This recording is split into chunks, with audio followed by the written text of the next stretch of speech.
A profound shift had altered the world's very fabric. It wasn't a natural disaster, not tectonic shifts or volcanic eruptions. Instead, monstrous creatures, dragons and legions of bats, began appearing across the land. These weren't ordinary beasts. A horrifying array of monsters, from skeletal warriors to a towering demon, emerged, threatening all of civilization. Their sudden arrival pushed the world to the brink of annihilation. A lone figure, cloaked and powerful, observed the chaos. He surveyed the scene, his expression grim. The sheer number of monsters was staggering. But the focus shifted to the source of this cataclysm. The true horror lay not in the monsters themselves, but in what empowered them. The monstrous horde stretched as far as the eye could see, their attention fixed on a single point in the distance: a colossal tower. This mysterious structure, the source of the monster's power, loomed large against the apocalyptic sky. It was the tower, the key to understanding and ending this nightmare. A colossal tower pierced the stormy sky, its imposing structure casting a long shadow over the desolate landscape. Swarms of monstrous bats circled its peak, their silhouettes stark against the fiery sunset. The tower, a source of both fear and fascination, was known by many names: the Devil's Tower or God's Tower. A man with striking silver hair, partially obscured by a dark hood, observed the scene with a knowing gaze. His expression was unreadable, yet a hint of grim determination played on his lips. He was Cha Jin-hyuk, a necromancer betrayed and reborn, and the reason for the tower's ominous reputation was deeply intertwined with his past. A booming voice echoed, promising untold power and glory to those daring enough to ascend. The speaker, a majestic figure with long white hair and piercing golden eyes, was surrounded by a host of mythical beings: a fearsome dragon, a horned demon, and various other creatures of immense power. This was an invitation, but also a warning. The voice continued, detailing the rewards awaiting those who conquered the tower's challenges: power, wealth, and honor. Images of a beautiful angel and a powerful minotaur-like being flashed before the viewer, symbolizing the diverse temptations within. The tower itself loomed, a dark and imposing structure that seemed to defy the very laws of nature. Dark clouds and lightning crackled around it, further emphasizing its ominous aura. The voice revealed the tower's immense scale: 999 floors, a testament to its daunting challenge. The same powerful beings, gods and demons, were shown again, underscoring the immense power at stake. The narration explained that these powerful entities were the tower's guardians, and that governments worldwide had attempted to prevent anyone from approaching it, highlighting the danger and mystery surrounding the structure. A wide shot showed the tower in all its imposing glory, with several military tanks positioned at its base, a clear indication of the world's attempts to contain the power within. Despite the inherent dangers, the allure of the tower proved irresistible. Countless individuals, driven by ambition or desperation, continued to attempt its conquest. A wave of destruction engulfed those who dared to obstruct the climber's path. The power unleashed was immense, akin to the wrath of the gods themselves.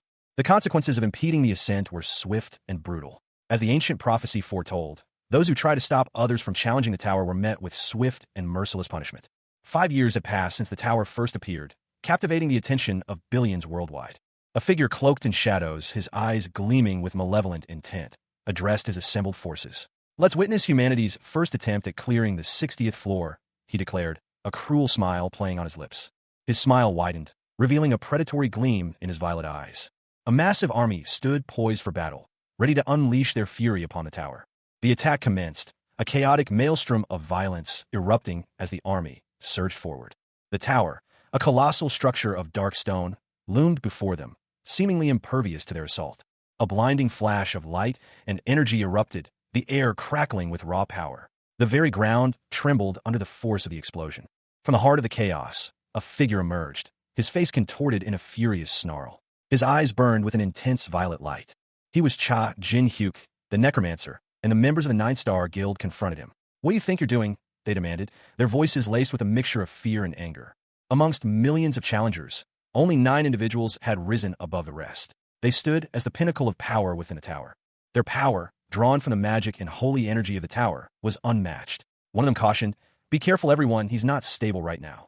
Jin-hyuk, however, remained defiant. "How dare you think my noble actions will end with my death?" he scoffed, his dark power surging around him. They called him the Dark Star, or the Death Star. He wasn't a master of any weapon, nor superhuman in the traditional sense, but he had surpassed even the Nine-Star, becoming the strongest, Cha Jin-hyuk. A sinister smile spread across his face. "Awake," he whispered, the word hanging heavy in the air. "The man who brings death." A dark orb pulsed with arcane energy, surrounded by skeletal hands reaching out from the shadows. A swirling vortex of dark energy consumed the battlefield, skeletal remains clawing at the edges of the chaos. In the heart of it all, a figure of immense power stood, the very embodiment of death itself. Its skull-like face, glowing with an eerie purple light, was a terrifying visage. The being was clearly powerful, its very presence radiating an aura of overwhelming might.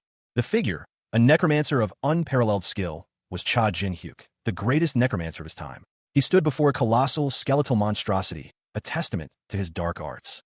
Surrounding him were more skeletal warriors, their eyes burning with the same purple energy. One of them declared, with chilling satisfaction, that he was tired of peace and humanity. Cha Jin-hyuk's face twisted into a cruel grin. His inner thoughts revealed a burning ambition to become the strongest, no matter the cost. He vowed to use every summoned beast at his command to achieve his goal, to become the greatest necromancer the world had ever seen. Suddenly, the scene shifted. A voice accused Cha Jin-hyuk of betraying humanity and siding with the devil, as his former guild, 9-Star, confronted him with an army of their own. One of the 9-Star members, enraged, declared that they had no choice but to defeat the traitor. The focus shifted to a powerful artifact, a book radiating golden light, held by a figure shrouded in shadow. The scene opens amidst a chaotic battle. Cha Jin-hyuk, a necromancer consumed by power, unleashes a terrifying display of dark magic, his skeletal minions clashing with the 9-Star guild. Despite his formidable abilities, he is outnumbered and clearly struggling against his former allies. He fights with desperate ferocity, his red-clad form a blur of motion as he cuts down opponent after opponent. His movements are precise and deadly, a testament to his skill. Meanwhile, 3 figures stand apart, their power palpable. A spirit master, wielding ethereal energy, and 2 others, their roles yet unclear, focus their combined might on Jin-hyuk. The air crackles with magical energy. A desperate cry echoes from one of Jin-hyuk's fallen foes. "You dare!" The narration clarifies. He was unable to defeat the entirety of the 9-Star alone. The image shows Jin-hyuk, battered but defiant, standing amidst the carnage. The 9-Star members launch a coordinated assault, their voices filled with righteous fury. Jin-hyuk. One of them, his face contorted in rage, delivers a final judgment. "Accept your punishment for betraying humanity." The text summarizes the situation. Cha Jin-hyuk, the traitor who betrayed humanity for power. Overwhelmed, Jin-hyuk is struck down, a blinding flash of light marking his demise. His body is destroyed, but his spirit remains. The public knew only a fraction of the truth. The story they knew was that Cha Jin-hyuk, a powerful necromancer, had betrayed humanity. But that was a lie. Cha Jin-hyuk had not betrayed humanity. In reality, he was betrayed. Betrayed by 8 of the 9 stars, his fellow guild members. This truth, however, remained hidden from the world, obscured by the machinations of his enemies. A decade had passed since that fateful betrayal. A fly buzzed lazily in a dimly lit room, the air thick with the scent of stale food and dust. Unwashed dishes piled high in the sink. A figure stirred beneath a rumpled blanket on a bed in the corner of the room. A muffled groan escaped their lips. He muttered, a vow barely audible above his ragged breathing. "I will return." 9-Star. Cha Jin-hyuk, betrayed and murdered by his own guild. The 9-Star let out a final, furious scream. "You bastards," he roared, his voice filled with the agony of betrayal. His body convulsed violently as the effects of his desperate act took hold. The world dissolved into a blur of motion and pain. Then silence. He awoke in a new body, confusion clouding his mind. What? It worked," he muttered, a dawning realization spreading across his face. A triumphant grin spread across his features. "It actually worked, my secret skill." He focused his gaze inward, his eyes glowing with an ethereal purple light. "Soul transmission," he whispered, recalling the forbidden technique he had employed. A flashback of his death played in his mind. "At the moment, I am about to face death." The previous Cha Jin-hyuk, a powerful necromancer, explained the spell's function. This spell allowed him to send his soul to a body that suited him. He had successfully transferred his consciousness. Examining his new, younger form, he noted a striking resemblance. "Looks like it managed to find me a body with a similar physicality. It seems that we're still in South Korea, too." A surge of anger washed over him as he clenched his fist. "Damn it, those damn 9-Star." Cha Jin-hyuk, a powerful necromancer, clenched his jaw, his eyes burning with barely suppressed fury. He muttered to himself, "I would have been fine clearing the 60th floor by myself." His thoughts turned bitter. Then betrayed me? The scene shifted to show Cha Jin-hyuk, his body racked with pain, collapsing to the ground. A guttural cry escaped his lips. He coughed, blood staining his lips. "Kook, why?" he gasped, his 3 swords lying discarded beside him. A figure loomed over him, their words cutting deeper than any blade. "Do you want to know why you were betrayed?" Meanwhile, another voice, cold and calculating, echoed from a distance. Paladin Cain Pellin stated confidently. I'm certain he won't be able to summon anything on these hallowed grounds. Saint Carmen Pellin and Paladin Cain Pellin stood together, their expressions betraying no sympathy. Carmen began, Death Star, although you may be called the one-man army. Carmen continued, her voice dripping with disdain. When it comes to us, you're nothing compared to us, don't you think? Cain attempted to soften the blow. I was only trying to help you. Don't take things too personally. He continued, his tone still cold but slightly less harsh. It's not like we have bad feelings towards you. It's just... A sneering man with sharp features and intense red eyes addressed someone unseen. He declared, I guess you can call it pulling out weeds. The unseen individual responded with a furious shout. Choi Kyung-hoon, another man, his face partially obscured by shadow, appeared, seething with rage. He demanded, Is that bastard with all of you too? My friend and the star of combat amongst the 9-star, Choi Kyung-hoon.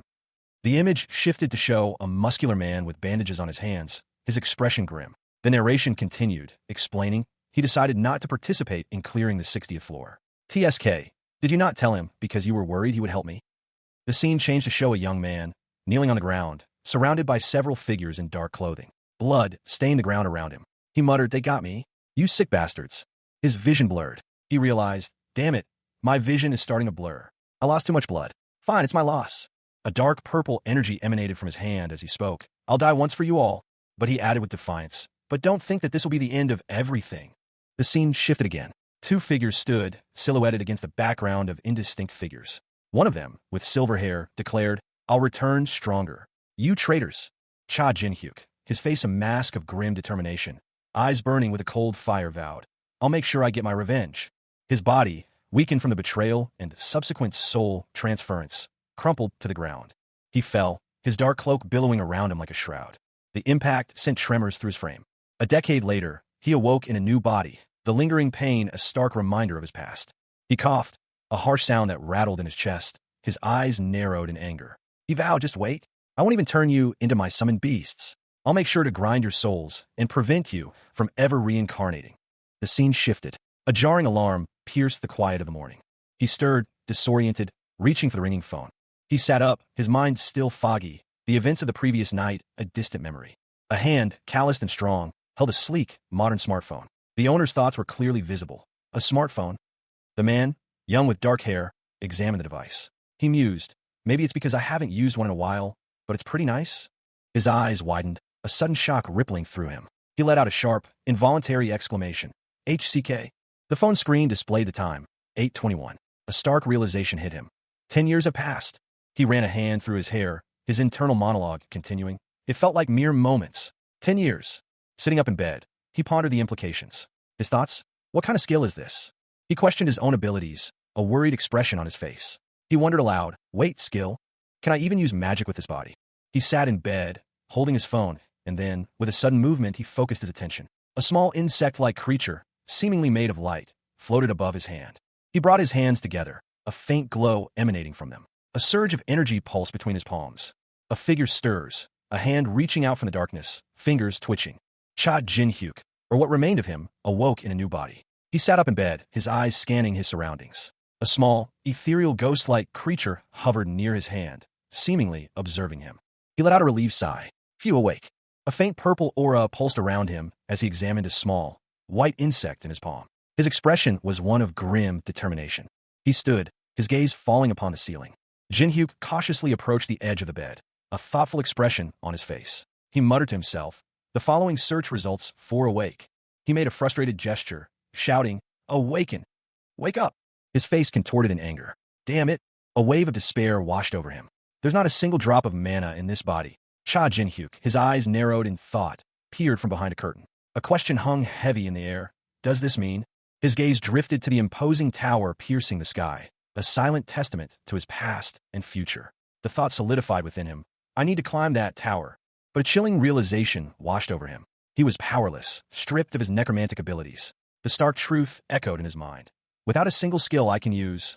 He grabbed his phone, his fingers trembling slightly as he scrolled through news feeds. His voice, though quiet, betrayed his urgency. Don't they tell me they managed to climb to the top?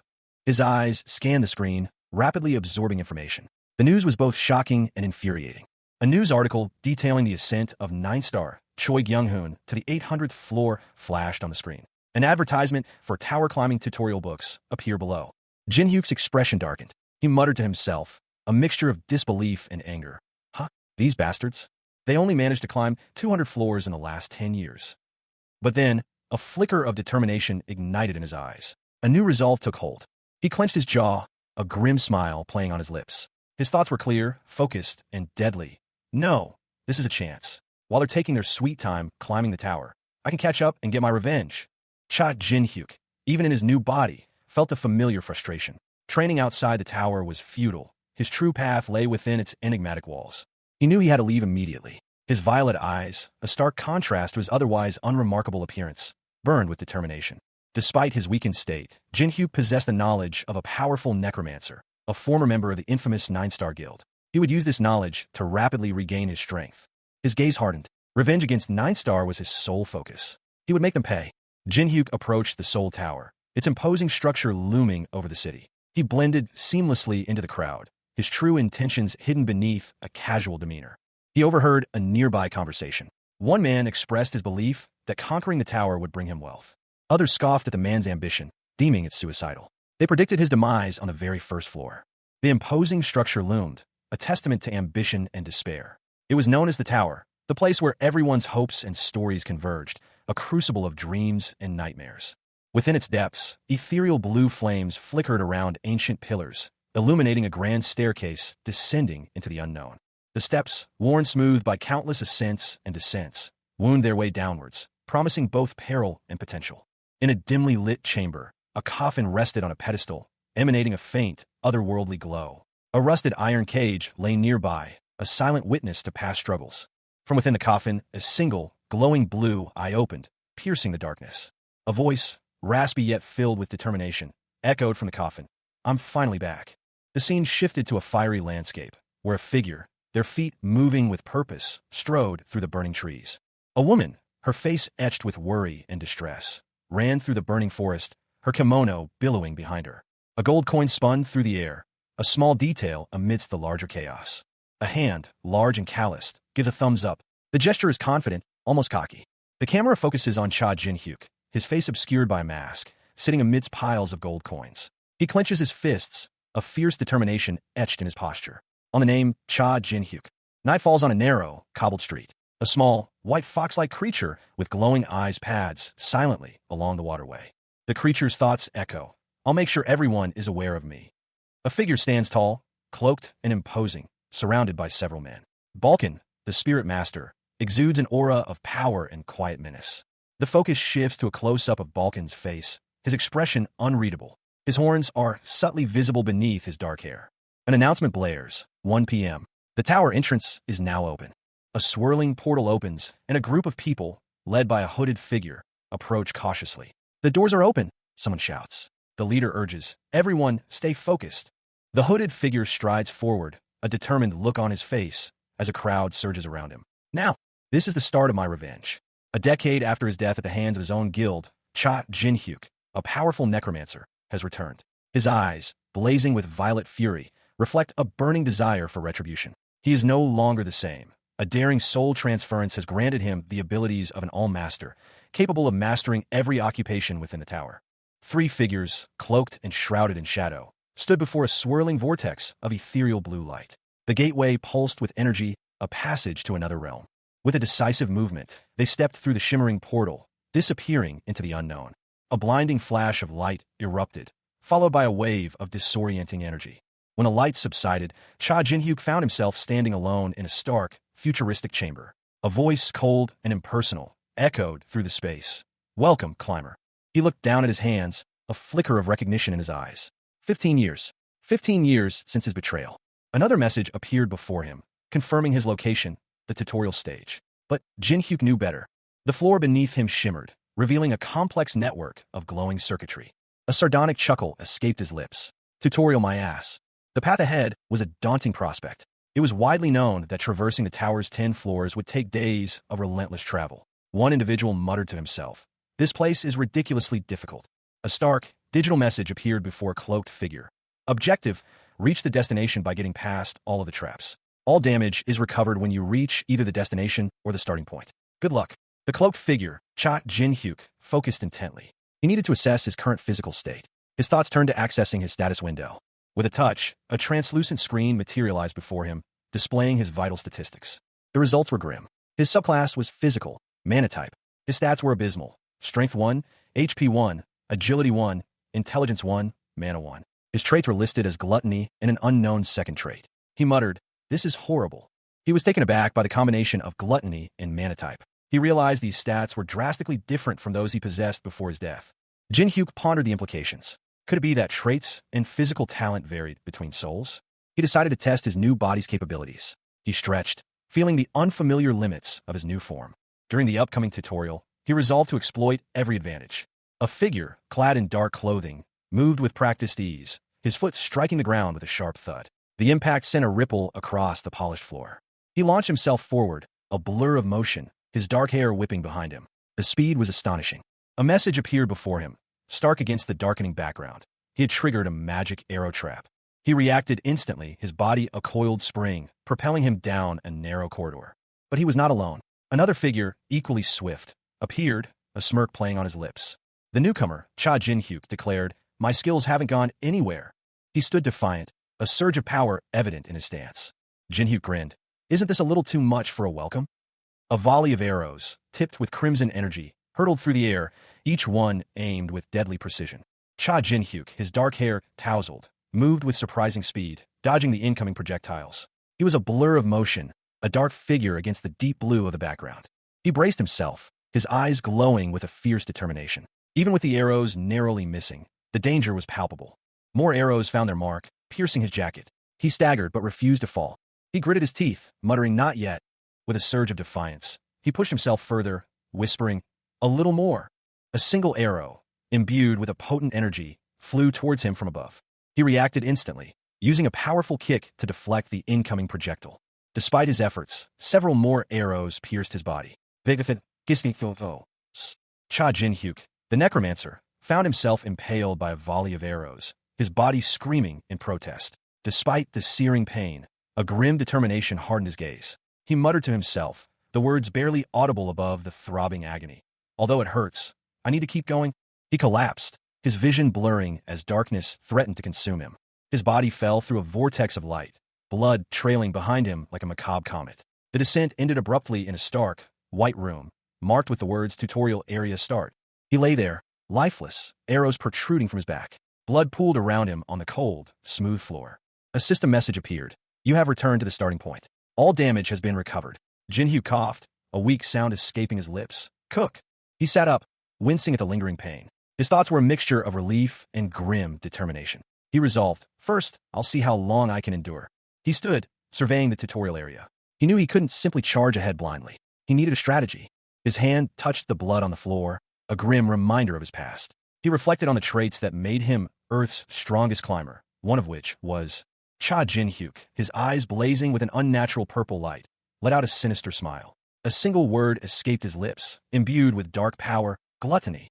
He addressed an unseen force, his voice echoing with malevolent intent. "Gluttony, you devour a non-living thing, and make all of it yours." With a flourish, Jin-hyuk stood amidst a pool of his own blood, the crimson liquid staining the cold, metallic floor. He spoke, his voice low and resolute. "The blood I spilled is lifeless, and the experience I get from spilling it will all be mine." A holographic display appeared before him, detailing his gains. "You've been rewarded. All stats plus 1 tolerance EXP." Jin-hyuk examined the results with a thoughtful expression. He muttered to himself, "Nice, my tolerance EXP has increased." He continued his internal monologue. "Even if I don't bother with the annoying equipment settings, I can still withstand the basic status abnormalities." He clenched his jaw, a determined glint in his eyes. Jin-hyuk made a decision. "It'll take me a week to clear the tutorial and become a great climber, but I'm going to tank all of the arrow shots and continue." Cha Jin-hyuk, his body riddled with wounds, channeled his necromantic energy. He resolved to increase his physical attributes through a reckless act of self-augmentation, a desperate gamble to survive. He pushed himself to the limit, enduring excruciating pain, until his experience points reached their maximum. His determination was absolute. A graphic display showed his tolerance for blood loss, penetration, pain, and unconsciousness, all maxed out. 1 month passed. He awoke, his eyes burning with a fierce intensity, the ordeal having left its mark. Finish. Despite his triumph, he was ambushed and riddled with arrows, his body collapsing as he fell into a mystical portal. He had completed the tutorial. Jin-hyuk, now in a new body, reflected on the grueling month-long process, surprised by the time it took. Cha Jin-hyuk, his expression a mask of controlled fury, stared intently ahead. The remnants of his former power, lost a decade ago, still lingered as a faint echo in his mind. A digital message appeared before him, stark against the dark background. Several gods and demons are taking an interest in your method. He let out a sardonic chuckle. Huh, you're here this time too? His voice rose in a furious outburst. Again. Jin-hyuk clenched his fist, his anger blazing. You sadistic sick bastards. Before him loomed the spectral forms of several powerful beings. A demon, a god, and otherworldly entities, their presence radiating an aura of immense power. A new message appeared. Gods and demons, they watch us and see if someone who's similar to them appears. A god is angered by your profanity. Jin-hyuk's thoughts turned bitter. Those disgusting sadists. None of them are revealing either their god name or their real name. They're probably playing tricks to make me their disciple. A god is angered by your profanity. A demon is amused by your profanity. He scoffed. Even if I did well in the tutorial, there's no need to scout me. There seems to be a demon who's smiling. A crimson message blazed across a digital interface. Peak of all evil. IS greeting you with a how have you been? Cha Jin-hyuk, his face contorted in anger, shouted, Ball. You again. You stalking bastard. Jin-hyuk's thoughts drifted back to his past life. Peak of all evil. Ball. In my previous life, he was the demon who stuck to me like glue in order to make me his disciple. A shadowy figure, Ball, loomed behind him, a sinister smile playing on his lips. Jin-hyuk's internal monologue continued. Did he recognize me? Jin-hyuk smirked. Yeah, I got the benefit of the soul transmission you gave me. Stalking bastard. A new message appeared on the screen. A god is showing interest in you. A demon is showing interest in you. Jin-hyuk exclaimed, hey, they're attracted to me because of you. The screen updated again. A demon is consoling you. A god is asking about the relationship between the two of you. The final message appeared. Peak of all evil is apologizing. A god is asking who you are. Cha Jin-hyuk, his dark hair tousled, stood amidst a flurry of digital notifications. He reacted with barely contained irritation to the messages flooding his interface. One announced that the god of thunder desired a private audience, while another declared that a being called Macaque had taken a liking to him. He snapped. Can't you all shut up? You're all freaking annoying. He scowled, a new thought hardening his expression. Whom do you think I'll go under? He muttered to himself, his gaze sharp and calculating. The response to his unspoken question was swift and dismissive. A stark red message appeared on his screen. Peak of all evil is sulking. Jin-hyuk's expression shifted to one of disdain. You would definitely a no. Stop dreaming, he stated flatly, a glint of defiance in his eyes. A smirk played on his lips as a new plan formed. Then, shall I take a look at the tutorial stage rewards then? He mused, a glint of mischief in his eyes. Suddenly, a swirling vortex of purple and blue energy opened beneath him, pulling him down into its depths. He landed hard, but upon regaining consciousness, a series of notifications appeared, detailing his newly acquired abilities: blood loss tolerance, pain tolerance, and unconsciousness tolerance. His stats were also significantly boosted. Strength, HP, agility, intelligence, and mana all received substantial increases. Cha Jin-hyuk, his body still adapting to its new form, focused intently. A surge of energy pulsed through him as he felt his mana increase. He had obtained penetration tolerance, a significant step in his recovery. He murmured to himself, surprised by this unexpected progress. As a mana type, such an increase was unusual, a testament to his body's resilience and the potential of his new abilities. A notification appeared on the nearby screen, announcing a significant development.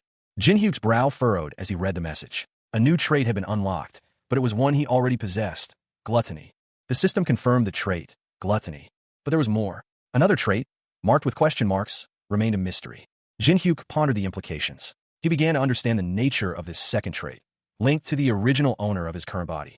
A spectral image of the previous inhabitant flickered beside him, confirming Jin-hyuk's suspicions.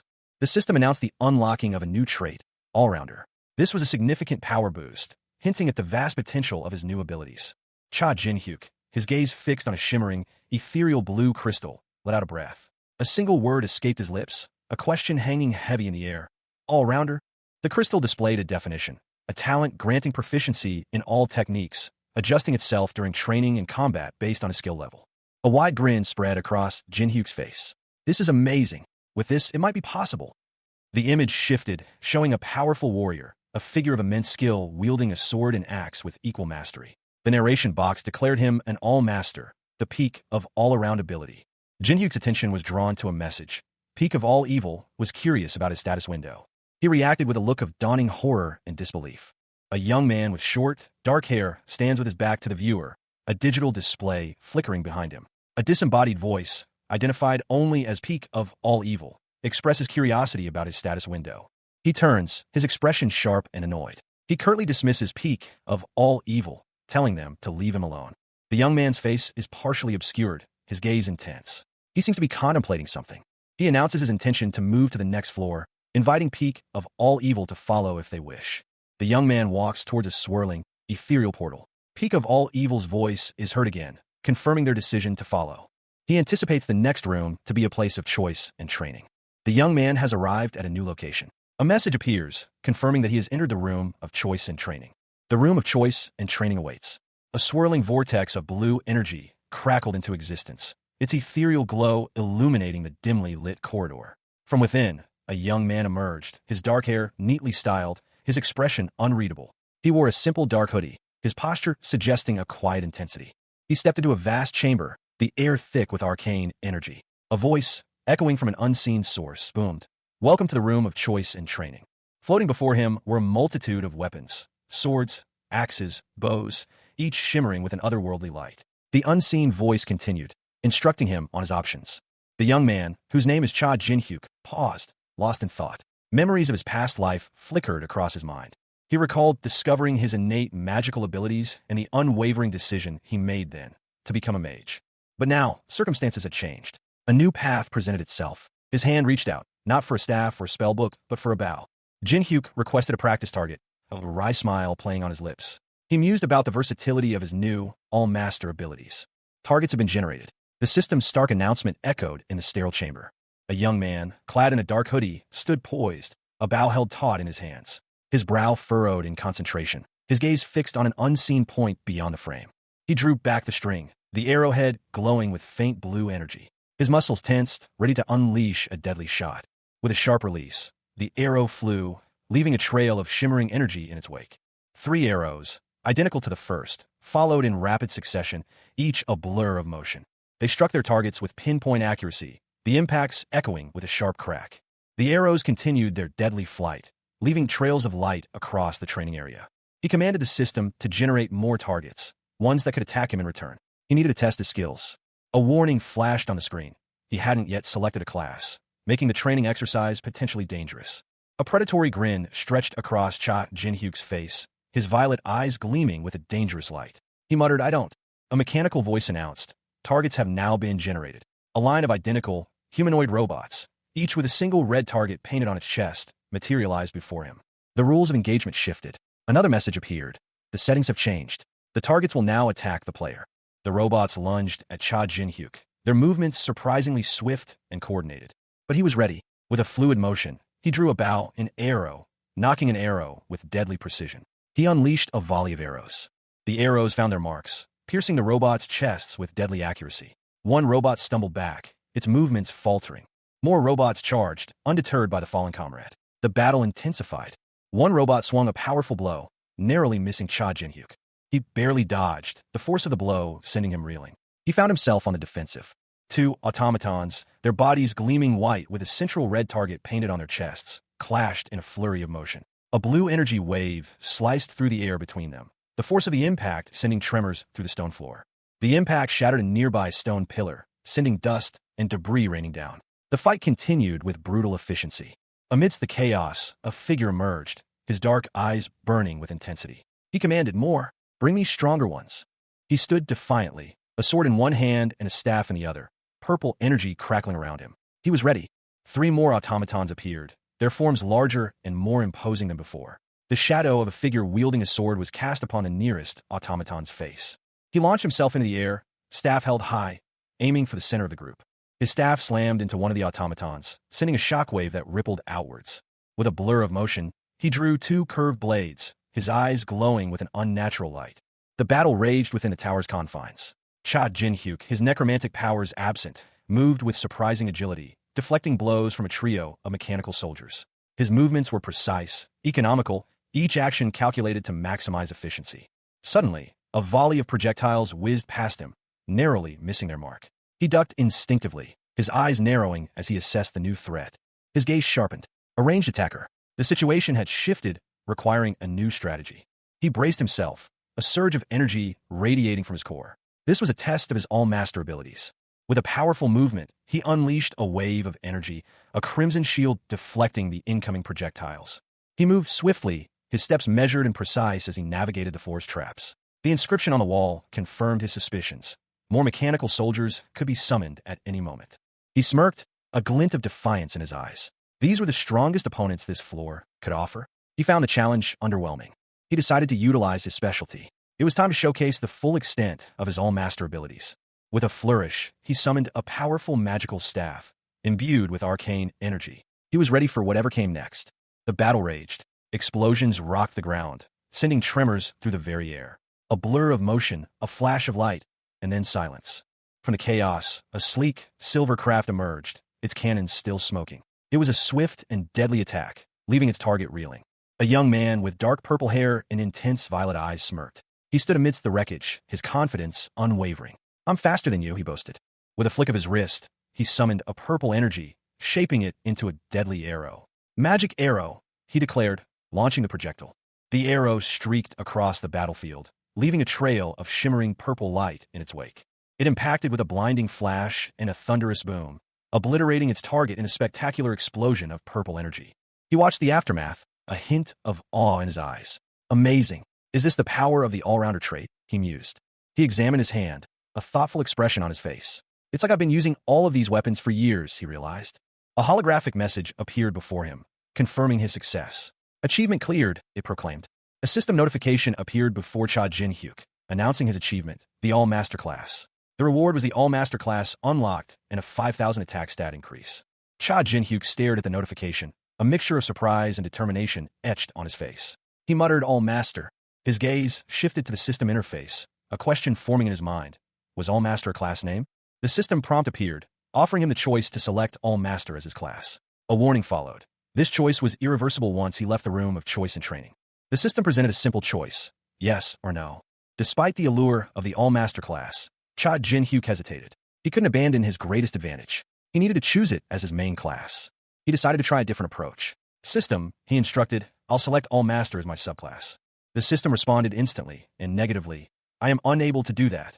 Cha Jin-hyuk's jaw dropped in disbelief. "What?" A young man with dark hair stood in a dimly lit room, a staff clutched in his hand.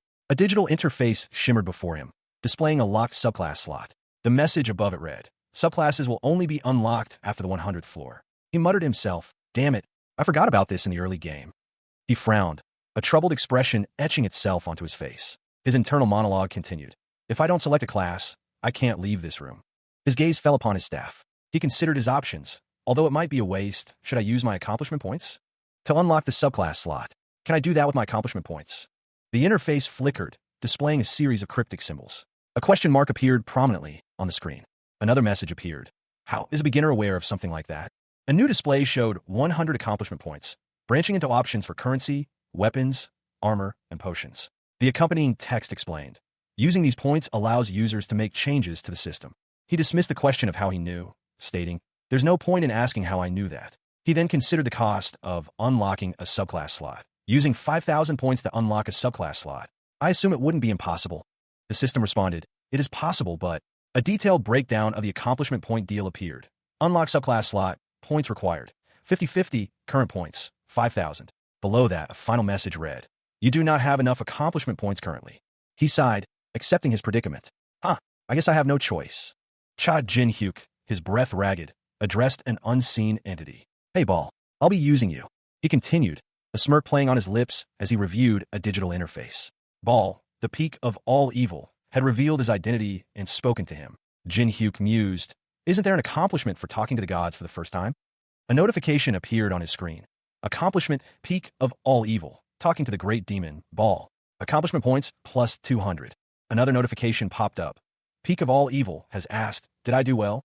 Jin-hyuk grimaced, his tongue sticking out in disgust. He muttered, "Stop it. I beg you, don't do that ever again." A prompt appeared. "Would you like to use your accomplishment points and select All-Master as your subclass?" Bale's message followed. Peak of all evil thinks that blue is going too far. Jin-hyuk responded, "Yes, I'll do that." A congratulatory message flashed across the screen. His subclass was now officially set, All-Master. The screen confirmed his choice. You have selected All-Master as your subclass. Further instructions appeared. You'll be transported to the first floor of the tower after destroying the room of choice and training. Jin Hyuk, staff in hand, unleashed a surge of purple energy.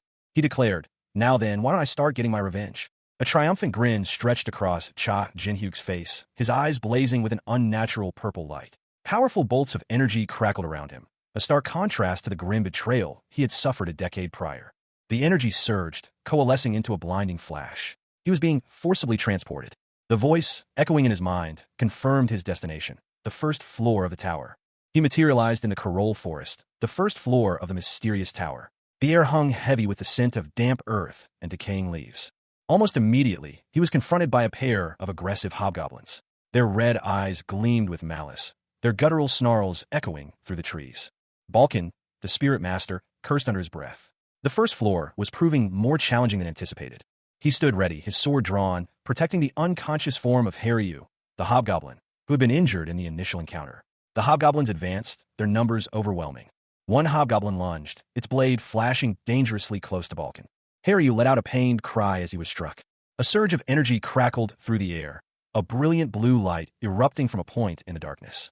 The light expanded, forming a swirling vortex of power. From within, a figure emerged, falling through the ethereal currents. He landed gracefully, a smirk playing on his lips as he surveyed his surroundings. An exclamation escaped him. "Oh!" His eyes fell upon a kobold, struggling to rise after a fierce battle. The newcomer's inner voice declared, "My first prey." With a burst of speed, he moved, a dark purple aura enveloping him. He wielded a staff, its dark wood gleaming with an ominous power. The staff descended, striking the kobold with devastating force. He surveyed the scene, a group of figures watching from distance. He mused, "A kobold. It's been a while, huh?" The kobold let out a pained groan. Two kobolds, their eyes glowing menacingly, snarled, preparing for an attack. Their bared fangs and aggressive stances spoke volumes. A figure emerged, a young man with dark hair partially obscured by a hooded cloak. He wielded a large wooden staff, a sinister smile playing on his lips as he addressed the kobolds. "Now, kobolds," he continued, his voice laced with dark intent, "if I devour all of you." A purple aura crackled around him as he mused, "I wonder what I'll learn." The scene unfolds in a dark forest, the moon casting long shadows. A cloaked figure, wielding a staff that crackles with purple energy, stands defiantly. Before him, two goblins cower, their fear palpable. Behind the cloaked figure, a muscular man carries a blonde woman, her face etched with worry. A third man, with short brown hair, watches from a distance, his expression a mixture of apprehension and determination. The muscular man, his eyes wide with astonishment, utters a single word, "Amazing." The blonde woman, still in the muscular man's arms, comments on the cloaked figure's swift victory. She notes his surprising efficiency in defeating the goblin with a single blow and expresses surprise at his apparent mage class. However, she is further astonished to realize that he achieved this feat, not through magic, but with a swift kick. The brown-haired man, despite his uncertainty about the cloaked figure's identity, proposes an alliance. He suggests that by combining their strengths, they can overcome any challenge.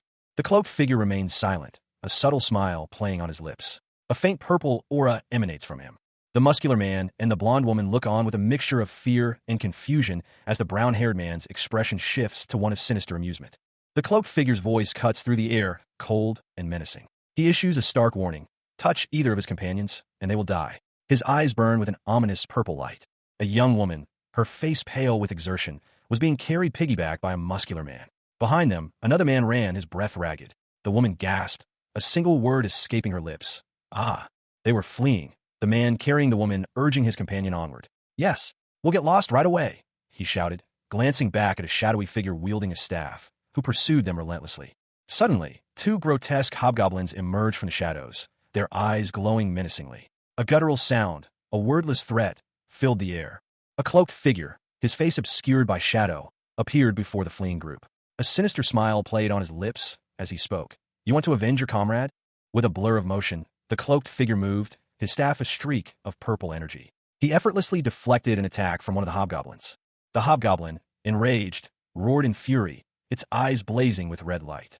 The scene opens on a clearing within a dark forest. A young man, clad in dark clothing and wielding a staff, stands over a fallen hobgoblin. Blood stains the ground around them. He delivers a final, brutal blow. From a shadowed area, another figure emerges, their voice laced with concern. "What are you doing?" The young man, his eyes glowing with an unnatural light, smirks. He replies, "You're not going to attack?" A hobgoblin, enraged, charges towards the young man. The young man, his confidence unwavering, counters. You think I'll let you escape? He raises his staff, unleashing a powerful purple energy blast, labeled Arrow. The blast strikes the charging hobgoblin. The force of the blast sends the hobgoblin flying backwards. The young man approaches the fallen hobgoblin, his staff held aloft. Behind him, another figure, a female with spiky hair, watches. A holographic interface appears before him, displaying loot, 3 kobolds mana stone. He comments, "You're late. I already fought them. I'm looting right now."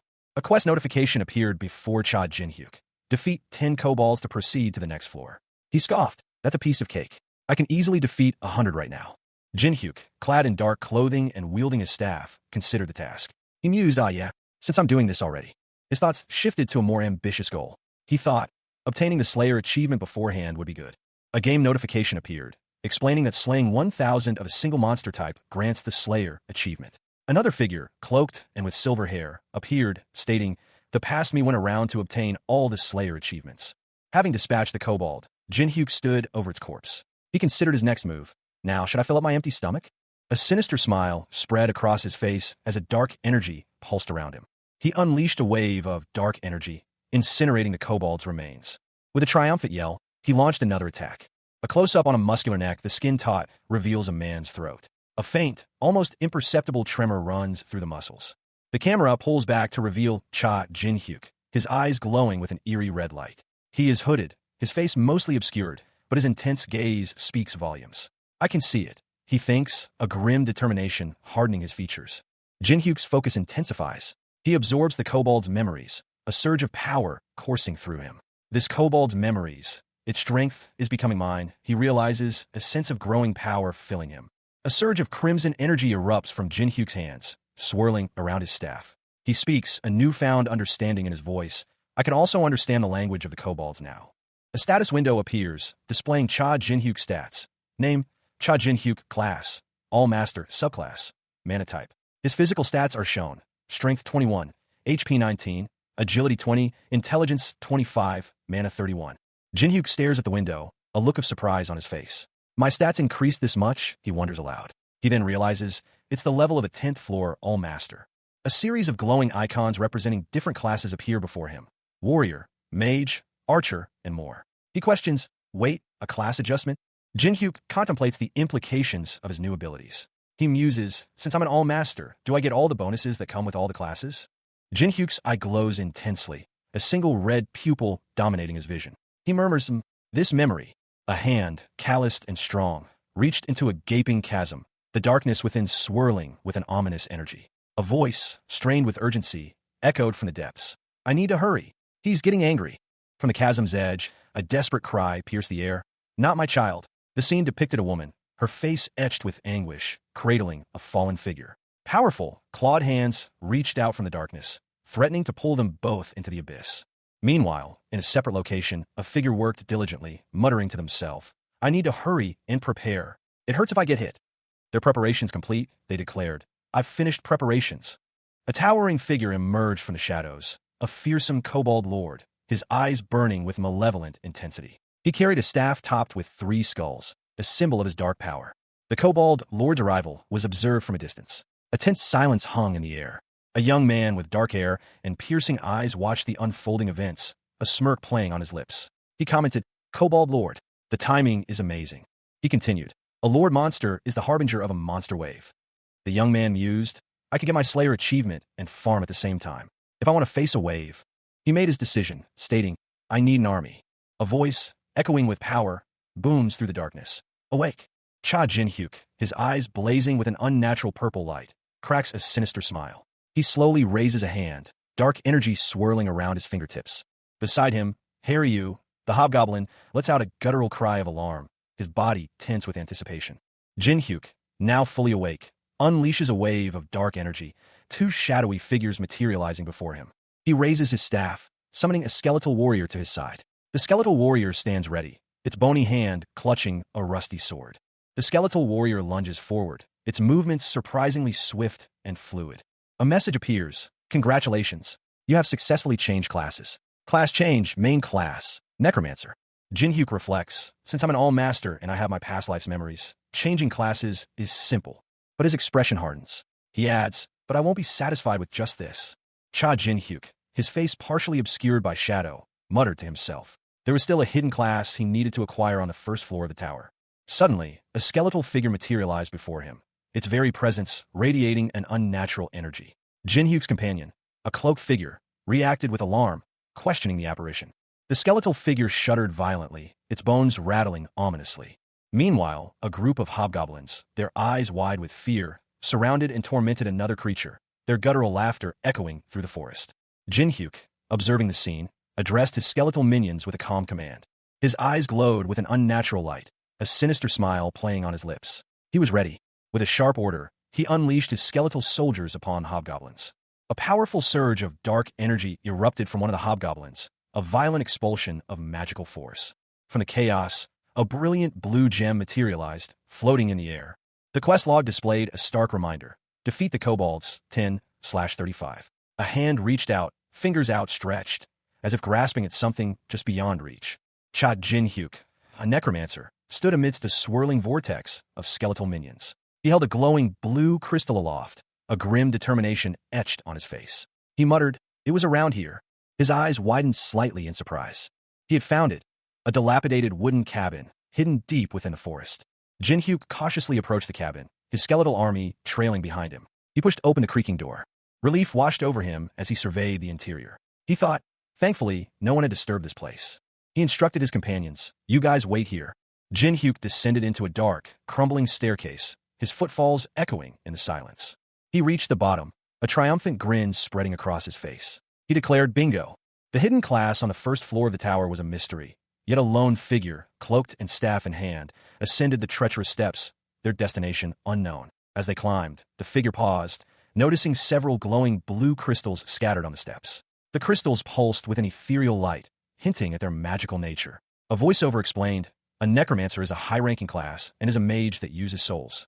The climber reached a grand, imposing archway, the entrance to a vast chamber. The voiceover continued, identifying the figure, a spirit master. Inside the chamber, a large, ornate coffin rested in the center of the room, its surface gleaming faintly under the dim light. The scene suggested a place of power and mystery. The spirit master approached the coffin cautiously, more blue crystals scattered around the floor. They muttered to themselves, hiding here in the class-changing coffin. With a sudden movement, a hand reached out and touched the coffin's surface. The action was swift and decisive. A powerful figure, cloaked in darkness and radiating an aura of death, emerged from the coffin. The spirit master braced themselves, ready for confrontation. The spirit master, now clearly visible, had vibrant blue hair and intense purple eyes. Recognition dawned on them as they stated, "It's Vulcan." A spectral skull, wreathed in ethereal blue flames, materialized in the darkness. Its glowing eye sockets burned with an otherworldly light. The skull's jaw dropped open, revealing rows of sharp teeth. A voice, ancient and resonant, echoed from its empty sockets. "Are you my descendant?" A spectral figure, cloaked and skeletal, materialized before a young man. The air crackled with arcane energy. "Are you my descendant?" the specter inquired, its voice echoing with an ancient power.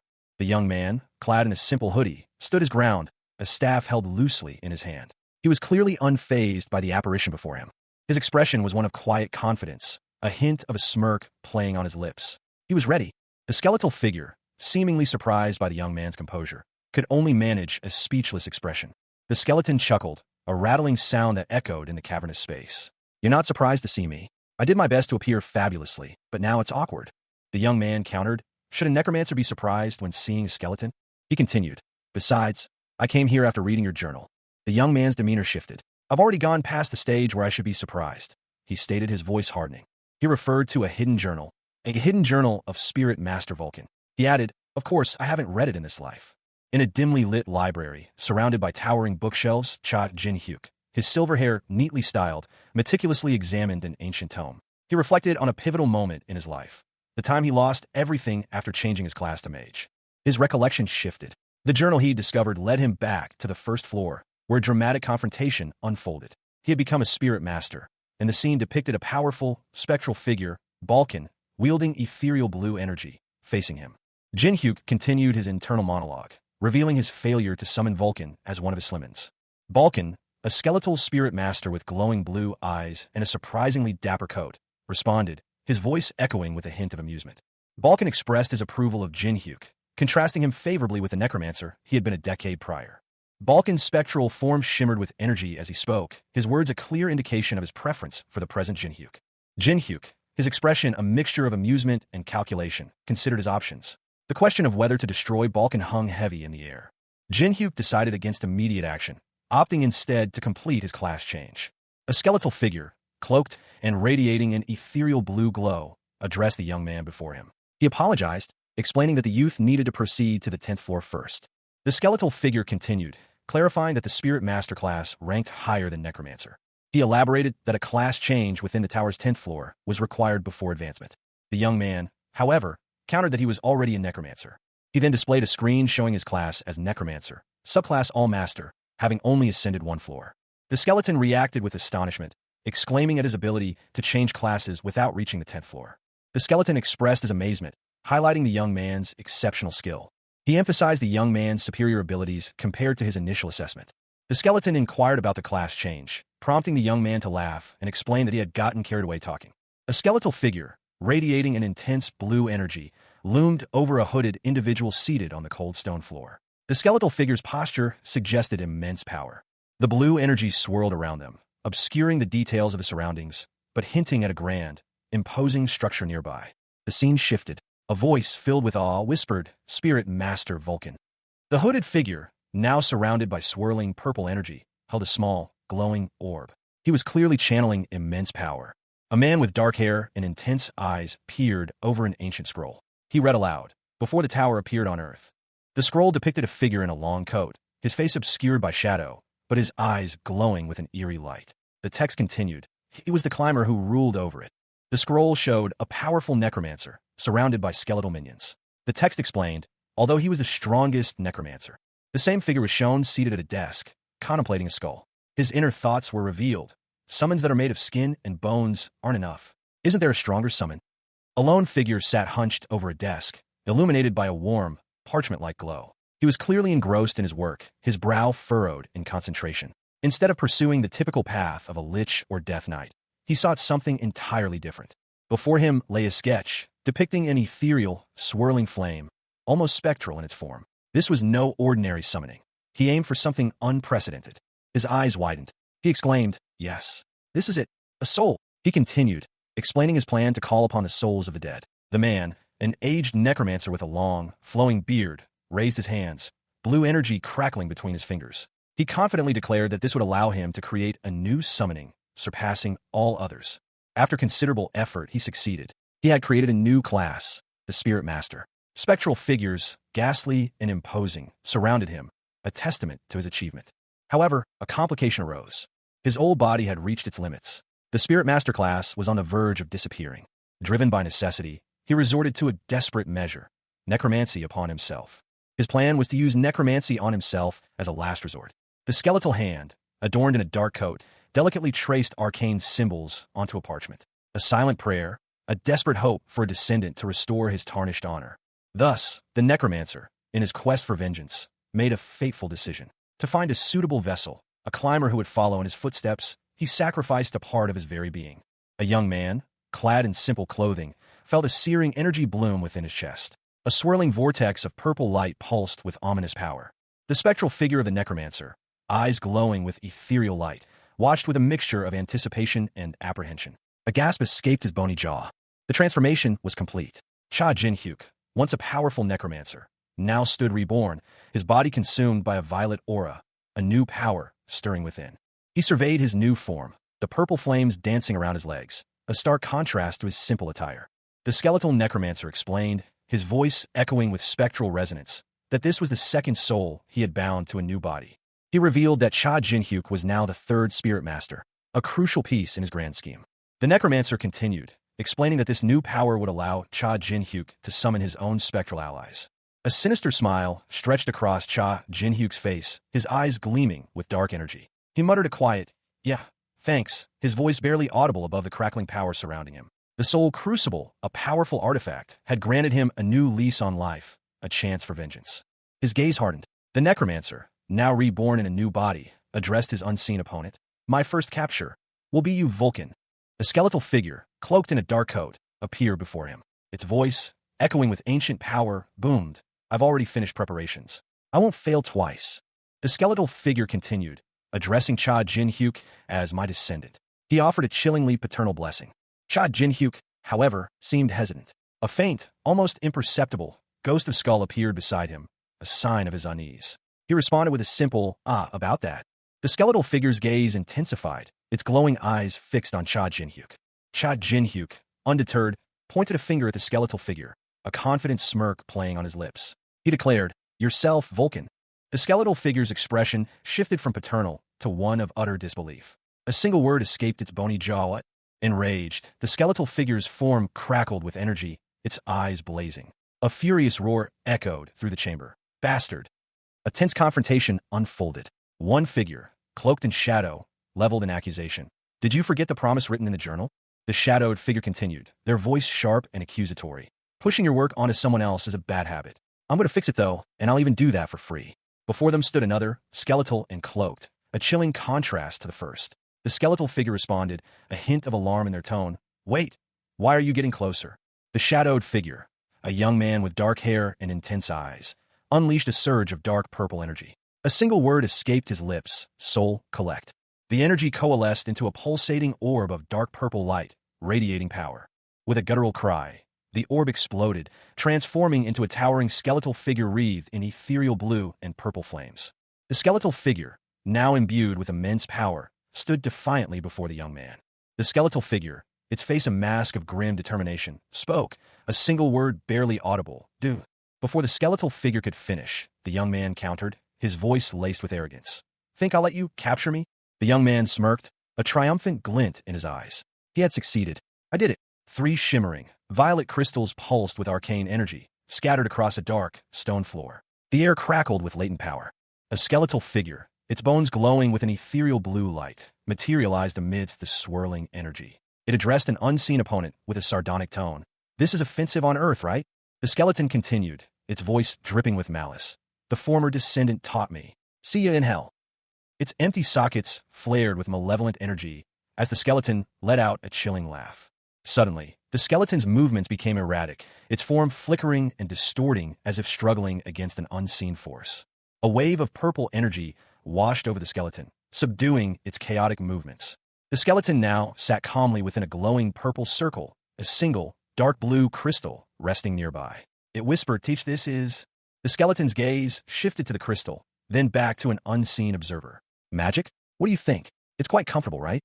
A young man with dark hair and a smirk appeared. He explained, "Utilizing the magic wall, which is a low-class spell, I created a personal prison for you." A skeletal figure, imbued with a faint purple aura, stood before the viewer. Its ribcage glowed with an ethereal light, the spinal column a beacon of otherworldly energy. The skeleton roared, its jaw agape in a silent scream. "You dare do this?" It seemed to shriek, its bony hands clenched into fists. It continued, "I can break this low-class magic anytime." A young man with dark hair, partially obscured by a dark hood, smirked. His eyes gleamed with malevolent intent. "Did I say this was the only thing?" He mused, a sinister glint in his eyes. He explained, "On the way here, I scattered lots of cobalt mana stones." The scene shifted to a dark, winding staircase descending into the earth. Glowing blue flames illuminated the steps, and scattered purple crystals pulsed with magical energy. He added, "I cast magic to make them trigger like just now." The skeleton, still trapped within the magical circle, observed the young man. "As you said, you can break them easily." The young man approached, a predatory gleam in his eyes. "But can you do that before I capture you?" he challenged. The skeleton, clearly surprised, muttered, "Who is he? How could a first-floor climber have such skill in tactics?" The young man ran a hand through his hair, a hint of melancholy in his expression. He admitted, "I failed in my previous life." A spectral skull, glowing with an eerie blue light, floated before Cha Jin-hyuk. The skull's empty sockets seemed to pierce through him, as if reading his very soul. A voice, cold and sharp as winter's bite, echoed in his mind. "But I can finally capture you, Vulcan." Jin-hyuk, in his new body, a young man with dark hair and intense eyes, stared at his hands, a flicker of uncertainty crossing his face. The question hung heavy in the air, a silent battle waged within his mind. "Am I still the second spirit master?" He smirked, a hint of defiance in his expression. The internal debate continued, a subtle shift in his self-perception. Or should I be deemed as the third? Suddenly, the skull's ethereal form intensified, its blue glow erupting into a blinding flash. A booming voice filled with ancient power shattered the silence. "Cha Jin-hyuk." The skull unleashed a wave of dark energy, a purple torrent that pulsed with malevolent power. The words "soul collect" materialized in the air, a grim promise of what was to come. Jin-hyuk reacted instantly, his eyes blazing with a newfound determination. Purple energy crackled around him, mirroring the skull's attack, but with a fierce resistance. He muttered, his voice barely audible above the clashing energies. No, no. The clash of energies intensified, creating a vortex of purple and blue light. The skull seemed to writhe in pain, its form flickering and unstable. Jin-hyuk braced himself as the skull's energy lashed out, striking him with full force. He was thrown back, the impact sending tremors through his body. Despite the brutal attack, Jin-hyuk remained defiant, his eyes burning with a fierce resolve. The purple energy continued to surge from within him, a testament to his indomitable spirit. A blinding flash of purple energy erupted, radiating outwards in a chaotic starburst pattern. The sheer power of the blast was palpable, leaving a lingering sense of destruction in its wake. The aftermath settled, revealing a skeletal figure, its empty sockets seeming to gaze upon the scene with a mixture of shock and bewilderment. A faint tremor ran through its bony frame. The skeleton's jaw hung agape, its expression one of clear distress. Its ribcage seemed to heave slightly, a silent testament to the trauma it had just endured. Meanwhile, a young man with dark, spiky hair and intense purple eyes smirked. He addressed the skeleton, his voice calm despite the recent explosion. "Don't be too upset, Vulcan." He continued, his confidence unwavering. "Now that you're with me, everything you've wanted will come true." A lone figure, cloaked and wielding a staff, stood within a dark forest. The air hung heavy with an unnatural stillness, broken only by the rustling of unseen things in the undergrowth. He moved with a deliberate pace, his dark clothing blending seamlessly with the shadows. The path ahead was dimly lit, barely visible through the dense foliage. Suddenly, a horde of skeletal soldiers materialized before him, their bony forms glowing with an eerie purple light. A chilling message echoed in the air. "The peak of all evil is staring at you." Another, more cryptic warning followed. "The death-observing demon is curious about your class." The figure, Cha Jin-hyuk, a necromancer reborn, remained unfazed. He mused internally, gods and demons cannot enter the room of class change. A confident smirk played on his lips as he retorted, "I'll show you soon enough, even if you don't pester me. So, just wait." Jin-hyuk stood defiant, his power subtly shifting as he faced the skeletal army. The purple energy surrounding the skeletons pulsed, reacting to his presence. One of the skeletons spoke, its voice a rasping echo. "I guess I don't need skeleton soldiers anymore, huh?" Jin-hyuk raised his hand, a faint glow emanating from his palm, signaling a new power awakening within him. The necromancer, Cha Jin-hyuk, stood amidst a swirling vortex of dark energy, his body radiating power. With a defiant shout, he shattered the spectral forms surrounding him. And then, a wave of purple flames erupted from within him. A brilliant white light pulsed from his chest, a symbol of his awakening. The light intensified, transforming into a terrifying, multi-headed demonic entity, its roars echoing through the forest. Jin-hyuk stood tall, his power barely contained. Below him, a grotesque hobgoblin emerged from the shadows, its eyes glowing menacingly. More of the creatures appeared, their forms shifting and coalescing, a terrifying legion of darkness. Jin-hyuk observed the creatures, a thought crossing his mind. He stood amidst his newly summoned horde, his staff held firmly in his hand. They remained silent, awaiting his command. A voice, filled with rage and betrayal, cut through the night. The speaker's eyes burned with a furious purple light. Betrayal painted the twilight scene in shades of purple. Cha Jin-hyuk, the once powerful necromancer, knelt, his body racked with pain, a furious purple energy flaring around him. His gaze, filled with bitter resentment, locked onto the figure looming over him. "How dare you?" His voice, though strained, carried the weight of his accusation. The purple flames intensified, mirroring the burning injustice he felt. Jin-hyuk continued, his words dripping with venom. "How dare you use me, Vulcan, as your spirit soldier?" A new scene unfolded. Balkan, the spirit master, stood before Jin-hyuk, a smirk playing on his lips. He observed the necromancer's weakened state, commenting, "This is my first time seeing you in that form. You must have been pretty handsome when you were young." Balkan's loyalty, however, was unwavering. He declared, "I won't leave you, Cha Jin-hyuk." His voice rose in a warning to an unseen opponent. "If you underestimate me, the first spirit master." Vulcan's face, contorted in a mask of fury, filled the frame. His eyes burned with a cold fire. Cha Jin-hyuk, his breath ragged, coughed and gasped for air. He was alive, but barely. The man looming over him, a powerful necromancer himself, warned him, "Don't overdo it. You're alive because of my mana. If I cut you off, you're going to dissipate immediately." The necromancer, his face contorted in a mixture of exertion and malice, considered his options. A question formed in his mind. "Do you think He struggled to his knees, his breathing heavy. He muttered, "I will obey you like." Their gazes locked. The tension was palpable. The younger man's expression was one of barely contained fury. The younger man, Cha Jin-hyuk, pressed his advantage. "What did you do with your familiars that didn't obey you?" he demanded. The older necromancer responded grimly. "You transformed them into soul orbs and absorbed them." Jin-hyuk continued. "Also, I hope you haven't forgotten." He paused, a predatory gleam in his eyes. His unspoken threat hung heavy in the air. The older necromancer's thoughts raced. He whispered, "Gluttony, does he still possess that insane skill?" The older necromancer's fear was evident. He thought to himself, "If I don't obey him, he's going to swallow me whole." Cha Jin-hyuk, his body still radiating faint purple necromantic energy, lay defeated on the forest floor. His former guildmate, whose face remained obscured, stood over him, sneering. "Sheet, Fina, what are you going to do now?" he taunted. Jin-hyuk, despite his weakened state, felt a surge of defiance. He could sense something, a presence nearby, and retorted, "Huh? Can't you sense that?" The full moon hung high above a formidable castle, perched atop a rocky outcrop. Its imposing silhouette was stark against the night sky. Jin-hyuk's companion, his face still unseen, pointed towards the castle. "We got to take that bastard down." The determination in his voice was palpable, even from a distance. The speaker's hand remained raised, his index finger extended. His eyes, however, were now visible, a striking violet. The moon, a brilliant orb in the inky blackness, illuminated the scene. The castle loomed large, its imposing presence dominating the landscape. The scene shifted to reveal the castle's imposing gate. Two hobgoblins, armed with spears, stood guard at the entrance, their menacing presence a clear warning to any who dared approach. The hobgoblins snarled, their attention drawn to the approaching figure of Jin-hyuk's companion. He walked confidently towards them, seemingly unfazed by their hostile stance. Two hobgoblins, their faces contorted in a guttural snarl, brandished crude spears, their eyes fixated on an unseen threat. A close-up revealed Cha Jin-hyuk, his violet eyes gleaming with malevolent intent, a cruel smile playing on his lips. A surge of dark energy crackled around him.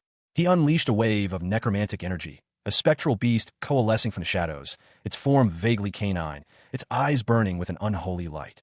The spectral beast lunged, its claws tearing into one of the hobgoblins, sending it sprawling. Jin-hyuk, his expression unchanged, watched the scene unfold. The remaining hobgoblin, eyes wide with terror, braced for the inevitable. With a swift, brutal movement, the spectral beast ended the hobgoblin's life, its form dissolving into purple mist. Jin-hyuk stood amidst a growing horde of hobgoblins, his face grim. Several spectral beasts materialized around him, ready to defend their master. One of the spectral beasts struck a hobgoblin with devastating force, sending it flying. Jin-hyuk turned his back to the remaining hobgoblins, a dark aura emanating from him as he surveyed the scene from above the city walls. More hobgoblins were visible on the walls, their menacing growls echoing in the night. 30 kobold spirit soldiers surrounded Cha Jin-hyuk, their spectral forms flickering menacingly. The air crackled with dark energy.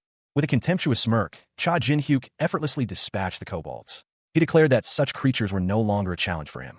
He picked up a discarded spear, his expression hardening. He vowed not to remain idle in this life. Jin-hyuk, wielding the spear with newfound power, commanded the remaining spirits to lead him to their master. He sneered, calling the spectral kobold scum before continuing his advance. Deep within a dark chamber, a hulking figure stood before a sarcophagus. A sinister elf-like being, sensing an intruder's presence, turned, his face etched with suspicion. Within the dimly lit confines of a stone chamber, a cloaked figure issued a sharp command. "Prepare the offerings. Quickly." Two hobgoblins, one noticeably larger than the other, reacted with alacrity to the order. The smaller one looked apprehensive, while the larger one, seemingly their leader, began to oversee the preparations. Suddenly, the larger hobgoblin's eyes glowed with an eerie purple light, his form contorting as he unleashed a wave of dark energy. The smaller hobgoblin was caught completely off guard by the sudden attack, flung backward by the force of the blast. He tumbled through the air, the purple energy continuing to lash out at him. The larger hobgoblin, now radiating a malevolent aura, advanced on his fallen comrade, his expression twisted in a cruel grin. Elsewhere, a young man with dark hair and a determined expression appeared, a surge of dark energy crackling around him. With surprising speed and strength, he seized the smaller hobgoblin, his grip firm and unwavering. The hobgoblin's eyes widened in terror as he felt a powerful force constricting him. A fissure ripped through the earth, a jagged tear in the very fabric of reality. Darkness pulsed from within. From the chasm, two grotesque hobgoblins clawed their way out, their eyes burning with malevolent glee. One lunged, sword raised, aiming a vicious blow at a young man cradling a smaller, injured hobgoblin. The man, his face obscured, remained calm amidst the chaos. The attacker fell, a crimson line blooming across its chest. The young man's grip tightened on the injured creature. A purple energy erupted from the wounded hobgoblin, striking the young man with surprising force. He reacted instantly, drawing a sword with practiced ease. The blade shimmered with an ethereal light. A wave of violet energy surged from him, striking down several shadowy figures that appeared from the darkness. He moved with lethal grace, a blur of motion as he dispatched his attackers. His movements were precise, deadly. The violet energy subsided, leaving behind only the faintest shimmer in the air. Cha Jin-hyuk, his dark eyes blazing, stood amidst a pair of spectral guardians. The recently resurrected necromancer, now possessing the abilities of an all-master, surveyed the scene. A corpse lay behind him, a grim testament to his recent victory. He mused, a hidden class is pretty great. His gaze sharpened, focusing on something beyond the immediate vicinity. A sudden realization washed over him. This aura. He recognized the familiar energy signature. It's close, the room where the Kobold Lord is. A mocking voice echoed in his mind, a clear and distinct message from an unseen source. The peak of all evil is rooting for you with light batons. Jin-hyuk scoffed at the taunt. The unseen speaker's words continued to ring in his ears. The peak of all evil is rooting for you with light batons. He retorted internally, I don't need cheering from an old man with hairy legs. I'm going to win anyways. His resolve hardened. He would not need any help. Jin-hyuk, flanked by his spectral guardians, advanced confidently down the corridor. A trail of blood marked his path, a testament to his ruthless efficiency. The scene opens with a close-up on a bloodied sword piercing through a body. A dark, ominous energy crackles around the weapon. A hulking hobgoblin, his face contorted in a grotesque grin, plunges the sword deeper, muttering, more, more. The hobgoblin, his voice echoing with dark satisfaction, declares, it's not enough until they are satisfied. Glory to the death-observing demon. Meanwhile, another figure, bound and struggling, cries out, let go. Let go of me, I said. A third hobgoblin observes the scene, commenting casually, oh, is that the next offering? The bound figure is revealed to be a young woman with striking features. The hobgoblins react with surprise, one of them exclaiming, huh? That is. A close-up on the woman's face shows a pair of small horns and glowing red eyes. One hobgoblin identifies her, whispering at Dakibi. The hobgoblin leader, pleased, remarks, ho ho ho, what have we here? You're going to be a much better offering than humans. The hobgoblin, Harryu, his gnarled fingers crackling with dark energy, lunged forward. His massive fist connected with a blinding flash of purple light as he struck the spirit master, Balkan, sending her sprawling. From the shadows of the chamber, a figure emerged. It was you, the intruder bastard, a voice boomed, filled with righteous fury. Balkan lay on the ground, her breath ragged, a sword lying nearby. Harryu stood over her, his expression grim. The newcomer, a man with a sinister smile, observed the scene. His internal monologue revealed his thoughts. What do we have here? A human sacrifice? A summoning? He continued, his voice laced with chilling indifference. Either way, it's irrelevant. A surge of dark energy enveloped him as he declared, since you're going to fail. A dark chamber, stained crimson.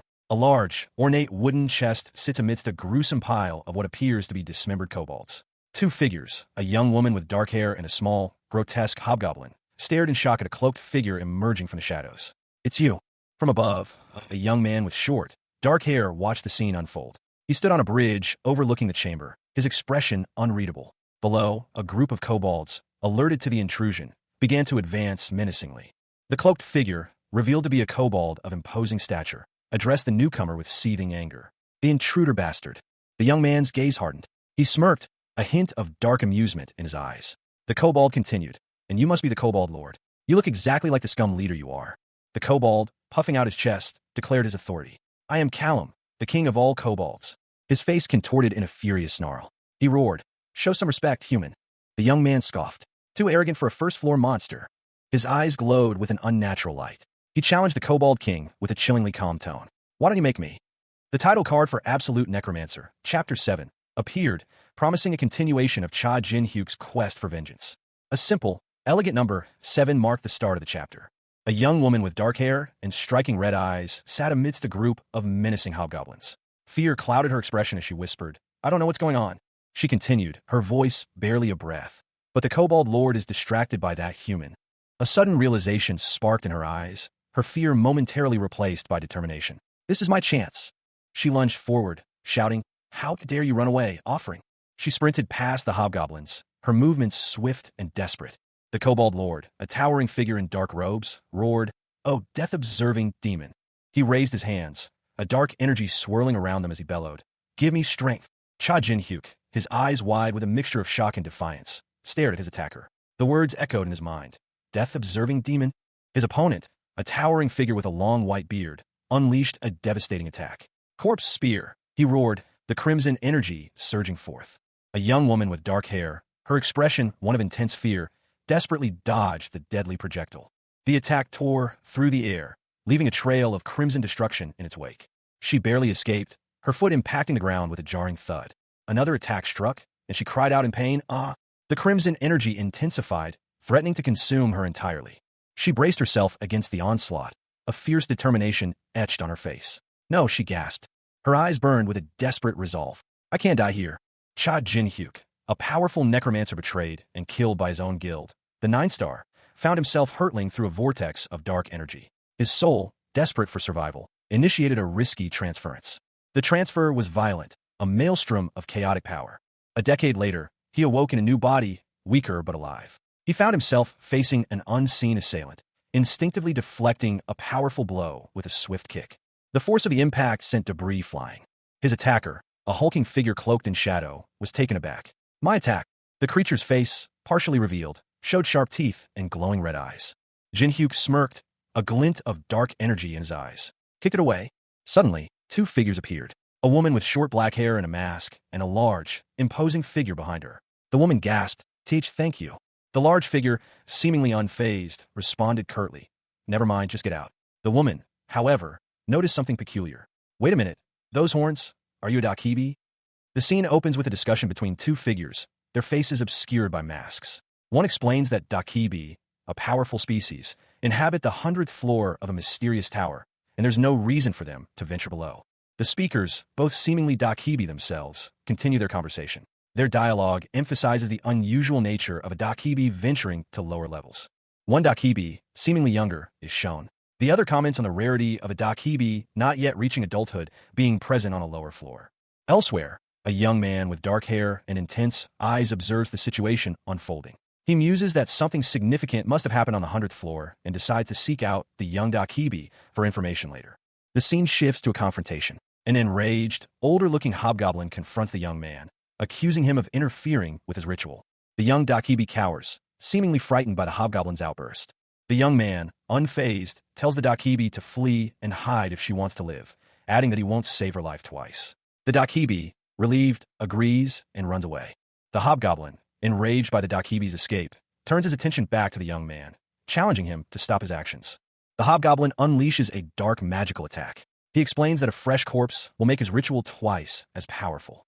The necromancer, Cha Jin-hyuk, unleashed a devastating corpse bomb, the air crackling with dark energy as the explosion ripped through the chamber. The blast sent a shockwave through the ornate hall, its crimson glow illuminating the chaos. Debris rained down as the force of the explosion propelled Jin-hyuk backward. He landed hard, the impact jarring him, but he quickly recovered, a grim determination etched on his face.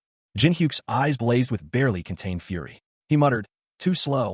His opponent, a hulking figure cloaked in shadow, roared in response, his single visible eye burning with malice. The cloaked figure sneered, "Your mana control is way too poor." With a swift movement, Jin-hyuk countered his attack, a blur of motion. The clash of their powers sent another shockwave through the hall, the force of the impact nearly shattering the very stone beneath their feet.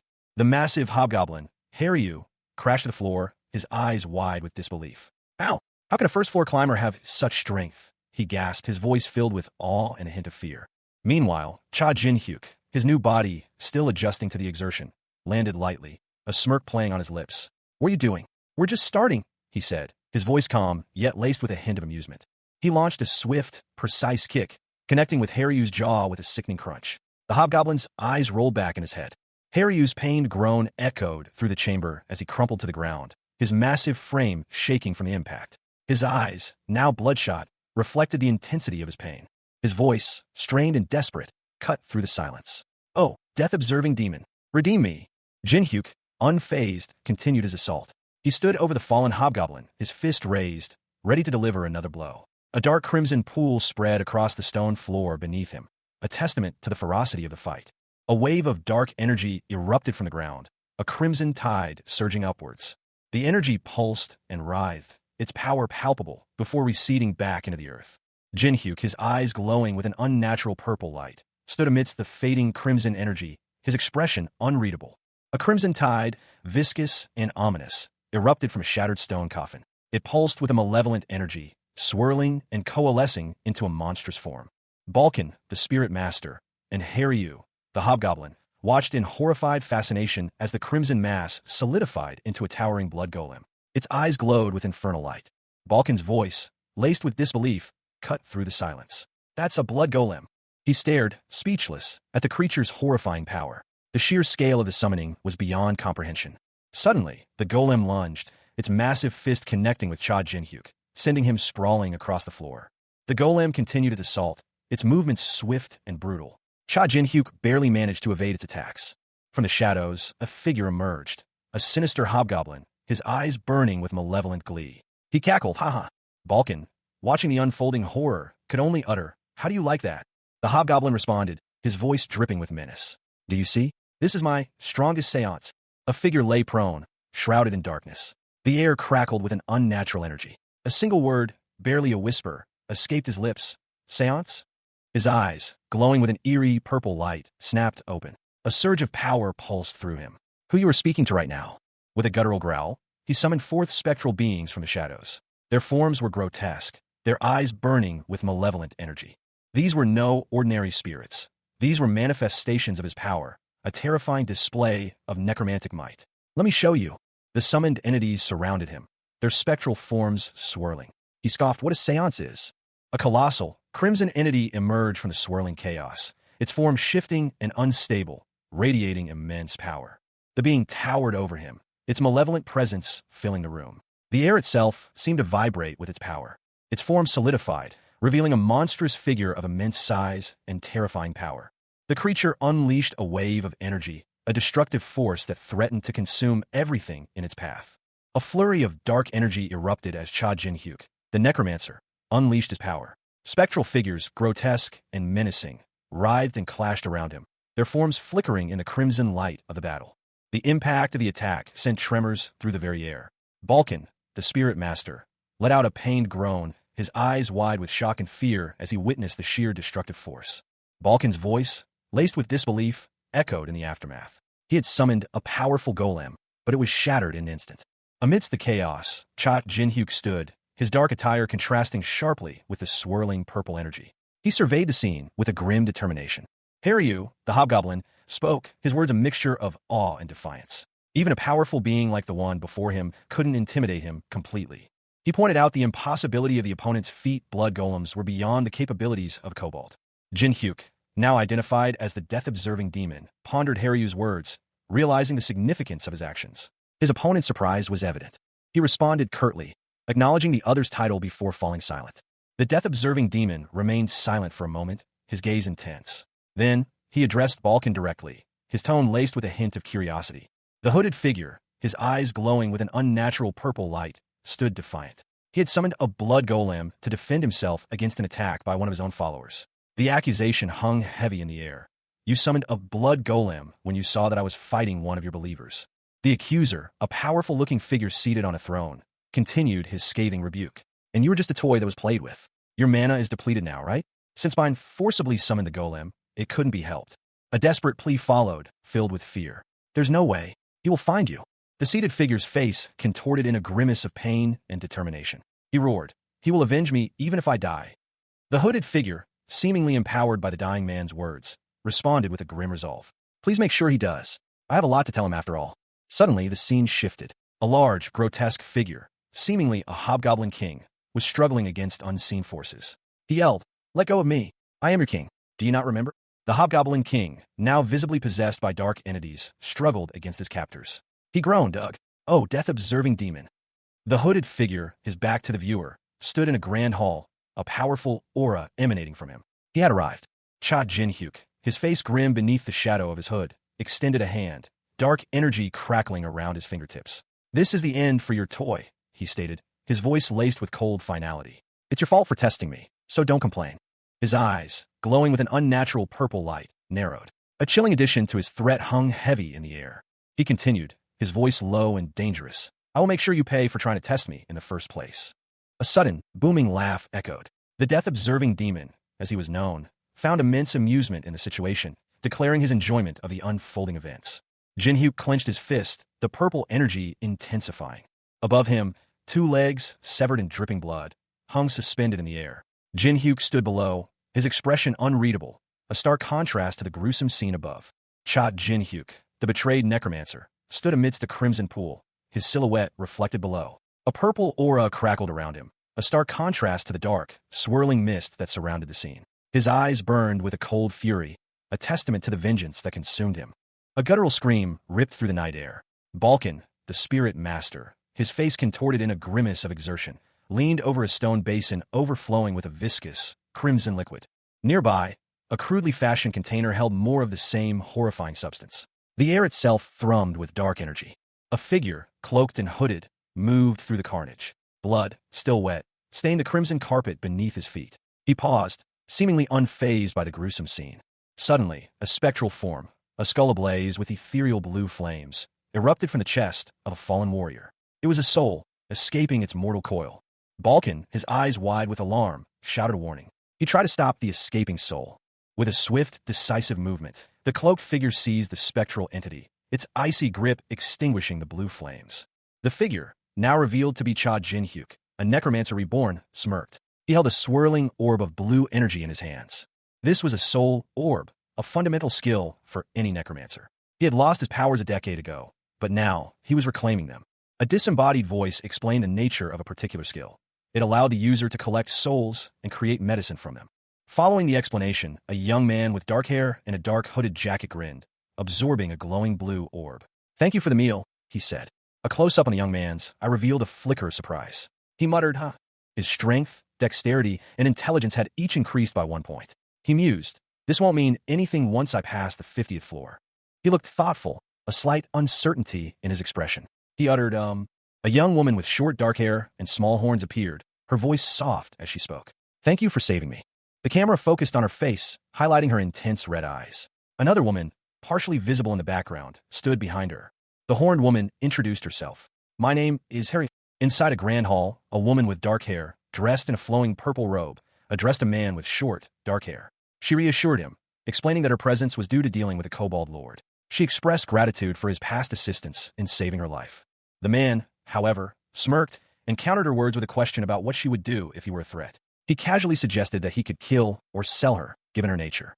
The woman's eyes glowed crimson as she responded that she would handle it. The narration box explained that when it comes to favors and revenge, those involved always make sure debts are paid. The man mused that this was just like a dakibi. He then questioned her about why someone from 100th floor would be in such a place. She hesitantly explained that someone had attacked the dakibi village on the 100th floor. The man showed a surprised expression. The number 8, rendered in elegant script, glowed faintly amidst a swirling, ethereal pink sigil. This marked the beginning. A young woman with striking black hair and crimson eyes, a dakibi, explained, "Dakibi are a pretty strong species within the tower. Even as a climber, it wouldn't be easy to bother them like that." A young man with dark hair, his brow furrowed in thought, muttered to himself, "Don't tell me. Was it one of the 4 great species?" The narration continued, describing the 4 great species. Giants, colossal beings of immense strength, dragons, embodying the essence of magic, demons, masters of demonic energy, and angels, possessing the wings of retribution. Each species was depicted in turn: a hulking giant, a magnificent dragon, a powerful demon, and a radiant angel. Their power was undeniable. The image focused on the angel, its wings shimmering with celestial light. The text declared them the 4 greatest species within the tower that control everything. The young man from earlier reflected, they would have to be part of the 4 great species to bother Dakibi with such disregard. He continued his internal monologue, or, at the very least, someone that has one of their support. His thoughts turned to another possibility, or maybe, Ninesta, it could be someone that. Cha Jin-hyuk, betrayed and left for dead by his own guild. The 9-star, seethed. His thoughts were consumed by a burning rage, fueled by the injustice of his murder and the betrayal of his comrades. He muttered, "Those bastards." A young woman with striking crimson eyes and small horns approached cautiously. Concern etched her features as she asked, Are you okay?" Jin-hyuk, ignoring her concern, stood and declared, "It's nothing. I'll be leaving now." The scene shifted to reveal a gruesome sight. The floor was stained with blood, and a large, monstrous figure lay nearby. Jin-hyuk, seemingly unfazed, addressed the young woman again, asking, "Do you intend to stay here, surrounded by pools of blood?" The young woman responded with surprising determination. "If it's fine." Her resolve hardened. She added, I would like to come with you. Jin-hyuk considered her offer, his expression thoughtful. He mused, Dakibi, although she's still young. He concluded, it wouldn't be a bad idea to let her join my party. The young woman, however, insisted, I can take care of myself. Haryu, the hobgoblin, her crimson eyes narrowed, addressed the young man beside her. You were almost killed by the Kobold Lord just now. The young man, his expression grim, responded, That's because I let my guard down. He sighed, then offered a curt reply to Haryu's concern. Fine, you can come with me. His gaze fell upon his blood-stained clothes. A thought crossed his mind. I guess I'll need to get some new clothes. It'll be a hassle if I garner attention with these blood-stained clothes. The pair stood before a fallen figure, a magical symbol glowing faintly beneath them. It depicted a suit of armor. The fallen figure was revealed to be a large, grotesque hobgoblin. The young man's thoughts turned to the glowing symbol. An equipment item? The magical symbol pulsed with an ethereal purple light, the image of the armor becoming more defined. Night had fallen. In the distance, a ruined tower loomed, silhouetted against the dark sky. Cha Jin-hyuk, his face obscured by shadow, walked with purpose. A decade had passed since his betrayal and death at the hands of his own guild. Now, reborn in a new body, his former necromantic powers were gone, replaced by the potential of an all-master. Beside him, Balkan, the spirit master, and Haryu, the hobgoblin, remained vigilant. Their loyalty was his only solace in this new, uncertain life. The trio moved with practiced ease through the city's underbelly, their destination, the ominous tower. A question mark hung in the air, mirroring the uncertainty in Balkan's mind. The familiar cobblestone streets held a strange, unsettling energy. Suddenly, a swirling vortex of purple energy erupted from the ground before them. Balkan and Cha Jin-hyuk exchanged a look of alarm. Haryu gasped, her eyes wide with fear as the vortex pulsed with dark power. The air crackled with arcane energy. From the vortex, a shadowy figure emerged, its form solidifying into a menacing presence. The ground trembled beneath the weight of its power. A powerful necromancer, cloaked in darkness, stood before them. He declared, It's done. For spectral figures, manifestations of his dark magic, hovered behind him. The necromancer continued, explaining that there were no living kobolds within the tower. His words hung heavy with implication. Balkan, her gaze fixed on the now-vanished necromancer, whispered to Cha Jin-hyuk, Who's that? The scene opens on a powerful necromancer, his dark eyes piercing, addressing two companions. He questions them, his voice laced with suspicion. Who's this young one? Don't tell me. You can't see me. One of the companions, a spirit master, calmly responds, confirming the necromancer's suspicions. He explains that a few of the Dakibi possess a high soul affinity. The other companion, a hobgoblin, listens intently. The necromancer considers his options, a glint of calculation in his eyes. He contemplates absorbing the hobgoblin's abilities. However, he quickly dismisses the idea. He decides against immediate absorption, instead opting for a more patient approach. He plans to keep her close and train her for the time being. The spirit master, meanwhile, is presented with a digital interface, a quest notification appearing before him. He looks at it with a questioning expression. A sinister smile spreads across the spirit master's face as he reads the quest details. He seems pleased with the challenge ahead. His companions react with surprise and concern as he accepts the Monster Wave quest, which will disable all safe zones on the first floor. The air crackled with tension. A young man, his face etched with grim determination, stared at a glowing blue interface. Beside him, another figure voiced their disbelief. Don't tell me you're going to accept it? He smirked, a glint in his eyes. If I wasn't going to, he replied, there would have been no point in coming all the way here to defeat a lord. A digital voice echoed, its tone grave. The peak of all evil considered his actions reckless. One god and one demon were both concerned about his recklessness. The digital voice continued, outlining a reward. The death-observing demon would grant a prize to whoever ranked first in contribution. The young man reacted with a mixture of surprise and skepticism, muttering, Don't tell me that he's trying to call it even with this? He looked at the interface again, confirming the information. That is what the death-observing demon has said. The young man made his decision. I'll make my decision after I see the reward. His companions watched him, one expressing concern, I can't believe you. Do you really want to die? The scene shifted to show the young man walking with two other individuals. One of them seemed to be aware of his intentions, stating, I know you'd prefer it if I died since you'd be free, but he cut them off with a chilling statement. No, you'll still be my servants even after my death. His companion responded with exasperation. Stop playing around. It's creepy. A hand, bandaged and scarred, hovered over a glowing digital interface. With a decisive touch, a single word illuminated, yes. An urgent system message flashed across the screen. A monster wave had been triggered. Kobolds would soon attack Karol Village, and all safety zones on the first floor would be disabled. The message was received in Karol Village. A man's voice, laced with alarm, muttered, Damn it, what is this? He looked out to see a horde of shadowy figures massing at the village entrance. The thought, a monster wave, echoed in his mind. Another man, his face grim, demanded, "Who's the bastard that accepted the monster wave?" He cursed, "Damn it. If the wave comes, we'll be trapped." A third individual, seemingly in command, urgently instructed those around him, "If you've cleared the quest, hurry and move to the second floor." He warned them, "Once the wave starts, you won't be able to leave even if you want to.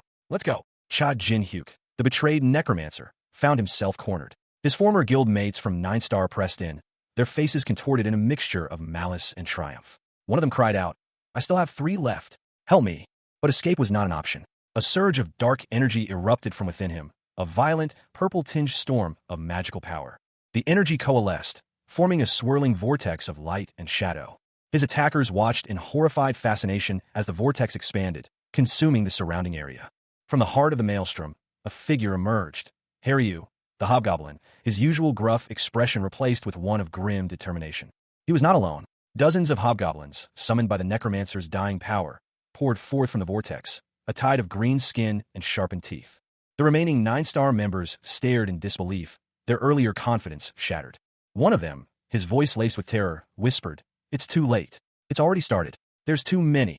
A guttural curse ripped through the air. "Fuck." The voice, cold and dismissive, followed. "Get lost." A surge of energy, a blinding column of light, erupted from the earth. It pulsed with raw power. 2 figures silhouetted against the radiant beam braced themselves. Around them, a horde of grotesque, pointed-eared creatures cowered. A sinister smile stretched across the face of a cloaked figure. His eyes gleamed with dark intent. He spoke, his voice a low growl. "If anyone touches even a single one of them, I'll slaughter the lot of you." Beside him stood a woman, her crimson eyes burning with fierce determination. She was a hobgoblin, her horns barely visible beneath her dark hair. Cha Jin-hyuk, betrayed and murdered by his own guild, the 9-star, let out a final, defiant curse. "Screw off, all of you."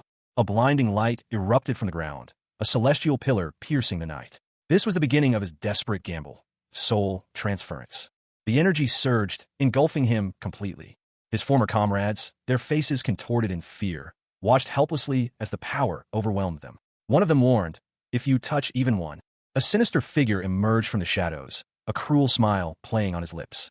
He stood with 2 others, a man and a young woman with horns, and declared, "I will kill you." The young woman, seemingly unaffected by the necromancer's power, watched with cold indifference as the scene unfolded. A swirling vortex of purple energy crackled in the air, its chaotic energy threatening to consume everything. From within, a voice, filled with both fear and confusion, cried out, "Who are you guys? It's dangerous." Above, a large group of soldiers marched, their faces grim. One of them, seemingly a leader, pointed toward the horde of approaching kobolds and shouted, "Don't you see the kobolds in front of you?" Below, a dark, ominous energy pulsed, radiating from a point on the ground. The energy intensified, coalescing into a sphere of blinding white light. From the sphere, a single word echoed, "Arise." A monstrous figure burst forth, its form vaguely humanoid but undeniably terrifying. Muscles rippled beneath dark, scarred skin, and sharp teeth gleamed in a feral grin. A young woman, small and seemingly helpless, watched from below. The creature lunged, its movements impossibly fast. Its attack was swift and brutal. A soldier, eyes wide with shock and disbelief, stammered, "A necromancer? But this is the first floor. How'd he get a class?" A swirling vortex of purple energy crackled, its ethereal glow illuminating a chaotic battlefield. Undead creatures, shambling and groaning, surrounded the epicenter of the magical disturbance. The perspective shifted, revealing the source of the power, a mass of writhing, purple-tinged figures, their forms indistinct in the magical storm. They pulsed with dark energy, a terrifying display of necromantic might. Amidst the chaos, a figure stood defiant. Clad in dark clothing, his back to the viewer, he seemed to command the very energy that raged around him. The necromantic storm pulsed in rhythm with his unseen presence. Nearby, 2 figures watched, their expressions a mixture of concern and anticipation. One, a spirit master with purple hair, asked his companion, a hobgoblin with crimson eyes, if she could also assist. The spirit master, his face partially obscured, urged his companion to hurry, expressing his doubt that the spirit soldiers would remain passive for long. He reiterated his concern, emphasizing the urgency of the situation. The spirit soldiers, he warned, were unlikely to remain idle. The hobgoblin, however, reassured him, dismissing his worries with a confident expression. A sly smile played on her lips as she revealed her own plan. With a focused expression, the hobgoblin channeled her power, a dark, crimson energy coalescing into a spectral blade within her body. A pair of crimson eyes, flecked with an inner pink glow, snapped open. They belonged to Cha Jin-hyuk, once the formidable necromancer, now reborn after a decade in a new body, his former power absent. His thoughts raced, a question forming in his mind. A pocket plane? The image resolved into a woman, her dark hair framing a face of intense concentration.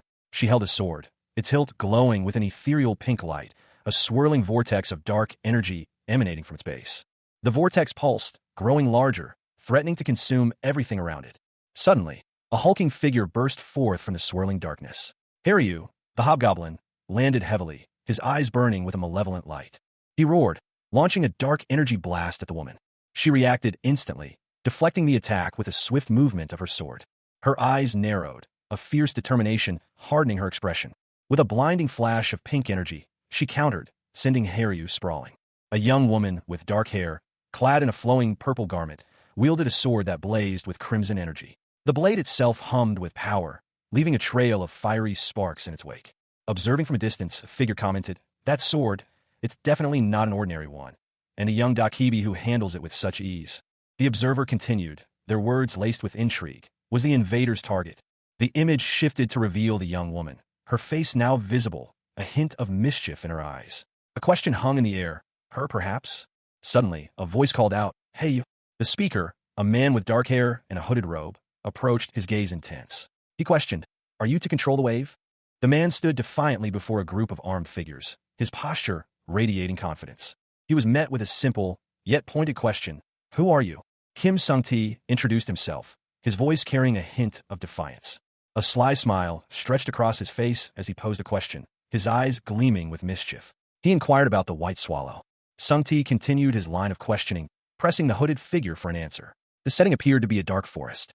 He chuckled, noting the other's apparent ignorance. Sung-ti then revealed the truth. The White Swallow was a subsidiary guild of the renowned Nine-Star Pelin Siblings Holy Land Guild. Two figures, a man and a woman, stood prominently, their expressions conveying power and authority. He emphasized this point, his voice sharp and clear. The hooded figure's eyes widened, his expression shifting to one of dawning recognition and apprehension. He muttered the name of the Pelin siblings. A man with short, dark hair and a sly grin revealed a piece of information. His older brother was inside the White Swallow. He continued, explaining that he and his companions planned to join him once they reached the 10th floor. The scene shifted to another man, who observed the previous speaker's skills. He proposed that if he spoke to his brother, he could also help the others. A sudden, sharp rejection. Sorry, but no. The rejection was followed by a violent magical attack. Purple energy surged, engulfing the man who had made the proposal. The attacked man coughed, disoriented, asking what was happening. A calm voice responded, "Great timing." Another figure appeared, explaining that he needed information on the others. The attacker, now revealed to be a dark-cloaked figure, smirked. He stated that he had some questions.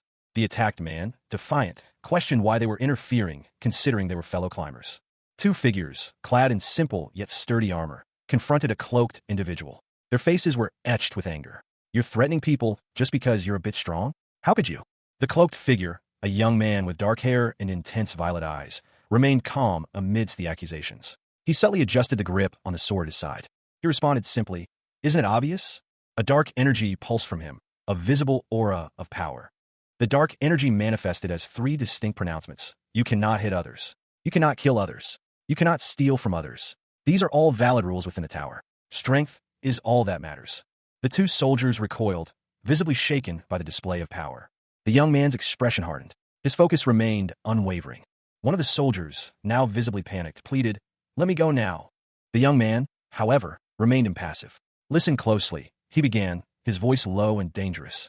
Cha Jin-hyuk, his body racked with pain, found himself at the mercy of a cloaked figure wielding a violet blade. The figure spared his life, stating that they only needed information. The cloaked figure, having obtained what they sought, issued a curt warning to Jin-hyuk before departing. Meanwhile, two other figures, seemingly allies of Jin-hyuk, discovered his weakened state. One of them, Sung-ti, cried out in alarm. Sung-ti and his companion anxiously questioned Jin-hyuk's inaction, concerned about the danger they were in. Jin-hyuk, still recovering from his ordeal, remained seated on the ground, his expression grim. Jin-hyuk, despite his weakened state, suddenly urged his companions to flee. Sung-ti, bewildered by this unexpected command, questioned Jin-hyuk's reasoning. Jin-hyuk's face contorted in fear as he explained the dire consequences of being caught. Suddenly, a large group of pursuers appeared, their movements blurred by speed. A swirling vortex of dark, purple energy crackled, consuming several shadowy figures. The air thrummed with raw power, a palpable sense of dread hanging heavy in the air. From the shadows emerged Haryu, the hobgoblin, his single eye blazing with fury. He pointed a clawed finger towards the dissipating vortex, shouting a warning to his unseen comrades.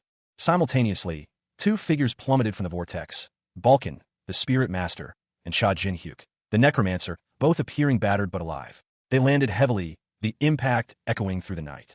Cha Jin-hyuk, his face partially obscured by shadow, smirked. Despite his injuries, a dangerous glint shone in his eyes, hinting at a hidden strength.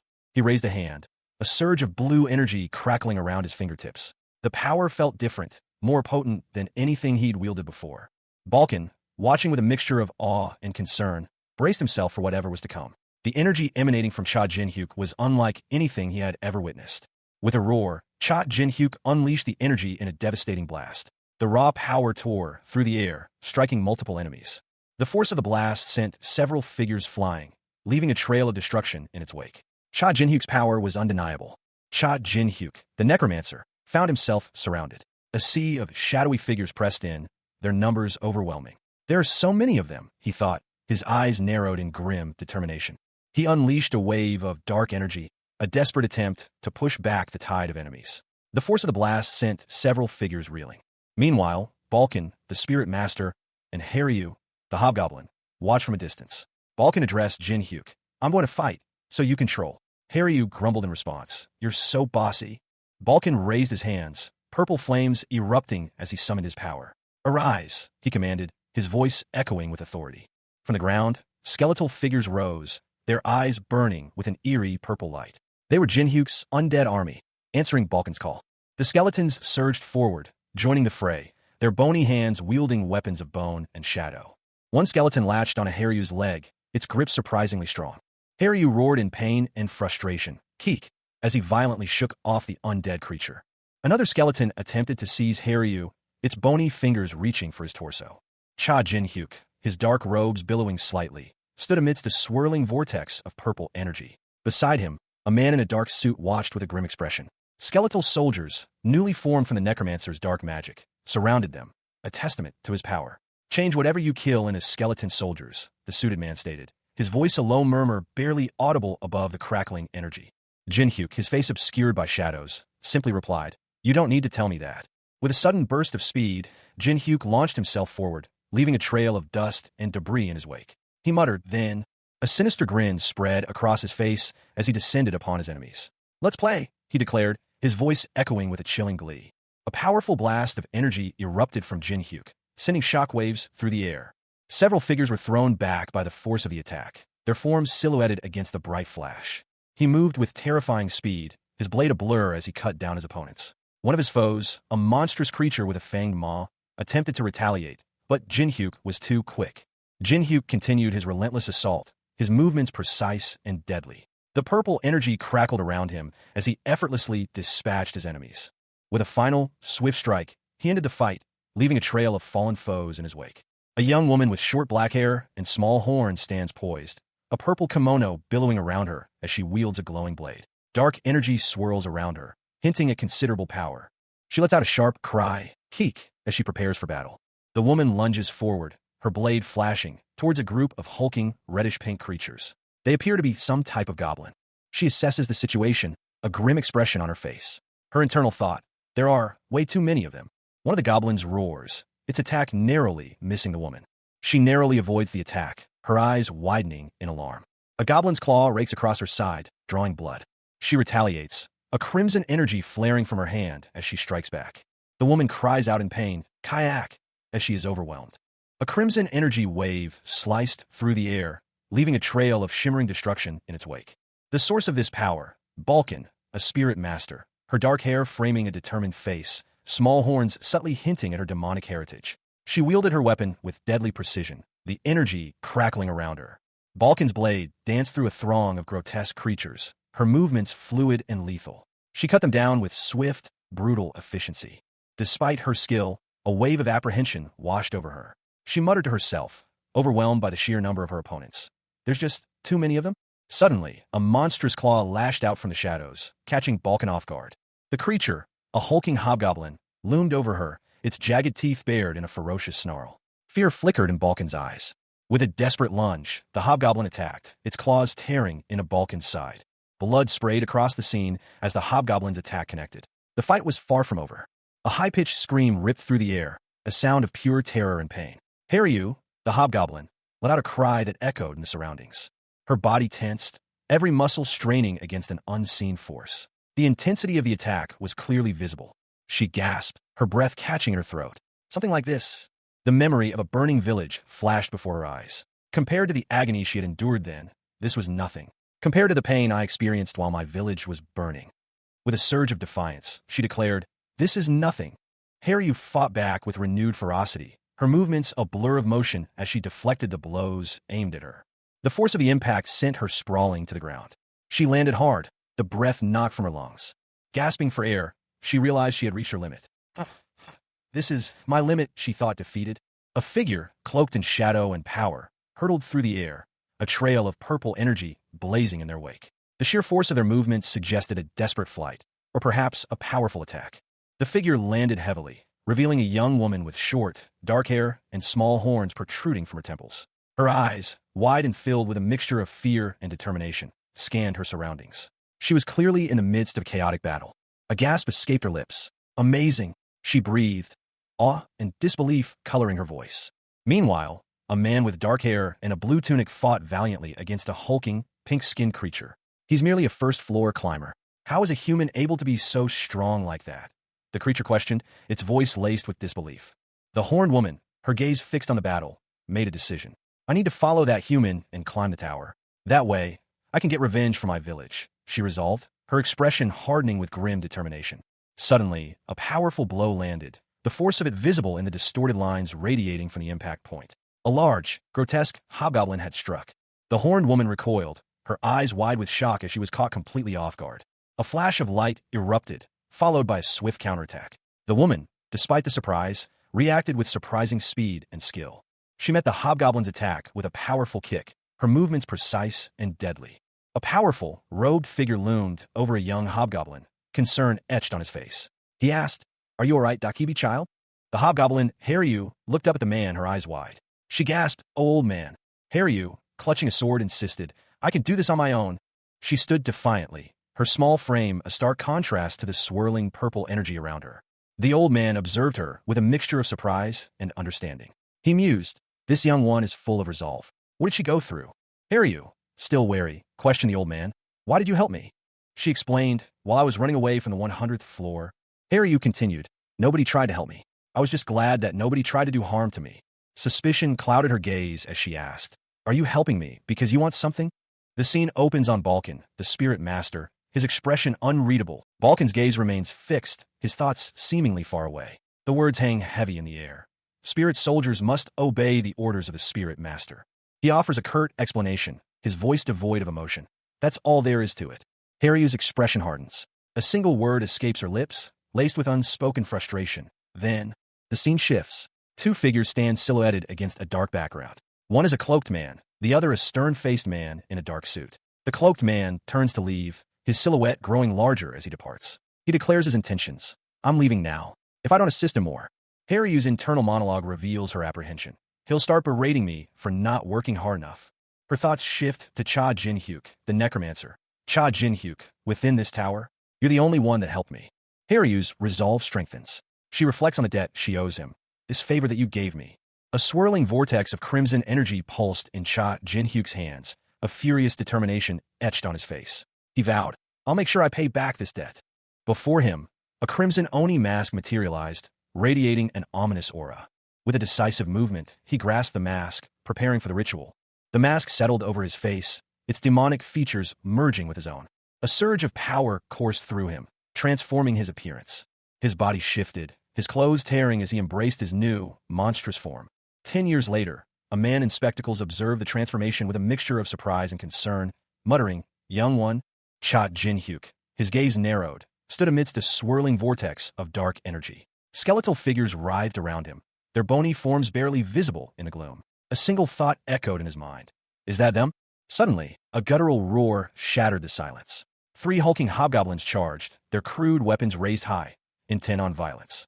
From From the shadows, a monstrous figure emerged. Its crimson eyes glowed with malevolent intensity, a terrifying mask obscuring its features. A wave of dark energy erupted from the creature, a palpable force that threatened to consume everything in its path. The figure lunged forward, its movements impossibly fast, a blur of dark energy and shadow.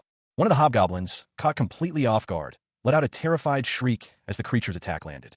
The monstrous figure unleashed another devastating blow, its power overwhelming. The hobgoblin, its body racked with pain, collapsed to the ground, its life ebbing away. Jin-hyuk, eyes blazing with determination, prepared to face whatever came next. He would not be defeated. Crimson energy crackled as Cha Jin-hyuk, even in death, fought with the ferocity of a cornered beast. His body, though ravaged, moved with unnatural speed, deflecting blows from the 9-star guild members who had betrayed him. Each strike was a desperate attempt to buy time, a final, defiant stand against his impending doom. But even his necromantic prowess, once legendary, was failing him. His enemies pressed their advantage, their numbers overwhelming. A figure emerged from the fray, a woman with crimson hair and a demonic mask, her eyes burning with a cold fury.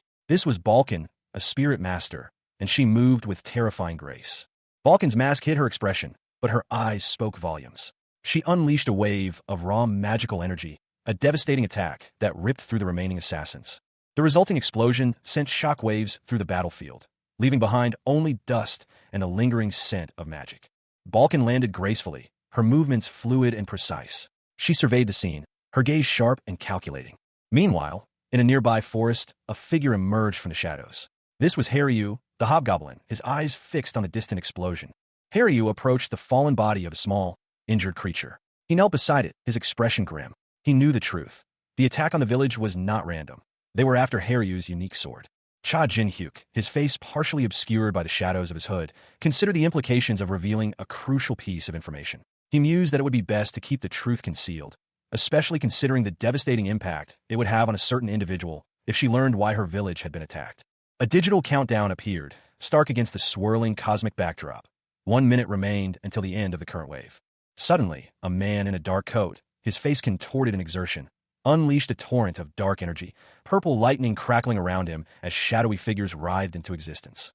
Jin-hyuk, his movements a blur, deflected the incoming attacks with practiced ease, his purple energy clashing against the crimson blades of his opponent. His opponent, a woman with fiery red hair and a menacing skull mask, pressed their assault, her movements aggressive and relentless. The woman's attack was interrupted by a sudden surge of energy. A bright blue portal opened, and from it emerged a figure, identified by the woman as Cha Jin-hyuk.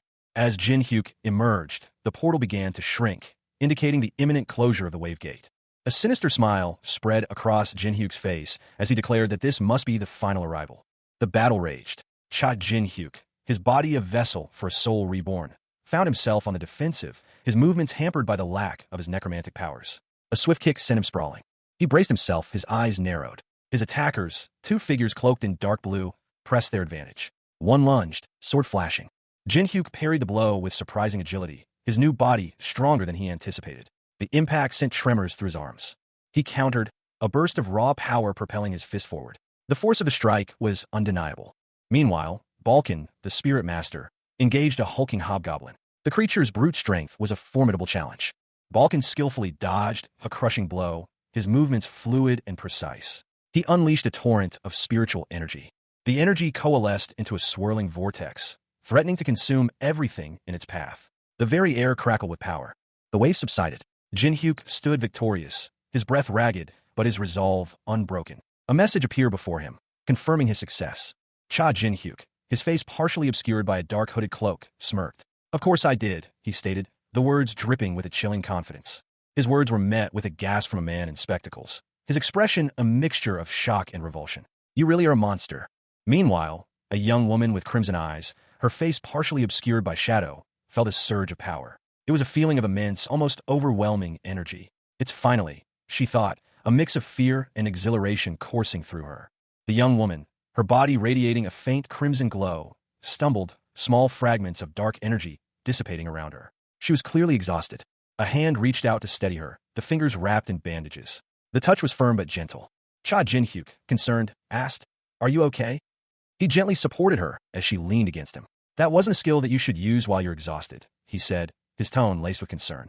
The young woman, her face flushed, gasped, "Thank Cha Jin-hyuk, seemingly unfazed, stood protectively over her, a faint blue energy emanating from him. He seemed to be shielding her from something. A translucent, shimmering blue rectangle pulsed with energy, its surface displaying a complex array of data streams. Within its confines, a figure, partially obscured, clutched at its chest, their face hidden from view. The data stream abruptly ceased, replaced by a bold announcement. Wave clear. A reward exists for first, second, and third in contribution. A young man with striking purple eyes and dark hair, partially concealed beneath a hooded cloak, smirked. Perfect, he mused. Why don't we get paid now? The wave subsided, leaving behind a grim landscape. Over 2,500 kobolds lay defeated, their bodies scattered across the battlefield. 3 figures stood amidst the carnage. Cha Jin-hyuk, his dark hood concealing most of his face. Balkan, the spirit master, his presence radiating quiet power. And Haryu, the hobgoblin, his usual gruff demeanor etched even deeper by the recent battle. A digital notification appeared before Jin-hyuk, announcing his accomplishment, Kobold Slayer. All his stats increased by 5 points, and he received 500 accomplishment points. He mused that while a 5-point increase might seem insignificant, it was a start. The accomplishment points, however, were far more significant. Jin-hyuk contemplated the system's mechanics. He realized that these accomplishment points would boost all his stats.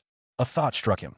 By mastering various skills using his all-master abilities and his insatiable hunger for power, he could exponentially increase his stats.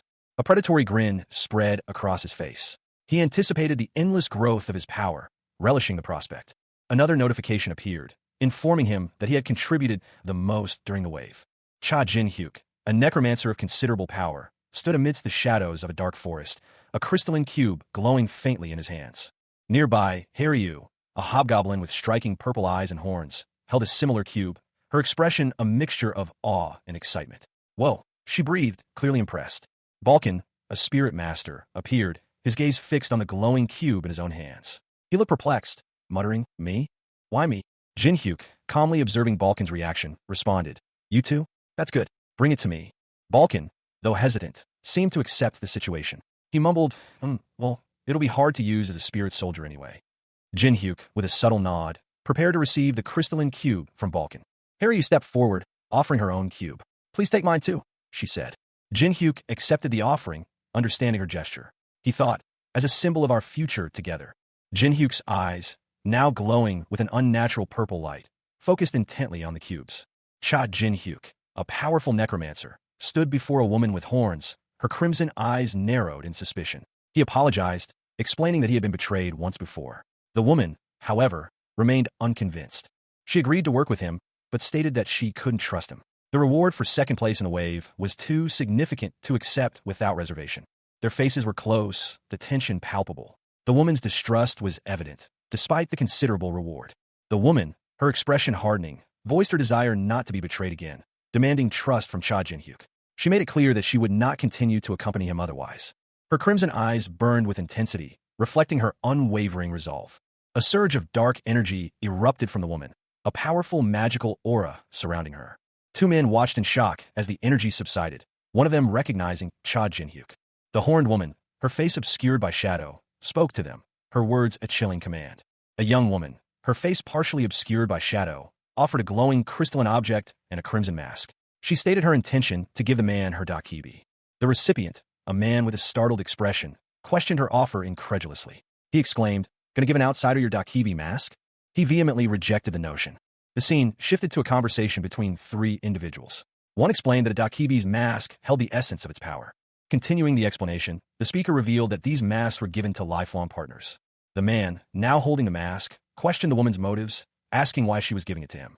She responded that it was the price for saving her life twice, a gesture of trust and a pledge of loyalty. The woman added that the mask served as proof of her unwavering loyalty and commitment. Cha Jin-hyuk, a necromancer, examined a mask in his hands. He mused that its worth exceeded its material value, sensing a deeper purpose behind it. Balkan, a spirit master, and a large hobgoblin, Haryu, stood nearby, observing him. Haryu's thoughts turned to revenge. Jin-hyuk, surprised, questioned the hobgoblin's sudden declaration. Haryu explained that she hadn't revealed the full extent of her pain. Her village had been burned to the ground. The image of the burning village flashed before her eyes, a searing reminder of her loss. She continued, her voice heavy with grief, that she had searched for survivors but found none. Haryu, standing before Jin-hyuk and Balkan, stated that she was likely the last surviving member of her kind. With newfound resolve, she declared her intention to avenge her people. Haryu pleaded with Jinhyuk to allow her to climb the tower once more, seeking the power necessary for her quest. Cha Jinhyuk, a powerful necromancer recently betrayed and killed by his own guild, the 9-star, now found himself in a new body, his former abilities gone. A decade had passed since his daring soul transference, and the taste of betrayal still lingered. Revenge was his only thought. Before him, a young woman knelt, cradling a glowing crystal. Her movements were delicate, almost reverent, as she prepared to complete the ritual.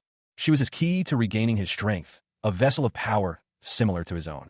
A flicker of hope ignited within him. Haryu, a hobgoblin with crimson eyes and horns, watched intently, her expression a mixture of apprehension and excitement. Jinhyuk's words were sharp, a warning. He discarded his mask, revealing a determined gaze. His resolve was unshaken. He would climb the tower again, this time with the power of an all-master. Jinhyuk manipulated 3 glowing crystals, his movements precise and controlled. He explained the process to Haryu, reassuring her. Haryu, despite her initial apprehension, expressed her eagerness to join him on his quest for vengeance. Her enthusiasm was infectious. Suddenly, Balkan, the spirit master, appeared, his voice a surprised exclamation. Jinhyuk, startled by Balkan's sudden arrival, reacted with confusion. The reunion was unexpected. Cha Jinhyuk, the necromancer, stood amidst his companions, Balkan and Haryu. He casually tossed 3 glowing crystals into the air, a nonchalant gesture belying the weight of his unspoken plans. Whatever, just call me whatever you want, he said, his voice flat. A surge of energy erupted, a brilliant display of arcane power. From the chaos, 3 items materialized, a mana ring, earrings, and a necklace, each imbued with potent magical properties. The ring increased mana by 5 points and decreased mana consumption by 10%. The earrings provided a 5-point mana boost and a 15% consumption reduction, and the necklace offered a 5-point mana increase and a 20% reduction in consumption. The items floated, their ethereal glow captivating. Balkan, ever the pragmatist, examined the newly created artifacts. He nodded approvingly. Those are good, he stated. Haryu, however, was less impressed. Huh, those are good? She questioned, her skepticism evident. She muttered to herself, they're all just mana. Jinhyuk, however, saw the potential immediately. It's perfect for necromancers who use mana to maintain armies, he exclaimed, a glint in his eyes. It'll let him increase the quality and quantity of summons by 45%. Balkan, sensing Jinhyuk's renewed focus, broke the silence. Hey, how long are you going to stay quiet? Jinhyuk smirked, a predatory gleam in his violet eyes. He was ready. In a dimly lit forest clearing, Cha Jinhyuk, his face etched with determination, stood before Balkan, the spirit master, and Haryu, the hobgoblin. Balkan, his usual jovial demeanor replaced with a serious expression, addressed Jinhyuk. Do you think I've forgotten your promise to give me a reward? A holographic display flickered to life, its blue light illuminating the scene. The words Death-Observing Demon appeared, a stark warning. The message continued, advising the Death-Observing Demon to leave immediately. The scene shifted to a deserted town square. An empty wooden sign hung from a building, a stark contrast to the usual bustling atmosphere. Inside a tavern, Jinhyuk, Balkan, and a woman with dark hair sat at a table. Jinhyuk observed the emptiness, commenting, the town's so empty, they probably evacuated to the 2nd floor or the forest because of the wave. The woman urged Jinhyuk to hurry, stating that the current situation was sufficient. He should reveal whatever information he possessed. Jinhyuk, however, cautioned against rushing, reminding them of the Death-Observing Demon warning. A powerful surge of purple energy erupted from Jinhyuk. A surge of purple energy erupted from a table in a dimly lit tavern, startling a young woman with dark hair and devil horns. Across from her, a burly man in dark robes watched with a mixture of apprehension and curiosity. The energy coalesced into a ring, pulsing with an ominous purple light. A nearby man, his face partially obscured by shadow, watched the ring with surprise. He mused to himself that his luck with items was exceptionally good that day. He carefully picked up the ring, its faint glow illuminating his hands. He was a young man with dark hair, wearing a dark robe with yellow accents and a demonic mask hanging from his neck. Upon closer inspection, his eyes widened in surprise. He realized something was amiss. The woman from the tavern, along with a large, imposing man, confronted him. The large man demanded to know what he had. He responded that it was the ring and explained its significance. He held up the ring, its demonic energy now clearly visible. His face was a mask of shock and dawning horror. The large man reacted with disbelief and alarm at the revelation of the ring's demonic energy. The scene opens with a close-up on a man's face, his expression one of disbelief. He is clearly addressing someone, though the other person is not visible. Are you serious, Cha? The camera pulls back to reveal a demonic figure, cloaked in shadow and radiating an aura of dark power. A detailed description of a ring appears, the Dark Force Ring, capable of harnessing demonic energy, albeit with limitations. This energy is a high-class resource of mana, usually requiring a pact with demons to obtain. The narration continues, explaining that demonic energy is a powerful resource, usually only accessible through servitude to demons. However, this ring offers a way to acquire it gradually. The image shows Cha Jin-hyuk, his body enveloped in dark energy, bound by chains. He reflects on the significant difference between having even a small amount of demonic energy and having none at all. A status window appears, displaying Cha Jin-hyuk's stats. His name, class, Spirit Master, subclass, All Master, physical type, Mana type, and current levels in strength, HP, agility, intelligence, mana, and demonic energy. He examines the Dark Force ring on his finger, a faint purple glow emanating from it. His expression is one of contemplation. The scene shifts. Cha Jin-hyuk is now in a tavern. A playful thought bubbles above his head. Death-observing demon offers a handshake. He responds, indicating that for an item as valuable as the ring, he's willing to overlook any pranks. Cha Jin-hyuk smiles confidently, accepting the implied deal. The image focuses on his hand, emphasizing the handshake. The air crackled with anticipation. Cha Jin-hyuk, his face obscured by shadow, stood alongside his companions, Balkan, the Spirit Master, and Haryu, the Hobgoblin. Balkan observed, "Seems like you're ready to climb the tower." A sudden, unsettling shift in the atmosphere. A cryptic message appeared, seemingly from an unseen source. "Peak of all evil is burning up with jealousy." The message continued, its urgency palpable. "Peak of all evil is mad." Then, a chilling request. "Peak of all evil asks for a handshake." The unseen entity, Peak of all evil, extended a hand, a gesture both unsettling and provocative. Jin-hyuk, ever vigilant, responded cautiously. He questioned the offer. "Without giving me anything? You can bring me a gift too if you want a handshake." Balkan, however, was less hesitant. He voiced his suspicion. "Are you trying to rip off a demon right now? You're definitely out of your mind." Peak of all evil was restless, the narrative implied. The unseen figure searched his belongings. Jin-hyuk, observing the unseen entity's actions, muttered, "Enough." Peak of all evil is thinking. The Peak of all evil declares his intention to create a quest. A surprised reaction follows. "What? A quest?" Cha Jin-hyuk, eyes wide with disbelief and a hint of manic excitement, exclaims, "Are you serious?"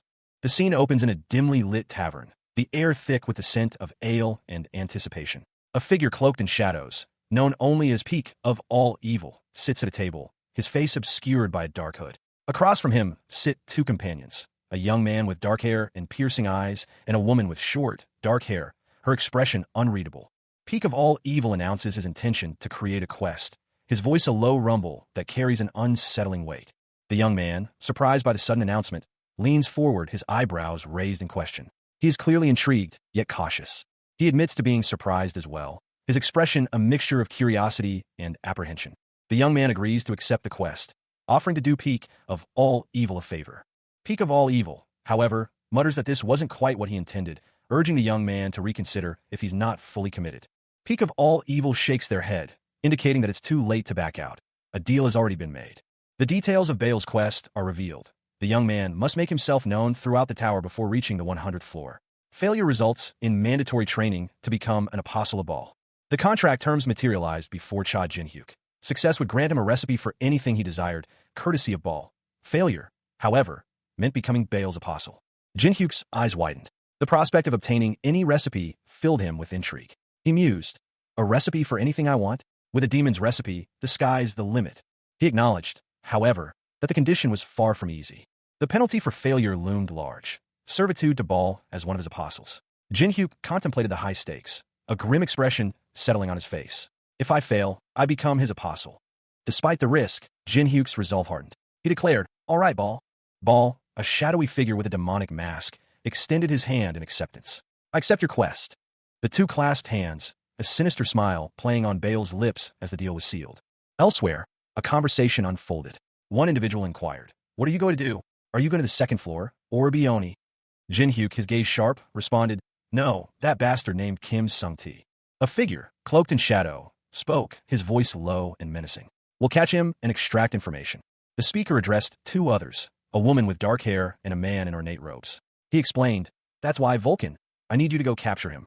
Vulcan, the man addressed, questioned, "Huh? Do you know where he is?" The woman, seemingly a spirit master, responded calmly, "I put a spirit soldier on him." She continued, her gaze fixed on a point in the distance. "Although he's pretty far away, I'm certain he's still on the first floor." Vulcan reacted with frustration. Damn it, you should have told me that first. I'll be on my way. As Vulcan prepared to depart, a swirling vortex of dark energy opened before him, the woman and the other man watching intently. After Vulcan's departure, the woman turned to the remaining man. Why don't we have a talk while we walk? He responded with a question. Pardon? She gestured toward a mask he was carrying. This mask. He held up the mask, a demonic visage. I want you to tell me more about it. The title card for Absolute Necromancer is displayed, promising a tale of dark magic and vengeance. The scene opens on a dark, moonlit path. Two figures walk along it, a man with dark hair and a hooded cloak, and a woman with short, dark hair and horns, her attire suggesting a supernatural origin. They appear to be in deep conversation. The man holds up a mask, its features demonic and unsettling. He explains its purpose. The mask, he reveals, allows the wearer to access their Dakibi abilities. The woman, intrigued, asks if these abilities are related to charms and supernatural powers. The man confirms this. She then shares that her own supernatural power is foresight, the ability to see into the future. The woman smiles, pleased with her ability. The man, however, considers foresight to be less useful in battle than other abilities. The scene opens on a young woman with striking crimson eyes and small horns, her gaze downcast. A taller figure, partially obscured, stands behind her, their expression unreadable. The camera focuses on the young woman's face, highlighting her unusual features. Her name is Haryu. The man from the previous panel, Cha Jin-hyuk, speaks to Haryu. What are you staring at me for? He asks, a hint of annoyance in his tone. Haryu replies, nothing. I just think you're a little odd. She then explains that people from outside their village have traveled for days to learn her unique ability to see glimpses of the future.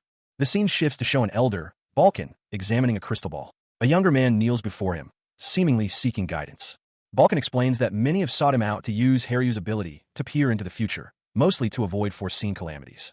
Balkan continues, describing how those who learned of their impending doom took action to change their fate.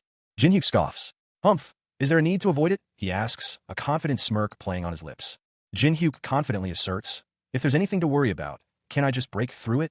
Balkan, a spirit master with a calm demeanor, addressed Haryu, a hobgoblin with striking crimson eyes and small horns. He stated that her ability would be quite useful to him. Haryu explained that her ability was foresight, specifically designed for combat. Haryu confidently questioned her usefulness, emphasizing her value to the team.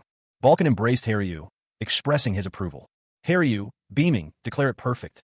Haryu's expression shifted to one of surprise and slight embarrassment as Balkan's praise continued. Balkan, with a knowing smile, reassured her, emphasizing her excellence.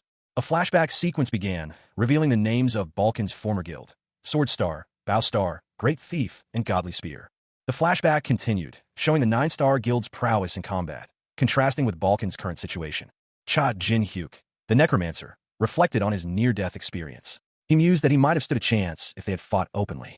He looked at the woman beside him, her face flushed, a mixture of relief and something akin to affection in her eyes. She gasped softly. Jin-hyuk, still supporting the woman, heard her whisper a grateful thank you. The woman, her expression softening, looked up at him. A silent moment passed between them. Suddenly, Balkan, their hobgoblin companion, burst onto the scene, shouting at Jin-hyuk to leave the woman alone. Balkan lunged forward, but Jin-hyuk reacted instantly, deflecting the attack with a swift movement. Jin-hyuk apologized, explaining his actions. He insisted he was simply glad to be able to help and promised to ensure the woman's safety. Cha Jin-hyuk, his face partially obscured by shadow, held a demonic mask. A cruel smile played on his lips as he declared his intentions. He would have his revenge. Balkan, the spirit master, a hobgoblin with crimson eyes and small horns, expressed her gratitude simply, thank you. She clenched her fists, her determination evident. With a final word of encouragement, she added, once again, I hope the best for both of us, Orbioni.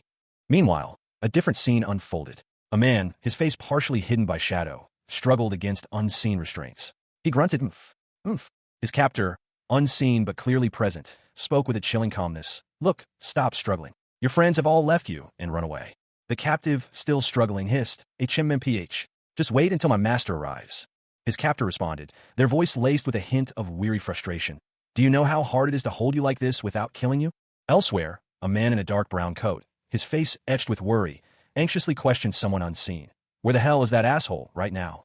Two figures emerged from the shadows, Balkan and Haryu. A surprised voice called out, oh, you managed to get him. A figure, cloaked in shadow, unleashes a furious outburst. Where the hell have you been? Do you understand how hard it was to keep him still? The scene shifts to reveal Balkan, a spirit master, his expression sharp and questioning. He addresses the unseen individual. Tried to run away? Balkan holds a sword aloft, its dark blade gleaming. He warns, "Vulcan, get out of the way." A swift blow connects, sending Vulcan reeling backward. He cries out in pain. Balkan, having disarmed Vulcan, offers a grim proposition. "Now, I'll give you your sword back, but where do you want me to put it?" Balkan's eyes gleam with dark intent. "Whether I put it in your hands or in your stomach, it all depends on how you answer my questions."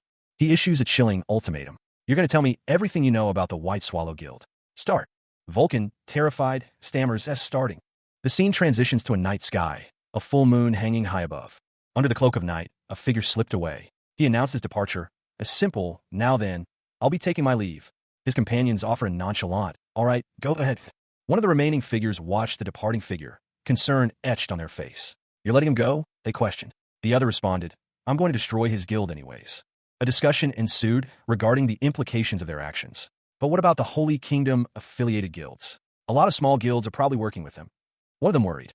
The other, more confident, replied, "Between the 10th and 200th floors, there are a lot of small guilds." The confident figure continued, "If I want to crush all of them." He paused, considering the ramifications. The group walked onward, their silhouettes stark against the darkening forest. "It'd definitely get pretty rough," he admitted. However, a glimmer of strategy emerged. "However, it could work in our favor." One of the group asked, "Are you talking about Bale's quest?" Elsewhere, two figures discussed the situation. One, a man with silver hair, smiled knowingly. "That would give me a good chance to clear the quest too," he stated. The scene shifted back to the group in the forest. "Now, then." The leader of the group, a man with dark hair and piercing purple eyes, smirked. "Why don't we start heading to the 10th floor?" Within the second floor safety zone of the tower, a conversation unfolded. One individual questioned, "You're telling me that those people are the ones that cleared the wave?" Expressing disbelief. His companion confirmed, "Yeah, and it was only 2 of them." The speaker's skepticism deepened. He countered, "Huh? I heard that there were 3 of them," highlighting a discrepancy in the information. Suddenly, a new arrival was announced. "Oh, here they come," one of them exclaimed, as a group of figures approached, their presence marked by a purple aura. 2 men watched the approaching figures, fear evident in their expressions. One of them stammered, What is that?" Overwhelmed by the sight. A question arose among the observers. "A ghost mask?" referring to the distinctive headgear worn by one of the approaching figures. The central figure of the group was revealed, their face obscured by a dark, Oni-like mask. The mask's menacing features were striking. The masked figure was immediately identified. You're the one that cleared the wave," one of the onlookers exclaimed, their tone accusatory. The question of affiliation followed. "Do you have a guild?" The demand for identification intensified. "Name, tell us your name," the onlookers pressed, their voices rising in urgency. The masked figure, Cha Jin-hyuk, considered his response. He began, the name Cha Jin-hyuk, but then a quest notification appeared, prompting him to reconsider revealing his identity. He concluded, "I can't reveal my name yet." A hooded figure, cloaked in shadows and surrounded by an ominous purple aura, spoke, their voice a low, gravelly whisper. The words hung heavy in the air, pregnant with unspoken menace. The hood fell back, revealing a terrifying visage, a face contorted by darkness, sharp teeth bared in a silent snarl, eyes glowing with malevolent purple light. This was no ordinary being. A figure cloaked in shadows, their face obscured by a menacing mask, revealed themselves. Their voice, though muffled, carried an undeniable weight. The mask's wearer continued, their words dripping with a chilling finality. "My name is Ghostface." A ripple of shock and confusion spread through the crowd gathered before him. Gasps of "WH" echoed as the onlookers struggled to comprehend the sudden appearance of the masked figure. 2 individuals, their faces partially visible, stepped forward, urging the mysterious figure to explain himself. "Hey, wait, you need to explain to us." One of the 2, a man with dark hair, thoughtfully placed a hand on the shoulder of his companion. A question formed in his mind. His thoughts raced. Wait, what if he committed a crime before he came to the tower? The man continued his internal monologue, recalling information he had heard. "I've heard cases where people on Earth come hiding inside the tower. Hiding your face or identity within the tower is common. I'm sure I have news about the wave and this mask." Ghostface, seemingly unfazed by the speculation, addressed the man identified as Vulcan. "Let's go, Vulcan. There's plenty we need to do." A wave of dark energy erupted from the center of the city, causing a tremor that shook the very ground. A desperate plea echoed through the air. "Stop." 3 figures watched in stunned silence as the energy surge intensified. One of them, a young man with short brown hair, urgently called out, "Wait." The energy subsided, leaving behind only a faint swirling mist. 2 men stood amidst the crowd, one of them stating grimly, "He left." Elsewhere, a powerful blue light engulfed 3 figures, a stern-looking man in a dark coat, a cloaked individual, and a young woman with striking dark hair. They emerged seemingly unharmed. A digital interface appeared, displaying a quest. Welcome to the second floor. Please complete the following quest to proceed to the next floor. The quest details were revealed. Defeat 10 kobolds and 10 kobold warriors. The three figures from the blue light, a man with a prominent jawline, a hooded figure, and a woman with horns, stood before the screen, assessing the task. The hooded figure, his face partially obscured, muttered, "Looks like it's nothing we can't handle." Vulcan, a young man with dark hair and piercing eyes, stood before a powerful figure. Vulcan, the older man, with his imposing presence and dark purple aura, addressed him. "Now, then, Vulcan," he began, "could you take care of the quest?" The older Vulcan's expression shifted, a hint of apprehension clouding his features. His internal thought echoed the unspoken question, "Don't tell me." His apprehension turned to disbelief. The older Vulcan's voice, though calm, carried an undercurrent of icy finality as he voiced his request. "You want me to bring those things alive to you?" Vulcan, seemingly unfazed, responded with a chillingly calm request of his own. He added, "If you can, bring Haryus too." The older Vulcan explained his reasoning, his voice laced with a hint of manic excitement. "I need to experiment with demonic energy. Come back quick if you want to watch." His outburst was a furious, barely controlled roar. "Damn you!" A young woman with horns and crimson eyes, presumably Haryu, appeared beside Vulcan, her warning sharp and urgent. "You better not use all your demonic energy before I come back." Vulcan's internal monologue reflected his uncertainty. Is it okay to clear the quest like this? Haryu, ever practical, offered a blunt counterpoint. "If you don't like it, you can go get them yourself. I'm not forcing you to do this." Under the cloak of night, Cha Jin-hyuk, his new body still adjusting to its newfound strength, stood tall. Beside him, the diminutive spirit master Balkan, her dark eyes gleaming with anticipation, remained alert. Their journey had just begun. Balkan's gaze remained fixed on the path ahead, her small frame a stark contrast to Jin-hyuk's imposing figure. The forest floor, damp with the evening dew, crunched softly under their feet. Jin-hyuk clenched his fist, a smirk playing on his lips. He muttered to himself, "To think I'd be able to use demonic energy like this." His excitement was palpable. "Let's see how well this works," he declared, a surge of dark energy crackling around him. A dark purple aura pulsed around his hand, forming a swirling vortex of demonic power. He whispered, "From one of the four great species, the power of demons." A small, intensely purple flame flickered into existence, a testament to Jin-hyuk's newly awakened abilities. Jin-hyuk stared at the flame, a thoughtful expression replacing his earlier excitement. He murmured, "So this is—" A young man, his face partially obscured, focuses intently on a swirling vortex of demonic energy forming in his palm. The purple flames pulse with malevolent power, a stark contrast to his otherwise calm expression. He murmurs, "Demonic energy." Suddenly, a sharp cry pierces the air. "Orabioni!" The source of the cry is revealed. A young woman with striking crimson eyes and small horns, her expression a mixture of alarm and anger. She is running, pursued by the young man from the previous panel. He seems to be in a hurry, his eyes fixed on something beyond her. The young man stops abruptly, his gaze settling on something hidden in the undergrowth. He points, saying, "Over there in the brush. There's a kobold." A grotesque kobold bursts from the bushes, its features menacing. Before it can attack, however, it is struck by an unseen force, sent sprawling. The kobold, dazed and disoriented, struggles to its feet, its eyes fixated on the young man who had previously been chasing the horned woman. The young man watches intently. Meanwhile, a third individual, a man with dark hair and a sinister smile, appears. He observes the scene with a gleam in his eyes, muttering, "This is perfect." The young man with the demonic energy addresses the sinister man. "Why don't we test this out on you?"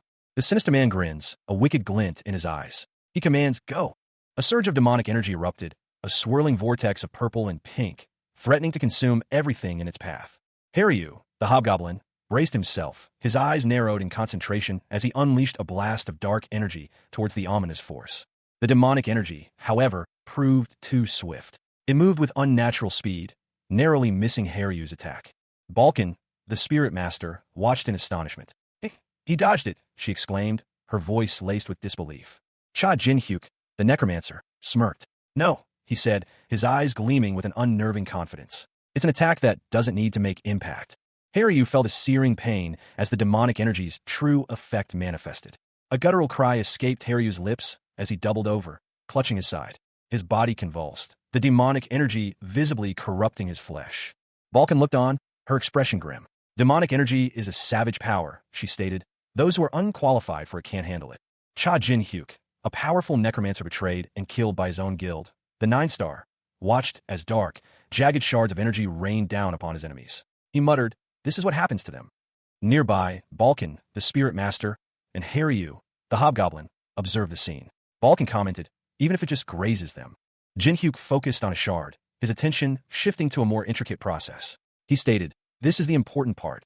Jin-hyuk, now in a new body, lacked his former necromantic powers, but possessed the abilities of an all-master.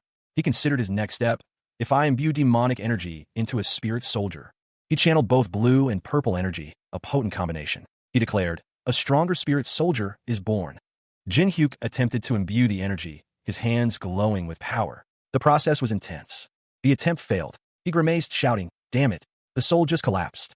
Jin-hyuk analyzed the situation, realizing the problem. He stated, looks like the soul can't handle the demonic energy either. I need to reduce the density of demonic energy. He formulated a solution, his eyes burning with determination. He resolved, I'll reduce it from 10 to just 1 demonic energy. A triumphant grin stretched across Cha Jin-hyuk's face, his eyes gleaming with dark energy. He muttered, perfect, it's complete. Before him, a towering, demonic figure coalesced from swirling purple flames. The creature pulsed with power, its form solidifying into a terrifying spirit soldier. Balkan, the spirit master, approached cautiously, her expression a mixture of awe and concern. You did it. It seemed pretty difficult, she remarked. Jin-hyuk simply replied, I was surprised by how easy it was. Elsewhere, a powerful, horned figure sat upon a throne, a malevolent smile playing on his lips. He held a crimson orb of energy in his hands. The figure mused, I'm sure no one knew how simple it was to use it. Back with Jin-hyuk and Balkan, the spirit master voiced her observation. Oh, was that formed with demonic energy? Suddenly, a figure in a dark coat appeared, surrounded by shadowy soldiers. He declared, amazing. Looks like it's perfectly fused. Jin-hyuk, observing the newly created soldier, explained to Balkan and Haryu, a spirit soldier with demonic energy. You could call it a demon soul soldier. Haryu, the hobgoblin, shrugged. A demon soul soldier. Not too bad. A sinister chuckle echoed through the air. The instructor, a figure shrouded in shadow, addressed his student. Haha, it's perfect considering you're my student. The student, a young man with dark hair, furrowed his brow in thought. He questioned the implications of his teacher's words. Does that mean that whenever I capture a soul, I need it to imbue with demonic energy? This is going to be difficult to use on the field. Suddenly, the student paused, a word escaping his lips. His instructor, a man with spectacles and a neatly trimmed beard, responded with a knowing smile. Wait, is there any need for me to summon them myself? The instructor continued, his tone thoughtful. Vulcan, when it comes to summoning, he finished his thought, offering a compliment to his student. You're more proficient than I am. The instructor leaned forward impressed. Your ability to command and position summons during battle is excellent too. Ahem, looks like you're finally respecting your teacher. A surge of dark energy erupted from the instructor, a visible manifestation of his power. The dark energy intensified, swirling around the instructor. A surge of dark energy erupted from Cha Jin-hyuk, his body contorting under the strain as he channeled immense power. His attacker, a figure shrouded in shadow, cried out in alarm, Ugh, Cha Jin-hyuk. The attacker, his face partially obscured, stared in disbelief as the dark energy consumed Cha Jin-hyuk. What are you doing? He stammered, fear evident in his voice. A sinister smile played on Cha Jin-hyuk's lips as he manipulated the demonic energy. He calmly explained, if I imbue demonic energy into your soul. The attacker, seemingly understanding the implications, questioned, won't the spirit soldiers that you summon automatically become demon soul soldiers? Cha Jin-hyuk responded, oh, since your soul is stronger than a skobold soul, I'll be using all the demonic energy that I have. A powerful blast of energy erupted, shaking the very ground. The attacker's desperate cry echoed. Cha Jin-hyuk. From the heart of the explosion, a dark portal opened, revealing 2 figures silhouetted against the swirling purple energy. One was Cha Jin-hyuk, the other a woman with dark hair. The woman, her features partially visible, gasped, Orabioni. He's Cha Jin-hyuk, his expression calm and controlled, reassured her, don't overreact. The first spirit master won't die from something like this. Cha Jin-hyuk, the betrayed necromancer, clung to a desperate hope amidst the swirling vortex of dark energy. His thoughts, a silent prayer against the overwhelming power, echoed a single, determined resolve. If I make it through this. From the heart of the maelstrom, a voice boomed, filled with cruel triumph. It was the voice of his former guildmate, his betrayer. I'll grind you up and drink you for breakfast, Cha Jin-hyuk. But Jin-hyuk, even in this dire situation, met his enemy's threat with a chilling calm. A smirk played on his lips as he replied, be my guest. His eyes, burning with an inner fire, reflected a newfound confidence. He spoke, not with bravado, but with the quiet certainty of one who had already accepted his fate. If you become strong enough to challenge me, I'll welcome it. With a final, defiant gesture, Jin-hyuk surrendered to the consuming darkness, a swirling vortex of purple energy. He was not alone. Balkan, the spirit master, stood beside him, her expression a mixture of worry and determination, watching as the necromancer was pulled into the abyss. The vortex intensified, threatening to consume everything in its path. Then, from the depths of the swirling chaos, a figure emerged. Clad in dark attire, this powerful being exuded an aura of immense power. Jin-hyuk, now reborn, stood before Balkan, his back to her, silhouetted against the fading purple energy. His transformation was complete. A young man with short, dark purple hair and a single earring stared intently into the distance, a smirk playing on his lips. He mused, "My greatest demon soul soldier." The focus shifted to a head of dark, purplish-red hair, crowned with a halo of dark energy. The unspoken conclusion hung heavy in the air. "Is you?" The camera angle changed to reveal a stern-faced man, Vulcan, his expression one of grim determination. He was clearly the speaker from the previous panel. Vulcan addressed the young man, his voice laced with a hint of accusation. "You made a mistake, Cha Jin-hyuk." The scene shifted to show the young man, now identified as Cha Jin-hyuk, struggling against a powerful dark entity he had summoned. Vulcan continued, "For making a summon that's stronger than you." More dark entities emerged, surrounding Jin-hyuk, their power palpable. Vulcan's voice boomed. "That was your greatest mistake." Vulcan's words echoed. "Greatest mistake to create a necromancer." A woman with dark hair, horns, and striking red eyes appeared, offering a mask to Jin-hyuk. She asked, "Are you angry?" Jin-hyuk's response was simple, "Good."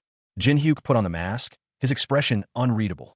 Cha Jin-hyuk, his face obscured by a menacing purple mask adorned with demonic features, mused to himself. He needed a worthy opponent, someone who could truly challenge him, even with his current power masked.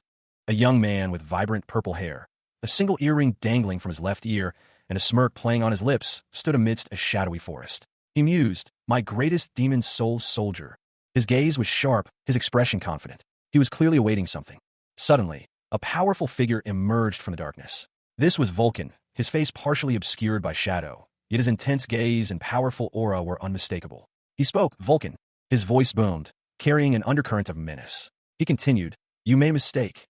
The young man's name was revealed, Cha Jin-hyuk. The weight of Vulcan's words hung heavy in the air.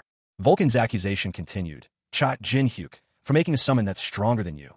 A monstrous hobgoblin, wreathed in purple energy, materialized behind Cha Jin-hyuk, its power clearly exceeding Vulcan's expectations. The necromancer's face was contorted in a silent scream. Vulcan's voice, filled with a chilling realization, echoed through the forest. "That was your greatest mistake as a necromancer."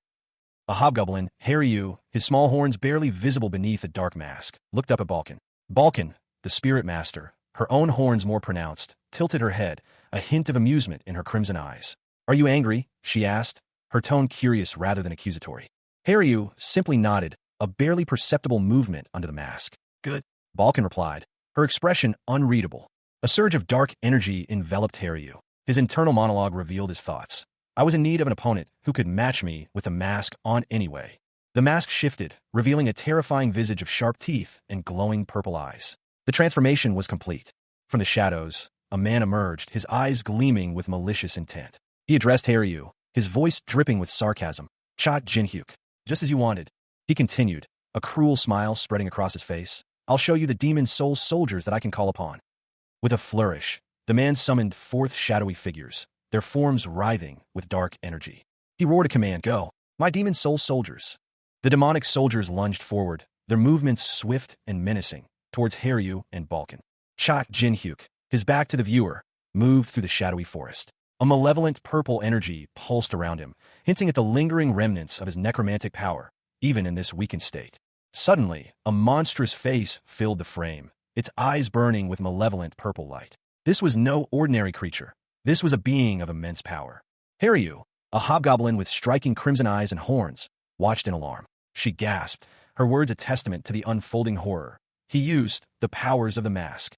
The image shifted, revealing a glimpse of a powerful, shadowy entity, its form barely visible amidst swirling purple energy. The shadowy entity's face, monstrous and terrifying, loomed closer.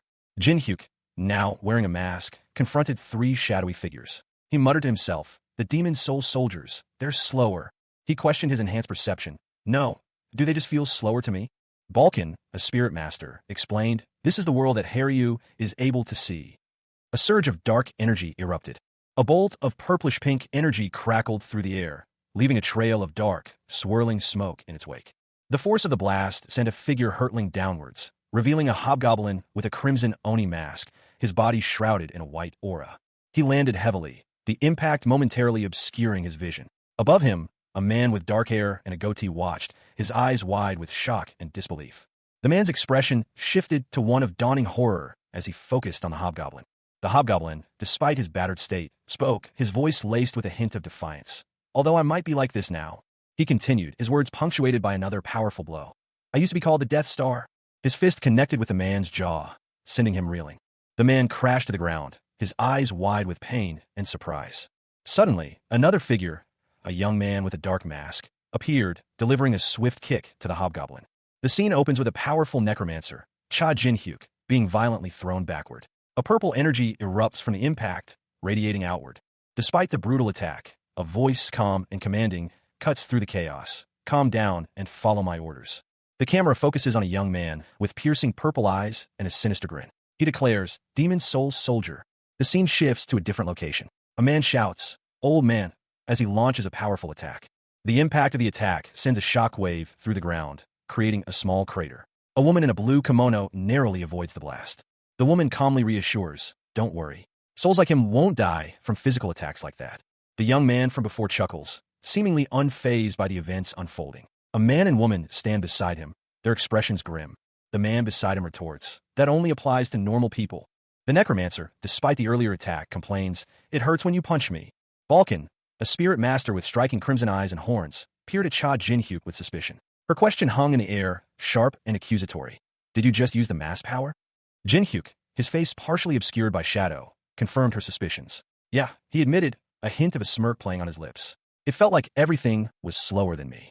He clenched his fist, a confident smirk replacing the previous shadow. The power of the mask was evident in his eyes.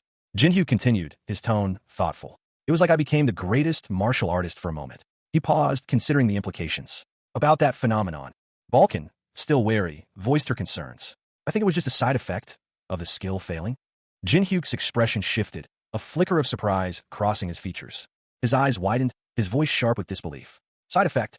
Jin-hyuk pondered the implications of his newfound power. If that was a side effect, Cha Jin-hyuk, his face etched with frustration, clutched at the mask around his neck. He demanded an explanation from his companion. "Then what is the mask supposed to do?" His companion, a hobgoblin named Haryu, explained, "That serves as battle foresight, right? Not only should the enemies seem slower, but you should be able to see their future actions, too." Jin-hyuk, incredulous, questioned the feasibility of such a power. "No way. How am I supposed to reach that point then?" Haryu shrugged, a hint of amusement in her eyes. "If you ask me, I kinda just do it." Jin-hyuk stared, a smirk playing on his lips. He muttered, "She just does it? Ah." Jin-hyuk reflected on Haryu's unique abilities. He mused, "I forgot. She must be considered a genius, even among the Dakibis." Haryu added, almost apologetically, "Even if I asked her to teach me, it would be difficult for her." Haryu looked at Jin-hyuk, a question in her eyes. "I'm Phoenix. What?" She continued her explanation. "If an untrained Dakibi were to try using a special ability, most of them would experience things like headaches and dizziness." Cha Jin-hyuk, his face etched with frustration, admitted, "That applies to me too. I can't use foresight whenever I want." His companion, whose name was Orbioni, expressed concern. "I was worried since you weren't even able to activate the skill." Jin-hyuk slumped, shoulders drooping in defeat. The weight of his inability to control his powers was evident. Orbioni, her expression a mix of concern and encouragement, reassured him. "Tish, that's not what I meant. I'm sure you'll be able to use it soon, Orbioni." Jin-hyuk reflected, "I miscalculated. It felt like everything was going my way." His thoughts continued. "I was too excited about becoming unbelievably strong on the second floor." He looked up at Orbioni, a hint of a smile playing on his lips. "I think I'm fine now. Thanks." Orbioni responded gently, touching his head, "No, of course." Suddenly, a powerful aura erupted from the nearby forest. A figure, cloaked in shadow and surrounded by a purple energy, appeared. The figure, hunched over, seemed to be struggling to contain the immense power. A voice filled with both power and pain boomed, "I, the greatest spirit master." Cha Jin-hyuk, his face etched with weariness, slumped against a rough-hewn tree. A single, profound question echoed in his mind. How did he arrive at this desolate point? He mumbled a hesitant, his gaze distant and troubled, still grappling with the weight of his predicament. Meanwhile, Haryu, the hobgoblin, watched with concern, her crimson eyes reflecting the dim light of the forest. She approached Jin-hyuk, her movements fluid and purposeful. A faint purple energy pulsed from her hands as she prepared to act. Haryu's touch was gentle yet firm as she channeled her energy into him. Haryu, thank you, he exclaimed, his voice filled with relief. Unlike that asshole, you're here to make me feel better. Haryu's expression softened as she continued to work, her concern evident in her gaze. She seemed to be assessing his condition. She gestured towards a group of kobolds in the distance. It seems like we need you to bring back more kobolds. A sinister voice cut through the air. Since we need one more, he'd better bring one before I turn his soul into a spirit orb and eat it. That was the chilling statement that hung heavy in the air. Cha Jin-hyuk, his eyes wide with disbelief, could only utter a single word. How? The question echoed in his mind, a desperate plea for understanding. How did this happen to him? A digital notification appeared before him. Stark against the darkness. Quest complete. Defeat Kobold October 10th. Defeat Kobold Warrior October 10th. Suddenly, two shadowy figures emerged, their forms crackling with dark energy, surrounding Cha Jin-hyuk. He was overwhelmed, the creature's power immense as they closed in. The third floor was cleared. Next, a cloaked figure appeared, their face obscured by a demonic mask. A powerful aura emanated from them. The figure raised a fist, a ring glowing with crimson energy. The fourth floor was also cleared. Then, a woman with crimson hair and a mask appeared, her movements swift and deadly. She launched a powerful attack, leaving a trail of dark energy in her wake. A pair of crimson eyes, blazing with barely contained fury, glared from the shadows. The intensity of the gaze spoke volumes. This was no ordinary anger. A cruel smile stretched across the face, a thin line of blood tracing its path. The expression was one of predatory satisfaction. Meanwhile, on the fifth floor of the tower, two figures discussed the rumors circulating about a mysterious individual known only as Ghostface. One, a spirit master wielding a staff, observed, "It's been 3 days since he entered the forest on the 5th floor." Her companion, a hobgoblin, added, "Looks like the goblins were no match for him. From the 5th floor onwards, goblins that can use." The hobgoblin finished his sentence with a grin. "Strong poison needles will start to spawn." Suddenly, a surge of blue energy erupted from the forest floor. From the heart of the energy, a figure emerged, cloaked in shadow and power. It was Cha Jin-hyuk, the necromancer, now possessing the abilities of an all-master. His eyes, though hidden by shadow, held a chilling calm. High above the forest floor, Haryu, a hobgoblin with glowing red eyes, clung precariously to a thick tree branch. He held a crude spear, his gaze fixed on something below. His dark hand, surprisingly strong for his size, gripped the branch with surprising strength as he prepared to strike. Leaping from his perch, Haryu descended, spear poised, a fierce expression twisting his features.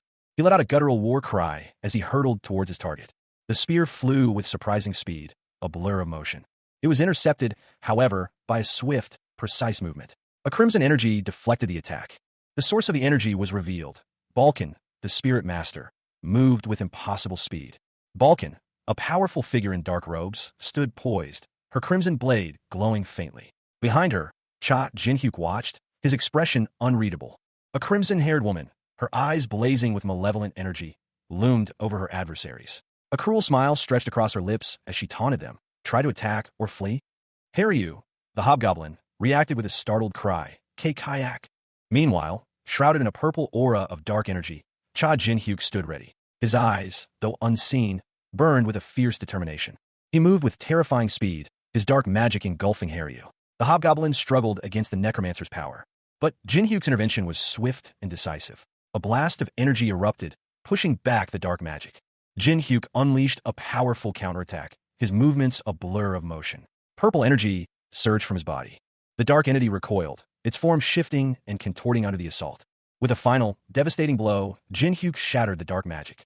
The woman, her expression unchanged, addressed Haryu. "You did well stopping it, Haryu." A wave of self-reproach washed over him. He muttered to himself, regret evident in his tone. "Ugh, he tried to attack you. I should have cut him down myself." His gaze snapped to Haryu, a mixture of concern and suspicion clouding his features. He began, his voice tight with apprehension. "Haryu?" His eyes narrowed, a sudden realization dawning on him. He whispered, a hint of alarm in his voice. "Wait, something seems off." His attention was drawn to Haryu's unsettling smile, a cruel, knowing smirk that sent a chill down his spine. He thought, a sense of dread washing over him, that cruel smile of hers. The man's eyes widened in shock and disbelief as he stared at Haryu's weapon. He exclaimed, his voice filled with alarm. "What the hell is that?" The title card for Absolute Necromancer, Chapter 15, appeared, promising a continuation of the dark fantasy saga. Haryu, a hobgoblin with a fierce expression, stood amidst a lush forest, concern etched on her face as she addressed someone unseen. She asked anxiously, "Haryu, are you okay?" The scene shifted to reveal Cha Jin-hyuk, the necromancer, now in a new body, kneeling before Balkan, the spirit master, and Haryu. Balkan's hand glowed with arcane energy. Haryu, startled, stammered a reply. Why yes. Haryu's internal monologue revealed her confusion. What's going on? Why am I holding a sword and laughing? Balkan, observing the scene, calmly stated, You've waited a long time. I have just finished preparing. Cha Jinhyuk's face, now visible, showed a sinister grin, his violet eyes gleaming. He issued a chilling warning. There will be a monster wave. The crackling campfire illuminated the faces of 3 figures huddled together on the 4th floor of the tower. Cha Jinhyuk, his past as a powerful necromancer, now a distant memory, sat by the flames, his expression thoughtful. Beside him, Balkan, the spirit master, listened intently. Across from them, the hobgoblin Haryu observed the scene with her usual stoicism. Jinhyuk spoke, outlining their strategy for the upcoming ascent. From the 5th floor onwards, he explained, we'll be facing goblins instead of kobolds. This also gives us a chance to obtain the Goblin Slayer achievement. Haryu's question hung in the air, a subtle challenge to Jinhyuk's plans. Will you hunt the Goblin Lord again? Jinhyuk firmly rejected the idea. Balkan agreed, adding that no one knew when or where the Goblin Lord would appear. Jinhyuk, however, revealed a different approach. I'm not going to hunt the Goblin Lord, he stated, a glint in his eye. No, is there even a need to hunt it? He revealed his plan with a confident smile. I know the method to manually create a wave. His words hung in the air, leaving Balkan and Haryu stunned. Haryu's shock was palpable. Create a wave? Around a crackling campfire, 3 figures huddled together. One, a young man with short, dark hair, listened intently as a more mature man with slicked back hair and a distinguished coat spoke. The third, a woman with dark hair, sat quietly between them. If a method like that existed, the older man began, his voice low, a rumor would have spread within the tower. The older man continued, his gaze distant and thoughtful. I found out about it by chance. Was it on the edge of the 3rd or 40th floor? A crack appeared while I was climbing the tower. Suddenly, the scene shifted. The young man stood defiantly before a colossal, purple-hued skeletal monstrosity, surrounded by smaller skeletal figures. His expression was grim, yet resolute. I discovered it then. He gestured towards a glowing, ethereal orb embedded within the dark rock face. On every floor, the young man explained, his voice sharp and urgent. There's a central area that spawns monsters. He continued, addressing the others around the fire. If you find it and keep channeling your mana into it, it produces monsters similar to that of a monster wave. The older man, his eyes narrowed in thought, responded. You must have received some benefits from it without knowing. The young man shook his head. No, it's my first time trying it. The monsters on the 300th floor and above are on another scale as compared to goblins. A wave of monstrous, blue-skinned creatures filled the next panel, their appearance menacing. He finished, his voice laced with grim determination. Even if it were the 4 great species, it'd be impossible to just stop the monsters head-on when a wave occurs. The flickering firelight illuminated 3 figures huddled together in a clearing. One, a woman with dark hair, listened intently as a man with a stern expression spoke. He explained that while an opportunity had existed before, it was missed. Now, however, things were different. He confirmed that the situation had fundamentally changed. Elsewhere, a plan was being formed. The goal, to generate as many waves of power as possible, to grow stronger quickly. The city streets bustled with activity, oblivious to the impending event. Suddenly, a tremor shook the ground. The tremor intensified. 2 young men, startled, looked around in alarm. One exclaimed that it felt like an earthquake, originating from within the tower. He urged his companion to look. They witnessed a massive wave of energy emanating from the tower. A surge of energy, unlike anything seen on the 1st floor of the tower, erupted before Cha Jinhyuk, Balkan, and Haryu. The hobgoblin, Haryu, voiced his astonishment at the unexpected spectacle. Suddenly, a wave of goblins poured out from the source of the energy. The goblins, armed with crude clubs, charged towards the trio. A fierce battle began immediately. Balkan, observing the sheer scale of the goblin horde, exclaimed in disbelief at the impossible wave of creatures. He questioned the unexpected location of the attack within the village itself and a lack of any prior warning. The goblins began to blow on strange horns, amplifying their numbers and aggression. The resulting shockwave sent Balkan and Haryu reeling. Jinhyuk, despite his weakened state, urged Balkan to get up and fight. He then braced himself for the oncoming onslaught, his determination unwavering despite the overwhelming odds. Paralyzed, Cha Jinhyuk, the once powerful necromancer, could only watch as the effects of the goblin's paralytic poison took hold. His body refused to obey his commands. His companion, observing the situation, grimly assessed the situation. Jinhyuk would be incapacitated for some time. Suddenly, a wave of dread washed over them. Jinhyuk's allies, Balkan and Haryu, realized their pursuers were closing in. Shit, they are right in front of us.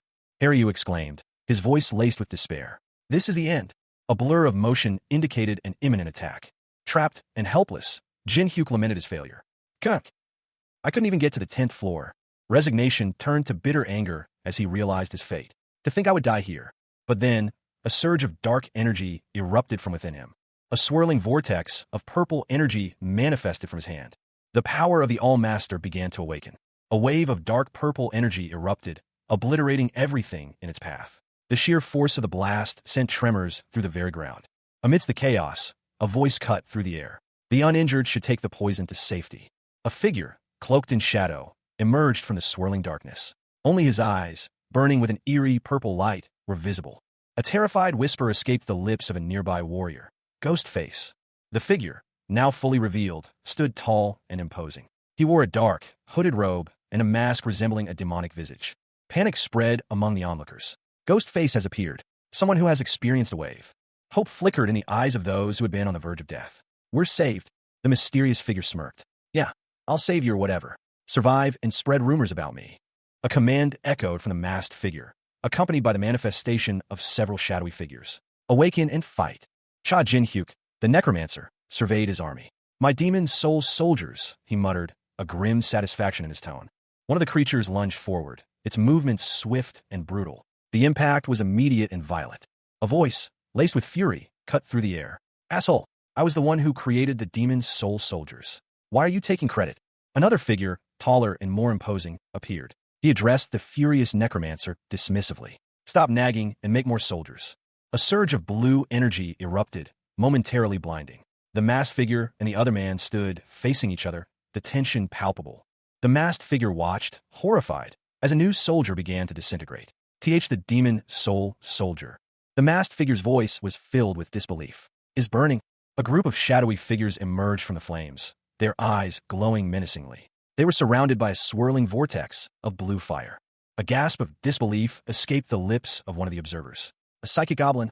The scene shifted to reveal a hobgoblin, adorned in tribal regalia, wielding a staff topped with skulls. Surrounding him, a throng of similar creatures pulsed with dark energy.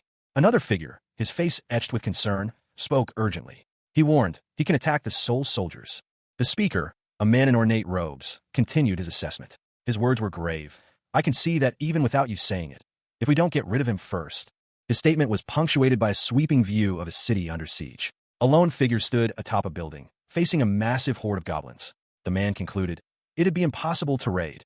The camera focused on a lone figure, silhouetted against the stormy sky, a sword at her hip.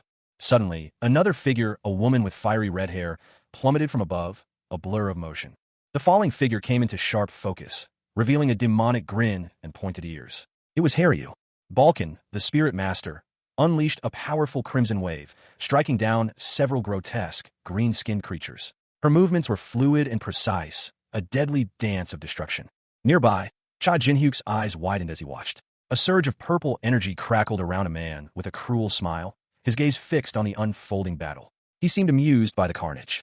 The man's amusement quickly turned to concern as a shadowy figure materialized behind him, its presence marked by a chilling aura.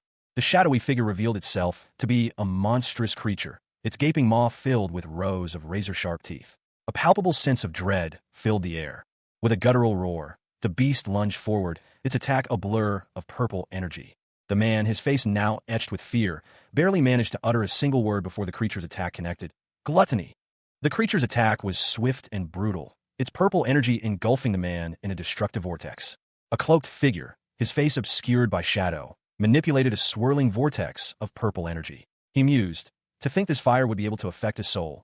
The figure, seemingly a powerful mage, scoffed at his own technique. It's a waste to use this technique on a goblin. I'll use it well, he declared, his voice laced with a hint of grim determination. With a guttural shout of soul fire, the mage unleashed the purple energy, a wave of intense power engulfing the surrounding area. The blast consumed several shadowy figures, their forms barely visible within the fiery maelstrom.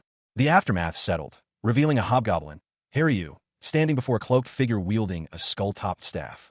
Well done, Haryu, the figure complimented. He continued, instructing the hobgoblin, like you did with the goblin psychic, keep it up. Haryu, visibly strained, let out a pained grunt. The cloaked figure, concerned, questioned Haryu. A crimson energy, swirling and potent, crackled in the air. It pulsed with an almost palpable power, the very essence of destruction. From its heart, a blade materialized, a katana, its edge glowing with an unearthly light, a weapon of immense power. The energy coalesced into a vortex, a maelstrom of crimson fury, threatening to consume everything in its path. Buildings in the background trembled under its might. Below, a figure was caught in the vortex's grasp, its form contorted by the immense force. The being struggled against the overwhelming power. A voice filled with awe and alarm cut through the air. Her sword is exuding light. A cloaked figure, partially obscured by shadow, watched the spectacle unfold. He muttered to himself, "I knew it wasn't an ordinary item, but what the hell is this?" The cloaked figure's eyes widened in disbelief as the crimson energy intensified, showering the area with glowing petals. The source of the power was revealed, a woman with crimson horns, a fierce expression on her face, wielding the glowing katana. She stood defiant, a whirlwind of energy surrounding her. The katana's blade pulsed with an otherworldly light, its power seemingly limitless. A guttural whisper escaped the shadowed figure's lips, barely audible above the swirling dust. "Harry!" The speaker's face remained obscured, only a menacing, fanged mask visible in the gloom. Then, a flash of crimson hair and a pair of horns peeked into view, revealing the identity of the one being addressed. Harry, her single visible eye gleaming with malevolent intent, smirked. She was ready. With a swift movement, she launched a searing crimson energy blast towards her unseen opponent. The attack sliced through the air, leaving a trail of shimmering pink petals in its wake. The masked figure's eyes widened in surprise, barely registering the attack before it struck. A swirling vortex of crimson energy erupted in the heart of the city, its chaotic power threatening to consume everything in its path. The force of the blast sent a figure sprawling, their body impacting the cobblestones with a sickening thud. From this angle, only their back was visible, but the sheer force of the impact spoke volumes. A cloaked figure watched the scene unfold, their eyes wide with a mixture of surprise and apprehension. "Her sword is exuding light. I knew it wasn't an ordinary item, but what the hell is this?" A close-up revealed a single, piercing purple eye, reflecting the crimson energy. A silent scream was implied by the wide, shocked expression. The source of the energy became clear. A young woman with crimson hair, small horns, and a mask stood amidst the swirling chaos. She held a katana, its blade glowing with an ominous crimson light. The katana's glow intensified, the crimson energy flowing from the blade like liquid fire. The crimson energy continued its dance, a mesmerizing display of power. The cloaked figure gasped, a single word escaping their lips. "Harry, the hobgoblin, her crimson hair pulled back in a tight bun, her pointed ears twitching, stared with wide, fearful eyes. A tremor ran through her. But then, a cruel smile stretched across her face, a predatory glint in her eyes. This fear, she seemed to think, was a delicious appetizer. A searing pink energy beam sliced through the air, narrowly missing Harry as she leaped back. Balkan, the spirit master, reacted instantly. His movements were a blur as he deflected the attack with a swift, precise strike of his blade, the energy dissipating harmlessly. Cha Jin-hyuk, his face contorted in a grimace, watched the unfolding events with a mixture of apprehension and grim determination. His eyes, though devoid of their former necromantic power, burned with a fierce resolve. He knew this was a trap, a carefully orchestrated ambush. The betrayal of the Nine-Star Guild still burned within him, fueling his thirst for vengeance. A bright pink line shot across the sky, leaving a glowing trail in its wake. It was a clear signal. Reinforcements were arriving. The battle was far from over. More figures emerged from the shadows, descending upon the scene. The fight was about to escalate. A cacophony of guttural cries ripped through the night. Hobgoblins, their eyes glowing with malevolent red light, shrieked in a chorus of primal rage. One particularly large hobgoblin, its features contorted in a silent scream, dominated the foreground. Its screech echoed the frenzy of its brethren. The ground trembled. A wave of destructive force, unseen but undeniably felt, tore through the village.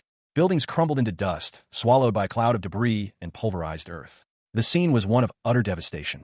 Amidst the chaos, a crimson glow pulsed. A dark, obsidian-like object, imbued with infernal energy, materialized. It took the shape of a long, slender blade, its surface shimmering with an ominous, internal fire. A figure emerged from the dust, a masked individual wielding the newly formed weapon. Balkan, the spirit master, watched in stunned silence. He stared at the destruction, his thoughts a whirlwind of disbelief. She managed to instantly destroy the entire village. Harry, the hobgoblin, appeared, her eyes wide with a mixture of shock and recognition. "Is that sword?" A hand, calloused and strong, gripped the hilt of a wickedly curved blade. Crimson energy pulsed from the weapon, mirroring the fierce determination in the wielder's eyes. Dark, almost black, the blade seemed to drink the very light around it. A woman with fiery red hair, her face obscured by shadow, unleashed a furious attack. Her blade, a blur of motion, sliced through the air with a sharp "ya." The force of the blow sent shockwaves rippling outwards. Her opponent, a figure cloaked in darkness with a demonic mask, barely managed to deflect the blow. The impact sent him reeling, a look of surprise flashing in his single visible eye. The masked figure coughed, a sound of pained exertion. He staggered back, his body racked with the force of the attack. Meanwhile, another combatant, wielding a staff, joined the fray. He moved with surprising speed, his strikes precise and deadly, aiming to exploit the masked figure's weakened state. From beneath the cloak, a familiar voice called out, "Hey, Ryu, it's me, Cha Jinhyuk." Cha Jinhyuk's face, revealed, was a mask of grim determination. His eyes burned with an unnatural violet light as he demanded, "Do you not recognize me?" A crimson energy, raw and potent, crackled through the air. Its source remained unseen, hidden within a swirling vortex of darkness. From the heart of the chaos, a figure emerged, a woman with fiery red hair, partially obscured by a dark mask.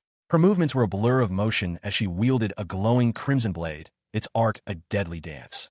Her attack found its mark. A man, his back to the viewer, was sent sprawling by the force of the blow. He gasped, clearly overwhelmed. The woman pressed her advantage, her blade a blur as she continued her assault.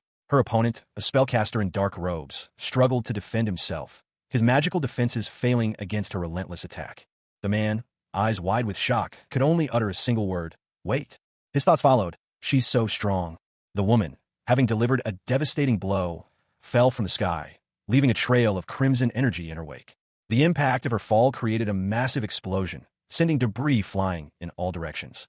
A swirling vortex of dark energy crackled, the air thick with arcane power. From its depths emerged Cha Jinhyuk, a figure cloaked in shadows, his presence commanding attention. He moved with purpose, his destination clear. His arrival was not unnoticed. A desperate shout echoed across the desolate landscape. The voice, raw with urgency, pierced the silence. "Hey, Ryu?" A gruff reply followed, laced with concern. "Hey, asshole, are you alive? Is Ryu okay?" The speaker, a figure partially obscured by dust and debris, was clearly injured but alive. He looked up, his gaze fixed on Cha Jinhyuk. He muttered, "This telepathy, Vulcan." He continued, "Seems like you're fine. Is Ryu okay?" Suddenly, a new presence announced itself. A figure emerged from the ruins, her movements swift and deadly. The injured man's eyes widened. A chilling realization washed over him. No matter how I look at it, it feels like... A woman with crimson hair and piercing red eyes grinned, a cruel smile stretching across her face. She spoke, her voice laced with chilling confidence. "I'm facing the final vanguard that the Dakibis left behind." The question hung in the air, a sharp contrast to the woman's calm demeanor. "What about the wave?" A response, curt and dismissive. "Most of the monsters died earlier. You take care of the rest." A figure, cloaked and wielding a large axe, responded with grim determination. "Right now." The axe wielder's thoughts turned inward, a flicker of concern in his grim focus. He needed to take care of Ryu. With a burst of speed, he launched himself forward. The axe wielder moved with terrifying speed, a blur of motion as he closed the distance. The woman's eyes glowed, activating an ability, Battle Foresight. A figure, cloaked in swirling purple energy, stood poised atop a jagged, dark peak. A luminous blade, shimmering with an ethereal green glow, was held at their side. The air crackled with latent power. The figure, Cha Jinhyuk, now in a new body, felt a familiar chill. His intuition, honed over countless battles within the tower, screamed a warning. The sword he carried was dangerous, capable of tearing him apart. He gripped the hilt tighter. A grim realization settled upon him. Within the tower's treacherous walls, there were no lasting alliances, only shifting tides of conflict. Below, Ryu, the hobgoblin, lay wounded. His attacker, unseen but clearly powerful, declared the end. Ryu's attacker, a figure cloaked in shadow, apologized to him before delivering the final blow. The hobgoblin's lifeblood splattered across the ground. From the shadows, another figure emerged, Vulcan, the spirit master. Her eyes glowed with an eerie light. She moved with terrifying speed, her weapon a blur of motion as she confronted the assassin. The assassin, momentarily surprised, was addressed by name, Orbioni. Cha Jinhyuk, witnessing the scene, felt a surge of conflicting emotions. He questioned his own hesitation, his resolve wavering. A blinding flash of light erupted, the raw energy crackling through the air. The very ground seemed to tremble under the sheer force of it. From the heart of the explosion, a hand emerged, its flesh marred and scarred, yet imbued with an unnatural luminescence. The light pulsed with a power that hinted at something extraordinary. Cha Jinhyuk, his new body still weak from the recent soul transference, stumbled back, his eyes wide with surprise. Before him stood Vulcan, the spirit master, and Ryu, the hobgoblin, both looking concerned.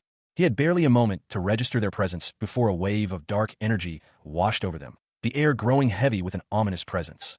Haryu's eyes glowed with an eerie light as he sensed the approaching danger. "Don't tell me," he muttered, a grim realization dawning on him. It was the effect of Haryu's battle foresight. Haryu let out a maniacal laugh. "Kuah!" With a swift movement, she unleashed a powerful attack, the force of it sending a shockwave through the air. The impact sent Cha Jinhyuk sprawling, coughing up blood. He was clearly outmatched. A hand, pale and etched with arcane symbols, reached out from the cracked earth. Purple energy crackled around its fingertips, staining the soil a dark violet. A single word, echoing with power, filled the air, "Awake." Haryu, the hobgoblin, her eyes wide with alarm, stared at the source of the energy. From the ground, skeletal hands clawed upwards, their bony fingers grasping at the air. More skeletal hands erupted from the earth, a wave of undead rising to meet the awakening necromancer. Cha Jinhyuk, his face obscured by shadow, surveyed the scene. He spoke, his voice low and commanding. Those who were sleeping amidst the rubble. He gestured, and the skeletons rose, forming a terrifying army. The wave goblins. Jinhyuk, his eyes blazing with power, issued a single, sharp command, "Go." His skeletal goblin soldiers, animated by his will, surged forward, ready for battle. "My skeleton goblin soldiers." The hobgoblin, Haryu, unleashed a torrent of dark energy, summoning a legion of skeletal warriors. A crimson-haired woman, her eyes blazing with demonic fury, screamed, "Stop, Haryu!" The skeletons lunged, their bony claws outstretched, but Haryu's power was overwhelming. The sheer force of her necromantic energy sent the skeletal horde crashing to the ground. A close-up revealed a crimson eye, glowing with an inner light, a malevolent power emanating from within. The eye pulsed, radiating an aura of immense power, a storm brewing within its depths. Haryu moved with terrifying speed, her crimson blade a blur as she cut down the remaining skeletons. Cha Jinhyuk, her opponent, watched in stunned silence. He muttered to himself, "I didn't even see the slicing of the skeleton soldiers." Cha Jinhyuk's eyes widened in disbelief. He questioned aloud, "Did she use her battle foresight?" Haryu smirked, her eyes glowing with power. She declared, "She's too strong. How do I win against someone like that?" A powerful shockwave erupted from Haryu, the ground cracking under the force of her attack. A powerful blast of crimson energy erupted, engulfing Cha Jinhyuk as he was violently thrown backward. The force of the explosion sent him hurtling through the air. He crashed through the roof of a building, the impact causing further destruction to the already ravaged structure. Dust and debris rained down as he disappeared into the wreckage. Moments later, a figure emerged from the ruins, his eyes wide with confusion and a hint of alarm. He was clearly disoriented. Balkan, observing from a distance, voiced his concern. Something seemed amiss. Meanwhile, Haryu, the hobgoblin, stood poised, her usual aggressive stance slightly off. Balkan wondered if she was tired or experiencing some other difficulty. Balkan's assessment was that something was seriously wrong with Haryu. Jinhyuk, having recovered somewhat, wondered if this was the rebound effect Haryu had mentioned earlier. If so, he had a chance to act. He just needed to ensure she couldn't use her foresight in battle anymore. With a sudden burst of speed, Jinhyuk launched himself toward Haryu. Cha Jinhyuk, a necromancer betrayed and killed by his own guild, the 9-star, plummeted through the shattered floor of the tower. His body, a vessel for a soul desperate for vengeance, hurtled downwards. Below, Haryu, the hobgoblin, coughed, her crimson eyes blazing with barely contained fury. The air crackled with dark energy. She watched, her gaze fixed on the falling figure. Jinhyuk landed with a jarring thud, the impact momentarily stunning him. He looked up to see Haryu, her expression a mixture of concern and anticipation. He smirked, his violet eyes gleaming. "Are you not going to come at me?" His challenge hung in the air, a taunt directed at the powerful hobgoblin. Haryu reacted instantly, her katana flashing as she launched herself at Jinhyuk. But Jinhyuk, despite his weakened state, was ready. He braced himself for the attack. He moved with surprising speed, dodging Haryu's strike with practiced ease. Haryu, the hobgoblin, stirred. A guttural cry escaped his lips. "Awake!" Balkan, the spirit master, launched herself into action, her katana flashing as she met the oncoming threat. Haryu, now fully awake, identified the enemy. Goblin zombie. The goblin zombie lunged, its attack narrowly avoided by Balkan's precise movements. She noted the paralytic poison. Cha Jinhyuk, in his new body, smirked. His thoughts were sharp and calculating. The goblin's paralytic poison will be lethal when hit, even for a Dakibi.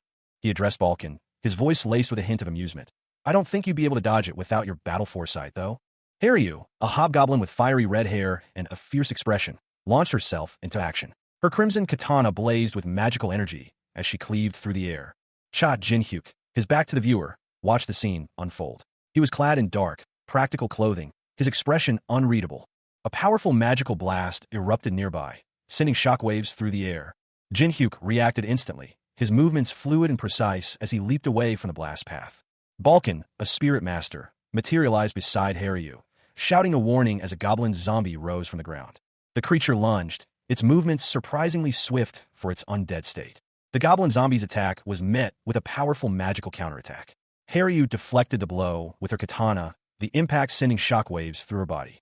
A young man with striking purple hair and intense violet eyes smirked, a cruel glint in his gaze. His lips curled into a predatory smile as he mused, the goblin's paralytic poison.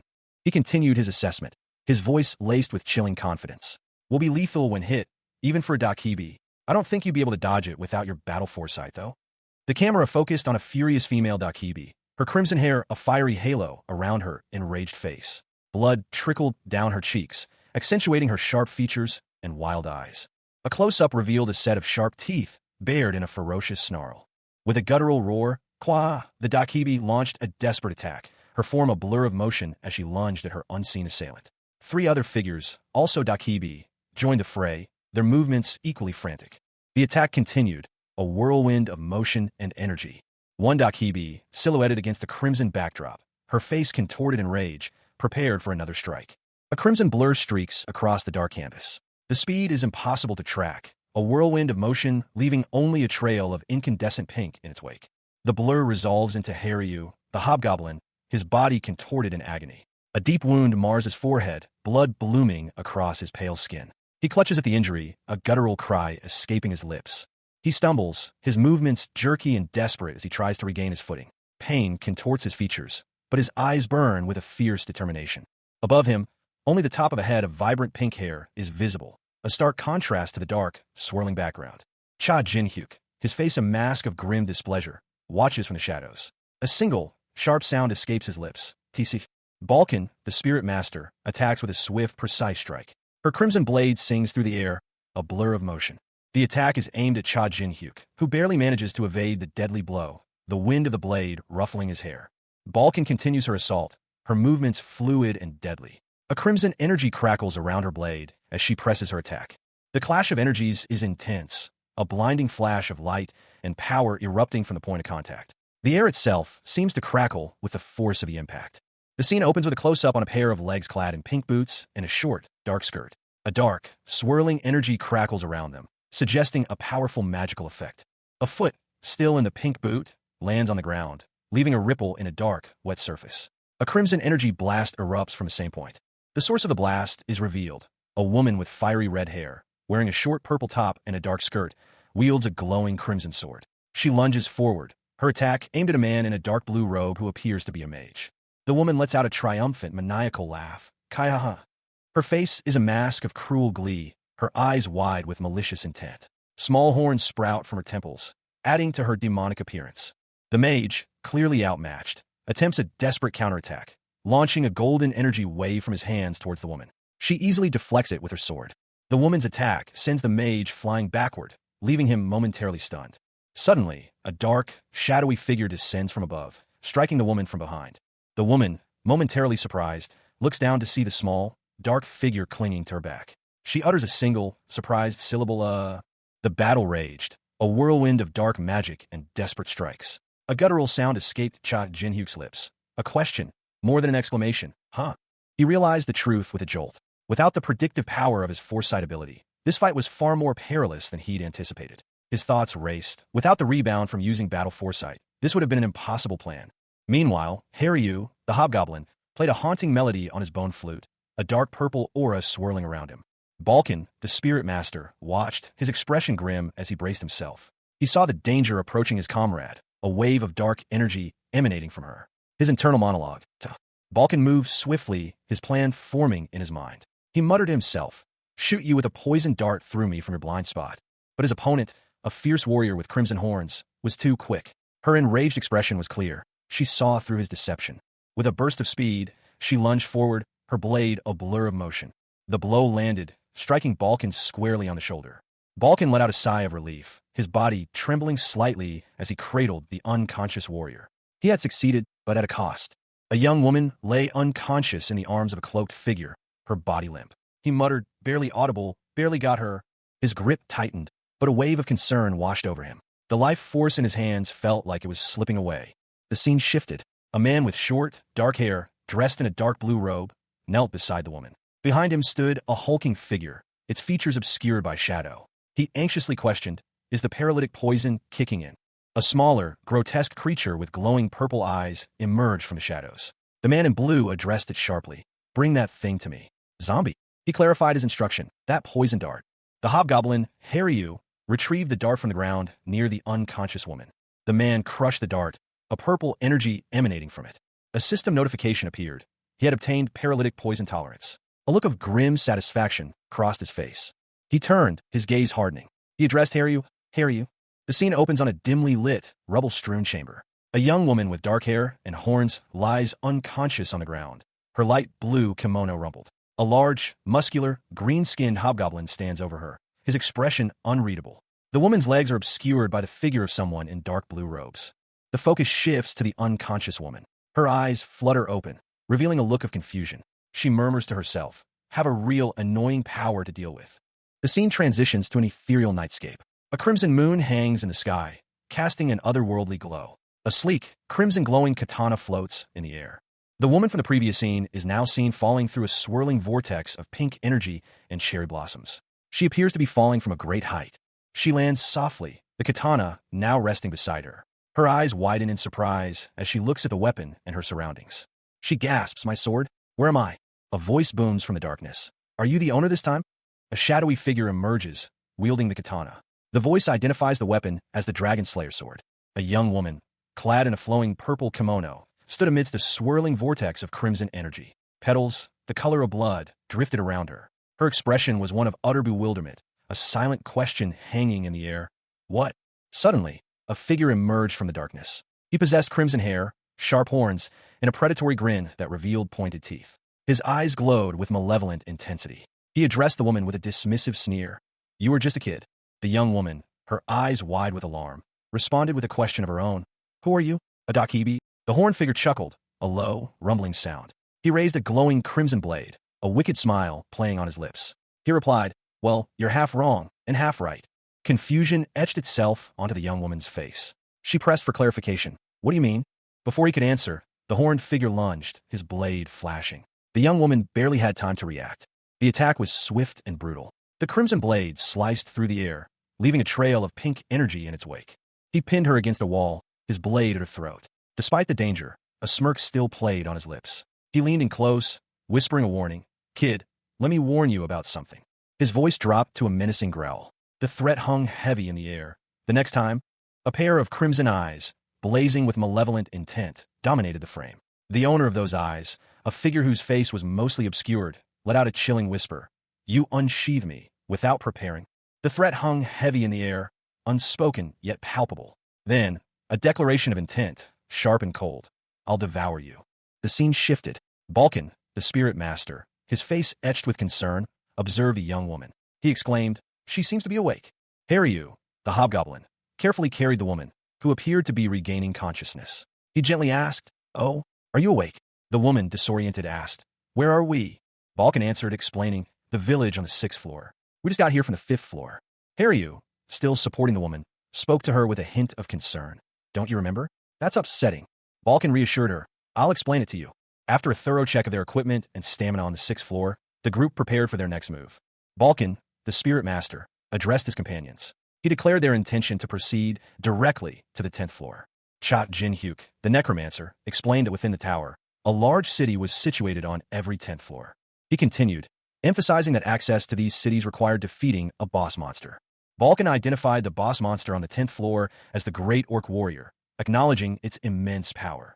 Haryu, the hobgoblin, cheerfully announced their plan to advance as soon as they had recovered. Balkan firmly rejected this plan. He then instructed Cha Jin-hyuk to proceed independently from the others. Cha Jin-hyuk reacted with shock and confusion to Balkan's unexpected command. A woman with crimson eyes and small horns cried out, her voice laced with fear and desperation. Are you abandoning me? A man with short, dark hair responded curtly, no. You don't remember what happened on the 5th floor during the wave, right? The woman, lying in bed, eyes covered, replied weakly, my memories end at a certain point. A new woman appeared, her crimson hair and horns striking. She revealed, "Your sword is a demon's sword. It has a skill that's comparable to the ego sword." She continued, explaining the sword's nature. "It eats away your mind while giving you incredible powers instead." The horned woman from the bed glared, accusingly stating, "You attacked me after losing your reason." The man warned her, "If you depend on an unstable power like that, you'll break down before we reach the 100th floor." He sat on the bed, observing the scene. His thoughts turned to the situation at hand. "So this is your homework." The woman on the bed, looking away, added quietly, "Without depending on that sword's power." Cha Jin-hyuk, his body still recovering from his recent soul transference, sat on a low wall, his gaze fixed on something in the distance. He had been betrayed and killed, his necromantic powers lost in the process. Now, a decade later, he was rebuilding his strength, his resolve hardening with each passing day. A woman's voice, sharp and clear, cut through his thoughts. "Climb up to the 10th floor on your own," she commanded, the words echoing the challenge he faced. He knew what she meant. He needed to become stronger, far stronger than he was now. Jin-hyuk pondered the woman's words, a question forming in his mind. Was she suggesting he find a way to overcome his reliance on unstable, unpredictable power? A hobgoblin, Haryu, her crimson eyes gleaming with mischief, responded with a confident grin. "All right, I'll definitely." Haryu's words trailed off, but her meaning was clear. She intended to help him become strong enough to be a worthy teammate. This was a partnership forged in shared adversity and a mutual desire for vengeance. Jin-hyuk's face softened slightly, a hint of a smile playing on his lips. He was ready. He would climb that tower again, stronger and more capable than ever before. His past would not define him. His future would be his own making. Meanwhile, in a bustling city street, Jin-hyuk walked alongside Balkan, the spirit master. Balkan's spectral form shimmered faintly, a stark contrast to the mundane world around them. A young woman, her face obscured by a hood, watched them from a distance. The hooded figure, a dakibi, spoke, his voice low and sly. "There's no need to advertise the fact that you are a dakibi when you're journeying alone." Cha Jin-hyuk, his face etched with a quiet determination, stood beside Balkan, a spirit master whose imposing figure and vibrant purple aura hinted at considerable power. Balkan, explaining his immediate plans, stated that he had pressing matters to attend on the 10th floor and would be absent for a while. As Balkan turned to leave, a melancholic observation escaped him. How sad. Jin-hyuk, though seemingly calm, reassured Balkan that he would catch up soon. A younger woman, her face partially obscured by shadow, listened intently. Balkan, departing with a final, curt, "All right, I will be waiting," left Jin-hyuk and the young woman alone. The young woman, her purple aura shimmering faintly, expressed her unwavering resolve, however long it takes. Jin-hyuk, his gaze fixed on the ground, walked away from Balkan, the spirit master's imposing shadow looming over him. He continued his solitary walk, his footsteps echoing on the cobblestones. A few days later, the 9th floor of the tower lay in ruins. A massive crater marred the landscape, testament to a recent, violent struggle. Several hobgoblin corpses littered the ground, their crude weapons scattered amongst them. The air hung heavy with the stench of decay and the lingering magic of a recent battle. One hobgoblin, still clinging to life, reached out a trembling hand towards another, already lifeless. A guttural roar escaped the dying creature's throat, a final, desperate cry. From the shadows, a figure emerged. He was clad in dark purple, his face obscured by a menacing mask. He scoffed, his voice laced with disdain. "You're just big. You're no different from a goblin," he sneered, his words dripping with contempt. The masked figure's eyes glowed with an eerie purple light, his mask seeming to writhe with malevolent energy. With a swift, brutal movement, he sent a hobgoblin flying with a powerful kick, his movements precise and deadly. The scene opens with a powerful kick, a blur of motion ending with a hobgoblin sprawling on the ground. The hobgoblin, Haryu, glared with eyes blazing, his expression a mixture of pain and fury. From above, Cha Jin-hyuk, in his new body, descended with a swift, controlled movement. His dark eyes were focused, his movements precise. He landed with a force that sent tremors through the earth, the impact echoing the power he still possessed despite his lack of necromantic abilities. Balkan, the spirit master, watched from a distance, a hint of a smile playing on his lips. "Looks like you're getting the hang of it," he observed. Jin-hyuk, however, remained focused on the task at hand. He reminded Balkan, "Don't forget to extract their souls. We need orc-demon soul soldiers." Balkan questioned Jin-hyuk's apparent lack of concern for Haryu's well-being. "What, are you complaining?" Jin-hyuk's response was chillingly calm. "No, I'm actually enjoying it." He then added, almost as an afterthought, "I can't believe how cold you are. You've never once mentioned anything about Haryu." Jin-hyuk turned to Balkan, his expression unreadable. "What are you talking about?" The young man with striking violet eyes and a smirk, a single earring dangling from his ear, confidently stated, "I wouldn't have accepted her as an ally if I thought she'd fail. She's strong. She'd do whatever it takes to get her revenge." He then issued a curt command, Now focus and bring me more orcs. A thumbs-up gesture accompanied a grim assessment. The manual wave must have been insufficient. I still need a couple more. An older man, his face contorted in anger, exploded. I can't believe you. Do you have no respect for your elders? His anger escalated further. Do you not have parents? The young man responded calmly, I don't. The older man's eyes widened in shock. He continued his explanation. I'm an orphan raised in an orphanage. He added, Choi Kyung-hoon was from the same orphanage too. A young man with dark hair stood before a taller figure, a man with neatly combed brown hair and spectacles, exuding an aura of arcane power. The taller man seemed surprised, muttering, Oh. The young man's hand pulsed with a faint purple light, a subtle display of latent magical energy. The young man's expression hardened. He stated, All right, I get what you're going through. The taller man, however, was taken aback by this unexpected response. He questioned, What the hell is that reaction? The young man retorted, The fact that you're an asshole. This is how I normally act. The taller man offered, Come here. Let me give you a hug. The young man refused, Go away. I hate receiving pity. A digital notification appeared. Accomplishment cleared. Orc Slayer. 2 orbs of purple energy materialized before the young man. The 10th floor of the tower loomed, a stark, imposing structure of dark stone and shadowed recesses. This was the room of trials. Cha Jin-hyuk, his face partially obscured by the shadow of a fox mask, stood alongside Balkan, a spectral figure radiating faint purple energy. They stood poised before the entrance to the trials. A digital display shimmered into existence, its message stark and uncompromising. To proceed, they must defeat the boss monster guarding the heart of the 10th floor. Failure meant immediate expulsion back to the 9th.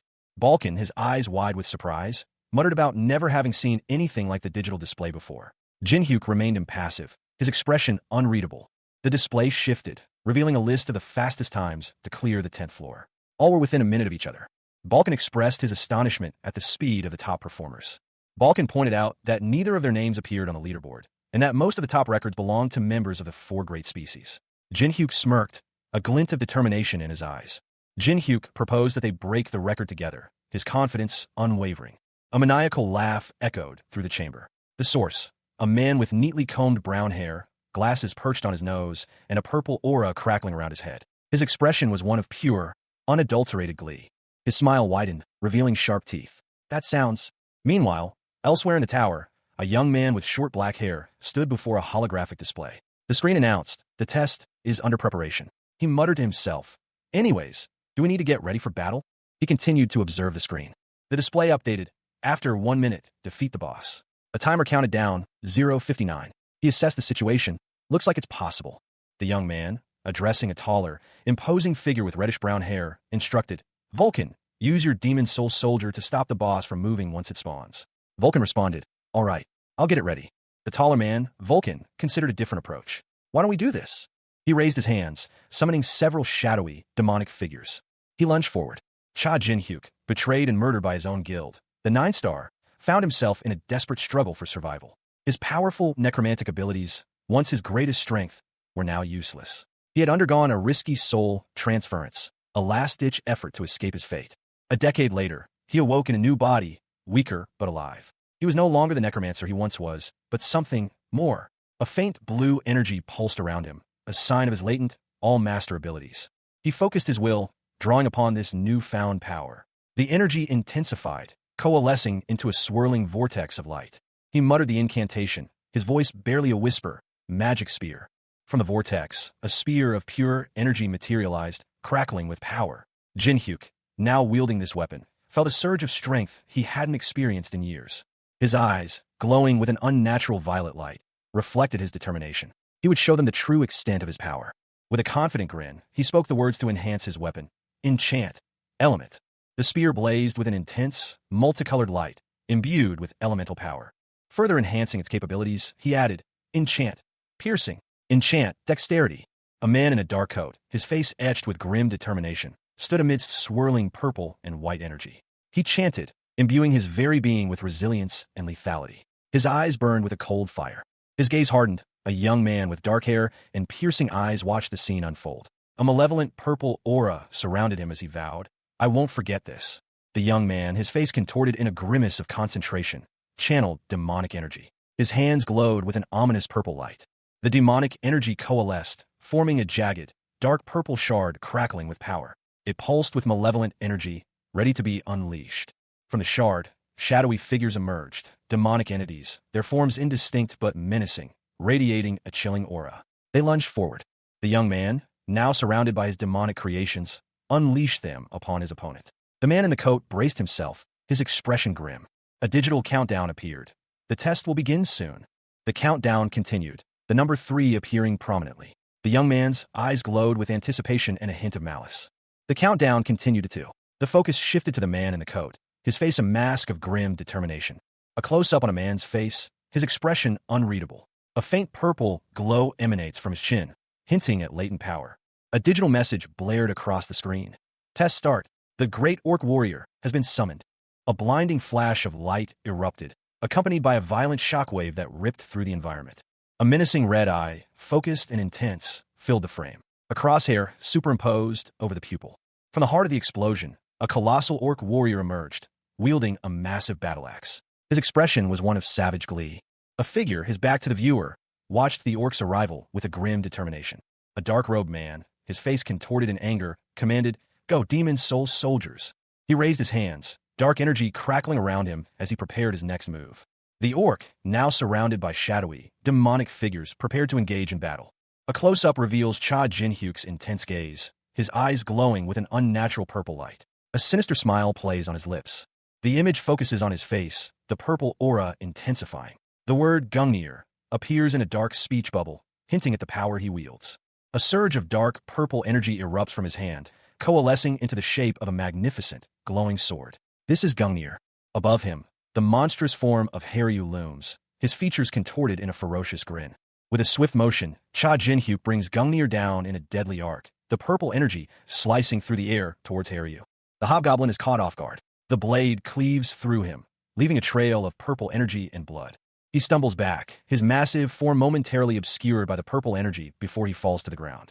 Haryu's body is consumed by the purple energy, his life force draining away. A powerful shockwave emanated from the collapsing tower floor, the source a hulking figure shrouded in shadow and dark energy. Dust and debris rained down. Below, Cha Jin-hyuk, his new body still adjusting to its newfound strength, watched the devastation unfold. He stood, seemingly unfazed, his expression unreadable. A digital display flickered to life, showcasing a timer that had stopped at an impossibly low number, 00:00:96. The screen declared a record broken. The shortest time to complete the 10th floor's test had been achieved. Jin-hyuk smirked, a glint in his eyes. He decided on a pseudonym, Ghostface.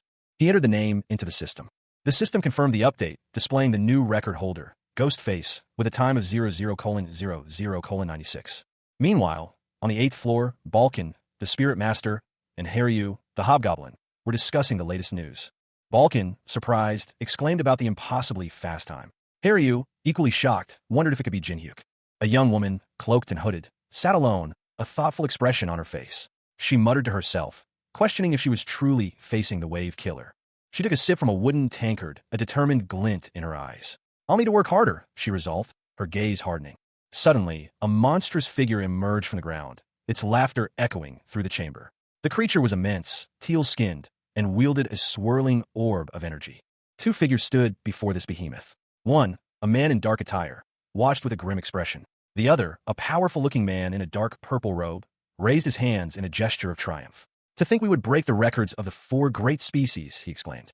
The man in the purple robe continued, his voice filled with pride. "Even the greatest spirit masters have yet to do this." "Student." The other man, his face partially obscured, responded thoughtfully. "Does that mean we're the only ones that managed to do it?" The 2 men, the spirit master and his student, prepared to move on. "Let's go. We have more to do on the 10th floor," the spirit master stated. His student nodded in agreement. "All right, let's hurry up and wait for Haryu." Cha Jin-hyuk, the necromancer, felt the familiar surge of power as he reached the 10th floor of the mysterious tower. His stats increased by 5 points across the board, a testament to his accomplishment. With the 10th floor conquered, a new opportunity presented itself. The auction had been unlocked. A golden orb materialized, shimmering with arcane energy. Jin-hyuk clenched his fist, anticipation building. He was ready. Meanwhile, in a sunlit office, a man with blonde hair reviewed data on a holographic screen. He appeared thoughtful, a slight smirk playing on his lips. He leaned forward, his gaze fixed on a particular entry. A knowing smile spread across his face as he muttered, "Ghostface." The 10th floor of the tower. A sprawling city unfolds beneath a clear sky, a testament to the ambition and resilience of those who dared to climb.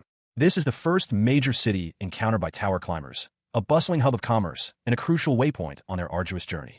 More importantly, it's where the portal back to Earth is located. Consequently, those who abandon their climb or pause their ascent have established commercial rights here. This strategic location has led to the creation of the largest city within the tower's first 100 floors. Amidst the bustling marketplace, Cha Jin-hyuk, accompanied by Balkan and Haryu, plans to sell his remaining loot and restock on essential supplies. He intends to purchase potions and other consumables. He browses a digital interface, selecting various potion types. The city's auction ban has been lifted, yet its market remains remarkably vibrant. Jin-hyuk confirms this observation with a nonchalant agreement. The auction registration was complete. In this place, most people lived ordinary lives. However, one couldn't acquire everything needed from the auction alone. Cha Jin-hyuk, his new body still adjusting to its limitations, walked through the marketplace. A vendor cheerfully announced their wares were Gold Lich foods. A blacksmith interrupted his stroll. "Hey, mister, don't you need some weapons from the Gold Lich workshop?" A woman from the Gold Lich beckoned him inside. "Come rest at the Gold Lich Inn." Jin-hyuk, still unfamiliar with this world, questioned his companion, Balkan. "Hey asshole, what's Gold Lich?" Balkan sighed, explaining patiently. I guess you would know. Gold Lich Company. They're the top company within the tower that appeared several years ago." "Then what's Gold Lich?" Balkan continued. "It's someone's name. The richest man in the tower, Gold Lich." A mountain of gold coins shimmered under an unseen light. The sheer volume was staggering, enough to make even the most hardened merchant gasp. A voice, smooth and detached, observed, "We don't know his real name, but he possesses unimaginable amounts of gold." The voice continued, its tone suggesting a matter-of-fact acceptance of the absurd. "And it is said that most things that circulate in the tower pass through his hands. But didn't you say you had some business to take care of?" A young man with striking dark hair and piercing eyes, casually shouldering a bag, replied with a smirk. "Yeah, I'm gonna get a sponsor." His companion, a man with neatly combed reddish-brown hair and spectacles, looked utterly bewildered. "Sponsor?" The young man gestured toward the nearby sign. "You're looking at it right now." The older man's eyes widened as he took in the scene. His companion explained, "All of our sponsors' logos." The older man's face contorted in a mixture of shock and disbelief. He stammered, "Why, you mean, the sponsor is—" The young man simply nodded, a predatory gleam in his eyes. "Yes." He revealed his plan with a confident grin. "I'm gonna have Gold Lich as my sponsor." Chapter 19 commenced. A woman's voice, welcoming, cut through the air. The scene shifted to a bustling interior. A woman with auburn hair, dressed in a smart business suit, smiled broadly. She extended a hand in greeting. She finished her greeting, her words a clear invitation, to the Gold Lich Company. The Gold Lich Company was revealed to be a bustling marketplace. Weapons, loot, potions, and information, all were available for purchase. The narrator emphasized the company's all-encompassing nature, reiterating that anything of value could be bought or sold within its walls. A man with dark hair and a serious expression received a waiting ticket numbered 18. A portly man with purple hair and a sly grin watched him. The significance of the number 18 was highlighted. Its association with a Korean word similar in pronunciation to fuck was noted. Halcyon, the attendant in charge of the third counter, greeted the newcomer with practiced politeness. His smile was bright, almost unnervingly so, as he offered his assistance. A masked man approached the counter. Halcyon, maintaining his professional demeanor, politely requested his name. The masked man's response was a curt, almost dismissive no. He then produced a strange mask, his eyes glinting with an unsettling intensity. Halcyon's eyes widened in surprise as he questioned if this would work. Halcyon's face paled as he recognized the mask, stammering about Ghost F.A. The masked man remained impassive, his expression unreadable. With a smirk, the masked man explained that there was a reason he wore his mask. A young woman, her face partially obscured, offered a quiet confirmation. "That's true," she stated, her voice barely a whisper. The scene shifted to a dimly lit office. A man, seated behind a large desk, was addressed by another individual. "Check the money first," the latter instructed. A heavy bag was produced, spilling forth a glittering cascade of gold coins. 3,000 gold, the count was announced. The source of the wealth was explained. "I got it all from the waves." The man behind the desk, his brow furrowed in concern, inquired, "What are you trying to buy?" His question was completed with a nervous edge. "With all this money?"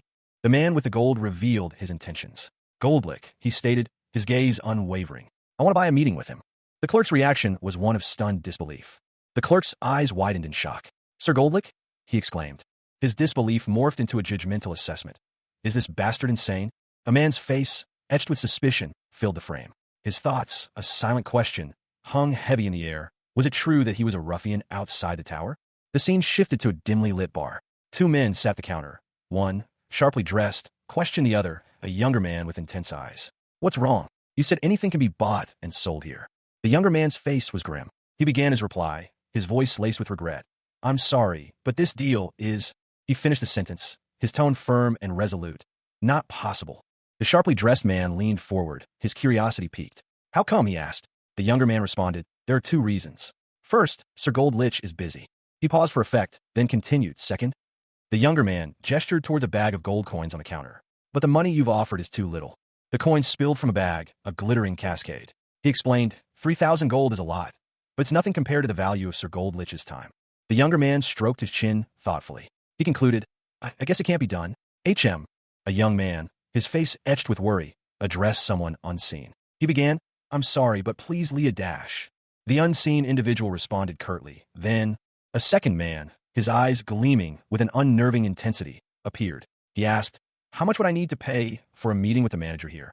The first young man, now ascending a staircase, muttered to himself, you sure are a horrible person, asshole. He continued his ascent, his thoughts audible, asking some random employee to meet the head of the company. The second man followed closely, a purple aura surrounding him. The first young man, looking up, asked, what did Halcyon do to you? They reached a landing. The second man, now joined by a larger, imposing figure, responded, do you have any other ideas on how I can meet Goldlich then? If you do, I'll accept your criticism. Approaching a large, ornate door, the first young man questioned, is this it? The ornate carpet, a deep blue patterned with gold, stretched before them, a silent testament to the opulence of the room. A young man with short black hair and striking purple eyes stood poised, a fierce glint in his gaze. He clenched his fist, muttering, it's ghost face. He moved with a sudden burst of speed, his body a blur as he approached a large, imposing doorway. He paused before a figure seated on a throne-like chair, their back to him, the air thick with anticipation. The seated figure turned, revealing a man in an elegant white suit, a smirk playing on his lips. Puppet, he stated, his voice smooth and chilling. He continued, his tone laced with amusement. Nice to meet you, super rookie. The young man responded. You wanted to meet Sir Goldlich? Yes, but it looks like he's not here. The man in the white suit sighed dramatically.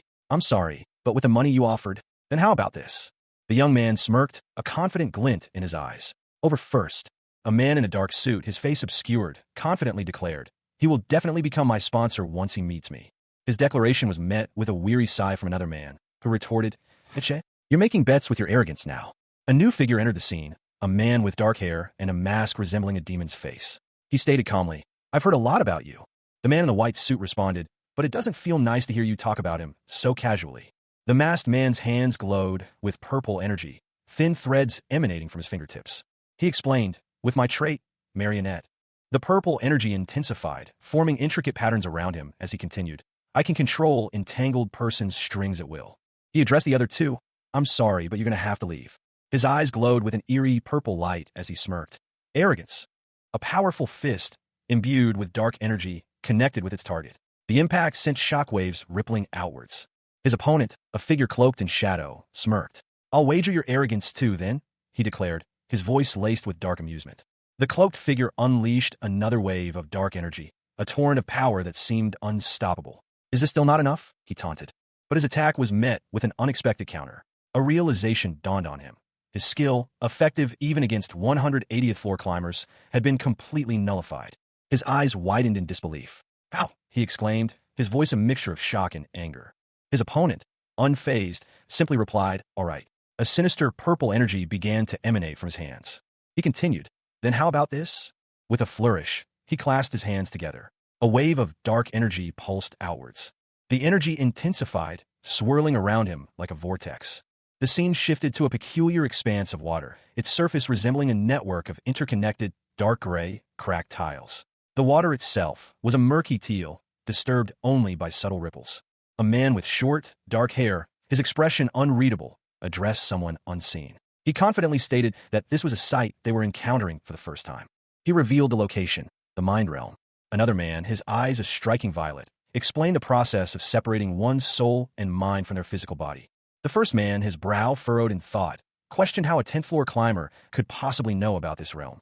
He continued, implying that the laws of reality did not apply here. The man in white elaborated, describing it as a dimension where one must rely on their experiences and the strength of their soul to prevail in combat. The violet-eyed man stood on the cracked surface, his feet creating ripples in the strange water. A sinister figure, cloaked in shadows and crackling dark energy, addressed his opponent. His lips curled into a cruel smile as he declared, if you win against me in a fight. He continued, his voice a low, dangerous hum. I'll try to set up a meeting with Sir Goldlich for you. The challenger, a young man with intense eyes, reacted with a surge of dark power. His body pulsed with energy, a clear demonstration of his formidable abilities. A thought crossed his mind, the power of one's experience and soul. He smirked, confident in his own strength.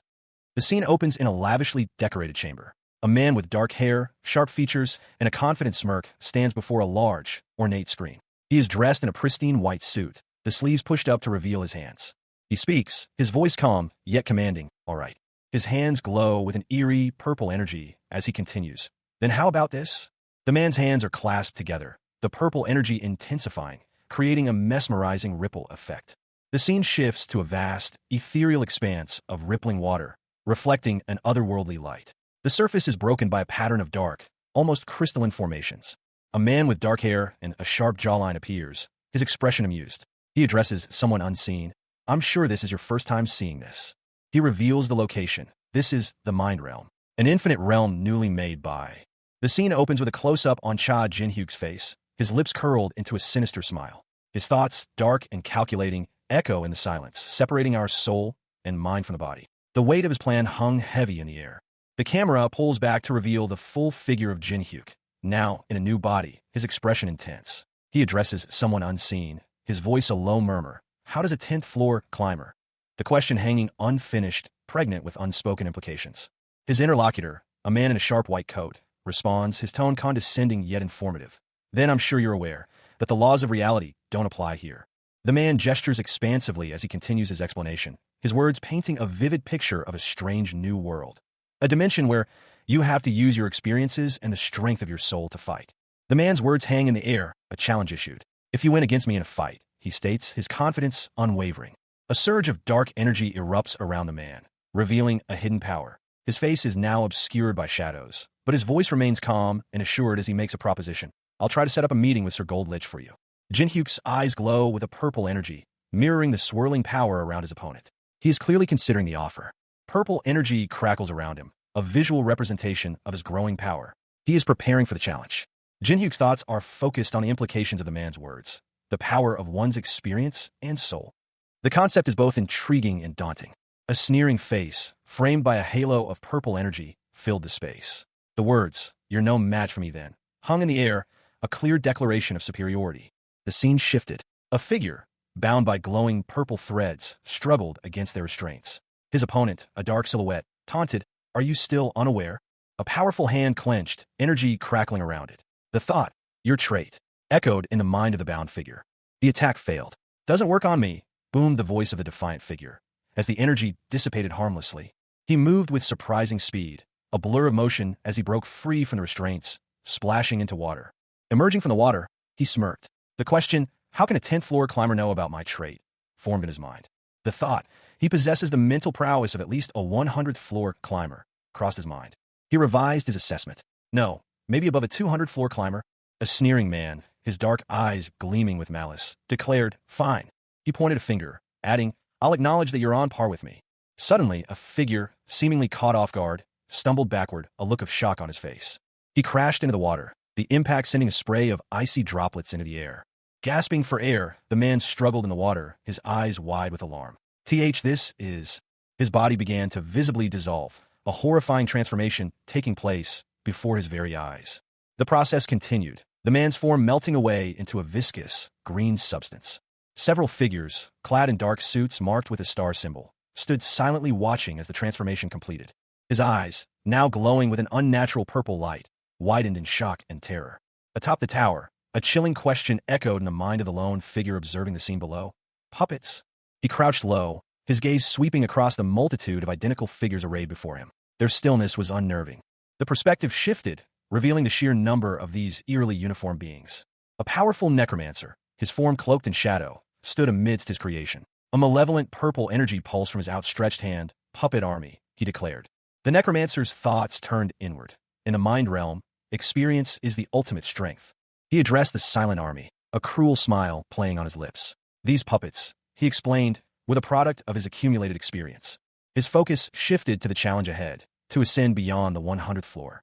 He continued, explaining that he had refined his creations to enhance their power when infused with mana. The air crackled with dark energy as Cha Jin-hyuk, his face grim, stood defiant. His opponents, cloaked in shadows, were clearly powerful. They're as strong as a 50th floor climber. One of them hissed, underestimating the necromancer's resilience. A sinister smile stretched across the face of their leader. The moment Cha Jin-hyuk entered the mind realm, his fate was sealed, or so they believed. The leader, his eyes burning with malevolent glee, declared, the winner was already decided, Ghost Face. With a flick of his wrist, he unleashed his forces. Go, my puppet army! A horde of shadowy figures, imbued with dark magic, surged forward, their movements precise and deadly. Cha Jin-hyuk, however, met their onslaught with a steely gaze, his body tense, ready to strike. One of the shadowy figures lunged, aiming a blow at Cha Jin-hyuk's head. The attack was swift, but the necromancer was faster. A flicker of purple light filled Cha Jin-hyuk's eyes as he anticipated the attack, a chilling premonition washing over him. He countered with a burst of power, sending the attacker reeling. His movements were fluid, precise, and imbued with a newfound strength. A surge of dark energy erupted from his hand, forming a menacing claw of pure power. The tide of battle was turning. Cha Jin-hyuk, the necromancer, stood amidst the chaos of his own making. His former guildmates, the Nine-Star, lay defeated around him, their bodies dissolving into dark purple energy. He uttered a single, chilling phrase, "It's the end." But even in victory, a profound exhaustion settled over him. The mental toll of his actions was immense. Injuries in the mind realm threatened to consume him. He addressed his fallen foes, a hint of grim satisfaction in his voice. Don't reflect in the real world, he assured them, so rest assured. Suddenly, a surge of teal energy erupted from him, flinging the remaining bodies of his enemies far away. His eyes narrowed, a fierce determination hardening his features. He gasped, his body racked with pain, but his eyes burned with a newfound power. The sheer force of his actions left him breathless. A single word escaped his lips, a question hanging heavy in the air. Magic! The scene shifted. Dark, murky water filled the frame, reflecting a stormy sky. Then, a shadowy figure emerged from the depths, cloaked in purple energy, its form vaguely humanoid but undeniably menacing. A purple flame flickered into existence, casting an eerie glow upon the dark water. A figure cloaked in shadows, wreathed in violet flames, materialized before them. The air crackled with dark energy, a palpable aura of death and power emanating from the being. A man with dark hair, his face etched with disbelief, stared at the spectral figure. "The Lich Mage," he whispered, his voice barely audible above the crackling energy. His eyes widened in alarm. "Why's the 100th floor boss monster here?" he exclaimed, his voice laced with a growing sense of dread. The man, his expression hardening, stood defiantly amidst a swirling vortex of dark energy. "It's not as easy as I thought. My puppets," he declared, summoning forth shadowy figures from the depths. The Lich Mage, a sinister smile playing on his lips, observed the scene. "Even if it's the mind realm," he continued, his voice a low growl, materializing a dead person. The Lich Mage's form solidified, his features sharp and cruel. "Takes time," he scoffed, his voice dripping with disdain. "A puppet army. Puppet soldiers, huh?" The man, however, remained undeterred. "It seems like you haven't seen what a real army is," he retorted, his eyes blazing with defiance. "This is a good opportunity to observe well." A close-up on a violet eye, filled with dark power, pulsed with an ominous energy. The surrounding area crackled with dark, purple energy. A call echoed, a summons to something dark and powerful. From the swirling vortex of dark energy, a figure emerged, clad in black, his form obscured by the chaotic power. He seemed to command the very essence of darkness. Two skeletal figures, cloaked in shadows and wielding glowing purple staffs, materialized from the darkness. "A real army," a voice observed. The figure's face, partially obscured by a dark hood, was visible now. His violet eyes burned with intensity. "The moment we entered the mind realm," a sinister smile played on the lips of the dark figure. "The winner was decided. Mere trifles." Another figure, sharply dressed in white, emerged from the dark waters, his face contorted in anger. "That's the reason for your loss." The dark figure spoke again, his voice low and menacing. "Lich, Dullin, and those I don't know the names of." A wave of dark energy pulsed, coalescing into monstrous forms. Horrified, Cha Jin-hyuk stared, his voice barely a whisper. "Don't tell me those are all boss monsters from beyond the 100th floor?" The creatures loomed, their skeletal features terrifyingly clear. Jin-hyuk's mind raced. He could only manage a breathless question. Just who? His unspoken question hung heavy in the air, a silent scream of disbelief. Then, a sharp panicked thought pierced his fear. "Who?" He roared his demand, his voice filled with a desperate need for answers. "Who the hell are you?" His face contorted in a mask of rage and terror. The sheer power of the creatures before him was overwhelming. He screamed, the word barely audible through his fear. "Ghost Fairies." The monstrous entity responded with a surge of dark energy, its power palpable even through the image. Surrounded by the spectral cavalry, Jin-hyuk braced himself for the inevitable attack. Terror etched itself onto his features as the creatures closed in. His eyes widened, reflecting the encroaching darkness. A scream ripped from his throat as the attack began, a silent testament to his fear and desperation. A flurry of indecipherable symbols filled the air, swirling like a chaotic storm before abruptly vanishing. Jin-hyuk, his face contorted in a grimace of exertion, gasped for breath. Beads of sweat trickled down his temples. His voice, strained and barely audible, whispered a question. When did we come back here? Jin-hyuk knelt, his body trembling as a fissure split the floor beneath him. The ground crumbled, revealing a dark chasm. Another figure, cloaked in shadow, observed the scene. He declared, I didn't release the mind realm. Jin-hyuk's companion, his face etched with disbelief, muttered, no way. He continued, his voice laced with awe and suspicion. He controlled the mind realm? Jin-hyuk remained on his knees, his expression grim. His companion's words hung heavy in the air. A new voice cut through the tension. A man with a demonic mask, his tone sharp and confident, reminded Jin-hyuk, you haven't forgotten about our bet, right? A clandestine exchange took place in a dimly lit room. One figure, partially obscured, urged another to allow a meeting. The other party, a man with piercing purple eyes and a confident smirk, revealed the identity of the person they wished to contact, the Gold Lich. A letter was then passed between the two individuals, a silent transaction carrying weight. One of the men, dressed in a crisp white coat, questioned if the letter was all that was needed. He seemed apprehensive. He expressed his concern, but the purple-eyed man reassured him, confident in a positive response. The man in white acknowledged that without a reply, his options were exhausted. However, the purple-eyed man remained unwavering in his certainty of a reply. The purple-eyed man promised to contact the other man's lodging upon receiving a response. Jin-hyuk, his dark purple aura still faintly shimmering, stood before three figures from the Nine-Star Guild. He listened patiently as they finished their briefing, then simply replied, okay. Balkan, the spirit master, stood beside Jin-hyuk, his expression one of quiet concern. He offered a heartfelt farewell. Please return safely. The other guild members bowed respectfully as Jin-hyuk and Balkan prepared to depart, Haryu, the hobgoblin, remaining unseen for now. As the sun dipped below the horizon, casting long shadows across the quaint town, Jin-hyuk and Balkan walked side by side. The sky had already begun to set. Balkan, sensing the growing darkness, suggested, shall we head back to our lodging and rest? Jin-hyuk, however, had other plans. He dismissed Balkan's suggestion, stating, what are you talking about? We need to head to our next destination. Balkan, clearly surprised, questioned, huh? There's somewhere else we need to go to. Jin-hyuk's response revealed his impatience. He found the idea of waiting inefficient. To just sit and wait around until Gold Lich arrives. He justified his decision. Since we need to kill time here, the White Swallow Guild House. Inside, a discussion unfolds in the first-floor lobby. One guild member states their belief that they must fulfill their responsibilities as guild members. Another guild member, addressing a companion, inquires about the latter's progress in climbing the tower, asking how high they have ascended. The second guild member replies that she has reached the 57th floor. Her companion comments that she will receive new equipment this month once she meets her quota. The first guild member urges her companion to finish her meal and continue climbing the tower. The second guild member expresses her confusion and frustration, exclaiming that she doesn't understand why they must remain at the 10th floor lobby. She questions the necessity of staying at the 10th floor lobby. The first guild member mutters the word bastard under her breath, questioning how someone would dare barge into the main door of the Holy Kingdom's affiliated guild. Suddenly, a man appears, his arms outstretched, causing the two guild members to react with shock and alarm.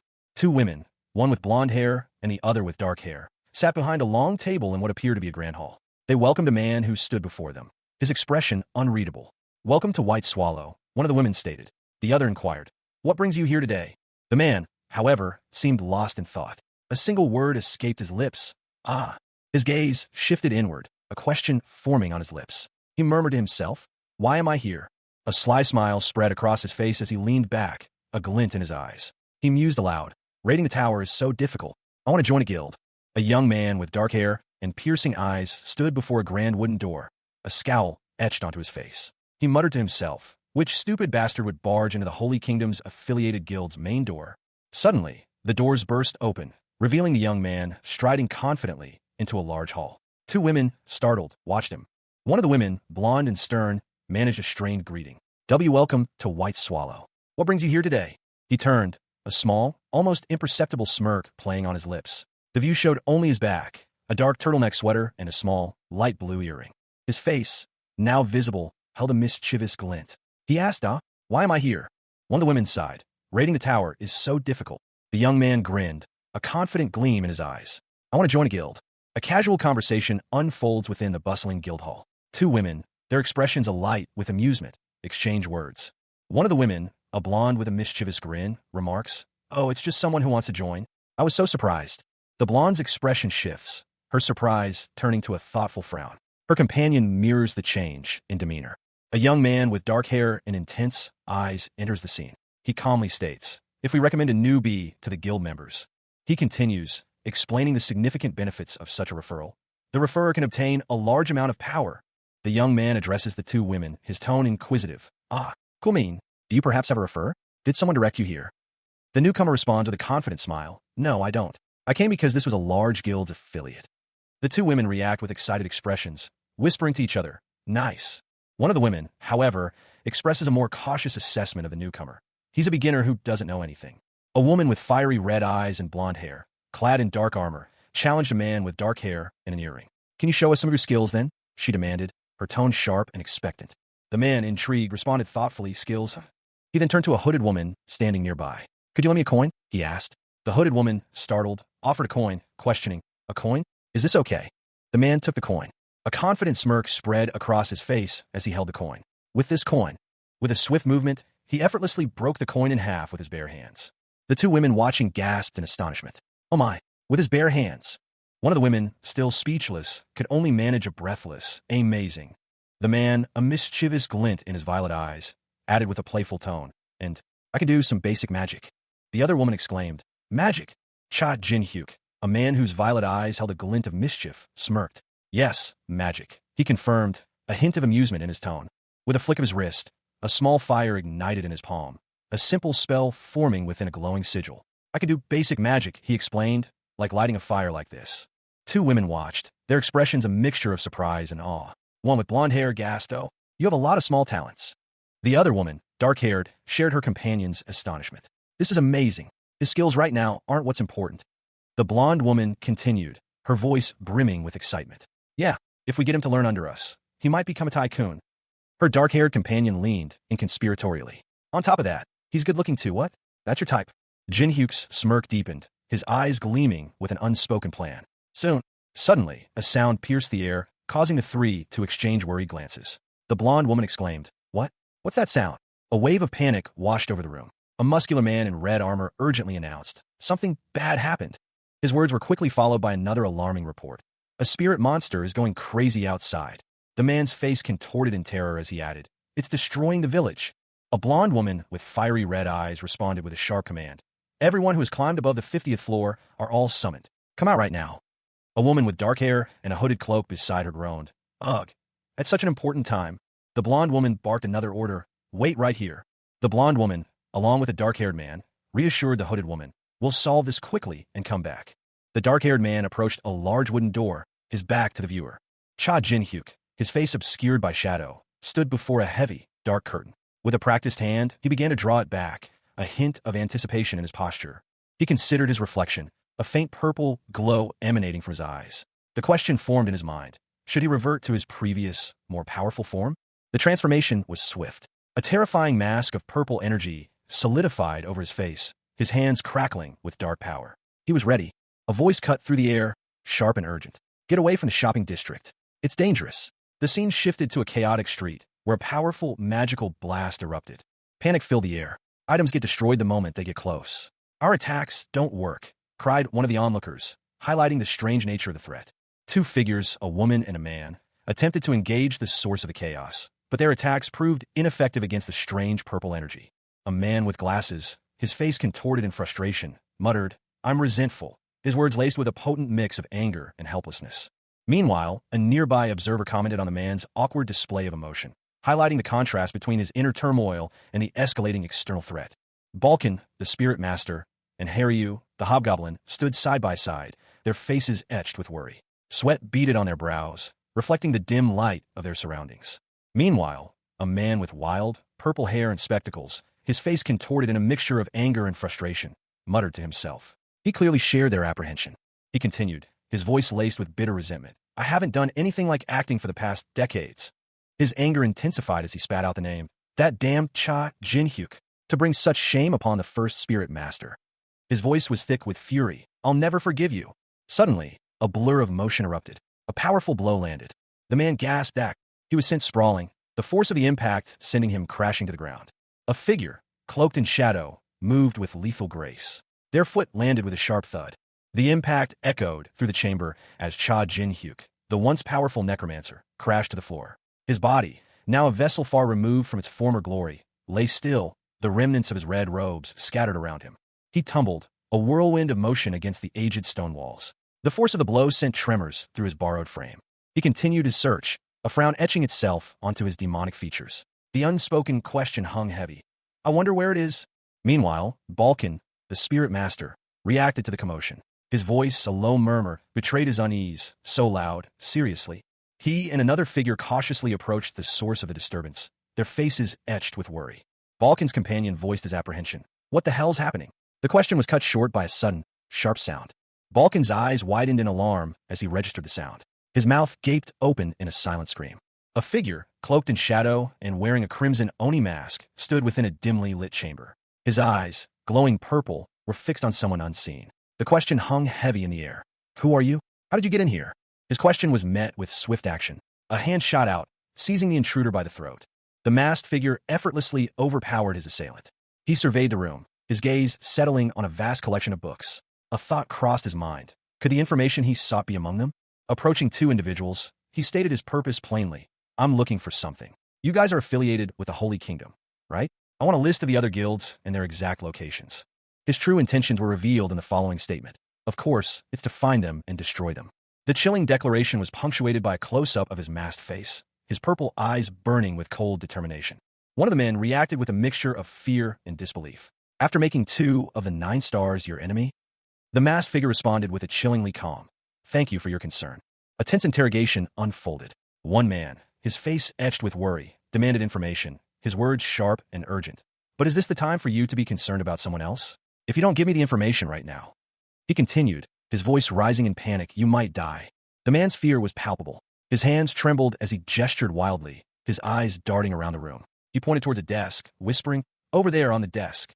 On the desk lay several sheets of parchment, the only objects of note in the otherwise opulent room. 2 figures stood nearby, their expressions unreadable.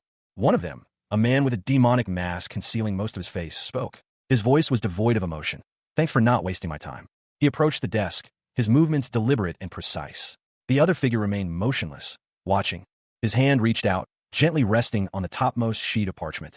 The masked man picked up the papers, a hint of a smirk playing on the edges of his visible features. His single visible eye gleamed with an unnerving intensity. A hand, adorned with a simple ring, traced the names on a parchment. The list read, the Pelin siblings, White Swallow, Giant Hippogriff, Gargoyle, Backdoor, Shakari, Alcitra, Lenroth, Ivan Ladine. The hand paused, a thoughtful frown creasing the skin. So these guys are their hands and feet. Huh. A sudden burst of flame erupted from the hand, illuminating a determined face. Just you wait, Cain and Carmen. The flames danced, reflecting in the eyes of the figure. One by one, they'll be under my feet. A foot, clad in a simple sneaker, stamped out a small fire on the floor. I'll slowly destroy you. Through the inferno, a figure emerged, their face obscured by a demonic mask. Only one glowing, white eye was visible. The masked figure spoke, their voice a low growl. First, the figure paused, a sinister smile playing on their lips. Next is, a fiery inferno raged, its incandescent heart spitting embers into the night sky. The scene shifted abruptly. The camera focused on a single, flickering candle, its flame casting dancing shadows on a nearby window. Inside a dimly lit room, a young man with blonde hair, dressed in elegant, yet somewhat worn attire, sat at a desk. A single candle illuminated his face, casting a warm glow on his thoughtful expression. He seemed to be reviewing some documents. He murmured to himself, a report from the 10th floor's branch. Is it a puppet? His gaze fell upon a sealed envelope nestled amongst a stack of papers. He picked up the letter, a sense of anticipation evident in his posture. His eyes widened slightly as he began to read. His expression shifted from curiosity to something akin to shock. The blond young man's eyes burned with a newfound intensity as he finished reading the letter's contents. His jaw tightened. A hand, holding a letter, is shown. The accompanying thought bubble reveals a question. Is there a reason for them to send a letter separately when there's the report? The scene shifts to a dimly lit study. A blonde-haired man sits in a chair, his back to the viewer, reviewing documents at a desk. The room is opulent, suggesting a person of some importance. The man's eyes widen in shock, his gaze fixed on something unseen. He utters a single, alarmed word, "Ghost face." A question hangs in the air, unspoken but palpable. "How do you know?" The blond man's face contorts in furious disbelief. He clutches the documents tightly, his anger evident. He tears the documents in two, a gesture of frustrated rage. The word "about" is visible in the remaining fragment. A fire raged, its origin suspected to be arson. The scene was chaotic, marked by glowing magical runes swirling amidst the flames. Investigators surveyed the devastation. They lamented the lack of leads. All witnesses had perished in the blaze. Meanwhile, Guildmaster Bechalio of the White Swallow Guild voiced his suspicions about a prospective recruit. His gaze was sharp, his expression one of deep concern. The man was clearly troubled by something. He questioned two of his subordinates about the recruit's appearance. One described him as a handsome man with a prominent nose bridge. The other, however, offered a starkly different description, an ugly man with a stubby nose. The conflicting accounts left Guildmaster Halio speechless, his expression a mixture of confusion and suspicion. A tense exchange unfolded between two figures. One, a man with striking purple eyes and dark hair, held a finger to his lips, a silent command. The other, a blonde-haired individual, glared with fiery red eyes, their mouth open in a furious expression. The scene shifted to a close-up of the purple-eyed man. His face flickered, a digital distortion briefly overlaying his features before fading. A single thought echoed in his mind. No way. He stood amidst a fiery inferno, the flames licking at his dark clothing. The question formed in his mind. Could this be hallucination magic? The camera angle widened, revealing the man was surrounded by figures obscured by shadows and flames. The scene shifted to a different location. A man with dark hair stood before a window, his back to the viewer. He turned, revealing a mug in his hand. Another man, Balkan, stood beside him, his face etched with concern. "I'm back," he stated, his voice calm despite the circumstances. "Good job, Balkan," he added. Rumors of a ghostly presence circulated, a fact not lost on Cha Jin-hyuk, who smirked at the news. His companion, a man with a stern expression and purple energy crackling around him, questioned him skeptically. "Are you teasing me right now?" The air crackled with unspoken tension. Jin-hyuk's companion pressed further. "Then what about you?" Jin-hyuk, casually sipping his coffee, responded with a confident air. His companion inquired about his success in avoiding detection. Jin-hyuk replied that his low-level magic was effective in this location. A sinister smile stretched across Jin-hyuk's face as purple energy pulsed around him. He declared, "Everyone who met me will remember me slightly differently." His companion questioned his return empty-handed and pressed for information about other guilds. Jin-hyuk's companion seemed impatient. Jin-hyuk's companion conceded, "All right, you're the best." Inside a room, Jin-hyuk's companion asked if he had requested room service. Jin-hyuk confirmed. A hand reached for a large, circular door knocker. In a dimly lit room, Cha Jin-hyuk, his face obscured by a menacing mask, addressed Balkan, a spirit master with piercing eyes. Jin-hyuk instructed Balkan to wait for his signal before attacking their target. "I'll open it on the count of 3. Balkan, you go after them." Jin-hyuk began the countdown, his eyes narrowed in concentration. 1. He continued, the tension palpable. 2. 3.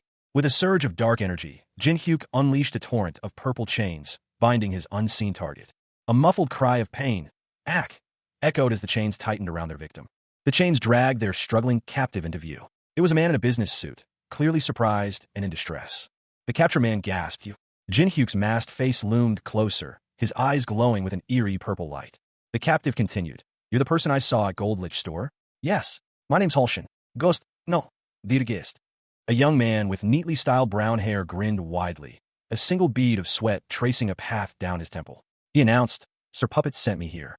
His expression was one of unsettling glee, his eyes gleaming with mischief. The scene shifted. A figure, cloaked and wearing a striking Oni mask, stood before an ornate doorway. He stated grimly, "The Gold Lich has come to the 10th floor's branch." The camera angle changed, revealing a grand hall beyond the doorway, lined with golden spears. 2 men stood before a formation of armored guards. One, the man in the Oni mask, remained impassive. The other, more conventionally dressed, whispered, "Where's Gold Lich?" The masked man responded, "I don't know how you learned about the contents written in." A blond man in elegant attire appeared, addressing the masked figure. He commented, "But I commend you for your arrogance, as well as the guts you have for showing your face." He continued, "But there's a hefty price to pay." The blond man walked away, his words echoing, "People who know about that can't exist in the tower." A figure, clad in simple dark trousers and a light-colored shirt, stood with his back to the viewer. The ornate, reddish-brown wall behind him hinted at a place of power and prestige. A voice, smooth and low, cut through the silence. "Long time no see." The speaker came into view, a young man with striking crimson eyes and horns, his face partially obscured by a dark, skull-like mask. His expression was one of chilling amusement. "Gold Lich." He addressed a blonde-haired man in ornate, golden armor, who stood rigidly at attention. "Bring him to my room. He just needs to be breathing." The armored man responded instantly, his voice filled with respect. "Yes, Sir Gold Lich." He turned to leave, two other men following close behind. One appeared nervous, his eyes wide with apprehension. The Gold Lich's gaze sharpened, his voice dripping with menace. "So you want to fight, huh?" He barked a command. "Line up for battle." A voice, filled with urgency, warned, "His attack will break through the blockade." A figure in golden armor, its face obscured by a helmet, addressed someone unseen. "Follow me," and suddenly, a man with a demonic mask appeared, his voice sharp with anger. He accused the armored figure of recklessness. "Are you stupidly telling everyone your strategy?" With blinding speed, the masked man launched a devastating attack, striking the armored figure with immense force. The impact sent the armored figure sprawling, his helmet cracking as he gasped for air, surrounded by two more figures in similar armor. Meanwhile, the masked man's eyes glowed with an unnatural light, revealing a hidden power. He unleashed a wave of dark energy, striking down his opponents with swift, brutal efficiency. The masked man effortlessly dispatched the remaining guards with a flurry of blows. He stood over them, his power palpable, a chilling declaration escaping his lips. Now next. A new figure, a man in a white coat, confidently strode into the scene, a wicked glint in his eyes. He extended a glowing staff, issuing a challenge. "Will you be my opponent?" A figure, cloaked in shadow and wielding a sword, launched a surprise attack. His target, a young man with striking blonde hair, who stood seemingly defenseless amidst a lavishly decorated chamber. The blonde man's eyes widened, a flicker of surprise, then dawning comprehension crossing his features. He braced himself, his expression hardening into grim determination. A blinding flash of light erupted, obscuring the scene. When the light subsided, the blonde man stood, radiating an intense golden aura. He wore a mask, partially concealing his face. The attacker, his eyes wide with shock, could only utter, "That's golden power." The blonde man unleashed a wave of golden energy, sending the attacker flying backward through a torrent of coins. The attacker crashed into a pile of gold, groaning in pain. The blonde man, now clearly in control of his newfound power, calmly stated, "And uses it with his mana." A figure, eyes blazing with an unnatural purple light, is surrounded by a shower of golden coins. The intensity of the moment is palpable, the very air crackles with energy. A voice, sharp with disbelief, cuts through the scene. "Is that it, Gold Lich?" In response, a hobgoblin, Haryu, leaps into action, his demonic mask a stark contrast to the golden chaos around him. He wields twin blades, deflecting the onslaught of coins with practiced ease. A calm, almost dismissive voice replies, "Of course not." Balkan, the spirit master, steps forward. His blonde hair seems to shimmer as he raises a hand, a surge of golden energy emanating from his palm. The energy explodes outwards, sending Haryu flying backward. The force of the blast is immense. Balkan unleashes a devastating wave of golden fire, engulfing the area in a torrent of incandescent energy. Haryu, his face grim, warns, "Even if it's you, if you get hit by it, you'll be critically injured." Ignoring the warning, Balkan continues to channel his power, the golden flames intensifying. A powerful blast of energy erupted from Cha Jin-hyuk, the necromancer, as he unleashed a final, desperate attack. Golden sparks flew through the air, illuminating the ornate chamber. His opponent watched, a grim expression settling on his face. "He's done for," he muttered, the words barely audible above the lingering crackle of residual magic. But Cha Jin-hyuk's eyes, though strained, held a flicker of defiance. A surge of determination coursed through him. Meanwhile, another figure emerged from the shadows, his face partially obscured by a dark mask.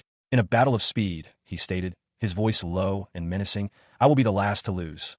The golden spear descended, its point aimed at Cha Jin-hyuk's heart. He was at the mercy of his enemies. His attacker, a man with a look of smug satisfaction, sneered. He scoffed. "You think you'll be able to apprehend me with this?"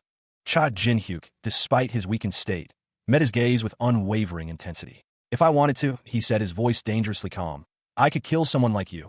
His eyes narrowed, a chilling certainty in their depths. "No, you can't kill me." Cha Jin-hyuk, his eyes narrowed, delivered a chilling statement. He had not revealed his sources. His words hung heavy in the air. His enemies sought not only his death, but his capture. A close-up revealed the intense gaze of Balkan, the spirit master, his eyes reflecting determination. He issued a curt command. The scene shifted to a grand, opulent chamber, the air thick with anticipation. Haryu, the hobgoblin, his face partially obscured by a mask, commented sarcastically on the room's grandeur, highlighting the power of wealth. He sought confirmation from his companions, his question hanging in the air. A blinding golden light erupted, and Haryu explained its nature, a power that sealed them off from the outside world. His words emphasized the impenetrable nature of this golden power, even to divine beings. A man with blonde hair, his face contorted in a grimace, glared intensely. His eyes, narrowed slits, spoke of simmering fury. He was clearly agitated, his jaw clenched tight. He continued his furious outburst, his voice dripping with venom. The words, though unspoken, hung heavy in the air. The person who told you that I'm the owner of the auction. The auction house bustled with activity. A large screen displayed the words trade in bold, futuristic lettering. A voice, calm and authoritative, explained, this is a vast system that allows for the exchange of items within the tower. However, the narrator continued, this wasn't a natural phenomenon. The image of a finely balanced scale appeared on screen, highlighting the system's artificial nature. It wasn't something that had simply appeared within the tower. A man with blonde hair, a striking scar marring his left eye, and an air of quiet menace appeared. He was the one who had created the system. He held up a glowing, translucent card displaying the same trade symbol. His voice, though calm, carried an undercurrent of steel. And that someone, he stated, is me, Gold Lich. Gold Lich's expression hardened. He hissed, if the truth is revealed, the foundation of my Gold Lich company will crumble. His eyes narrowed, his jaw clenched. The weight of his words hung heavy in the air. He glared, his voice a low growl. Who the hell told you I was? His voice rose in a furious shout. The owner of the auction? Haryu, the hobgoblin, scoffed. It had all been a bluff. He shook his head, his crimson mask highlighting the intensity of his disbelief. There was no magical source fueling the golden weapon.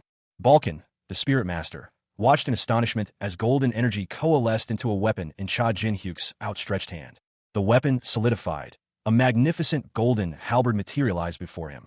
Their opponent, a blond man in elegant attire, smirked despite his missing arm and leg. He seemed unfazed by the sudden appearance of the weapon. He taunted Cha Jin-hyuk, suggesting that even with a handicap, he would pose no significant threat. The blond man lunged forward, his movements surprisingly agile despite his injuries. Cha Jin-hyuk reacted instantly, a golden energy flaring around him as he prepared to counterattack. Haryu's eyes widened as he witnessed Cha Jin-hyuk's unexpected power surge. A blinding flash of golden light erupted, the source seemingly emanating from within the very fabric of reality itself. The air crackled with raw power, a palpable energy that vibrated through the very ground. From the heart of the explosion, a figure emerged, silhouetted against the fading light. He moved with unnatural speed, a dark cloak billowing behind him as he unleashed a wave of purple energy. The purple energy solidified, taking the form of spectral soldiers, their eyes burning with an eerie luminescence. They stood poised, ready for battle, their movements precise and deadly. A witness, eyes wide with shock, could only utter a single word, that's. His companion, a man with a stern expression and piercing gaze, completed the thought. A soul soldier? The necromancer, Cha Jin-hyuk, subtly flexed his hand, a surge of dark energy swirling around his fingertips. His power, though diminished, was still evident. Another observer, a blond man in a pristine white coat, spoke, his voice laced with disbelief. A spirit master is the only one who can use soul soldiers. Don't tell me. Jin-hyuk, a smirk playing on his lips, finally revealed himself. So you finally recognize me? He removed his mask, revealing a face both familiar and changed, the eyes burning with a cold intensity. A sly smile stretched across Cha Jin-hyuk's face as he held a crimson mask. He addressed someone unseen. Bring me back, creditor William. The unseen individual responded, incredulous. You were alive? The blond man's face contorted in anger. He shouted, Cha Jin-hyuk. The blond man, William, began to recount the past. He spoke of the raid on the 60th floor, the betrayal of the 9-Star Guild, and Bales. He trailed off, his expression grim. And William pondered, resurrection, huh? Meanwhile, Cha Jin-hyuk, alongside a shadowy figure, reacted to William's words. He mused, oh, so they had such a history. William, still in disbelief, stated, I can't believe you're Cha Jin-hyuk. A spectral figure, cloaked in purple energy, stood silently behind two men seated in an opulent room. One, with blonde hair, looked on with suspicion. The other, dark-haired, simply stated, I'm sure you can't believe it. I was also surprised at first. The blond man's face filled the frame, his golden eyes narrowed in suspicion. His sharp question cut through the air. What's your motive? The dark-haired man responded calmly. I need to use some money from the Gold Lich Company. He leaned forward, a devilish grin spreading across his face. Let's make a sponsorship-type contract. The blond man scoffed, incredulous. You're talking about my company as if it's yours. The dark-haired man simply replied, it's basically mine. Elsewhere, a scene unfolded between two figures. One, with blue hair, observed the other, blonde with a critical eye. He began, for someone who couldn't be a wandering merchant. The blue-haired man pointed to a crimson gem on a table between them. His question was pointed. Who is it that sold you loot from the higher levels of the tower? The dark-haired man from the earlier scene reappeared, a smug expression on his face. He revealed, the Gold Lich Company and the largest shareholder. Cha Jin-hyuk, his eyes burning with a cold intensity, sat across from a man whose arrogance was palpable. The man commented on Jin-hyuk's demeanor, remarking that it felt as though he were speaking to the real Cha Jin-hyuk. A moment later, another man, blonde and impeccably dressed, questioned his own identity, uncertain if he truly was the real Cha Jin-hyuk. The blonde man, however, quickly dismissed any doubt. Even if Jin-hyuk were the real deal, he insisted on a trade. Information for information. Jin-hyuk, a smirk playing on his lips, confidently declared his intention to share all the information he had gathered and deduced. The blonde man, intrigued, agreed to consider a price after hearing Jin-hyuk's intel. Jin-hyuk began his explanation, revealing that the Nine-Star Guild had betrayed him, a calculated maneuver orchestrated by a mastermind. He then described the two key figures behind the betrayal, highlighting their strong personalities and the difficulty in controlling them. Jin-hyuk revealed the only power capable of controlling such individuals, the power of the tower's four monarchs. The blonde man reacted with shock and disbelief to this revelation. Cha Jin-hyuk, his face contorted in a silent scream, stared at his interrogator. The question hung heavy in the air. Are you talking about the four royalties? The imposing figure of the tower loomed in the background, a dark silhouette against the crimson sky. His words were a chilling explanation. They want to protect the supremacy of their species. If another species climbs to the higher levels of the tower that has appeared on another world, their power dampens. A close-up revealed a hobgoblin, its features obscured by shadow, its power visibly waning. The explanation continued. Their power dampens. The focus shifted to Cha Jin-hyuk, his violet eyes narrowed in thought. He silently assessed the situation. So, they either want to climb to the top of the tower. The unseen speaker continued, their voice laced with cold calculation, or get rid of those who have the potential to climb high up. And those who participate. Cha Jin-hyuk, seated opposite a regal figure, responded curtly. Will become the ruler of a decent floor. Correct. The regal figure leaned forward, a hint of skepticism in their expression. However, is that all you can deduce? The regal figure gestured dismissively. You're the only victim, after all. The regal figure pressed further, a knowing glint in their eyes. The Oni village on the 100th floor. Know it. One man, his smirk betraying a hidden intensity, addressed his companion. He claimed to know the sole survivor of a devastating catastrophe. His companion, a stern-looking man with spectacles perched on his nose, listened intently. The first man continued, revealing the survivor's identity. Haryu, a young Oni. The image of a young Oni materialized, her features sharp and fierce, confirming the man's words. A question hung in the air. A young Oni?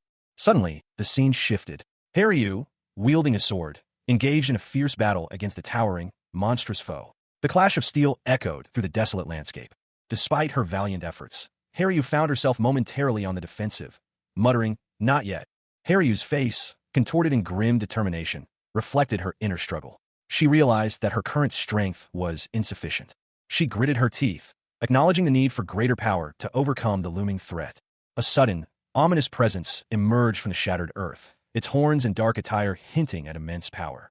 The immense form of a hulking orc warrior filled the challenge room on the 10th floor. His crimson eyes glowed with barely contained fury. The raid had failed. A system message echoed, announcing the party's imminent forced transportation to the 9th floor safety zone. Meanwhile, a young woman with dark hair, clad in blue robes, gripped her sword. Her determination burned bright as she resolved to grow stronger, driven by the need to reunite with Orbioni.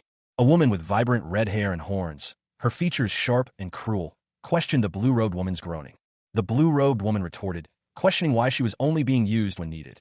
The red-haired woman smirked, confident that defeating the great orc warrior would be easy if left to her. The blue-robed woman refused, stating her intention to use the power of the Dragon Slayer sword herself. She was bound by a promise made to Orbioni. A young woman with dark hair, clad in a blue cloak, stood apart from a bustling crowd. Nearby, a man with dark hair and a white shirt watched her intently, while a figure in a dark robe loomed in the background. She responded, her voice barely a whisper. It's odd, isn't it? During the midst of that war. The young woman continued her thought. The Oni only sent a young child and a sword. A blond man, his expression thoughtful, pondered this revelation. So you're saying that the target was that child and the sword? The young woman simply replied, correct again. Another man, with a confident smirk, explained, to kill one young Oni, they annihilated the Oni species. In other words, his eyes glowed with a sinister light as he revealed a chilling truth. He finished his sentence with a pointed finger, their hand-picking. a young man with blonde hair, his expression unreadable, muttered to himself. It was something impossible, he thought, something that would shake the very foundations of the tower. But if that were true, then everything made sense. He stood, his blonde hair catching the light, his gaze unwavering. His motive was clear: revenge. A man with dark hair and intense purple eyes stood before him. He declared his intention to obliterate everyone, including the 9-star. The dark-haired man continued, specifying his targets, those supporting the 4 royalties, and the 4 royalties themselves, who had killed his family. The blonde man's eyes burned with a fierce determination. Elsewhere, a young man with short, light hair stood amidst a torrential downpour, his face etched with fear. The blonde man stood alone, surveying a grim scene. Numerous corpses lay scattered around him in the rain. Flames erupted within a grand hall, consuming wooden pews in their fiery embrace. The air crackled with an almost palpable tension. Amidst the chaos, 2 figures stood silhouetted against the inferno. One, a man with dark hair and intense eyes, watched calmly as the other, a blonde man in elegant robes, slumped against a pew, his face etched with defeat. A statement appeared, bold and stark. The peak of all evil is asking what you both discussed. The dark-haired man, adorned with a demonic mask, scoffed. He muttered, "Don't ruin the mood, you idiots." He smirked, his eyes gleaming. "Fine, I'll buy your deduction. You made a great choice." The blonde man's eyes, sharp and focused, narrowed. A single word hung in the air, but he issued a challenge. "Prove that you're him." The blonde man demanded, "Right now." The dark-haired man turned, his back to the viewer, a sense of anticipation hanging heavy in the air. The title card for Absolute Necromancer blazed with arcane energy, its vibrant hues hinting at the magical power and dark secrets held within. The names of the adaptation team and original creator were subtly displayed beneath, a testament to the collaborative effort that brought this tale to life. A tense exchange unfolded in a dimly lit room. One man, with striking violet eyes and a confident smirk, addressed his companion. "Fine, I'll buy your deduction." The other, with blonde hair and a more reserved demeanor, responded, "You made a great choice." But a hint of caution clouded his words as he continued.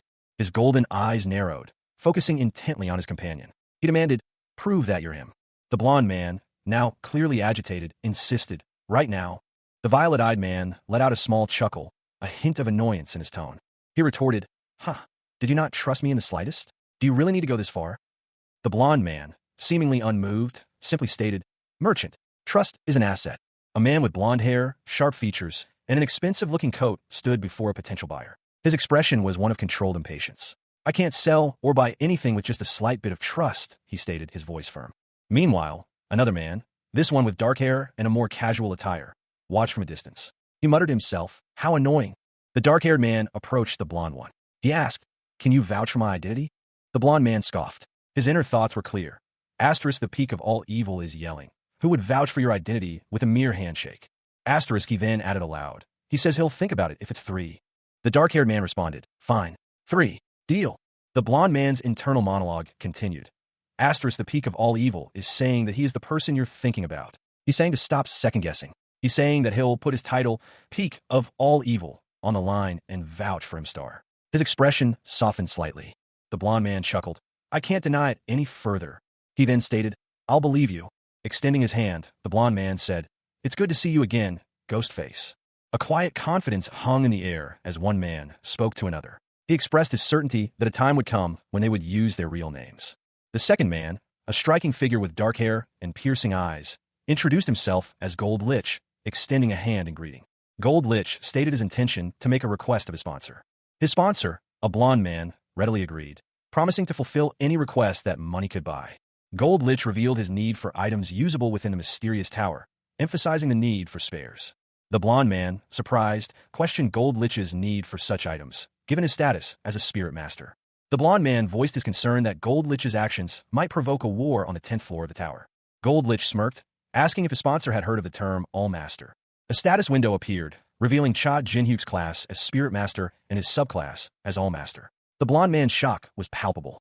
Cha Jinhyuk, his face contorted in disbelief, stared at the screen. "That's a class?" Balkan, a smirk playing on his lips, explained to the astonished Jinhyuk. "As the name suggests, it boosts all stats." Jinhyuk's companion continued. "Even for weapons I've never used before, it feels like I've used them for years." A dark, shadowy figure appeared in the background, a spectral image of Cha Jinhyuk's former self. Balkan's voiceover reflected a thoughtful consideration. If that's true, then Cha Jinhyuk is a lot stronger now than in the past. Balkan, looking at the spectral image, stated his plan. Of course, he's weaker now, but in terms of potential, he isn't. Jin-hyuk's voice, sharp and demanding, cut through the air. Then what I have to do is to exponentially increase his potential. Jin-hyuk called out to his puppet, "Puppet, are you out there?" A calm response came from within the room. "Yes. Have you finished your conversation?" Jin-hyuk gave instructions to his subordinate. "Purchase and gather all the weapons on the 10th floor. Make sure you use other company names so it's not obvious." A man with blonde hair and sharp eyes smirked, a glint of mischief in his gaze. He uttered a single word, heavy with implication, and his hand, adorned with a ring, delicately held a golden card. The words Gold Rich Company were visible. He instructed someone off-panel, "Pack them up for a VVIP." The scene shifted. The blonde man, now fully visible, stood amidst a pile of gold coins, his elegant attire contrasting sharply with the surroundings. Beside him, a man with dark hair and a serious expression waited patiently. The dark-haired man spoke, his voice polite but firm. "Thank you for waiting." The blonde man remained impassive, his gaze unwavering. Tension hung heavy in the air between them. The dark-haired man presented a dark coat, saying, "That you have requested." The blonde man raised an eyebrow. He questioned, "Everything? But it's just one piece of clothing? I also asked for other things besides weapons." The dark-haired man shook his head. He clarified, "No, this is everything stored inside." The blonde man, intrigued, echoed, "Stored?" Cha Jin-hyuk, his violet eyes narrowed in suspicion, stood before a man with vibrant blonde hair. The air crackled with unspoken tension. The blonde man, a smirk playing on his lips, revealed the name of the coat he wore, a subspace coat. He explained that its lining was linked to a subspace, a pocket dimension. With a flourish, the blonde man demonstrated the coat's capacity. Several weapons materialized from within its folds. The subspace within could store as many inanimate objects as a large storage room. Its temperature, size, and color were adjustable, and protective magic was already cast upon it. The blonde man continued, explaining that storing accessories within the coat would automatically apply any effects they possessed. He emphasized that it was a very rare item within the tower. Finally, with a knowing smile, the blonde man offered a parting piece of advice. "Use it with care." Cha Jin-hyuk, a necromancer with a smirk playing on his lips, addressed his companions. His violet eyes gleamed with an unsettling confidence. "You're the one who should be careful," he stated, his words laced with a hint of amusement. He continued, his voice smooth yet sharp, "Since you need to handle my lofty expenditures." The perspective shifted, showing a pair of feet stepping through a swirling, ethereal portal. The vibrant colors suggested a powerful magical effect. Emerging from the portal, Balkan, a spirit master, and Haryu, a hobgoblin, found themselves alive, though shaken. Balkan, clutching his sword, voiced his relief. "We're alive. I thought we were going to die." Haryu, still catching his breath, reflected on their narrow escape. He explained that while they had attempted the tower ascent as a party, their lack of individual achievements had left them vulnerable. However, he credited their survival to a support item provided by Sung Ti-hyung. Balkan, however, voiced a significant concern. Despite their survival, they had exhausted all their resources before reaching the 10th floor. He worried aloud. "But we used up all our assets before we could even reach the 10th floor. How are we going to climb the tower now?" Jin-hyuk, ever confident, reassured them. "Don't worry," he said, a hint of a plan forming in his eyes. "The White Swallow Guild has a branch here on the 10th floor. If we meet him, we'd be able to climb again, but with more affluence." Cha Jin-hyuk, his face grim, brooded. His thoughts lingered on a particular individual. And that guy on the first floor? His gaze hardened. He recalled the man's transformation. It seems like he became a super rookie called Ghostface. A surge of anger coursed through him. The memory of humiliation fueled his resolve. "For threatening and humiliating me, I'll make sure he pays." Jin-hyuk's expression twisted into a predatory grin. He addressed his companions, Balkan and Haryu, unseen but implied by the context. His voice, though not shown, carried the weight of his vow. "We're going to enter a bloody revenge battle." Sung Ti, one of Jin-hyuk's comrades, reacted with alarm to the news of the impending conflict. His face registered shock and apprehension. The scene shifted to reveal the aftermath of a devastating event. A ruined building stood as a stark reminder of recent violence. Sung Ti and his companions stared at the destruction, speechless. A somber tone settled over the group. News of the evacuation reached them. The other guild members evacuated to the 30th floor. Further grim news followed. Communication was severed. "You can't contact your Hyung either. What are you going to do now, Sung Ti?" Kim Sung Ti, his face etched with frustration, voiced the guild's predicament. They lacked both the skills and the funds to continue their ascent. Seated on the steps, Sung Ti, Balkan, and Haryu contemplated their grim situation. The impossibility of reaching the 30th floor loomed large. Haryu urged Balkan to speak, sensing his comrade's silent despair. Balkan, his voice heavy with accusation, reminded Sung Ti of the trust they had placed in him, highlighting his current uselessness. Sung Ti, his expression hardening, curtly asked Balkan what he intended to do. Sung Ti's anger exploded. He unleashed a torrent of insults, branding his companions as useless. He then questioned their ability to have reached the 10th floor without his guidance, further fueling his resentment. A sinister thought crossed Sung Ti's mind. He would use this opportunity to eliminate his perceived burdens. Meanwhile, a small, whimpering creature, a fox-like spirit, caught the attention of Balkan and Haryu, momentarily distracting them from the brewing conflict. Cha Jin-hyuk, his back to the viewer, sat amidst a group of companions. His expression remained hidden, but the tension in the scene was palpable. Suddenly, a small, white fox with a mischievous glint in its eyes appeared, causing one of the men to exclaim, "What's that?" A fox. Jin-hyuk's companion, a man with short, dark hair and an orange jacket, brusquely dismissed the creature. He stated, "If you're asking for food, we don't have anything." He gestured dismissively, reinforcing his words with a sharp, "Go away." The fox, seemingly undeterred, approached the man cautiously, sniffing at his leg. His reaction was immediate and visceral. "Ah, you're freaking disgusting." The man's face contorted in disgust and anger. His eyes narrowed, and his mouth opened in a furious snarl. He unleashed a swift kick aimed at the fox, shouting, "You mutt!"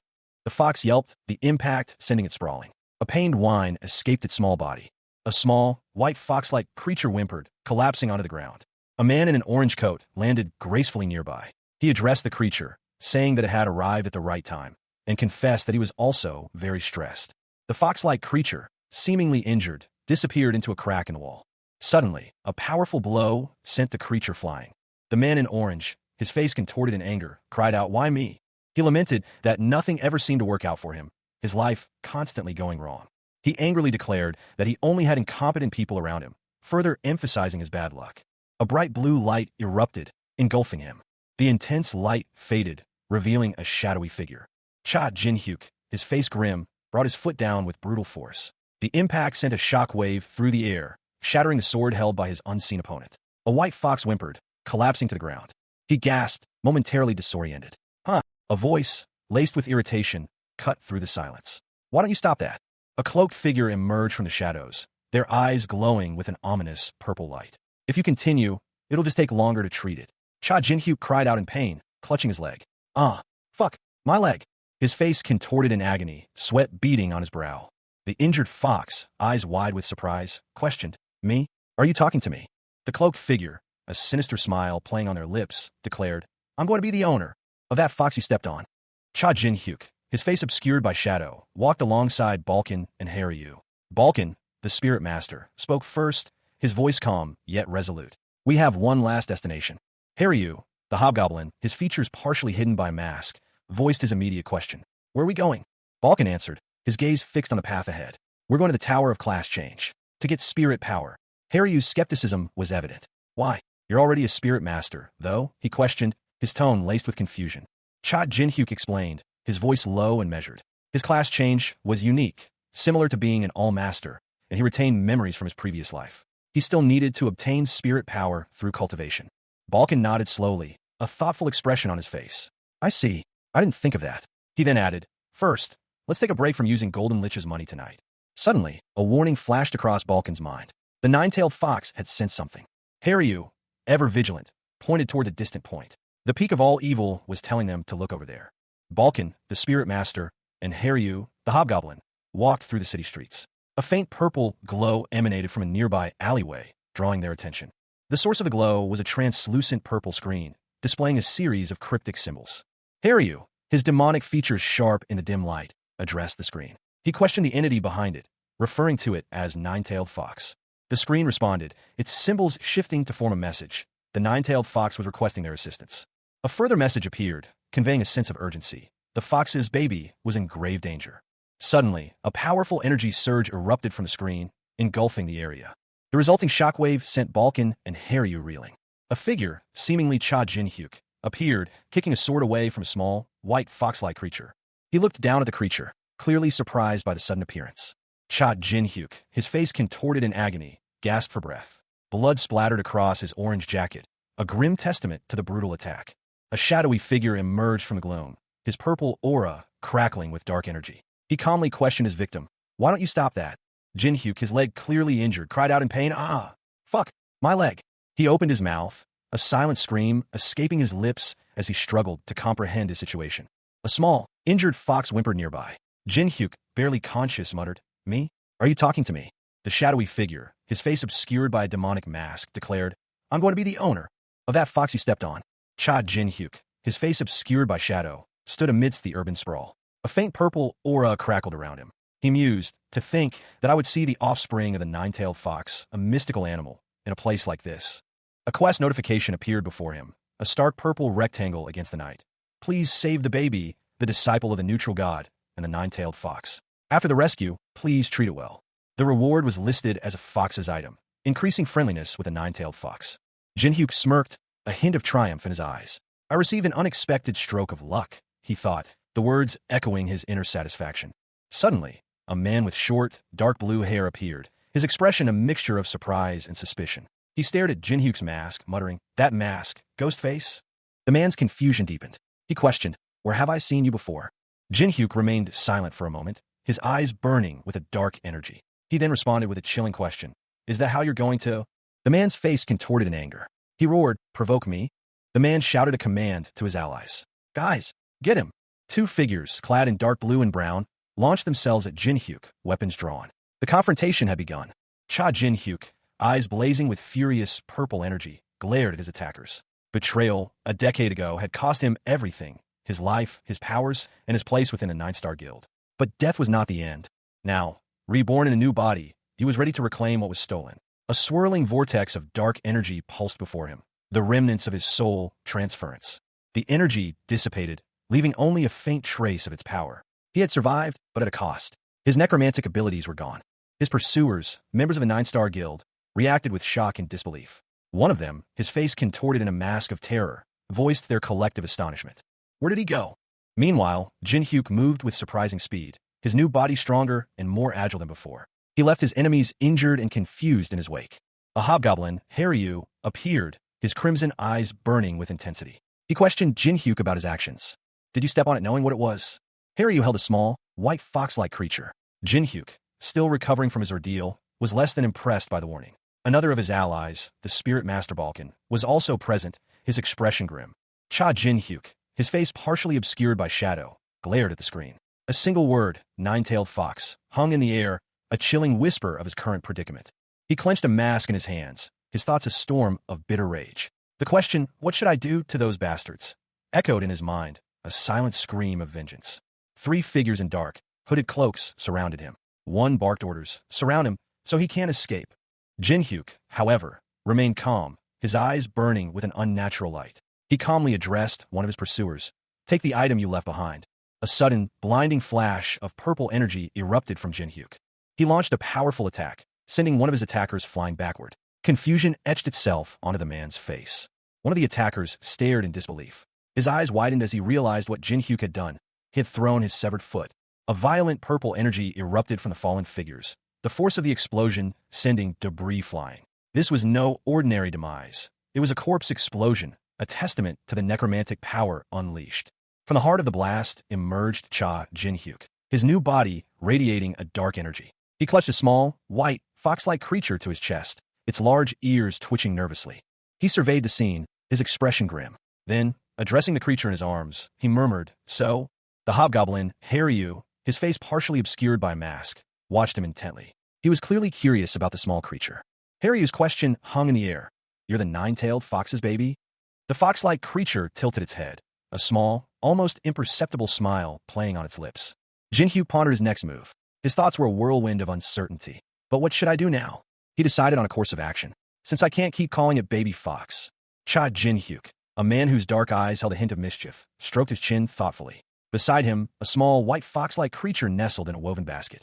A sudden interruption came from Balkan, whose expression was one of grave concern. He warned Jin-hyuk about the potential dangers of the creature's growth. Balkan challenged Jin-hyuk's naming convention, prompting Jin-hyuk to defend his choice. Jin-hyuk explained the meaning behind his chosen name, emphasizing its significance and the thought he put into it. Balkan, with a flourish, declared his preferred name for the creature. He insisted on his choice, leaving Jin-hyuk with little room for argument. Jin-hyuk, considering the creature's two tails, proposed a shorter, more fitting name. He presented his suggestion, confident that it was the best option. Balkan and Jin-hyuk looked at each other, the small fox nestled between them, awaiting a final decision. A small, nine-tailed fox cub, Miho, let out a soft sound, snuggling contentedly. Cha Jin-hyuk, his dark eyes intense, watched Miho. Balkan, the spirit master beside him, questioned, I think it likes it. Balkan cleared his throat, purple energy swirling around his hands. A holographic message appeared. Partial quest completion. You have saved the nine-tailed fox's offspring, Miho. The reward has been granted. A purple orb of energy descended upon Miho. Jinhyuk stared, a look of dawning comprehension on his face. This is... The orb solidified into a fox mask.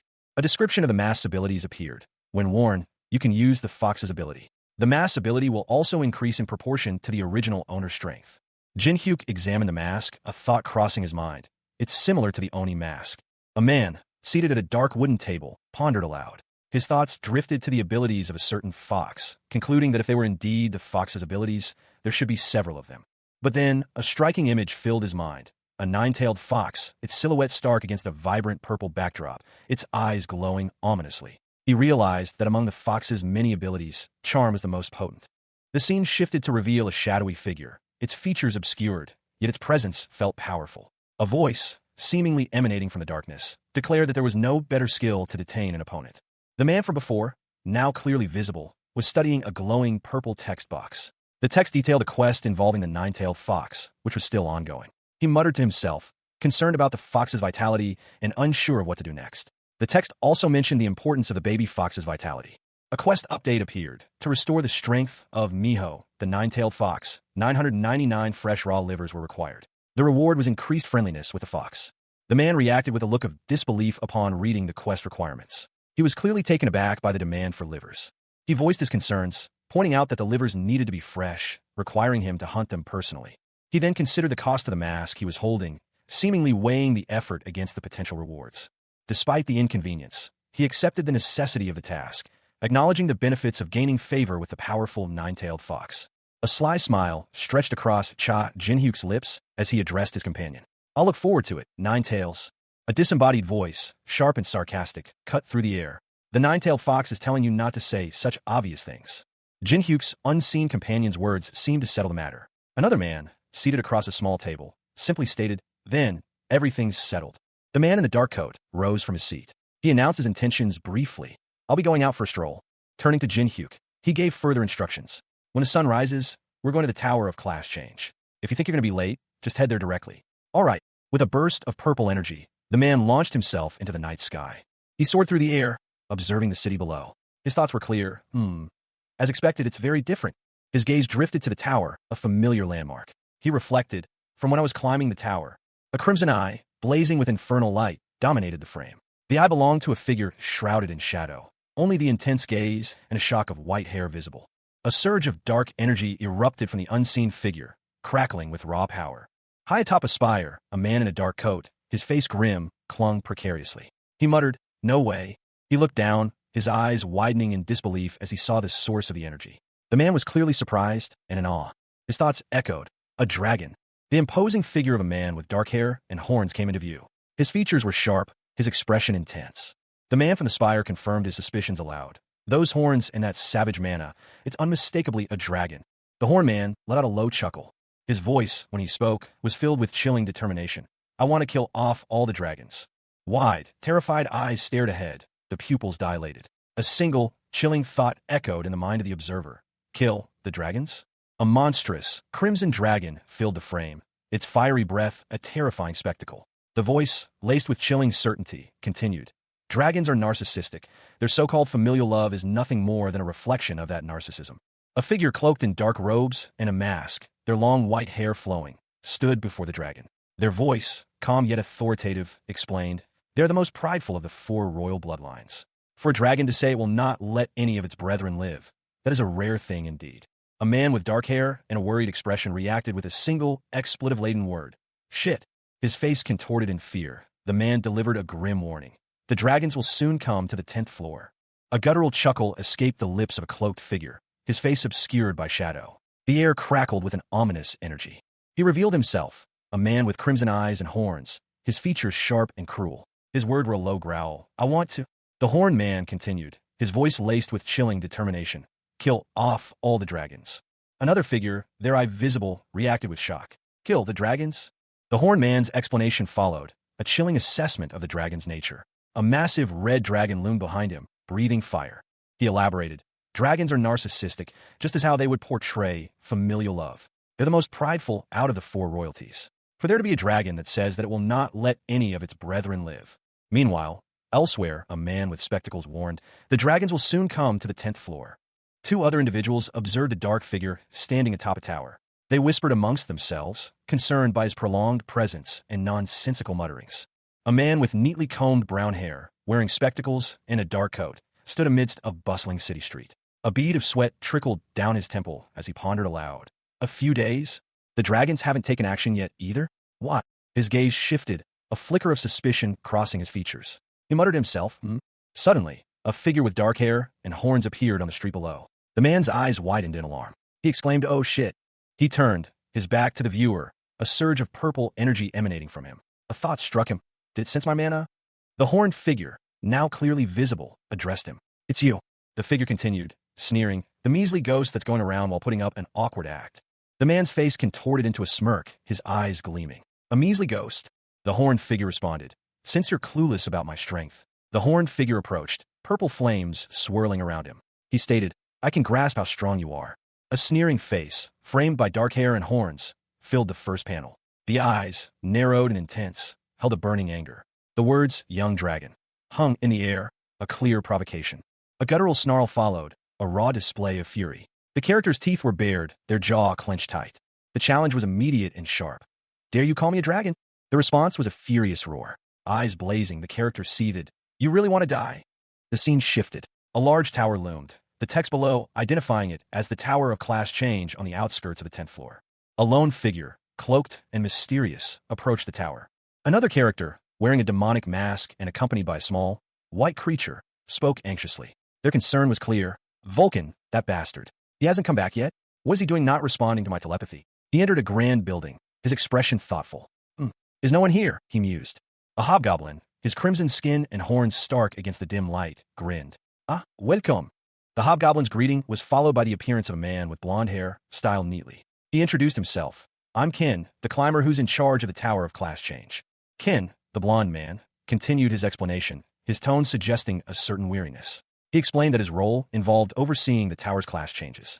A figure, cloaked and mysterious, stood before a large, imposing door. He observed, "This place is really empty." Ken appeared again, offering an explanation for the emptiness. He stated that few people awaken their mana on the 10th floor, adding, "There are only flies flying around here." The cloaked figure, his face partially obscured by a mask, simply replied, "Of course." Ken continued, explaining a requirement for proving mana awakening. Ken held out a glowing crystal orb. "Please fill up this crystal orb with mana."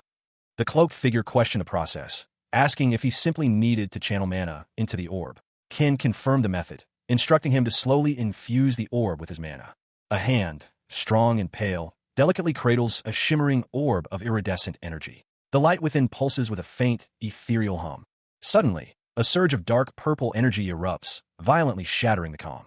Two figures clash amidst the chaotic energy. One, a man with crimson eyes and horns, holds a dark orb. His opponent, cloaked and mysterious, retaliates with a powerful blast of magic.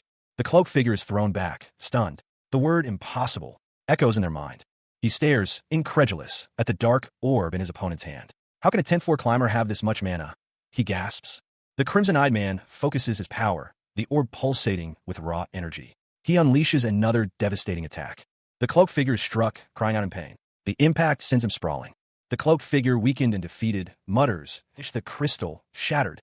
Meanwhile, the horned man and his companion demand, "Where's the necromancer's room?" A figure cloaked in shadows, a spectral fox perched on his shoulder, stood amidst a swirling vortex of purple energy. His face was obscured by a dark mask, but the intensity in his posture spoke volumes. A high-pitched shriek pierced the air, a sound both chilling and unsettling. The source was unseen, but the energy emanating from it suggested something monstrous was stirring. The purple energy intensified, coalescing into a terrifying visage, a monstrous, shadowy creature with glowing eyes.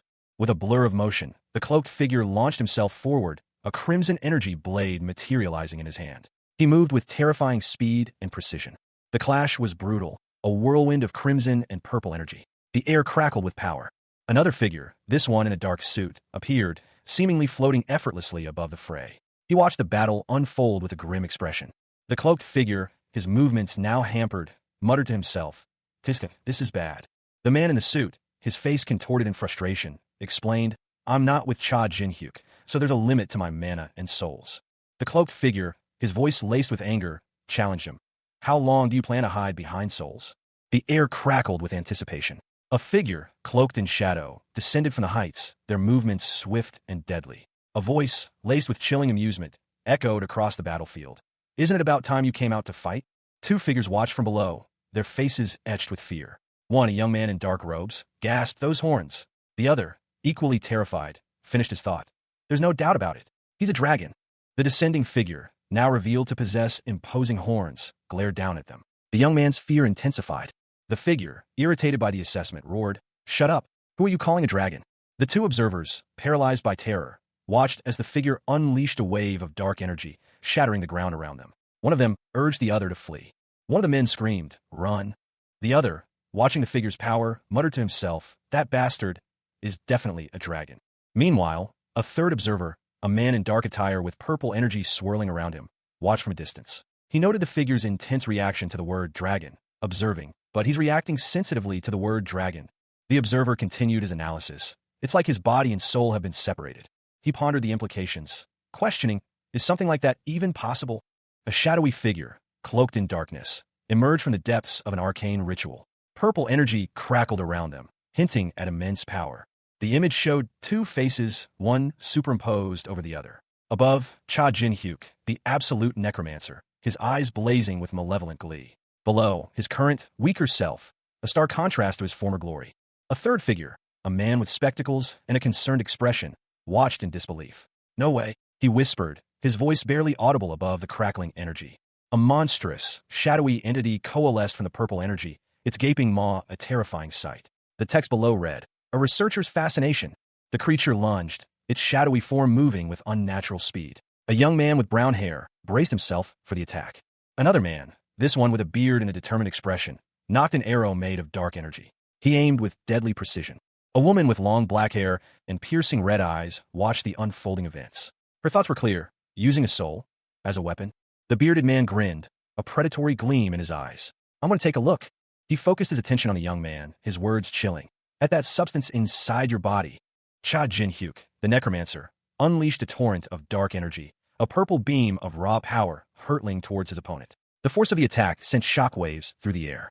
The impact was cataclysmic. A blinding purple explosion engulfed the area, obliterating everything in its path. Dust and debris rained down from the sky. Amidst the chaos, a figure emerged, unscathed. He was a man with dark hair and piercing eyes, a cruel smile playing on his lips. So you weren't just a measly ghost, he sneered. He explained, Spirit power is magic that consumes souls as if they were mana. Another figure materialized, a man with glasses and a sinister grin. He boasted, It's a technique that even that asshole can't use yet.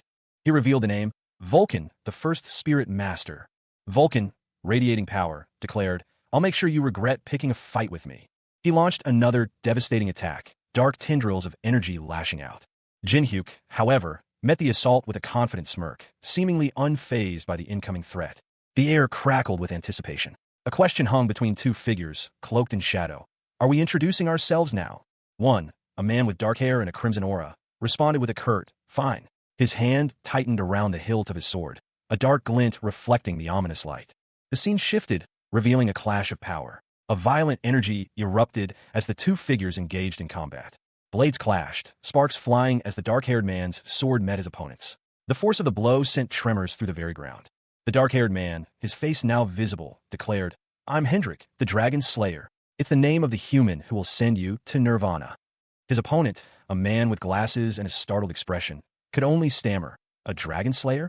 Hendrik's claim was further illustrated. Atop a fallen, colossal dragon sat a figure, seemingly meditating, a staff in hand. A narration box explained, a title given to someone who subjugates dragons. Hendrik's opponent muttered to himself, Damn it, how did a strong soul like that? Hendrik's eyes glowed with an intense red light, his power palpable. A crimson dragon, swirling with incandescent energy, materialized from thin air. The words flowing Dragon Ride blazed across the sky, heralding its arrival. The dragon's serpentine body coiled and uncoiled, its scales shimmering with an infernal light. Its power was palpable, a force of nature unleashed. With a roar that shook the very foundations of the land, the dragon unleashed a devastating attack, a torrent of crimson energy that obliterated everything in its path. Observing the scene from afar, a figure muttered, "I was careless because it was a young dragon. If there's really a dragon slayer soul in there, and they're a 7,800 floor climber." Another figure, Cha Jinhyuk, a man with dark hair and horns, grimly stated, "Then even if Cha Jinhyuk comes, I can't guarantee we'll win." A third individual, his face contorted in rage, declared, "That means." Jinhyuk, unfazed, retorted, "Do you think I'll get hit by that again?" Jinhyuk moved with terrifying speed, his katana a blur of motion. He countered the attack with deadly precision. He unleashed his own technique, a purple wave of energy labeled Soulbind. Cha Jinhyuk, the betrayed necromancer, launched himself through the air, a crimson aura blazing around him as dark, clawed shadows lashed out from his back. He moved with desperate speed, dodging a barrage of attacks. The power surging through him was immense, a violent purple energy that crackled with raw magical force. His attackers were clearly overwhelmed. Above, a shadowy figure emerged, its form obscured by darkness, but its imposing silhouette suggested immense power. Two dark horns curved menacingly from its head. The figure descended, its face now visible, revealing a grim expression. It was a powerful demon, its eyes burning with malevolent intent. He groaned in exertion. Jinhyuk, despite his injuries, unleashed a furious counterattack. He muttered the incantation, 10,000 slashes, as a whirlwind of crimson energy erupted around him. The attack was a blur of motion, a storm of razor-sharp energy that tore through the air. The demon barely had time to react. The demon, however, was far from defeated. His eyes narrowed, and a dark, malevolent energy began to coalesce around him. He hissed, "You dare," as a massive clawed hand erupted from the darkness, aiming to crush Jinhyuk. Jinhyuk braced himself, his sword held ready to meet the oncoming attack. The clash was inevitable. Cha Jinhyuk, his face contorted in a silent scream, eyes wide with barely contained fury, glared upward. Betrayal still burned within him, a decade-old wound refusing to heal. A guttural whisper escaped his lips, barely audible yet laced with potent magic. "Giant."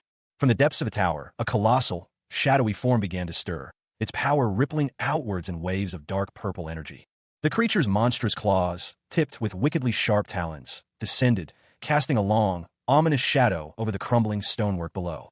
A swirling vortex of purple energy crackled and pulsed in the center of a dimly lit room. The air itself seemed to vibrate with raw magical power. The chaotic energy coalesced, taking on a vaguely humanoid shape before solidifying into a shadowy figure. The figure, once formed, let out a relieved sigh. "Phew, that was close," it muttered, the voice echoing with exhaustion. It was a man, cloaked in darkness, his face obscured by shadows. He spoke again, his voice strained. "I've used up all of the souls and mana that Cha Jinhyuk temporarily gave me." He looked down, a grim determination hardening his features. He thought, he won't be able to move for the time being, right? Another figure, this one with spectacles and a worried expression, appeared nearby. He gasped, "This is my chance." The spectacled man's face was contorted in a grimace of urgency. He shouted, "Let's run for it."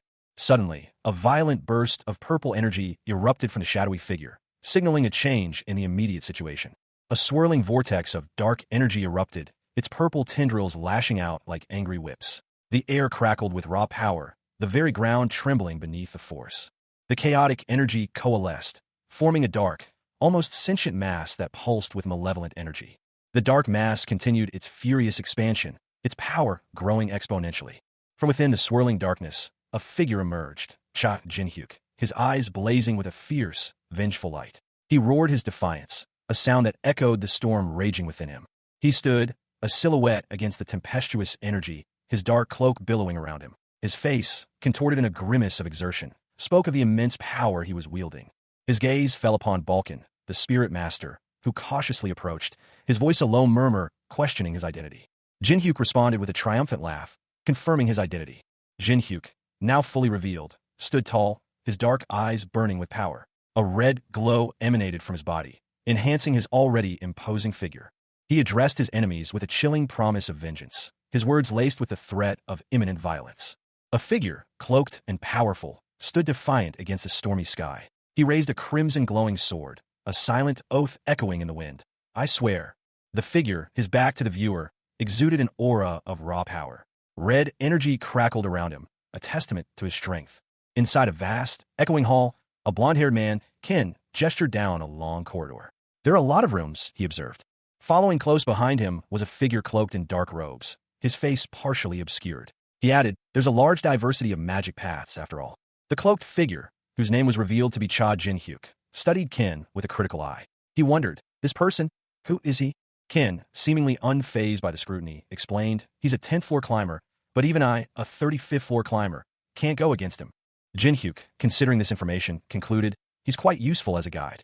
Balkan, a spirit master with a mischievous grin, gestured towards a room shrouded in purple shadows. He announced to his companion, a hobgoblin named Harry, this is the necromancer's room. The scene shifted, revealing a powerful necromancer, Cha Jin-hyuk, in the midst of a furious magical outburst. Purple energy surged around him as he fought against unseen assailants. Haryu, his small fox familiar at his side, surveyed the necromancer's chamber. He mused, reagents, drops, and books. It's a room that necromancers dream of. Balkan offered a reassuring comment to Cha Jin-hyuk. If you need anything, please let me know. Cha Jin-hyuk, still masked, replied curtly, sure. Balkan, undeterred, pressed on. Then, shall we get started? Haryu's fox familiar tilted its head, seemingly sensing something. Suddenly, the small fox unleashed a burst of purple energy. A figure materialized from the purple energy, his face etched with surprise and concern. He gasped, V Vulcan. The newcomer, Vulcan, stood revealed, his dark coat and serious expression hinting at the gravity of the situation. Balkan, a spirit master with a worried expression, confronted Cha Jin-hyuk.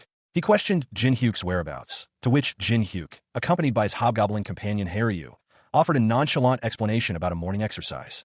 Balkan noted that Jin-hyuk seemed ready to begin some task. Jin-hyuk confirmed this, expressing his desire to utilize spirit power akin to Balkan's. Jin-hyuk commanded his spirit soldiers to commence their work. Dark, shadowy figures, imbued with purple energy, materialized at his command. Two hobgoblins, carrying stacks of books, scurried to prepare the ritual site. A powerful hand drew sigils on the floor with chalk. Another hobgoblin carefully lit several candles, preparing the ritual space. The hobgoblins took their positions around a summoning circle.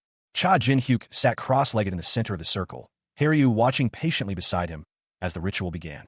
Haryu watched Jin-hyuk intently as the ritual progressed. Balkan, a spirit master, stood beside Cha Jin-hyuk, a powerful necromancer, now weakened and awaiting a risky soul transference. A small, white, fox-like creature nestled in Balkan's arms. Balkan expressed concern, suggesting they should stand back. Jin-hyuk, despite his weakened state, addressed Balkan, referring to this as his last command. He was seated within a glowing purple magical circle, surrounded by candles and books. The scene shifted to show Balkan's perspective, his gaze fixed on Jin-hyuk as the necromancer prepared for the ritual. Jin-hyuk's final instruction was clear: protect his body until his return. His eyes, though weakened, held a steely resolve. Balkan, though concerned, nodded in agreement, adding a simple yet urgent warning: be careful. Balkan's concern deepened as Jin-hyuk issued a chilling threat. If Balkan failed to protect his body, Jin-hyuk would take over. A spectral, skull-like entity emerged from Jin-hyuk, a manifestation of his power, as the soul transference began. The ritual intensified, purple energy surging around Jin-hyuk as he prepared to depart his current body. The skull-like entity loomed, a powerful and ominous presence, as the transference neared completion. A swirling vortex of purple energy crackled and pulsed, the air thick with arcane power. Within its heart, Cha Jin-hyuk, a necromancer betrayed and slain by his own guild, 9-star, sat cross-legged. His expression was grim, his hands carefully manipulating a small, dark object within a complex sigil etched onto the floor. A shadowy figure loomed behind him, its form indistinct but undeniably menacing. His face contorted in pain and exertion as the ritual reached its climax. A surge of purple energy erupted from him, a raw, untamed power that threatened to consume everything. Suddenly, a small, white rabbit appeared, its eyes wide with alarm. He, Balkan, a spirit master, calmly reassured the creature. Don't worry. He held the rabbit close, a reassuring presence amidst the chaos. It's going well. Balkan explained, spirit power, a crucial quality of a necromancer-type mage. He continued, you can use souls as though they were mana. The fastest way to awaken one's spirit power, according to the grizzled, bespectacled man, was to enter a soul state. In other words, he needed to die once. The young man with dark hair and piercing eyes braced himself for the inevitable. He was ready. Meanwhile, a man in a dark coat, accompanied by a small, fox-like creature, observed the scene. He declared that the young man had entered the soul world. The camera panned to a vast, underwater scene, hinting at the ethereal nature of the soul world. The young man, now seemingly lifeless, fell through the dark, watery expanse. The bespectacled man, his face contorted in a desperate expression, urged the body to cooperate. He confirmed that the soul transference had begun, focusing on the acquisition of a healthy body. A swirling vortex of teal energy pulsed, its ethereal glow illuminating the scene. From its depths, a spectral form began to coalesce. The spectral form solidified into a ghostly visage, its features vaguely humanoid, yet undeniably otherworldly. A triumphant declaration escaped it. "I can live again!" Another spectral figure emerged from the vortex, its form less defined, more chaotic. It bellowed its mind. "Everyone move!" A man in a dark coat, his face partially obscured by shadow, watched the unfolding events. He sneered, addressing the ghostly figure. "You oldie, just reach nirvana." His gaze shifted to another figure, a man with dark hair and a serious expression, who stood silently observing the scene. The man in the dark coat urgently warned his companions, "Soul soldiers, Cha Jinhyuk's body is currently defenseless." He raised a glowing purple blade, his face etched with grim determination. He commanded, "Protect your master from the dead." The ghostly figure recoiled, a pained cry escaping it. Ack! A smaller, demonic-looking figure, seemingly a hobgoblin, was struggling against the spectral entity. The man in the dark coat shouted, "Let go, you kobold!" A wave of dark, purple energy erupted from the center of the room, emanating from Cha Jinhyuk, the necromancer. His body pulsed with power, the very air around him crackling with arcane energy. The energy intensified, forming spiraling tendrils that shot outwards, pushing against unseen forces. Meanwhile, in a dimly lit corridor, Balkan, the spirit master, looked on in alarm. He muttered, "Sir Climber?" Balkan's concern deepened as he sensed a strange disturbance. He questioned aloud, "What's this sound?" The source of the disturbance became clear. A torrent of dark energy, similar to that which had erupted from Cha Jinhyuk, was now assaulting Balkan. He braced himself as spectral figures emerged from the shadows, their eyes burning with malevolent energy. Haryu, the hobgoblin, watched from behind, his expression one of grim determination. Balkan, overwhelmed by the sudden attack, cried out, "What's this?" "It's chaos." A man in a dark suit and spectacles, seemingly a manager of some kind, appeared, desperately pleading for help. He shouted, "What? Are you the manager here? Help me." Meanwhile, in a quiet corner, a small, white, rabbit-like creature lay nestled amongst a pile of books, seemingly oblivious to the chaos unfolding elsewhere. The creature twitched its nose, seemingly waking from a nap, its eyes blinking slowly. A small, white fox-like creature with pointed ears peeked from behind a stack of books, its gaze fixed on something unseen below. From the swirling, ethereal mist, a monstrous face emerged, its jagged teeth bared in a chilling grin.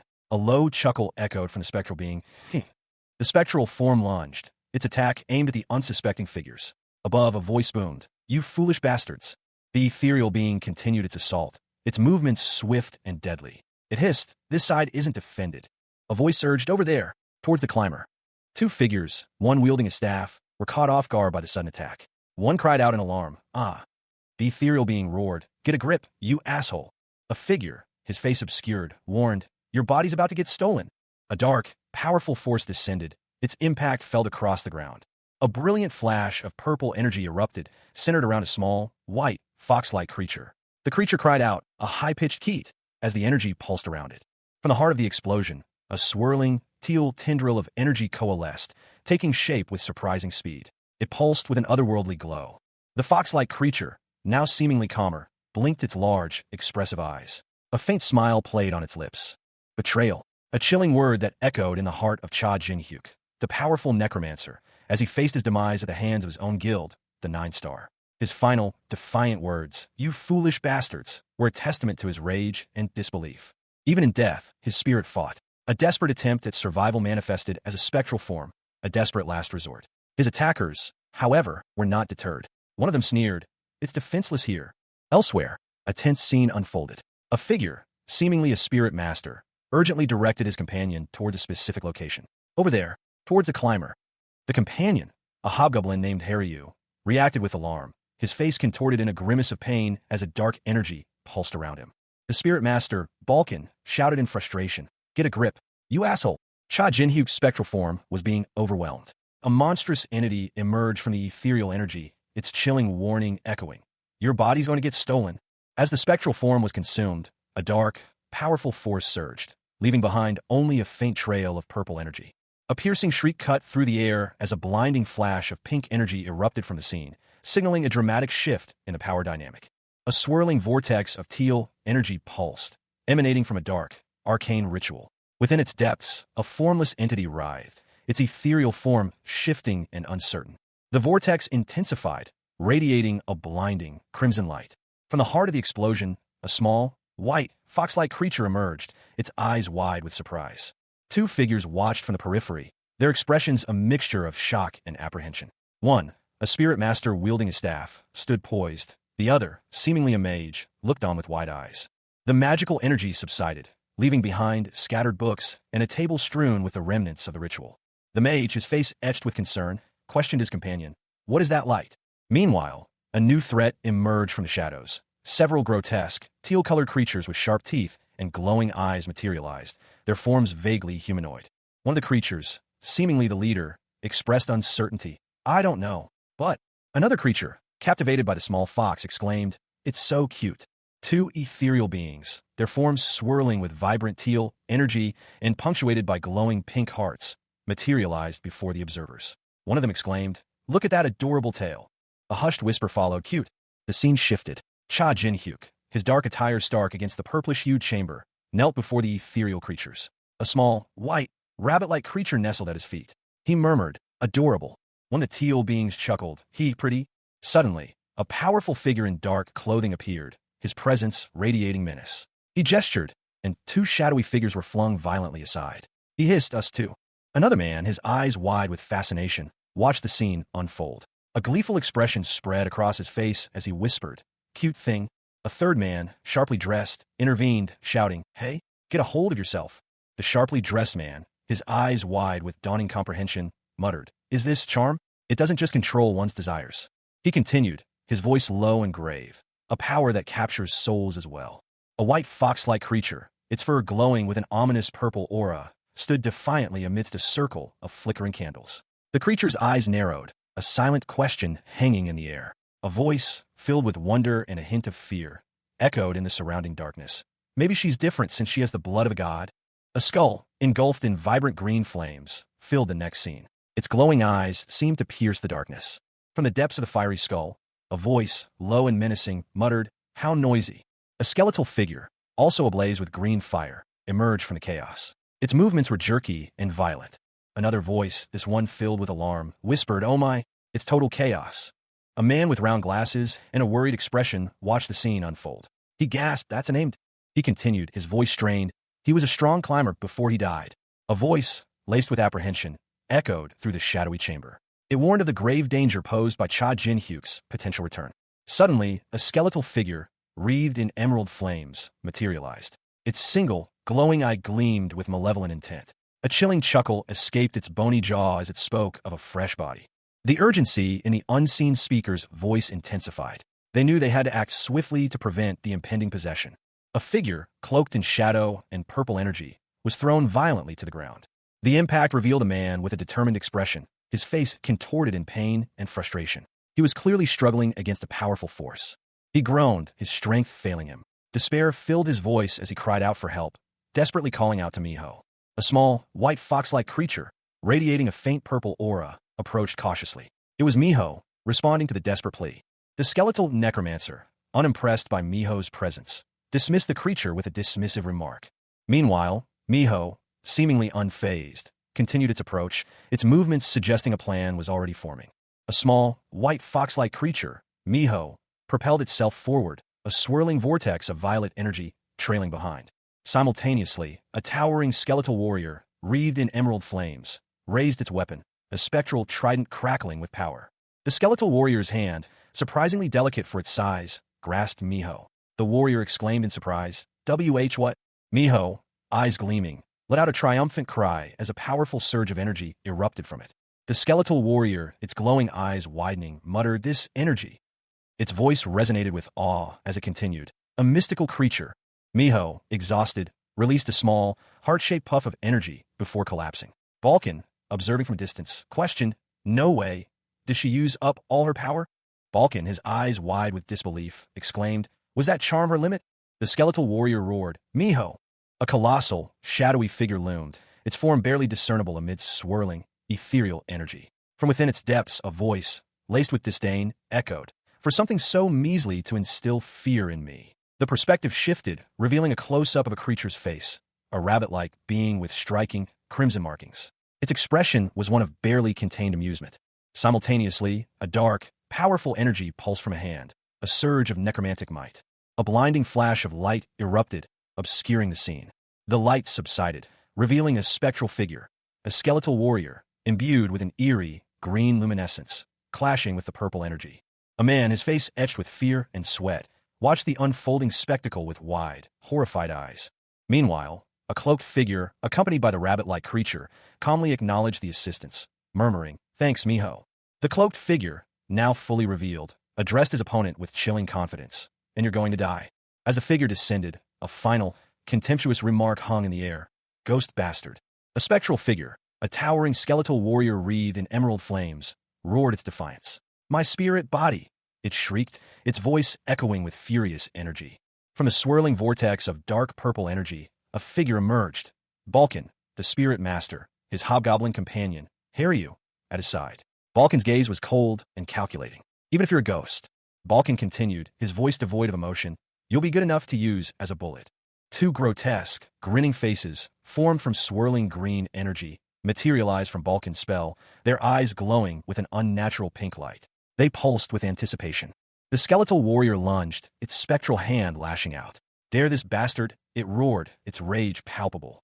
But Balkan's power was too great. The spectral attack was deflected with ease. Balkan raised his hand, dark purple energy crackling around his fingertips. He prepared his counterattack, a sinister purple aura intensifying around him. The words hung in the air, heavy with foreboding, "10-fingered soul bullet." A crimson eye, blazing with inner power, glared from behind a shadowed mask. The intensity of the gaze spoke volumes of the power contained within.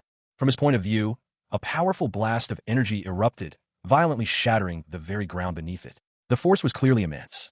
The camera angle shifted slightly, revealing more of the destructive power unleashed. The sheer scale of the devastation was breathtaking.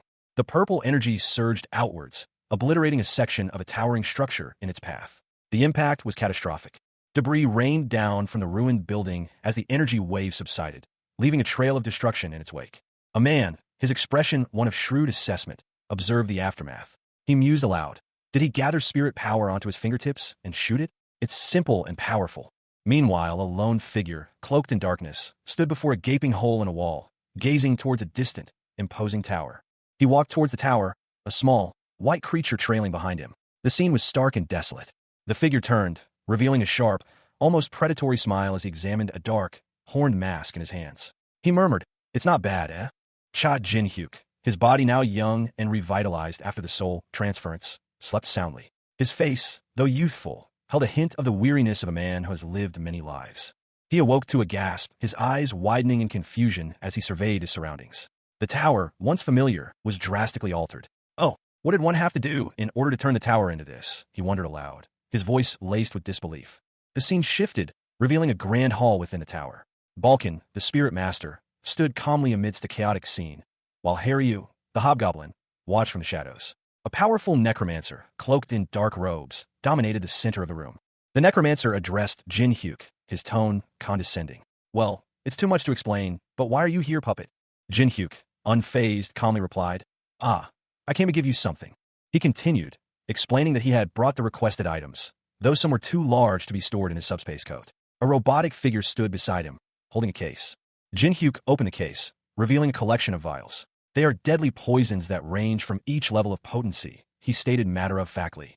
A polished wooden chest lay open, revealing 2 gems nestled amongst several vials. One, a fiery red, pulsed with inner light. The other, a glacial blue, radiated a chilling aura. The accompanying text identified them as a fire stone, containing fire energy, and a frost stone, containing ice energy. A voice, laced with surprise, observed, "Oh, he got them faster than I thought he would."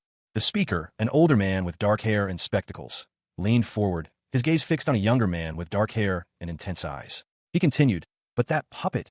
The older man's words trailed off as he posed a question.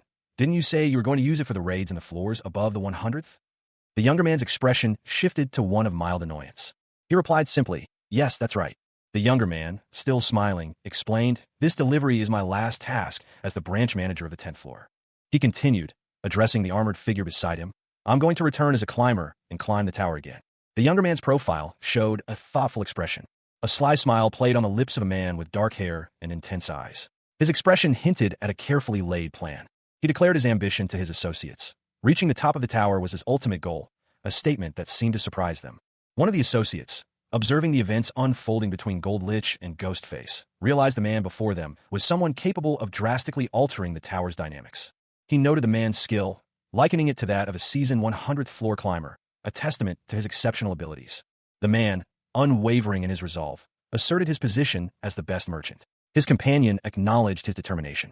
He reflected on the striking similarity between this man's ambition and that of Gold Lich from a previous encounter. Two figures stood side by side, their expressions confident and assured. One wore a lab coat, the other a more modern, sleek jacket. Meanwhile, another man, cloaked in dark attire and sporting a demonic mask, smirked, anticipating the acquisition of necessary skills. He promised to reveal his plans and those of Gold Lich. A man in a crisp white suit, his expression a picture of smug satisfaction, received a report. He expressed his contentment with a simple, "That's what I wanted to hear." A polite, almost deferential, "Thank you," followed. The camera pans to a tall clock tower, its upper section dramatically damaged, revealing a gaping hole. A cloaked figure is visible within the breach. Meanwhile, below, a figure in dark, almost robotic armor sits in a horse-drawn carriage, seemingly observing the scene. From the carriage, a single grim observation: he's gone. The scene shifts to a man in dark clothing, a mask partially obscuring his face, walking purposefully away from the damaged tower. He carries a briefcase. The cloaked figure from the tower is seen departing, leaving a trail of purple energy. The man in dark clothing mutters, "Then I'm—" A question hangs in the air, a sinister grin spreading across the man's face. "Going to have my fill now?" He crouches, a briefcase open before him, revealing several glowing crystals of varying colors. A sense of anticipation hangs heavy in the air. A voice calls out, laced with urgency and a hint of fear, "Wait, you." The speaker is revealed, a man with dark hair, wearing glasses, his face contorted in a mixture of shock and apprehension. He seems to be struggling against some unseen force. He asks, "Are you going to?" A young man with dark hair and intense eyes sits pensively. He asks, rhetorically, if there could be any other reason for his actions. He smiles, a predatory glint in his eyes, as he delicately picks up a glowing blue crystal from an ornate box. His fingers trace the crystal's facets. He muses that his gluttonous nature will allow him to absorb the power within. He looks up, a mischievous grin spreading across his face. He asks, with a hint of challenge, "Aren't you curious?" With a delighted expression, he pops the crystal into his mouth and begins to chew, anticipating the power he will gain. A man with dark hair and a stern expression awoke with a gasp. His eyes fluttered open, revealing a hint of confusion. Beside him, a figure with light hair let out a cry of alarm. The light-haired figure, his face etched with worry, reached out, warning, "Mr. Climber, it's dangerous." A man with dark red hair and piercing eyes appeared, his presence radiating power. He calmly stated, "Ah, you're finally awake." The light-haired man, still shaken, questioned, "Huh? What happened to the climber and the fox?" The red-haired man reassured him, "Don't worry. Both of them are fine." The red-haired man's expression shifted, a hint of concern clouding his features. The light-haired man, still confused, asked, "Pardon? What do you mean?" A figure cloaked in shadow, his back to the viewer, stood amidst a swirling vortex of purple energy. The intensity of the magical aura was palpable.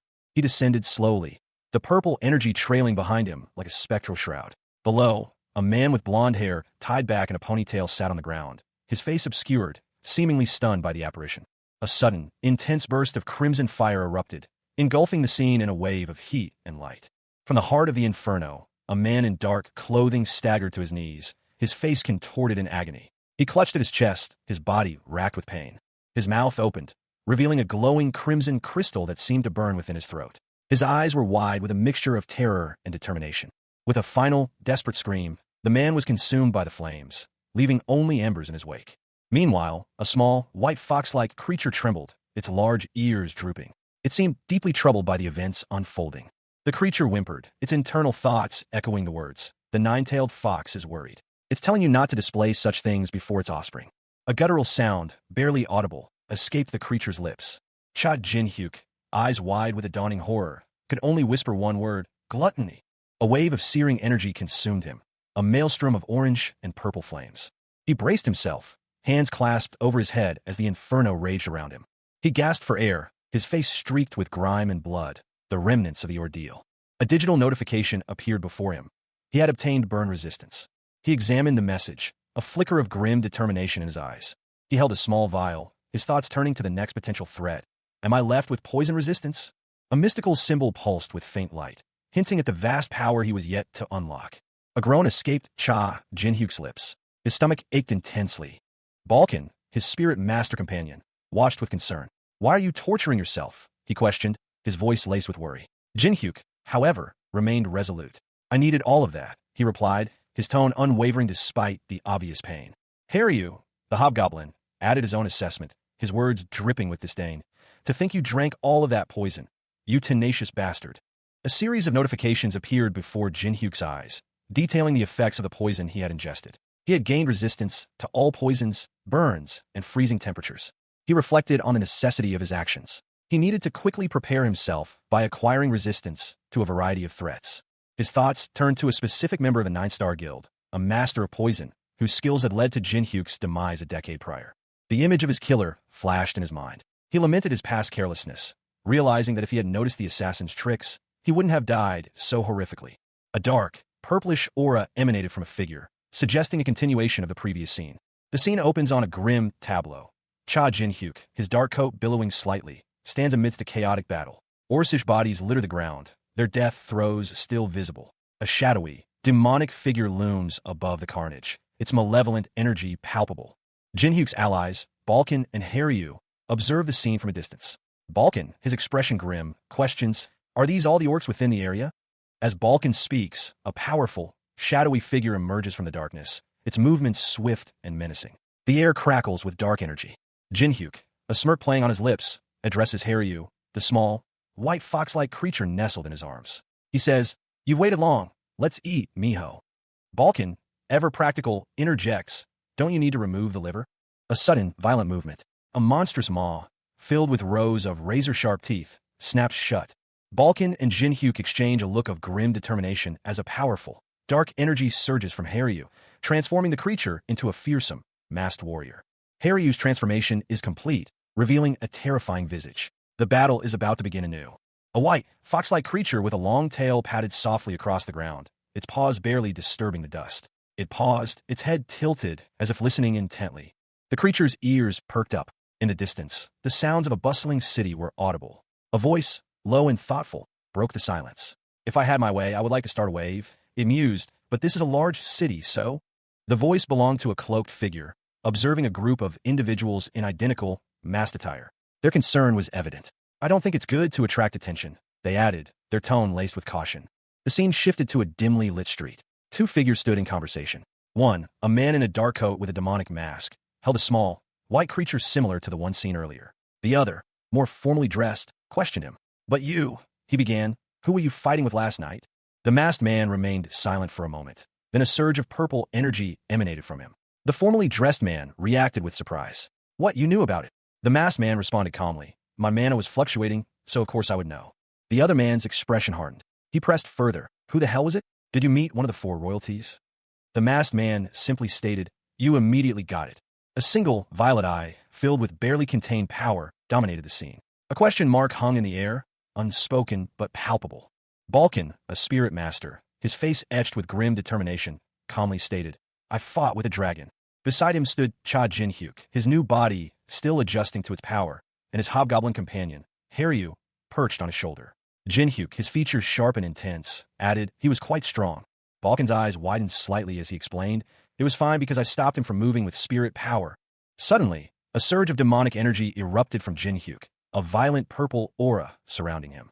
The energy pulsed, revealing the intensity of his inner turmoil. He muttered, one of the four royalties. Jinhyuk's eyes narrowed, his gaze piercing, as a chilling realization washed over him. Is here? Balkan, his voice laced with urgency, pleaded, calm down, Cha Jinhyuk. He continued, his tone sharp with warning, don't emit demonic energy in the middle of the streets. Blood splattered across the ground, a grim testament to the brutal battle that had just concluded. The air hung heavy with the scent of iron and the lingering energy of dark magic. Balkan, the spirit master, his usually calm demeanor disrupted, stared at the scene. Beside him, the hobgoblin Haryu, his small form radiating concern, watched with wide eyes. A side effect of gluttony? Balkan questioned, his voice laced with disbelief. Cha Jinhyuk, his face obscured by a mask, remained silent, his aura thrumming with barely contained power. I told you to calm down, he said, his tone sharp. Jinhyuk's gaze shifted to a third figure, a man with neatly trimmed brown hair and spectacles, his expression one of grave concern. He wasn't your average dragon, the man stated, his voice low and serious. Jinhyuk's response was immediate. What do you mean? The man continued, his words heavy with unspoken implications. That's what happened. He gestured vaguely towards a shadowy group of onlookers, their faces obscured by darkness, their presence adding to the already tense atmosphere. Jinhyuk's masked face showed a flicker of recognition. Slayer, Hendrik, huh? The man with spectacles, seemingly unfazed by the revelation, simply stated, that's what he said. Balkan, however, remained unconvinced. But that doesn't make sense. The possibility that body and soul could act independently from one another was a concept that initially eluded Cha Jinhyuk's understanding. His eyes, wide with a mixture of disbelief and dawning comprehension, reflected the gravity of the situation. Beside him, a spectral figure solidified, its form shimmering with dark energy. That's right, the apparition stated, its voice echoing in Cha Jinhyuk's mind. I also denied it at first. The spectral figure continued, its words laced with a hint of grim acceptance. But I witnessed an example right in front of me. Cha Jinhyuk, his face partially obscured by a dark mask, murmured, I see. He then added, a chilling realization dawning on him. On top of that, if it's Hendrik, the Dragon Slayer, even I know of that name. The spectral figure elaborated, painting a grim picture of Hendrik's ascent. In the beginning of his climb, he started to kill young dragons. A violent image flashed before Cha Jinhyuk's eyes. A dragon, its scales shimmering, fell to Hendrik's blade, blood spraying across the scene. The spectral figure continued its explanation, and he killed other dragons who came after him. A monster who obtained the title Dragon Slayer.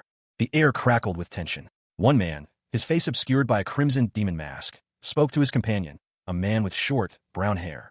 I heard he died at the edge of the 70th or 80th floor, he stated, his voice low and measured. The masked man continued, his gaze distant and calculating. He mused, if I consider your situation, this could be a trap set by the four royalties. The masked man's eyes narrowed. A subtle shift in his demeanor suggested a decision had been made. He muttered to himself, nice, I should meet him then. A predatory grin spread across his lips. He recognized his target. That Hendrik Jim, he hissed, the name laced with venom. Suddenly, the scene shifted. The masked man was now confronting another individual, a man with dark hair and glasses, who looked shocked and slightly afraid. SC, you went overboard. The man stammered.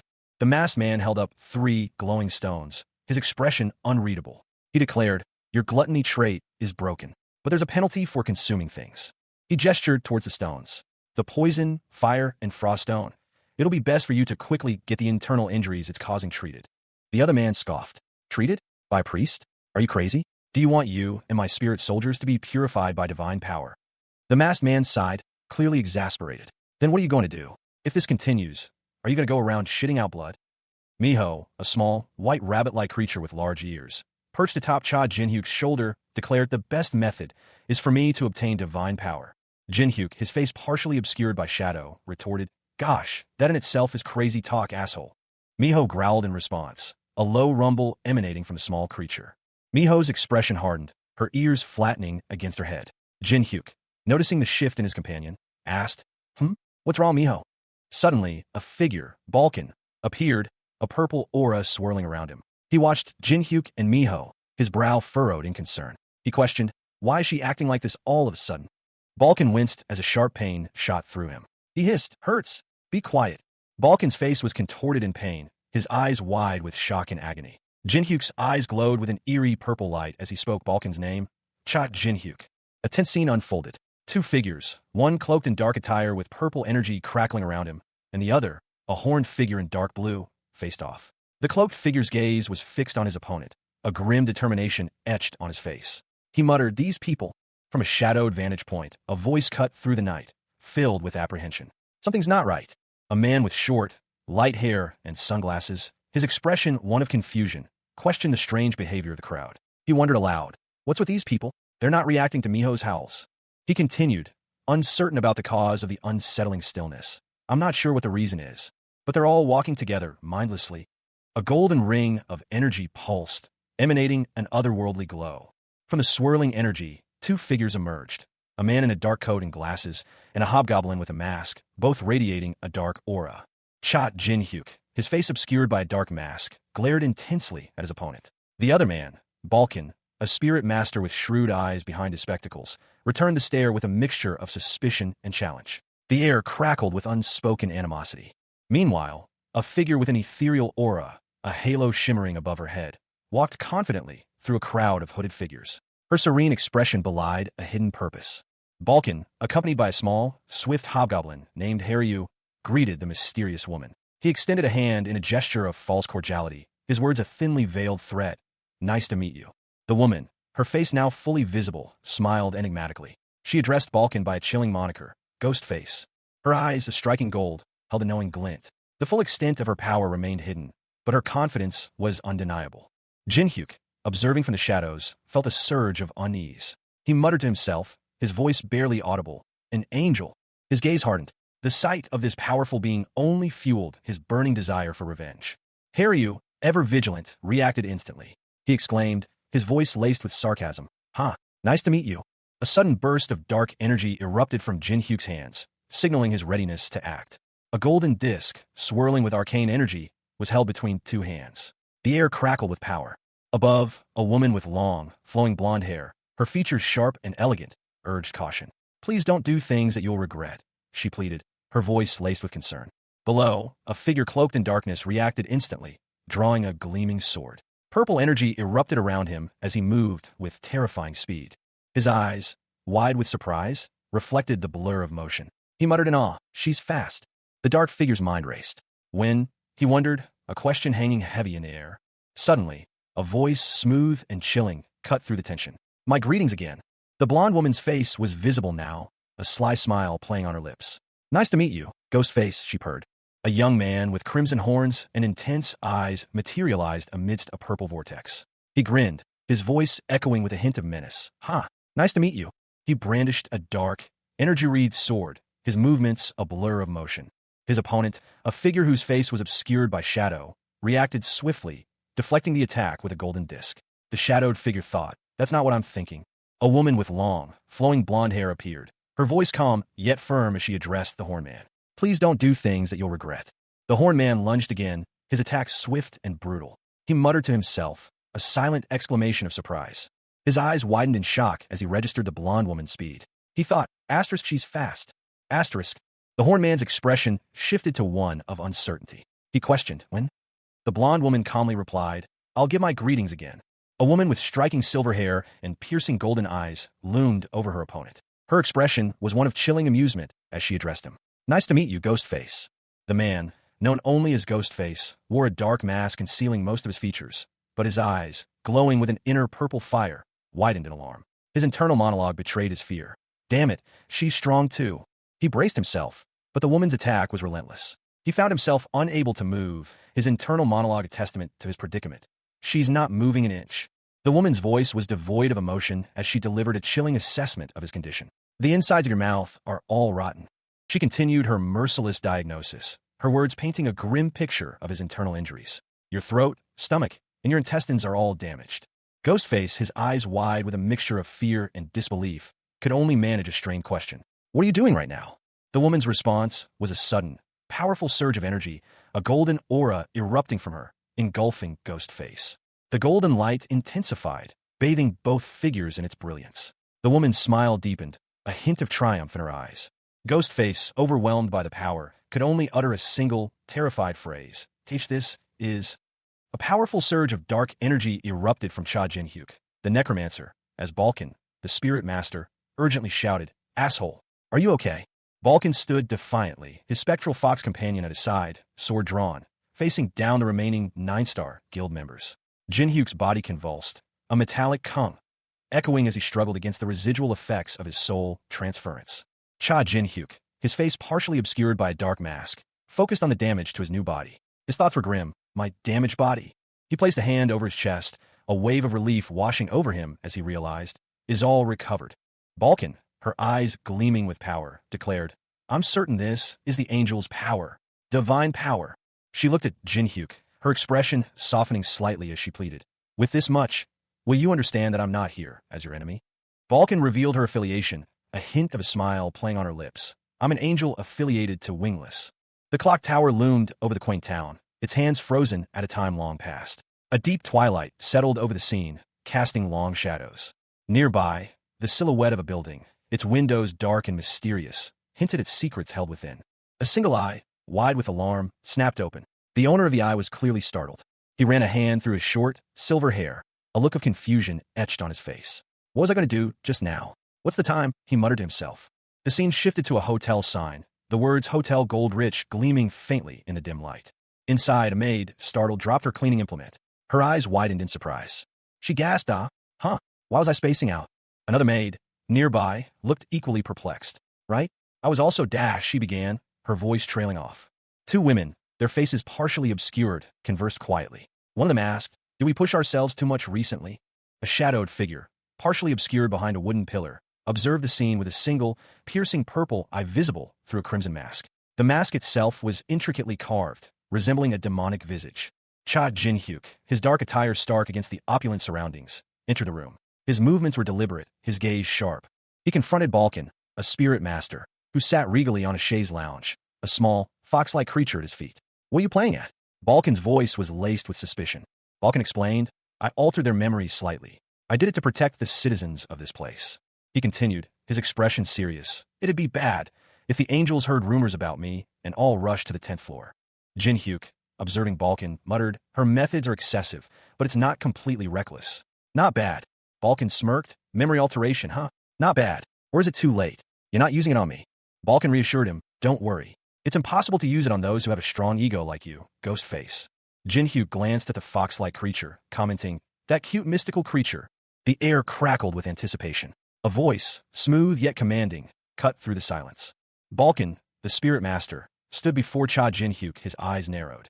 Jin-hyuk, his face obscured by a grotesque mask, remained impassive. Balkan continued, his words laced with a hint of warning. "And your spirit friend next to you, who's been watching me since before."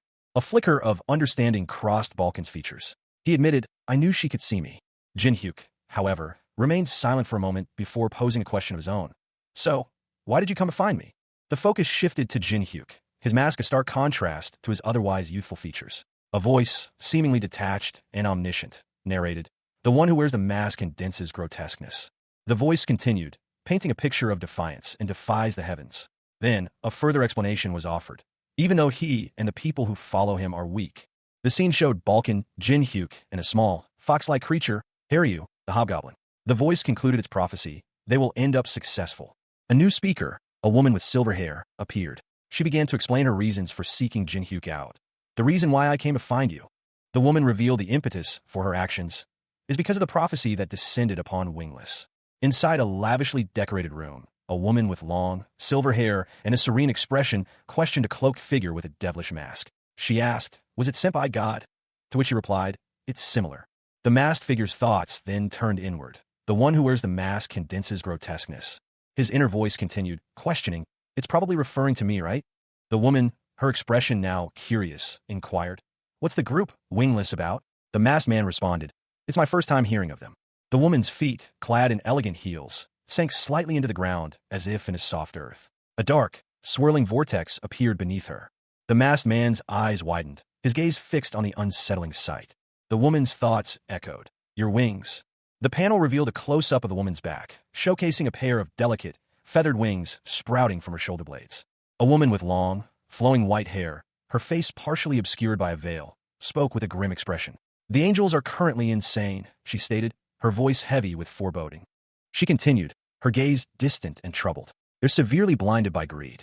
The scene shifted to a dramatic depiction of an angel's fall. A figure, once winged and radiant, now lay broken and bleeding, feathers scattered around her like fallen stars. "Those who defy them become sinners and are banished," a voice narrated, underscoring the severity of the angel's wrath. The narrative focused on the punishment inflicted upon the fallen angel. The image showed a close-up of a pair of exquisitely crafted, yet now detached, angel wings. When an angel has sinned and is banished, they receive the punishment of having their wings, a symbol of the angels, ripped out. The explanation was stark and unforgiving. The woman from the earlier panel spoke again, this time to a man with dark, demonic features. "In short, it means, you're an angel, but now you're not." Her words carried a hint of both pity and resignation. The woman continued, explaining the significance of her condition. "Wingless is a group of angels that consist of those like me." She began to walk away, her words trailing behind her. "We're banished angels from Utopia, the city of angels." Her face was partially visible now, a look of grim determination etched upon her features. "According to the prophecy," she finished her sentence, her voice low and ominous, "you will attempt to wreak havoc upon the four royalties' reign." Cha Jin-hyuk, his face partially obscured by a skull-like mask, listened intently. The offer of aid was unexpected. "Wingless would like to help you with that. The words hung in the air, a cryptic promise. His gaze shifted to Balkan, the spirit master, whose brow was furrowed in concern. Balkan's whispered question echoed the uncertainty in the room. Hey, what should we do? Jinhyuk, still masked, turned to address Balkan's query. Hear you, the hobgoblin, spoke with unusual confidence. What do you mean? I don't think she's lying, so just say yes. Jinhyuk's eyes, visible through the mask's openings, narrowed in thought. He was considering the implications of this mysterious offer. What type of help can Wingless provide me? He wondered aloud. The answer came swiftly, a single word delivered with chilling finality. Nothing. The camera focused on Wingless, her expression unreadable. Her silence spoke volumes. Jinhyuk's eyes widened in shock. He was clearly taken aback by this unexpected response. What? He exclaimed. The scene shifted dramatically. Jinhyuk and Wingless stood on an ornate rug, surrounded by a host of winged figures, their presence immense and ominous. A grave announcement followed. However, because of that, the winged figures, identified as members of Utopia, had deemed them enemies. The threat was clear and present. Utopia has identified us as an enemy, and they're watching us very closely. The weight of their decision hung heavy in the air. Balkan, the spirit master, and Haryu, the hobgoblin, stood beside Cha Jinhyuk, their faces grim. Their support, however, came with a significant caveat: the inevitable hostility of the angels. Haryu, ever the pragmatist, voiced his assessment of the situation: a stalemate. The implications of this hung in the silence. Jinhyuk considered their options. He weighed the potential consequences. To refuse the aid of the fallen angels would be a waste of a powerful resource, but accepting their help was a considerable risk. But Jinhyuk's gaze hardened. He turned to Balkan, his expression resolute. He posed a direct question, his voice low but firm. If the need arose to utilize the power of the Wingless, would Balkan assist him? Balkan's response was immediate and unwavering, gladly. Balkan's steely gaze held Jinhyuk's. Her expression was unreadable, a mask of controlled intensity. Jinhyuk simply replied, nice. The final arrangements were made. Wingless, a woman with striking silver hair, bowed her head slightly. We finalized our alliance, Wingless. The words hung in the air, a testament to a newly forged pact. Wingless expressed her gratitude with a simple, heartfelt, thank you very much. Before her stood a figure cloaked in darkness, his crimson horns hinting at a power far beyond the ordinary. This was Balkan, the spirit master, his dark attire and devilish features a stark contrast to Wingless' ethereal beauty. Balkan, however, had yet to properly introduce himself. A thought crossed his mind. I have yet to introduce myself. He was clearly assessing his new ally. Wingless, sensing his unspoken intentions, posed a direct question. Can you blind both God and the devil? Wingless, seemingly taken aback by the question, asked for a moment's pause. Pardon? If it's just a moment. She delicately removed a single white feather from her hair. With a gentle breath, she sent the feather floating into the air, imbuing it with a soft, golden light. The feather multiplied, transforming into a flurry of white, obscuring the room in a blinding spectacle. Two figures, sharply dressed in dark suits, appeared, their presence marked by a faint purple aura. Wingless, now surrounded by the swirling feathers, looked on in awe as the scene unfolded before her.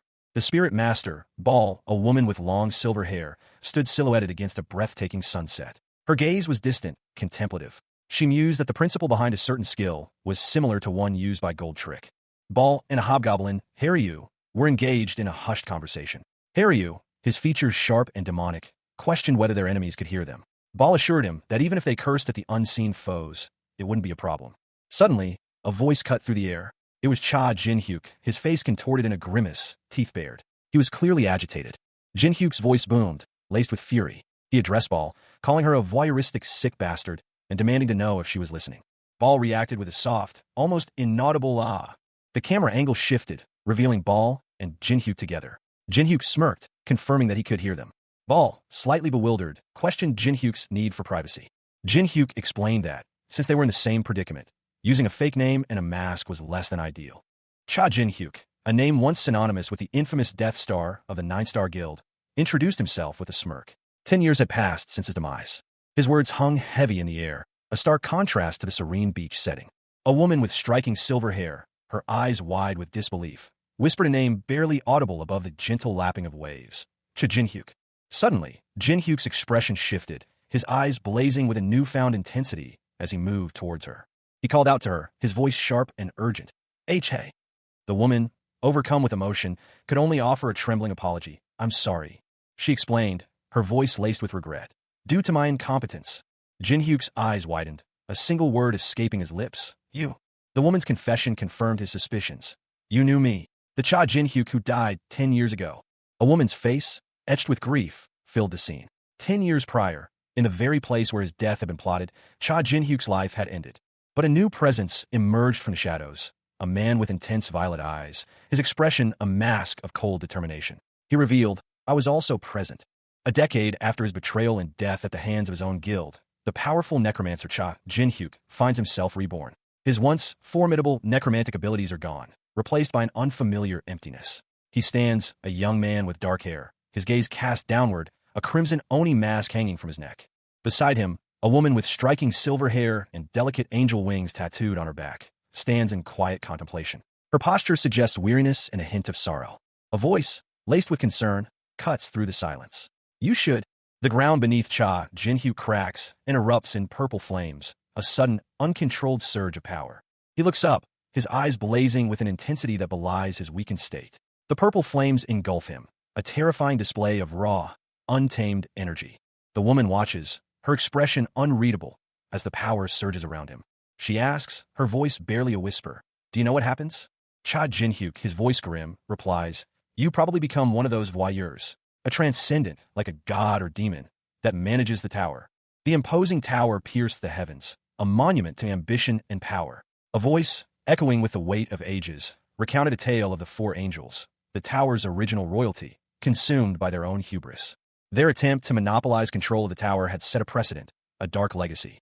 The narrative continued, describing the ultimate fate of those who dared to challenge the angels' authority. A single, ominous footprint was shown, above a small, fragile sprout.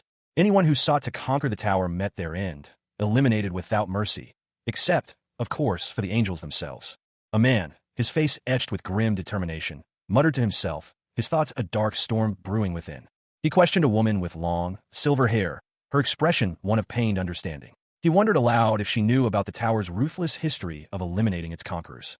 He admitted that his initial suspicion was merely a guess, a hunch. But now he declared his certainty was absolute. The mastermind behind the betrayal was revealed to be standing right before him. The scene opens with a dramatic aerial view. A figure, Uriel, plummets through a fiery, ethereal vortex, dark, clawed hands reaching for her from the swirling chaos above. From the darkness above, a voice booms, filled with cruel intent. I'll send your head to the place where your wings are. The source of the voice is revealed.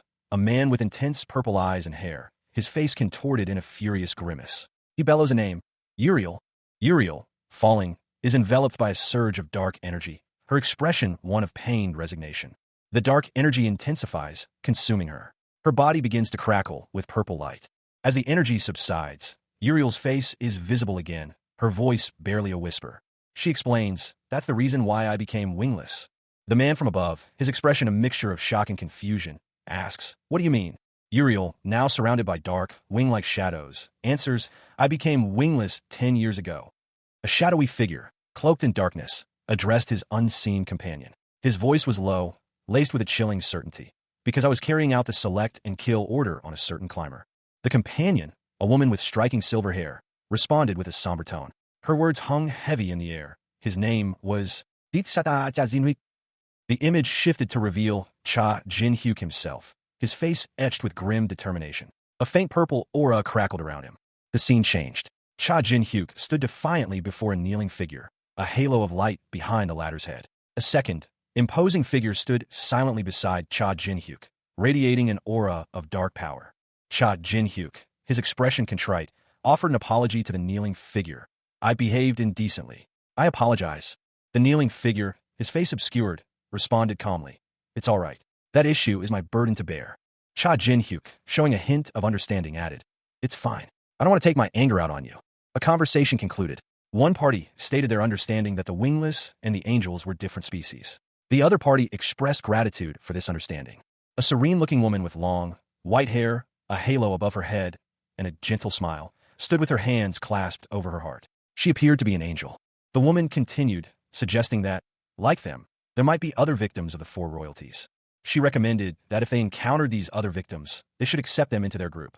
A man with short, dark hair agreed, stating that no matter where he went, there was a diverse range of people. His expression suggested a thoughtful acceptance of this reality.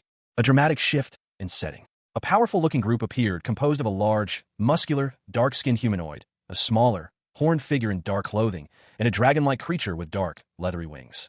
The woman, observing this new group, noted that if they could win them over, they would be a great help in the war against the four royalties. The man inquired about how to meet the woman again. Inside a lavishly decorated room, Cha Jin-hyuk, his dark eyes narrowed in thought, listened intently as a woman with striking silver hair and an ethereal glow explained. The wingless hideout is located in the Dream City, on the 190th floor. Jin-hyuk raised an eyebrow. 190th floor? That's a lot lower than I thought.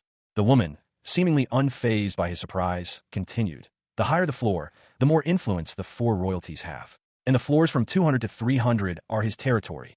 Jin-hyuk nodded slowly, a thoughtful expression crossing his face. Ah, I see. He added quietly. I forgot about that it's under his ownership. A sudden shift in the scene revealed a powerful figure, engulfed in emerald flames. This was the being who controlled the upper floors. The woman's voiceover explained. He's the one who reigns over the floors from 200 to 300. If the four royalties set up their base within his territory, there's a higher possibility that the four royalties will be destroyed by Tess.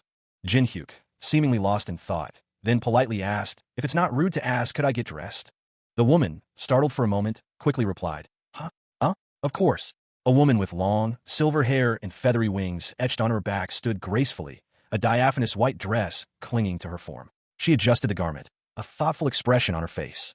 Across from her, a man with dark hair and piercing purple eyes watched intently. He wore a dark robe adorned with gold accents and a striking red mask partially obscuring his face. His expression was one of quiet contemplation. The woman turned to the man, her gaze questioning. If you give me something, she began, her voice soft yet firm, would there be a trace? She paused, a flicker of concern crossing her features. No, she continued.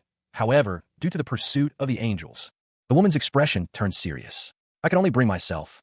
The man's response was simple, yet reassuring. It's all right.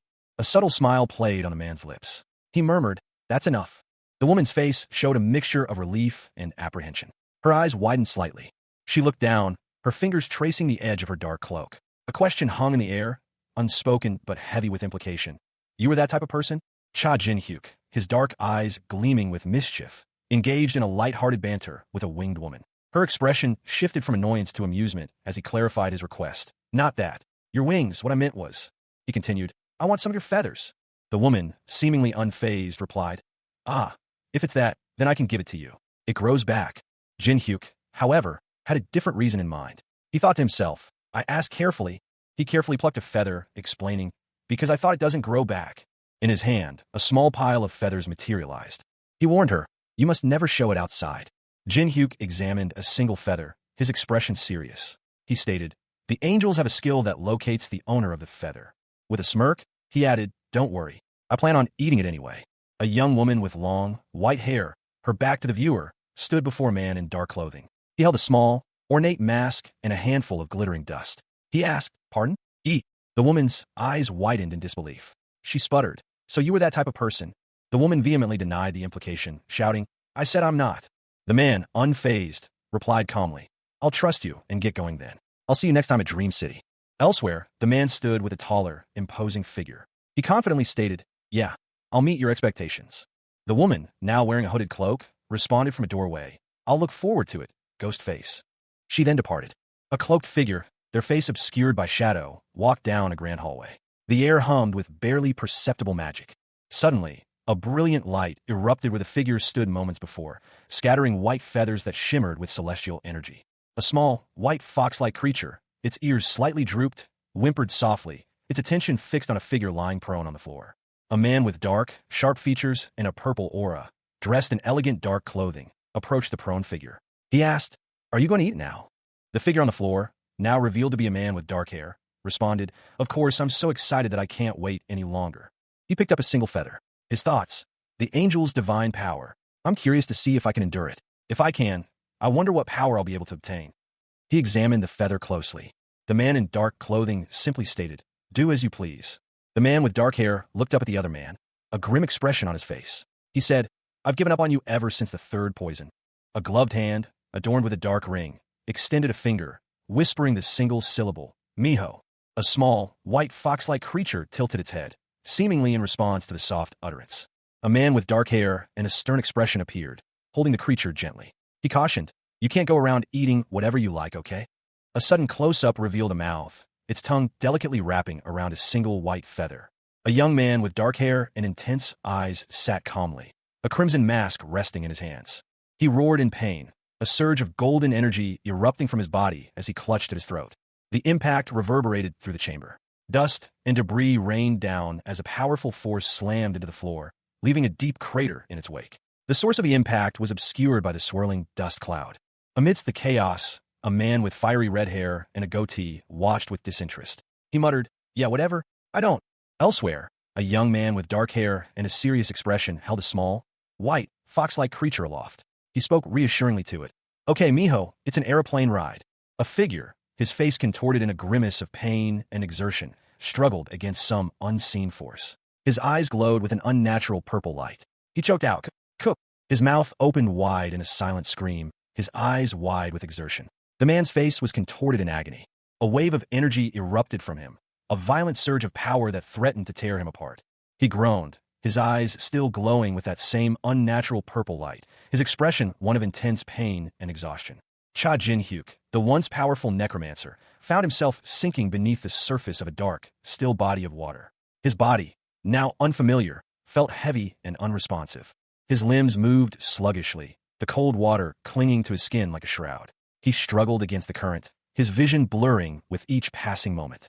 The ripples on the water's surface gradually subsided, leaving only the faintest traces of his struggle. A stillness settled over the scene, broken only by the gentle lapping of water against the unseen shore. Then, a hand broke the surface, followed by another, and then a head emerged, gasping for air. It was Cha Jin-hyuk, his eyes wide with disorientation, coughing up water. A low murmur escaped his lips. He sat up, clutching his head. "Did I faint?" he wondered, his voice raspy. He looked down at his hands, then at the water around him. "This is—" He trailed off, a look of dawning realization spreading across his face as he surveyed his surroundings. A new realm. A question formed in Cha Jin-hyuk's mind as he absorbed the divine power. Had his body reached its limit? He concluded that to succeed, he needed to win this internal battle. Jin-hyuk focused, his hand reaching towards the glowing water. A surge of energy pulsed outwards. He looked up surprised. A powerful surge of golden light erupted around him, resembling a waterfall of energy. A waterfall? A figure, cloaked and mysterious, stood amidst a surge of golden energy. The power emanating from them was immense, a breathtaking spectacle. The figure, seemingly awestruck, observed the phenomenon. "That's the divine power that's within me," they exclaimed, marveling at its scale. The sheer magnitude of the energy was likened to a colossal mountain, all originating from a single feather. The scene shifted to a man, his expression a mixture of relief and contemplation. He reflected on a recent encounter. "Uriel, am I glad that I didn't need a fighter?" He continued his internal monologue, acknowledging the grim alternative. "No, even if I had one and swallowed her body, I don't even want to think about it." Suddenly, a change in the environment became apparent. The water around him began to rise. He reacted with surprise. "Wait, what? The water's rising. So the waterfall wasn't just an image." He braced himself for the challenge ahead. The man resolved to confront the rising power. "I need to penetrate this waterfall of divine power before it takes over my mind realm." A figure, cloaked in shadow and surrounded by an ominous purple aura, wrestles with a profound question. "What should I do?" The question hangs heavy in the air, a silent torment. Then, a smirk spreads across the figure's face, revealing sharp teeth and intense purple eyes. He speaks, a low chuckle accompanying his words. "Well, there's only one way, right?" Elsewhere, a man in a dark coat lies prostrate on the floor, his body convulsing. Above him, another man, wearing spectacles and a stern expression, watches with growing alarm. The man in spectacles is clearly perplexed. What is happening? Suddenly, the scene shifts. The man in the dark coat is engulfed in purple flames, a small, white, rabbit-like creature clutched in the other man's hand.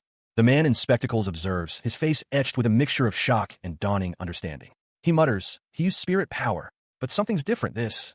The truth dawns on him. He's using his own soul as substance for spirit power. A small, white rabbit with pink markings on its cheeks sat nestled in a man's hands. It looked forlorn, whimpering softly. The man, a figure of authority with neatly combed brown hair and spectacles, smiled reassuringly at the rabbit. "Let's believe in him," he murmured, his voice a low, confident tone. From a different perspective, a shadowy figure observed the scene. Their thoughts were clear. The rabbit's movement indicated a plan was underway. The rabbit, seemingly sensing the weight of expectation, tilted its head slightly, its expression pensive. A sudden, sharp sound echoed. The man's expression hardened. He spoke, his voice laced with a warning. "Don't think you're the only person." He continued, his gaze intense. "Who's looking forward to your potential disciple?" A sinister smile spread across the man's face. Jia Zinhui, see how you'll surprise me this time. Elsewhere, a dark, shadowy tendril snaked its way into a man's mouth, a sinister act of power. The man, partially submerged in water, gripped a dark staff, a demonic mask etched into its surface. He was clearly preparing for something. Cha Jin-hyuk, a powerful necromancer, let out a frustrated sigh. His face, etched with grim determination, was illuminated by the faint purple glow of the arcane energy swirling around him. Damn it, he muttered, his grip tightening on the dark staff in his hand. He was attempting a complex soul transference, a desperate gamble to escape his demise at the hands of his former guild, the Nine Star. This wasn't working either. His internal monologue revealed the core problem. This isn't it either. Jin-hyuk continued his internal struggle, his thoughts revealing a critical flaw in his approach. To create an image of my spirit power containing the divine power, I thought creating an image of me devouring it would be right, since I had obtained that power through gluttony. He was running out of time. The weight of his failure pressed down on him. But if this continues, I'm going to fail. A surge of golden light erupted behind him, threatening to overwhelm him. The sheer power was almost too much to bear. His thoughts raced, outlining the dire consequences. If the divine power overpowers me, I'll either lose my consciousness forever, or I'll need to give up this power. He paused, a flicker of defiance in his eyes. No. A close-up on his eye revealed a moment of self-doubt, quickly replaced by steely resolve. His internal voice questioned his panic. Why am I freaking out? Jin-hyuk's hand pulsed with dark energy, forming a spectral image. He had a sudden realization. It's an image that I'm creating with my soul. A surge of power coursed through him as he made a crucial decision. I should approach it as myself. A surge of dark energy, crackling with purple lightning, erupted from the depths of the tower. It pulsed outwards in violent waves, shaking the very foundations of the structure. The raw power continued its relentless expansion, a terrifying display of untamed magic. The energy coalesced, forming a vortex of swirling darkness, its maw opening like a monstrous, fanged mouth.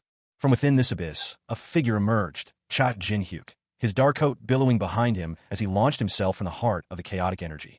A predatory grin stretched across his face. He declared, now it's the real deal. He moved with terrifying speed, a blur of motion as he plunged into the fray. More dark energy erupted around him, a violent testament to his power.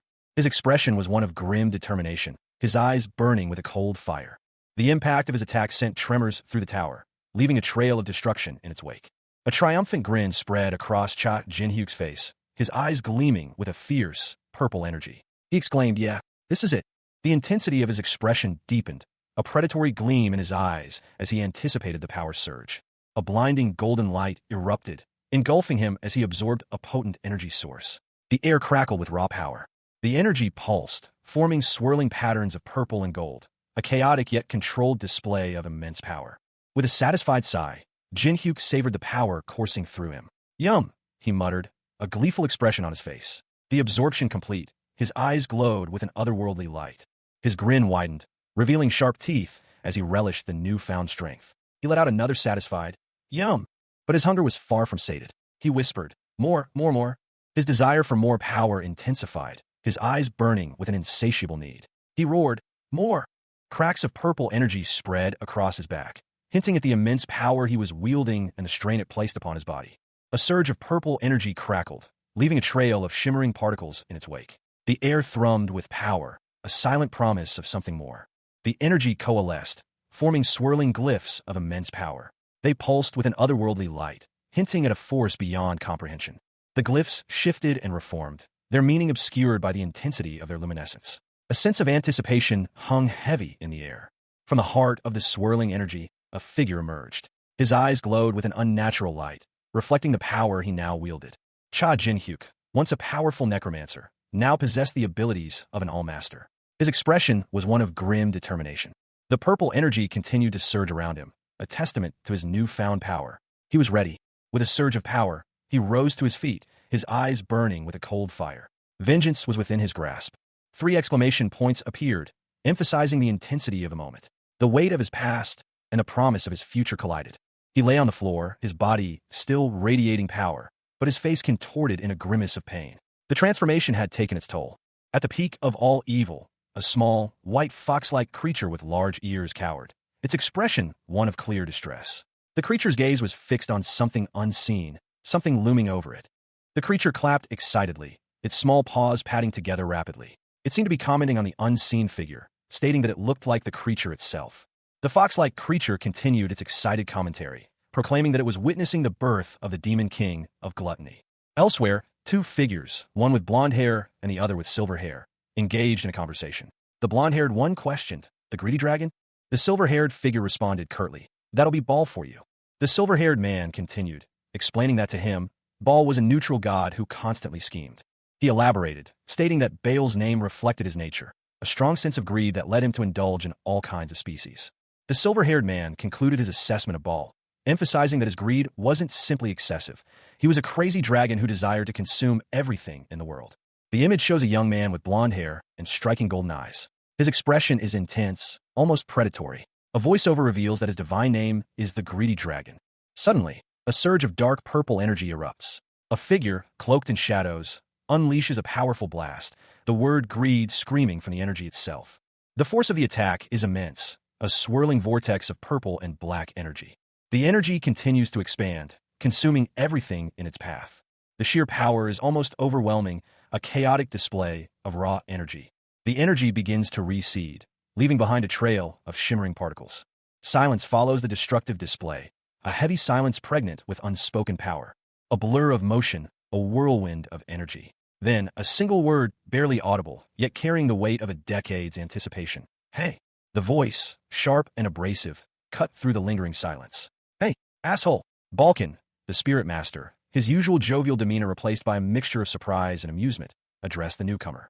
He added, with a smirk, "Seems like he's back now." Beside him, Harryu, the hobgoblin, let out a small, excited yelp of greeting. The man, Cha Jin-hyuk, the necromancer, felt a disorientation that slowly gave way to dawning comprehension. He whispered, more to himself than to his companions, "Am I back?" Balkan, ever the pragmatist, cut to the chase. "Yeah, were you successful? Or did you fail? If it was a fail, I'm going to make fun of you." A slow, predatory smile spread across Jin-hyuk's face. "How unfortunate," he murmured, the words laced with a chilling satisfaction. He continued, his voice now carrying a note of triumph. "Of course I succeeded." With a flourish, Jin-hyuk revealed a swirling orb of potent, violet energy pulsing in his palm. Cha Jin-hyuk, a necromancer of considerable power, surveyed the small, pulsating organ in his hand. A self-satisfied smirk played on his lips as he declared, "Although it's only the size of small seed, I created an organ that can produce divine power." His companion, a stern-faced man in dark attire, observed the organ with a critical eye. He questioned, "What do you think? Are you satisfied with this?" The man continued, his voice laced with concern. "For a mere human, who isn't one of the four royalties, to possess the power of the angels within his body." He finished his thought with a grim prediction. "If the angels find out about this, it wouldn't be strange if they issued a death order against you." Jin-hyuk responded calmly, yet with a hint of apprehension. "Having hurt their pride, I don't think they'd settle with just a death order." He continued, his voice hardening. "It wouldn't be strange if their entire race came after me." The man, clearly troubled, muttered to himself, "This really is an incredible result." But his expression shifted to one of grave concern. He stated, "But in turn, danger follows. Cha Jin-hyuk isn't strong enough to overcome a focused attack from the four royalties." The air crackled with unspoken tension. A voice, laced with grim determination, echoed in the minds of those present.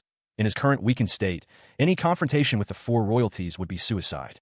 The scene shifted. A figure, cloaked in darkness and radiating an ominous aura, stood in the middle of a quiet street. The faint glow of crimson energy pulsed around him. The thought continued, a chilling assessment of the risk.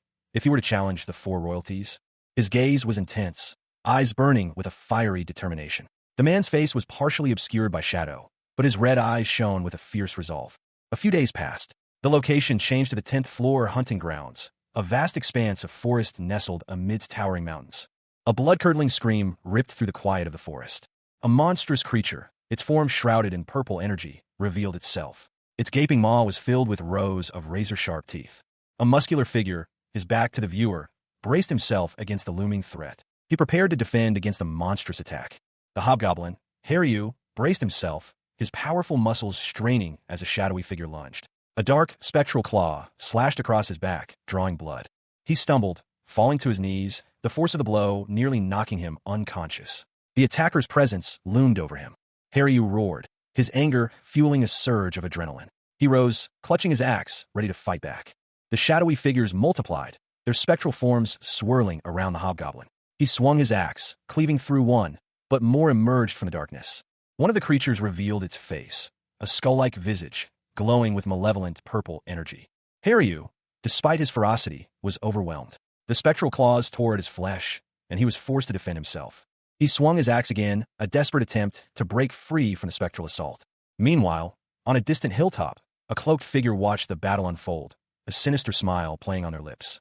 A figure cloaked in dark blue strides purposefully down a dirt path. Behind him, a robed figure, radiating purple energy, watches. A third, partially obscured figure, seems to be observing from the shadows. The cloaked figure mutters, "It has begun." The scene opens with a fierce clash. A powerful, dark energy crackles as a figure, cloaked and mysterious, unleashes a devastating blow against a muscular, earth-toned warrior wielding a wicked-looking blade. The force of the impact sends tremors through the forest floor. The warrior, his face contorted in a grimace of pain and exertion, retaliates with a furious roar, unleashing a torrent of blue energy from his mouth. This is Haryu, a hobgoblin of immense strength. The impact of the hobgoblin's attack sends the cloaked figure sprawling, but he quickly recovers, his dark energy swirling around him. Haryu, his eyes blazing with righteous fury, prepares to deliver another blow, his axe raised high above his head. He is clearly protecting someone. Suddenly, a blinding flash of golden light erupts from the fallen figure. The energy is unlike anything seen before. Haryu watches, his expression shifting from anger to stunned awe as the golden light intensifies. Haryu lets out a low growl, his eyes still wide with surprise. He is clearly wary, but also intrigued by this unexpected turn of events. From the golden light, a powerful hand emerges, radiating an almost divine energy. This is a sign of immense power. A figure cloaked in shadow, radiating an aura of immense power, stood before them. A faint halo encircled its head, its eyes glowing with an eerie light. The image dissolved, leaving only a blinding white light. On a winding path, Cha Jinhyuk, his dark eyes sharp, watched Balkan, the spirit master, perform a ritual. Balkan, his back to Jinhyuk, muttered, "How is it?" Balkan turned, a satisfied expression on his face. "My new Holy Spirit soldier? It functions as I expected." Jinhyuk, a subtle smirk playing on his lips, stood beside Balkan, his gaze fixed on the spectral figure. The spectral figure, its form shimmering, continued its ritualistic actions. Balkan explained, "It's the exclusive healer for the undead and the spirit soldiers." A monstrous, shadowy creature materialized, its form writhing with dark energy. Balkan continued his explanation. "It completely negates the basic necromancer mechanism where materials are wasted due to the weak endurance for the number of summons." He paused, then added, "However, since divine power is divine, it seeks to attain enlightenment. There's nothing we can do about it, except being careful." A hobgoblin, Haryu, groaned in pain, his body visibly strained. A small, white fox-like creature with large ears devoured its meal with gusto, its mouth stained crimson. Nearby, a man with graying hair and tattered clothing grunted, "Ma." His companion, a man with reddish-brown hair and a dark coat, observed, "Seems like she's done eating." The red-haired man turned to a dark-haired companion, a smirk playing on his lips. He asked, "Was it yummy?" The dark-haired man replied, "I think we'll be finished tomorrow." A quest update appeared. To restore the nine-tailed fox, 999 raw livers were needed. The fox itself spoke. Who would have thought that I would obtain the Orc Slayer title twice? The dark-haired man, Cha Jinhyuk, activated his status window. A display of glowing blue data streamed from his fingertips. The status window detailed his attributes. Name, Cha Jinhyuk. Class, Spirit Master. Subclass, All Master. Physical.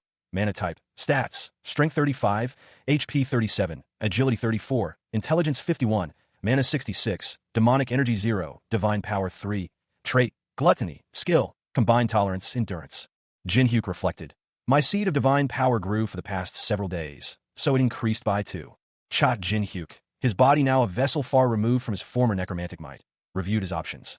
Since it's a 3, it won't be very helpful, he mused, referring to some unseen power source. But in emergency, I can use it once. Balkan, the spirit master, his brow furrowed in concern, voiced the question hanging heavy in the air. Now what do we do? Jinhyuk, his expression unreadable, stood beside Balkan. The air crackled with unspoken tension. A subtle smile played on Jinhyuk's lips as he spoke a single name, Hendrik. Jinhyuk's companion, Haryu, the hobgoblin, offered a suggestion. We should go meet him. Jinhyuk turned to Vulcan, seeking confirmation. Information correct, Vulcan? Vulcan replied, yeah. After that, he didn't move from that spot. He's not climbing. And it seems like he's waiting for someone. The narration clarified the target of their quest. Hendrik, the dragon slayer who's using the body of a dragon. High above, within the imposing structure of the tower, Balkan, the spirit master, and Haryu, the hobgoblin, watched as Cha Jinhyuk, their companion, expressed his satisfaction. He had been eager for this meeting. Haryu, his face partially obscured by a demonic mask, offered a thoughtful observation. He believed there was a reason for their current situation. Balkan, her silver hair framing a serene face, added her perspective. She speculated that someone, perhaps Uriel, might be waiting for something significant to occur after listening to the gods and demons. Haryu shielded his eyes, a thoughtful expression crossing his features. Meanwhile, unseen by the others, a figure with dark, pointed horns observed the scene from the crowd. The figure's gaze was fixed on Cha Jin-hyuk and Haryu. His hands were clasped tightly, betraying a certain tension. The horned figure's internal monologue confirmed his suspicion. He had identified Cha Jin-hyuk's true nature. He was a dragon. Balkan, the spirit master, turned to his companion, a hobgoblin named Haryu, his expression a mixture of impatience and concern. He asked, "Shall we go?" Haryu, ever cautious, voiced his apprehension. He warned, "Wait, are you just going to talk to him like that? You might not be the one he's waiting for." Haryu continued, emphasizing the potential danger of their approach. Enraging him could lead to death. Cha Jin-hyuk, his face partially obscured by a demonic mask, smirked. He suggested an alternative. "Then, we could just settle it by fighting?" Balkan, exasperated by Jin-hyuk's impulsive suggestion, retorted, "Fine, then go without me." Jin-hyuk, unfazed, taunted Balkan. He sneered, "I knew you were scared. You're scared because you got fucked up last time." Balkan, stung by the insult, retorted angrily, "Don't lie. You ran away looking like shit." A close-up on a man's pained face, his eyes wide with a desperate plea. The words, "On the 10th floor, the one who will make your wish come true will appear," hung heavy in the air, a promise whispered amidst the agony. A blinding flash of crimson light erupted, engulfing a figure with a powerful aura. He stood with his back to the viewer, a silhouette against the radiant energy. The figure, now descending rapidly, left a trail of incandescent energy in its wake. The single word, "So wait," echoed with an ominous tone. A foot, clad in a polished black shoe, landed with a soft thud on a wet surface, sending ripples across the puddle. Cha Jin-hyuk, his crimson eyes blazing, stood defiantly before two figures. One, a tall man in a dark purple suit, exuded an aura of malevolent power. Beside him, a small white fox-like creature watched intently. The words, "Aren't you?" hung in the air, a question laced with suspicion. A figure, cloaked and mysterious, approached from behind, their presence adding to the growing tension. The cloaked figure's face, now visible, revealed a smirk. Their words, "I was wondering when you were going to talk to me," dripped with a chilling amusement. A man with a stern expression and a neatly trimmed beard, wearing spectacles perched on his nose, stood amidst a bustling city street. He muttered to himself, a familiar face catching his attention. He turned to address a figure with dark hair and a sinister smirk, adorned in dark clothing with a hint of fur at the collar. The second man responded curtly, his tone suggesting impatience. The man in dark clothing, his face partially obscured by a mask, voiced his displeasure at being judged so readily. He conceded, however, given that he had already been deemed acceptable. He then explained that discretion was paramount due to the number of onlookers. The man with the dark hair and fur-trimmed collar reiterated the need for secrecy, instructing his companion to follow him. A purple energy pulsed from his gloved hand as he gestured towards a nearby alleyway. They disappeared down the alley, a small white rabbit seemingly following close behind. Haryu, the hobgoblin, stood defiantly at the end of a narrow alleyway. His crimson mask, horns slightly askew, framed a pair of intense purple eyes. "Here we are," he stated, his voice low and certain. Balkan, the spirit master, followed, his expression one of skepticism. He surveyed their surroundings with a frown. "What? This is just a dead-end alley." Balkan continued his assessment, gesturing around the desolate area. He questioned their current location. "There are many alleys around the square, so why do we come so far?" Suddenly, a surge of dark energy erupted from the alley's depths, throwing Balkan and Haryu off balance. A cloaked figure emerged from the magical outburst, its presence radiating power. Haryu and Balkan exchanged a look of grim determination. Haryu spoke, "Let's follow him." The cloaked figure vanished into the distance, leaving only the lingering scent of dark magic in the air. The chase was on. Cha Jin-hyuk, Balkan, and Haryu moved through the city, a purple energy swirling behind them. Jin-hyuk, his face unreadable, muttered a question to himself. "What is this?" Balkan, ever the insightful spirit master, explained, "It's a type of subspace, a hidden space on the 10th floor. The eyes of gods and demons are powerless here." Haryu, the hobgoblin, his face partially obscured by a demonic mask, observed, "I see. I can definitely feel that it has weakened." Haryu turned to Jin-hyuk, his tone sharp. He announced, "Then I'll ask you a question." Jin-hyuk, his eyes blazing with a fierce determination, declared, "I'm going to eradicate all the dragons who killed me in this tower." Haryu, his gaze unwavering, posed a crucial question. "Are you prepared to fulfill this goal with me?" A subtle smile played on Haryu's lips, hinting at a complex calculation. Haryu's eyes narrowed, a flicker of doubt crossing his features.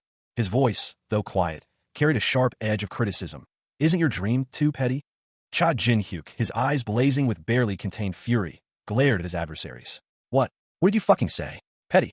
Two figures, Balkan and Haryu, watched from a distance as Jin-hyuk's rage escalated. They exchanged a worried glance. Haryu called out, Cha Jin-hyuk. Jin-hyuk's power was palpable. A dark aura crackled around him.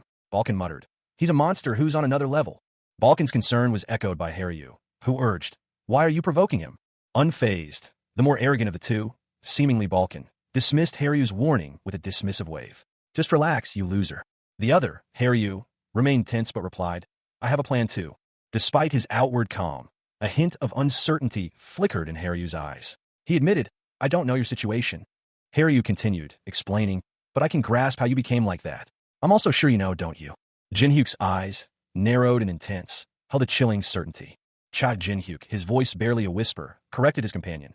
The four royalties weren't the only ones responsible for our deaths.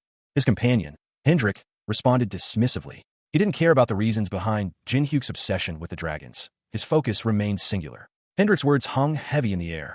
That's not enough for me. Jin-hyuk's gaze hardened. He declared his intention, his voice laced with cold fury. I'm going to kill every single bastard who wronged me. He emphasized his point, his resolve unwavering. Anyone, even if they weren't among the four royalties. Turning to Hendrik, Jin-hyuk stated plainly, in other words. Hendrik, however, remained unconvinced. His response was immediate and dismissive. Your goal is too small for me to ally with you. A look of disbelief crossed Hendrik's face. He questioned, don't tell me. A shadowy figure, his face obscured by a crimson mask adorned with horns, addressed someone unseen. His voice was low, yet resonated with a chilling certainty. You and I are the same. We're dead but alive. He continued, his tone hardening with each word. And those bastards are the ones behind my death. Do I need to say more? The masked figure's words were met with a sharp intake of breath from a man with neatly combed brown hair, wearing spectacles and a dark, formal coat. A question mark hung in the air, unspoken but palpable. A burst of maniacal laughter echoed through the room, the sound originating from the masked figure. His laughter was unrestrained, filled with a dark glee. Silence followed the laughter, heavy and pregnant with unspoken tension. The man in spectacles turned to the masked figure, his expression a mixture of apprehension and curiosity. You saw that, right? The masked figure nodded slowly, a hint of a smile playing on his lips. I see. You're right. I'll apologize. His smile widened, revealing sharp teeth. His eyes glowed with an unnatural light. I'm certain that you are the prophesied man. Haryu, the hobgoblin, his small horns barely visible beneath his dark hair, tilted his head, a question forming on his lips. He muttered the name, barely audible, Uriel. A figure loomed, partially obscured by shadow, his face hidden behind an ornate, crimson mask.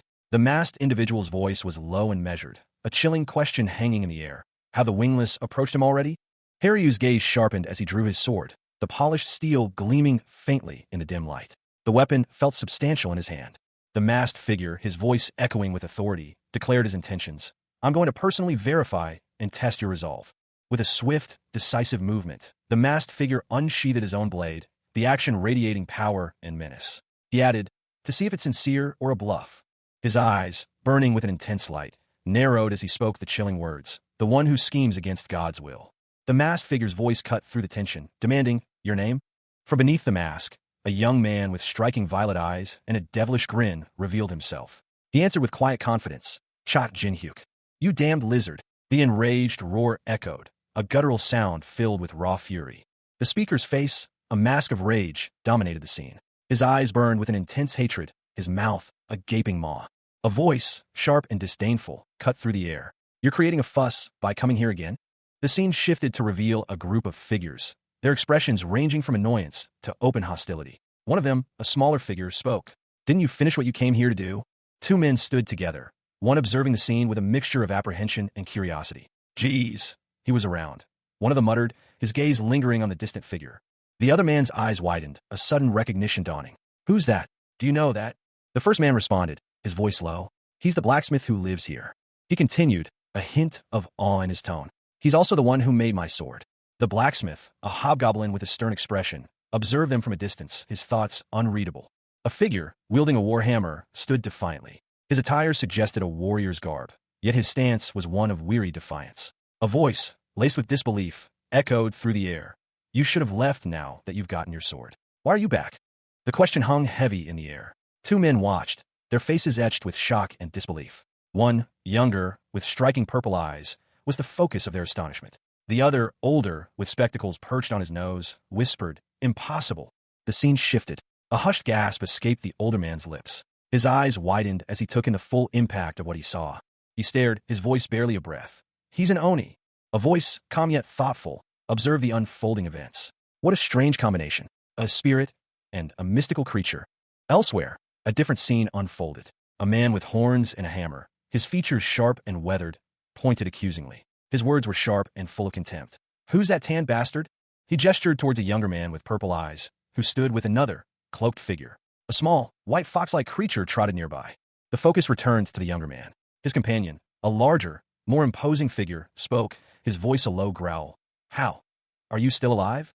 An elderly hobgoblin, his face etched with fury, leveled an accusatory finger at Cha Jinhyuk. "You're a bastard who doesn't respect his elders," he spat. Jinhyuk, his expression unreadable, calmly replied, "Yes, I'm still alive. Do you have any complaints?" The hobgoblin's companions, two figures cloaked in shadow, exchanged uneasy glances. One of them stammered, "Wait, that's not what I meant." The hobgoblin's eyes narrowed, his voice dripping with menace. "I'm asking, how did you survive that disaster?" Jinhyuk's hand tightened around a glowing purple weapon, a powerful energy crackling around it. A single word escaped his lips. "You." The hobgoblin, enraged, roared, "So you're the one who burnt my village." He lunged forward, his weapon raised high, aiming a devastating blow at Jinhyuk, who barely managed to dodge the attack. The hobgoblin's weapon connected with Jinhyuk's, a clash of immense power, sending shockwaves through the air. The scene opens with a fierce struggle. A powerful figure, Hendrik, is being held aloft by a dark-haired man with piercing red eyes. Hendrik, his face contorted in anger, struggles against his captor. Below, a hobgoblin, his single horn prominent, bellows a command. "Let go." Hendrik, his face a mask of fury, the hobgoblin continues. This bastard burnt my village." A calmer voice intervenes. "Please calm down. He's someone who has the same backstory as me." The speaker turns to the hobgoblin, asking, "Blacksmith, do you perhaps know the Oni named Haryu?" The hobgoblin, surprised, murmurs, "Huh, Haryu." He then exclaims, "How do you know Haryu?" The scene shifts to an exterior shot of a blacksmith shop, smoke curling from its chimney. The hobgoblin, his expression thoughtful, whispers, "Haryu." A hushed whisper pierced the air, barely audible above the crackling fire. "Is he alive?" Balkan, the spirit master, his horns subtly illuminated by the flickering light, mused, "It's surprising to think a coincidence like this occurred." The scene shifted to a vibrant night festival. Lanterns swayed gently in the breeze, casting a warm glow on the festivities. During the Oni village's traditional festival, a voice explained, all of the Oni in the tower went to the 100th floor. A man, his face etched with weariness, continued, "Due to my age, I was ill." His loyal companion, a small white dog-like creature, whimpered softly. "So I remained here." The image abruptly changed to a scene of fiery devastation. A once peaceful village was now engulfed in flames. The words and echoed the chaos. Inside a dimly lit room, Cha Jinhyuk, Balkan, and a small white creature huddled together. Jinhyuk anxiously asked, "Where's Haryu right now? Is she safe?" Balkan reassured him, "She's on the 9th floor right now. We're going to meet her soon." His gaze then fell upon a mysterious mask. Then that mask. Jinhyuk examined the mask, recognizing it instantly. He stated, "Is that Haryu's?" "Yes." She said it was her repayment to me for saving her. A question hung in the air, a silent query directed at the imposing figure of Balkan, the spirit master. Was Haryu, the hobgoblin, truly as strong as she seemed? Balkan, his dark eyes intense, confirmed, "She's still growing, but she's probably stronger than us in one-on-one battles." The speaker, whose identity remained unknown, pressed further. "Then, is she just a temporary member of your party? Or is she a permanent member?" Balkan's response was firm. "We'll be moving together until the very end." Cha Jinhyuk, his face partially obscured by shadow, explained his decision. "I accepted her mask and decided to take revenge together with Haryu." A powerful gesture, hands clasped together, conveyed a sense of mutual respect and shared purpose. Jeno, the former blacksmith, expressed his gratitude with a simple, heartfelt, "Thank you." Jeno introduced himself. "I'm Jeno. I was the village's blacksmith." His pledge of support was unwavering. "I'll do everything within my power to support you." The scene opens on a tense exchange between two figures. A powerfully built man with gray hair, his face partially obscured, urges another, a younger man with dark hair and striking purple eyes, to rebuild the village with Haryu. The younger man, seemingly taken aback, responds with a hesitant, "Pardon? Ah, well, we should." Meanwhile, a third individual, a man with dark hair and glasses, observes the scene with a thoughtful expression. His internal monologue reveals suspicion. He wonders if the younger man truly understands the implications of his agreement. The man with glasses continues his internal contemplation, questioning whether accepting a certain mask is tantamount to accepting a proposal. The scene shifts to a weapons workshop. The younger man, now seemingly more confident, declares his willingness to take all the weapons. The younger man and a taller, darker companion examine the weapons. The younger man comments that these are good weapons, superior to those previously obtained. His companion agrees, noting that Jeno, the blacksmith, is renowned for his skill. The quality of the weapons is exceptional. With a decisive nod, the younger man declares, "Then let's go." The younger man and his companion prepare to depart, informing an unseen elder of their intentions. Meanwhile, back in the village, Haryu, the hobgoblin, is fast asleep. Balkan, the spirit master, observed Cha Jin-hyuk, his features etched with worry. The powerful necromancer, once renowned, now lay sleeping, a stark contrast to his usual restless demeanor. Balkan questioned aloud, "Asleep?" Balkan continued, his voice a low murmur, reflecting the unusual peace in the room. He noted that Jin-hyuk seemed finally at rest, a rare occurrence since the events that had transpired. It appeared that news of a survivor had brought him a measure of solace, a much-needed respite from his constant vigilance. In a dimly lit workshop, Balkan and a figure cloaked in dark attire stood beside a small, fox-like creature. Balkan suggested they leave Jin-hyuk to sleep. He then explained that he needed to bring Haryu, the hobgoblin, to meet Jeno. Balkan smiled knowingly. He believed that Haryu would gain strength from this meeting with Jeno. Jin-hyuk stirred, his eyes fluttering open. He murmured, "I'm glad." Balkan, watching from the shadows, urgently warned him, "Cha Jin-hyuk, be careful." Jin-hyuk's eyes narrowed, a crimson energy surging around him. He reacted instantly, unleashing a powerful blast of energy. The force of the attack was immense, causing a devastating shockwave that ripped through the surrounding area. Amidst the dust and debris, Jin-hyuk stood, his power evident in the destruction he had wrought. He had fully awakened his all-master abilities.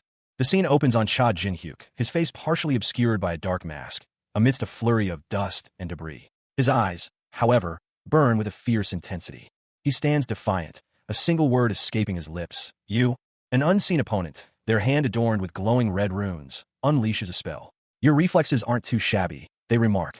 The camera shifts to reveal Balkan, a spirit master, his expression smug as he holds a glowing crimson gem. He speaks, "I'm sure I've told you before." He continues, "That I'll test you." Balkan's words hang in the air. "If you're not skilled enough to survive, then forget about going against God's will." Balkan's face is a mask of cruel amusement. Jin-hyuk responds with a defiant smirk. "Ha! Don't kid yourself." Balkan's voice cuts through the air. "I'm going to test you too, Dragon Slayer." The rain fell in sheets over the ancient city, each drop a tiny hammer against the cobblestones. A storm brewed, mirroring the turmoil within the heart of Cha Jin-hyuk. He stood on a rooftop, the wind whipping at his dark cloak. Below, the city lights flickered like dying embers. Suddenly, a powerful surge of dark energy erupted from the street below, shattering the pavement and sending debris flying. The force of the blast was immense, a terrifying display of raw power. From the chaos, a figure emerged, silhouetted against the purple storm clouds. It was a necromancer, his dark magic crackling around him. He was thrown back by an unseen force, his dark robes billowing. Another figure, cloaked and wielding a staff, descended from above, their movements swift and precise. This was Balkan, the spirit master, his power a stark contrast to the necromancers. The battle between the two mages intensified, a whirlwind of dark and light magic. A sprawling, Gothic-style building loomed against the bruised twilight sky. Its many windows, dark and vacant, seemed to stare out at the approaching figure. He moved with a predatory grace, a dark silhouette against the fading light. The air crackled with anticipation. Suddenly, a powerful blast erupted from his hand, shattering the stonework of the building's facade. Debris rained down around him. The force of the attack sent shockwaves through the very structure, causing further destruction. The attack continued, a relentless barrage of energy tearing through the building. From the heart of the explosion, a figure emerged, silhouetted against the purple and black energy. It was Cha Jin-hyuk, his dark clothing rippling with power. He launched himself forward, his movements fluid and deadly. His opponent, a cloaked figure, barely managed to deflect the blow. The clash of their powers sent a shockwave through the air, leaving a trail of purple energy in its wake. Jin-hyuk's eyes burned with a cold fury. The scene opens with a powerful necromancer, Cha Jin-hyuk, soaring through the air, a dark, swirling energy emanating from him. He is engaged in a fierce aerial battle, dark shadowy figures clashing against him. A close-up on Cha Jin-hyuk's face reveals intense focus and barely contained rage in his crimson eyes. His expression is one of grim determination. He deflects a blow with a swift movement, the impact sending shockwaves through the air. The weapon used against him is partially visible. It appears to be a long, slender blade. With a furious counterattack, Cha Jin-hyuk unleashes a wave of dark energy, his movements a blur of speed and power. The shadowy figures are pushed back. The clash continues, a whirlwind of dark energy and furious strikes. The intensity of the battle is palpable. He continues his relentless assault, his movements precise and deadly. The shadowy figures struggle to keep up. Cha Jin-hyuk's face is contorted in a mask of anger and determination as he overpowers his opponents. Suddenly, the shadowy figures are repelled, leaving Cha Jin-hyuk standing amidst a shower of purple energy and broken weapons. He stands tall, his dark eyes blazing. He sheaths his weapon, a look of disdain on his face. These shallow tricks, he thinks, his voice laced with contempt. Cha Jin-hyuk, his dark eyes blazing with barely suppressed fury, stood defiant. The betrayal by his 9-star guild still burned within him. Before him, a figure cloaked in shadows lunged, a wicked blade glinting in the dim light. With a blur of motion, the attacker unleashed a flurry of blows. But Jin-hyuk, despite his current powerlessness, moved with practiced grace, dodging each strike with practiced ease. The assassin pressed his attack, his movements a deadly dance of steel and shadow. He was fast, relentless, but Jin-hyuk remained unyielding. Each parry was a testament to Jin-hyuk's skill, honed over years of rigorous training. Even without his necromantic powers, his reflexes were lightning fast. Suddenly, the assassin's attack faltered. Jin-hyuk seized the opportunity, his counterattack swift and precise. The clash of steel echoed through the air as the two combatants locked blades. Sparks flew, illuminating the intensity of their struggle. The assassin, his face contorted in disbelief, could only utter a single word. What? The assassin's eyes widened in shock. He had never encountered such skill. Was an all-master's swordsmanship truly this strong? He marveled at Jin-hyuk's effortless defense. To think he had dodged that attack so easily, a figure, cloaked in shadows and wielding a wicked blade, moved with terrifying speed. The air itself seemed to crackle with dark energy as he sliced through the stone of a nearby building, leaving a trail of pulverized debris in his wake. The attack was swift and brutal, a testament to the figure's skill and power. Chunks of stone exploded outwards, propelled by the force of the blow. Meanwhile, in a dimly lit room, a grizzled man with horns and silver hair sat observing a small, white canine creature. His expression was one of deep contemplation. The creature whimpered softly, its thoughts echoing the man's uncertainty. Could it be a mage? No, a necromancer? The cloaked figure from before reappeared, his movements still impossibly fast. He spoke, his voice a low murmur. Taking your title into account, that's some formidable dexterity. He continued, a hint of foreboding in his tone. But because of that trait, a problem will arise. The figure elaborated, his words painting a grim picture. Having 10th floor monsters arise will be surfacing an ineffective force. A glowing purple chain, imbued with immense power, materialized before him, a symbol of the impending threat. The chain tightened around another figure, shrouded in darkness, as a voice, filled with disbelief, questioned, really? Chains of dark energy, crackling with purple lightning, bound a figure cloaked in shadows. Only glimpses of crimson fabric beneath and a powerful hand, adorned with dark rings, were visible. A sneering man with dark hair, sharp features, and spectacles peered down at the bound figure. He asked, "Then what about the first spirit master?" The bound figure, now partially visible, revealed intense red eyes and sharp teeth. His expression was one of furious defiance. A surge of purple energy erupted from the figure, shattering the chains that bound him. The word Gungnir appeared, inscribed in dark energy, as the purple energy coalesced into a spear of immense power. The spear, Gungnir, blazed with purple energy as it hurtled towards a man with dark hair and a hobgoblin-like companion. The man braced himself, sword drawn. The man's face, contorted in rage, filled the frame. His eyes burned with a fierce intensity. He raised a dark staff, a beam of purple energy erupting from its tip. He declared, "This is my strongest magic technique."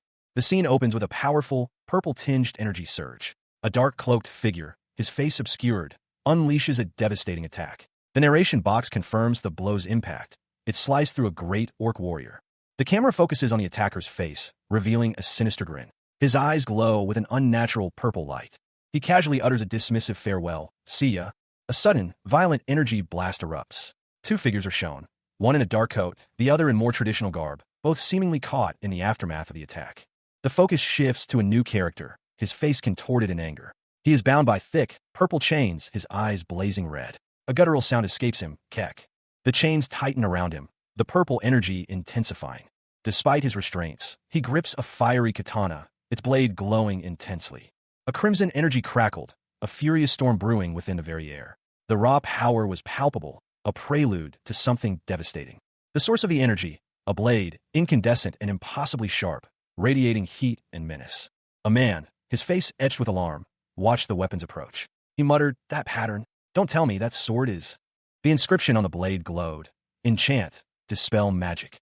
With a swift, precise movement, Cha Jin-hyuk, the necromancer, wielded the enchanted blade, purple chains snaking from its edge. The man from before, his eyes wide with fear, yelled, "Dodge! Cha Jin-hyuk, that guy's sword is—" Cha Jin-hyuk, his expression grim, prepared to meet the oncoming attack. He unleashed his counterattack, a devastating technique, shattering Dragon Slash. The force of the blow was immense, a red torrent of energy erupting from his blade. A blinding flash of crimson and violet energy erupted, the raw power of a necromancer unleashed. The air crackled with chaotic energy, the very ground trembling beneath the force. The intensity of the magical outburst intensified, a maelstrom of destructive energy spiraling upwards. Then, as quickly as it began, the magical storm subsided, leaving behind only the lingering scent of ozone and the wreckage of what had once been a solid structure.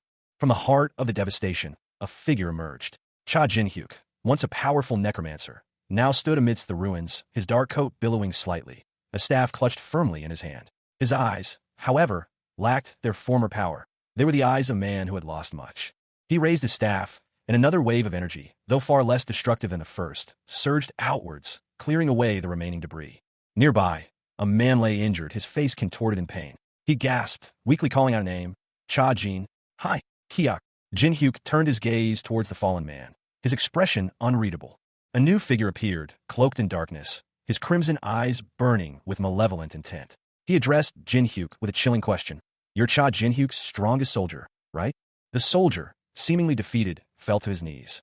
Cha Jin-hyuk, his crimson eyes blazing with barely contained fury, let out a chilling smile. His expression spoke volumes. The end was near for his betrayers. He had nothing left to say to them. The finality of his words hung heavy in the air, a prelude to the violence to come. One of his attackers lunged, declaring this to be Cha Jin-hyuk's end. The air crackled with anticipation. But Cha Jin-hyuk simply scoffed, a single word cutting through the tension. "Nope." With a blur of motion, he countered the attack, his movements a whirlwind of deadly precision. He smirked, a cruel confidence in his eyes.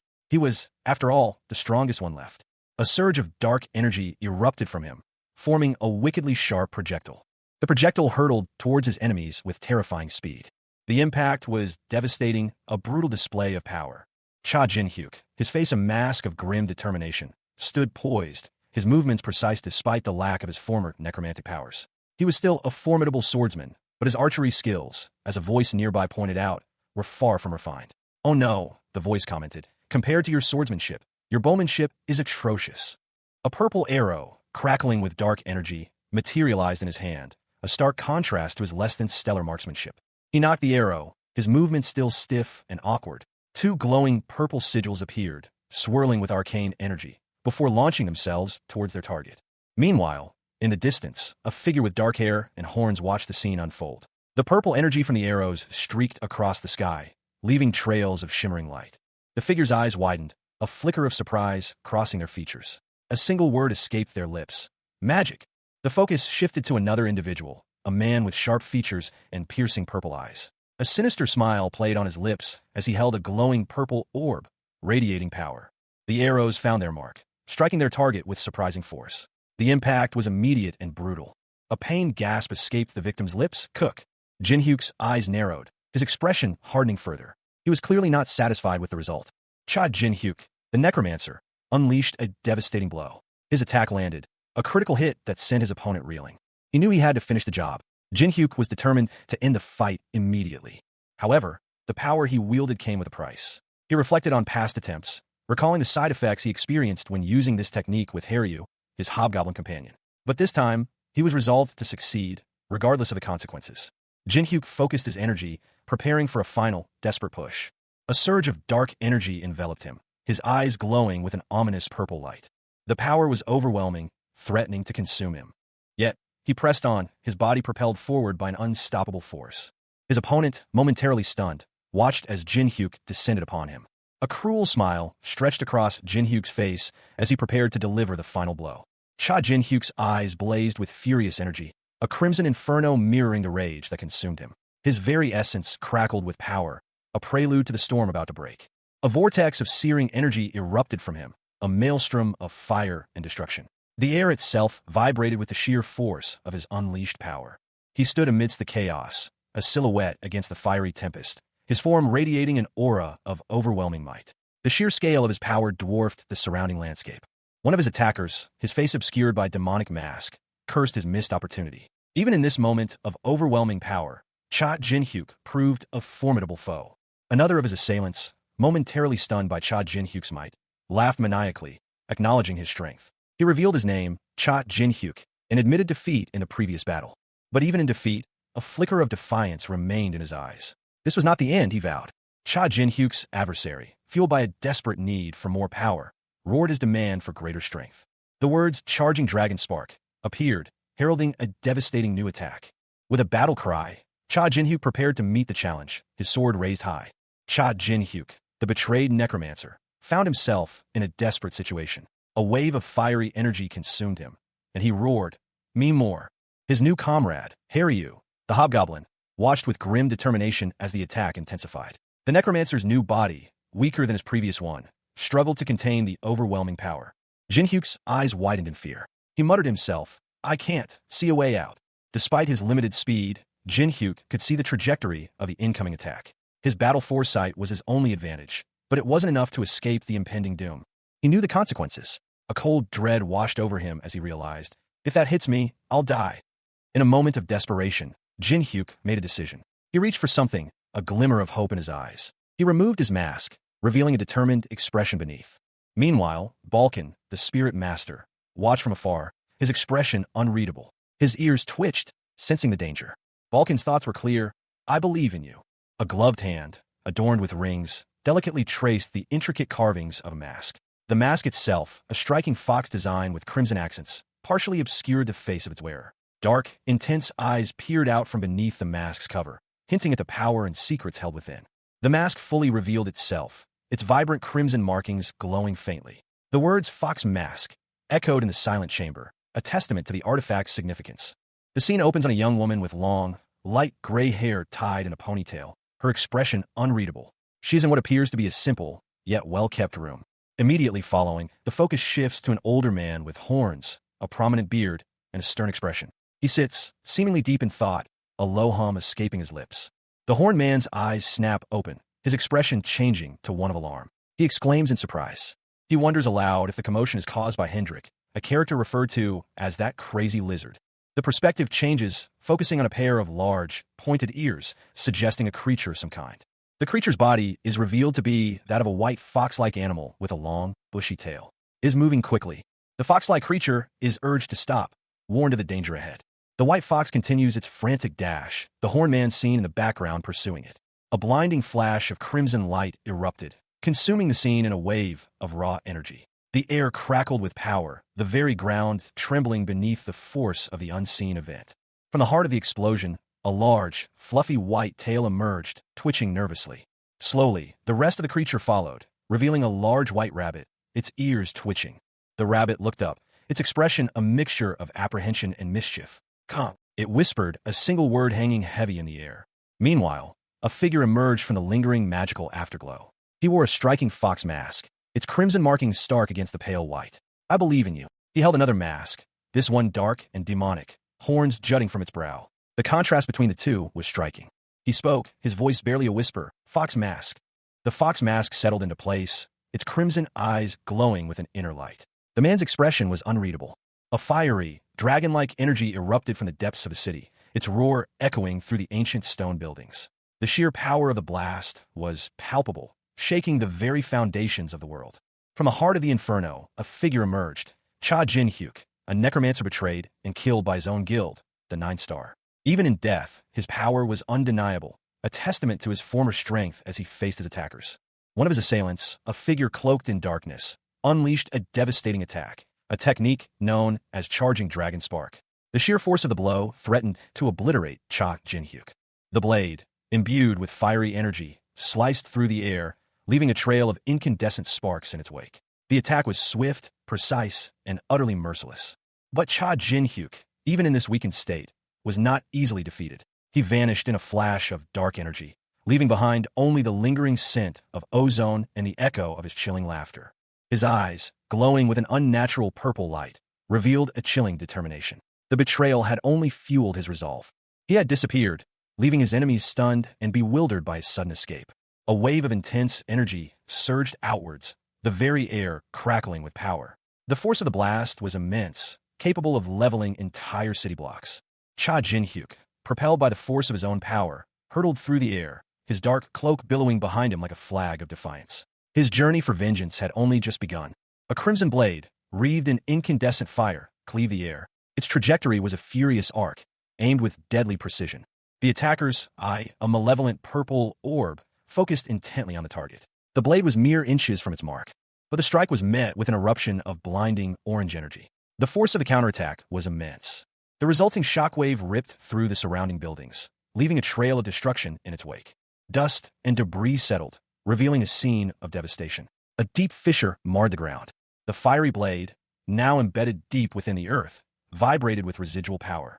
One of the attackers, a man with dark hair and horns, stared in disbelief. He dodged. Another attacker scoffed. This isn't a skill that he can dodge with his mobility. A figure, cloaked in purple, launched himself across the rooftops, moving with unnatural speed and grace. A pair of crimson eyes, blazing with barely contained fury, snapped open. The face they belonged to was partially obscured by shadow, but the intensity of the gaze was undeniable. The owner of the eyes, a man whose features were now fully visible, muttered to himself, his voice a low growl. "That mask," he continued, his voice laced with a chilling recognition. "Does it belong to that mystical fox?" Suddenly, a voice boomed from behind him. Jin-hyuk, the man, now identified as Jin-hyuk, whirled around, his expression shifting from contemplation to alert readiness. A blur of motion followed, a dark energy erupting from his hands as he launched a powerful attack. The force of the blow sent his unseen assailant reeling backward. Jin-hyuk, propelled by his own momentum, followed through with a devastating strike. The clash of their powers created a blinding flash of light and energy.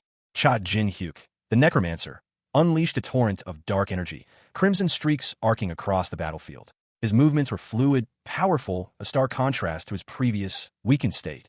The attack was swift and brutal, a whirlwind of necromantic power. He moved with an unmatched speed and precision, a testament to his newfound abilities.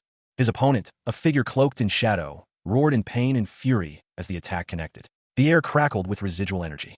The shadowy figure, momentarily stunned, watched Cha Jin-hyuk with a mixture of surprise and grudging admiration. "Your mobility and power right now is incomparable to before," he exclaimed. Seizing the opportunity, a masked figure, presumably Balkan, launched a lightning-fast attack, his twin blades flashing. Another figure, Haryu, joined the fray, his own weapon a blur of motion as he aimed to strike. Cha Jin-hyuk, expertly dodging an attack, found himself momentarily off balance. But he quickly recovered, Balkan's words echoing in his mind. "An opening. Now," he countered with a swift, precise strike. His claws extended, gleaming with dark energy, ready to deliver a devastating blow. Cha Jin-hyuk, the betrayed necromancer, channeled the last of his power, a crimson glow emanating from his hands as he focused on a complex sigil. His eyes, blazing with fury, narrowed as he recognized the trap. He muttered, "This bastard." He created an opening on purpose to use full magic. A blinding flash of red energy erupted from the sigil. Amidst the chaos, a figure leaped into action, a dark silhouette wielding a katana, moving with deadly precision. The attack was swift and brutal. He moved like a phantom, a blur of motion. A flurry of blows rained down upon his enemies. The battle raged on. His eyes, now glowing with an unnatural light, reflected the intensity of the conflict. He was consumed by his rage. A wave of purplish energy erupted from the figure, accompanied by the word charm. The source of the energy was revealed to be a man with a mask, his mouth open in a fierce expression. The energy pulsed around him. The spell's effect manifested as a man with dark hair and horns, surrounded by pink hearts, his eyes glowing menacingly. The masked man's spell shattered, leaving behind only fragments of purple energy. The horned man scoffed, declaring, "I don't swing that way." He was shown to be clad in dark clothing, his body partially obscured by shards of the broken spell. The horned man smirked, commenting that a spell like that could be easily countered. He added, however, that the opponent would have to stop moving for a moment to be vulnerable. A new attack was launched. The confrontation between Cha Jin-hyuk and his former guildmate reached its peak. Jin-hyuk, his face partially obscured by mask, unleashed a torrent of dark energy, his movements a blur of motion. His opponent, a figure cloaked in dark robes and wielding a katana, prepared for the attack. The air crackled with anticipation. He scoffed, "I won't use a weak weapon at this distance." Jin-hyuk's resolve hardened. He muttered to himself, I'm going to finish it with this attack. Turning to another figure, he commanded, Kyung-hoon, I'm going to use your skill. A surge of power enveloped Jin-hyuk. The narration box detailed his newfound abilities. All Master, Martial Combat, Fox's Mobility Enchant, Enhanced Physical Strength, Spirit Power, Demonic Energy, Divine Power. He clenched his fist, a purple aura crackling around it. He declared, I'm going to put everything into this. Jin-hyuk unleashed a devastating blow, his power amplified to unimaginable levels. A triumphant grin spread across his masked face as he anticipated the outcome. A guttural roar ripped through the air, echoing the fury of the betrayed. This is it, you bastard, the voice boomed, laced with the venom of 1,000 broken oaths. The name Choi Kyung-hoon appeared, etched in shimmering purple energy, a prelude to an impending attack.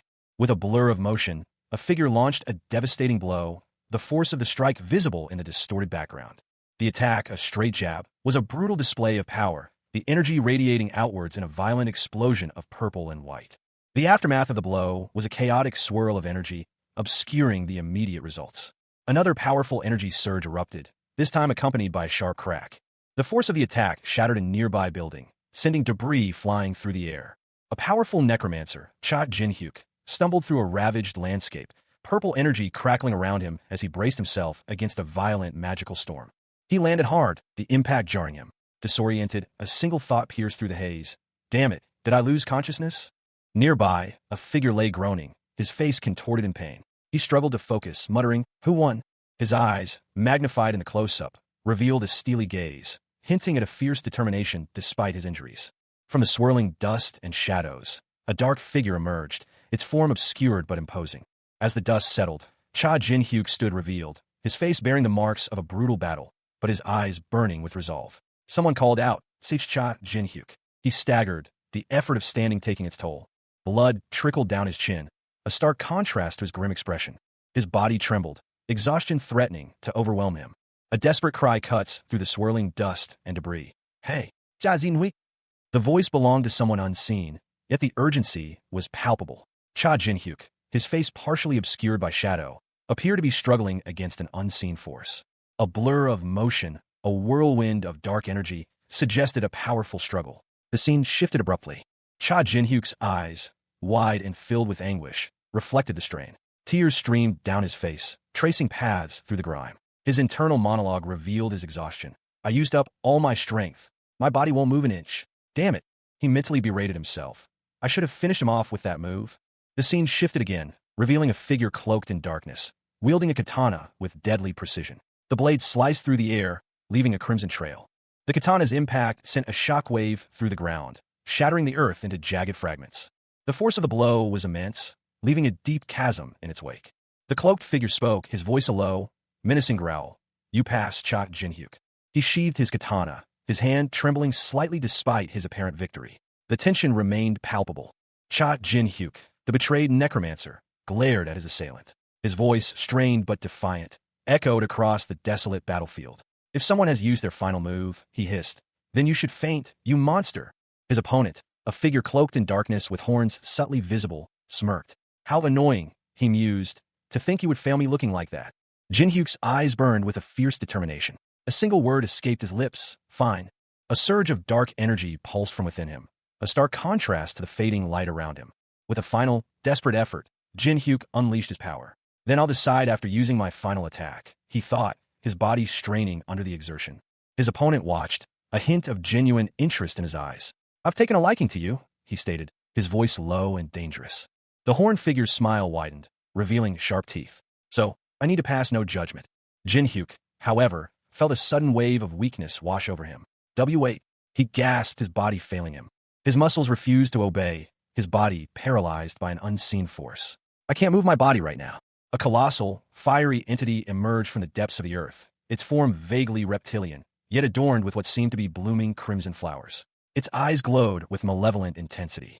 The creature roared, a wave of searing heat washing over Cha Jin-hyuk as he braced himself against the onslaught. Crimson petals, like embers, rained down around him. He recognized the beast instantly. The words flower dragon echoed in his mind, a chilling reminder of the power he faced. A cruel smile stretched across Cha Jin-hyuk's face. Despite the danger, a thrill coursed through him. This was a challenge he relished. The flower dragon lunged, its claws extended, aiming to tear him apart. But Cha Jin-hyuk was ready. He met the attack head-on, his eyes burning with determination. A violent clash of power erupted, the ground trembling under the force of their confrontation. The impact sent Cha Jin-hyuk sprawling, but he quickly recovered, his resolve unbroken.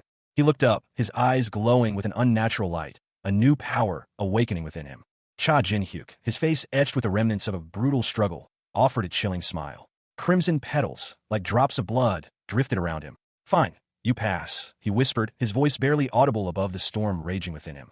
His enemies, however, were not so forgiving. A furious outburst echoed through the air. "You fucking bastard!" The next moment, a blinding light erupted, engulfing Cha Jin-hyuk in a radiant explosion of pink energy. Petals swirled around him as he stood silhouetted against the intense glow, his back to the viewer. A tense exchange unfolded within the confines of a dimly lit chamber. One voice, sharp and accusatory, declared, "You lost, too." The other party responded with a simple. The first voice pressed on, "You're calling me a loser?" The second voice, however, cut the first short. "Stop," it commanded. "If you're that confident, then." The interruption was met with a challenge. "I said stop. What did you say?"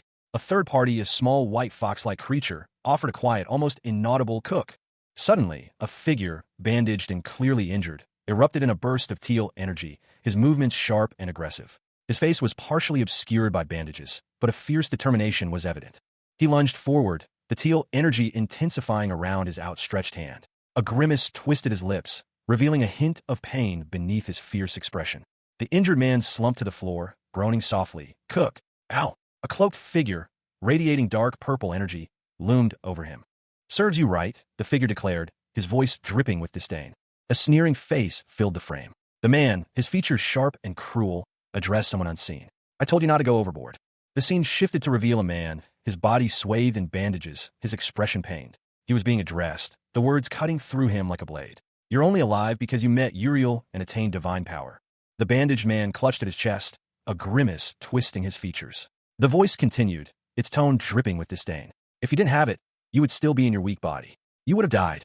Anger flared in the bandaged man's eyes. He spat out his retort, his voice laced with fury. "This old man, you keep pissing me off. Let's see what happens after I recover." The other man chuckled, his amusement unconcerned. "Hee, I don't listen to the screams of a loser." A white rabbit, nestled in a basket, stirred slightly. The bandaged man, his face partially obscured, reached for a door. He muttered, "Let's go in." They entered a room. A figure with dark horns and a stern expression stood waiting. The horned figure spoke, his voice a low murmur of concern. "Are you okay?" The scene opens on a tense encounter. Cha Jin-hyuk, his body swathed in bandages, is confronted by a man with round spectacles and a stern expression. The man's voice is sharp, laced with disbelief. "You're here?"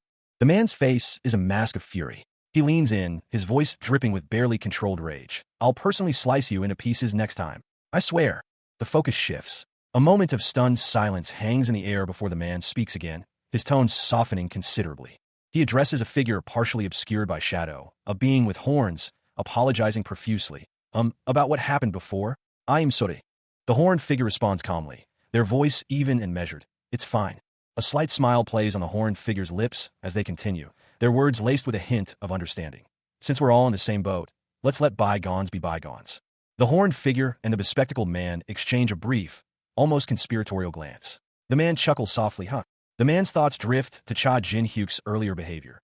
He seemed like a lunatic when fighting against Cha Jin-hyuk. He's completely different in normal settings.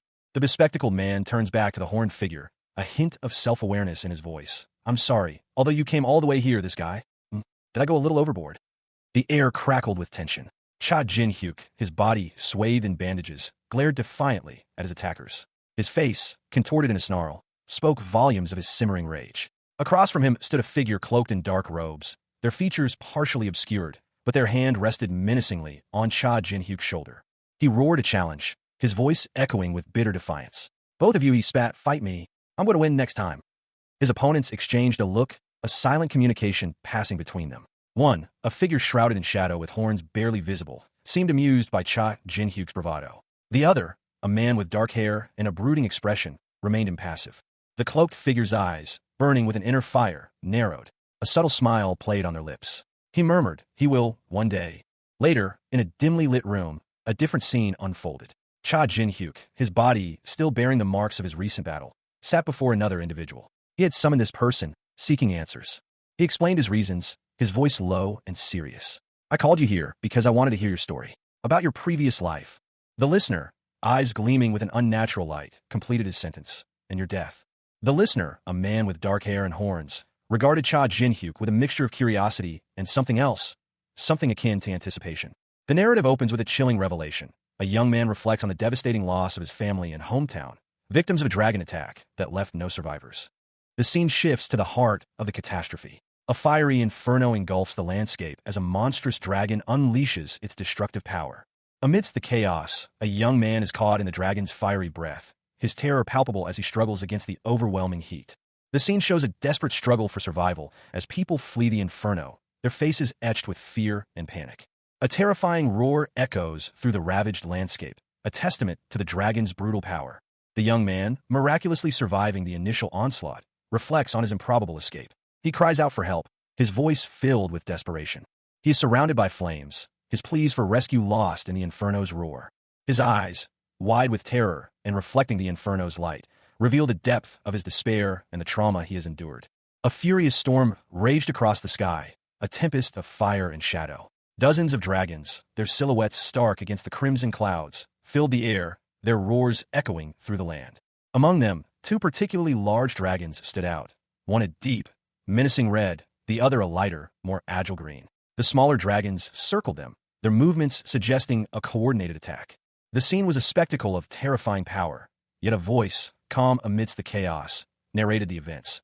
It was all due to my rage toward dragons.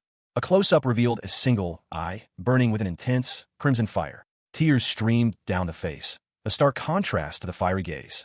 The voice continued, its tone laced with a hint of weariness. After that, I climbed the tower like the other climbers. The scene shifted to a dimly lit room. A man with dark hair, devilish horns, and a stern expression sat cross-legged, his gaze intense. He spoke, a hint of pride in his voice. Thankfully, I had talent. Beside him stood a younger man with bandages wrapped around his torso, his expression thoughtful. A small, fox-like creature sat at his feet. The younger man observed the horned man, his thoughts unspoken but clear. He reminded him of someone else. The horned man continued his narration. He's similar to another bastard I know. And I finally killed my first dragon on the 60th floor and started plotting my revenge. The younger man responded, his voice a low murmur. The 60th floor. That's quick. So from that moment on, you went around to hunt the 4 royalties. Two figures, one with bandages on his face and the other with dark hair and horns, engaged in conversation. The bandage man explained, yeah, but at the same time the pursuit team under the 4 royalties started chasing after me. The horned man responded with a grimace. I don't want to imagine that. He continued, it was my daily routine, and the stronger I got, the lighter the penalty. The horned man, now with a confident smirk, pointed a finger and stated, it wouldn't be wrong to say that their branch on the 800th floor is gone. A close-up on the bandage man's wide, surprised eyes showed his shock. A single drop of sweat trickled down the bandage man's face as he whispered, a penalty. A warning appeared, a compensation system that's created so high-level climbers can't monopolize the tower. Warning, you'll be moved to a floor below the 200th. A penalty will be applied. A man with gray hair and a dark cloak stood before a digital interface, icons of shield, sword, and boots descending upon him, symbolizing the penalty. Text appeared explaining the system.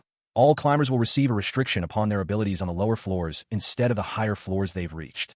The bandage man, now shown in action, explained, that's the reason why I was able to counter Goldrich's attack. If there wasn't a penalty, I would have died from one attack. A single word hung in the air, heavy with unspoken tension. Wait. The question hung in the air, a challenge and a threat. Cha Jin-hyuk, his body swathed in bandages, his eyes burning with an unnatural violet intensity, stared back at his interrogator. He had been betrayed, murdered, and now, he was here, in this new body, his power gone. Then, which floor did you reach?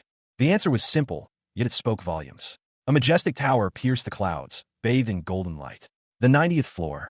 His captor, a figure cloaked in shadow with horns subtly visible, reacted with a mixture of surprise and grim satisfaction. On the 90th floor, Jin-hyuk's gaze fell, his voice a low murmur of defeat. My plan came to an end. His thoughts turned to the implications of his failure. The 90th floor, a significant milestone. He wondered, with a flicker of disbelief. He could have become a transcendent?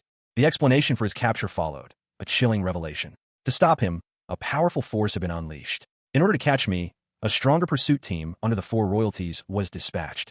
The full might of his enemies was displayed, a terrifying array of power. A fearsome dragon, angelic figures wielding bows, and dark sorcerers, all converging on a single point. Cha Jin-hyuk.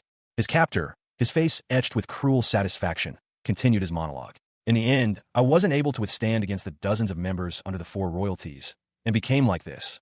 The powerful necromancer, Cha Jin-hyuk, mused, "It's ironic among the many species." He continued, gesturing with a hand still bearing the marks of his past life. I reincarnated into the body of a dragon. His new body, a stark contrast to his previous form, was a source of both wonder and frustration. He thought, how complicated. Jin-hyuk's expression shifted. He admitted to himself, I wanted to die, but it's not easy to die in such a strong body. A smirk played on his lips. He declared, I accepted it instead. His gaze hardened, focusing on his bandaged arm. He vowed, I'm going to use this body as a tool for my revenge. His companion, a man with striking purple eyes, observed, that sounds like you. The conversation continued. Jin-hyuk's companion suggested, nice, so when should we start climbing? Jin-hyuk reminded him, you said we were going to wait for Harry, right? A third figure, seemingly surprised by their presence, questioned, what? You're going to climb the tower with us? Where would I go after leaving you weaklings? Cha Jin-hyuk, his body still wrapped in bandages, glared at the imposing figure before him. The other man, Balkan, a spirit master with horns and a dark aura, smirked. Cook, you pissed me off, Balkan sneered. Balkan's expression turned serious.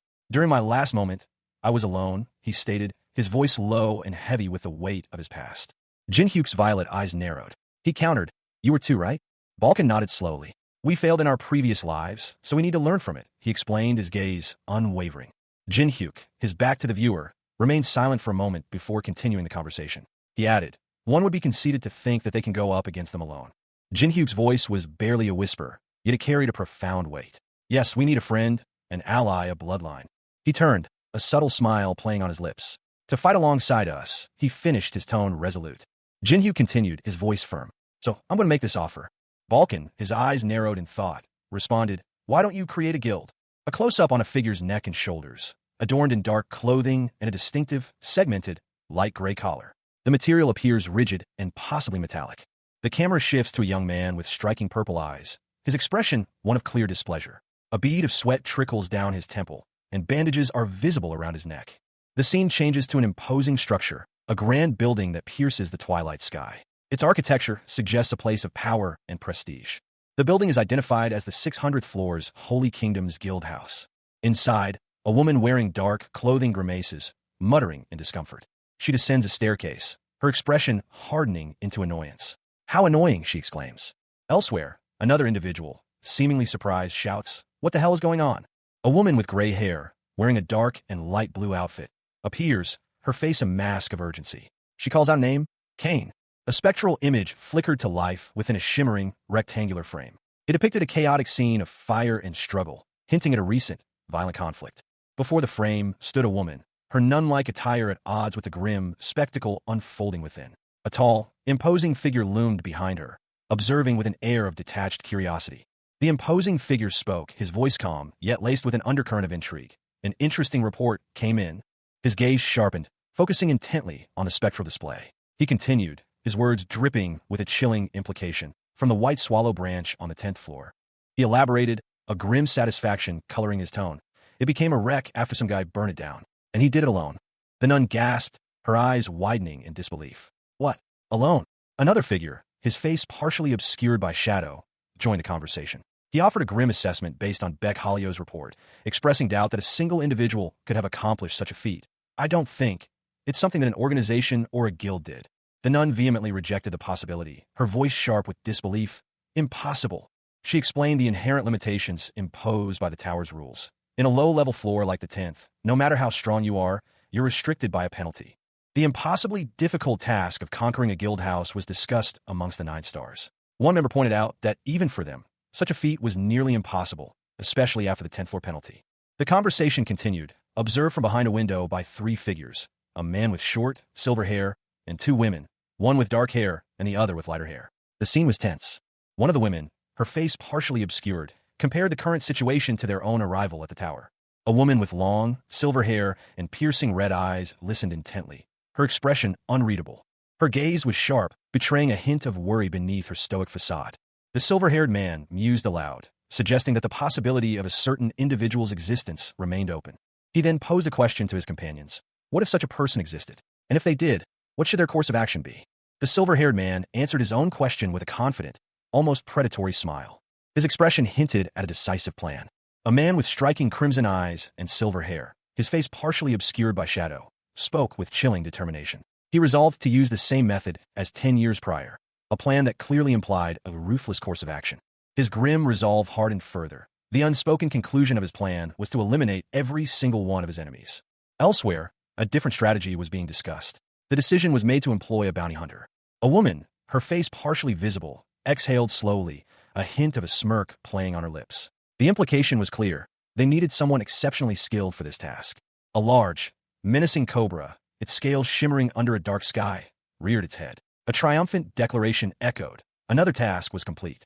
The bounty hunter, clad in dark clothing and wielding a long, slender weapon, stood defiantly before the creature, seemingly unfazed by its size and power. The hunter's face, now fully revealed, showed a confident, almost playful smirk. Her golden eyes gleamed with satisfaction. A dimly lit room. Hendrik, a man with a distinguished mustache and spectacles, stood before Cha Jin-hyuk, a necromancer with dark hair and horns. Jin-hyuk, his arms wrapped in bandages, sat pensively. A small white fox-like creature nestled in a basket nearby. Hendrik's words hung in the air. A guild, huh? Jin-hyuk remained silent, his gaze fixed on the floor, lost in thought. The air crackled with unspoken tension between the two figures. Jin-hyuk finally spoke, his voice low and measured. He agreed with Hendrik's assessment, but a complication arose. Hendrik, his expression shifting to one of concern, listened intently as Jin-hyuk explained the obstacle. Jin-hyuk revealed that he was currently undertaking Bale's quest, a challenging task requiring him to make his name known throughout the tower before reaching the 100th floor. He emphasized the necessity of this step, highlighting the importance of his name recognition before ascending to the 100th floor. Hendrik sighed, acknowledging the difficulty of Jin-hyuk's predicament. Jin-hyuk, however, expressed a willingness to proceed, even if his notoriety might tarnish Hendrik's guild. Cha Jin-hyuk, a man whose face was etched with a grim determination, sat deep in thought. His gaze was fixed on something unseen, his fingers steepled beneath his chin. The weight of Bale's quest pressed heavily upon him. A close-up revealed the intensity in his eyes. A fiery red glint burned within their depths, reflecting the burning rage within. Then, a voice cut through his contemplation. The answer, it was declared, was simple. He would be the guildmaster. The speaker, a figure of imposing stature with dark, horned hair, addressed him directly. Cha Jin-hyuk. Jin-hyuk's face tightened. His eyes, blazing with defiance, spoke volumes. He vehemently rejected the offer. He never wanted to be guildmaster. The other man, however, countered, suggesting that Jin-hyuk's lack of confidence was merely an expression of his true capabilities. The argument continued. The other man insisted that, as a skilled necromancer, Jin-hyuk would be an excellent leader for the army. Jin-hyuk remained silent, his head bowed, his body tense. The weight of unspoken emotions hung heavy in the air. Finally, a single word escaped his lips, a raw confession of his inner turmoil. I'm angry. Cha Jin-hyuk, even in death, was a strategist. His voice, though emanating from a new, weaker vessel, held the same chilling command. I'm still weaker than you, he stated, his words laced with a calculated patience. But if I become the guildmaster, there'll be times when I need to give you orders. His words hung in the air, a challenge veiled in a question. The doubt was palpable. Jin-hyuk's gaze was unwavering, his violet eyes intense. He pressed his point, a hint of defiance in his tone. Is it really okay for you to follow someone who's weaker than you? The scene shifted.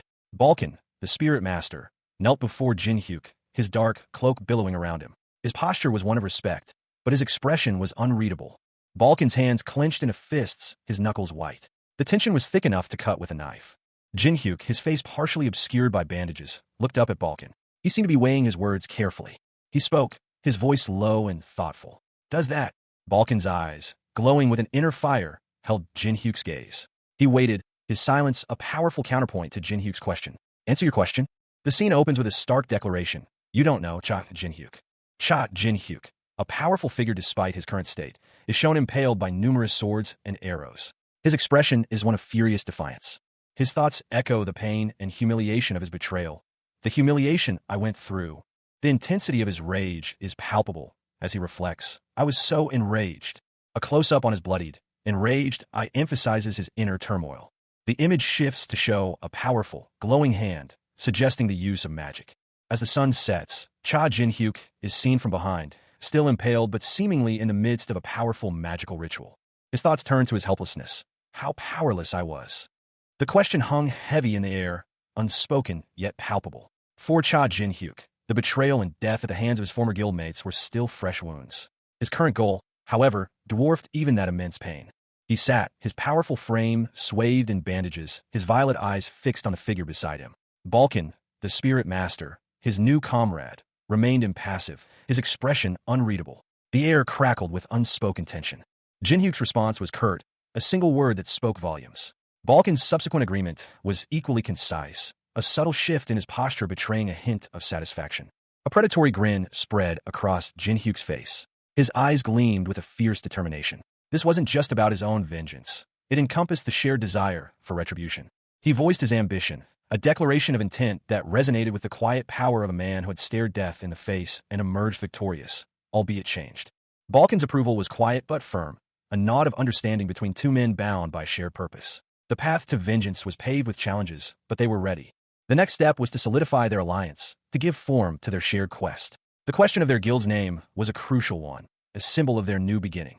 A small, white fox-like creature peeked from behind Balkan, its presence adding an unexpected element of levity to the serious discussion. The name suggestion was unexpected.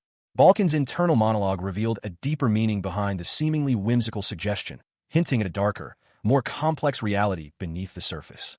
A young man, his face obscured by a menacing crimson mask, glared defiantly. The mask depicted a grotesque, fanged maw, and his eyes burned with an unnatural violet intensity. He declared, in a tone that brooked no argument, that he defied the heavens. The mask was removed, revealing a strikingly handsome young man with piercing violet eyes and a confident smirk. He introduced himself, or rather, his title, Heaven's Defiance. He gestured with a hand, the movement precise and deliberate, as he mused on the appropriateness of the title. What other phrase, he wondered, could better capture his essence? The scene shifted. A conversation about guild creation was underway. The speaker explained that a fee was required to establish a guild through the company. A skeptical response followed. The young man questioned the necessity of the fee, suggesting that if he controlled the puppet, he could create a guild for free. The focus shifted to another individual, addressed as Sir Ghostface. This man, with a sharp, predatory smile revealing slightly pointed canines, seemed amused by the suggestion. The masked young man reappeared, stating that the individual they referred to as Puppet was not present. A new character, Halcyon, the branch manager of the 10th floor, introduced himself, confirming the masked young man's suspicions. In a dimly lit tavern, two figures stood in conversation. One, a man with neatly combed brown hair, dressed in a smart waistcoat and collared shirt, listened intently to the other, a figure cloaked in shadow, their face obscured by a menacing red Oni mask. The masked figure's dark attire and imposing stance hinted at a hidden power. The conversation shifted. A blond man with a distinctive marking on his forehead, Ken, appeared, his expression a mixture of surprise and amusement. He questioned the masked individual's presence. Ken chuckled, a hearty sound that betrayed his initial surprise. He explained his visit, citing the tower's maintenance as his reason. His tone suggested a calculated opportunism. Ken leaned back, a self-satisfied smile playing on his lips. He gestured toward a stack of books and a mug, seemingly at ease in his surroundings. The man in the waistcoat, his eyes gleaming with a mixture of curiosity and apprehension, responded affirmatively, mentioning his newfound friendship with Ken. A shift in the conversation was palpable. The man in the waistcoat hesitated, a flicker of concern crossing his features. He then posed a direct question to the masked figure, inquiring about the purpose of their visit. The masked figure's eyes, visible despite the mask, burned with an intense purple light. Their voice, though unspoken, carried a chilling weight as they revealed their intentions, to form a guild. A wide, almost manic grin stretched across Cha Jinhyuk's face. His eyes, though, held a glint of something far more calculating than simple mirth. He chuckled, a low rumble in his chest. If it's a guild made by you, a voice, presumably belonging to someone else, stated confidently, everyone would want to join. Jinhyuk's expression shifted, a flicker of concern crossing his features. The task of establishing a guild, he realized, was more complicated than he initially thought. He needed more than just himself. The rules required at least 2 members. The scene shifted. Standing beside Jinhyuk were 2 imposing figures, Balkan, the spirit master, and Haryu, the hobgoblin. Balkan spoke, his tone laced with a hint of skepticism. More than 2 members, huh? A small, white fox-like creature appeared, seemingly out of nowhere. Jinhyuk smiled, a knowing look in his eyes. Then this is enough, he stated confidently. Jinhyuk's companion gasped, his eyes widening in surprise. The dragon from Central Street, he exclaimed. The companion's voice rose in excitement. Did you win him over? Balkan, ever stoic, simply stated, my guild member is such a celebrity. Haryu, however, scoffed. Celebrity? What's that? I don't think it's a compliment. A figure, cloaked in shadow, addressed his assembled comrades. His voice, though low, carried an undeniable authority. This isn't all the members I have, he stated, a hint of menace in his tone. The speaker, a man with a striking red mask, continued. His gaze swept across the assembled group, each member radiating power. He revealed his next plan. I've also sent invitations to others. When they've all gathered, I would like you to take action, so they can become guild members right away. A hobgoblin, his features sharp and weathered, nodded in understanding. He received a glowing blue crystal, a message of some kind, and crushed it with a powerful hand. Meanwhile, a sleek, robotic figure delivered a similar crystal to a sharply dressed man. The man, clearly agitated, explained, Sir Goldrich has told me to do as much as I can for your requests after all. Elsewhere, a brutal battle raged. A massive hobgoblin, wielding a fearsome axe, clashed with two female figures, one cloaked in purple, the other with fiery red hair. Amidst the chaos, another glowing blue crystal was dropped to the ground, its light briefly illuminating the scene before fading. A man in a dark suit received a crystal, his expression unreadable. He placed it down on a table piled high with gold coins. He mused to himself, a guild, huh? A gloved hand extended a glowing cyan envelope across a mahogany desk. Stacks of gold coins lay nearby. The unseen speaker commented, he's doing something interesting. A swirling vortex of dark purple energy crackled with lightning, emanating from an unseen source. From the heart of the vortex, a figure emerged. He was a young man with dark hair, a mask obscuring his lower face, and a malevolent grin. 10 purple energy tendrils extended from his fingertips. He declared, 10-fingered soul bullet. He unleashed a barrage of dark purple energy blasts. The energy blast struck a glowing white circular sigil. The sigil expanded, splitting into multiple smaller sigils. A monstrous, grinning hobgoblin watched, exclaiming, fish and magic. The hobgoblin was struck by the multiplied energy blasts. A blinding purple energy erupted from a shadowy figure, its raw power distorting the very air around it. The force slammed into a hulking beast-like creature, sending shockwaves that shattered the surrounding environment. From the chaos, a cloaked figure emerged, their dark silhouette a stark contrast to the vibrant purple energy.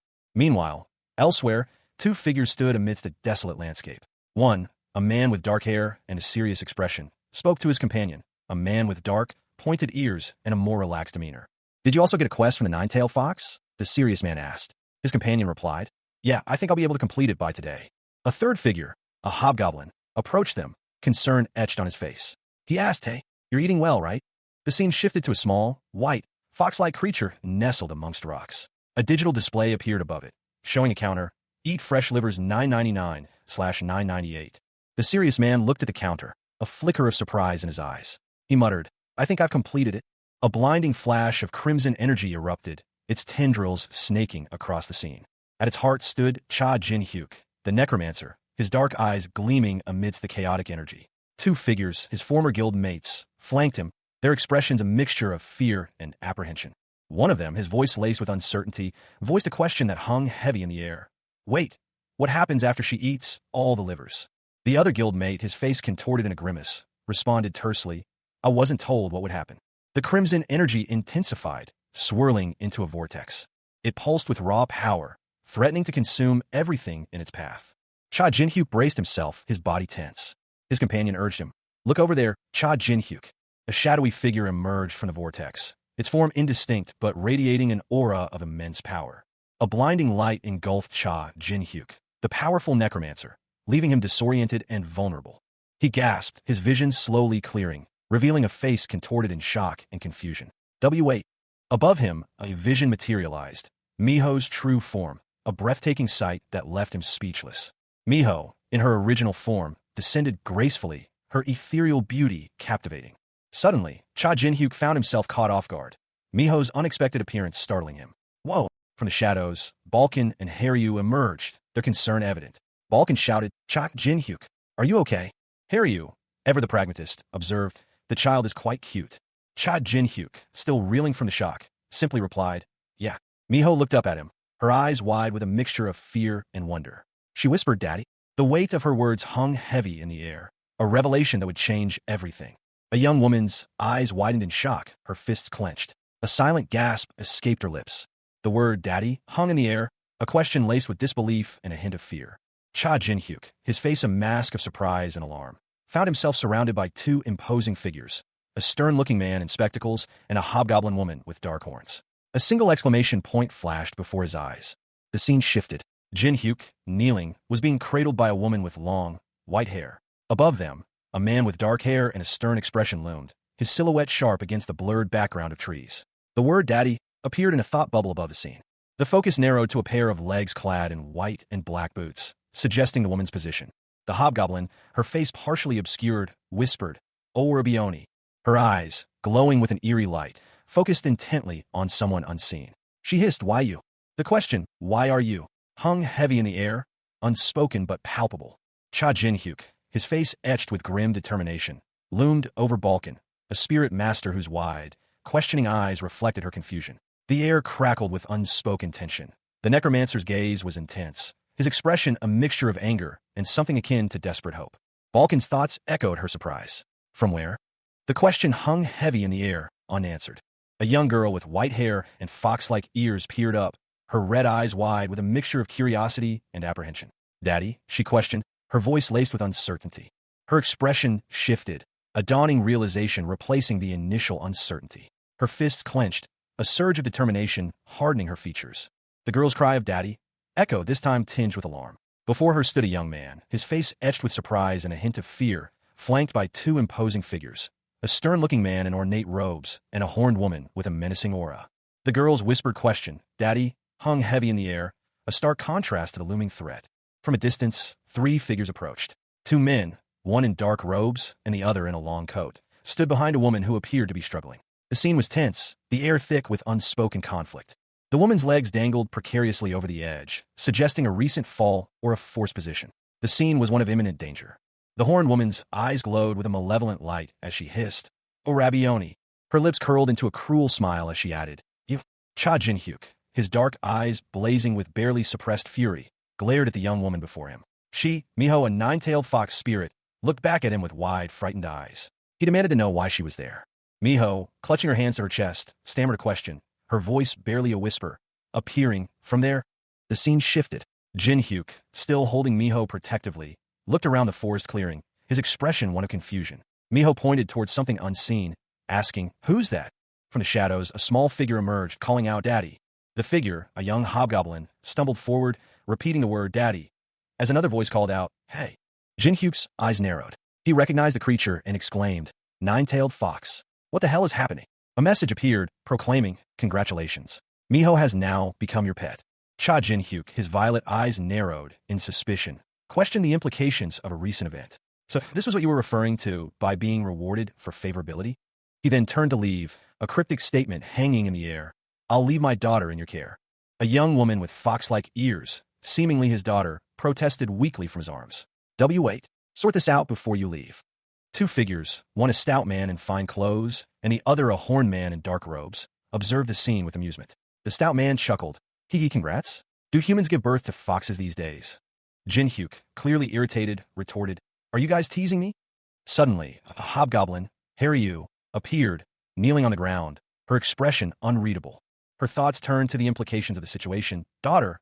If his daughter is that old, then at what age did he know? Orabioni is strong and cool. Haryu continued her internal monologue, attempting to rationalize the situation. Having a lover wouldn't be strange. Yeah, that's it. From the beginning, I could just accept this and get over it. She then reflected on her own feelings, a hint of self-deception in her tone. Thinking that I meant something to him. That's it. It's fine. The hobgoblin, Haryu, stood silently, his gaze fixed on the ground. A simple greeting escaped his lips. "Nice to meet you." Before him loomed Hendrik, a figure of imposing stature, his dark cloak billowing slightly in the breeze. He introduced himself with a calm confidence. "I'm Hendrik." Hendrik continued, explaining his allegiance. "I've joined Cha Jin-hyuk's party. I'll be in your care." Haryu looked up, his expression unreadable, as he regarded Hendrik with a mixture of curiosity and suspicion. A close-up revealed Hendrik's intense gaze, his eyes burning with an inner fire. The perspective shifted to reveal a similar fiery intensity in Haryu's eyes, mirroring Hendrik's. The fiery glow intensified, suggesting a powerful energy building within them both. Suddenly, the scene changed. A woman with short, crimson hair stood amidst a raging inferno, her back to the viewer. Several figures, obscured by the flames, stood behind her. Two of the figures, their faces contorted in screams of agony, were engulfed by beams of light that shot down from the sky, seemingly obliterating them. Haryu, the hobgoblin, wept openly, tears streaming down his face. His small frame shook with grief, the flames of the surrounding inferno reflecting in his wide, anguished eyes. Amidst the fiery devastation, a figure emerged, cloaked in shadow and wreathed in flames. The silhouette was imposing, horns hinting at a demonic presence. The figure turned, revealing a cruel smile playing on its lips. The flames danced around it, intensifying the ominous aura. Powerful, fiery energy pulsed in the being's hands, a terrifying display of raw power. Balkan, the spirit master, glared, her eyes blazing with fury. "The village's enemy," she hissed, her voice tight with rage. With a battle cry, Balkan lunged forward, her blade a blur of motion as she aimed a killing blow. The attack connected, but the results were unexpected. A look of shock and confusion crossed the shadowy figure's face. Balkan's body was thrown back with immense force, the impact sending her sprawling. The clash of steel echoed through the air as Cha Jin-hyuk, a figure cloaked in shadows, parried a blow from his attacker. His dark eyes, blazing with intensity, met his opponent's gaze. A fierce battle raged, the air crackling with dark energy. From the sidelines, a voice cut through the chaos. "Cha Jin-hyuk, explain it to her," the voice urged, filled with a mixture of frustration and urgency. Jin-hyuk's adversary, momentarily distracted, gave him an opening. Jin-hyuk, seizing the opportunity, muttered to himself, "This child is misunderstanding something." Meanwhile, another figure observed the scene with a smirk. "Really? She saw you and got angry?" "You're on your own," he commented, his tone laced with amusement and a hint of malice. Jin-hyuk's expression turned serious. A bead of sweat trickled down his temple as he worried aloud. "She may get hurt a lot." But a defiant voice interrupted his concerns. "Don't worry," she retorted, her eyes blazing with determination. With a surge of power, she demonstrated her resolve. "She can overcome it," she declared, her confidence unwavering.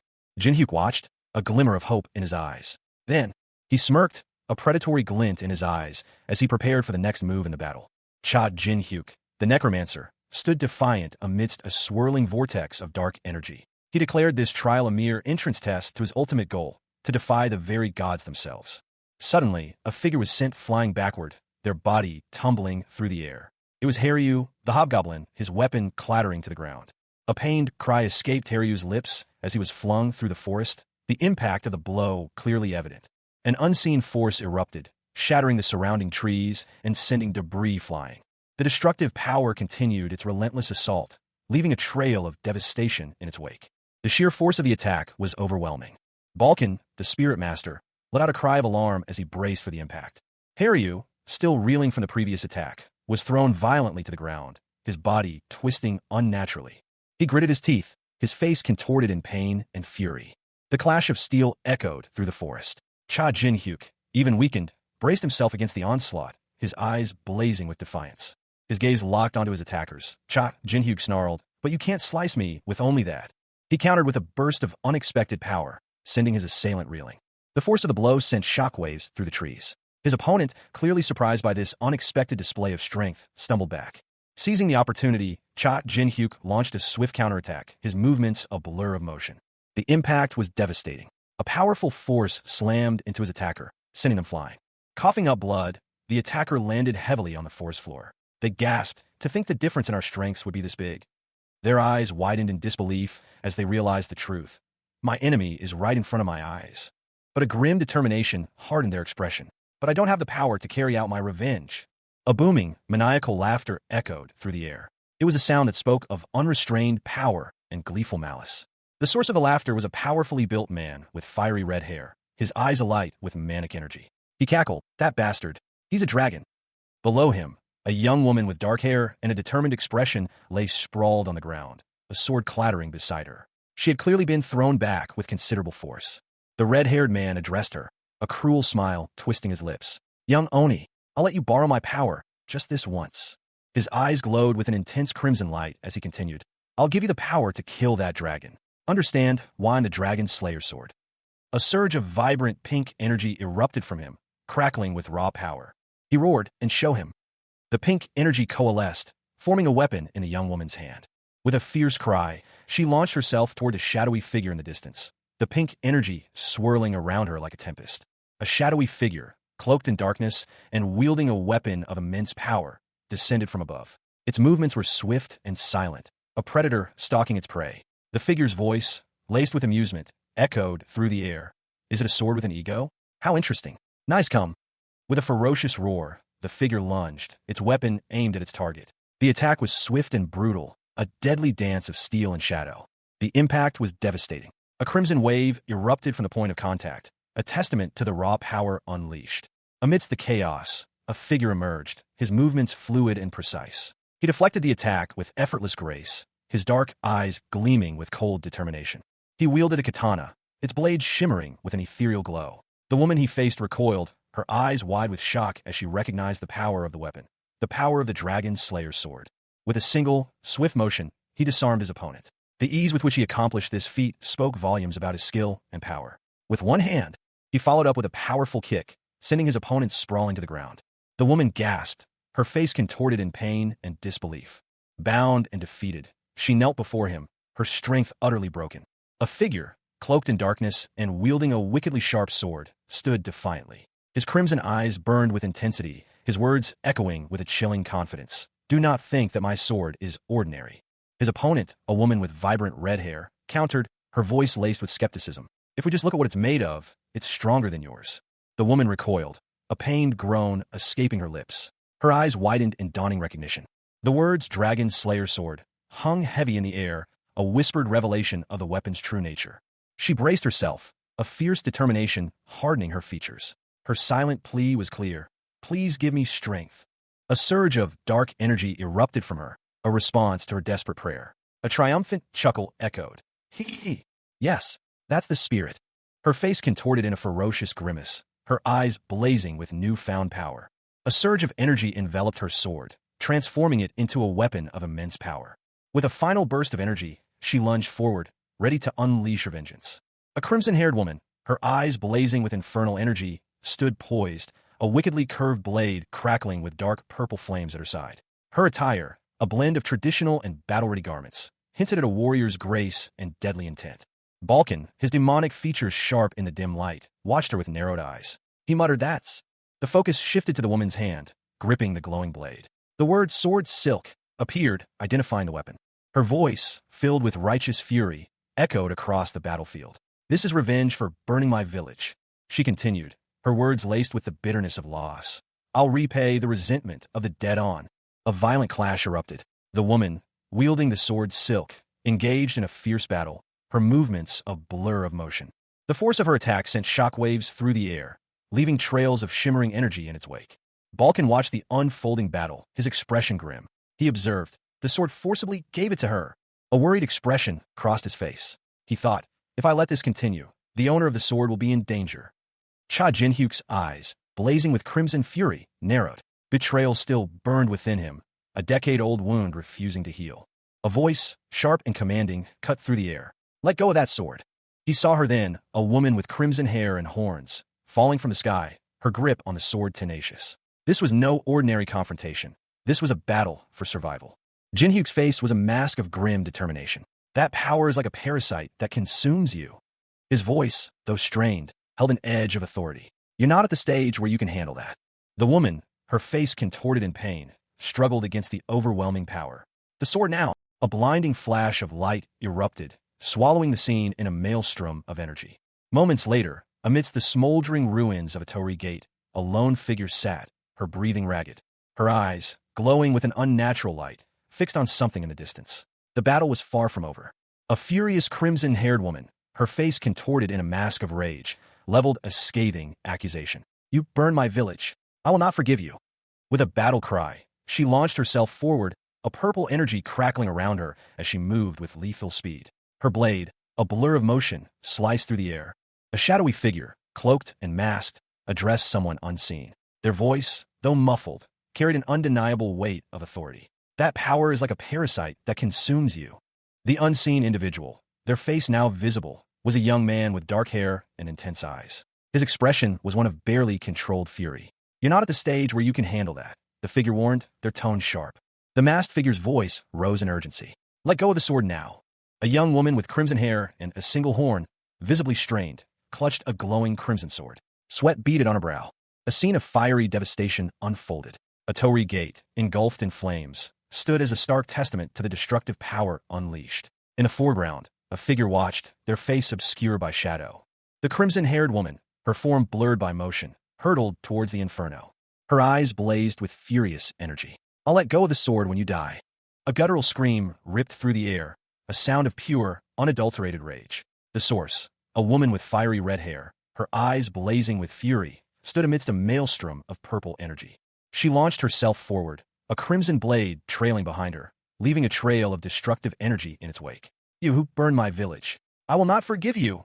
she shrieked, her voice echoing with the weight of her vengeance. The scene shifted. A gust of wind swept through a verdant forest, scattering leaves and debris. A figure, cloaked in darkness, stood defiantly against the fiery-haired woman. He moved with a speed that blurred his form, his dark blade a streak of motion. The clash of steel echoed through the trees. As the dust settled, the dark-cloaked figure spoke, his voice low and measured. "I see. Do you hate dragons too?" His gaze was intense, searching. He continued, "Do you hate them so much that you can't handle it?" A surge of fire erupted behind him, illuminating his face. He spoke again, his tone shifting to one of grim determination. "Okay then. As someone who has wielded the sword longer than you have, there's one thing I need to do." The flames intensified, engulfing him in a fiery embrace. His silhouette, stark against the inferno, was all that remained visible. A fiery, serpentine energy crackled around his shadowy figure, its form barely visible within the inferno. A voice, resolute and powerful, boomed from the heart of the chaos. "I need to stop you from walking the wrong path." From the swirling flames, a figure emerged, Chak Jin-hyuk, the necromancer, his dark robes billowing. He held a sword aloft, his face obscured by a mask, yet his power was undeniable. He faced a woman with fiery red hair, her back to the viewer, a shield at her side. She seemed to be bracing herself for an attack. Jin-hyuk's gaze fell upon another figure, a hobgoblin named Haryu, his horns prominent against the fiery backdrop. Haryu groaned in pain, his expression one of clear suffering. Jin-hyuk spoke, his voice a low growl, "But you won't die." The woman, her face now visible, revealed a pair of small horns, her eyes wide with alarm. She was Balkan, the spirit master. A blinding flash of light erupted, signaling the start of a powerful magical attack. A searing beam of incandescent energy lanced forth, a furious eruption of raw power. The source of the attack was revealed, a figure cloaked in shadow, their crimson eyes burning with malevolent intensity. Dark hair whipped around them as they channeled this destructive force. The impact of the blast left a trail of devastation. From the dust and smoke, a figure emerged. Balkan, the spirit master, her single horn and fiery red hair a stark contrast to the destruction around her. A fierce grin stretched across her face. Balkan's expression shifted, her eyes narrowed in concentration. She unleashed another wave of energy, a swirling vortex of fire and destruction. The resulting explosion was cataclysmic. A young woman with fiery red hair plummets from a great height, her body surrounded by crackling energy and shattered earth. A sword, seemingly imbued with the same power, flies alongside her. Her eyes, wide and blazing with an inner fire, reflect the chaos of her descent. A look of fierce determination hardens her features. The scene shifts. A young woman with dark hair and horns stands in a moonlit forest, surrounded by glowing blue flowers. She murmurs to herself, a sense of wonder in her voice. "This is..." She continues her quiet observation, her gaze falling upon the unusual flora. The Oni village's forest. Her feet pause above a worn soccer ball lying on the forest floor. She picks up the ball, her expression a mixture of surprise and confusion. "A ball!" Suddenly, her eyes widen, and she calls out urgently, "Sister Haryu?" Three figures rush towards her, their movements blur by speed. One, a young woman with dark hair and a flower in her hair, calls out, "Please hold on to the ball for us." Haryu, a hobgoblin with dark hair and small horns, stood amidst a tranquil forest. She spoke softly, her words carrying a hint of sadness. "It's the village children here." She handed a small, worn object to a young man. He exclaimed, "Wow, thank you." Turning to another figure, she addressed her with a gentle tone, "Sister." "Yes." Suddenly, two shadowy figures appeared behind Haryu's sister, their eyes glowing ominously. One of them demanded, "Why were you the only one who survived?" Fear etched itself onto Haryu's sister's face as she stared up at the menacing figures. Elsewhere, a man reacted with surprise, muttering, "What?" A surge of fiery energy erupted from his hand. He roared, "Sister!" Consumed by flames, a monstrous figure emerged, and Haryu's sister cried out in terror, "Save me!" A guttural scream filled the air, a desperate cry born of anguish and longing. The voice, raw with pain, echoed the speaker's fervent wish. "I want to live like you." The scream trailed off into a pained gasp. Moments later, a young woman's face, contorted in grief, filled the void. Tears streamed down her cheeks, her eyes wide with shock and despair. A single, heartbroken word escaped her lips. Her gaze was fixed on a swirling inferno, a maelstrom of fire and bone. From amidst the flames, a question arose, laced with confusion and accusation. "Why, Haryu? Why was it only you?" The scene shifted, revealing a chaotic dance of skeletal remains consumed by flames. Amidst this fiery chaos, a young woman plummeted downwards, her descent punctuated by a single, desperate question. Why? The question hung heavy in the air, a silent accusation against an unseen figure. Why you? Another anguished cry echoed through the scene, a desperate plea for understanding. Why? Tears streamed down her face as she grappled with the horrifying reality. The question that consumed her was a desperate search for meaning amidst the devastation. Why was I the only one who survived? Atop a pyre of burning embers, Balkan, a spirit master with crimson hair and horns, stood arms crossed, his gaze fixed on a kneeling figure. He stated that she needed to live. The glowing red blade of a katana, the dragon slayer, materialized from the flames, its ethereal light illuminating the scene. Balkan continued, explaining that she needed to live because only she could wield the legendary dragon slayer sword. Tears streamed down the face of the kneeling Oni as she spoke of revenge, even if all her kin were dead. She believed that only through Cha Jin-hyuk could she achieve it. The Oni's words hung heavy in the air. Revenge was only possible through him. A close-up on the Oni's legs and the dragon slayer sword, partially obscured by the perspective. The Oni reminded Balkan that her kind never forgot kindness or vengeance. The battle raged on. A young woman, clad in light purple, stood defiantly amidst the chaos, her crimson katana held aloft. Her opponent, unseen but clearly powerful, had just unleashed a devastating attack, leaving cracks spiderwebbing across the earth. From a low angle, the eyes of Cha Jin-hyuk, the necromancer, watched the scene unfold. His gaze, intense and filled with a burning red, betrayed a mixture of surprise and calculation.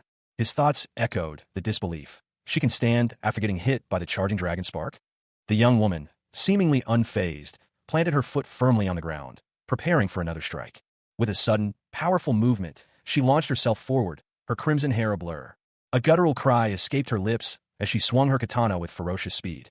Her face, contorted in a grimace of exertion, revealed a fierce determination.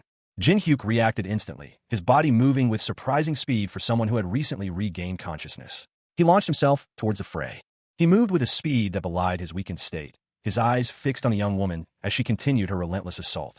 Cha Jin-hyuk, the betrayed necromancer, plummeted from a great height, his dark cloak billowing behind him like a fallen raven's wing. Dust and debris erupted around him as he impacted the ground. Above, a voice, laced with disdain, echoed. "TSK, is that it?" The crimson-clad figure, their attacker, watched with cold amusement as two glowing blades shattered against their chest. The impact sent shards of crimson energy scattering. The attacker, a being with crimson hair and horns, smirked. "I guess this is your limit." They landed gracefully, their crimson hair cascading around them. The attacker's expression softened slightly. The attacker addressed Cha Jin-hyuk. "You need to become stronger, kid." Cha Jin-hyuk's eyes, filled with a burning intensity, narrowed. His expression was one of grim determination. The attacker continued, her gaze unwavering. "Until you can slice through me." The attacker's voice trailed off, her final words hanging heavy in the air. "Until you can avenge all the Oni." Cha Jin-hyuk, the betrayed necromancer, lay on the ground, a young woman cradled in his arms. Blood stained his dark robes. He had been struck, but the attacker's strength had clearly waned before delivering the final blow. Suddenly, two figures burst onto the scene. "Haryu, Hendrik," one of them shouted, his voice filled with urgency. The newcomer, a man with dark hair and a stern expression, rushed to Jin-hyuk's side. He looked down at the injured pair, concern etched on his face. "Are you both all right?" he asked, his voice laced with worry. Jin-hyuk, still holding the young woman close, replied weakly, "I'm fine." He then explained, "It seems like she ran out of strength before she stabbed me." Jin-hyuk looked down at the unconscious girl, a slight smile playing on his lips. He mused, "I think it's best to let this child sleep." The young woman, with a small horn on her forehead, slept soundly. Later, the scene shifted. A building with a wooden balcony and multiple windows stood under a clear sky. The sun cast a warm glow on the structure. The scene opens on a quaint, half-timbered building, its windows glowing warmly in the twilight. The architecture suggests a town of some prosperity, though the overall atmosphere is subdued. Inside, a young woman with dark hair and small horns rests in bed. Balkan, a spirit master, observes her, his expression one of concern. He mutters to himself, "I think she's malnourished." He continues his assessment, noting, "It seems like she had repeatedly pushed beyond her limits." Balkan's gaze falls upon the woman's hands, noticing something significant. He concludes, "Using that sword probably affected her a lot." The scene shifts to show Cha Jin-hyuk, the necromancer, kneeling beside the bed, along with Haryu, a hobgoblin. Jin-hyuk worries aloud. "Will she attack me again when she wakes up?" Haryu responds grimly, "Most likely, since her story is similar to yours." Haryu explains further, "You're probably one of the dragons that attacked her village." Jin-hyuk accepts this grim reality with a sigh. "Then I'll have to endure that resentment." Jin-hyuk's face is shown in close-up, his expression a mixture of weariness and grim determination. He speaks, his voice low but firm. The sins committed by the weapon belong to the owner too, after all. The scene opens on a dimly lit room, the only visible detail being a portion of a dark, heavy curtain. Cha Jin-hyuk, his expression unreadable, stands in the shadows.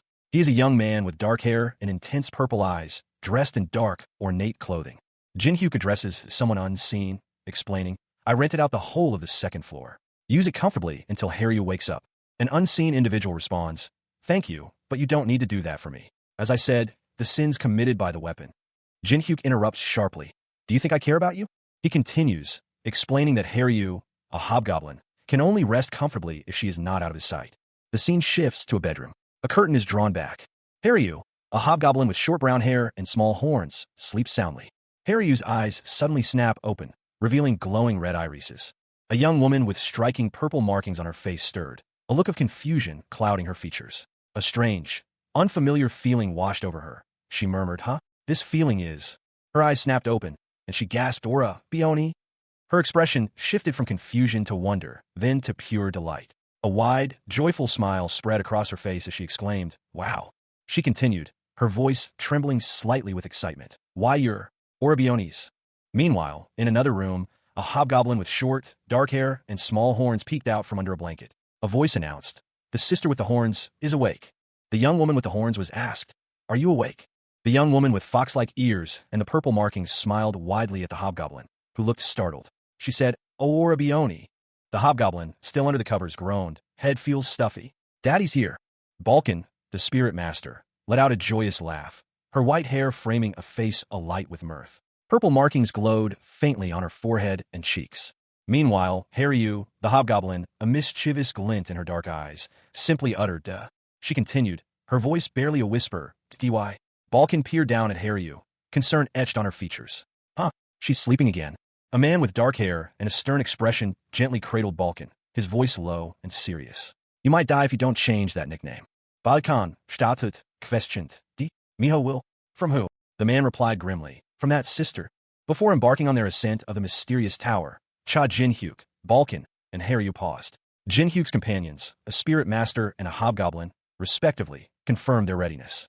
Balkan inquired if Jin-hyuk had packed everything, emphasizing that they wouldn't be returning to the 10th floor. Haryu, the hobgoblin, gave a confident affirmative. Haryu, ever practical, commented on the durability of her Dragon Slayer sword, stating that even if it broke, it felt like a part of her. Balkan, the spirit master, added that all his possessions were magically organized, ensuring he left nothing behind. His daughter, Miho, echoed his sentiment, confirming she too had left nothing behind. Balkan expressed surprise at Miho's use of Appa instead of Daddy, a term of endearment. Haryu proudly declared that she had taught Miho to use the term. Balkan chuckled, explaining that despite Miho's mythical nature, she was still young and couldn't differentiate between Daddy and Appa. Miho, however, confessed a preference for Daddy, prompting Balkan to explain that he had made it easy for her to understand and taught her with kindness. The hobgoblin, Haryu, eyes widened in alarm as Balkan, the spirit master, glared down at her. Balkan's expression was one of barely contained fury. Her horns seemed to prickle with barely suppressed rage. A sharp sound, like metal striking metal, echoed through the air. Their superior, a figure cloaked in shadow and partially obscured by a demonic mask, addressed them calmly. He instructed them to each take one of the objects he held. He revealed 3 scrolls, bound tightly and emanating a faint, ethereal glow. The masked figure explained that these were teleportation scrolls, capable of instantly transporting them to a prearranged meeting place, a richly appointed gold room. Haryu, upon hearing this, expressed her astonishment at the cost of such items. Balkan, still slightly apprehensive, questioned the plan. Her concern was palpable. The masked figure, however, seemed confident and proposed they proceed. Suddenly, a voice interrupted, demanding to be included. The speaker, Cha Jin-hyuk, was clearly agitated. The masked figure, seemingly having forgotten about him, admitted his oversight. With a flick of his wrist, the masked figure unleashed a wave of dark energy, striking Cha Jin-hyuk with surprising force. Cha Jin-hyuk recoiled in pain and shock. The air crackled with dark energy as a furious voice boomed. Cha Jin-hyuk, you son of a bitch. I told you not to treat me like an item that you can take and remove from an inventory. Unfazed, a figure with a demonic mask and horns responded calmly. Okay, let's go. A swirling vortex of teal energy erupted, engulfing the masked figure. Moments later, 3 figures stood poised in a grand hall. A man in a dark suit, a hobgoblin with a mask, and a tall, imposing figure with dark hair and horns. They exuded power and purpose. A woman with dark hair, dressed in a flowing robe, and a woman with white hair and a similar robe watched them approach. The dark-haired woman scoffed. "Is this it?" She continued. "To think there was such a grand place like this on the 10th floor." The hobgoblin added, "This space was built by magic. It's something that can only be handled with gold riches finances. Is money that great?" A sudden surge of energy emanated from a woman with short brown hair and small horns, her expression unreadable. The scene opens in a grand hall, its opulence hinting at significant power. A young woman with short, dark hair and small horns stands with her back to the viewer, her posture tense. Beside her, partially obscured, is an older man with a similar horn, his expression unreadable. A teal energy shimmers around the older man's feet as he begins to materialize, his form solidifying from an ethereal state. The young woman watches him, her expression a mixture of surprise and apprehension. The man's face is now fully visible. His features are etched with worry and exhaustion. His voice, strained and weak, barely a whisper, escapes his lips. Haryu. Haryu's eyes widen in shock as she processes the implications of his words. Grandpa Geno was really alive? Overwhelmed with emotion, Haryu rushes to embrace the frail Geno. She cries out, "Harry!" Tears stream down Haryu's face as she calls out, "Grandpa!" Geno weeps openly, his embrace tightening around Haryu. The reunion is filled with raw emotion and relief. In an opulent hall, Balkan, a spirit master, and Haryu, a hobgoblin, stood patiently. Balkan, his purple aura shimmering faintly, exchanged a relieved glance with Haryu, whose crimson mask hid any expression. They finally meet. A voice observed, the words hanging in the air. Suddenly, a blond man in a pristine white coat appeared, his back to the viewers, his arrival marked by a sudden gust of wind. He seemed to have arrived unexpectedly. The newcomer, his blonde hair catching the light, surveyed the scene. "Everyone's running late," he muttered, a hint of impatience in his tone. He strode confidently into the hall, his white coat billowing behind him. "Isn't it manners to arrive 10 minutes early?" he asked, his voice carrying a note of polite but firm expectation. Balkan, Haryu, and Cha Jin-hyuk, the necromancer, stood waiting, their expressions a mixture of anticipation and wariness. The blond man, addressing Cha Jin-hyuk, offered a word of caution. "You know what the situation is like with the Oni. Be considerate." Cha Jin-hyuk, his expression unreadable behind his mask, simply replied, "You've gotten soft, Death Star." Death Star.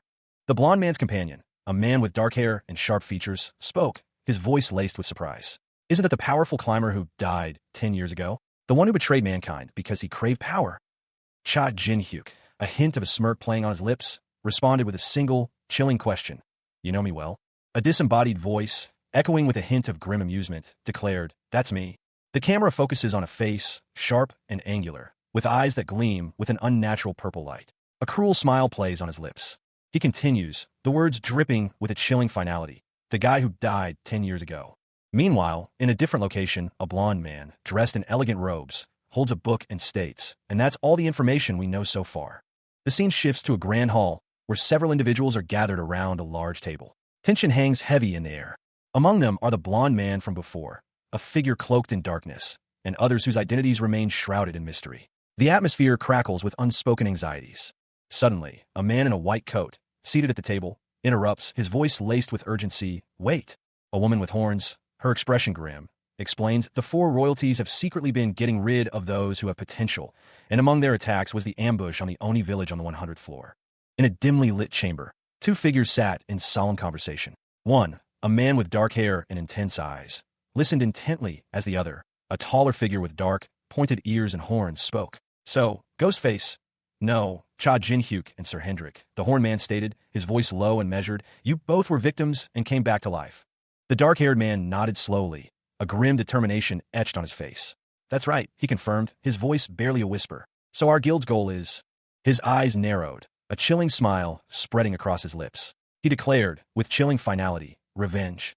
The close-up revealed a sinister glint in his violet eyes, intensifying the chilling effect of his words. He added, with a cruel smirk, "Defiance." The horn man, seemingly unfazed by the dark declaration, spoke again. "As the name suggests, we're going to wreak havoc in heaven, the place where they live."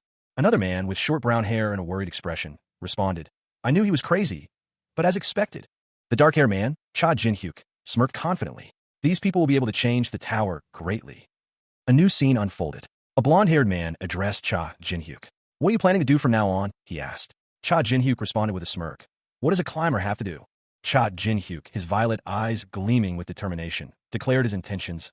"I'm going to climb the tower." His lips curled into a confident smirk. The man exuded an aura of quiet power, belying the decade he spent powerless. He continued, explaining that the same imperative applied to all guild members. They needed to cultivate their power to the fullest extent. The focus shifted to another figure, a man with a serious expression, listening intently. The older man's words echoed the sentiment. To fight fire is with fire.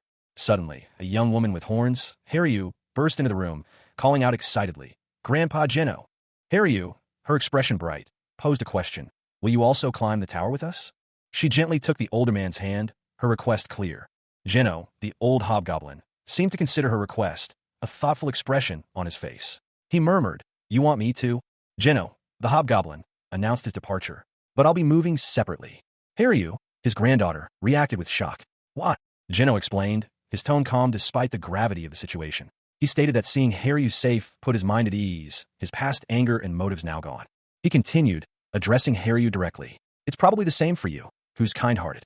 Geno elaborated on his reasoning. If they stayed together, their shared satisfaction would lead to inaction. Geno revealed his plan. Because of his Oni heritage, the final blow of the Oni sword could not be delivered. He was changing his name to Shadowless. He declared his new identity. He was no longer Geno the Oni, but an ordinary blacksmith. Geno imparted a final warning to Haryu. He reminded her not to forget her responsibility and anger as the last remaining Oni. Haryu responded with a single, heartfelt word, "Grandpa." A tense conversation unfolded between two figures. One, a man with dark hair and piercing purple eyes, smirked. The other, a woman with dark hair and small horns, looked apprehensive. He said something, a suggestion perhaps, that left her uncertain. The woman, her expression a mixture of concern and resignation, responded to the man's proposal. She addressed him as Elder Shadowless, indicating a hierarchical relationship, and agreed to undertake a separate mission. The scene shifted. The man with purple eyes, now identified as Goldrich, spoke to his companions, a woman with horns and an older man with gray hair. He outlined his plan to establish their base on the 100th floor and confirmed the woman's mission to investigate the Oni village. A blond man in a white coat, his back to the viewer, departed swiftly. The blond man paused, considering a matter of management. He questioned Goldrich about his choice for the position. Goldrich confidently asserted that his candidate was both present and qualified for the role. The older man, offering his perspective, explained that Goldrich's choice possessed extensive knowledge of the 100th floor due to his long residence there. The blond man, having heard the explanation, acknowledged the validity of the point. The blond man then instructed Goldrich, referring to him as Puppet, to proceed to the 100th floor with the elder. Balkan, the spirit master, placed a reassuring hand on Cha Jin-hyuk's shoulder. His expression was one of quiet confidence as he offered, "I will escort you with respect." Jin-hyuk, his eyes closed, considered Balkan's words. Then, a subtle smile played on his lips as he replied, "Since all of our destinations have been decided, shall we get going?" His smile widened, a glint of anticipation in his eyes. The trio, joined by Haryu and several other individuals, began their ascent. A powerful figure, seemingly their leader, addressed the group from above, his voice booming, "All right, heaven's deviants." The camera angle shifted, showcasing the group's determined expressions as they prepared to continue their journey. The leader's words continued, his tone filled with fierce resolve. "And live up to our name." A close-up on the leader's face highlighted his intense gaze and the sharp features of his mask. They arrived at the 11th floor's safety zone, a bustling city within the tower.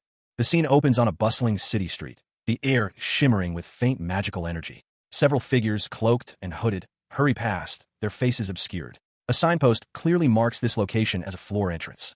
Suddenly, a powerful surge of energy erupts. At its center, a figure emerges, silhouetted against a brilliant blue light. He is a man with short, dark hair and a pair of small, curved horns protruding from his temples.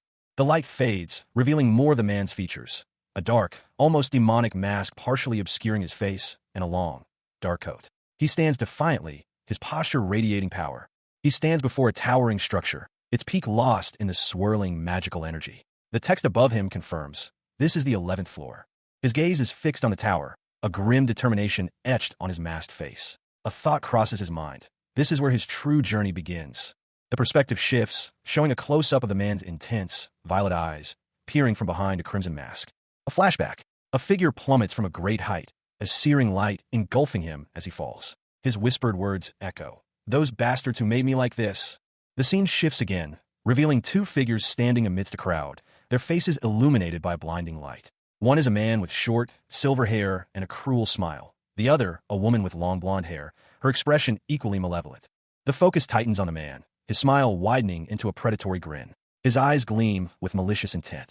A scarred face, contorted in a chilling smirk, filled the frame. Eyes, blazing with an unnatural purple light, stared out from beneath a shadowed hood. This was Cha Jin-hyuk, the necromancer, his expression promising vengeance.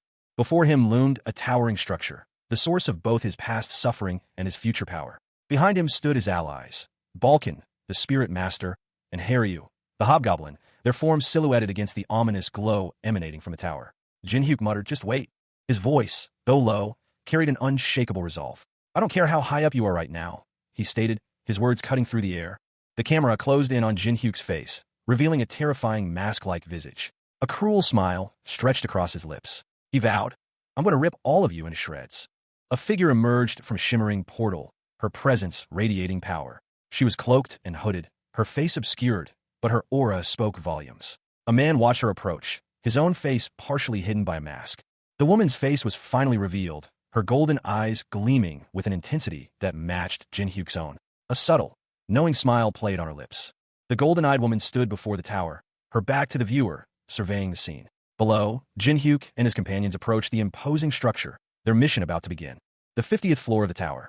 A bustling town sprawled beneath a clear sky, nestled between imposing mountains. From a high vantage point, the town's medieval architecture was clearly visible. Half-timbered houses, a windmill, and a tall, slender tower dominating the skyline. The camera angle shifted, focusing on a specific area of the town, revealing a narrow alleyway between two buildings. Within the alley, two individuals engaged in hushed conversation. One, a young woman, gasped, her hand flying in her mouth. Her companion, a man, looked grim. "What about Ghostface?"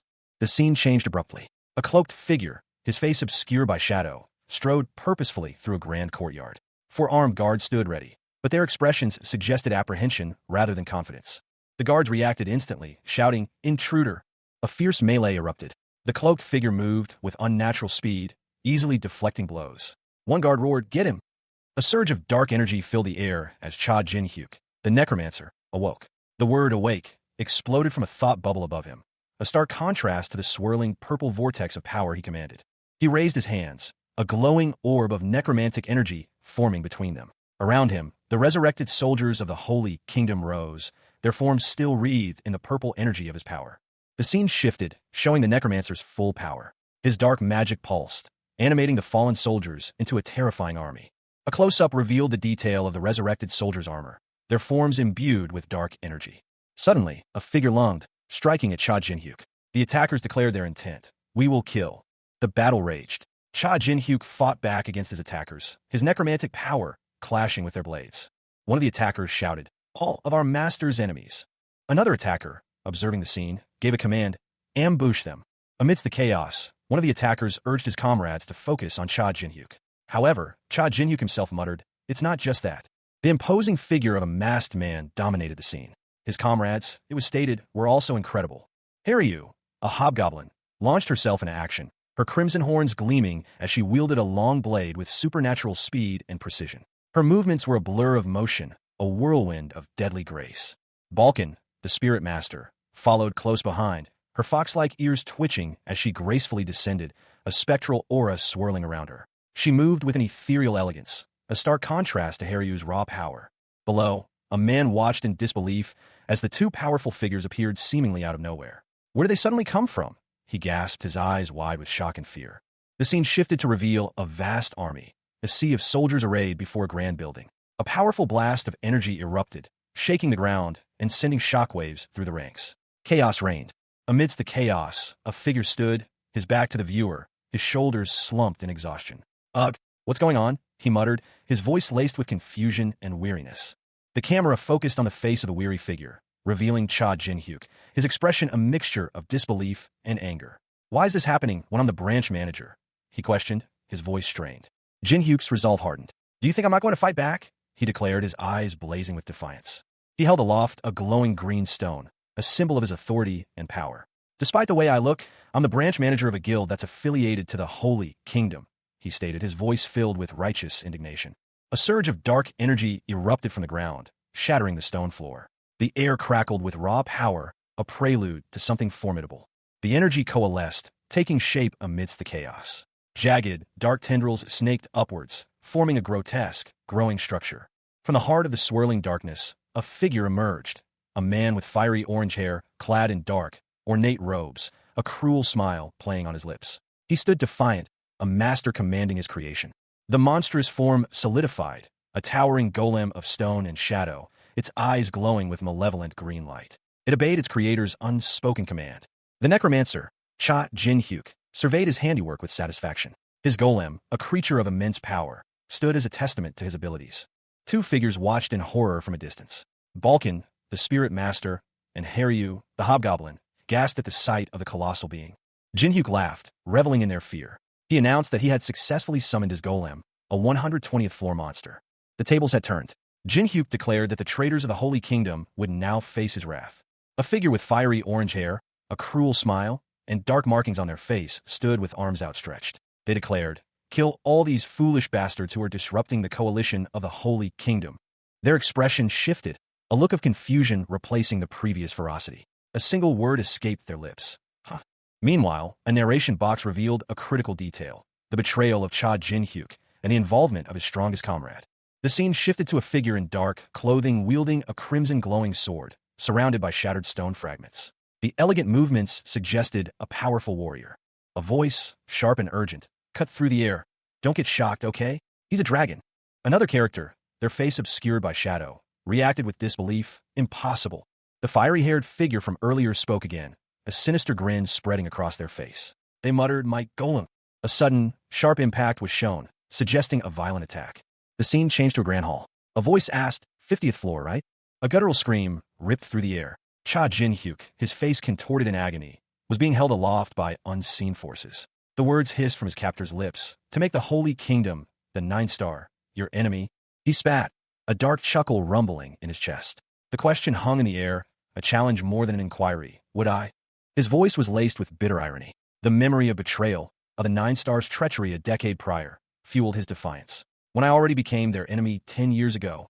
With a surge of dark energy, he shattered his bonds. The remnants of his former power, though diminished, still pulsed within him. He landed silently, his movements precise and deadly. The air crackled with anticipation.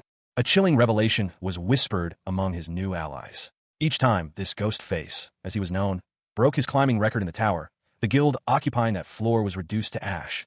The feet of Balkan, Haryu, and Cha Jin-hyuk were shown, emphasizing their proximity and shared fate. Balkan's apprehension was palpable. The question hung heavy in the air. Could Ghostface truly be that powerful? Jin-hyuk's response was a grim acceptance. He calmly stated, "Guess we're done here too."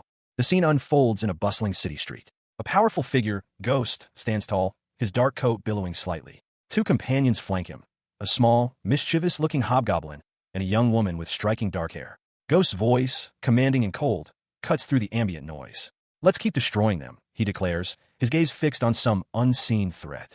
The camera focuses on Cha Jin-hyuk, his face partially obscured by a dark mask. He stands amidst a group of individuals, their expressions grim. He holds the mask in his hand, a subtle yet powerful symbol of his past. His words, though barely audible, carry a weight of determination. And their plans? The scene shifts. A different group of individuals, dressed in the garb of the 9-star affiliated guilds, are seen in a town square. A bystander whispers, expressing concern. "Isn't that Ghostface and his guild Heaven's Defiance?" The camera pulls back, revealing the full extent of the confrontation. The Heaven's Defiance are engaged in a tense standoff with the 9-star guild members. The bystander's voice, laced with apprehension, continues. "The ones who are attacking the 9-star affiliated guilds." Balkan, the spirit master, is shown deep in thought. He is asked about his opinion on the unfolding events. Balkan responds, his voice calm but firm, "I don't think there's a need for me to go to the 100th floor." Haryu, the hobgoblin, observes Ghost. He comments on Ghost's unusual behavior. He's giving away information about himself. The conversation continues. Haryu expresses suspicion. Even though he removed all traces of magic up until the 40th floor, are you perhaps doing it on purpose? Cha Jin-hyuk, his face obscured by a menacing mask, spoke with a weary tone. He was tired of the endless cycle of raiding guilds for information. He declared his intention to change tactics, forcing his enemies to come to him instead. A hand reached out, a gesture of anticipation. The display confirmed Cha Jin-hyuk's current status, Spirit Master, All-Master subclass, with impressive physical and mana stats. His confidence was palpable. His stats detailed high strength, HP, agility, and intelligence, along with significant mana. He possessed demonic and divine power, though the former was low. His traits included gluttony and all-rounder skills, granting him combined tolerance and endurance. He felt prepared for any ambush. Despite his current weakness, Jin-hyuk acknowledged his possession of demonic and divine energy, bolstering his resolve. He confidently asserted that even a high-floor climber's attack would be rendered ineffective by his abilities, transforming any assault into powerful weapons. Jin-hyuk stood alongside Balkan, the spirit master, and Haryu, the hobgoblin, his comrades in this dangerous game. Balkan cautioned Jin-hyuk against overconfidence. The aged hobgoblin, his face etched with the wisdom and weariness of countless battles, regarded Cha Jin-hyuk with a knowing gaze. "But you have a weapon that Jin-oh, no, that Shadowless created." Balkan, the spirit master, voiced her concern. It would be difficult to acquire a superior weapon without ascending to a higher floor of the tower. Haryu, her fox-like features sharp with worry, added, "Grandpa Shadowless, he's doing okay, right?" Hendrik, made sister sad. Jin-hyuk, his face partially obscured by a dark mask, responded with a grim acceptance. "Can't be helped then." Jin-hyuk, his silhouette stark against the setting sun, made a decision. They needed to visit a specific location to both improve Haryu's mood and acquire a new weapon for himself. He revealed his plan: the black market on the 51st floor. Jin-hyuk explained that the black market was a place where hard-to-find items could be acquired, unavailable through regular auctions. He added that sometimes even rare items were available there. Balkan offered her support, promising to acquire something from the auction should they find something suitable. Balkan, the spirit master, and Haryu, the hobgoblin, expressed their excitement with unrestrained joy. Balkan exclaimed, "Really?" while Haryu excitedly added, "Brother, Miju, Miju." Cha Jin-hyuk, the necromancer, observed his companion's reaction. He reflected, "Who knew she'd be so happy? I should have bought her something sooner." Balkan responded simply, "Oh, shopping? Great idea." Suddenly, the group found themselves confronted by a menacing presence. Dark figures loomed, casting long shadows. A red sphere rolled ominously towards them. The sphere pulsed with energy, a bright light emanating from its core. The light intensified, revealing the sphere's true nature. Haryu's eyes widened in alarm. He realized, a bomb. The bomb detonated in a blinding flash of light and energy. A powerful shockwave radiated outwards. Cha Jin-hyuk, his face partially obscured by a crimson mask, grimaced as he braced himself against a powerful blow. The impact sent tremors through his body, a visible shockwave rippling outwards. His eyes, glowing with an unnatural purple light, narrowed. He was clearly in pain, but his expression hardened with determination. A sudden surge of power coursed through him, a stark contrast to the previous moment's vulnerability. He felt it, a potent, unfamiliar energy. From the shadows, a figure emerged, a sly smile playing on their lips. Balkan, the spirit master, watched with amusement as Cha Jin-hyuk's latent power awakened. A blinding flash of light erupted as Balkan unleashed a powerful attack, the force of it shaking the very ground beneath their feet. The combined force of the attacks shattered the surrounding stonework, sending debris flying. Cha Jin-hyuk, now empowered, stood defiant, facing Balkan's onslaught. He was no longer the weakened necromancer. He was beginning to tap into his all-master abilities. A woman with long dark hair stared, awestruck, at a small, technologically advanced handgun. To her, it was almost unbelievable that such a compact weapon could hold so much destructive power. The perspective shifted to a monstrous figure, his face partially obscured by shadow, but his eyes glowing with an eerie purple light. He spoke, his voice laced with relief. "If I didn't have amass power, I would have been dead." The woman, her blonde hair partially obscuring one eye, held the same weapon, her expression a mixture of surprise and grim determination. She stated, "You dodged a point-blank attack." A swift, brutal clash ensued. A man with dark hair and horns, clad in black, lunged at the blonde woman, his weapon a wickedly sharp blade. She barely managed to evade the attack. The blonde woman's face was shown in close-up, her golden eyes gleaming with a predatory smile. She was clearly enjoying the challenge. The woman calmly addressed her opponent. "Visor." A male voice responded, "Yes, ma'am." A figure, cloaked and dark, unleashed a powerful energy blast, hexagonal patterns of light erupting from their hands. The blonde woman braced herself, preparing to meet the oncoming attack head-on. Cha Jin-hyuk's eyes, blazing with crimson fury, narrowed. His gaze was fixed on the figure before him, a blur of motion in red and blue armor. The figure, Balkan, the spirit master, landed gracefully, a faint shimmer of energy still clinging to her form. She seemed to be assessing the situation, her expression unreadable. Balkan's voice, though soft, carried a note of disbelief. "A machine?" The scene opens with a dramatic close-up of Cha Jin-hyuk, his dark hair framing a face contorted in furious concentration. Crimson energy crackles around him as he unleashes a devastating attack, his movements a blur of motion. Beside him, Balkan, the spirit master, is poised, her blonde hair pulled back in a high ponytail, her expression one of grim determination. She watches Jin Hyuk's attack with a mixture of concern and anticipation. Jin Hyuk's attack connects, and a voice, sharp and commanding, cuts through the air. Visor. A subordinate responds instantly, his voice a respectful, "Yes, ma'am." The next moment, a wave of energy, hexagonal and glowing blue, erupts from the mysterious figure known only as Visor. It's a powerful, technologically advanced attack. Balkan reacts instantly, her own energy flaring as she attempts to counter the attack, shielding herself and Jin Hyuk. Jin Hyuk, despite the ferocity of the attack, his eyes blaze with a dangerous intensity. He observes the incoming energy with a chilling calm. Balkan is struck, the force of the blow sending her hurtling backward. A look of shock and disbelief crosses her face. A wave of crimson energy engulfed Jin Hyuk, the necromancer. His eyes widened in disbelief as he processed the overwhelming power coursing through him. A machine, he thought, his mind struggling to comprehend the source of this sudden, potent energy. The energy pulsed, a complex network of circuits and data streams flashing before his inner eye, a stark contrast to the familiar magic he once wielded. It was a technological marvel, a power beyond anything he'd ever known.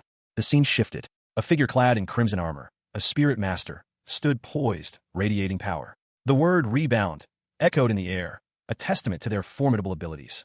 This was Balkan, one of Jin Hyuk's allies.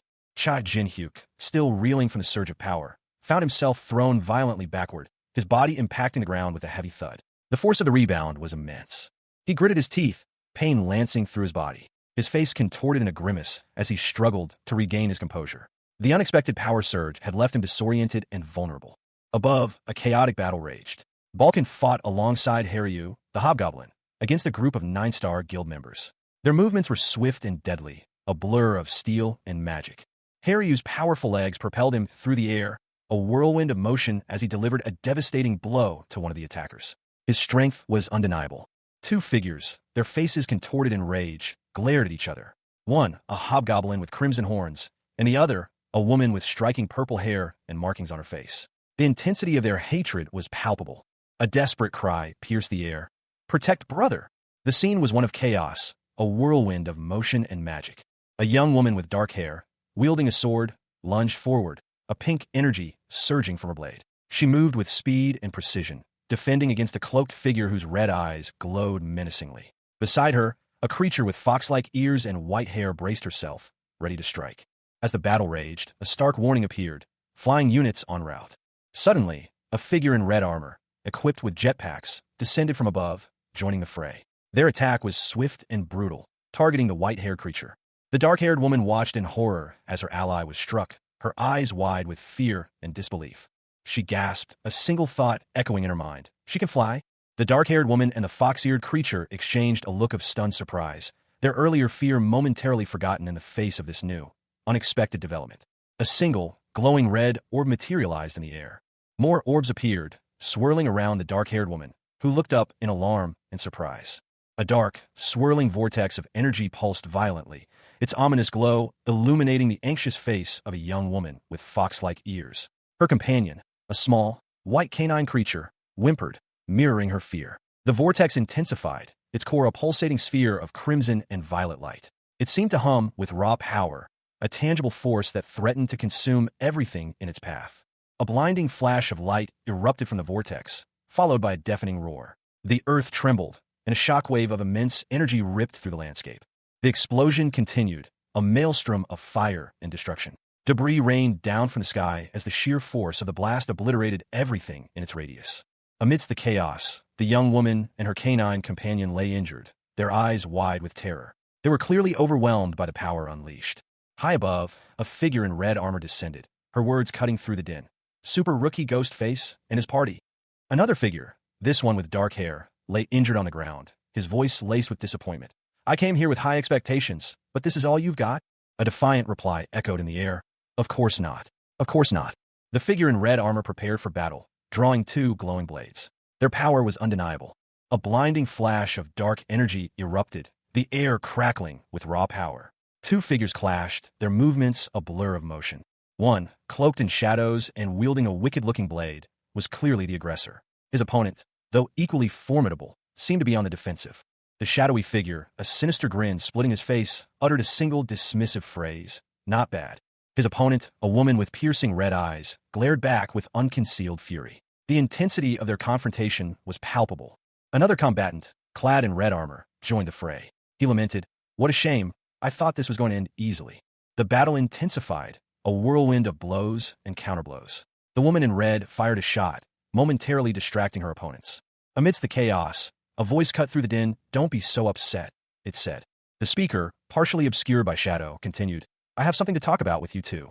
The title card for Absolute Necromancer, Chapter 43, appeared before the readers.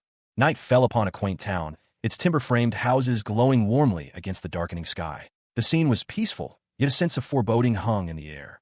A woman, Shane, stood silhouetted against the night sky. She was clad in crimson armor, her blonde hair partially obscured by a dark hood. With a confident smirk, she announced, "My name is Shane." She continued, her words echoing the quiet confidence of her posture. "I'm a talented bounty hunter." Below, 3 figures watched her from a bridge. The question hung in the air, "Bounty hunter?" The 3 figures, 2 men and Shane, stood poised on the bridge, the tension palpable. One of the men, his face partially obscured by shadow, grimly observed, "That means we have bounties on our heads." He continued, his voice laced with disbelief, "Who the hell among the mere 50th floor climbers did that to us?" Shane interrupted, her tone dismissive, "Ah, you don't need to introduce yourselves." The scene opens on a powerful figure, a woman in crimson armor, standing defiantly before 2 cloaked figures. Her blonde hair is pulled back, and her expression is one of cold confidence. The text above her reads, "Super Rookie Ghostface and his comrade, the Strange Dragon." The camera focuses on the woman's intense gaze, her golden eyes gleaming with an unsettling light. Her expression is one of predatory focus. A close-up reveals a cruel smile playing on her lips. The single word, "my prey," floats in a speech bubble.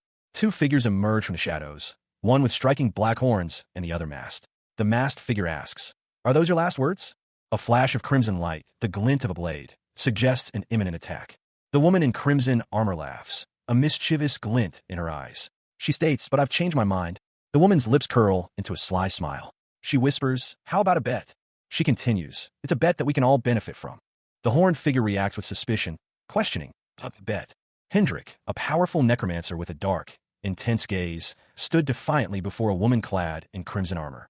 Her blonde hair was pulled back, and she held a gleaming sword. He was clearly agitated, his body tense. "If you win," she offered, "I'll tell you who placed bounties on your heads."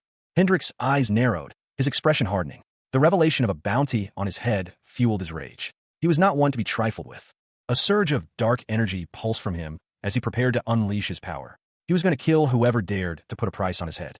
But before he could act, the woman, whose name was revealed to be Hendrik's ally, called out a warning, her voice laced with urgency.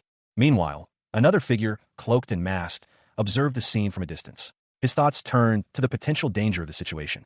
If the woman was backed by powerful forces, their quest for vengeance would become far more perilous. He decided they needed more information, and that meant engaging with the woman in front of Hendrik. Hendrik, impatient and annoyed, let out a dismissive sound. He was clearly not interested in negotiations. The woman, however, pressed on, asking what kind of bet he had in mind. The tension between them was palpable. The masked figure, unseen by the others, smiled grimly. A battle against a strong foe was always fun, he mused. A figure clad in crimson and silver armor, its face obscured by a helmet, stood defiantly. The words, "Let's fight," echoed from the figure's position. A closer view revealed the armored figure's hands clenched, a faint red energy crackling around them. The intensity of the moment was palpable. The sudden appearance of another individual, a man with long black hair and devilish horns, interrupted the tense silence. He exclaimed, "What? We're fighting anyway." But the armored figure countered, "There are conditions." The armored figure continued, specifying that regardless of the victor, all 3 combatants must survive the encounter. The armored figure explained their reasoning. "You guys can only get information from me if I'm alive, and I won't really plan to kill either of you." The horned man, observing his companion, summarized the situation. "So she's saying, let's not kill each other." Suspicion clouded the horned man's features as he wondered, what is she scheming? He then addressed his companion, warning, "Ghostface, don't use your summons." And since it's 2 against 1, the horned man, known as Ghostface, conceded, "Fine, I'll give you my word." Cha Jin-hyuk, his face obscured by a dark, skull-like mask, focused intently. A surge of purple energy pulsed from his fingertips. "I can find out what she's scheming after I beat the shit out of her," he vowed, his voice laced with grim determination. His opponent, a figure cloaked in dark red, smirked cruelly. "So you're saying that you just need to be breathing, even if I cut off all your limbs?" Jin-hyuk's eyes glowed with an unnatural light as he prepared for the attack. The word "begin" appeared, signaling the start of his counteroffensive. A predatory grin spread across his face, his eyes burning with fierce determination. He was ready. Meanwhile, a small, high-tech drone detached itself from his helmet, activating autopilot mode. The drone was armed and ready to engage. The drone swiftly located its target. Target detected. Fire. The command was executed instantly. A barrage of energy blasts erupted from the drone, striking the opponent with devastating force. Jinhyuk scoffed, dismissing the attack as insignificant. A mere toy. Suddenly, a new combatant appeared, a woman with blonde hair and advanced weaponry, interrupting the fight. You forget about me? The scene opens with a close-up of Cha Jinhyuk, his face partially obscured by a demonic mask, eyes blazing with barely contained fury. A surge of dark energy crackles around him.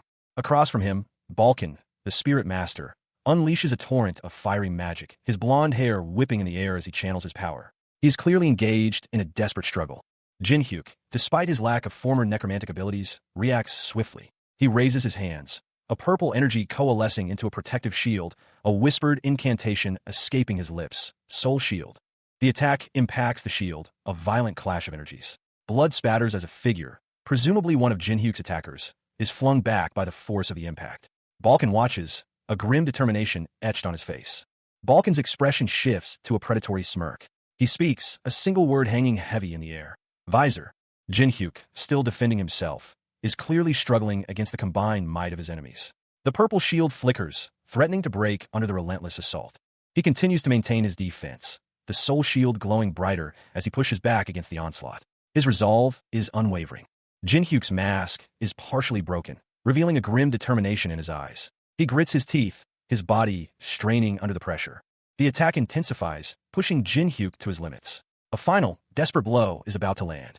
The battle raged. Cha Jinhyuk, despite his lack of necromantic powers, moved with practiced grace, his every strike precise and deadly. His companions, the spirit master Balkan and the hobgoblin Haryu, fought alongside him, their combined skills a whirlwind of magical blasts and brutal melee attacks. Jinhyuk unleashed a powerful blow, a crimson wave of energy erupting from his fist. The force of the impact sent shockwaves through the air, shattering the stone beneath his feet. Debris rained down as the attack continued, a furious maelstrom of destruction. His opponents, clearly outmatched, struggled to defend themselves against the relentless assault. Another devastating attack followed, this one a swirling vortex of crimson energy that consumed everything in its path. The air crackled with raw power. The ground trembled under the sheer force of the combined attacks. The battle was reaching its climax. Balkan, observing from a distance, commented on their less-than-perfect teamwork. What? Your teamwork is really bad. She continued, her voice laced with a hint of amusement. Is it because you're both able to handle yourselves? Haryu, taking offense at Balkan's assessment, reacted angrily. He angrily retorted, You bastard, can't you see that I blocked her? The air crackled with tension as one of the 9-star guild members unleashed a furious accusation. You're the bastard, he spat. You should have predicted that I would attack. His opponent, unfazed, countered with chilling precision. You match my movements. The words hung in the air, a testament to their evenly matched skills. Suddenly, a third voice cut through the clash, a command delivered with chilling authority. This is a command from your guild master. The second guild member, however, refused to comply. His eyes blazed with defiance. No, be rational, he insisted. Leaving this to me is how we'll win. A new figure appeared, observing the heated exchange. Oi, the two of you who are fighting, the newcomer began, their tone suggesting an interruption. The newcomer continued, addressing the combatants. I understand that both of you are strong-headed, but aren't you guys being rude for constantly neglecting me? As if summoned by the words, a powerful energy erupted from below, launching a woman with striking blonde hair and crimson armor into the air. She seemed to be the one who had been neglected. The two guild members turned, their attention now fully on the newly arrived woman. A blinding flash of light erupted, the air crackling with raw energy. The source was a woman, her blonde hair whipping around her as she unleashed a devastating attack. Her eyes gleamed with malicious intent as she addressed her unseen opponent. Have you ever heard of a railgun? The attack struck with terrifying force, a brilliant white explosion engulfing everything in its path. The dust settled, revealing two figures. One, a hobgoblin with a mask, the other, a stern-faced man with horns. High above the clouds, a powerful energy surge erupted from a futuristic vessel. Inside, a woman with striking blonde hair, clad in crimson battle armor, addressed two figures. She leveled a pointed accusation. I understand that both of you are strong-headed, but aren't you guys being rude for constantly neglecting me? Meanwhile, on a distant shadowed peak, two figures stood silhouetted against the twilight sky. One, cloaked and mysterious, stood beside a hobgoblin. Their attention was suddenly drawn to a flash of light, a powerful energy signature emanating from the direction of the vessel. Back in the vessel, The blonde woman smirked, a mischievous glint in her eyes. She announced, "Have you ever heard of a railgun?" With a burst of blinding energy, she unleashed a devastating attack. The railgun's projectile streaked across the sky, leaving a trail of incandescent plasma. The hobgoblin and his companion braced themselves for the impact, the force of the approaching energy wave already impacting them. A blinding flash of light erupted from the center of the town, emanating from a figure suspended in midair. The energy pulsed outwards in concentric rings, a raw power that threatened to consume everything in its path. The force of the blast obliterated the surrounding buildings, leaving only a crater of smoking debris where homes once stood. The night sky was momentarily illuminated by the cataclysmic event. From the heart of the destruction, a swirling vortex of energy coalesced, a maelstrom of chaotic power. The vortex pulsed, then violently fractured, scattering fragments of energy across the ravaged landscape. A wave of destruction rippled outwards from the epicenter. A majestic castle, perched high atop a snow-capped mountain, stood silhouetted against the night sky. It was a formidable structure, a testament to power and resilience. The camera pans out, revealing the castle nestled within a sprawling town, surrounded by dense forests. The scene is peaceful, a stark contrast to the recent devastation. Suddenly, a surge of dark energy pulsed through the forest, a wave of malevolent power that seemed to ripple through the very trees themselves. A swirling vortex of purple energy erupted, its ominous glow illuminating the desperate struggle unfolding within its chaotic heart. From the heart of the explosion, a young man with dark hair and a determined expression launched himself upwards, narrowly escaping the blast. He landed heavily, his breath ragged. He kicked off the ground with surprising force, propelling himself further away from the danger. Moments later, he found himself in a tranquil forest, the previous chaos a distant memory. Two streaks of light shot up into the sky from the direction he had just left. He clutched at his chest, a grimace twisting his features. A single word escaped his lips, "Ugh." Nearby, a figure lay unconscious on the ground. The young man, still breathing heavily, sat down, his hands clasped together. A voice, calm yet firm, broke the silence. "It would have been dangerous if we got hit by that. I had cast that teleportation for emergencies, and we survived thanks to that." The young man looked up, his eyes narrowing. Running away in the middle of the fight? The scene opens with a close-up on Cha Jin-hyuk's back, his dark robes partially obscuring his movements. A voice, filled with alarm, cuts through the air. "What are you doing, Cha Jin-hyuk?" He responds with a hushed, urgent shoo. The camera angle shifts, revealing a tense confrontation. Someone is gripping Cha Jin-hyuk's mouth, their expression one of furious concern. Jin-hyuk, despite the restraint, manages a sly smirk. He seems to be up to something. The scene changes. In the distance, a red drone-like vehicle is visible, zipping through the trees. Two figures watch it approach, their expressions a mixture of surprise and apprehension. One of them muses, "That is drone. Wait, is that her helmet?" One of the observers continues, "She's using some crazy skills and weapons. Who the hell is she?" The other observer identifies the mysterious woman, that Shane woman. He adds, thoughtfully, "She's definitely not from Earth." The final panel shows a cosmic backdrop, illustrating the point. Since this tower is connected to multiple worlds and dimensions, a swirling vortex of cosmic energy filled the void. One half depicted a vibrant nebula, the other, a dark, ominous black hole. A voice, distant yet clear, echoed through the expanse. "She's probably from the other world." The voice continued, its tone analytical. "She's probably a climber who's from another dimension with technical skills that are more advanced than what I know." Meanwhile, in a shadowed forest, two figures stood face to face. One, a man with short, dark hair, addressed the other, a hobgoblin with dark horns and a stern expression. "Hey, Hendrik." The man's eyes glowed with an unnatural purple light as he spoke, his voice laced with determination. "I really want to win." The hobgoblin, Hendrik, urged him on, "Listen to me." High above, a woman with blonde hair and a red suit, propelled by jets of energy, scanned the forest below. She muttered to herself, I'm sure they're around here." Her gaze narrowed, a sense of urgency in her voice as she questioned, "Where are they hiding?" Suddenly, a surge of dark energy erupted from the forest.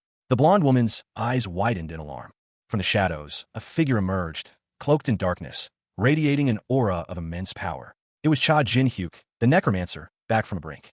A figure, cloaked and mysterious, propelled herself through the air with the aid of what appeared to be jet-powered gauntlets. Twin trails of azure energy streamed behind her, leaving a fleeting shimmer in the verdant canopy below. She landed gracefully, revealing a woman with blonde hair, her expression a mixture of surprise and disdain. "Who would have thought that you would just reveal yourself like this? Have you given up already?" she questioned, her voice laced with disbelief. From the shadows, a figure emerged. His face was partially obscured by a crimson mask, but his eyes, a piercing violet, held a chilling intensity. "Sorry," he replied, his voice low and menacing. "But I have a long lifeline." With a guttural cry, the masked figure unleashed a torrent of dark energy, a swirling vortex of purple and black. The words "soul bind" echoed in the air as shadowy claws erupted from the ground, reaching for his opponent. The dark energy intensified, coalescing around the masked figure, transforming him into a terrifying spectacle of power. His form pulsed with malevolent energy, his eyes burning with an infernal light. A surge of dark energy erupted from the masked figure, forming a swirling column that reached towards the heavens. The power was immense, threatening to consume everything in its path. The blonde woman watched, her expression a mixture of surprise and slight annoyance. "What's this? I thought this skill of yours was going to be a huge one, but it was just a small spell to stop me." A woman with blonde hair, clad in a crimson bodysuit and cape, hovered in the air, a pistol in one hand and a jetpack strapped to her back. Dark, purplish energy crackled around her, illuminating her confident smirk. Her smile widened as she addressed an unseen opponent. "You're looking down on me," she stated, her voice dripping with arrogance. From the shadows, a figure emerged, a man with dark hair and horns, his eyes burning with intensity. He moved with a swiftness that belied his imposing stature. The two clashed, a blur of motion and energy. The woman's jetpack propelled her through the air, while the Horned Man countered with a glowing blue blade. The Horned Man was enveloped in a cloud of dark smoke, momentarily obscuring him from view.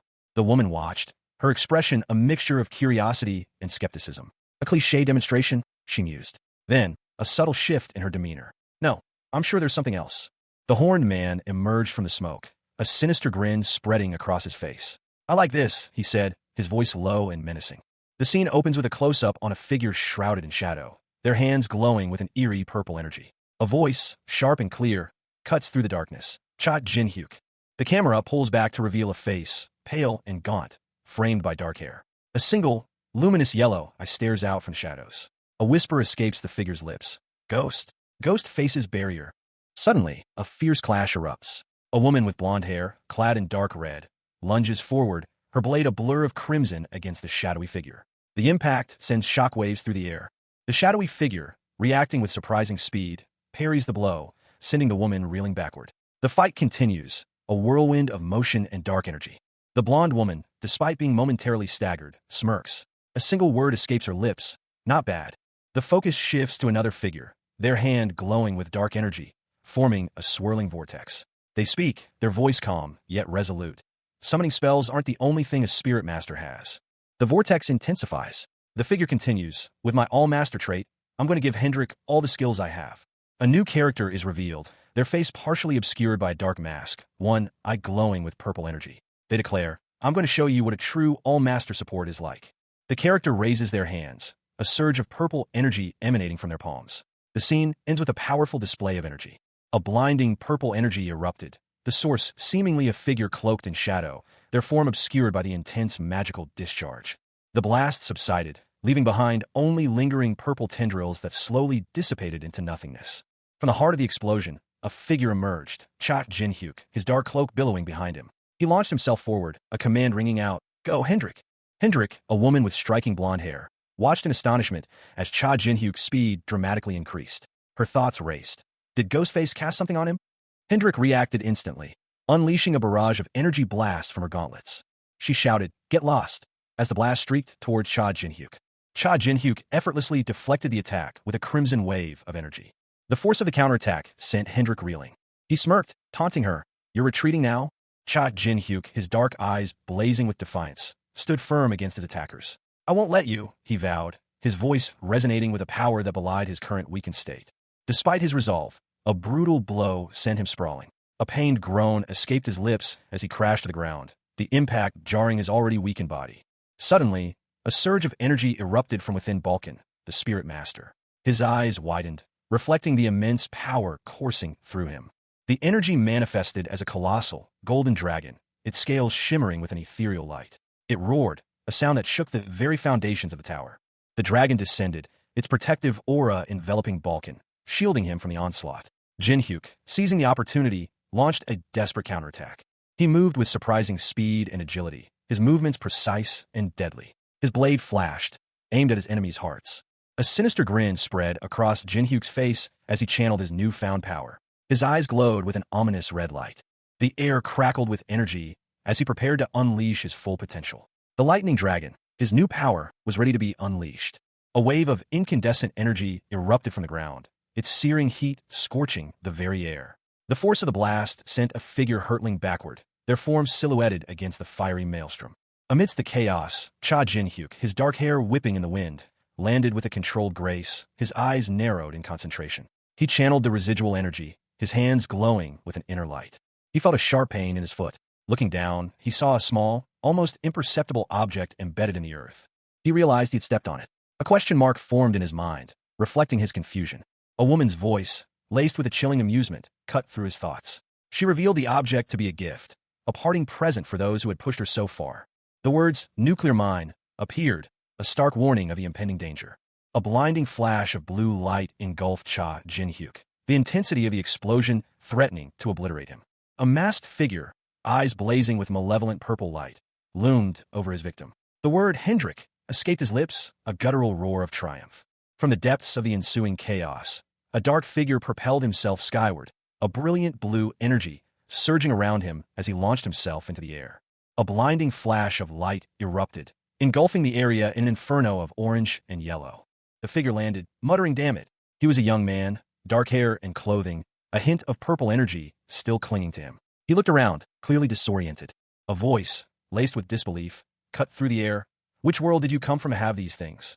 The young man clutched his chest, a single word escaping his lips: "Checkmate." A woman with blonde hair and crimson armor stood over him, a triumphant smirk on her face. He had been fatally wounded. High above the battlefield, a blonde-haired woman, weapon at the ready, surveyed the scene. Her declaration hung in the air: "That dragon can no longer fight."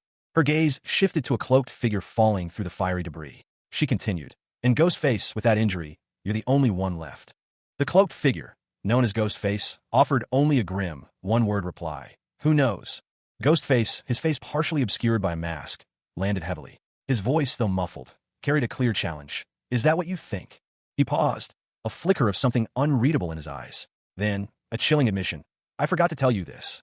The words hung in the air, heavy with unspoken implications. He continued, his tone low and measured, "But he also has a long lifeline." A shadowy form emerged from the fiery chaos, its eyes glowing menacingly. It was the dragon, seemingly resurrected. The blonde woman and Ghostface stood facing the resurrected dragon, the fiery landscape a stark backdrop to their tense confrontation. A woman with striking blonde hair and intense golden eyes, her expression a mixture of disbelief and amusement, uttered a single word: "What?" Her gaze swept downwards, a hint of disdain coloring her tone as she continued, "You guys weren't serious until now." A monstrous crimson eye filled the frame, radiating menace. The accompanying text conveyed the raw fury within. "How dare you?" The monstrous form continued its furious outburst, the words echoing its rage. "Make me turn into this disgusting form." A chaotic clash erupted. A powerful, dark energy pulsed from the monstrous being, while a figure in dark attire, seemingly a man, braced himself against the onslaught. A colossal, reptilian shadow loomed over the battlefield, its scales shimmering with an ominous red glow. The creature roared, unleashing a wave of destructive energy that shattered the earth. The impact of the attack sent tremors through the ground, leaving a massive crater in its wake. Dust and debris filled the air, obscuring the scene. Suddenly, a figure emerged from the chaos, a woman with fiery blonde hair and clad in crimson armor. She fired a powerful blast, exclaiming in surprise. She soared through the air, propelled by some form of jet propulsion, her words echoing across the ravaged landscape. "The strongest person in the tower really is on another level." The woman landed gracefully, a self-satisfied smirk playing on her lips. She tapped her chin thoughtfully, but her confidence wavered slightly as she admitted, "Not at my full power right now." From the darkness, a massive, shadowy dragon emerged, its form crackling with immense power. The creature prepared to unleash its full might. With a final, defiant roar, the dragon unleashed a devastating attack, its energy surging outwards with terrifying intensity. Firing at maximum output, a blinding flash of blue energy erupted, the raw power of magic crackling through the air. The source was unclear, lost in the heart of the chaotic energy. From the dissipating energy, a monstrous silhouette emerged, its form obscured by shadow and smoke. Then, with a burst of fiery propulsion, a figure in crimson and dark clothing descended from above, propelling herself through the air. The creature's massive head filled the frame, its single malevolent red eye burning with intensity. A low growl rumbled from its throat. The woman in crimson landed gracefully, her expression a mixture of surprise and annoyance. "Did you bring those things to kill a fly?" she asked, her voice laced with disbelief. Her eyes widened in alarm, reflecting the sheer scale of the threat before her. She spoke again, her voice strained. "You said we promised not to kill each other, right?" The woman turned, her back to the monstrous creature, her blonde hair flowing in the wind. "So don't make me want to break that promise," she declared, her voice filled with a steely resolve. The creature lunged, its massive jaws snapping shut, aiming for the woman. A powerful blast of energy erupted from the dark, monstrous figure, sending shockwaves across the desolate landscape. High above, a blonde woman, clad in crimson and dark blue, expertly dodged the attack, her movements fluid and precise.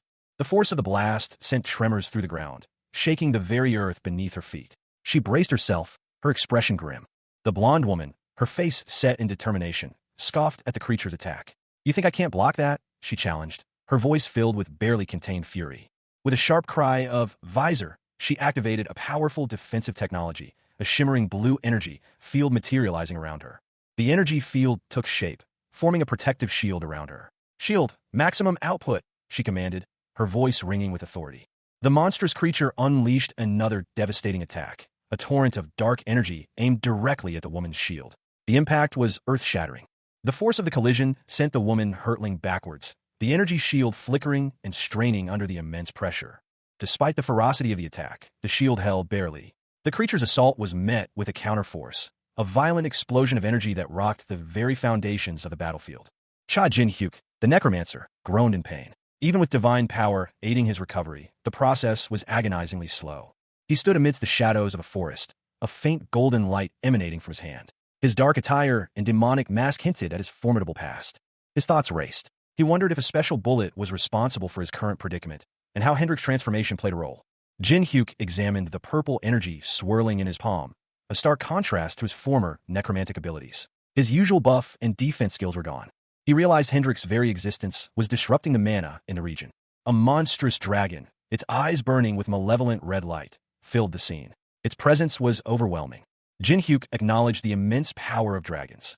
Perched atop the dragon's head was a woman, Balkan, a spirit master, wielding a staff. Her attire and calm demeanor suggested mastery over her powerful mount. Balkan greeted Jin-hyuk, her voice echoing across the landscape. A small, shadowy figure, presumably Haryu, the hobgoblin, was also present. A powerful, shadowy dragon loomed over the battlefield, its scales shimmering with an ominous red glow. Before it, a woman with blonde hair, clad in crimson and gray armor, stood firm, a futuristic pistol held steady in her gloved hand. She seemed unfazed by the beast's presence. She moved with practiced grace, dodging the attacks of several shadowy figures that swooped down from above. More of these figures surrounded the dragon, their movements synchronized, suggesting a coordinated assault. The dragon's crimson eye, filled with ancient power, narrowed. A thought echoed within its mind. I should be the only one controlling the mana in this area. But how? The blonde woman smirked, a knowing glint in her eyes. She spoke, her voice carrying a hint of amusement. It's not magic, but science. Hologram. Multiple images of the woman flickered into existence, each wielding a similar pistol. The effect was disorienting, a visual trick designed to overwhelm. She explained, her tone confident and assured. A dragon, who is the master of mana, can do nothing against it. The woman fired her weapon again, emphasizing a key point. Also, weapons are all physical substances. The dragon roared in pain as the projectile struck, impacting its physical form with considerable force. The blast created bright, star-like explosions upon contact. The dragon's eye widened in shock and pain as it struggled against the onslaught. A guttural sound escaped its throat. Ugh! The monstrous shadow lunged, claws extended. Despite the relentless assault, its target remained defiant. No matter how many times you shoot those things, a voice echoed, laced with grim determination. It's useless. The creature's attacks proved futile. Its power, once formidable, seemed to dissipate against an unseen force. Suddenly, the ground trembled. A colossal metal pillar, seemingly rising from the earth's depths, pierced the creature's form. From the wreckage, a figure emerged. Balkan, the spirit master, hefted a massive weapon, its barrel glowing faintly. She moved with practiced efficiency, her movements precise and deadly. With a controlled burst of energy, she fired. The weapon recoiled slightly, leaving a trail of shimmering energy in its wake. The blast struck its target with devastating force. The creature roared in pain, its form momentarily obscured by the impact. From the dust and smoke, a colossal dragon-like creature emerged, its eyes burning with malevolent intensity. Humph! It hissed, its voice echoing across the battlefield. Is that the real deal? Balkan smirked, a glint of amusement in her eyes. Yeah, she replied, the strongest and the dirtiest. She continued, her tone softening slightly. I try not to use this if possible. A wave of dark energy pulsed outwards, the necromancer Cha Jin-hyuk's frustration palpable. Fine, he declared, his voice laced with barely contained fury. He channeled his power, a shadowy dragon coiling within the swirling vortex of dark magic. His resolve hardened. I'll use my full power to. The incantation completed. A surge of raw magical energy erupted from his hands. Meanwhile, a figure with long blonde hair, clad in dark armor, stood ready. This was Balkan, the spirit master, her weapon poised. She unleashed a devastating attack, a powerful blast of energy aimed at the heart of the approaching darkness. The impact was immediate and violent. Balkan's attack connected, sending shockwaves through the battlefield. A single projectile, gleaming gold, hurtled towards the epicenter of the conflict. The projectile struck, creating a blinding flash of light and a deafening roar. More projectiles followed, raining down from above in a furious barrage. A blinding flash of incandescent energy erupted, the raw power of a cataclysmic event. The very air crackled with the force of it. From the heart of the explosion, a monstrous, vaguely reptilian maw opened, teeth like jagged obsidian shards glinting ominously. Then, a face emerged from the chaos, a young man with striking silver hair, his eyes wide with a mixture of surprise and grim determination. A cruel smile stretched across his lips. He was Cha Jin-hyuk, the necromancer, reborn. The smile hinted at a plan forming in his mind. Below him, a quaint village nestled in a valley, oblivious to the immense power that had just been unleashed above. A dark, swirling vortex of energy began to coalesce, a stark contrast to the bright explosion moments before. This was the aftermath of his rebirth, a chaotic energy signature. A maelstrom of dark energy erupted, its swirling vortex consuming everything in its path. The ground cracked and buckled under the immense power, a fiery inferno blooming at its heart. From the chaos, a hexagonal device, pulsating with a bright blue light, emerged. Its intricate circuitry hinted at advanced technology. A woman with blonde hair, clad in dark red and gray armor, clutched her head, groaning. Arg, this antimatter bomb. This is why I never want to use it. The device's power output was clearly unstable. A warning flashed. Power overheating during shield usage. The device sputtered, its systems failing. Another warning appeared. Cannot maintain normal functions. Despite the malfunction, the woman seemed relieved. Okay, good job. You can rest a little. Her relief was short-lived. A look of horror crossed her face. Oh no, she gasped, her eyes widening in terror as a colossal, shadowy dragon emerged from the dissipating energy, its presence filling the sky. The woman stood, small and insignificant against the monstrous creature, its immense form dwarfing her completely. Balkan, the spirit master, stared in disbelief. Her eyes, wide with shock, reflected the impossible scene unfolding before her. What? Don't tell me. A question hung heavy in the air, unspoken but palpable. Could Cha Jin-hyuk, the necromancer, still fight? The answer was a sudden, violent eruption of energy. A shadowy, monstrous form, seemingly made of pure darkness, shattered into pieces. The creature's disintegration continued, a maelstrom of dark energy swirling before collapsing into nothingness. Below, a figure stood amidst the dust and debris. Balkan watched, her expression shifting from shock to grim determination as she saw the source of the destruction. It was Cha Jin-hyuk, seemingly unscathed. A triumphant grin spread across Balkan's face. To think I actually defeated? But her moment of victory was cut short. A voice, sharp and laced with warning, interrupted her thoughts. Why are you dropping your guard? Balkan's eyes widened, her earlier triumph replaced by a dawning realization of her mistake. From the shadows, a second, larger, monstrous form emerged. Cha Jin-hyuk's voice, calm and chilling, echoed across the battlefield. It's 2 versus 1. Did you forget? Cha Jin-hyuk, the betrayed necromancer, his chest still bearing the wound of his assassination, removed his mask. He muttered, I'm still here. A faint, dark aura swirled around him, a grim testament to his enduring spirit. His opponent, a woman with blonde hair and crimson attire, leveled a weapon at him. She sneered. Do you think that handsome face under that mask will resolve the current situation? Jin-hyuk, despite his injuries, stood defiant. The weapons I have right now are enough to kill you. Why don't you just admit defeat? He produced a dark, crimson shard, a flicker of determination in his eyes. He wondered. Then, with a surge of power, he declared, It isn't over until it's over. His eyes glowed with an unnatural purple light as he consumed the shard.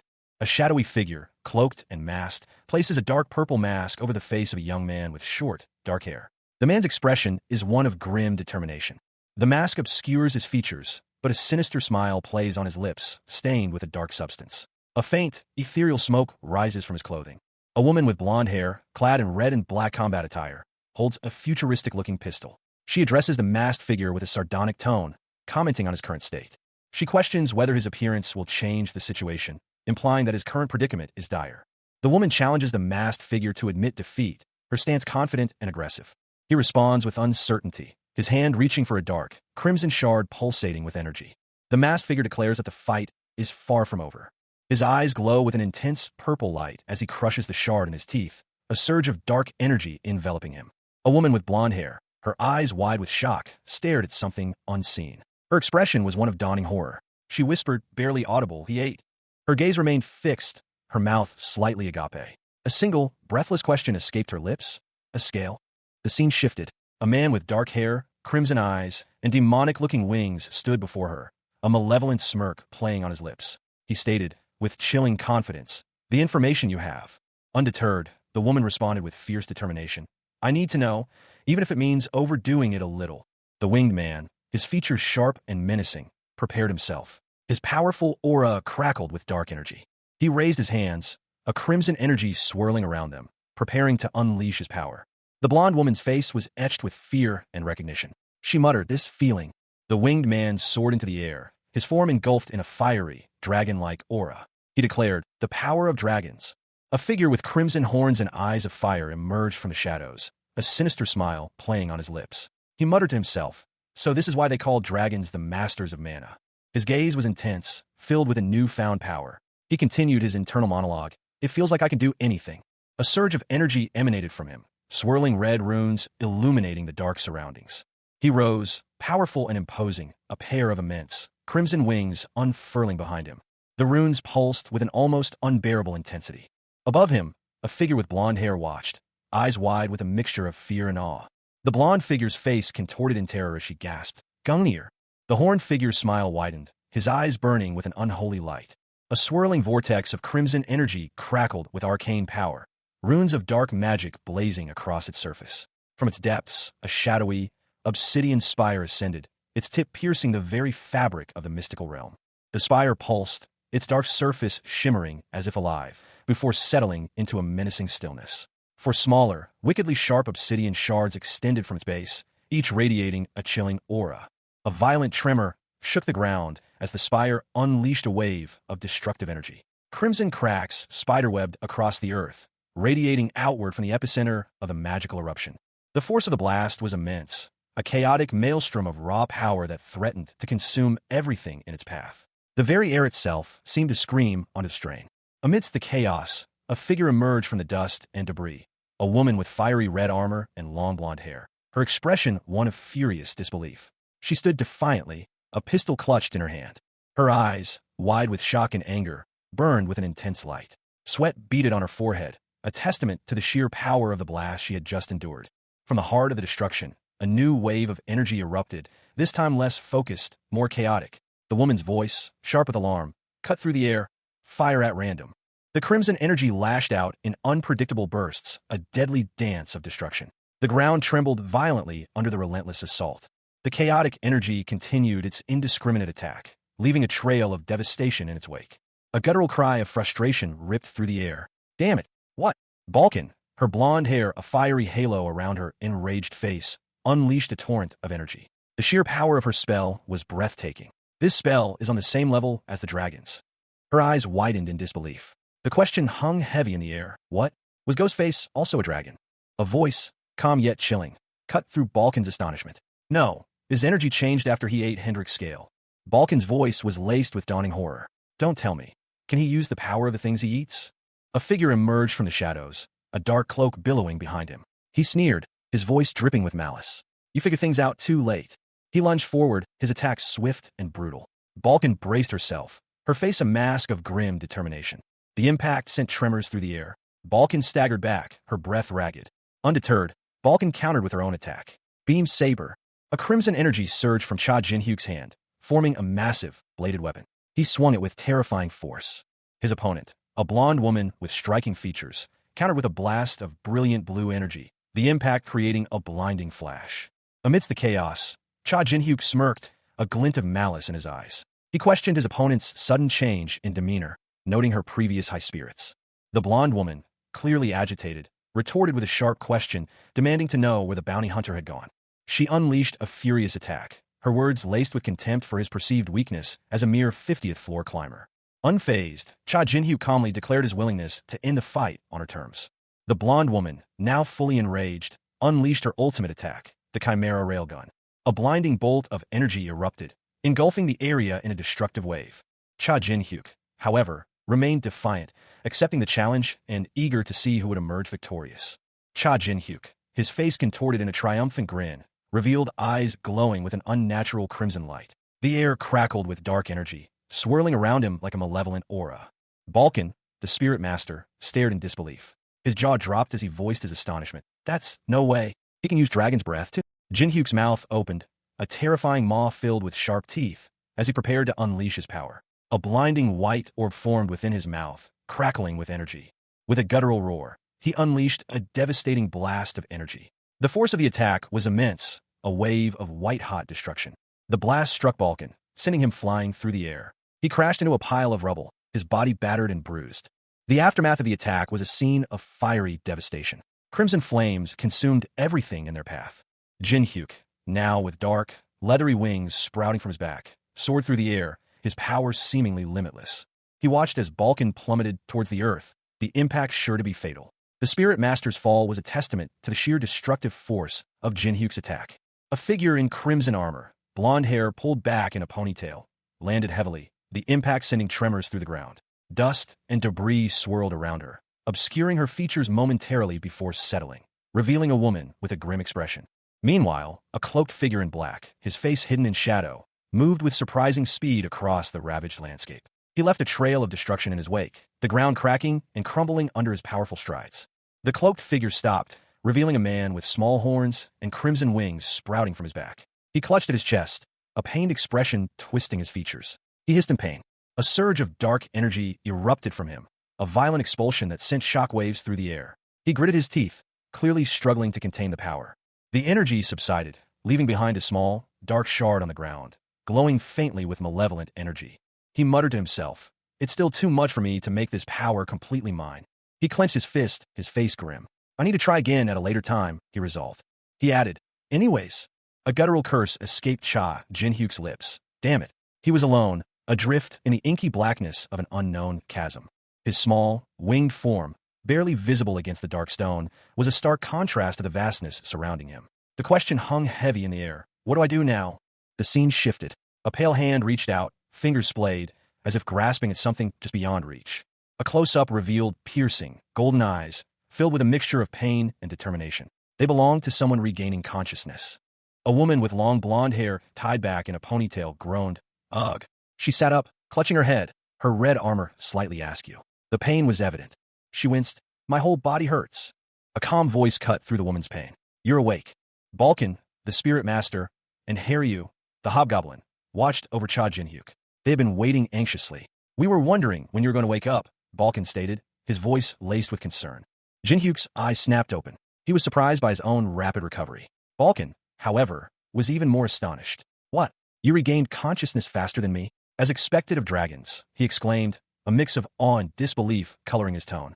Jinhyuk's quick recovery was indeed unusual. Balkan's surprise quickly turned to concern as he looked around at their surroundings. Haryu, noticing the change in Balkan's demeanor, also looked around, her expression shifting to one of alarm. She pointed accusingly at Jinhyuk, her voice sharp. You did something reckless, didn't you?" Haryu's accusation hung in the air. Jinhyuk, still disoriented, could only express his confusion. His confusion quickly turned to alarm as he took in his surroundings. The immediate environment was unsettling, and he voiced his unease. "But where the hell are we?" A vast, dark, purplish barrier loomed before them, crackling with energy. It was clearly the source of their disorientation. Jinhyuk, despite his weakened state, immediately understood the situation. "It's a barrier. You guys fainted, and this whole area was destroyed, so I couldn't just leave it like this," he explained, his voice firm despite his exhaustion. He sat down heavily, his exhaustion evident. Haryu and Balkan exchanged glances, a mixture of concern and curiosity in their eyes. Haryu, however, seemed to find amusement in the situation. A sly grin spread across her face. "Did we have too much fun?" she asked, her tone playful yet slightly menacing. The blonde woman, her face etched with defeat, admitted, "It's my complete defeat, although I thought I had a chance at winning." She continued, explaining her loss.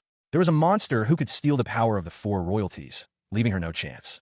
From the shadows, a dark-haired man emerged, sneering, Seems like you really look down on us. The dark-haired man, accompanied by a horned figure, questioned their actions. Come to think of it, why do we do this bed in the first place? The blonde woman responded with a mischievous grin. That's because... She revealed her true motive. I wanted to fight a dragon. She clasped her hands together, adding, I couldn't miss a chance. The horned figure reacted with disbelief, shouting, We went through all of this just because of that. The blonde woman, still smiling, clarified, Me or the 0th floor dragon. She confidently declared, Of course I'd like to know who's stronger. Cha Jin-hyuk, his eyes blazing with barely contained fury, glared at Balkan. The spirit master, his usual calm demeanor replaced with a grim set to his jaw, simply replied that he couldn't comment further. Balkan's urgency was palpable. He explained that maintaining the barrier protecting them required a significant expenditure of mana stones, all gathered from slain monsters. Jin-hyuk, now fully conscious, let out a weary sigh. Balkan pressed him to fulfill his promise and reveal the information he'd agreed to share. He hesitated, a flicker of apprehension crossing his face, before finally asking, Who is it? Haryu, the hobgoblin, remained silent, her gaze fixed on Jin-hyuk. Jin-hyuk, addressing Haryu directly, revealed that the person who sent the bounty hunter to kill them was the one who put a bounty on their heads. Haryu paused, considering his words before speaking. She then clarified that it wasn't just one person who sent the bounty hunter. It was a group. Haryu's revelation left Jin-hyuk and Balkan stunned, their faces etched with a mixture of shock and grim determination. A glimpse of long, blonde hair, partially obscured by a dark, hooded cloak. The fabric is thick, suggesting a cold environment or a need for concealment. The close-up reveals Cha Jin-hyuk, his dark eyes intense, violet flecks glinting in the dim light. His expression is one of grim determination. He is listening to someone, his thoughts a storm of barely suppressed fury. His gaze sharpens, a silent plea for confirmation, or perhaps a refusal to believe what he's about to hear. Jin-hyuk's disbelief is palpable. The question hangs heavy in the air, unspoken but clearly felt. Balkan, his features sharp and angular, his expression a mixture of concern and weariness, questions the nature of this guild association. A woman with blonde hair, clad in red and dark gray armor, explains the limitations placed on high-ranking climbers within the tower. She continues, detailing how powerful guilds circumvent these restrictions by supporting and defeating weaker guilds on lower floors. A colossal tower dominates the image, bound by massive chains, symbolizing the constraints and power struggles within its ranks. A colossal tower pierced the stormy sky, its many levels a testament to its immense height. Chains, thick as a man's torso, bound the structure, their links glowing with an ominous red energy. A voice, cold and calculating, echoed across the scene. And those guilds take over guilds on even lower floors. The chains pulsed, the red glow intensifying. The voice continued, explaining the sinister strategy. This chain reaction is how they stabilize their power. The narrator's voice concluded the explanation, revealing the nature of these powerful entities. That's what a guild association is. Inside a dimly lit chamber, Balkan, a spirit master with striking horns and dark hair, pondered the implications. He mused, There aren't many powers like that in the tower. He continued, suggesting a course of action. If we investigate a little, we'll be able to figure out who. Balkan was interrupted by Cha Jin-hyuk, his new body still adjusting to its newfound strength. Jin-hyuk's expression was firm, decisive. No, there's no need to. Jin-hyuk's gaze was intense, focused. He stated the obvious, yet profound truth. Who can maintain such a large power and do this? The scene shifted to a grand palace, rain lashing against its imposing facade. Inside, Cha Jin-hyuk stood before a large window, his silhouette stark against the stormy light. He stood in contemplation, the weight of his past and the enormity of his quest heavy upon him. A face contorted in furious rage filled the frame, eyes blazing with violet energy. The man's lips curled into a snarl. His dark hair framed a face etched with bitter resentment. The words Association Holy Kingdom, and then 9-star, hung in the air, unspoken yet palpable. The camera shifted, revealing a contrasting figure. This man, with his silver hair and sharp features, wore a predatory smirk. His name, Kane Pellin, was a whisper of menace. A woman with silver hair, clad in elegant dark attire, addressed the gathering. Her tone was formal, yet a hint of weariness colored her words. Thank you all for coming. Behind her, a man with silver hair stood silently, his expression unreadable. The scene was set within a grand hall, the architecture hinting at a place of power and influence. The camera panned to reveal a group of figures, their faces grim. Among them, a woman with blonde hair and piercing eyes stood out. She spoke, the word carrying weight. 9 stars. A younger man with brown hair stepped forward, his voice laced with concern. He explained, I know why you called for us. I heard that the precious Holy Kingdom's affiliated guild got raided. Doneth Taylor, the 9-star sword saint, was introduced. His confident posture and relaxed demeanor spoke volumes. Merlin, the 9-star archmage, voiced his suspicion. Ghost face. Was it him? The strong climber on the 50th floor? Dang Zhouan, the 9-star poison king, scoffed. His disdain was palpable. The 50th floor? You got attacked by a lowly bastard like him. Suddenly, a voice interrupted the tense discussion. Hey! A powerful woman, Carmen, stood amidst swirling, ethereal energy. Her eyes glowed with an eerie light, her expression hard and unforgiving. She addressed those around her, her voice cutting through the tension. Are you all done talking? The camera focused on Carmen's clenched fists, the energy around her intensifying, signaling her readiness for action. A man with short, brown hair and intense eyes, Doneth, smirked, a glint of mischief in his gaze. He challenged Carmen directly. Oh, you want to fight, Carmen? Doneth's words hung in the air, a prelude to a potentially devastating conflict. His next statement, however, hinted at a deeper strategy. Can you guarantee? Doneth continued, his gaze fixed on Carmen and another figure beside her. He spoke with a chilling certainty that your affiliated guild isn't the next one to be ambushed, Doneth. Doneth's intense gaze intensified, his silence speaking volumes about the gravity of the situation. Meanwhile, another man, seemingly a leader, calmly walked through a grand hall. He addressed his companions, revealing a piece of crucial information. I have established that Ghostface is a sprouting weed. So, he paused, his words leaving the others in suspense, before continuing his plan.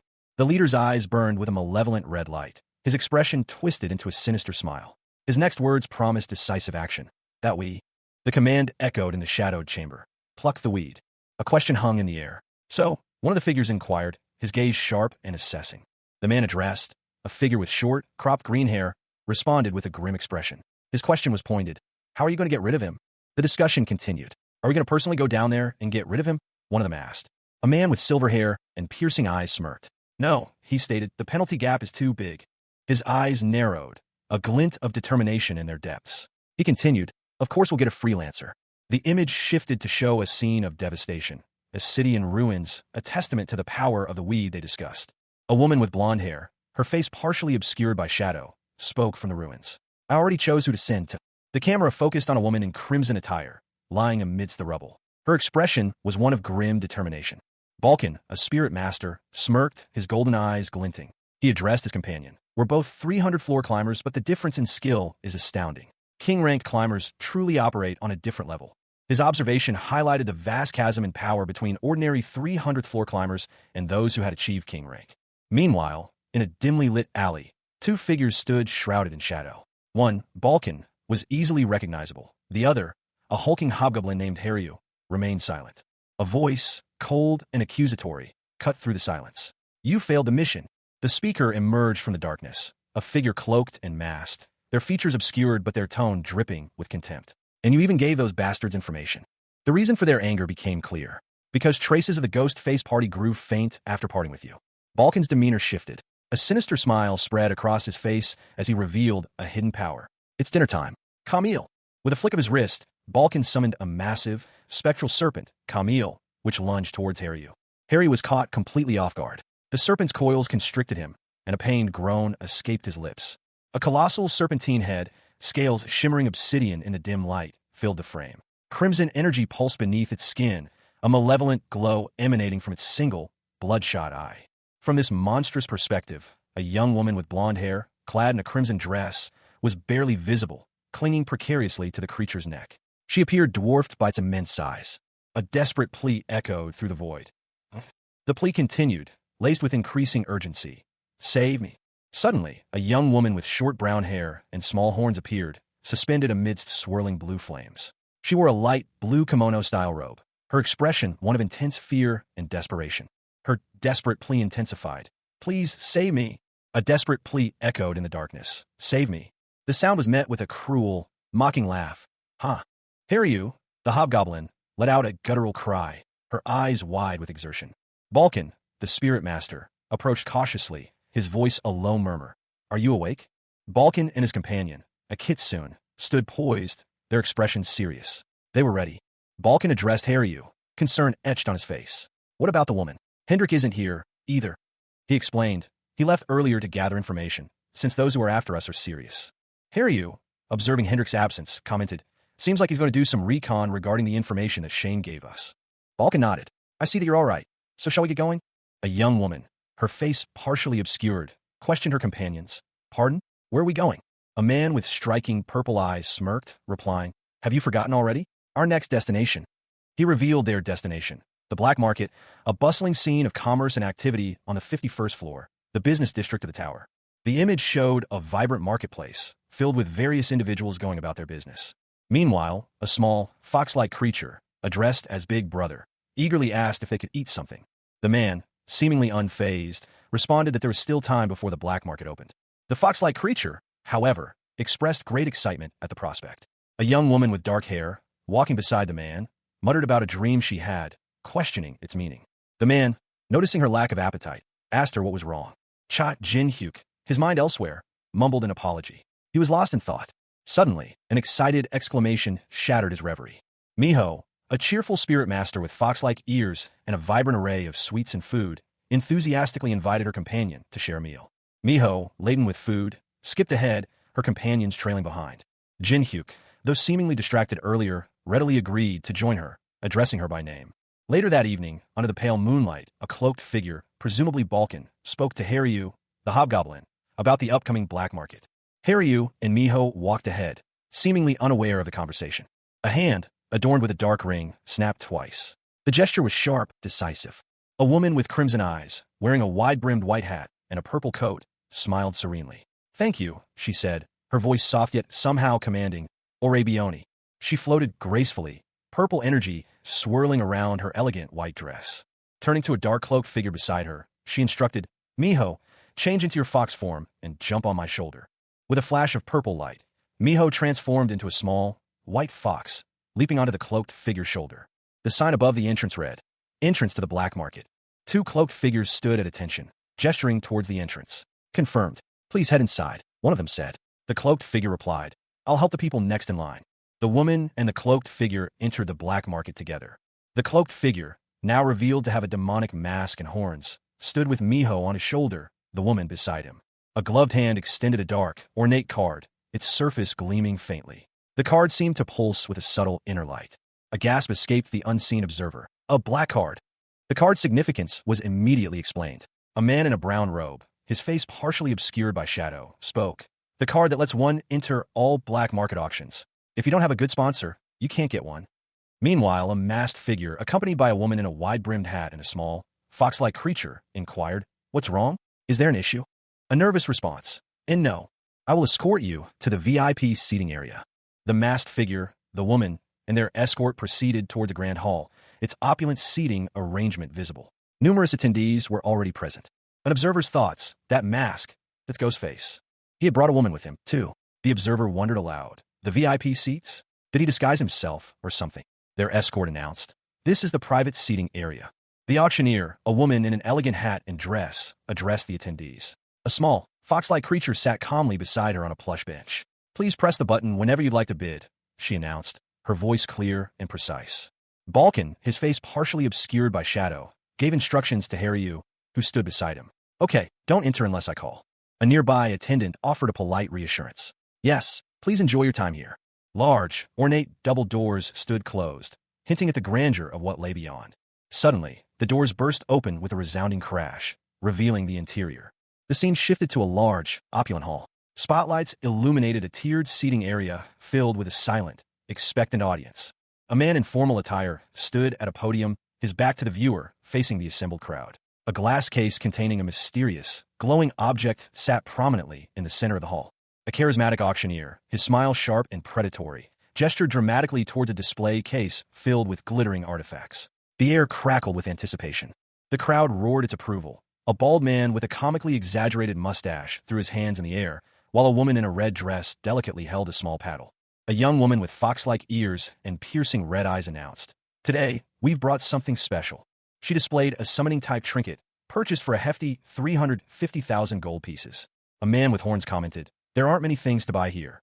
A woman with dark red hair and a white hat agreed, noting the unusually large crowd. A masked man beside her shared her concern. He muttered, "Yeah, something's off." The masked man's suspicion was confirmed by the sheer number of people gathered on the lower floor. Two figures in dark hats observed from the shadows of a grand theater. One, an elderly man with a monocle, spoke, his voice low and grave. "That means something big will come." A dramatic pause. Then, a confident voice boomed across the hall. A man in a dark suit stood at a podium, a flourish in his hand as he dramatically unveiled a large object covered by cloth. All right, here is the next item. A close-up on a single, crimson eye, wide with shock and fear.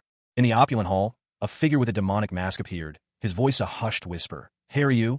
Another figure, Harry, you, leaped from a balcony, a frantic question echoing behind him. Where are you going? Suddenly, a woman in a white dress and wide-brimmed hat appeared, kicking downwards with surprising force. Her words, delivered with quiet confidence. I'm here. She moved with speed, catching Harry mid-fall. He gasped, a plea escaping his lips. Save me. A desperate plea echoed through the opulent hall. Cha Jin-hyuk, betrayed and left for dead a decade prior, could only hear the whispered words, save me. As his former guild mates, the Ninth Star closed in. The same desperate plea, save me, repeated itself, a silent scream against the encroaching darkness. Suddenly, a flash of movement. A figure, cloaked in pale purple, appeared. A sharp cry cut through the air. Wait! Balkan, the spirit master, her crimson eyes wide with alarm, materialized before the scene unfolded. Her arrival was unexpected, a beacon of hope in the suffocating atmosphere of impending doom. With a determined expression, Balkan moved swiftly, her hand outstretched as if to grasp something. A desperate plea echoes through a dimly lit chamber. I'm here. Above, a figure hurtles downwards, wings outstretched, a desperate cry for help escaping her lips. Save me. The plea continues, growing more frantic with each passing moment. Save me. Save me. A flash of light, a sudden burst of energy, and a figure cloaked in white materializes, responding to the desperate call. A woman with fiery red hair, clad in purple, emerges, her determined gaze fixed on the scene below. I'm coming. She descends swiftly, a powerful magical hammer in her hand, ready to intervene. With a mighty swing, she unleashes a devastating magical attack, aiming to protect the falling figure. The impact sends shockwaves through the chamber as the magical hammer connects with its target. A young woman in a wide-brimmed hat stumbled backward, a pained ugh, escaping her lips as she struggled against an unseen force. She gritted her teeth, a fierce determination etched on her face. Move, she commanded, her voice strained but resolute. With a surge of energy, she unleashed a pink magical blast, propelling herself forward. But before she could escape, a figure in dark clothing appeared, intercepting her with a swift, precise strike of a blade. The attacker, his face partially obscured by shadow, sneered. How dare you touch the item I set my eyes on? He sheathed his sword, his gaze cold and contemptuous as he looked down at the fallen woman. Another figure emerged from the shadows, a grotesque, almost skeletal man in a tattered coat. Such an arrogant young lady, he chuckled, his voice raspy and unsettling. A surge of dark energy filled the room, swirling with purple and pink hues. A voice, cold and devoid of emotion, echoed through the space. You should be the one moving. A shadowy figure, cloaked in darkness and crackling purple energy, loomed over a woman in a wide-brimmed hat. She sat on the ground, her expression a mixture of fear and apprehension. Meanwhile, in a grand hall bathed in warm light, a man watched the scene unfold with narrowed eyes. Ghost face, he muttered, his voice laced with suspicion. The shadowy figure, now revealed to be a powerful necromancer, stood beside a stout, jovial hobgoblin with a monocle. The hobgoblin's eyes widened in surprise as he looked at the necromancer. The hobgoblin, Haryu, let out a low whistle. Ghost face, right? He whispered, a grin spreading across his face. A woman with dark hair, dressed in elegant purple robes, approached Haryu and the necromancer. Haryu, are you okay? Did something happen? She asked, concern etched on her face. She continued, I heard a voice coming from that, gesturing towards the shadowy figure. In a large auction hall, an auctioneer chuckled. Ha ha ha. There was a small commotion. He continued, explaining, when a great item is up for auction, there are times when things become too exciting. The auctioneer grinned. All right, let's maintain the excitement and reveal the item. A hand, clad in a pristine white glove, reached out from the darkness, fingers splayed as if grasping for something just beyond reach. The background was a blur of crimson and deep shadows, suggesting a fall from a great height. The camera pulled back to reveal a dimly lit room. A heavy, ornate cloth was being dramatically pulled away from something hidden beneath it. A young woman with striking crimson eyes stared, her mouth agape in shock. That, she gasped, her eyes wide with disbelief. That's... The scene shifted to a shadowy forest path. A young woman with small horns and a serene expression walked towards a group of people. One of them, with a similar appearance, greeted her with an outstretched hand.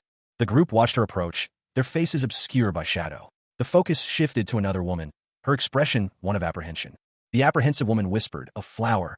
The camera focused on an ornate wooden chest, its contents partially visible. The top was open, revealing a delicate, light blue accessory. A voiceover stated, in the style of the fallen empire. Indignation burned in the woman's eyes, her gaze fixed on something unseen. How dare they sell an item from my tribe? Her voice cracked with barely suppressed fury. In a mere auction, a hand rested on her shoulder, a comforting gesture amidst the turmoil. Balkan, the spirit master, spoke softly, his words a balm to her rising anger. Trust me. She clenched her fists, her anger momentarily subdued. From the auctioneer's platform, a man with a predatory grin announced, Everyone!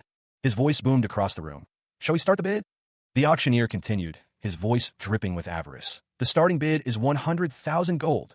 The auctioneer's voice boomed across the opulent hall, each bid escalating the tension. 150,000, he announced, his eyes scanning the crowd. The price quickly climbed, reaching 200,000, then 250,000. A figure in a dark suit stood silently at the back of the hall, observing the proceedings with an air of detached interest. Suddenly, a voice cut through the rising bids. 1 million. The auctioneer, a grotesque hobgoblin with a monocle and a wicked grin, revealed a placard bearing the number 28, indicating the item up for sale in the black market. The man in the dark suit confirmed the bid, 1 million gold. The auctioneer, leaning on the podium, asked if there were any further bids. With no further bids, the auctioneer declared the sale complete. Two figures, a man with crimson eyes and a woman in a white dress, stood behind him, their expressions unreadable. The hobgoblin, pleased, announced that another species would be added to his collection. His gaze lingered on the item, a corpse, a sinister glint in his eye. A sneering, shadowed figure, his words barely audible, muttered, but maybe with this I'll be satisfied. Suddenly, a woman in a wide-brimmed hat and elegant attire appeared, her expression grim. She gripped a sword, her internal thoughts a fierce declaration. I can't let that fall into that bastard's hands. She lunged forward, her attack swift and precise, aiming to intercept the object of her concern. The impact was brutal. A powerful force rippled outwards. In the midst of the chaos, a voice boomed. If there aren't any more bids, then, at 1 million. The voice continued, raising the stakes dramatically. 3 million. A man with a mustache, his face a mask of shock, stared at the scene unfolding before him. Beside him, a woman in a red dress gasped, her eyes wide with disbelief. Nearby, a hobgoblin in a stylish hat, his expression a mixture of amusement and greed, whispered, 3 million. In a dimly lit room, a figure in a demonic mask stood before a glass case containing a mysterious object, a single word hanging in the air. Million. A figure cloaked in dark, opulent attire stood defiantly, his words sharp as a blade. If you don't want to spend that much, then get lost. His tone brooked no argument. The scene shifted to an auction house. A man in formal wear stood at a podium, addressing a sparsely populated audience. A glass case displayed the item up for bid. A few attendees watched from the plush seating, their faces obscured in shadow. Two figures, a woman in a pink hat and a man in a dark suit, stood near the stage, observing the proceedings. The auctioneer, his voice strained, announced, if this item is sold. He slammed his gavel down with a decisive thud. At 3 million gold. A large, dark container sat on a stand, a faint energy rippling around its base. A man with a shaved head, seated amongst the audience, muttered to himself. To think Ghostface was that wealthy. Nearby, a hobgoblin in a stylish coat, his expression one of seething resentment, hissed, that bastard. A wave of unease washed over Cha Jinhyuk as he surveyed the opulent hall. He mused, oh no, did I attract too much attention for ending this bid, which didn't have such a high bid to begin with? Jinhyuk's gaze hardened. He decided, it'll be best for us to leave. He turned to leave, only to be met by the sight of Balkan, his expression a mixture of concern and relief. Balkan simply stated, ah yes. Meanwhile, a woman with striking purple hair carefully cradled a glass dome containing a delicate blue flower. It rested on a plush red cushion. She spoke softly, her voice laced with gratitude. Thank you so much, Orabioni. It must have cost you a lot. Orabioni, accompanied by Jinhyuk and Haryu, the hobgoblin, walked down a cobblestone street. Orabioni dismissed the thanks, saying, it's not my money, so it's fine. Thank gold rich later. A close-up revealed a glowing, ethereal flower brooch, resting on a rich crimson fabric. It pulsed with a faint light. As Orabioni embraced a ghostly figure, she whispered a heartfelt, thank you. Haryu, the hobgoblin, stood before Balkan, the spirit master. Balkan held a small, ornate box, radiating a faint, ethereal glow. Balkan tilted her head, a look of mild surprise on her face. She murmured a question. Huh? Her eyes fluttered closed for a moment, then she opened them again, a subtle shift in her expression. A soft, almost inaudible, escaped her lips. A powerful surge of energy erupted from the box, illuminating the cobblestone street. The text above the image read, for everyone's salvation. Cha Jinhyuk, the necromancer, stood amidst the swirling energy, his dark attire stark against the vibrant pink aura. Balkan and Haryu watched him, their expressions unreadable. Jinhyuk, observing the hairpin Balkan held earlier, spoke. He understood Haryu's obsession. A dead Oni's soul was bound to it. Suddenly, a figure launched itself at Jinhyuk from above. The attack was swift and unexpected. Jinhyuk's eyes widened, his gaze fixed on the approaching assailant. He braced himself for impact. The battle raged. Jinhyuk, despite his lack of former necromantic powers, moved with practiced grace, his sword a blur against his attackers. A woman with crimson hair, lunged, her blade meeting his in a shower of sparks. His opponent, momentarily staggered, cried out in surprise, "Orabioni!" Another assailant appeared, demanding, "Who are you?" Jinhyuk deflected the blow with practiced ease, his movements precise and deadly. He then turned his attention to the woman with crimson hair, a chilling realization dawning on him as he saw her face more clearly. "You're from the auction." Nearby, Balkan, the spirit master, and Haryu, the hobgoblin, observed the unfolding confrontation. Haryu muttered to himself, "That fatai." Balkan, ever the voice of reason, calmly corrected him. "That's very rude." Haryu smirked. "Didn't I let you have that item?" The scene unfolded in a cobbled street, where a tense negotiation was underway. A woman in elegant attire, accompanied by a small, fox-like creature, stood firm against a sharply dressed man. "If you really wanted it, you should have bought it from the auction," she stated, her voice unwavering. The man countered, "I'm telling you this in advance, but I won't let you have the accessory." Suddenly, a booming laugh shattered the tension. "Gah ha ha!" The hairpin. The source of the laughter was revealed. A large, jovial hobgoblin, Haryu, his face splitting into a wide grin. He held a large, ornate staff. Haryu's jovial demeanor shifted, his eyes glinting with mischief. "I don't care about that hairpin anymore." The woman, her eyes blazing with a crimson intensity, responded with chilling determination. "Since I'll be able to taxidermy a real Oni now." Her expression hardened, a fierce glint in her eyes. The focus shifted to her neck, emphasizing the intensity of her emotions. She lunged forward, her white dress billowing behind her, the small fox-like creature darting alongside. "Why don't you try?" Haryu reacted instantly, his large, mechanical hammer whirring into action. He swung the hammer with surprising speed and power, a blur of motion. A blinding flash of light erupted, momentarily obscuring the scene. The air crackled with raw energy, a palpable sense of power unleashed. The light subsided, revealing a chaotic scene. A figure in a large coat, his face partially hidden by a wide-brimmed hat, swung a heavy, ornate weapon, striking down upon a woman in a purple dress. The impact sent her sprawling. From the shadows, a hobgoblin emerged, his face partially obscured by a grotesque mask. His voice, though muffled by the mask, carried a note of warning. "Don't act rash." Ignoring the hobgoblin's warning, the figure in the hat prepared to deliver another blow. A surge of energy, bright and intense, began to build. The energy coalesced into a beam of pure light, aimed directly at the fallen woman. With a swift movement, a dark figure intercepted the beam, deflecting it with a blur of motion. The force of the deflected energy sent him flying backwards. He tumbled through the air, the impact of the energy leaving him momentarily stunned but unharmed. As he righted himself, a new figure emerged from the shadows, his expression grim and determined. He addressed the figure in the hat, his voice cold and unwavering. "I'll be your opponent." Haryu, the hobgoblin, observed the approaching swordsman. He muttered to himself, assessing the threat. "He's about the same level as Hendrik. No, maybe even a more skillful swordsman." Haryu's gaze was intense, his purple eyes narrowed behind his demonic mask. The tension was palpable. Then a sudden shift in the atmosphere, a change in the very air itself. A close-up revealed a glowing purple eye, filled with arcane power. This was no ordinary combatant. The words "combat foresight" echoed in the minds of those present, a testament to the power on display. Another eye, this one of vibrant crimson, opened, mirroring the first but with a different energy. Balkan, the spirit master, assessed the situation. She noted, "He's quite strong, but his movements are slow." Balkan, wielding a large weapon, prepared for battle. Confidence radiated from her as she declared, "I can win if." Her thoughts raced. She would use her combat foresight to counter his attack. Now, a figure cloaked and wielding a wickedly curved blade lunged forward. Her movements were a blur of motion, the katana a streak of pink light against the darkening sky. Meanwhile, in a shadowed corner, Balkan, the spirit master, observed the scene with a calculating gaze. His expression was one of amusement, a hint of a cruel smile playing on his lips. His clawed fingers delicately manipulated a small, dark object, a glint of malicious intent in his eyes.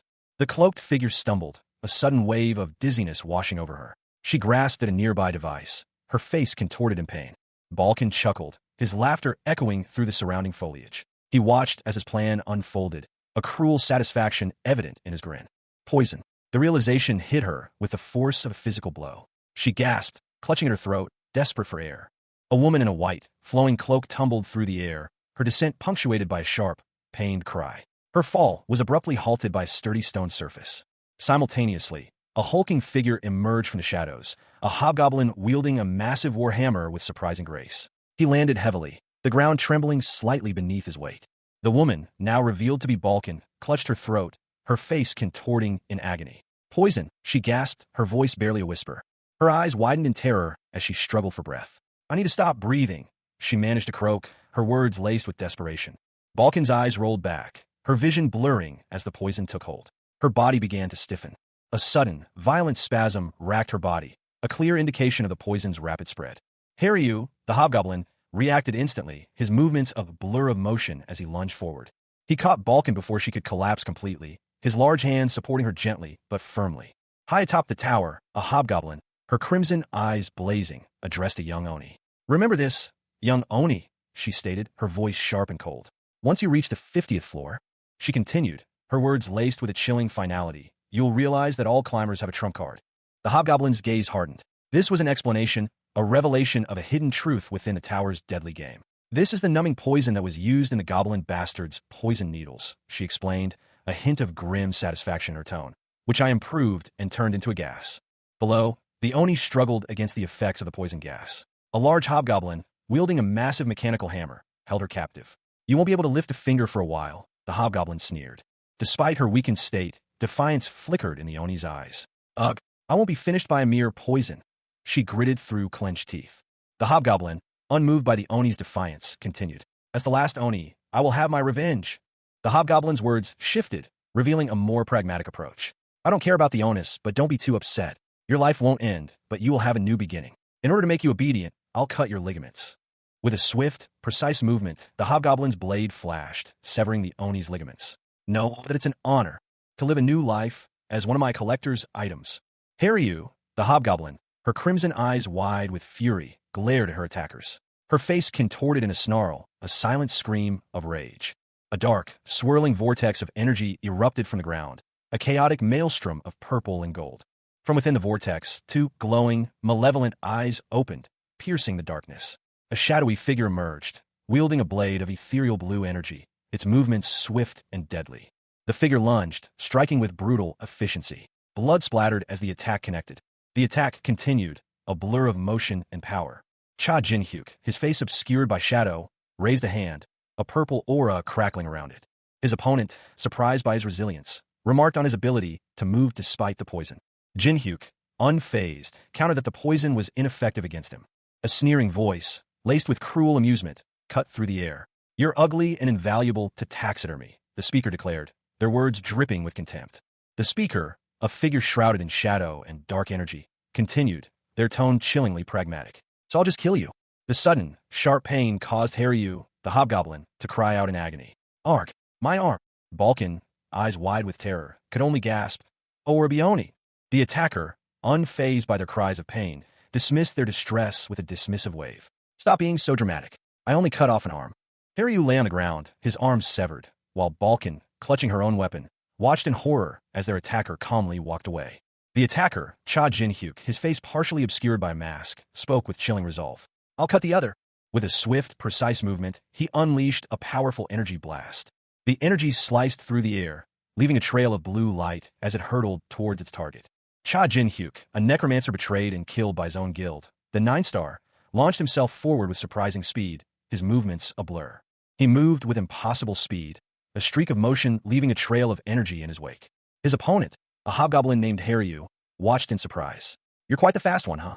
Balkan, a spirit master, reacted instantly, a purple sigil flaring in his hand. Haryu's attack was thwarted. "Something blocked my attack." Haryu questioned the nature of the interruption. "Is it magic?" Balkan revealed his technique. Five-fingered soul bullet. Jinhyuk, seizing the opportunity, launched a counterattack. The resulting impact was explosive, a violent eruption of purple energy. A figure, cloaked in shadows, moved with practiced grace. His dark eyes, sharp and intense, focused on his opponent. The air crackled with arcane energy as he prepared to strike. His movements were a blur of motion, a deadly dance between swordsmanship and magic. He was clearly proficient in both, a terrifying combination. Observing from a distance, a figure clad in dark robes felt a surge of unease. The power emanating from the duel was immense. Could this opponent possess a hidden class? The pressure was overwhelming. He felt as if he were facing a veteran high-floor climber, someone with years of experience conquering the tower's challenges. The figure in the dark robes watched as the battle concluded, the purple aura slowly dissipating. Suddenly, the scene shifted. A masked man, flanked by allies, stood amidst a chaotic battle. Several figures lay injured on the ground. He calmly assessed the situation. The tide had turned. He ordered his comrades to retreat and tend to their wounds. Amongst the retreating figures, a hobgoblin, Haryu, and a man in a suit, likely Balkan, exchanged worried glances. Haryu, the hobgoblin, sported a monocle and a scowl. "What a joke," he exclaimed, his voice laced with disbelief. "There's a living Oni in front of me." He was clearly agitated, his frustration evident in his next outburst. "Where the hell would I go?" A glint of steel flashed. Haryu's expression hardened as he prepared for a confrontation. Suddenly, a deep voice cut through the tension. "Ugh," Haryu grunted, clearly struck. The voice continued. "Have you forgotten the terms of the contract?" A shadowy figure emerged, his face obscured. He addressed Haryu. "In exchange for protecting you." The shadowy figure's instructions were clear and firm. "When you're in a fight, don't interfere." His command was chilling. "Please disappear." Haryu's jaw clenched, his defiance palpable. He was thrown back by a powerful force, two figures in dark attire watching from a distance. Haryu, the hobgoblin, scowled, his gaze fixed on a small, white creature resembling a rabbit. He muttered to himself, frustrated that he couldn't capture the Oni. The creature whimpered, fear evident in its wide eyes as it struggled against Haryu's grasp. Balkan, the spirit master, appeared, his sinister grin widening as he declared his intention to add the creature to his collection. With a swift movement, Balkan snatched the creature from Haryu, sending it tumbling to the ground. A woman with dark hair and horns, her eyes blazing with determination, vowed to prevent the creature's escape. She moved with surprising speed, her white dress billowing behind her as she pursued the creature. Cha Jin-hyuk, his face etched with concern, questioned the duration of the Oni's gas-type poison. He resolved to stop Balkan from pursuing the fleeing creature. Jin-hyuk launched a swift attack, his movements a blur as he confronted the woman. A fierce clash erupted in the shadowed alleyway. Haryu, the hobgoblin, his crimson mask a stark contrast to the darkness, lunged at his opponent with a wickedly sharp blade. His movements were a blur of motion, a whirlwind of steel and shadow. His target, a man in a sharp suit, barely managed to parry the blow, the impact sending sparks flying. The man in the suit stumbled back, his eyes wide with surprise. He barely managed to avoid a second strike as Haryu pressed his attack, his movements relentless. "Where are you going?" the man gasped, his voice strained. Haryu paused, his gaze unwavering. His voice, though muffled by his mask, carried an undeniable weight. "If you start a fight, you should see it through till the end," he stated, his words a chilling promise. Night had fallen over the city. The buildings, tall and imposing, loomed against the dark sky, their silhouettes sharp and distinct against the starlit canvas. Suddenly, a brilliant flash of light erupted, illuminating the cityscape in an ethereal glow. Cracks of energy spiderwebbed across the scene, distorting the familiar architecture. The energy continued to surge, the cracks growing wider, threatening to tear the very fabric of reality. The city seemed to tremble under the strain. At the heart of the disturbance, a blinding light pulsed, radiating an immense power. A cataclysmic energy surge ripped through the city. Buildings crumbled like sandcastles before a tidal wave, their foundations shattered, and their structures sent hurtling into the air. The raw power of the blast was breathtaking. A blue-white energy tore through the urban landscape, leaving a trail of destruction in its wake. Amidst the chaos, a figure moved with impossible speed. He deflected a blow with a blur of motion, his movements a whirlwind of controlled power.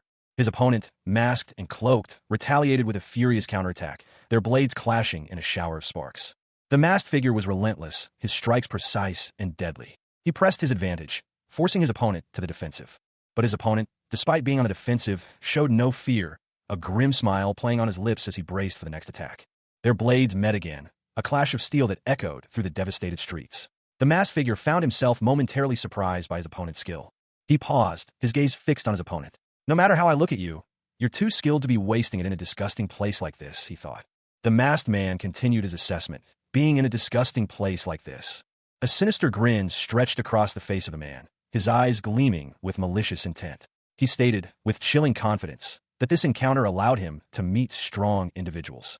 The sudden interruption caused Haryu, the hobgoblin, to react with confusion. "Oh, what?" he questioned. The man's voice dripped with scorn as he addressed Haryu, calling him a coward who had fled the tower out of fear. Haryu's shock was palpable. His outburst of "what?" echoed the disbelief. With blinding speed, the man launched a swift attack, his movements a blur of motion. Haryu, caught off guard, demanded to know what the man knew, his voice laced with urgency. The man moved with terrifying grace, his movements a whirlwind of deadly precision. He continued his assault, his blade a blur of motion as he pressed his attack. The force of the final blow sent tremors through the ground, leaving a crater in its wake. Cha Jin-hyuk, eyes wide with a dawning horror, felt the cold steel pierce his flesh. A sneering voice echoed in his ears, a final judgment. You're weak. Above him, a figure blurred into motion, a masked assailant, his dark form a whirlwind of lethal grace. The hobgoblin Haryu's distinctive weapon, a wickedly curved axe, flashed menacingly. The blow landed with brutal force, sending Cha Jin-hyuk sprawling. His vision swam with pain. His attacker, relentless, pressed the advantage, a blur of motion and dark energy. A final, agonizing strike found its mark. Blood erupted, painting the scene crimson. Cha Jin-hyuk's body slumped, lifeless. His eyes, once blazing with necromantic power, now stared blankly at the heavens. The place Cha Jin-hyuk reached was the 43rd floor of the tower, a place he had never seen before. There he saw it, the true form of the tower, far different from what he had known. It was a scene of betrayal. A figure, his face obscured, held Cha Jin-hyuk down, a cruel smile playing on his lips. This was fraud, a deception. Another figure, equally masked, watched with cold detachment as a third man screamed in agony, his face contorted in pain. Betrayal. The weight of it crashed down on Cha Jin-hyuk as he realized the depth of his allies' deceit. He saw them for what they truly were, the lowest form of humanity, capable of such callous treachery. A crimson line split the image, mirroring the fatal blow that ended his life. His vision blurred, the world fading to darkness as his life ebbed away. After his ally betrayed him, Cha Jin-hyuk found himself alone, his body broken, his spirit shattered. A single katana lay discarded nearby. A gravelly voice, laced with bitterness, echoed through the desolate landscape. I lost both my eyes there. The speaker, a figure shrouded in shadow, revealed only a gaping maw. His words were a guttural question. This place is disgusting. He continued, his voice dripping with disdain. At least the humans here. The shadowed figure, now partially visible, revealed himself to be a man with piercing blue eyes that glowed with an unnatural light. He wielded a sword crackling with energy, his expression one of intense fury. He declared, "Don't hide their filthiness from each other." A guttural voice, filled with disgust, echoed through the desolate chamber. This place is disgusting. The speaker, a man with dark hair and piercing eyes, continued, his words laced with contempt. At least the humans here. He unleashed a torrent of energy, a blue wave of power that crashed against his opponents. Don't hide their filthiness from each other. The force of the attack sent tremors through the stone floor, leaving a deep fissure in its wake. Two figures, cloaked and shadowy, were barely visible amidst the chaotic energy. One of the cloaked figures retaliated, their weapon a blur of motion as it clashed against the energy. The impact sent debris flying. A fierce battle erupted, the two combatants locked in a desperate struggle. The ground beneath them cracked and shattered under the relentless assault. Amidst the chaos, one of the figures, his face partially obscured by a mask, spoke, his voice heavy with bitterness. "Yeah, I know it very well since I was betrayed and then killed." He clenched his jaw, the memory of his betrayal still fresh in his mind. That shitty feeling. A sneering face filled the frame, eyes narrowed in cruel amusement. The man's voice, dripping with contempt, echoed in the air. "But did you know?" The sentence was finished with a furious outburst. A figure, clad in dark purple, with a demonic mask and glowing eyes, lunged forward, his fist ablur. He roared, "That your mentality is weak as fuck." The masked figure continued his tirade, his voice laced with scorn. "If you were really strong, then you would have climbed higher." With a violent sweep of his arm, the masked figure unleashed a wave of dark energy. He punctuated his words with a fierce declaration, "And destroy those who betrayed you." The dark energy surged, leaving two shadowy figures standing amidst the chaos. A closer view revealed a skull-like face emerging from the darkness, its eyes burning with an eerie purple light. A powerful blow was struck, a purple energy wave tearing through the air. The force of the attack shattered the stone floor, sending debris flying. The ground continued to tremble from the impact, a crater forming in the center.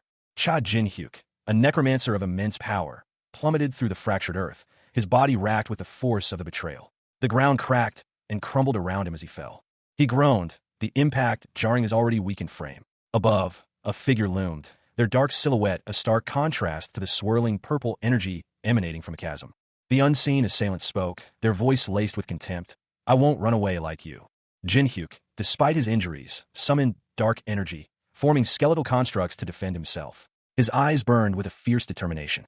He roared a silent command, the skeletal warriors lunging forward. "Destroy those betraying bastards." His rage was a palpable force, a furious storm unleashed upon his enemies.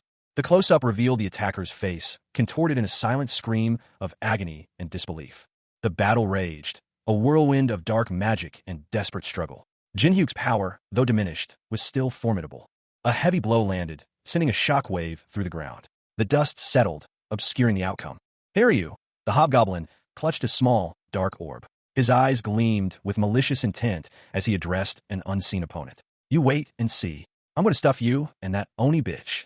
He continued his advance, muttering to himself, "Just a little bit more, and it's the main street." The scene shifted to a bustling city street at dusk. Haryu's internal thoughts played out. If I blend in with the crowd, even if it's him, he wouldn't be able to find me. Balkan, the spirit master, simply replied, "Okay." Suddenly, a close-up revealed a terrifying set of fangs, belonging to an unseen assailant. The words The next panel showed a crimson eye, filled with malevolent power, staring intently. A swift, violent motion blurred across the page. A figure was launched backward, leaving a trail of crimson. A woman with crimson eyes and dark hair, wielding a pink energy weapon, appeared, having clearly been the source of the attack. The woman, her face partially obscured, spoke with a chilling calmness. Over there." A woman's face, partially obscured, is the focus.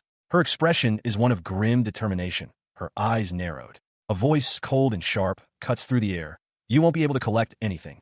The perspective shifts to show a figure lying on the ground, seemingly lifeless. A gasp escapes them, barely audible. The camera angle lowers, revealing a gold card lying near the body, gleaming faintly amidst the darkness. Blood stains the rough stone beneath. The scene changes abruptly. A man in dark attire stands amidst a shattered landscape, his posture slumped. He appears wounded, his face etched with pain and exhaustion. The camera focuses on his face, highlighting the deep cuts marring his skin. His eyes, though weary, hold a flicker of defiance. He mutters to himself, a barely audible whisper, "Didn't you?" The man's thoughts trail off as a powerful figure, cloaked in dark purple energy, appears behind him. The newcomer speaks, his voice laced with menace. "You still have something you need to do, right?" The scene opens with a close-up on a man's face, his eyes vacant white orbs. A voice, filled with barely contained rage, cuts through the silence. "The bastards who did that to your eyes." The same voice continues, its tone hardening into a chilling resolve. "You need to crush them all." The camera focuses on the man's scarred face, his expression a mask of grim determination. He is Cha Jin-hyuk, the necromancer, his eyes reflecting the depth of his pain and the burning intensity of his vengeance. Cha Jin-hyuk's lips move, a silent vow forming on them. He speaks, his voice low and dangerous. "When I'm done, I'll come find you." His face contorts in a grimace, a chilling promise etched onto his features. He adds, his voice laced with bitter resolve, "I'll make you regret not killing me today." A figure emerges from the shadows, a smirk playing on their lips. They respond with a chilling confidence. "I'll look forward to it." The scene shifts to a grand hall. Two figures, Balkan and Haryu, walk away from the viewer, their backs turned.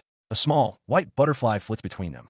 A new character appears, his face a picture of smug amusement. He observes Balkan and Haryu's departure, questioning their actions, acting all cool and even sparing your enemy. Did you empathize with him as an avenger? The scene opens on Haryu, a hobgoblin with dark horns and a menacing red mask, his gaze intense. Behind him, partially obscured, stand a figure in dark attire, their presence hinting at power and authority. Haryu snaps, silencing someone unseen. He then addresses someone named Orbioni. He turns, his expression softening slightly as he speaks reassuringly to Haryu, confirming the hobgoblin's well-being. The conversation shifts. Haryu inquires about a missing individual, referring to him as that fat guy. A woman, her face obscured, delivers a chillingly calm response. She killed him. The woman, now identified as Orbioni, explains that a certain item in her possession belonged to the deceased. She produces a golden card. A man examines the card, explaining its connection to an auction house, though it cannot be used for transactions. He reveals its true purpose. It's a pass. A mysterious pass was presented. It was explained that this pass granted access to a high-ranked auction. The focus shifted to Cha Jin-hyuk, his face partially obscured by a mask, a sinister smile playing on his lips. Various powerful weapons, a great sword, an axe, and a shield shimmered around him, suggesting his formidable power. Jin-hyuk, examining the pass, mused that it might allow him to acquire a truly rare item. Meanwhile, a woman, Orbioni, looked concerned and addressed him hesitantly. Orbioni apologized profusely, admitting her anger had nearly jeopardized everyone's safety. A hand gently picked up her fallen hat. She reassured him, stating it was all right. Jin-hyuk, understanding her attachment to the hat, offered comfort, acknowledging its significance to her. She declared she could handle the situation. A close-up reveals Cha Jin-hyuk's face, partially obscured by a dark, mask-like covering. His eyes, however, burn with an intense purple light, reflecting a simmering rage. A woman with striking red eyes and dark hair, wearing a wide-brimmed hat, speaks. Her words carry a chilling resolve. There are times when you must be indifferent to everything but your revenge. The woman's response is simple, yet laced with grim determination. Yes. The scene shifts. A man, his expression one of dawning comprehension, points to a glowing golden object. He mutters, this is a secret pass? Another individual, his face hidden behind a demonic mask, speaks with an air of expectation. I hope the level of the auction being held befits the standard of this card. He gestures towards a door, nervously urging, why yes. Please come this way. The masked man observes the sparsely populated auction hall, commenting, there aren't as many people compared to before. He explains to his companions, it's a secret pass. There won't be many people who have it.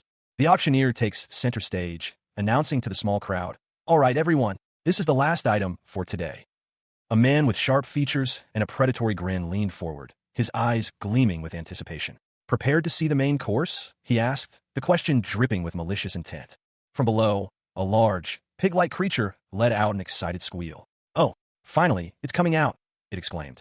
Two figures, one a gruff-looking man with a bushy beard and the other a grotesque, goblin-like creature, watched with bated breath. How long has it been? The man asked, his voice strained with anticipation. The goblin replied, I'm definitely going to get it. The hall erupted into a cacophony of excited murmurs and shouts. The air crackled with anticipation. A wave of nervous excitement washed over the crowd. Everyone was strangely excited, but they were also carefully observing the situation. A single individual, unseen but present, thought to themselves, I'm looking forward to what's coming. A heavy, ornate golden chain descended from the ceiling, its end attached to a large, sealed wooden crate. A man in formal attire stood patiently below, awaiting its arrival. The crowd urged the crate's arrival with a collective shout, hurry up and show us. Two figures observed the approaching crate. One, a man with a demonic mask, spoke. A cage? It must be a mystical creature or a divine beast. The auctioneer's voice boomed across the hall, a promise of spectacle hanging heavy in the air. All right, a special finale is prepared for everyone. His words were followed by a close-up of a man with a cruel smile, his eyes gleaming with malicious intent. The last item of the auction. The camera then shifted to reveal a dark elf, imprisoned behind bars, her expression unreadable. A hobgoblin, his features sharp and horns prominent, watched the scene unfold, a mixture of shock and disbelief etched onto his face. He muttered, what the hell? His gaze fell upon the auctioneer's description of the item, his disbelief growing. He questioned aloud, are these crazy bastards selling?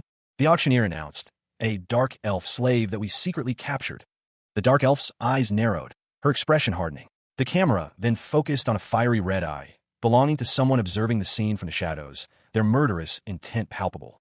The observer's thoughts echoed, what incredible murderous intent. Another voice, seemingly calm, commented from a distance, well, I'm sure she didn't come here on good terms, so? A hobgoblin with crimson eyes and horns, his features partially obscured by shadow, observed a dark elf. He mused on the strangeness of the situation, noting the palpable murderous intent emanating from the elf. He continued his assessment, sensing a powerful magical energy. It was pure mana, on par with that of high elf. The narration explained that dark elves are a variant species, their ancestors having been exposed to demonic energy. The image showed a dark elf, her form shimmering with dark energy, contrasted against a high elf, radiating pure mana. The text clarified that pure mana is a unique trait of high elves, diametrically opposed to the dark energy of their dark elf counterparts. The two energies are fundamentally incompatible. Despite this incompatibility, the hobgoblin considered a possibility, if a high elf were forcibly exposed to demonic energy. His companion, a man with dark hair and a stern expression, scoffed at the idea. High elves, he argued, could not be corrupted so easily. However, the hobgoblin persisted, suggesting that if such a thing were possible, it might explain the current situation. The hobgoblin's gaze sharpened. He muttered about the four royalties. He wondered aloud if the current situation was a result of their actions. The scene shifted to a grand stage, where a man in formal attire dramatically announced a large sum of money, 1.55 million, then 1.6 million. The air crackled with tension. A pig-headed man, his features obscured by shadow, bellowed, fuck it, 2 million gold. The figure's declaration hung in the air, heavy with implication. Then a counteroffer materialized, 5.5 million. Feathers, shimmering gold, drifted down like a celestial snowfall in a grand hall. At its center, a lone figure stood, silhouetted against the opulent backdrop. A close-up revealed an eye, its pupil dilated, reflecting a shadowy figure encircled by a halo of light. The figure materialized fully, a woman with golden wings, a halo above her head, and a serene smile. She was an angel.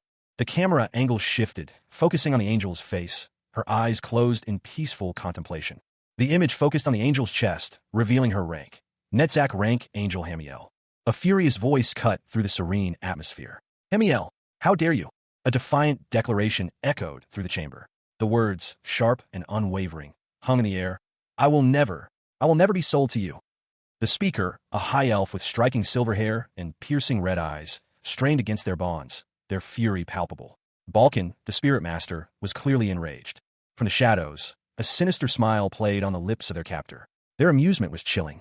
Balkan's defiance only fueled their cruel amusement. The captor's eyes gleamed with malicious intent. His voice, a low growl, carried a chilling promise. If I get out of here, you'll be the first person I rip to shreds. A defiant shout echoed through the chamber. A young elf woman, her eyes blazing with fury, glared at her unseen captors. I will never be sold to you. A large hand, seemingly belonging to one of her tormentors, reached for her, its fingers splayed in a gesture of callous possession. The elf's defiance remained unbroken. Her eyes, filled with a burning hatred, narrowed. Never. Her voice, though strained, carried a chilling threat. If I get out of here, you'll be the first person I rip to shreds. The scene shifted. A woman with large, feathered wings, resembling an angel, addressed the captive elf from outside her cage. A man in a dark suit stood silently nearby. Stop being so angry. She continued, her tone softer but no less firm. Just think about it, princess. The winged woman's perspective changed, revealing a council of grotesque figures, a hulking brute, a pig-like creature, and others with unsettling features. They were clearly discussing the elf's fate. The winged woman spoke again, her words laced with a chilling implication. Instead of becoming a toy for those wicked old men, becoming my pet is a lot better. The auction was nearing its end. A woman with striking golden blonde hair and large, feathered wings stood silently, her expression unreadable. A guttural sound escaped her lips, a low groan of frustration. The auctioneer, a man with slick-back dark hair, announced, All right, if there are no other bets, I will close the auction. He brought down his gavel with a decisive thud. 5.5 million. The winged woman smirked, a glint of triumph in her golden eyes. Meanwhile, the blonde woman from earlier clenched her jaw, her eyes blazing with anger. Damn it, is this how it ends? 5.5 million. The auctioneer declared, sold, for 5.5. The blonde woman's eyes narrowed, her anger intensifying. Suddenly a gasp. 10 million. A woman, her face contorted in disbelief, exclaimed, That's an insane amount. Who the hell is paying that? From a balcony high above, a man with dark hair and a stern expression observed the scene below. Below him, a woman with light brown hair and feathered wings looked up in awe, her gaze fixed on the man above. A hobgoblin, his face partially obscured by mask, tilted his head in curiosity. He then commented, For a pigeon, you sure can cause a scene. A man with a scar near his eye, seemingly an auctioneer, looked on with a smirk. He announced, 10 million gold. The auctioneer declared, 10 million gold. That's the highest bid placed on the 51st floor. A man in a suit below gasped, My gosh, how? From a balcony overlooking a grand hall, a figure emerged. He was striking, with dark, sharp features and a crimson aura that seemed to crackle around him. A gasp escaped the lips of those below. Incredible, someone whispered, awestruck.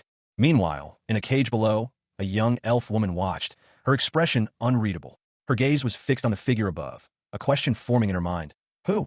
Another woman, with striking golden eyes and a predatory smile, watched from shadows. Her voice, sharp and laced with venom, cut through the hall. Who's that? Ghost face. Her anger flared.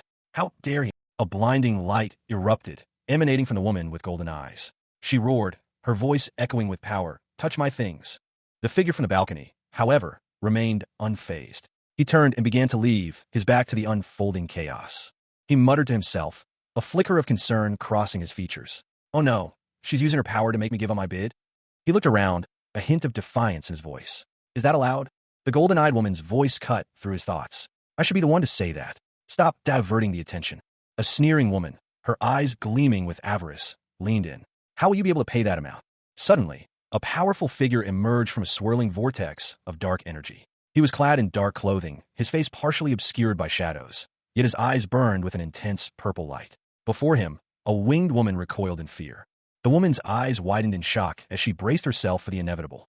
A young man, his face etched with worry, could only utter a single word. What? He looked utterly bewildered, his question hanging heavy in the air. What do you want me to do? The winged woman let out a short, sharp laugh. She declared, All right, I'll bet a higher amount. 10 million gold. The dark figure responded instantly, his voice a low growl. 20 million gold. His eyes narrowed, a clear sign of his unwavering resolve. A man's voice, sharp with disbelief, cut through the air. 20 million? Are you crazy? Beside him, a woman with horns gasped, her eyes wide with shock. Orabioni! From the shadows, a figure emerged, his voice cold and devoid of emotion. He issued a chilling command. If you're scared, go kill yourself. The woman's face was a mask of fury. A single, venomous word escaped her lips. That bastard. Another voice, this one laced with suspicion, interjected. He's not diverting attention. He actually wants to buy the elf? The shadowed figure's eyes, glowing with an unnatural purple light, narrowed. His response was sharp and threatening. Why are you staring at me like that, pigeon? It makes me want to gouge your eyes out. He turned, his back to the others, a chilling declaration hanging in the air. I'm going to kill the 4 royalties one day. His voice softened slightly, but the determination remained. But with our current strength, we can't. But a sinister smile stretched across Cha Jinhyuk's face, one half obscured by a grotesque, crimson mask. His violet eyes gleamed with a cold intensity. He muttered to himself, content with the outcome. I'll be satisfied with this for now. Balkan, the spirit master, gasped, her angelic wings fluttering in surprise. Damn it, 20 million. She shook her head, incredulous. There's no way you have that amount of money in your personal account. Balkan, however, was ecstatic. 20 million. We have 20 million. The auctioneer, his back to the audience, prepared to finalize the sale. If there are no other bids, he announced the final price with a bang of his gavel. The dark elf will be sold for 20 million gold. Chapter 51 begins. Inside a lavishly decorated room, a request was made to wait for a moment. 3 figures stood in a hallway, their conversation overheard. They assured someone that their item would be retrieved immediately. One of them, a hobgoblin with crimson skin and horns, revealed that the item was a magic key. The hobgoblin, holding the key, explained that it would unlock chains near a cage. He then inquired about the timing of their next visit. An impatient command followed, to hurry and bring the item. As the hobgoblin and a woman in an elegant hat departed, a name was uttered, Orabioni. A woman, her face partially obscured, looked down at something unseen. Her expression was one of quiet apprehension. A question hung in the air, unspoken but heavy with implication. Are you really going to? The woman's gaze sharpened, her eyes widening in disbelief as she witnessed the action. Her whispered protest echoed the unspoken question from before, now a horrified accusation. Use that dark elf as a slave? A man with a demonic mask, his features obscured, scoffed. His words, a dismissive retort, betrayed a hint of underlying unease. What? Am I crazy? Why would I do that? He turned away, his back to the woman, the mask partially concealing his expression. The silence that followed was thick with tension. A voice, laced with bitter resentment, cut through the silence. The question hung in the air, a challenge. Then what about me? The masked man's eyes widened, a flicker of something akin to fear crossing his features. He was clearly unsettled by the question. His response was curt, dismissive, and chillingly devoid of empathy. You're a soul. You're not someone. The masked man stood defiantly, his posture rigid. A muttered curse escaped his lips, barely audible, yet filled with barely contained rage. Damned bastard. The woman, her face now clearly visible, looked at him with a mixture of concern and accusation. Her question, sharp and pointed, challenged his callous disregard. What is it, Harryu? Did you see me as that type of person? A man, his face partially obscured, vehemently denied any wrongdoing. His words trailed off, his gaze hardening as he muttered about an elf. The focus shifted to a pair of intense, crimson eyes, belonging to a woman whose beauty was undeniable, even to the man who had just spoken. The scene changed to an opulent hall. A woman with angelic wings, Hamiel, greeted Cha Jinhyuk, the necromancer, with relief. Balkan, the spirit master, and Harryu, the hobgoblin, stood beside him, their expressions guarded. A dark-clad figure with purple energy crackling around him watched from a distance. Hamiel's wings, large and white, were a striking contrast to the dark surroundings as she approached. Hamiel smiled serenely, extending a hand in greeting. She introduced herself as Hamiel. A stern-faced man, flanked by Harryu, warned any potential thieves to give up their attempts to steal his item. Harryu added that previous attempts had ended fatally. Hamiel, thoughtfully stroking her chin, politely inquired further. A close-up revealed a pair of intense, golden eyes. The owner of those eyes, a figure whose face remained mostly obscured, posed a pointed question. May I know why you bought her? The response came from a figure with a demonic mask and horns, a halo incongruously resting above his head. He retorted, It's rude, so why did you ask? Even if you're one of the 4 royalties. Beside him stood a woman with golden hair and large, feathered wings, her expression serene yet warning. She added, Don't think that everyone will treat you kindly. The golden-eyed figure from the first panel narrowed their eyes, a thoughtful expression crossing their face. They sighed, conceding, I guess it can't be helped. The golden-eyed individual explained, I want to take my time to get to know you, but a report about you has already reached the higher-ups. Suddenly, a masked figure with violet eyes appeared, their expression one of intense focus. A powerful energy crackled around them. The masked figure lunged forward, their movements blurred by speed, a weapon flashing in their hand. The golden-eyed individual reacted with alarm, their eyes widening in surprise. Cha Jin-hyuk, his face contorted in a grimace of barely contained fury, felt the agonizing sting of betrayal. The Nine-Star Guild, once his brothers in arms, had struck him down. A purple energy crackled around him as he unleashed a desperate counterattack, a final, furious surge of necromantic power. But it was too late. His enemies pressed their advantage, their blows relentless. He could feel life draining from him. His vision narrowed, focusing on a single, unwavering point, the violet glint in his own eye, a testament to his enduring will. He would not yield. He would not die. With a final, desperate act of defiance, Cha Jin-hyuk initiated his soul transference, his consciousness flickering as he prepared to inhabit a new vessel. Beside him stood Balkan, the spirit master, and Haryu, the hobgoblin, silent witnesses to his last stand. A decade later, he awoke in his new body, his necromantic powers gone, but a new strength stirring within him. He now possessed the abilities of an all-master, capable of mastering any occupation within the tower. His thoughts turned to vengeance, a cold fire burning in his heart. Cha Jin-hyuk, the necromancer, his soul inhabiting a new body, a decade after his betrayal and murder at the hands of his own guild, felt the lingering weight of his past. Even in this new form, devoid of his former necromantic powers, the consequences of his actions still pursued him. But the aftermath? I'm certain stronger angels will chase after me, he mused, a grim determination hardening his gaze. His premonition proved accurate. A host of celestial beings, their wings shimmering in the golden light, descended upon him. These were no ordinary angels. Their power was palpable, their presence a storm of divine might. Among them, one angel stood out.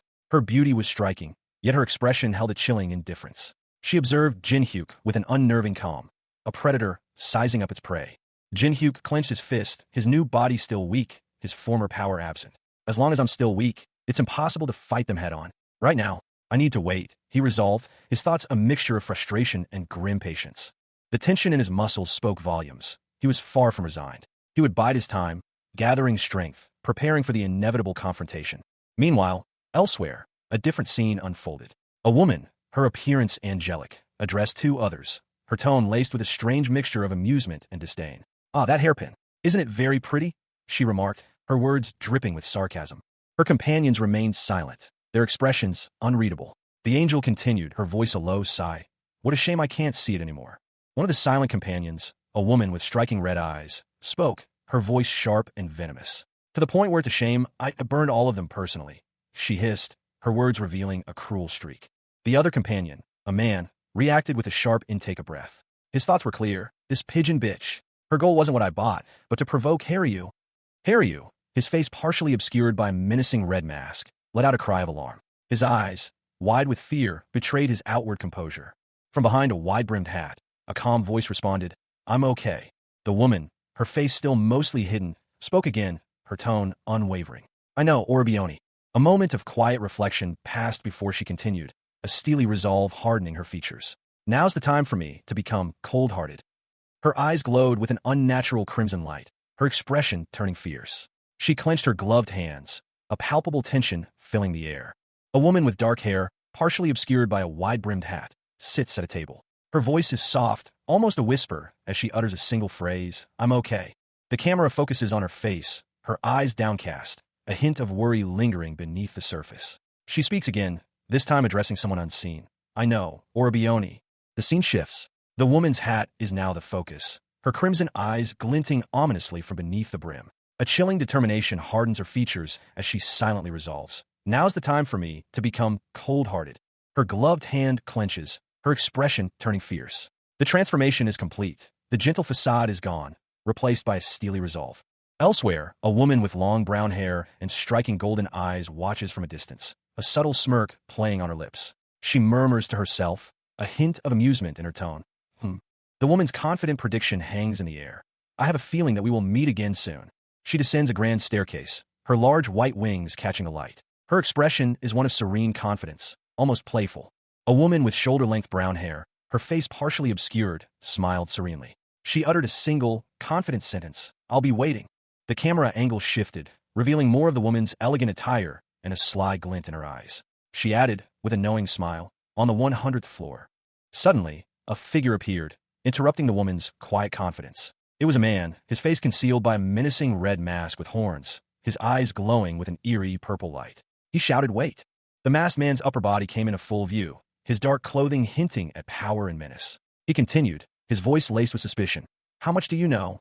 White feathers drifted through the air of an opulent, ornate room as the masked man stood defiantly, his posture radiating power and menace. The masked man scoffed, his voice dripping with disdain. He stated, "Yeah, I don't know what you're scheming, but just you wait." He leveled a chilling glare at his unseen opponent, his threat sharp and clear. "I'll be coming for your neck." The scene shifted to a nighttime view of the tower's exterior, the moon a bright disk in the inky sky. The narration box stated, "Outskirts of the 51st floor." Several shadowy figures, vaguely humanoid yet ethereal, materialized amidst a dark forest. Each wielded a spectral spear, their forms flickering with an unnatural purple energy. A young man with vibrant crimson hair barked orders, his gaze fixed on the approaching specters. Soldiers, block them properly." He continued, his voice tight with urgency. "Make sure no one gets close to the master." Meanwhile, in a secluded area, a figure was held captive within a crudely constructed cage. The sound of shattering stone echoed nearby. Two imposing skeletal figures, wreathed in the same purple energy as the earlier specters, emerged from the shadows. One of them simply stated, "Okay." A woman with striking silver hair and pointed ears, trapped within the cage, glared at her captors. "So what are you going to do with me?" A masked figure, his face obscured by a demonic-looking mask, approached the cage. He simply replied, "Don't worry." The masked figure continued, addressing the captive elf. "If I'd been planning to do something to you, I wouldn't have brought them along." The elf, seemingly unconvinced, responded with a smirk. "Huh, you're all in this together." A tense conversation unfolded. One party, seemingly in a position of authority, questioned the other. "So what's the difference between the children and you?" The response was defiant, yet laced with a hint of weariness. "It's up to you whether you want to believe me or not." The speaker, a figure shrouded in shadow with piercing purple eyes, remained enigmatic. The questioner pressed further, their curiosity piqued. "What's your name?" The shadowed figure's identity was finally revealed. Ellie. The name hung in the air, heavy with unspoken implications. A close-up revealed a silver-haired woman, her face partially obscured by shadows, wearing a heavy chain around her neck. She continued, "Ellie von Yggdrasil." The revelation sent a shockwave through the questioner. Von Yggdrasil. The significance of the name became clear. The royal surname, Yggdrasil, a voiceover explained, the image shifting to a majestic, ancient tree bathed in sunlight. The camera panned up, showcasing the immense size and age of the Yggdrasil tree, its branches reaching towards the heavens. The voiceover continued, providing further context, which comes from the name of the elves' divine tree.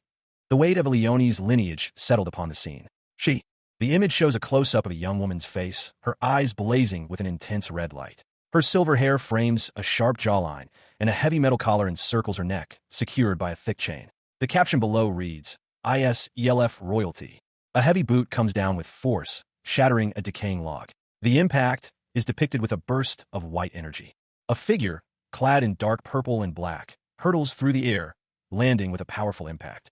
He questions his companions. "You're sure it was this forest, right?" He then commands them, "Spread out and find them." One of the companions, observing the scene, thinks to himself a real royal elf. He continues his internal monologue. "She's a high elf, and since she's a royal, she still has room to grow."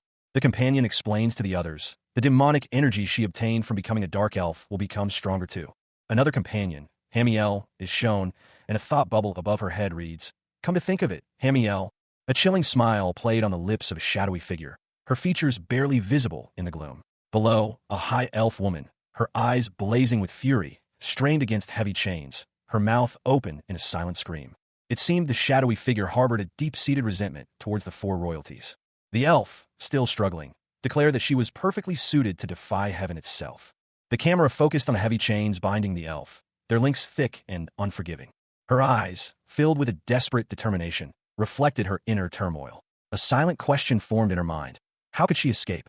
The elf noted that the chains were suppressing her magical abilities. Even if freed, she realized, her powers would remain dormant for some time. Her gaze fell upon a key, its intricate design hinting at powerful magic. She considered waiting for someone to unlock her chains. Suddenly, a surge of energy erupted, shattering the bars of her cell. Cha Jin-hyuk, the necromancer, hung suspended within a swirling vortex of dark energy, his body bound by heavy chains. The desperate act of soul transference was underway. Balkan, the spirit master, watched with wide, fearful eyes, her expression a mixture of apprehension and grim determination. She knew the risks involved in this dangerous ritual. Meanwhile, Haryu, the hobgoblin, stood silently observing from a distance, a key clutched in his hand. His usually boisterous demeanor was replaced by a quiet intensity. He had something important to ask, a question that could alter the course of their desperate plan. With a sudden burst of speed, Haryu dashed forward, his movements a blur. He was fast, surprisingly, so for Hobgoblin. He reached Balkan just as she began to lose consciousness, the strain of the ritual taking its toll. He caught her before she fell. Balkan landed hard, the impact jarring her. She gasped for breath, her body aching. Haryu, assessing the situation, calmly stated that elves, like Balkan, excelled in mana and spirit manipulation, not brute strength. He stood over her, his dark form a stark contrast to the injured elf. Two other figures, seemingly his companions, watched from a short distance. The scene opens with a dark elf, her form partially obscured by shadows, chained and bound. Her voice, though laced with weariness, holds a hint of defiance as she speaks. "You bought me for 20 million. She looks up at her captor, her expression a mixture of apprehension and resentment. "What do you want?" she asks, her voice barely a whisper. A man, his face partially hidden by shadow, stands before her. He smirks, a cruel glint in his eyes. "Ah, if it's here, then it's fitting. No one will know what you'll do to a powerless dark elf," he says, his tone suggesting a sinister plan. The dark elf's eyes flash with anger. "Like those other bastards who tried to buy me." She spits, her voice filled with contempt. Her gaze hardens, suspicion clouding her features. "Are you planning to use me for your lust?" she questions, her voice sharp and accusatory. Suddenly, a young woman with horns appears, her face a mask of shock and indignation. What are you saying in front of a child?" she exclaims, her voice trembling. The dark elf, seemingly unfazed, looks at the newcomer with a curious expression. The young woman continues, defending the man. "Oh, our Orbioni isn't that type of person." A series of text boxes appear, revealing the inner thoughts of various characters. The peak of all evil lectures against premature actions. The nine-tailed fox offers unsolicited sexual advice, and Macaque suggests a polygamous lifestyle for heroes. The man, clearly annoyed by the interruption, snaps, "These crazy bastards. It's not what you're thinking, so get lost." A powerful surge of dark energy erupted, the very air crackling with arcane might. From the heart of the explosion, a figure emerged, Cha Jinhyuk, his face obscured by a demonic mask, a smirk playing on his lips. He had been betrayed and killed, his soul transferred, and now, a decade later, he was back. Nearby, Balkan, a spirit master, and Haryu, a hobgoblin, watched in astonishment. En explosion. Balkan gasped, her eyes wide with disbelief. Jinhyuk, unfazed, issued a curt command. "Balkan, report." The scene shifted. Jinhyuk, now wielding his necromantic powers, commanded his undead horde. "Break through. Take out all the spirits." His skeletal warriors clashed with ethereal beings, a whirlwind of bone and energy. Balkan relayed urgent news. "There's a millionaire who bought out the whole auction." Jinhyuk's expression hardened. He realized the implications. "I think our location has been revealed to the nearby climbers." Suddenly, they were surrounded. A group of skilled warriors, alerted to their presence, attacked. A wave of dark energy pulsed outwards, the source obscured by shadow. A voice, strained but resolute, cut through the night. "There are a lot of them." The speaker, a figure cloaked in darkness, his face partially hidden by a crimson mask, revealed only piercing purple eyes. A single, chilling question formed on his lips. "Hamiel, did she do this?" Meanwhile, in a clearing bathed in moonlight, a spirited scene unfolded. Balkan, a spirit master with fox-like features, grinned widely, arms raised in a gesture of carefree acceptance. Beside her, Haryu, a hobgoblin with crimson horns, simply stated, "Okay, sure." Haryu's expression shifted, a hint of doubt clouding her features. She questioned, "It's really not that, right?" Balkan, seemingly unfazed, skipped ahead, leaving Haryu behind. Haryu's frustration boiled over. She shouted, "I said no." Haryu confronted the masked figure, her voice laced with anger. He responded with a chilling calm. "Huh. What do you think? Do you want to talk?" Balkan, her face etched with concern, stopped and looked back at the confrontation. Her gaze shifted, a surprising request forming on her lips. "Do you have alcohol?" Suddenly, a blur of motion erupted. Haryu launched a swift, powerful kick, aiming for the masked figure. The battle raged. Cha Jinhyuk, even weakened, fought with the desperate fury of a cornered beast. His necromantic energies pulsed, a dark purple light illuminating the chaos as he deflected blows from his attackers. Haryu, the hobgoblin, created a diversion, his surprisingly agile movements drawing the attention of several nine-star guild members away from Cha Jinhyuk. Purple energy crackled around his hands as he fought. Seizing the opportunity, Cha Jin-hyuk unleashed a wave of dark energy. He thanked Haryu for buying him time. The dark energy engulfed his enemies, a brutal display of power that left several of them incapacitated. One of the guild members fell, his lifeblood staining the ground. Cha Jin-hyuk, his eyes burning with a cold fire, vowed to finish them all. With a final surge of power, he unleashed a devastating attack, leaving a trail of destruction in his wake. The scene shifted. Hours later, Balkan, the spirit master, sat alone in a dark forest, nursing a bottle of something strong. Balkan reflected on the strength of Cha Jin-hyuk and Haryu, a quiet admiration in her gaze. A figure, bound by chains, sat on the damp earth. The shackles were heavy, but the individual seemed unfazed, their gaze fixed on something unseen. Nearby, a discarded bottle lay on the ground, its contents spilled, hinting at a recent struggle or a moment of respite. Balkan, the spirit master, questioned the chained figure, his tone sharp. He pressed for an explanation of the recent events at the auction house, where a powerful angel had been sold. The figure, a man with a demonic mask, remained silent for a moment before responding. He admitted that he had allowed the angel to be sold, explaining that engaging in combat now would be fruitless. His current state, weakened by the tower's penalty, made victory impossible. Balkan observed the man, noting his emotional restraint. She surmised that he was suppressing his feelings for a greater purpose. Balkan took a drink from a flask, her expression hardening. She contrasted his stoicism with her own nature. She then posed a chilling question, probing the depths of his resolve. Had he ever resorted to such extreme measures as violating the sanctity of his own family? Balkan's eyes blazed with a fierce intensity, her grip tightening on the chain. Her anger was palpable. The masked man, startled by her words, reacted with a mixture of shock and apprehension. His question, "What?" hung heavy in the air. A sudden, violent movement, a flash of steel, followed by a crimson stain. A guttural roar ripped through the air, a desperate cry for more power. The sound was raw, filled with the agony of a man pushed to his absolute limit. With a frenzied yell, a young elf woman, her face contorted in exertion, plunged a knife into a chest. More strength. Slice open the chest, she screamed, her movements fueled by a desperate need. The blade sank deep, the act brutal and swift. Her blonde hair whipped around her as she strained with the effort. Her eyes, wide with a mixture of terror and grief, looked up. A single, pained whisper escaped her lips. "Father." A figure emerged from the shadows, his face partially obscured by a dark mask. He watched his daughter, a grim satisfaction in his eyes. "Huff, huff, good job, my daughter." The dying man continued, his voice raspy but resolute. "This could only be taught with the help of my death. I will leave the Yggdrasil's seed." He held out a glowing orb, a symbol of immense power and sacrifice. A cruel smile stretched across his bloodied lips. His daughter, tears streaming down her face, received the orb, her grief palpable. "And our future, too." The pursuit was relentless. A figure, blurred by speed, streaked through the forest, a desperate cry echoing behind him. "Catch Ellie-1." Ellie-1, breathless and desperate, relayed urgent news. Her father was gravely injured. Mounted on a swift white steed, Ellie-1 and her companion spurred their horses onward, their urgency palpable. Her companion, assessing the situation, stated confidently, "He couldn't have gone far. My older brother, Ellard." Ellard's face, a mask of cold calculation, was revealed. He was the traitor who had sold their race to the four royalties for power. Ileone's eyes widened in disbelief. "You already caught up?" A figure, cloaked and mysterious, offered Ellie-1 a glowing orb, stained with blood. "Ellie-1, hurry up and eat it." Suddenly, a blinding flash of light and a sharp metallic sound cut through the air. The scene ended abruptly.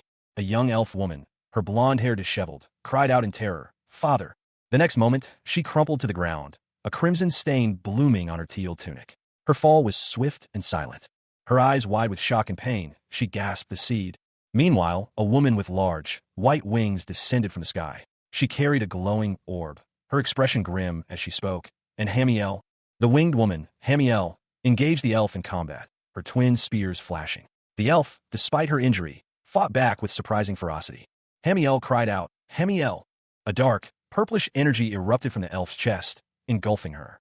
Hamiel, watching from a distance, explained her actions. She had considered the appropriate punishment for the aloof elven princess who refused to cooperate. She continued, revealing that the dark energy was very pure demonic energy obtained from a friend. A high elf woman, her expression a mixture of amusement and malice, held aloft a dark, ornate cage. Within, a swirling crimson energy pulsed ominously. She spoke, her voice laced with a chilling confidence. "It can corrupt even a high elf with just a drop." Her gaze shifted downwards, a hint of cruel anticipation in her eyes. The words hung in the air, heavy with implication. "The pride of an aloof high elf." The elf's smile widened, revealing a predatory gleam. She declared her intentions with chilling glee. I'm going to start by corrupting that pride. A shadowy figure emerged, its form obscured by darkness, but its voice, a rasping whisper, sent shivers down the spine. I'll slowly make you fall into despair. The figure revealed itself to be a skull-faced being, its empty sockets glowing with malevolent light. Its gaping maw was a silent scream of impending doom. The high elf, her face contorted in agony, clutched at her head as a dark energy consumed her. Her eyes glowed with an unnatural light, her mouth twisted into a silent scream. The dark energy surged, engulfing her completely, leaving only a swirling vortex of shadows in its wake. Later, a different scene. A man with a demonic mask, his voice low and thoughtful, recounted his past. I was then sold to the slave market and met you. He nodded slowly, a grim understanding dawning on him. I get it now. Even the elves were being systematically eradicated by the four royalties, a ruthless campaign of extermination. However, the elves residing on the 300th floor proved too powerful for them to eliminate. A cunning plan formed in the mind of one of the royalties. In situations like this, the most effective approach was to find a traitor within the ranks of the elves and use them to their advantage. The elf, her face etched with despair, whispered to herself, reflecting on a life dedicated to helping others, only to face such a bleak end. Was this truly the end? The question hung heavy in the air, unanswered. Suddenly, a figure emerged from the shadows, addressing the elf. He spoke of the vile individuals who had enslaved her and seized control of the kingdom. The newcomer, a hobgoblin with a sinister grin, stood over the elf, his words dripping with menace. He noted, with a chilling calm, that she was still alive. A shadowed figure, his face obscured by a dark, skull-like mask, spoke with chilling certainty. The story doesn't end until one or the other dies. The camera then focuses on a dark elf woman with striking red eyes. Her expression is serious, almost grim. She offers a proposition: join heaven's defiance. She crosses her arms, her resolve unwavering. I'll help you kill your enemies. The scene shifts to a forest clearing. A woman with dark hair and horns, panting slightly, stands over several fallen figures. She appears victorious, but weary. She mutters to herself, her voice laced with concern. Orabioni and that dark elf. Her worry deepens. The thought crosses her mind. Will things really be okay if it's just the two of them? Balkan, the spirit master, and Harryu, the hobgoblin, watched with a mixture of amusement and concern as their companion. Cha Jinhyuk, the resurrected necromancer, contemplated a rather morbid possibility. Jinhyuk's eyes gleamed with a dark intensity as he mused aloud. What if she steals his heart? Suddenly, a monstrous shadow loomed over Harryu. A red orc, immense and terrifying, materialized behind her, its eyes burning with malevolent energy. Haryu's eyes widened in shock and fear. Harryu, her face pale with terror, gasped, "No, I need to go." She recognized the threat instantly. A wave of dread washed over her as she realized the danger. A red orc? Did he come here because of the sound? With a roar, the red orc lunged at Harryu, its massive fist aimed to crush her. The blow connected, sending Harryu sprawling. From the shadows, a dark figure emerged, moving with unnatural speed. It was Jinhyuk, his eyes burning with a dark energy. He launched himself at the red orc, a blur of motion. A guttural cry pierced the night air. Orabioni! Harryu, the hobgoblin, her crimson eyes wide with a mixture of alarm and anticipation, reacted instantly to the sound. Balkan, the spirit master, landed heavily, his dark cloak billowing behind him. He turned to Harryu, concern etched on his face. What about the dark elf? A figure emerged from the shadows, his face obscured by a dark mask. His voice was low and menacing. If you're referring to Ellie 1, then she left. What? The hobgoblin's shocked whisper was cut short by the shattering of magical restraints. A surge of blue energy erupted as the chains around Cha Jinhyuk's ankles dissolved. His eyes burned with a fierce determination. Revenge! Ellie 1, the dark elf, appeared, her silver hair framing a face etched with disbelief. Are you telling me? Her voice trembled as she spoke, the weight of the unspoken accusation heavy in the air. To kill my brothers and sisters? The masked figure's response was cold and calculating. What did your brothers and sisters do to you? A voice, cold and devoid of emotion, echoed in the darkness. I'm sure they can do worse to you. Make sure your revenge is flawless. The speaker, a figure shrouded in shadow, hung upside down against a starlit sky. Below him, a woman with striking silver hair and intense red eyes stared up, her expression unreadable. Her voice, though quiet, carried an unwavering resolve. Make them pay several times, no, 100 times more, because that's what I'm going to do. A close-up revealed a masked face, the eyes glowing with an unnatural purple light. A sinister smile played on the lips hidden beneath the crimson mask. The woman's voice, sharp and inquisitive, cut through the silence. Who are you taking revenge on? The woman's eyes narrowed, her gaze unwavering. A slight smile touched her lips. Standing in a dark forest, the masked figure and the silver-haired woman faced each other. She spoke, her voice low and menacing. 9 star, she continued, a cruel glint in her eyes, and the 4 royalties. A high elf woman, her expression unreadable, spoke, her voice soft yet carrying an undercurrent of steel. My recount, she continued, a hint of self-deprecation in her tone. Probably felt like I was whining. The scene shifted. A man in dark clothing stood amidst a forest clearing, a faint green energy sparking at his feet. He seemed to be waiting. A horned figure, his face partially obscured by shadow, approached. He asked, his voice laced with suspicion, "Does that mean you won't join Heaven's Defiance?" The horned figure's response was immediate and sharp. No. The elf from earlier reappeared, her form shimmering with energy. She explained her decision. I'm leaving so I can acquire the same level of power you have. The horned man turned, his back to the viewer. He spoke confidently. After I'm confident with how much stronger I've become, I'll come back. A close-up revealed a sinister smirk playing on his lips, his eyes gleaming with ambition. The elf, addressing the horned man, asked, can you tell me your name? Your real name, not Ghostface. A young elf woman, her eyes wide with alarm, stared into the encroaching darkness. A shadowy figure, cloaked and imposing, stood silently behind her, his presence radiating menace. The elf's apprehension was confirmed. A voice, low and chilling, cut through the night. It's Cha Jinhyuk. The revelation sent a shiver down her spine. Another voice, this one laced with a grim finality, followed. Death Star Cha Jinhyuk. A spectral image of a powerful necromancer materialized behind the shadowy figure, a terrifying display of dark power. The elf gasped, her fear palpable. She whispered, her voice barely audible, Spirit Master Cha Jinhyuk. There were many doubts about his death. Understanding dawned on the elf. She murmured, I see. Now it makes sense. If I end up dying?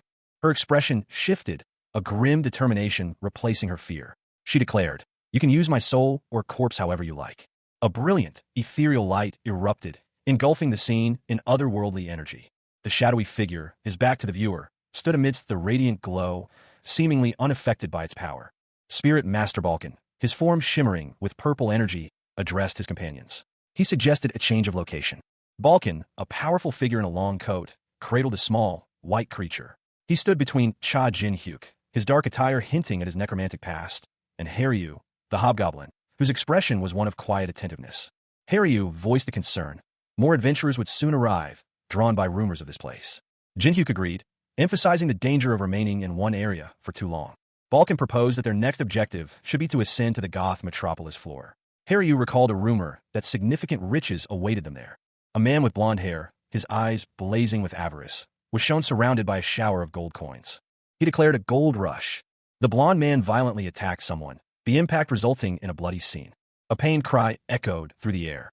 Cha Jinhyuk, his golden eyes blazing with fury, glared defiantly. The remnants of a brutal attack still clung to him, dark streaks marring his features. He stood amidst the chaos, the scene a testament to the ferocity of the recent battle. The air crackled with residual energy. From above, the perspective shifted, revealing the full extent of the devastation. Several figures lay prostrate on the blood-soaked floor, scattered amidst a pile of gold coins. One, radiating a faint golden light, stood over them. Jinhyuk, his breath ragged, muttered to himself, shit, I got attacked. He stared out a window, his reflection mirroring his anger. The city below burned. His thoughts turned bitter. To think they would confidently bring the military here like this. 60th floor. The scene shifted again, showing the desperate defense of a shop. A voice cried out, block them. Don't let them get inside. It's too much. The front line has already been defeated. A shop under a borrowed name possessed by Goldrich. Soldiers charged, their battle cry echoing. Charge! For the Holy Kingdom.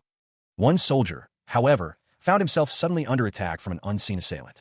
Cha Jinhyuk, his face etched with grim determination, addressed his companions.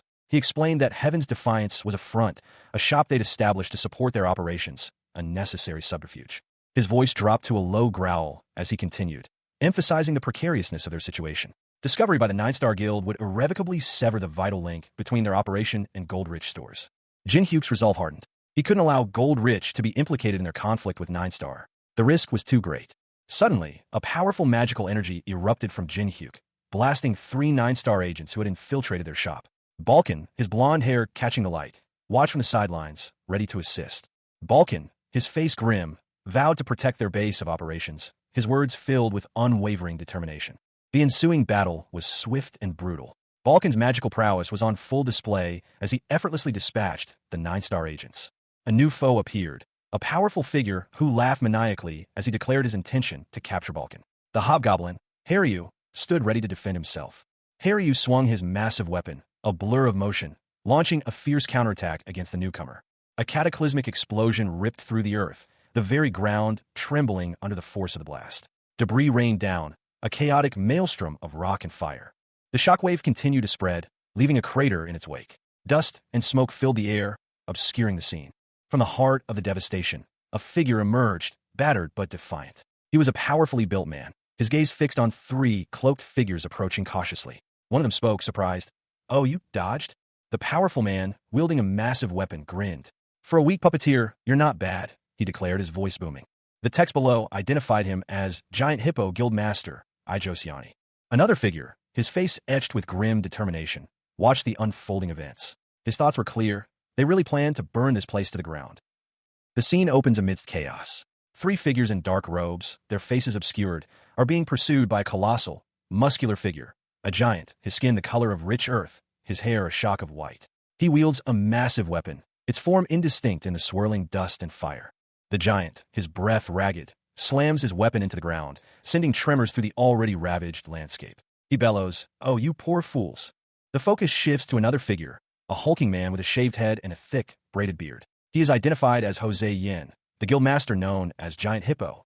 One of the figures in dark robes, his face still hidden, watches the unfolding scene with narrowed eyes. A grim realization dawns on him. A guildmaster. His face contorted in fury, the robed figure clenches his jaw. The thought crosses his mind. They really plan to burn this place to the ground. Suddenly, he is attacked. Blades flash, narrowly missing his head as he is thrown back by the force of the assault. He grits his teeth, a desperate thought escaping his lips. "My last puppets." Another guildmaster, Beck Hallio, known as White Swallow, appears, his expression cold and calculating. He observes the scene and states, "When you get rid of a puppeteer's puppets, you need to rush him." A stern-faced warrior, clad in ornate golden armor, addressed his comrade. He warned, "For someone who doesn't have the basics down, don't get ahead of yourself and get lost." The other warrior, a powerfully built man with dark skin, scoffed. "What? Do you think I don't know? Every time we kill someone, the higher-ups give us a bonus." Suddenly, a voice cut through the air. "We, the White Swallow, cornered him. How dare you try to take the kill? You gluttonous pig bastard." The dark-skinned warrior, whose name was Hippo, retorted angrily. "It's Hippo. Besides," Hippo continued, "who's the one who created this mess? If your subordinate on the 10th floor didn't leak information like an idiot." Meanwhile, a man with a scar across his face watched from the shadows, a sinister grin spreading across his lips. He muttered to himself, "Perfect timing. They're distracted, so now's my chance." With a sudden burst of dark energy, the scarred man unleashed a powerful spell. He commanded, "Become my puppets." The dark energy surged, ensnaring the 2 warriors in its grasp. Hippo and his companion were shocked, their faces contorted in disbelief as they struggled against the overwhelming power. Hippo cursed, "Shit." The battle raged, a whirlwind of dark magic and desperate strikes. Cha Jinhyuk, the necromancer, found himself overwhelmed. A blinding flash of light erupted as Mei, the partisan guildmaster, intervened, her attack striking down one of Jinhyuk's assailants with brutal efficiency. Jinhyuk, betrayed and mortally wounded, let out a guttural scream of agony and rage. Mei addressed her comrades, her voice laced with a hint of apology. She explained that she had only just arrived on the scene. She stood over Jinhyuk's fallen form, her expression unreadable, as she revealed that she had captured another of his enemies. The guildmaster continued, stating that she had apprehended a puppeteer, a key figure in the conspiracy against Jinhyuk. She issued a curt order to document the capture, her focus unwavering. Meanwhile, a figure with blonde hair and piercing golden eyes observed the scene from a distance, a commanding presence amidst a legion of soldiers.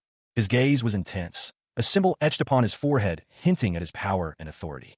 The image shows Asher Home, guildmaster of the Road of Divine, his face partially obscured, a stark black marking across his lower lip. The scene shifts to a tense confrontation. A figure, presumably Asher Home, addresses a group of soldiers, his voice sharp with accusation. "You allowed Ghostface's attack."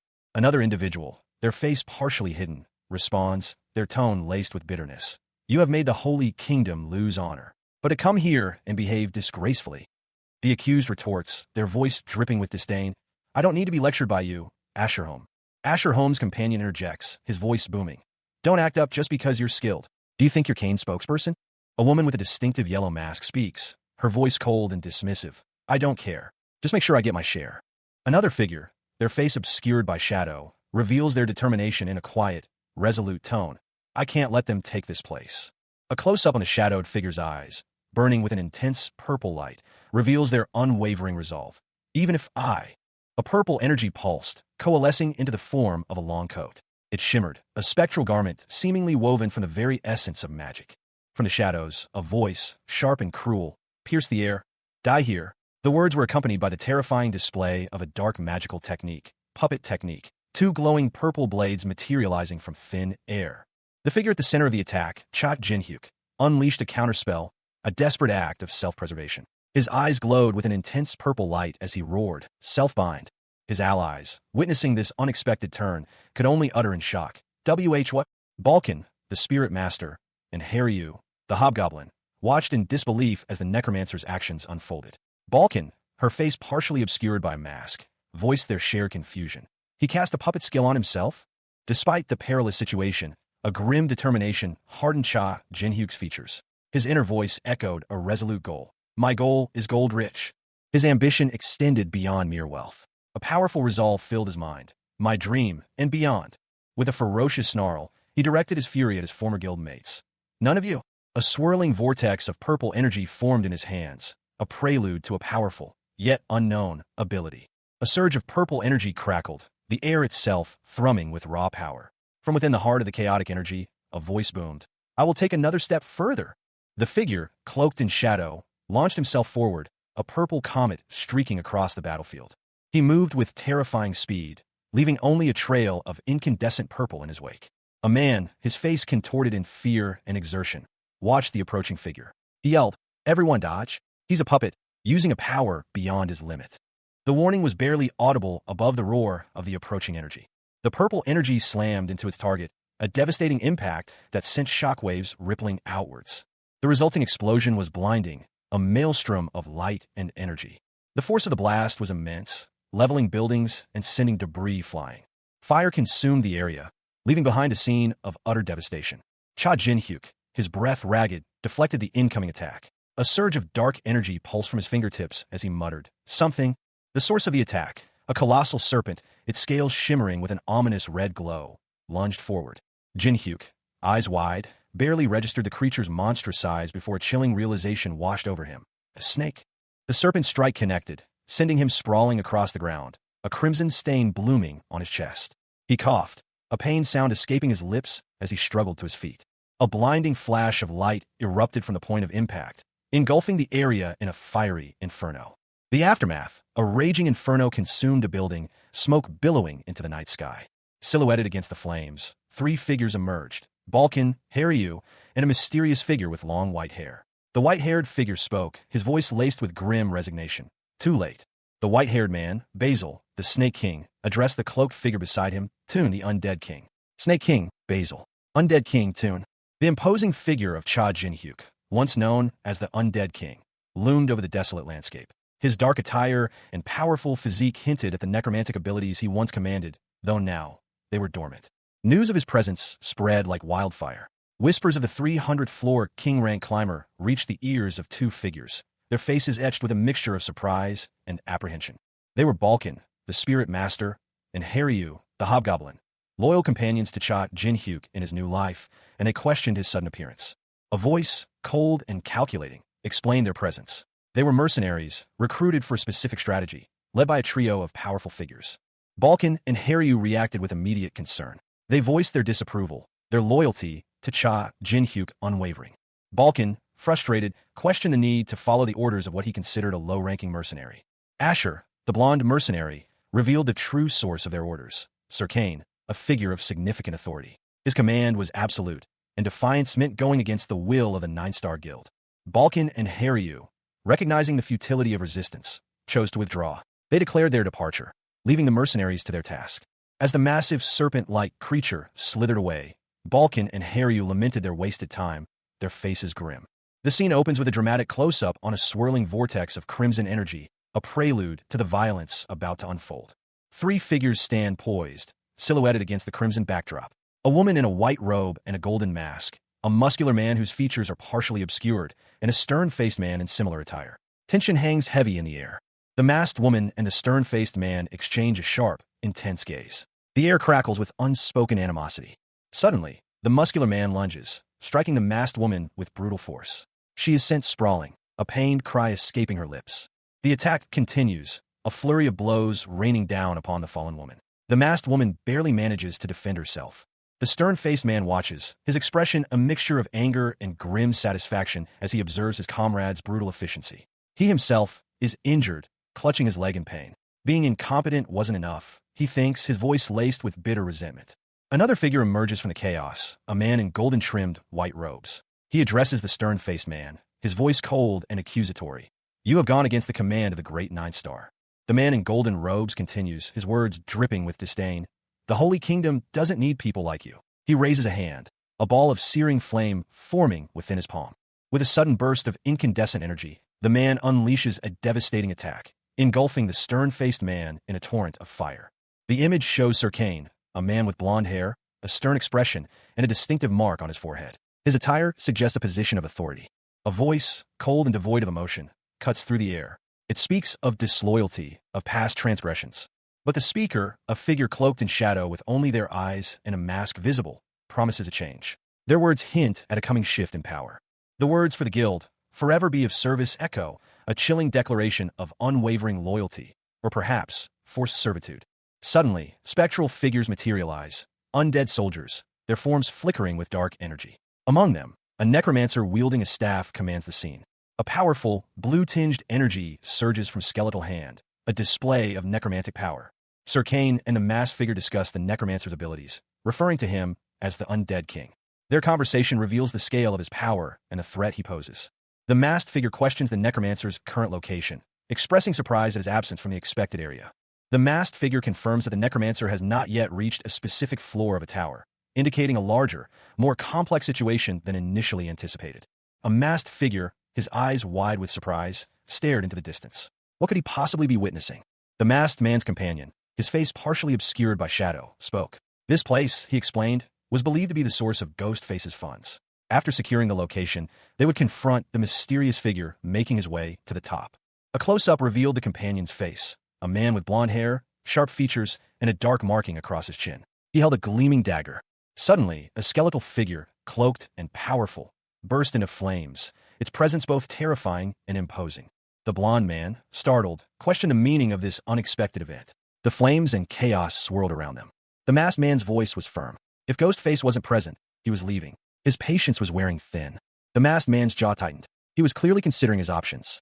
The blonde man accused him of disobeying the Nine-Star's command. The tension between them was palpable.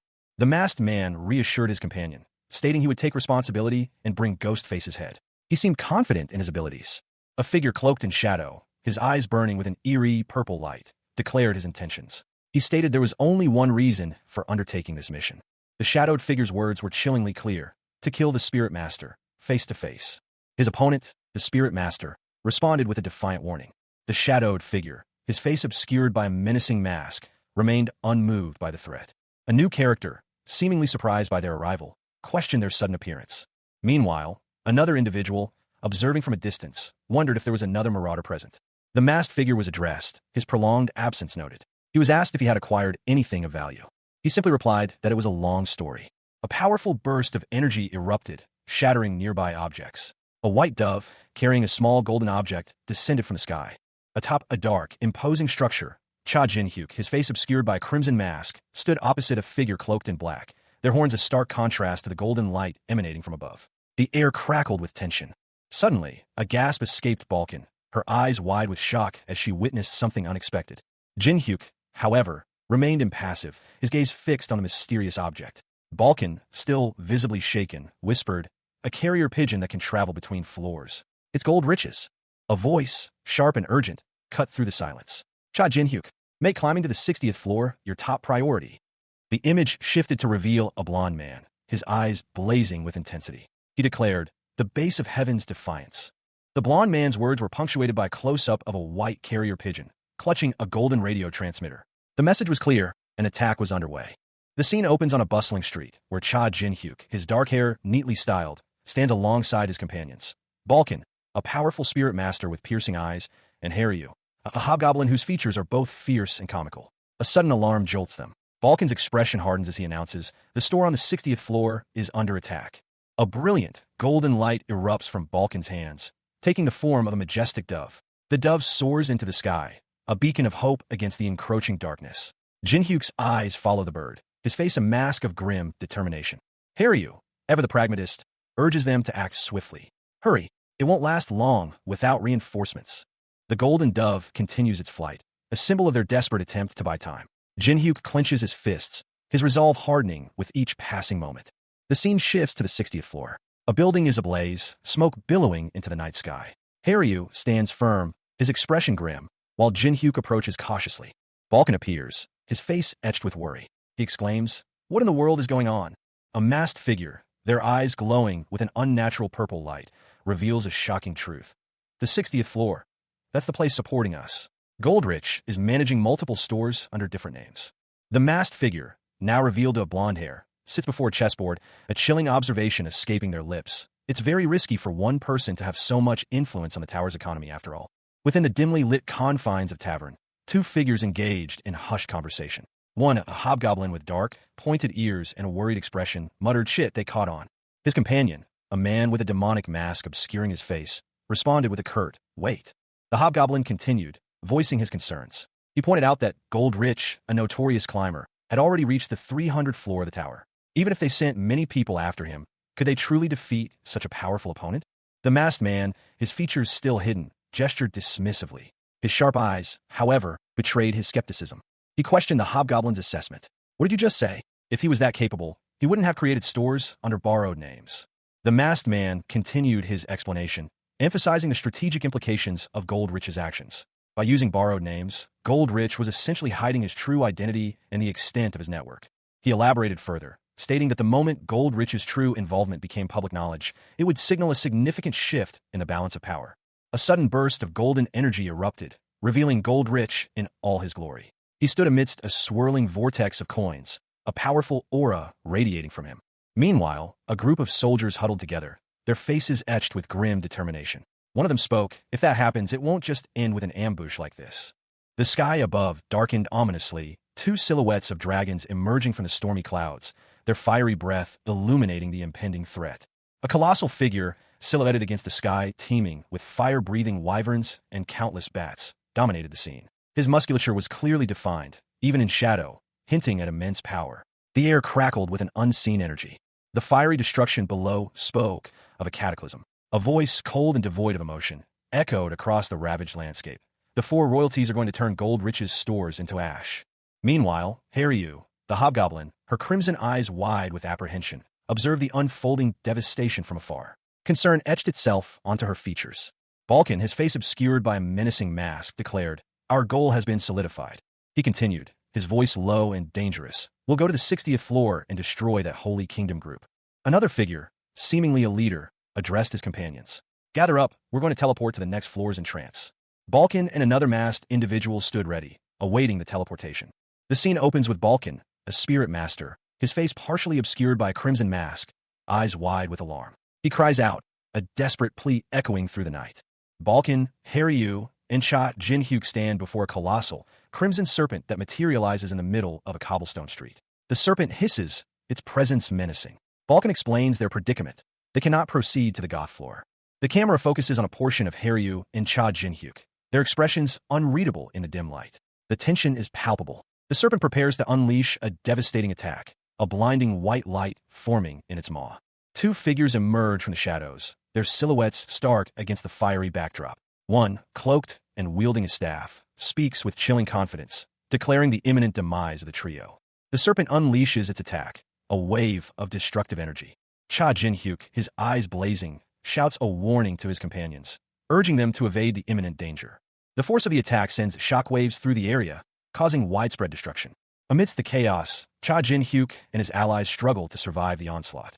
A fissure ripped through the cobblestone street, and from its depths, figures emerged. Two women, one with lilac hair and the other with dark tresses, tumbled out, landing hard on the ground. They were pursued by several shadowy figures, their movements swift and deadly. Nearby, a man with dark hair and a hobgoblin companion, watched in disbelief. "What the hell?" the man exclaimed, his voice laced with alarm. The man, his face etched with grim determination, analyzed the situation. He knew this was no ordinary ambush. He turned to the hobgoblin, his gaze intense. "It's obvious. There are other assassins sent by Cain," he stated, his voice low and dangerous. The hobgoblin, Haryu, nodded in agreement. "Correct," he confirmed, a surge of dark energy emanating from his arm. A colossal skeletal figure, radiating an icy blue aura, loomed over Cha Jin-hyuk, Balkan, and Haryu. Its skull-like head was adorned with sharp, bony protrusions, and a single, glowing blue eye burned within its empty sockets. Jin-hyuk's allies watched, faces etched with concern, as the monstrous being prepared to strike. Balkan, the spirit master, and Haryu, the hobgoblin, stood ready, but the sheer size of their opponent was daunting. Haryu's eyes, visible through a torn mask, widened in alarm. A surge of energy crackled around him, a desperate attempt to prepare for the imminent attack. The skeletal monstrosity lunged, its movements surprisingly swift for its size. A bone-white blade flashed, aimed at Haryu, but Haryu reacted instantly, a purple energy erupting from him as he met the attack head-on. The clash of power sent shockwaves through the air. He deflected the blow, sending the skeletal creature reeling. Two other figures, cloaked and sinister, watched from the sidelines. "Undead. He's a necromancer," one of the observers stated, his voice laced with a chilling recognition. "Is it that gloomy guy next to the snake conjurer?" his companion added, referring to Jin-hyuk. Haryu's eyes narrowed, his expression hardening. The necromancer's power was clearly a threat.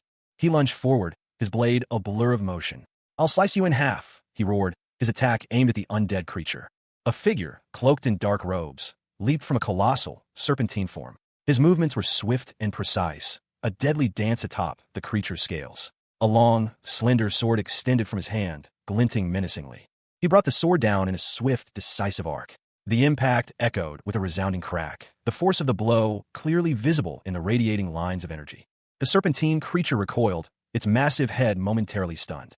The figure, his face now visible, smirked, a glint of triumph in his crimson eyes.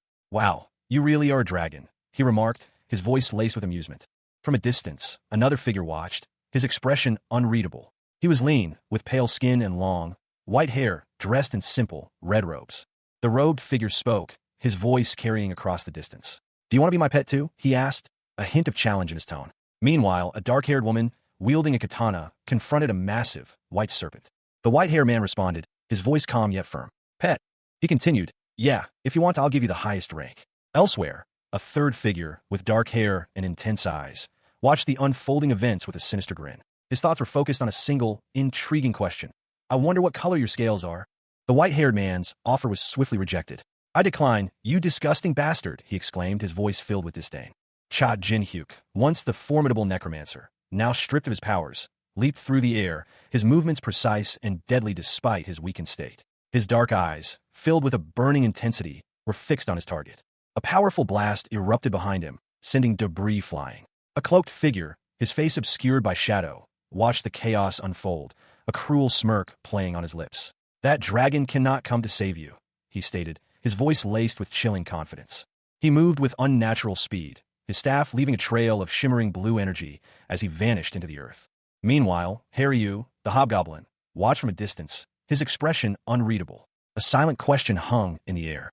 Balkan, the spirit master, observed the cloaked figure from afar, his eyes narrowed in assessment. He muttered to himself, his voice barely audible. "Just by looking at him, he's at least on the 300th floor." He corrected himself, a flicker of surprise in his eyes. "No, he's stronger than Shane." The cloaked figure, his identity still hidden, revealed a chilling smile, his eyes gleaming with malevolent intent. He pondered aloud. "Shall I see how strong a necromancer of this time period is?" He then issued orders to his companions. "Harry, Miho, go help Hendrik. Head to the 60th floor as soon as you take care of the enemy." The spirit master, Balkan, a striking figure with long white hair, gracefully leaped through the air, her movements fluid and precise. A triumphant yes escaped her lips as she descended. Following close behind, the hobgoblin Haryu, a fierce warrior with crimson horns, echoed Balkan's confidence, shouting, "Leave it to us," as she hurtled towards the approaching threat. Meanwhile, Cha Jin-hyuk, his face obscured by a menacing mask, stood poised and ready. Dark, spectral energy pulsed around him, coalescing into the forms of two imposing skeletal warriors and a terrifying skeletal reaper. A chilling declaration left his lips, "I'll take care of you." Across the battlefield, a figure emerged, his features sharp and severe. This was their opponent, a powerful mage wielding a glowing blue staff. He smirked, a chilling expression on his face, and declared, "That's what I wanted." With a flourish, he summoned a towering skeleton, its icy blue eyes burning with malevolent energy. The battle commenced. Jin Hyuk's skeletal warrior engaged the mage's skeletal creation in a fierce clash of bone and magic. A flurry of blows rained down, the clash of their attacks sending shockwaves through the air. The skeletal warrior, despite its imposing size, was forced back by the mage's relentless assault. The scene opens with a powerful necromancer, his form cloaked in shadow, facing off against a formidable opponent. Dark energy crackles around them both, a testament to their immense power. The air itself hums with anticipation. A voice, sharp and cold, cuts through the tension. If it is your average necromancer, they would have been subdued just by my skeleton soldiers. The speaker, partially obscured by shadow, reveals piercing green eyes. The necromancer's opponent, a figure shrouded in purple energy, remains unmoved. He is clearly powerful, his aura radiating menace. Another voice, this one laced with arrogance, interjects. He's as per the rumors say. The first speaker, now fully visible, reveals a mask concealing most of his face. His eyes, however, are sharp and calculating. Your title is Spirit Master, isn't it? The purple-clad figure responds with a dismissive wave of his hand. And what of it? The masked figure presses his advantage. Give me your power. The purple-clad figure, unfazed, counters with a defiant smirk. And what if I say no? My arrogant junior. A crimson energy, shaped like a dragon's maw, hurtled towards two figures. One, clad in white, moved with surprising speed, narrowly dodging the attack. The other, in a light blue outfit, was not so lucky, the energy narrowly missing her. The impact sent tremors through the ground. A close-up revealed a man's eye, widening in surprise as he muttered, "Huh." The ground cracked and buckled under the force of the unseen blow. A voice, filled with alarm, exclaimed, "The ground." The earth opened up, revealing a gaping chasm. The two women from before tumbled into the abyss. Jagged, shadowy claws extended from the darkness below, threatening to crush them.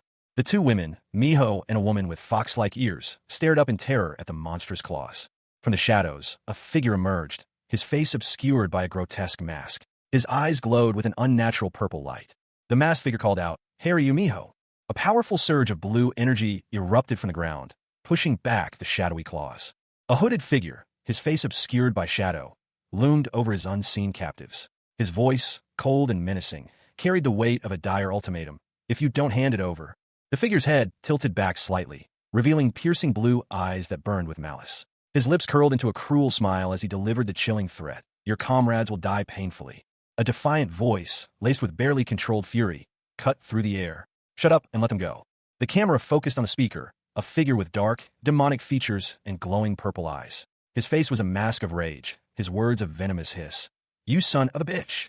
A scene of fiery chaos unfolds. Buildings burn, engulfed in flames, as the night sky is painted with the orange and yellow hues of destruction. Amidst the inferno, two figures clash. One, clad in shining, golden armor, cries out in pain as a dark, shadowy force impacts them violently. The impact sends the armored figure sprawling, their body crashing against the scorched earth. Another figure, dark and swift, moves to deliver a finishing blow. A man with short, blue hair and a determined expression leaps into action, wielding a large weapon with deadly precision. He intercepts the attack, shielding another from harm. He deflects the blow, sending the attacker reeling. The scene is a whirlwind of steel and fire. A blinding flash of light erupts as a powerful energy beam streaks across the battlefield. The blue-haired man is struck, his face contorted in pain as he is thrown back by the force of the attack. Amidst the fiery chaos of a city under siege, a young man with dark hair and a determined expression is seen. He clutches his side, clearly injured. A worried voice calls out to him, "Are you okay?" He grimaces, clutching the wound. "Oh shit, someone hit me with a stone." A man with gray hair and a scar across his face laughs, holding up a gold coin. "Gold? It wasn't a stone, it was a gold coin. To think I got my hands on gold amidst this chaos. How'd I get so lucky?" The scene shifts to a wider view, showcasing the extent of the devastation. Buildings burn, flames licking at the sky. The chaos is palpable. Suddenly, a blinding flash of light erupts, engulfing a figure in a fiery explosion. The explosion sends several nearby soldiers reeling. One cries out, "Ack, run!" A figure with blonde hair, his back to the viewer, surveys the scene. The camera angle shifts to reveal a man with blonde hair, a distinct marking on his forehead, and a calm, almost amused expression. He is dressed in elegant, light-colored attire. The blonde man observes the ongoing battle, a thought crossing his mind. The vanguard keeps blocking in the same pattern. Infiltrating the building swiftly would prove challenging. A question arose. Did their ranks include a skilled mage, or something similar? The blonde-haired man, positioned within a grand hall, unleashed a torrent of golden energy, a veritable explosion of coins. He grinned, a glint in his eyes. His next target was the opposite side. With a shout, he unleashed a gold bomb. The resulting explosion was devastating. A figure, wings ablaze, was sent flying backward by the force of the blast. Another figure, below, cried out in pain. He groaned, realizing he couldn't maintain this tactic for much longer. His thoughts turned to the inevitable. They would soon discover his identity. A desperate plea echoes through the air. Hurry, Cha Jin-hyuk. The scene opens on a colossal, monstrous figure, a towering monstrosity of bone and shadow, its very presence shaking the ground. Blue energy crackles around it, a terrifying aura of power. It smashes through stone structures with contemptuous ease, its immense strength evident in the pulverized rubble. Suddenly, a dark figure hurtles through the air, a blur of motion and purple energy. This is Cha Jin-hyuk. Even without his former necromantic powers, his movements are swift and precise. He launches himself towards the monstrous creature, a desperate attempt to counter its overwhelming might. Jin-hyuk unleashes a burst of dark energy, a desperate counterattack against the towering foe. His movements are fueled by a burning desire for vengeance. An unseen assailant strikes from behind, their voice cutting through the chaos. I won't let you go to them. The attack connects, sending Jin-hyuk sprawling. The purple energy around him flickers and fades, leaving him vulnerable. A sinister figure, cloaked and with piercing blue eyes, leveled a chilling threat. Their voice, sharp and cold, echoed with malicious intent. I will take the spirit master power from you and become the true descendant of Death Star Cha Jin-hyuk. The target of this threat, a man with a demonic mask obscuring his face, reacted with a mixture of shock and confusion. His only audible response was a breathless, "What? My?" A close-up revealed a detail. A purple mark under the sinister figure's eye, a subtle yet unsettling sign. Meanwhile, in a different location, a voice called out, "Miho, are you awake?" Miho, a woman with striking crimson eyes and horns, stirred disoriented. Beside her stood another woman, her white hair and pointed ears hinting at a non-human origin. "Where are we?" Miho whispered, her voice laced with uncertainty. The scene shifted to a cavernous chamber. Miho sat amidst a circle of skeletons, their glowing blue eyes fixed on her. A palpable sense of unease filled the air. The skeletons began to animate, their movements jerky and unnatural. Suddenly, the ground trembled. A colossal skeletal beast emerged from the depths, its power evident in the tremors that shook the very earth. A figure, seemingly a man with dark hair and horns, watched from above, his expression grim. He muttered, "It's going underground." A figure, his face obscured, grips a dark weapon. His voice, laced with suspicion, cuts through the air. Is it planning on running away after swallowing the children? The camera focuses on a man with intense, bloodshot eyes. His expression is one of furious determination. He snarls, "I won't let you get away." A monstrous snake lunges, its jaws agape. A voice, calm yet chilling, interjects, "That's my line." The man from before is caught in the snake's attack, his face contorted in a grimace of exertion. He struggles against the immense power of the creature. A blur of motion, a fierce clash of steel against scales. The man manages to strike back, his blade flashing. He grunts, impressed despite himself. Ugh, so strong. The man, wielding twin blades, forces the snake back, a smaller, purple serpent emerging from its mouth. He stares at the second serpent, his expression hardening. A single word escapes his lips. Another, a voice, filled with disbelief, observes, "A snake came out from its mouth?" A surge of dark energy erupted from Cha Jin-hyuk, the necromancer, his eyes blazing with furious intent. His dark hair whipped around him as he unleashed a torrent of power, a purple spectral wave crashing against his unseen foes. He snarled, "Get lost." The force of his words was as potent as his magic, driving back the unseen attackers. His movements were a blur of motion, a deadly dance of dark energy and precise strikes. One of the attackers, a hulking figure, was sent flying backward by the sheer force of Cha Jin-hyuk's attack, crashing into a nearby building. The impact of the collision caused a significant portion of the building to crumble, dust and debris raining down as Cha Jin-hyuk continued his relentless assault. Cha Jin-hyuk paused, a flicker of doubt crossing his face. He muttered, "No, it's..." His eyes widened in shock as a squadron of shadow dragons descended from the sky, their menacing forms silhouetted against the fiery backdrop. A crimson sky, the canvas for a terrifying spectacle. Dozens of shadow-like dragons, their silhouettes stark against the fiery backdrop, filled the heavens. Their leathery wings beat with a silent, ominous rhythm. Below, a figure stood silhouetted against the encroaching darkness, their back to the viewer. Long, dark hair cascaded down their shoulders, partially obscuring a face hidden in shadow. The only visible features were a pair of sharp, pointed horns and a hint of a fierce expression. The figure, a man with striking red eyes and dark hair, spoke, his voice a low growl. I'm not mistaken. His face contorted in a grimace. It's that day. The man's thoughts echoed the horrifying truth. The day when my hometown got terrorized by dragons. A flashback sequence showed the chaos of that day. Terrified villagers, buildings crumbling under fiery breath, and a sheer terror etched onto their faces. The man's own face, now superimposed over the scene, was a mask of furious rage. He looked down at a smaller figure, a young man cowering in the distance. The source of my anger. A voice, seemingly from the dragons themselves, echoed in his mind. Do you hate dragons? The man's expression hardened. His eyes burned with a cold fury. High atop a rooftop, overlooking a quaint town bathed in the warm hues of sunset, stood Balkan, his gaze fixed on a figure across from him. Balkan, a spirit master, observed the man with a mixture of curiosity and apprehension. The man, with his striking physique and long, flowing white hair, was Cha Jin-hyuk, a necromancer recently reborn into this body, his former power absent. Balkan mused on the peculiar nature of Jin-hyuk, a dragon-hating dragon.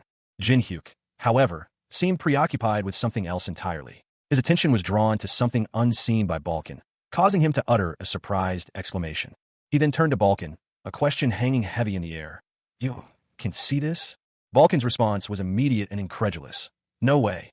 His eyes widened as he witnessed a spectral image, a memory seemingly from Jin-hyuk's past, a scene that only he could perceive. A question formed in his mind. Back then, Jin-hyuk, a faint smile playing on his lips, held up a small, purple snake. He confirmed Balkan's suspicions. Is it the power of that snake? Yes.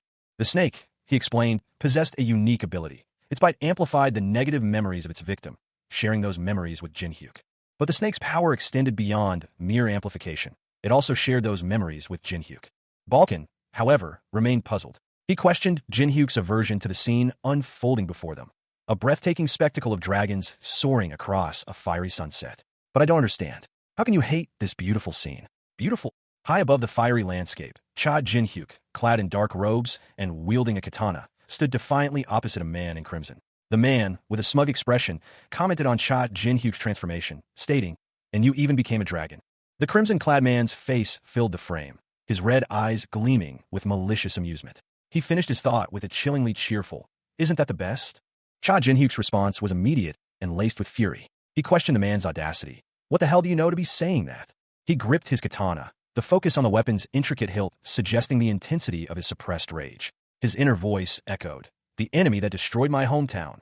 Cha Jin-hyuk's face contorted in a mask of rage, his eyes blazing. The raw power emanating from him was palpable, crackling energy visible around him. His thoughts, a torrent of bitter resentment, poured forth. My rage after being reborn as my enemy after I couldn't get my revenge. The crimson-clad man, unfazed by Cha Jin-hyuk's outburst, retorted dismissively, "Shut up if you don't know anything." The crimson-clad man's expression shifted, a flicker of something unreadable crossing his features. He uttered a single word, "What?" A sneering man with long, white hair addressed his opponent. "You're getting angry because of something measly like that." His crimson eye narrowed. The word hung in the air, heavy with unspoken implications. Measly? He shook his head, a cruel smile playing on his lips. "I don't understand." The man continued, his voice dripping with disdain. "That trade-off was minimal since he became a dragon, no?" He gestured to the scene before him. A pool of crimson water, several bodies submerged, and numerous snakes coiling around them. "Do you know how many people I had to kill to gather this many snakes?" Another man, his face partially obscured, watched the gruesome scene. "In order to pursue this beauty," the white-haired man scoffed. "I think that hardship was a small one." A massive, pale snake emerged from the depths, its head filling the frame. The enormous snake loomed over the two men, its presence dominating the scene. The white-haired man stood calmly, seemingly unfazed by the creature's size. A serpentine figure, cloaked in shadow, revealed itself. The voice, smooth as polished obsidian, echoed through the cavern. "Let me introduce myself. I'm Basil, the Snake King." Basil's face, sharp and cruel, was illuminated by an infernal glow. A predatory smile stretched across his lips as he declared, "I love everything that has scales in this world." He continued, his gaze unwavering. "If you join me." Basil's smile widened, a hint of something dangerous lurking beneath the surface. "You'll be able to love your true form." A sudden, sharp retort cut through the air. A flash of white teeth and a snarl revealed a powerful jaw. The challenger stepped into view, a figure wreathed in crimson energy. "I'm Hendrik, the Dragon Slayer," he declared, his voice booming. "The one who kills all creatures with scales in this world." Hendrik drew his sword, a flash of blinding light erupting from the blade. Basil, caught off guard, reacted instantly. He hissed, "Then we have no choice but to fight." A figure, cloaked in shadow, challenged his opponent. "Let's see how long you can keep talking." The challenger revealed himself, a man with blazing red eyes, his expression one of furious intensity. Two spectral snakes, coiled and ready to strike, emerged from his sleeves. He leaned in close, a cruel smile playing on his lips, his gaze unwavering. The scene opens with a terrifying close-up. A monstrous maw, lined with rows of razor-sharp teeth, snaps shut with a resounding okay. The camera pulls back slightly, revealing the creature's serpentine body as it lunges forward. The impact is implied by the motion lines and another resounding okay. A figure, Cha Jin-hyuk, moves with impossible speed, deflecting the creature's attack with a swift, precise strike. Blood spatters across the panel as he counters the beast. The creature's scales are sliced open, revealing the raw flesh beneath. The intensity of the attack is emphasized by the motion lines. Cha Jin-hyuk's eyes glow with a fierce, crimson light, reflecting his inner rage. He grits his teeth, a silent scream of frustration escaping him as he realizes the futility of his struggle. There's no end to this. A powerful surge of dark energy erupts from him, engulfing the surrounding area in a fiery maelstrom. A shadowy figure is seen rising from the heart of the explosion. Despite the overwhelming power of his enemy, Cha Jin-hyuk defiantly declares, "Attack me as much as you want." Cha Jin-hyuk, a powerful necromancer betrayed and killed by his own guild, the 9-star, found himself in a desperate struggle for survival. His body, ravaged, was surrounded by monstrous serpents, yet his spirit remained defiant. "Do you think those snakes can catch me?" he sneered, his voice laced with bitter amusement. The serpents lunged, their scales shimmering menacingly in the dim light. Their movements were swift and precise, a deadly ballet of fangs and muscle. But Jin-hyuk was ready. He had anticipated this ambush. A figure emerged from the shadows, his eyes burning with cold fury. This was Balkan, the spirit master, a formidable ally. Balkan's expression hardened as he assessed the situation. "Shit, it's the big one," he exclaimed, his voice tight with urgency. The smaller snakes had been a distraction. The massive serpent, far larger than its brethren, coiled, preparing to strike. Its scales gleamed with an unnatural, crimson light. Jin-hyuk found himself surrounded. The massive serpent loomed over him, its jaws agape, ready to devour him. He braced himself, his sword held high. He muttered, "I'm surrounded." The serpent struck with terrifying speed. Jin-hyuk barely managed to deflect the blow, the force of the impact sending him reeling. He grunted, "Ugh," as he was thrown back, the ground trembling beneath the serpent's immense weight. His escape seemed impossible. A guttural roar escaped his lips as the serpent's jaws closed in.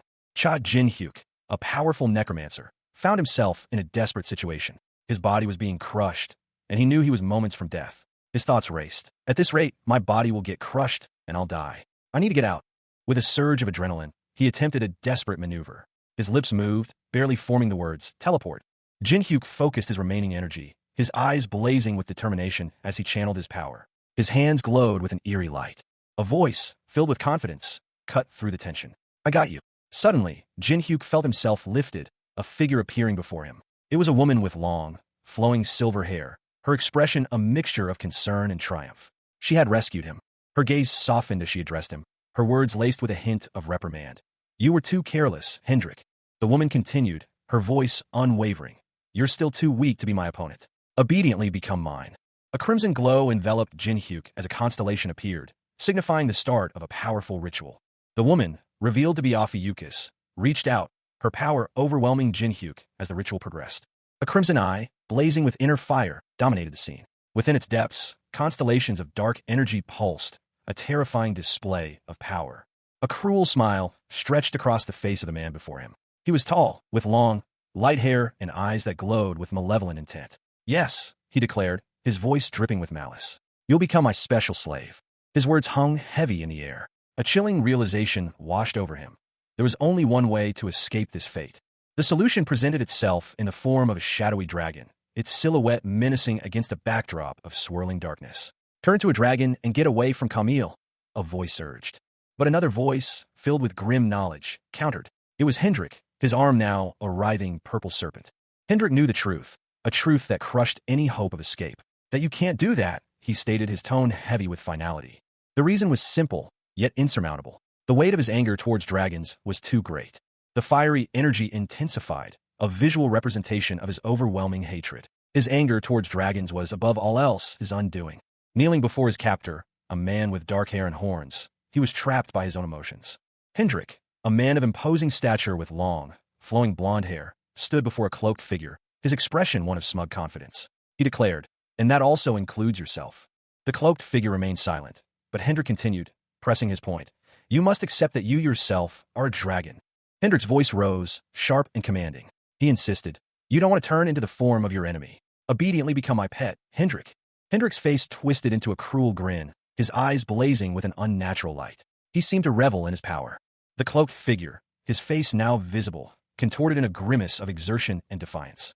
He struggled against Hendrik's control. He managed a strained whisper, barely audible, "I don't." Suddenly, a new voice cut through the tension. It was sharp, laced with disbelief. "What the hell are you talking about?" A new figure emerged from the shadows. Imposing figure with dark hair and horns, his expression a mixture of anger and confusion. He questioned what? The horned figure addressed Hendrik, his tone sharp with disapproval. "You're going to waste that power." A sneering face, partially obscured by shadow, filled the frame. The voice, sharp and edged with contempt, cut through the air. "Because you don't want to turn into your enemy?" The scene shifted. A young woman with blonde hair lay on the ground, her crimson armor dull against the bleak landscape. A figure, cloaked and dark, stood over her, his face partially hidden by a mask. He spoke, his tone measured and inquisitive. "I'll ask you one thing. Who are you?" Nearby, another figure sat, their dark cloak pulled tight. This individual, with horns subtly visible beneath their hood, responded weakly, their voice barely a whisper, "I'm Hendrik, the Dragonza." The cloaked figure scoffed, his red eyes blazing. "No, you're wrong." He leaned closer, his voice dropping to a low growl. The words were a venomous hiss. 50th floor, climbing small fry. The blonde woman remained unconscious. The cloaked figure addressed his companion, his voice laced with grim determination. "We have to do everything we can." He continued, his gaze fixed on the fallen woman, "to defeat a 300th floor climber with a penalty." The two figures stood silhouetted against a dark, stormy sky. The cloaked figure spoke again, his voice heavy with the weight of their situation. "We're still weak." So, his resolve hardened. The final words hung in the air, a declaration of intent. "We need to use everything we have." A colossal, shadowy figure emerged from the swirling vortex of crimson energy. Its form was vaguely reptilian, its movements suggesting immense power and malice. Cha Jin-hyuk, his silver hair stark against the red of his attire, braced himself, his eyes narrowed in concentration. He was clearly outmatched, yet he stood defiant against the monstrous creature. The beast lunged, its clawed hand aiming for a fatal blow. The speed was terrifying. Cha Jin-hyuk's face contorted in a grimace of exertion and dawning horror. "If it's the memory I saw, there's no way." He saw the full extent of the creature's power, a terrifying display of raw might. "Yeah," he muttered, a grim acceptance settling on his features.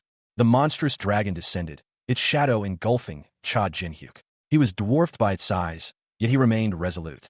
A bitter self-assessment crossed his mind. "Because I'm weak."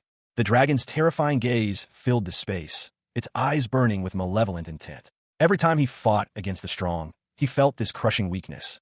A powerful necromancer, his form wreathed in dark energy, unleashed a furious attack. He vowed, "I'm going to defeat you, no matter what I have to do." His opponent, a figure of immense power, staggered under the onslaught. A guttural sound escaped him. Meanwhile, a man with silver hair and piercing red eyes watched the battle unfold, a cruel smile playing on his lips. He murmured, "Beautiful." The silver-haired man's companion, his face contorted in a manic grin, shouted his approval. "You're the best, Hendrik." He continued, his voice laced with grim determination. "No matter what, I'm going to." A blinding flash of light erupted as two blades clashed. The impact was earth-shattering. A fierce clash erupted between two figures cloaked in shadow. One, wielding a blade of ethereal blue energy, moved with lightning speed. The other countered with a weapon that crackled with violent purple energy, their movements a blur of deadly intent.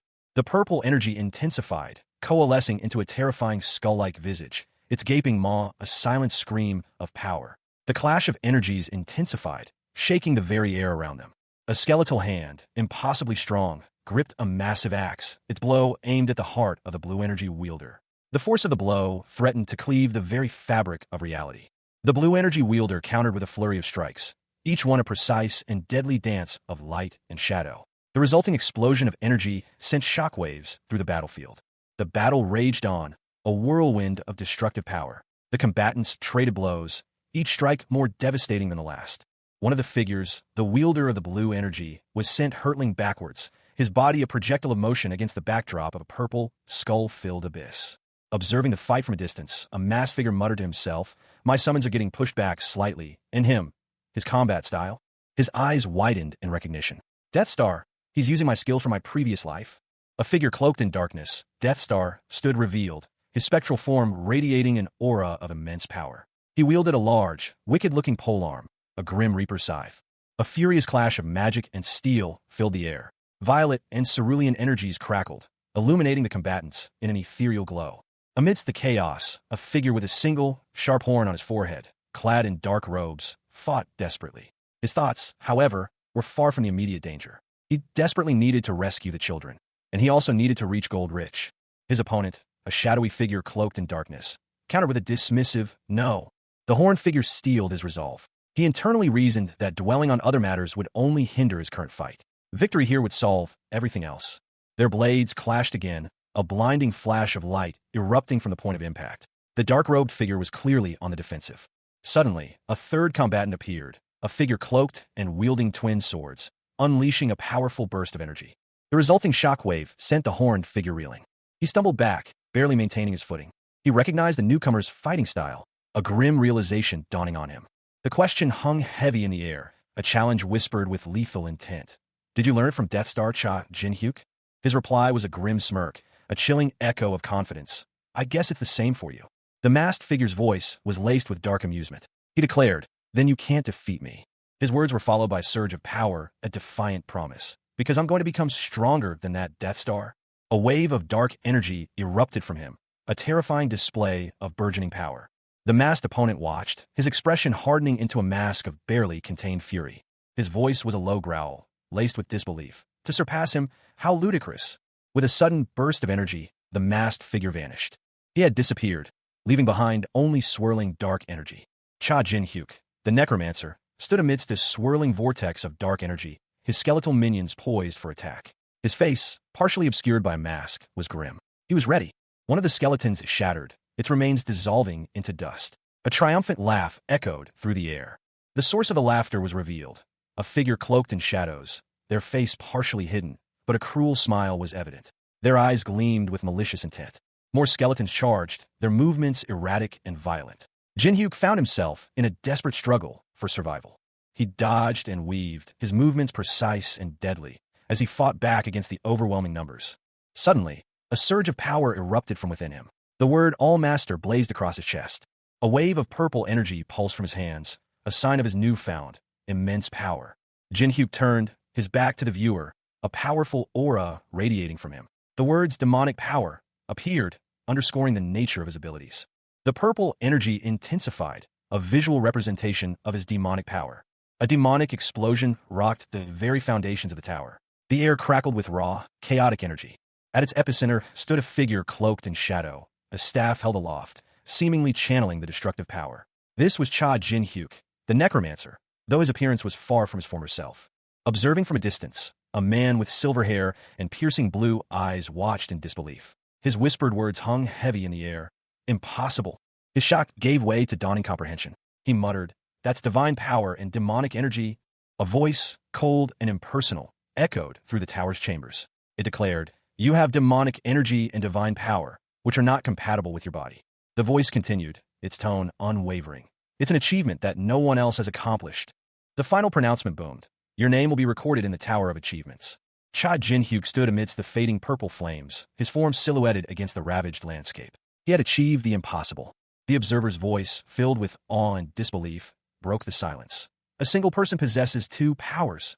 A shadowed figure, his face obscured by a grotesque, fanged mask, glared out from the darkness. One eye burned with a hellish orange fire, the other a chilling violet. Dark, purplish flames danced around his shoulders, hinting at the immense power he possessed.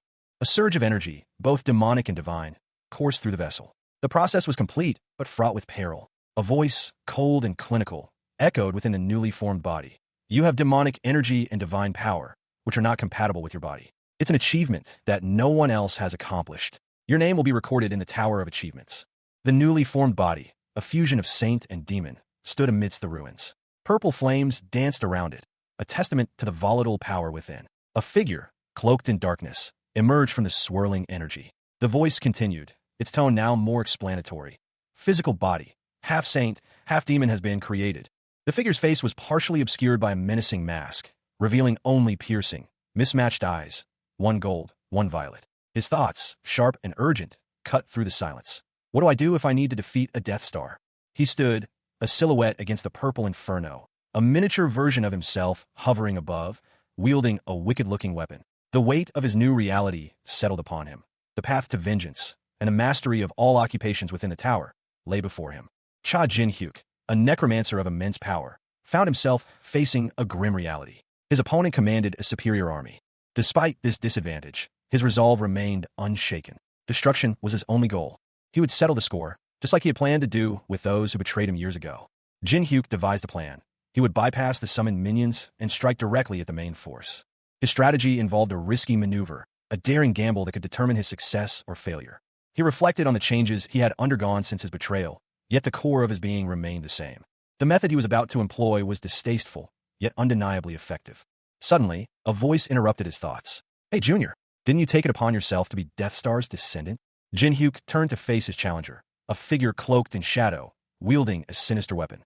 A masked figure, his face partially obscured by a crimson Oni mask, smirked. His eyes, however, burned with an intensity that belied the casual tone of his voice. "Since you're this weak," he stated, "I understand just how strong Death Star truly was."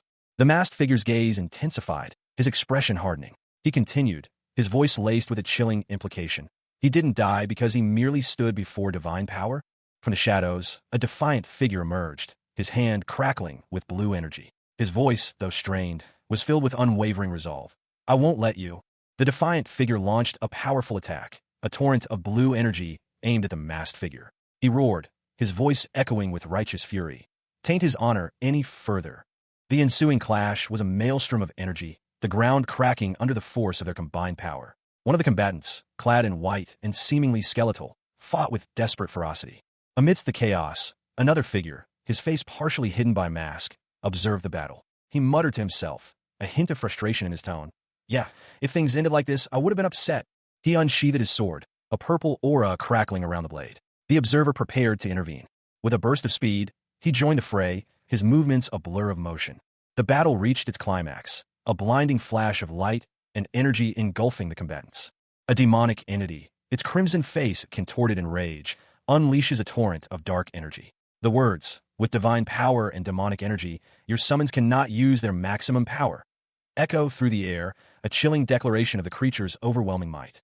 Meanwhile, a figure cloaked in darkness, his face obscured by a mask, grips a wickedly sharp scythe. He is Cha Jin-hyuk, the necromancer, now reborn. His eyes burn with a cold fury as he vows, "I'm going to slice him." Jin-hyuk lunges forward, his movements a blur of deadly grace. The purple energy crackling around his blade foreshadows the devastating blow to come. His blade flashes, a blinding arc of light slicing through the air. The impact is brutal, a wave of blue energy erupting from the point of contact. Despite the ferocity of the attack, the demonic entity remains standing, albeit slightly wounded. Jin-hyuk, surprised, stumbles back, his scythe clattering to the ground. He examines the shallow wound, his thoughts a whirlwind of confusion. It's shallow. It was a sword attack imbued with divine power. So why didn't he die? He questions, his mind racing to understand the unexpected resistance. A spectral image of a rib cage, glowing faintly, appears before Jin-hyuk. He recognizes it instantly. The realization dawns on him. That's right. As you said, he murmurs, understanding the cause of the creature's resilience. That's how he passed away. A powerful figure, Balkan, the spirit master, stands beside a hulking warrior, Haryu, the hobgoblin. Both are ready for battle, their eyes fixed on the demonic entity. A masked figure, his one visible eye blazing with malevolent energy, loomed over his opponent. His voice, a chilling whisper, carried the weight of a death sentence. "You'll die here." The masked figure unleashed a devastating blow, a torrent of blue energy aimed at his foe. But his opponent, a hobgoblin named Haryu, reacted swiftly, raising a shield to deflect the attack. Haryu's counterattack was a blur of motion, his weapon a whirlwind of blue fire. The masked figure barely managed to parry the blow. The force of the impact sent tremors through the masked figure's body. He grunted in pain, his grip tightening on his sword. He watched, surprised, as Haryu's shield deflected his attack. Is that shield magic? He wondered, his voice laced with disbelief. Haryu, meanwhile, was analyzing his opponent's abilities. Divine power. I'm sure it can block demonic energy too. And those guys. With a final, desperate lunge, Haryu's attack found its mark. The masked figure stumbled, his body collapsing to the ground. A powerful undead creature, radiating an aura of chilling strength, extended a skeletal hand. The observer, unseen, noted its formidable power. Suddenly, a blinding flash of light erupted, signaling an imminent attack. Haryu, the hobgoblin, launched a powerful kick, her leg a blur of motion as she aimed for the undead creature. Meanwhile, Balkan, the spirit master, stood poised, his back to the viewer, a dark aura swirling around him. Cha Jin-hyuk, his face partially obscured by a demonic mask, looked upward, a grim determination etched on his features. He prepared to unleash a devastating attack, drawing upon both divine and demonic power. With a fierce movement, he swung his sword, imbued with a swirling vortex of dark and light energy. A warning appeared. Combining divine and demonic energy was inherently unstable and potentially catastrophic. Ignoring the warning, Cha Jin-hyuk snarled, his eyes blazing with fierce determination. Cha Jin-hyuk, the betrayed necromancer, his eyes blazing with furious determination, barked a command at some unseen entity. "Just do what I tell you to do, system." A surge of chaotic energy erupted around him, a maelstrom of purple and yellow. As he continued, "This is the only way." The energy intensified, swirling into a vortex of raw power. The swirling vortex began to coalesce, taking on a more defined shape. He muttered to himself, "Shit, they can't mix, no matter what." With a defiant snarl, he declared, "Fine then." Cha Jin-hyuk's face, contorted in a predatory grin, was framed by an aura of dark purple energy. He raised a hand, dark energy crackling around his fingertips. A sinister smile stretched across his lips as he hissed, "Take this." A surge of dark energy crackled, coalescing into a swirling vortex of purple and crimson flames. From within, a voice cold and devoid of emotion, declared, "I don't care if you reject it or not." The shadowy figure, its form barely visible within the inferno, continued, its voice resonating with an unsettling power. "Since you're all mine anyways." The face of a man, contorted in a grimace of furious concentration, filled the frame. His eyes glowed with an unnatural light, and a sinister smile stretched across his lips. He hissed a single command, "Become one." A wave of dark energy erupted from his mouth, a swirling maelstrom of purple and gold, threatening to consume everything in its path. The dark energy intensified, taking on a more defined shape, a monstrous, shadowy form beginning to emerge from the chaos. A surge of dark purple energy, crackling with raw power, tore through the air. Its chaotic form hinted at the immense magical force unleashed. The energy swirled, a vortex of shadow and light, before resolving into two distinct streams. One, a pale gold, seemed to represent a life force. The other, a violent purple, pulsed with necromantic energy. They clashed, a silent battle of opposing forces. The collision resulted in a blinding flash. From the heart of the explosion, a rib cage shattered, revealing the remnants of a body consumed by the magical conflict. The remains were clearly those of Cha Jin-hyuk, his distinctive mask still clinging to his broken form. The skeletal remains fell, a grim testament to the ferocity of the magical battle. Above, a figure tumbled from the sky, his yellow mask a stark contrast to the grim scene below. It was one of Jin-hyuk's assassins, his body battered and broken. Another figure, a woman in yellow shorts, landed heavily, her movements suggesting a powerful impact. A hobgoblin, Haryu, his demonic mask partially obscuring his face, approached cautiously, his eyes scanning the scene. A dark, swirling energy erupted from the tip of a gleaming sword, a stark contrast to the weapon's polished surface. The impact sent a shockwave through the air, striking a figure cloaked in shimmering blue energy. The figure, seemingly a powerful mage, staggered back, eyes wide with disbelief. Balkan, the spirit master, watched in astonishment. "How? I created that shield magic to block the power of the four royalties." Haryu, the hobgoblin, his face partially obscured by a demonic mask, voiced his own apprehension. "Does that mean his strength surpasses the four royalties?"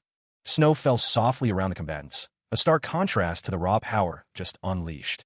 Haryu, still gripping his sword, muttered to himself, "What was that?" Balkan, his gaze fixed on Cha Jin-hyuk, analyzed the residual energy. It wasn't divine power or demonic energy. A system notification appeared, announcing a new development. "Congratulations! You have obtained the trait, Unification. Fusing divine power and demonic energy, an explosive power is created." Haryu, intrigued, repeated the term, "Unification? Unification, huh?" A predatory grin stretched across Cha Jin-hyuk's face, his eyes gleaming with a chilling intensity. The remnants of his former self, the powerful necromancer betrayed by his guild, were barely visible beneath the surface of his new body. He relished the power surging through him, a power far exceeding his necromantic abilities of the past. "I like it," he thought, a thrill coursing through his veins. With a swift, precise movement, he launched himself into the air, his new body moving with an agility he hadn't possessed before. Below, Balkan, the spirit master, and Haryu, the hobgoblin, braced themselves for the ensuing chaos. He descended upon his enemies with the force of a thunderbolt, his movements a blur of deadly precision. The impact sent shockwaves through the ground. Jose Yin, one of the 9-star guild members who had betrayed him, cried out in terror. Jose Yin, Beck Halio, protect me. Beck Halio, another of his former comrades, attempted to shield Jose Yin with a magical barrier, but Cha Jinhyuk's attack was too powerful. The barrier shattered. He continued his relentless assault, his movements a whirlwind of destruction. His opponents were clearly outmatched. With a swift, deadly arc, his blade sliced through the air, leaving a trail of shimmering energy in its wake. One of his attackers, his face partially obscured by a mask, let out a terrified squeak, EK. The battle raged. Cha Jinhyuk, even in death, fought with the ferocity of a cornered beast. Dark energy pulsed from his fingertips, a desperate counterattack against the onslaught of his former guild mates. One of the attackers, a figure cloaked in shadow, lunged forward, his weapon a blur of motion. The impact sent a shockwave rippling outwards. The force of the blow was immense. Jinhyuk's body was thrown back, his form dissolving into a swirling vortex of dark energy. A blinding flash of light erupted, obscuring the scene in a chaotic maelstrom of power. The dust settled, revealing a figure standing amidst the wreckage. He was cloaked in darkness, a sinister scythe held aloft in his hand. This was no ordinary necromancer. This was Cha Jinhyuk, reborn. His face, though scarred, held a chilling determination. A low chuckle escaped his lips. He gripped a glowing blue blade, the power within it a testament to his newfound strength. His eyes burned with a cold fire. Meanwhile, a hobgoblin, Haryu, approached cautiously. He questioned the reborn necromancer, his voice laced with suspicion. Did you say your name was Toon? The scene opens with a close-up on Cha Jinhyuk, his face contorted in a grim smile as he grips a gleaming sword. His dark clothing and fierce expression hint at the power he wields, even in this moment of apparent defeat. A voice, sharp and accusatory, cuts through the air. Why are you so obsessed with Death Star? The camera focuses on the speaker's eyes, hidden behind a menacing purple mask. Only their intense gaze is visible, hinting at a hidden identity and a chilling purpose. Jinhyuk's eyes, sharp and icy, meet the masked figure's gaze. His expression is one of defiance, a silent challenge in the face of his accuser. A single, strained word escapes Jinhyuk's lips.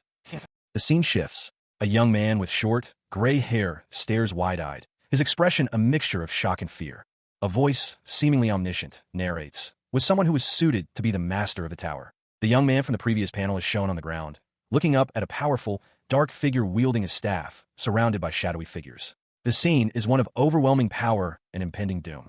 The image shows Cha Jinhyuk, his face partially obscured by a dark hood, his expression unreadable. A single, sharp scar bisects his cheekbone, a testament to past battles.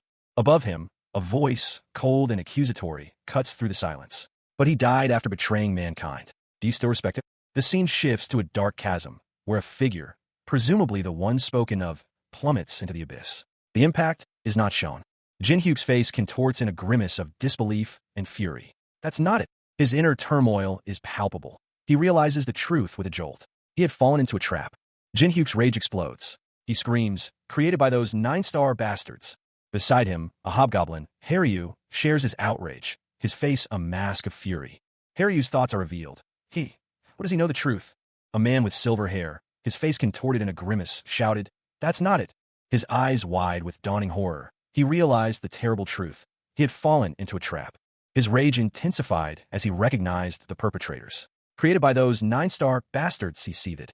The man's gaze fell upon a figure emerging from the shadows, a figure with dark purple skin and horns. He wondered, what does he know the truth?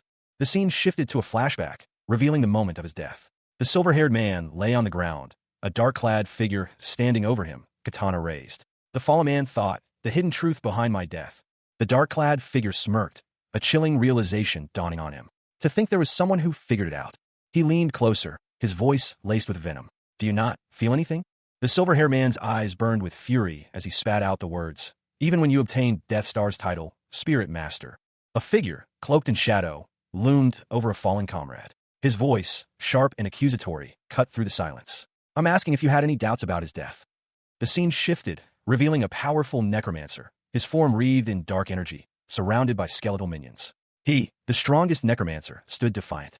The narrative then showed two figures, lifeless, victims of a brutal confrontation. The text clarified, he died in a head-on battle against the 9-star. The speaker continued, their words painting a picture of betrayal and deceit. Cha Jinhyuk, they insisted, was innocent, a victim of a carefully laid trap orchestrated by the Pelin siblings and the Nine-Star Guild. A man's face contorted in rage, his eyes wide with disbelief and fury. His outburst was a testament to his passionate belief in Cha Jin-hyuk's innocence. The focus shifted back to the cloaked figure. He mused, who knows, he might have turned stupid because he got drunk with power. His gaze hardened. I see, in this tower. A quiet resolve settled over him. He realized, with a newfound certainty, that there were those who still believed in him, who remembered him. Suddenly, a voice boomed, filled with righteous indignation. How dare you insult him? An unseen voice conceded. I admit that you're very skilled. The hooded figure, eyes blazing with defiance, retorted, but you aren't Death Star's descendant. A new voice, filled with reverence, declared, he's not just my savior. The voice continued, awestruck. His power shone brighter than the Nine-Star. A lone figure, cloaked and wielding a staff, stood silhouetted against a vibrant celestial display. The unseen speaker concluded, emotionally, he's my pride and milestone. The cloaked figure turned, revealing a stern face partially obscured by a mask. He held his staff firmly. He declared, with chilling resolve, I will defeat you. A young man with a demonic mask, his eyes glowing an eerie purple, stood amidst swirling violet flames. He exuded an aura of power, a stark contrast to the dark, shadowy background. His hand, crackling with the same violet energy, shot forward. He demanded, then prove your worth. Tune. Meanwhile, a figure cloaked in darkness, his face obscured, clutched at his chest. A surge of blue energy pulsed from within him, but it was clearly unstable. He muttered, it's incomplete. He continued, explaining that this was the culmination of his research, begun when he started to access the power of the one he now faced. His voice was strained. His anger flared. He addressed the masked man. To you, who has Death Star's title but insults him, I can't let you have it. A monstrous, icy visage filled the frame, its jagged teeth bared in a silent roar. A spectral figure, wreathed in icy blue flames, howled in agony as a torrent of ethereal energy erupted from its form. The title, 100 Nocturnal Ghosts, hung above the scene, a chilling testament to the power unleashed. The energy intensified, a blinding white light at its core, before resolving into a swirling vortex of blue energy. From the heart of the vortex, a face emerged, grim, powerful, and radiating an aura of chilling authority. Balkan, his face partially obscured by a demonic mask, stared in disbelief. Spirit, soldiers, he exclaimed, his voice laced with astonishment. He reacted instantly, unleashing a wave of purple energy from his hands. Meanwhile, another figure, a man with spectacles and a determined expression, countered with a dark, swirling energy of his own. The clash of energies was immense, a violent spectacle of purple and blue. The man in spectacles launched a powerful blast of energy, shouting, Laser! His eyes widened in shock as he muttered, This is a spectral figure, vaguely humanoid yet unsettlingly amorphous, loomed over the scene. Its voice, a low resonant hum, echoed with chilling certainty. Those are not spirit soldiers. They're inferior to that. The creature paused, a flicker of something akin to contemplation in its ethereal form. But they resemble the first spirit soldiers I created a lot. The scene shifted. A voice, sharp with anxiety, cut through the air. Don't tell me he's trying to reach Spirit Master all by himself. A figure, cloaked and wielding a staff, was engaged in a desperate struggle against a swirling mass of spectral energy. The intensity of the magical conflict was palpable. A close-up revealed a face contorted in grim determination. The words, a fierce vow, were spoken with unwavering resolve. I won't stop here. The speaker's face was a mask of furious intent. Until I take revenge and restore his honor. The perspective shifted again, showing a new character observing the ongoing battle. A murmur escaped him. Talent, fixation, this guy? He continued his internal monologue, a chilling assessment of the situation. If I didn't reincarnate, he might have become the next Death Star. A decision solidified within him. Then I should fight back with everything I have. Cha Jin-hyuk, his dark suit stark against the swirling purple energy, unleashed a wave of necromantic power. 3 shadowy figures, remnants of his former guild, the Nine-Star, lunged at him, their movements blurred by the intensity of the magical assault. He addressed his companion, Balkan, the Spirit Master. Balkan, I'll leave the summons to you. Balkan, a powerful figure with crimson skin and horns, responded with a surge of his own magic. A colossal spectral beast materialized, its icy breath freezing the approaching shadows. Jin-hyuk, seizing the opportunity, moved with surprising speed, his movements a blur as he weaved through the frozen specters. A blinding flash erupted as he struck, the force of his blow shattering the ice around one of the remaining figures. He engaged the remaining enemy in close combat, his movements precise and deadly. The clash of their weapons sent shockwaves through the air. Suddenly, another figure appeared, wielding a glowing blue scythe. This new opponent, cloaked and mysterious, prepared to join the fray. Cha Jin-hyuk, the betrayed necromancer, unleashed a torrent of dark energy, his movements a blur of lethal precision. The purple flames danced around his form, a testament to his formidable power, even in this weakened state. His hand, crackling with necromantic energy, slammed into the ground, the impact sending tremors through the very earth. A wave of dark power surged outwards. From the depths of the earth, a skeletal monstrosity erupted, its eyes burning with malevolent purple light. "Wake up!" a voice boomed, urging the creature into action. The skeletal beast lunged, its bony claws outstretched, aiming to strike down its unseen foe. Above, a cloaked figure watched, a sinister glint in their eyes. Balkan, the spirit master, grimaced, the strain of his magic evident on his face. A deep wound marred his cheek, a testament to the battle's ferocity. He braced himself, preparing for the next attack. A flash of purple energy sliced through the air, narrowly missing him. Jin-hyuk, his face now obscured by a demonic mask, moved with renewed speed and power. The purple energy flowed around him, enhancing his every strike. He countered the attack with a devastating blow, the force of his strike sending his opponent reeling. The air crackled with energy. Jin-hyuk's blade sliced through the air, leaving a trail of shimmering light in its wake. The clash of steel echoed through the battlefield. Cha Jin-hyuk, his face etched with grim determination, stood amidst a swirling vortex of dark energy. The remnants of his former necromantic power still clung to him, a faint blue glow outlining his form. He raised his hand, a dark, energy-imbued blade materializing in his grasp. The weapon crackled with power, ready to strike. Suddenly, a monstrous figure emerged from the shadows, its eyes wide with a terrifying intensity. "Oh no!" a voice exclaimed. The summon blocked it. A blinding flash of light erupted, engulfing the battlefield in a chaotic maelstrom of energy. The force of the blast sent Cha Jin-hyuk sprawling, his body slamming against the ground. He groaned in pain, clutching his side.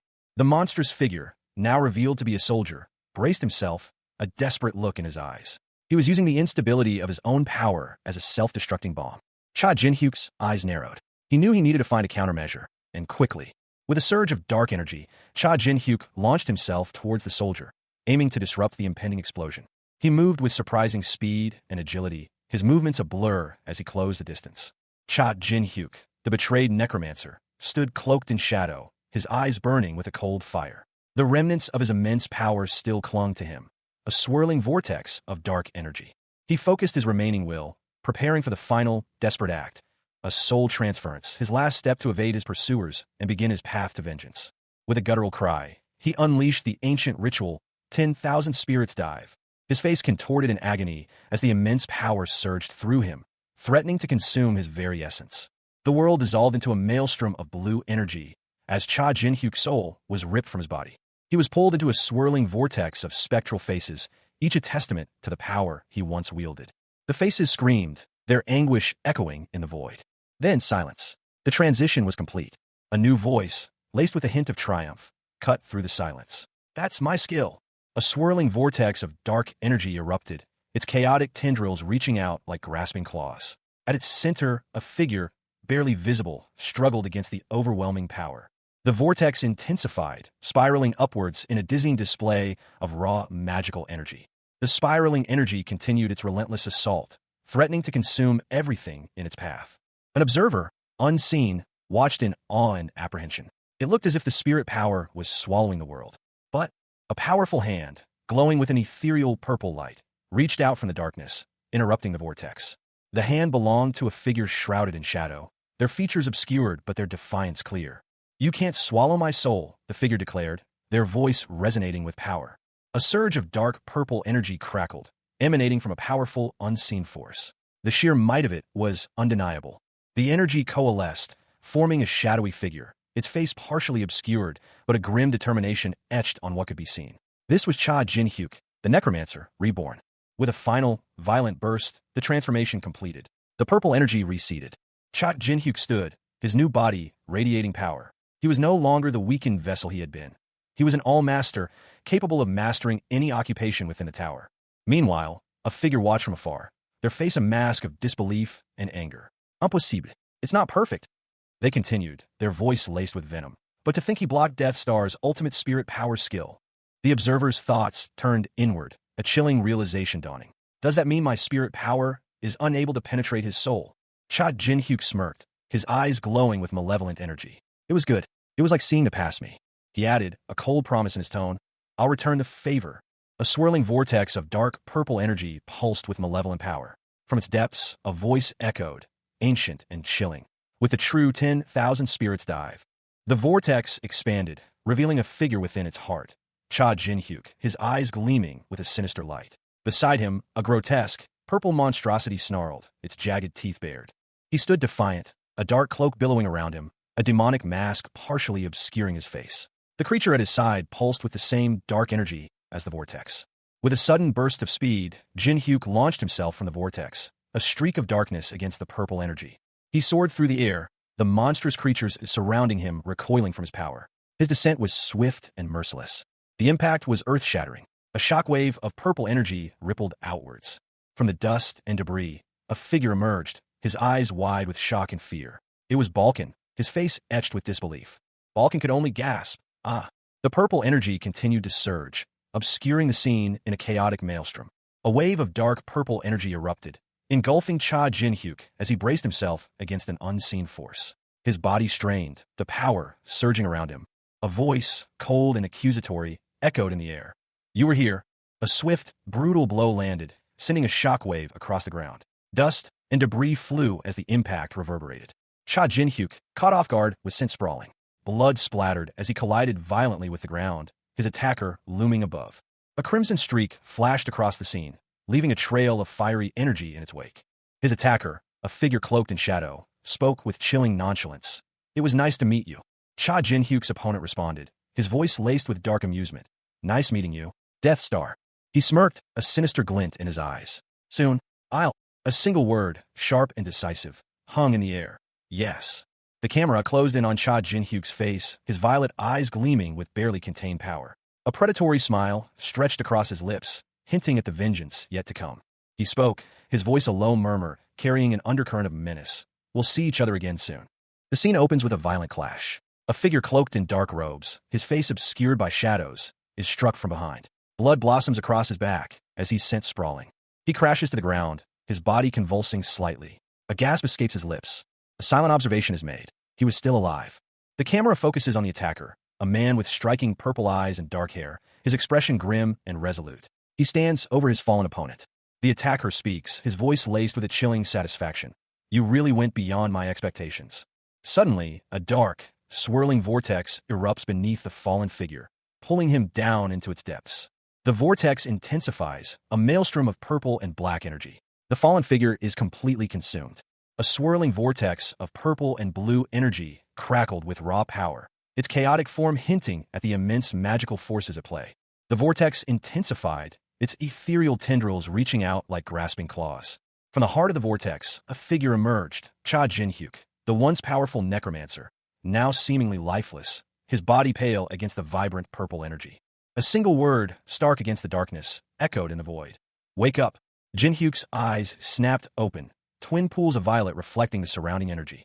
He was reborn, but in a new body, younger, stronger, and greeted by a smirking figure cloaked in shadows, a malevolent aura surrounding him.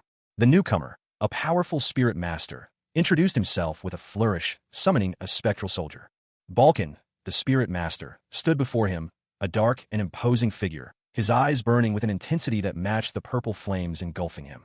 A figure cloaked in shadows knelt before a powerful, dark presence. Purple energy crackled around him, a stark contrast to the grim determination etched on his face. He spoke, his voice a low murmur. Forgive my insolence. The kneeling figure continued, his words laced with remorse. I didn't recognize my lord. I've committed grave acts against your comrades. The cloaked figure looked up at the man before him, his face still hidden by the shadows of his hood. The man, tall and imposing in his dark attire, remained silent, his expression unreadable. With a sudden, swift movement, the man in dark attire kicked out, sending small rocks scattering across the ground. He was clearly not pleased. A skeletal figure erupted from the ground, its bony frame radiating a malevolent purple energy. It lunged towards the man in dark attire. The man reacted instantly, his movements a blur as he met the skeletal creature's attack head-on. A violent explosion of energy rocked the ground. The skeletal remains dissolved into dust, leaving only the man in dark attire and the cloaked figure. He spoke, his voice cold and devoid of emotion. That is the summon I created. A monstrous, shadowy entity, its form vaguely humanoid but undeniably corrupted, thrashed violently. Purple energy crackled around it, a chaotic storm of power. Suddenly, a voice interrupted. "Wait, Toon." The creature's shadowy form loomed closer, its glowing red eyes burning with malevolent intensity. From the depths of the creature's shadow, Haryu, the hobgoblin, and Miho emerged, breathless but triumphant. "Orabioni, we finally got out," Haryu exclaimed. Miho, a fox-like spirit, landed gracefully, her eyes gleaming with a mixture of relief and excitement. Cha Jinhyuk, his face alight with a relieved smile, watched them. "Haryu, Miho, you were both okay." Jinhyuk added, "I'm relieved. You both got out safely." Cha Jinhyuk, his face partially obscured by a demonic mask, stood defiantly, a cruel smile playing on his lips. Beside him, a shadowy figure, radiating malevolent purple energy, loomed menacingly. Before him, two figures cowered. Balkan, the spirit master, her white fox ears twitching nervously, and Haryu, the hobgoblin, her expression a mixture of fear and determination. Haryu's eyes widened, her fear momentarily forgotten as she looked at Balkan. Balkan, in turn, returned a confident grin, her chest puffed out slightly. Balkan spoke, her voice carrying a note of triumph. "Haryu protected me while I was concentrating." Jinhyuk's expression shifted to one of disbelief. He mused internally. "She broke through my necromancy and charmed an undead?" A dark figure, cloaked and skeletal, stood amidst a swirling purple mist. Jinhyuk's surprise deepened. A powerful red energy erupted, engulfing the skeletal figure and several shadowy figures surrounding it. The force of the blast sent shockwaves through the air. Balkan recognized the energy signature. She whispered, "That's Hendrik's breath." Jinhyuk's eyes glowed with a malevolent purple light, his grin widening. He thought that means... A fierce battle raged nearby. The clash of steel and the roar of magic filled the air. A figure, clad in red, was sent flying backwards, a crimson slash marring their chest. A powerful energy surge erupted from the ground, a precursor to something immense. From the dust and debris, two figures emerged, a cloaked man, radiating dark energy, and a stern-faced warrior. The cloaked man, Basil, his face partially obscured by a mask, let out a guttural cry of pain and rage. He was clearly injured, his body battered and bruised, but his eyes burned with defiance. Basil collapsed, defeated. The warrior observed the fallen Basil, surprised by the ease of his victory. A monstrous shadow loomed behind him, a massive, winged beast. A crimson inferno engulfed the battlefield, the air thick with the stench of burnt flesh and magic. A colossal, shadowy figure, vaguely reptilian, thrashed in the heart of the flames, its roars echoing across the ravaged landscape. From amidst the chaos, a voice, cold and triumphant, cut through the din. "It's my win." The victor emerged, a figure cloaked in shadows, his face partially obscured by a dark mask. He held a long, wickedly curved sword, still dripping with the ichor of battle. He spoke, his voice weary but satisfied. "Snake King." It was tough. The defeated Snake King lay on the ground, a crimson stain blooming across his chest. His eyes, wide with disbelief, stared up at the victor. Above him, a figure with dark hair and horns loomed, his expression unreadable. He watched the fallen Snake King with a cold, calculating gaze. The victor sheathed his sword, the blade slicing through the air with a sharp whisper. A small, white snake, seemingly part of the Snake King's essence, writhed at the base of the blade. The Snake King's body lay still, his long, white hair splayed across the ground. The Snake King, despite his defeat, still wore a cruel smile. A small snake coiled around his hand. He spoke, his voice laced with dark amusement. "Besides your small pet snake," he continued, his gaze fixed on his opponent, "seems like this is the end, Scylla." A serpentine arm, scales gleaming, coiled around a figure whose face remained unseen. A whispered apology escaped the figure's lips. "I'm sorry." The camera pulled back to reveal a monstrous face, its maw agape, ready to devour the arm. The expression was one of savage hunger. A violent eruption of crimson energy filled the space, obscuring the scene in a bloody haze. Amidst the chaos, two women watched in horror. One, with crimson horns, covered her mouth in shock. The other, with fox-like ears and stark white hair, stared wide-eyed at the carnage. A man with intense purple eyes and dark hair roared, "He's crazy. He ate his own." Another figure, cloaked and wielding a glowing sword, scoffed, "Even if you do, it's meaningless." The white-haired woman lay on the ground, her face contorted in pain, blood staining her pale skin. A swift, dark strike flashed across the scene. The cloaked figure moved with lethal precision, his attack leaving a trail of crimson energy. A serpentine form writhed, its scales gleaming faintly in the dim light. A voice, laced with chilling satisfaction, echoed from within the creature's depths. "Ah, delicious." The monstrous serpent tightened its coils, its gaze fixed on its prey. "You're so delicious, Scylla," it hissed, the words dripping with malice. From within the darkness, a figure emerged, clad in crimson. He laughed, a cruel, triumphant sound. We're together forever now. The crimson-clad figure's face was a mask of manic glee. He cackled, a sound that echoed the chaos around him. Ha, I'm really the best. He addressed the still-coiled serpent, his voice brimming with dark confidence. Let's defeat that dragon together, Scylla. A blinding flash of light erupted as the two figures clashed. The force of their combined power sent shockwaves through the very ground beneath them. The resulting impact was devastating, a maelstrom of energy that threatened to consume everything in its path. A new voice, filled with derision, cut through the chaos. Gaha! How ridiculous! You brag about loving snakes. A sneering face, contorted in a grotesque grin, filled the frame. Crimson energy crackled around the edges, highlighting sharp teeth. The voice, dripping with malice, echoed the sentiment. You use them as your precious possessions, and now you're eating them. The speaker, a man with long, silver hair and piercing red eyes, let out a cruel laugh. His tongue lolled out, adding to the unsettling image. Our love. There's no greater love than becoming one. A furious retort cut through the air. You're disgusting. A blinding flash of red energy erupted as a swift attack was launched. The silver-haired man barely registered the blow before being sent flying. The force of the impact sent shockwaves outwards, leaving a trail of destruction in its wake.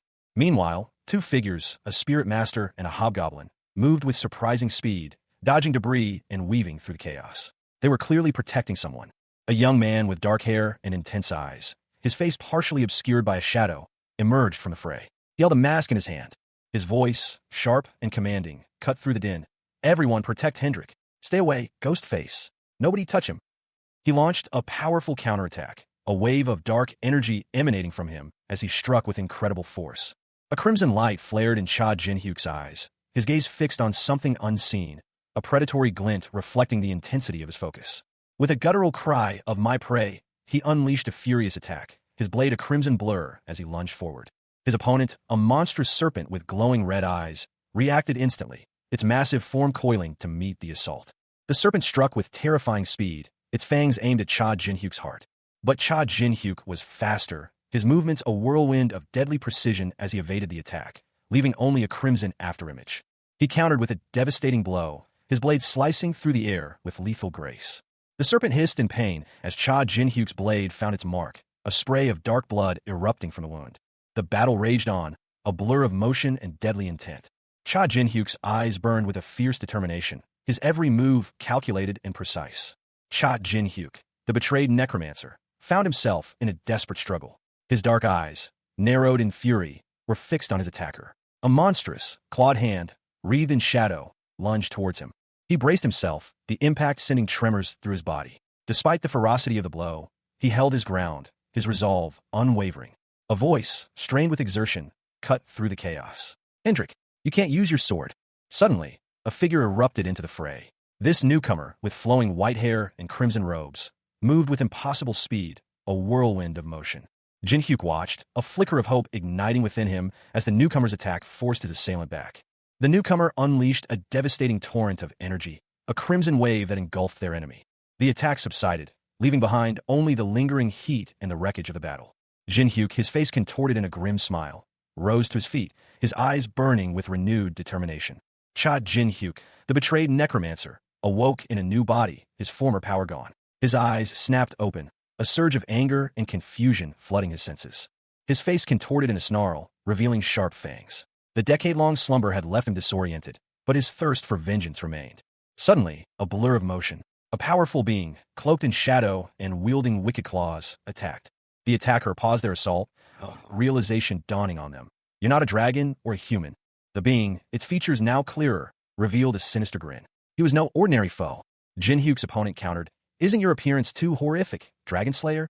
Jin-hyuk's expression hardened. He had discovered something crucial during their battle. He acknowledged his opponent with a curt nod. I realized this during our fight. Thank you, Snake King. Hendrik, the Dragon Slayer, declared his identity with a fierce glint in his eyes. His voice, though unseen, carried an undeniable weight of authority. His face, now fully revealed, was a mask of grim determination. Sharp fangs peeked from behind his lips, and his eyes burned with an infernal light. He vowed that nothing could change the truth of his claim. The colossal tail of a basilisk, thick as a mountain's flank, thrashed violently, sending tremors through the desolate landscape.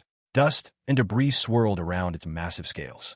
Above, a figure cloaked in darkness loomed over a fallen man, his face obscured by the shadows of his hood. The fallen man, Cha Jin-hyuk, a powerful necromancer, lay broken and defeated, his body racked with pain. The basilisk's tail continued its furious assault, churning the earth. Several figures from a 9-star guild stood over Cha Jin-hyuk's broken form. They spoke amongst themselves, their voices laced with a chilling satisfaction. One of them remarked on the irony of Cha Jin-hyuk's defeat, considering his past victories. One of the guild members, a woman with striking silver hair, expressed her amazement at the power displayed by another, known only as Death Star. Death Star, however, corrected her, stating that their success was due to the combined efforts of their comrades, not just his own. Death Star's gaze hardened as he spoke of the tower, his voice low and menacing. Two other figures, Balkan and Haryu, stood beside Death Star, their expressions mirroring his determination. They were his allies, ready to assist him in his quest for vengeance. The air crackled with unspoken tension. A dark figure, his face obscured by shadow, spoke, his voice a low murmur. "Of course, I can trust." His words were cut short by another, a confident, almost cruel smile playing on his lips. "You're coming with us too, Toon." The focus shifted to a man with striking features, pale skin, piercing blue eyes, and a grotesque mask covering much of his face. His expression was one of grim determination. His gaze was intense, unwavering. A silent challenge hung in the air between him and the others. A moment of quiet reflection. One of the figures, his voice laced with weariness, spoke. "Thank you. I want to ask about your story, but we don't have time for this." He gestured, a faint purple energy swirling around his hands. The urgency in the situation was palpable. A sharp, excited voice cut through the tension. "That's right. The 60th floor. Two women, one with dark hair and horns, the other with pale hair and fox-like ears, reacted with alarm. Gold Rich is in danger." The group moved as one, their backs to the viewer, a sense of grim determination hanging in the air. The fight isn't over yet. Cha Jin-hyuk, his violet eyes blazing with grim determination, declared, "Let's go to the 60th floor." He adjusted the Oni mask hanging from his neck, a dark, brooding expression settling on his face. A voice, low and firm, cut through the air. "No." From the shadows, a figure emerged, his power palpable. He stood over a prone, cloaked form, purple energy swirling around the fallen figure. The figure spoke, his voice heavy with authority. "You cannot go." Jin-hyuk's companion, a spirit master named Balkan, explained, "The one who's leading the soldiers on the 60th floor is Asherholm." Balkan continued, "He's the guild master of Road of Divine, the guild that's on the lower floor of the Holy Kingdom." Jin-hyuk, his gaze unwavering, asked, "How strong is he?" A grim assessment hung in the air. One of the speakers, his face obscured by shadow, noted that his opponent was of equal rank, a 300th floor king-class paladin. Despite the daunting odds, a glimmer of defiance shone in the eyes of the other speaker. He admitted defeat against both his opponent and Basil, yet he believed a slim chance of victory remained. His confidence, however, was immediately challenged. The shadowed figure countered that this wasn't the real problem. The narrative shifted. It was revealed that after being rescued by the Pelin siblings, a significant event occurred. The scene changed to a war-torn city. A large building lay in ruins, smoke billowing from its shattered remains. A blonde-haired individual stood with their back to the viewer, surveying the devastation. The camera angle shifted to show the fallen soldiers around them, highlighting the scale of the battle. The blonde individual, seemingly unfazed by the carnage, explained that they had been fiercely loyal to their cause, having personally cared for the soldiers on the front lines. A man in a finely tailored white coat, his face etched with grim determination, muttered to himself. At this rate, he could buy himself enough time. He continued his internal monologue, his jaw clenched. With that, Asherholm, the only guild master remaining, would be. Suddenly, a golden light erupted, catching the man off guard. He reacted with a surprise, and the intense light subsided, revealing a scene of destruction. A golden armored figure lay amidst the rubble. Two more figures, similarly armored, emerged from the dust, their spears held at the ready. The armored figures were revealed to be angels, their golden armor gleaming. One of them stood prominently, a spear held high. The man from earlier watched from a distance, his eyes wide with disbelief as he witnessed the celestial beings. His shock was palpable. He gasped, his voice barely a whisper. He resurrected the dead soldiers. The imposing figure of Asherholm, his golden hair illuminated by a faint halo, dominated the scene. His words, delivered with chilling calm, echoed the gravity of the situation. Asherholm's power was on par with the angels stationed on the 300th floor. His gaze hardened, a sharp glint in his eyes. With a curt command, he issued his orders. "All, charge." Haryu, the hobgoblin, her crimson eyes wide with disbelief, whispered a single word, barely audible above the rising tension. "Impossible." Meanwhile, Balkan, the spirit master, stood beside Cha Jin-hyuk, his expression unreadable. He calmly addressed the approaching threat. "So what do you want us to do?" The necromancer, Cha Jin-hyuk remained impassive as the situation escalated. He responded to Balkan's question with a grim assessment. There's nothing we can do, so you want us to wait until the whole store is burnt to the ground? A figure emerged from the shadows, their voice a low, gravelly whisper cutting through the tension. No, there is a way. The mysterious figure continued, their words hinting at a desperate solution. A way for Death Star to be on par with his strength. A surge of purple energy manifested in the figure's hand, a potent and ominous power. A figure cloaked in shadows, his face obscured, floated amidst swirling purple energy. His voice, though muffled, carried a desperate plea. Please absorb my body. He extended a hand, the same purple energy crackling around his fingertips, as if beckoning an unseen force. A young man with striking violet eyes watched, his mouth agape in disbelief. What? The energy intensified, coalescing into a vortex of dark purple. A voice, cold and measured, echoed from within. I know various things about my liege's traits. The cloaked figure spoke again, his words laced with a chilling finality. The power to absorb things and turn it into your own. One can call a corpse a thing. A surge of brilliant blue energy erupted, contrasting sharply with the previous purple. The voice continued. If you do, the power I cultivated will all become yours. The young man, now imbued with a vibrant blue aura, stood resolute. A spectral image of the cloaked figure hovered behind him. He addressed the spectral figure, his expression serious. One more thing, the young man continued, his voice low and thoughtful. Basil and his snakes were quite strong too.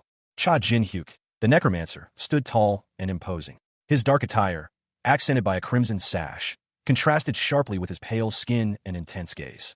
Betrayal by his own guild, the Ninth Star, had led him to this desperate measure.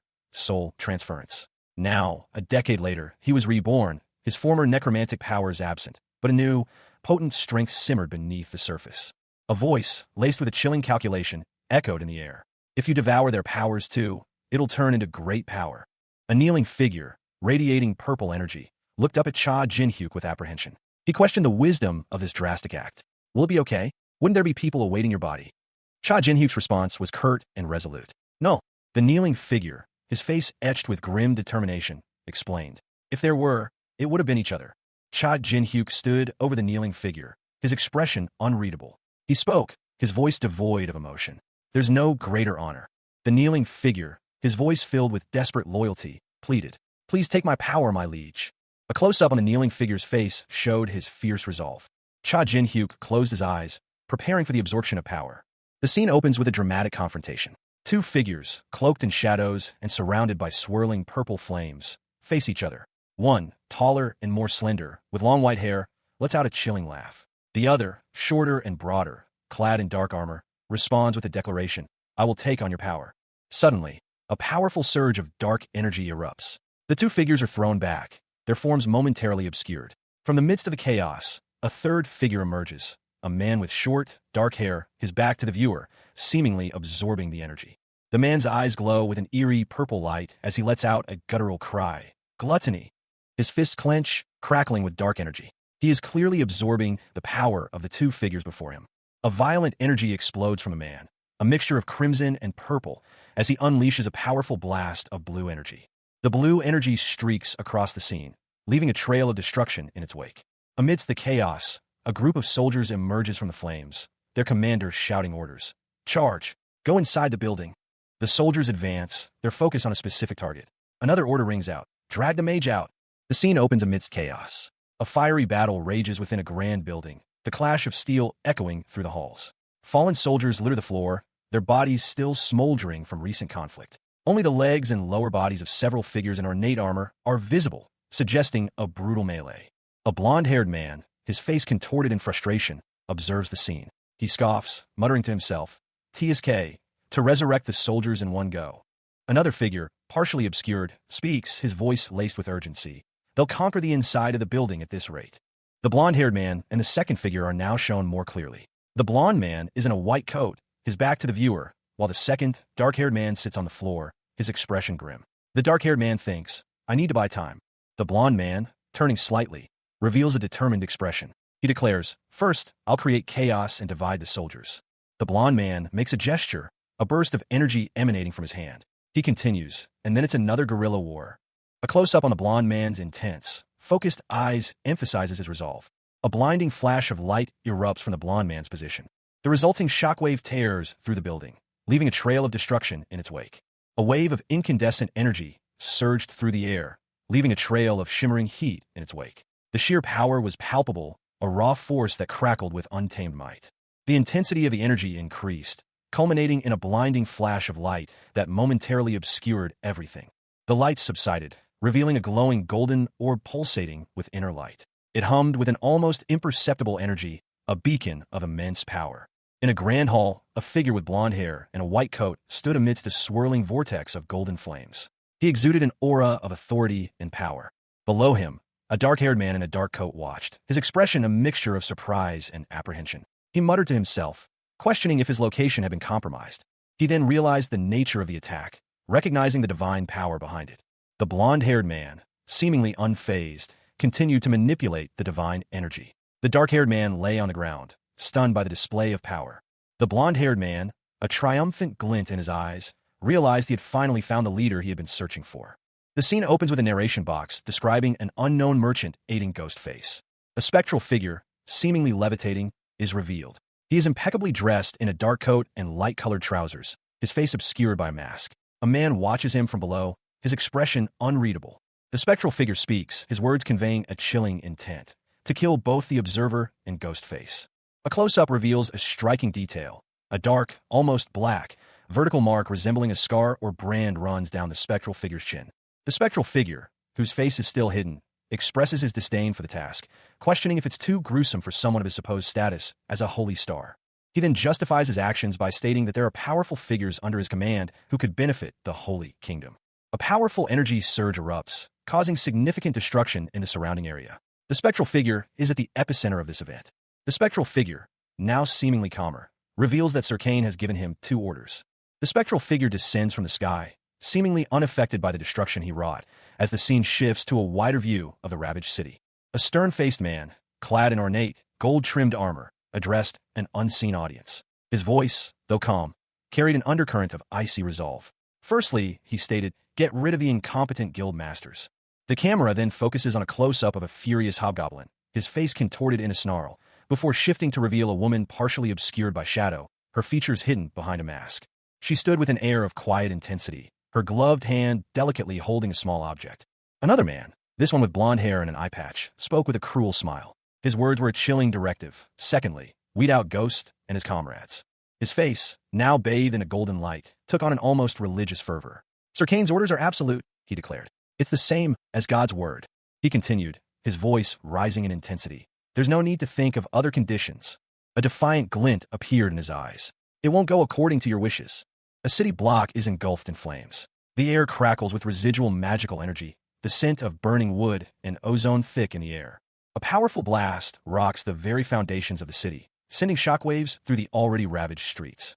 The explosion's epicenter reveals a scene of utter devastation. Debris litters the ground, and the air is thick with smoke and dust.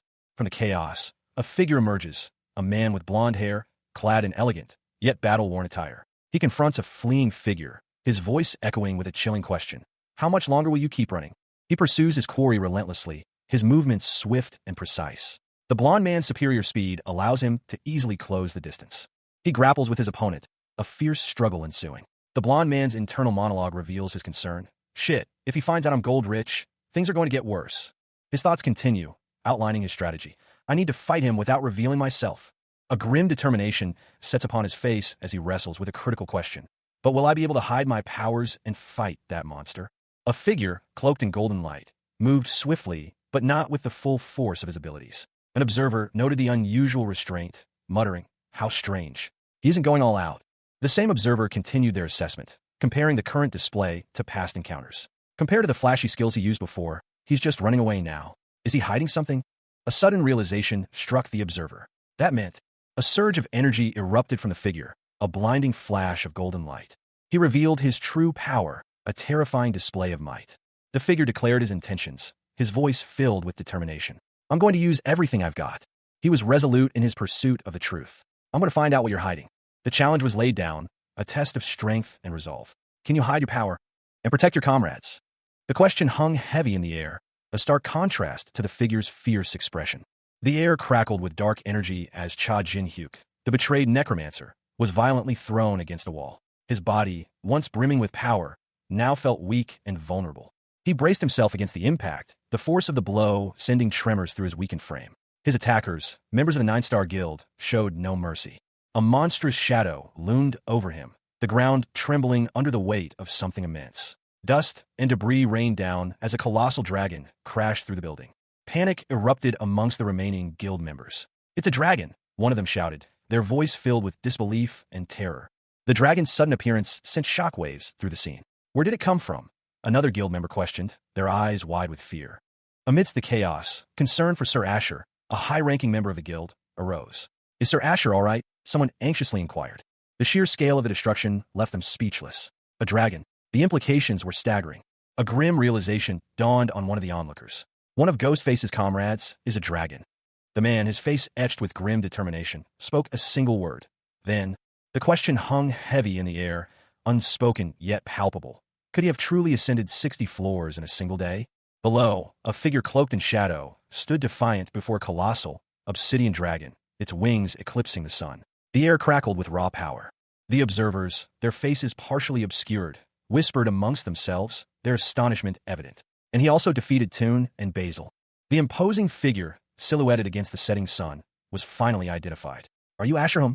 Below him, two figures watched, their expressions a mixture of awe and apprehension. One, a woman in flowing robes. The other, a man in more practical attire. Asher's thoughts, dark and vengeful, consumed him. "Where do I go to kill Cain, that bastard?" His face, partially hidden by a mask, revealed only burning eyes, one blue, one red, reflecting the intensity of his desire for retribution. A blinding flash of golden light erupted from the heart of the conflict, engulfing the area in a searing wave of energy. The sheer force of the blast sent shockwaves rippling outwards, toppling buildings and scattering debris across the ravaged landscape. The explosion continued, a maelstrom of fire and destruction. From the chaos, a figure emerged, silhouetted against the inferno. High above the battlefield, perched atop a massive, shadowy dragon, Balkan, Haryu, and a young woman watched with concern. Balkan voiced his apprehension. Will it be all right to leave him to fight by himself? From below, a confident voice reassured them. "Don't worry," it boomed. "He is that Cha Jinhyuk, despite his lack of former necromantic powers, moved with lethal precision. His eyes glowed with a fierce determination as he unleashed a devastating attack. Suddenly, a volley of projectiles rained down from above, catching Jinhyuk off guard. He reacted instinctively, barely dodging the onslaught. From his vantage point, Balkan shouted a warning. "They're attacking from below."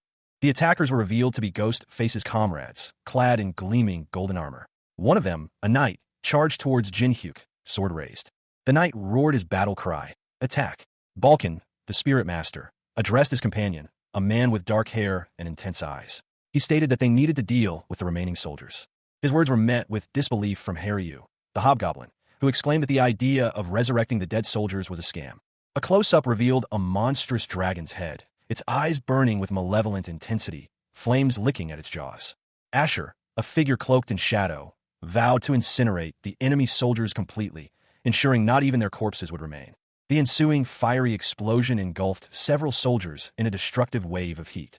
A powerful energy blast erupted, the source unclear, leaving a trail of bright light and destruction in its wake.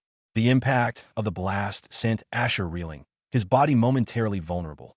A shadowy figure, moving with unnatural speed, launched a swift attack, striking Asher with a purple energy blast. A wave of incandescent energy erupted from Cha Jinhyuk's outstretched hand, the raw power of a necromancer unleashed. His opponent, a figure cloaked in shadow and wielding dark magic, countered with a chilling display of necromantic energy. Purple flames danced around his clawed fingers. The masked figure launched a two-fingered soul bullet, a dark projectile hurtling towards Cha Jinhyuk. The impact was brutal, a violent collision of opposing forces. Cha Jinhyuk was sent reeling. But even as he staggered, a new presence emerged. A figure with a demonic mask and burning eyes materialized, radiating an aura of immense power. Cha Jinhyuk's arm, shattered by the impact, began to glow with a golden light. He regenerated his arm instantly, a shocking display of resilience. The masked figure, witnessing this, muttered about the annoying regeneration. He realized he needed a stronger attack, one that would overwhelm Cha Jinhyuk's regenerative abilities. The scene opens with a tense exchange. One figure, cloaked in shadow, confronts another. He questions the source of the other's power, sneering, "That's the power you got from the Pelin siblings, right? Seems like you kissed those psychotic asses." The shadowed figure, seemingly a powerful necromancer, hovers slightly above the ground, a faint purple aura surrounding him. His dark clothing and intense gaze amplify the threat in his words. The other, whose face is partially obscured, seems wary but defiant. The partially obscured figure's face is now fully revealed, showing a fierce expression. His eyes burn with anger, and he shouts a single command, "Insult them." In response to the command, a blinding flash of golden light erupts from the figure's hand, a surge of raw power. He unleashes a furious attack, his voice echoing with righteous fury. "Are you not afraid of divine punishment?" The attack is a blazing torrent of energy, hurtling towards his opponent with terrifying speed. Meanwhile, the shadowed necromancer calmly commands, "Come out." A surge of purple energy erupts from his hands, revealing a hidden ally. The name Vulcan is revealed, identifying the newly summoned ally. A wave of dark purple energy erupted from Cha Jin-hyuk, the necromancer, as he unleashed a powerful spell. His eyes burned with intensity, his face a mask of grim determination. The energy surged outwards, engulfing his attackers in a blinding flash of light and shadow. He countered their assault with overwhelming force. One of Jin-hyuk's assailants, a man with blonde hair and a distinctive mark on his forehead, watched in disbelief. He stopped the divine punishment with a summon. The blonde man's shock deepened. Divine power, he knew, was exceptionally effective against the undead. Another figure, partially obscured, spoke. "What's wrong? Do you want to know what happened?" A man with a monocle and a sinister smile emerged from the shadows. His expression was one of cruel amusement. He revealed the truth behind Cha Jin-hyuk's actions, his voice dripping with sarcasm. "This is what happened. What a great skill." The scene shifted to show the necromancer's betrayal, depicted through the use of dark, shadowy magic. Two figures stood beside the man with the monocle, their faces grim. The blonde man, his face contorted in rage, addressed his former comrade. "Toon, how dare you betray me and side with him?" A lone figure, cloaked in shadow, spoke, his voice devoid of any emotion. "I never answered to anyone from the start. I simply found the place I wanted to stay." The speaker, a man with pale skin and a dark cloak, stood before another, a hobgoblin with a demonic mask. His expression was one of cold calculation. The hobgoblin, his features obscured by the mask, relayed the information to his superior. And that's what he said. A surge of furious energy erupted from the hobgoblin. "Traitor, I'll destroy that dirty soul." A blond man with a cruel smile appeared, his eyes burning with rage. He was clearly the superior. The blond man issued a command, his voice sharp and commanding. "Capture him and bring him to me." The hobgoblin obeyed without hesitation. "As you command." The blond man launched a powerful attack, while the hobgoblin pursued the cloaked figure. The cloaked figure countered with a blast of dark energy, the clash of powers creating a blinding flash. A cloaked figure, their face obscured by shadow and a sinister grin, unleashed a torrent of dark purple energy. The attack, a swirling vortex of power, slammed into their opponent, a blonde-haired warrior clad in gleaming white. The warrior staggered, the force of the blow sending him sprawling. He landed hard, his body momentarily still. His eyes snapped open, blazing with fierce determination. He's stronger after coming back from the dead. His ghost face stronger because of that. The warrior thought, his anger fueling his resolve. Suddenly, a dark figure emerged from the shadows, their hand reaching out with clawed fingers, imbued with a malevolent purple energy.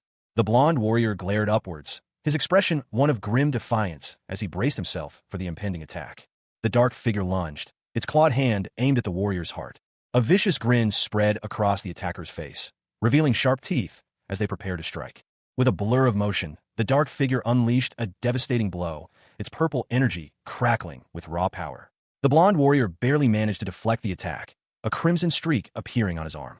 The battle raged. Cha Jin-hyuk, even weakened, unleashed a torrent of necromantic energy, purple tendrils of power lashing out against his unseen assailants. He staggered, the force of the attack throwing him back. His vision blurred. A guttural groan escaped his lips as he crashed to the ground, the impact jarring his already battered body. Pain seared through him. Above, a shadowy figure retreated, leaving Jin-hyuk to grapple with the aftermath of the brutal assault. Dust and debris rained down as the ground around him crumbled, a testament to the ferocity of the attack. Jin-hyuk slowly rose, surveying the devastation. He was badly hurt but alive. In the distance, a figure emerged from the dust cloud, a man with blonde hair and piercing eyes, radiating an aura of immense power. This was one of his former guildmates, a powerful spirit master. The spirit master sneered. "To think you cornered me like this." But his confidence faltered as he continued. "But you can't defeat me." Cha Jin-hyuk, the betrayed necromancer, stood amidst the rubble, his body ravaged but his spirit defiant. A faint purple glow emanated from him as he spoke. "I have received the infinite blessing of recovery from a great being." He continued, his voice barely a whisper, "You're fated to be." Suddenly, a powerful, dark energy erupted from the ground, taking the form of a colossal, purple serpent. It coiled around a figure in white, whose face was partially obscured by the creature's scales. The figure, clearly surprised, gasped, "What? When?" From the depths of the purple energy, a commanding voice boomed. "Arise!" A hand, wreathed in purple flames, emerged from the swirling vortex. The serpent reared its head, its fangs bared, revealing a terrifying visage. It continued to tighten its grip around the figure in white, who was now clearly visible as a man with blonde hair. The man's eyes widened in terror, his only expression a series of unspoken exclamations. A sneering face contorted in rage filled the frame. The man's eyes, narrowed slits of malice, burned with an inner fire. He spat out the words, "You too? Did you fall into Ghost Face's hands too?" The next panel showed a close-up of a powerful figure, their face obscured by shadow, but their eyes glowed with an unnatural light. Long, white hair cascaded around them, imbued with a dark purple energy. The camera pulled back slightly to reveal a sinister smile spreading across the figure's face, revealing sharp fangs. A dark aura pulsed around them. Suddenly, a powerful energy erupted, accompanied by a shout. "Basil!" A shadowy, serpentine form lashed out, striking with terrifying speed. The attack was swift and brutal. The scene opens with a dramatic close-up of a powerful, serpentine form, its scales shimmering with an ominous purple energy. The creature's immense size is only hinted at, filling the frame with its sinuous body. The camera pulls back slightly to reveal the creature's head, a monstrous visage with wild, white hair and glowing red eyes. This is Cha Jin-hyuk, the absolute necromancer, though his appearance is drastically altered. He unleashes a devastating attack, a torrent of dark energy erupting from his body. The sheer force of it is palpable. The attack connects, striking his opponent with brutal force. A figure is shown collapsing under the impact, their form obscured by the darkness. Despite the ferocity of the attack, Cha Jin-hyuk's enemies are not defeated. One of them, a figure wreathed in flames, shouts in defiance. The fiery figure reveals himself, his face contorted in a furious grimace. His eyes burn with an intense light. Two figures, clearly surprised by Cha Jin-hyuk's resilience, exchange a worried glance. One of them comments on his ability to regenerate, even after having his head severed. They realize the gravity of the situation. With Cha Jin-hyuk's divine power, he can regenerate indefinitely. They know they must end this quickly. The scene opens on a powerful figure, radiating an aura of immense dark energy. Three figures, cloaked in shadows, surround him, their faces obscured by darkness. A voice, cold and detached, observes an enhanced power of the four royalties. Nothing's affecting him. The focus shifts to a blonde-haired individual, seemingly the target of the previous observation. He attempts to counter the dark energy, muttering to himself, "I tried exuding a little bit of divine power, but it's ineffective. Is it because of tune?" He clenches his jaw, a sudden realization dawning on him. A single word escapes his lips. That's it. His expression hardens into grim determination. He declares with newfound confidence, "You guys can't kill me." The blonde-haired individual addresses his attackers, his voice laced with a hint of accusation. "I'm sure you guys were planning to kill me by using the soul of a royal." One of the shadowy figures, seemingly the leader, responds dismissively, but unfortunately, that won't work. The scene shifts to a close-up of the blonde-haired individual and one of his attackers. The attacker, a figure in dark robes wielding a staff, speaks, their tone surprisingly calm. "We never wanted to kill you in the first place." The blonde-haired individual reacts with disbelief, a single word escaping his lips. "What?" Another of the shadowy figures steps forward, revealing a more detailed appearance. He explains, a sly smile playing on his lips. "The command we got wasn't to kill you." The air crackled with dark energy as a vortex of purple and black opened before the three figures. One of them, a towering figure cloaked in dark robes, declared their intention to offer the captured man to their master. The captured man, Cha Jin-hyuk, a powerful necromancer betrayed by his guild, hung suspended within the swirling darkness. Two other figures, seemingly his former comrades, watched impassively. Jin-hyuk's eyes glowed with an unnatural light, his face obscured by a demonic mask. He was far from helpless. With a surge of power, he formed a sphere of blinding light in his hand, a testament to his desperate plan. He muttered the words, "Maximum output soul bullet." His intention was clear, to infuse the attack with the power of unification. One of his former comrades, eyes wide with disbelief, gasped, "That's divine power?" Jin-hyuk corrected him, "No, it's different. That's..." A blinding white light filled the void. The remnants of a powerful energy signature lingered, a testament to the recent upheaval. A digital readout appeared, stark against the fading light. Trait: unification has been used. Divine power and demonic energy is being converted into unification. The term, unification type, blazed across the screen, hinting at a transformation of immense power. A single, malevolent eye opened, its dark pupil a swirling vortex of energy. The words 10-fingered soul bullets materialized, promising a devastating new technique. A dark, swirling mass began to coalesce, taking shape with terrifying speed. The ominous form solidified, its true nature still obscured by shadows. With a sudden burst of motion, the entity lunged forward.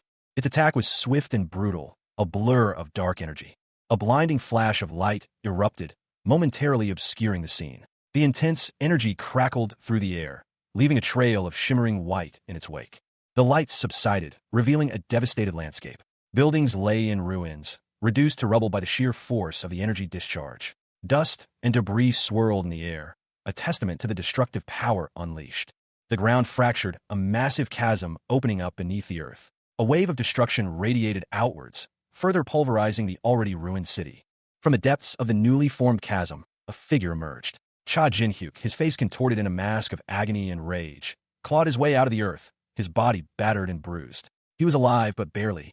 The remnants of a powerful necromancer, Cha Jin-hyuk, lay scattered amidst the rubble. His body, once a vessel of formidable power, was now broken and lifeless.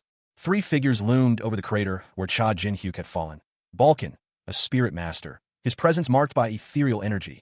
Haryu, a hobgoblin, radiating brute strength, and a cloaked figure, their identity still hidden. Balkan addressed the fallen necromancer, his voice a low murmur. "My first victory with you. It's an honor."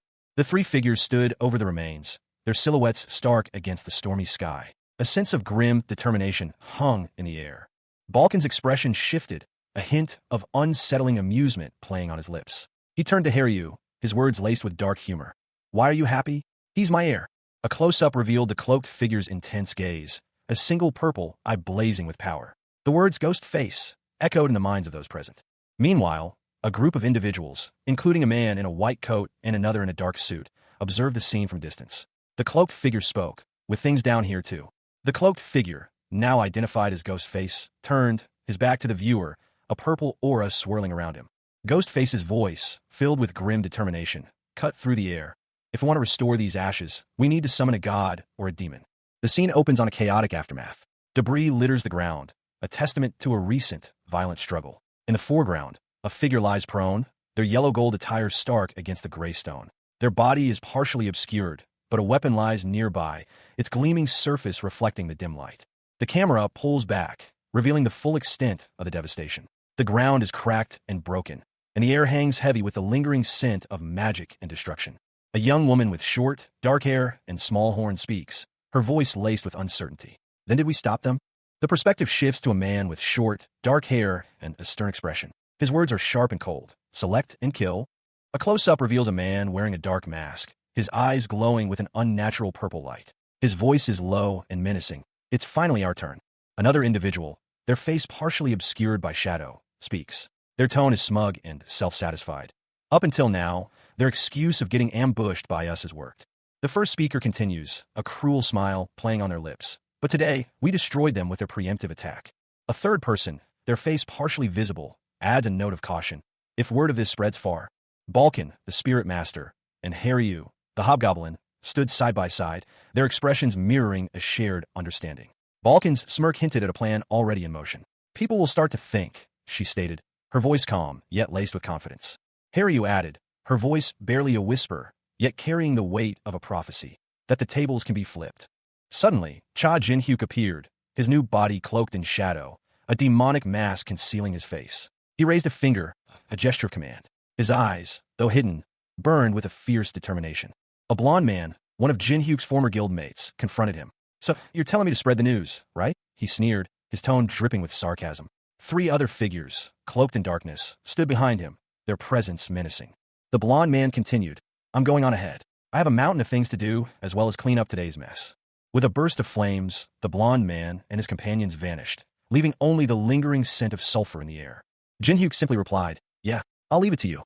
He then launched himself into the air, propelled by a surge of fiery energy.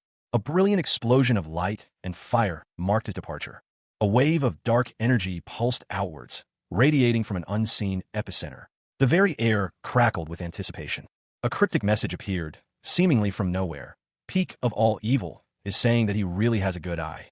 The shoulder of a figure cloaked in dark robes was visible, their identity obscured. A sense of mystery hung in the air. Another message materialized, this one a question. peak of all evil, is asking what happened. The mysterious figure remained silent, their thoughts unreadable. 3 ellipses appeared on the screen, hinting at a withheld response. A single word filled the screen. Something. The ominous message continued. IS coming. The image shifted, revealing a pair of large, pointed ears covered in thick, white fur. They belonged to a creature of some kind, its body still unseen. The image shows a close-up of a woman's face. Her eyes, a striking crimson, are wide with surprise. Her pale skin is adorned with purple markings that seem almost tribal in nature, framing her delicate features. Long, silvery white hair is pulled back into a neat bun, partially obscuring her ears, which are subtly pointed. Her mouth parts slightly, a silent huh, escaping her lips as she takes in the scene before her. A look of dawning comprehension crosses her features. A sudden, violent tremor rocks the ground, cracks spiderweb across the earth, and a powerful surge of energy erupts from the center of the disturbance, radiating outwards in a blinding flash of light.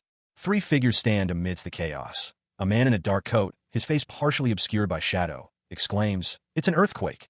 Another, clad in black, looks on with a grim expression. A third, smaller figure, partially hidden behind the others, seems equally alarmed.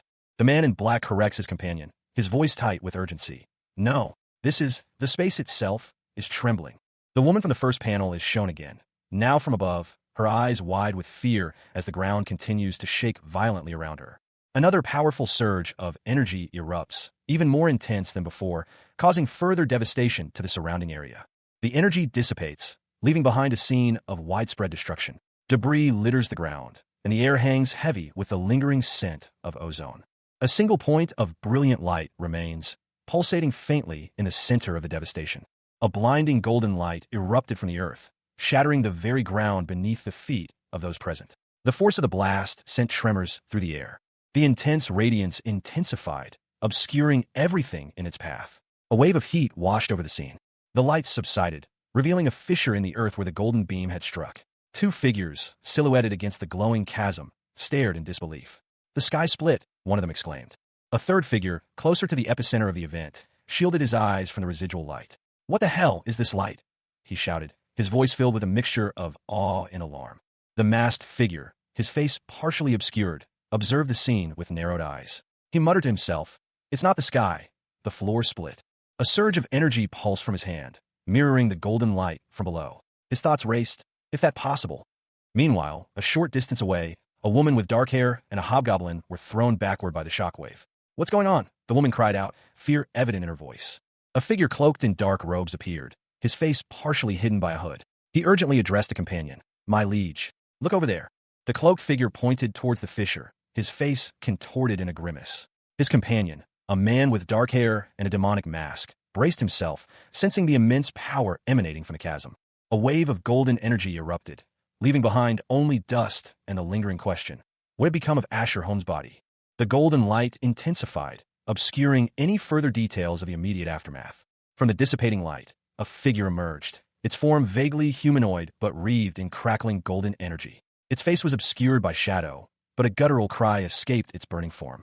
The figure's lower body solidified, revealing clothing that resembled dark trousers.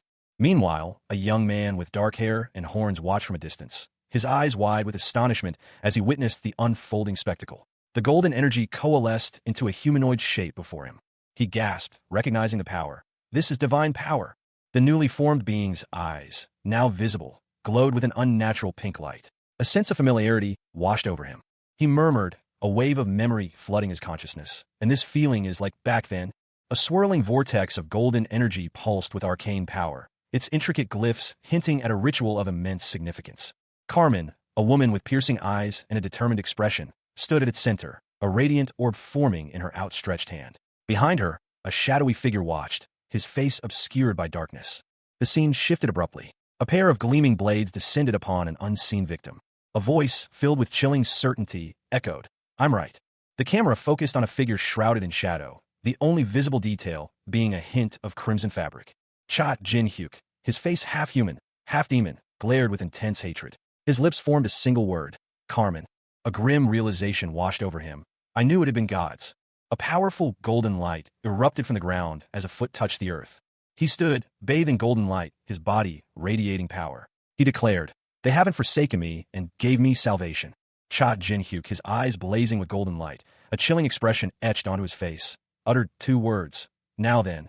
A powerful surge of energy emanated from the ground, the very earth seeming to tremble beneath the force. From the heart of this upheaval, a pair of feet, glowing with an ethereal golden light, emerged. The figure to which they belonged, still mostly obscured, muttered to himself, "I knew it had been God's." As the golden light intensified, the figure fully revealed himself. He was a man of striking physique, his body radiating power. His words, filled with conviction, echoed the sentiment, "They haven't forsaken me and gave me salvation."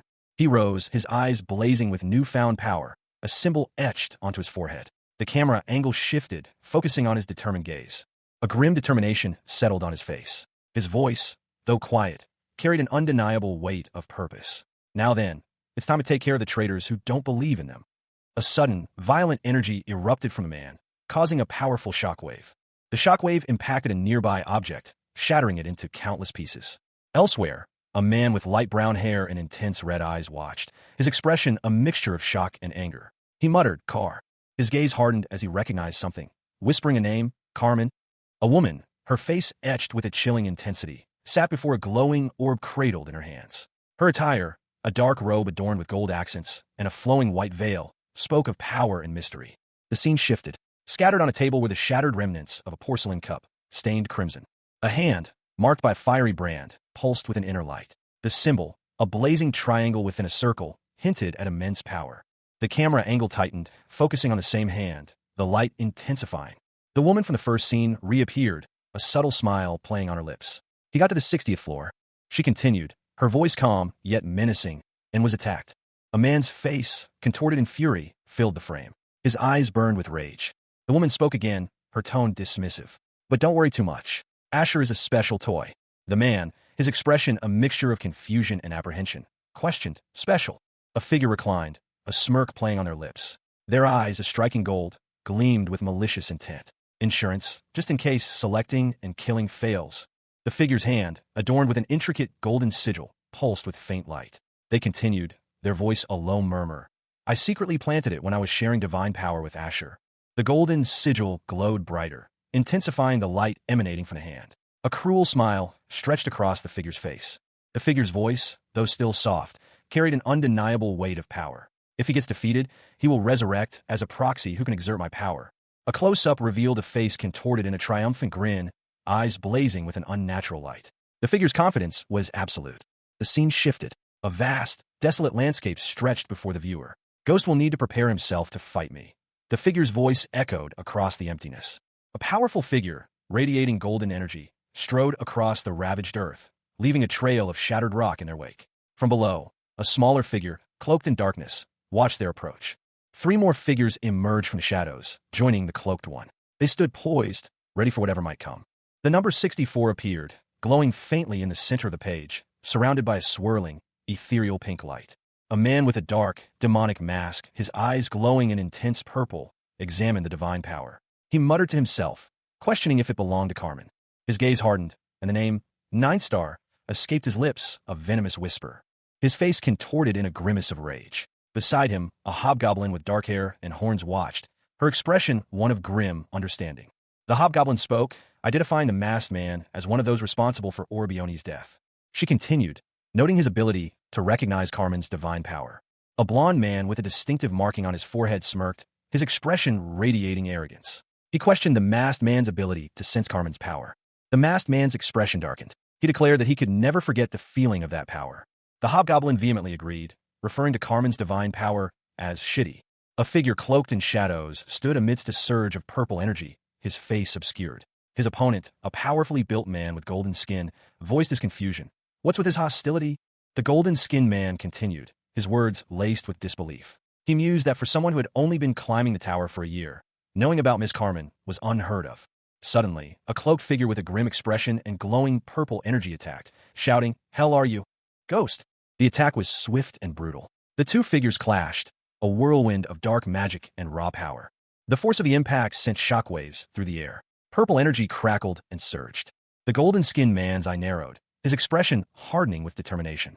The shadowed figure unleashed another wave of dark energy, a violent eruption of purple power. He stood poised, his back to the viewer, ready for whatever might come next. A guttural chuckle escaped the muscular figure's lips. His eyes, gleaming with an unnatural light, narrowed. Ah, okay. He unleashed a powerful blow, striking his opponent. The attacker sneered. These guys can't get enlightened, right? The impact sent tremors through the ground, cracking the stone beneath their feet. Purple energy pulsed from the attacker's body. The attacker paused, his expression shifting. He mused, but if the skill gap between us is this big. His gaze hardened. He continued, it might be painful because you're not enlightened. With a swift movement, he seized his opponent by the throat, lifting him into the air. The victim's face contorted in pain. The ground beneath them continued to crumble, the cracks spreading like a spiderweb. He stood triumphant amidst the devastation, purple energy swirling around him. A crimson glow emanated from the depths of the chasm, a foreboding sign. A monstrous shadow loomed, its crimson eyes burning with malevolent energy. The creature, a grotesque amalgamation of darkness and muscle, slammed its fist into the ground, sending tremors through the very earth.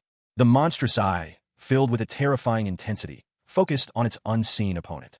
Suddenly, a figure emerged from the dust and debris. He was powerfully built, with blonde hair and a confident stance. His muscles rippled as he raised a hand, a surge of energy emanating from him. He declared, but right now, I have the power of 9-star. With a powerful movement, he brought his foot down. The ground cracked and shattered under the force of his impact. He launched himself forward, a blur of motion. His attack connected, sending the monstrous creature reeling. A towering figure, radiating golden light, addressed someone unseen. His words carried the weight of absolute authority. For a young dragon of the 4 royalties, your power is a speck of dust compared to them. The golden figure continued, his smirk widening. To atone for the sin of going against them, you all will die. A surge of power erupted from him, a blinding flash of light. The intense light subsided, revealing the figure's face. His eyes narrowed as he muttered, this body's movements. He flexed his hands, testing his physical limits. A question formed on his lips. Are restricted? His gaze darted around, searching for the source of his predicament. He whispered, who is it? Meanwhile, 2 figures plummeted from above, engulfed in a swirling vortex of purple energy. The golden figure's eyes followed their descent. He observed, that kid, these restraints. A young woman with striking white hair and crimson eyes glared intensely. Her expression was one of both suspicion and calculation. The question hung in the air, unspoken but palpable. Is she the child of a mythical creature? The scene shifted abruptly. A long, slender sword materialized from the darkness, its ethereal glow hinting at immense power. The blade seemed to writhe with energy, leaving trails of shimmering light in its wake. A figure emerged, wielding the glowing sword. He was cloaked in darkness, his face obscured by a mask, yet his powerful stance spoke volumes. Below him, a glimpse of another figure, with blonde hair and glowing eyes, was visible. The focus narrowed to the blonde figure. His eyes burned with an inner light, and a dark mark bisected his lower lip. The intensity of his gaze was unnerving. A voice, sharp and filled with contempt, cut through the air. Get lost, Carmen's puppet. The masked figure reacted instantly, his movements a blur of motion. A dark energy surged from him, a prelude to an imminent attack. The masked figure unleashed a powerful blow, a wave of dark energy slicing through the air. The force of the attack was undeniable. The attack connected, sending a shockwave that rippled outwards. The outcome of the confrontation remained uncertain. A blinding golden light erupted, emanating from the heart of the conflict. The air crackled with raw power, a tangible force that threatened to tear the very fabric of reality. At the epicenter, a figure roared, his face contorted in a mask of furious energy. This was Cha Jin-hyuk, once the powerful necromancer, now reborn, his eyes blazing with an unearthly glow. A triumphant laugh shattered the silence, a sound both chilling and exhilarating. Jin-hyuk reveled in the surge of power coursing through him. His expression shifted, a cruel smile playing on his lips as he surveyed the aftermath of his attack. The power he wielded was unlike anything he had ever known. He had channeled the combined might of his former guild, the 9-star, into this single devastating blow. I channeled the power of all the members into that attack, he thought, a chilling realization. A witness, his face partially obscured by shadow, gasped in disbelief. He recovered after getting hit by it? The onlooker exclaimed, his voice laced with astonishment and fear. Jin-hyuk's voice boomed, echoing with newfound confidence. No attack can kill me, he declared, his words carrying the weight of absolute certainty. He stood, bathed in golden light, his physique transformed. The power of the All-Master surged within him, a testament to his newfound abilities. The perspective shifted, focusing on a fleeing figure, their bare feet barely touching the ground as they desperately attempted to escape. A figure, cloaked in shadow, emerged from the swirling vortex of energy. His voice, though barely a whisper, carried an undeniable weight of power. Now, he mused, is it my turn? The figure revealed himself, a powerfully built man with a confident smirk, his eyes glowing with an inner light. A single finger extended, a point of incandescent energy sparking at its tip. From his finger, a swirling vortex of golden energy erupted, expanding rapidly. The golden energy coalesced into a terrifying spectacle, a storm of fire and destruction. The words "thousand punishments" echoed in the air, a promise of retribution. He stood amidst the inferno, a figure of immense power. His form crackled with energy, a testament to his overwhelming might. Below him, a smaller figure, partially obscured by the flames, watched with a mixture of fear and awe. The scene shifted, focusing on a dark, flowing substance, speckled with embers of the fiery storm above. The air crackled with residual energy. A hobgoblin, his face a terrifying mask of crimson and horns, eyes blazing, bellowed a warning. He can't be compared to before. Everyone run. Panic seized the onlookers. A woman with striking white hair, her face etched with terror, cried out a name, Jae Jinhyuk. A blinding flash of light erupted from the center of the chaos. The intense light coalesced into a brilliant, ethereal tunnel, stretching towards an unseen destination. Debris rained down from above, a testament to the immense power unleashed. The ground below cracked and shattered, a violent tremor rippling outwards from the epicenter of the explosion. Silence descended upon the ravaged landscape. Only the faint glow of residual energy and the lingering dust illuminated the scene of destruction. Dark, swirling debris drifted across a pale sky, the remnants of a fierce battle. Cha Jin-hyuk, his body battered and bruised, landed heavily on the ground.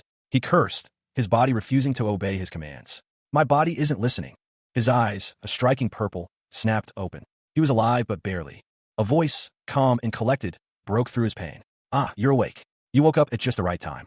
He saw Balkan, the spirit master, and Haryu, the hobgoblin, unconscious nearby. His gaze fell upon a fallen figure, and a guttural cry escaped his lips. Miho! His face, partially obscured by a dark mask, was contorted in grief and rage. Jinhyuk's mind raced. Hendrik and Haryu, have they both lost consciousness? A sneering voice cut through his thoughts. You guys have failed to defy the heavens, ghost face. The speaker, a powerful figure with blonde hair and glowing skin, continued. The moment you revolted against the 9-star, you lost. Cha Jin-hyuk, his vision blurred, felt a profound sense of loss. His single, violet eye, the only visible feature beneath his mask, widened in disbelief. He was trapped, utterly powerless in this desolate place. His thoughts echoed the grim reality. In a place like this, I can't even get close to them. Before him, Balkan, the spirit master, lay wounded on the cracked earth. The hobgoblin, Haryu, was nowhere in sight. A surge of bitter resentment consumed him. I'm going to die to that bitch's puppet, he thought, his voice laced with fury. The thought of defeat fueled his rage. Losing to those bastards again, he seethed. His gaze hardened, a fierce determination settling over his features. He clenched his jaw, a silent vow forming within him. Is something I will never do. Balkan, despite his injuries, managed a scornful retort. Your first, arrogant, mythical creature. Balkan's words were cut short by a guttural sound from Cha Jin-hyuk, a primal scream of defiance.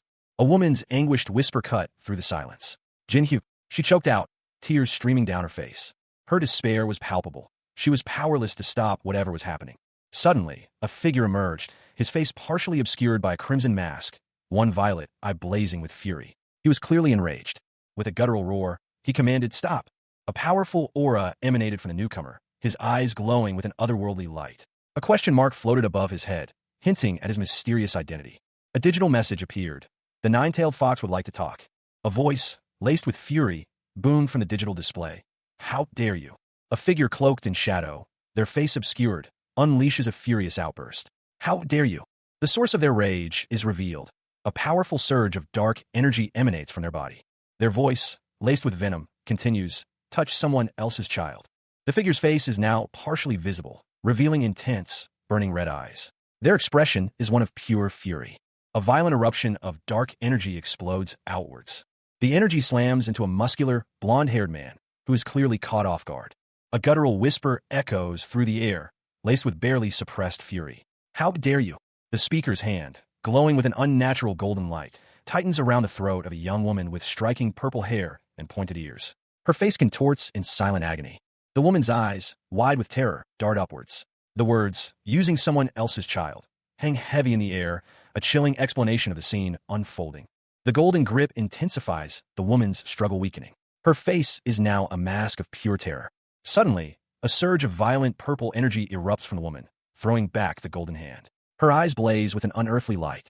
A muscular man with blonde hair is sent flying backwards by the force of the blast, his body momentarily engulfed in the purple energy. He lands hard, his face a mixture of shock and disbelief. WH? He gasps, his voice strained. The purple energy dissipates, leaving the blonde man dazed and vulnerable on the ground. A chilling presence washed over the battlefield. The air crackled with an unnatural energy as figures clashed amidst a storm of magic. One, a powerful necromancer, felt a familiar dread. His thoughts echoed the unspoken truth. The tower's transcendent had descended. A figure emerged, radiating an aura of immense power. Her eyes glowed with an ethereal light, her very presence hinting at the might of the transcendent. This was Balkan, the spirit master, her power amplified by the tower's descent. Her power surged, a palpable wave of energy emanating from her. Meanwhile, Haryu, the hobgoblin, braced himself, his usually jovial expression replaced with grim determination. He prepared for battle, his movements sharp and precise. The 70th floor of the tower. A desolate, windswept expanse of dark forest stretched before them. The air hung heavy with the scent of decay and the promise of something ancient and powerful. A surge of vibrant pink energy erupted from the ground, its tendrils reaching towards the heavens. From its heart, a figure began to coalesce, taking shape within the swirling chaos. The energy pulsed, intensifying as the form solidified, revealing a woman with striking white hair, ethereal features, and fox-like ears. She floated gently, surrounded by the mystical energy, while two figures watched from below, a man in dark robes and a smaller, seemingly apprehensive woman. The man in dark robes spoke, his voice laced with suspicion. "Miho no, are you the nine-tailed fox?" The woman with fox ears smiled enigmatically. "Hi, it's our first time seeing each other," she replied. The man, still wary, questioned, "Where are we?" Cha Jin-hyuk, his face partially obscured by a crimson mask, clutched at his dark jacket. The remnants of his necromantic power, once formidable, were now but a distant memory. Betrayal and death at the hands of his own guild had left him scarred, both physically and magically. The scene shifted to reveal Balkan, a spirit master with striking pink hair and nine tails, and Haryu, a hobgoblin with dark hair and horns, in the midst of a dark forest. Balkan, her eyes gleaming, stated, "The dark forest on the 70th floor." Haryu, clearly bewildered, exclaimed, "The 70th floor? We haven't even climbed to this floor. How do we get here?" Balkan smirked, a knowing glint in her eyes. The towering structure of the mysterious tower loomed in the background, its peak shrouded in mist. She explained, "Climbing isn't the only way to ascend the tower. There are a lot of cheats to reach higher floors."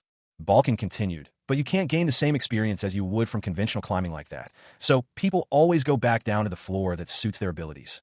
Haryu, her eyes wide with surprise, responded, "You've never reached the 100th floor, but you were born there and you live there." Jin-hyuk, still recovering from his surprise, gasped, "Wait, this is the dark forest." The final panel showed Balkan and a new character, a man with dark hair and a stern expression, standing together. The air crackled with unspoken tension. The air hung heavy with an unnatural stillness. A chilling fog, thick and black as midnight, obscured all but the nearest trees. This was an unknown space, a place yet to be charted on any map. Balkan, his dark cloak billowing slightly in the stagnant air, glared at the swirling mists. His voice, sharp with frustration, cut through the silence. "Why the hell did you bring us to a place where we could lose our sense of direction and get stranded?" A woman with striking white hair and fox-like ears, her eyes glowing with an inner light, spoke calmly. "Wait, that's why it's safe." She addressed the masked figure beside her, a hint of amusement in her tone. "As expected, my honey, you're quick to catch on." The masked figure, Cha Jin-hyuk, felt a delicate finger trace the line of his jaw. He could only manage a single, breathless exclamation. The woman sighed, a hint of weariness in her voice. "TSK. I'm almost at my limit. I was originally someone who could not personally interfere in the world of climbers." Her gaze softened slightly as she continued. "Through this child, the only thing I could do was to help you run away." She concluded, her tone firm but gentle. "This is just a temporary measure." Jin-hyuk and Balkan stood facing each other, the tension between them palpable in the oppressive darkness. Cha Jin-hyuk, his dark hair falling around his shoulders, stood cloaked in shadows. The remnants of his necromancer's power were gone, replaced by the potential of an all-master. He was a changed man, yet the betrayal by his nine-star guild still burned within him. Balkan, the spirit master, her voice laced with concern, addressed Jin-hyuk. She warned him that his former guild mates would inevitably seek him out, and in his weakened state, he was no match for them. Balkan's words hung heavy in the air. Her pink hair framed a face etched with worry. She emphasized the urgency of his situation, urging him to find a way to rapidly increase his strength. Jin-hyuk, his face partially obscured by a dark mask, turned to Balkan and Haryu, the hobgoblin. He asked them plainly what they proposed to do. Jinhyuk pressed them for answers, demanding to know the method Balkan alluded to for rapidly gaining power. His violet eyes burned with a fierce determination.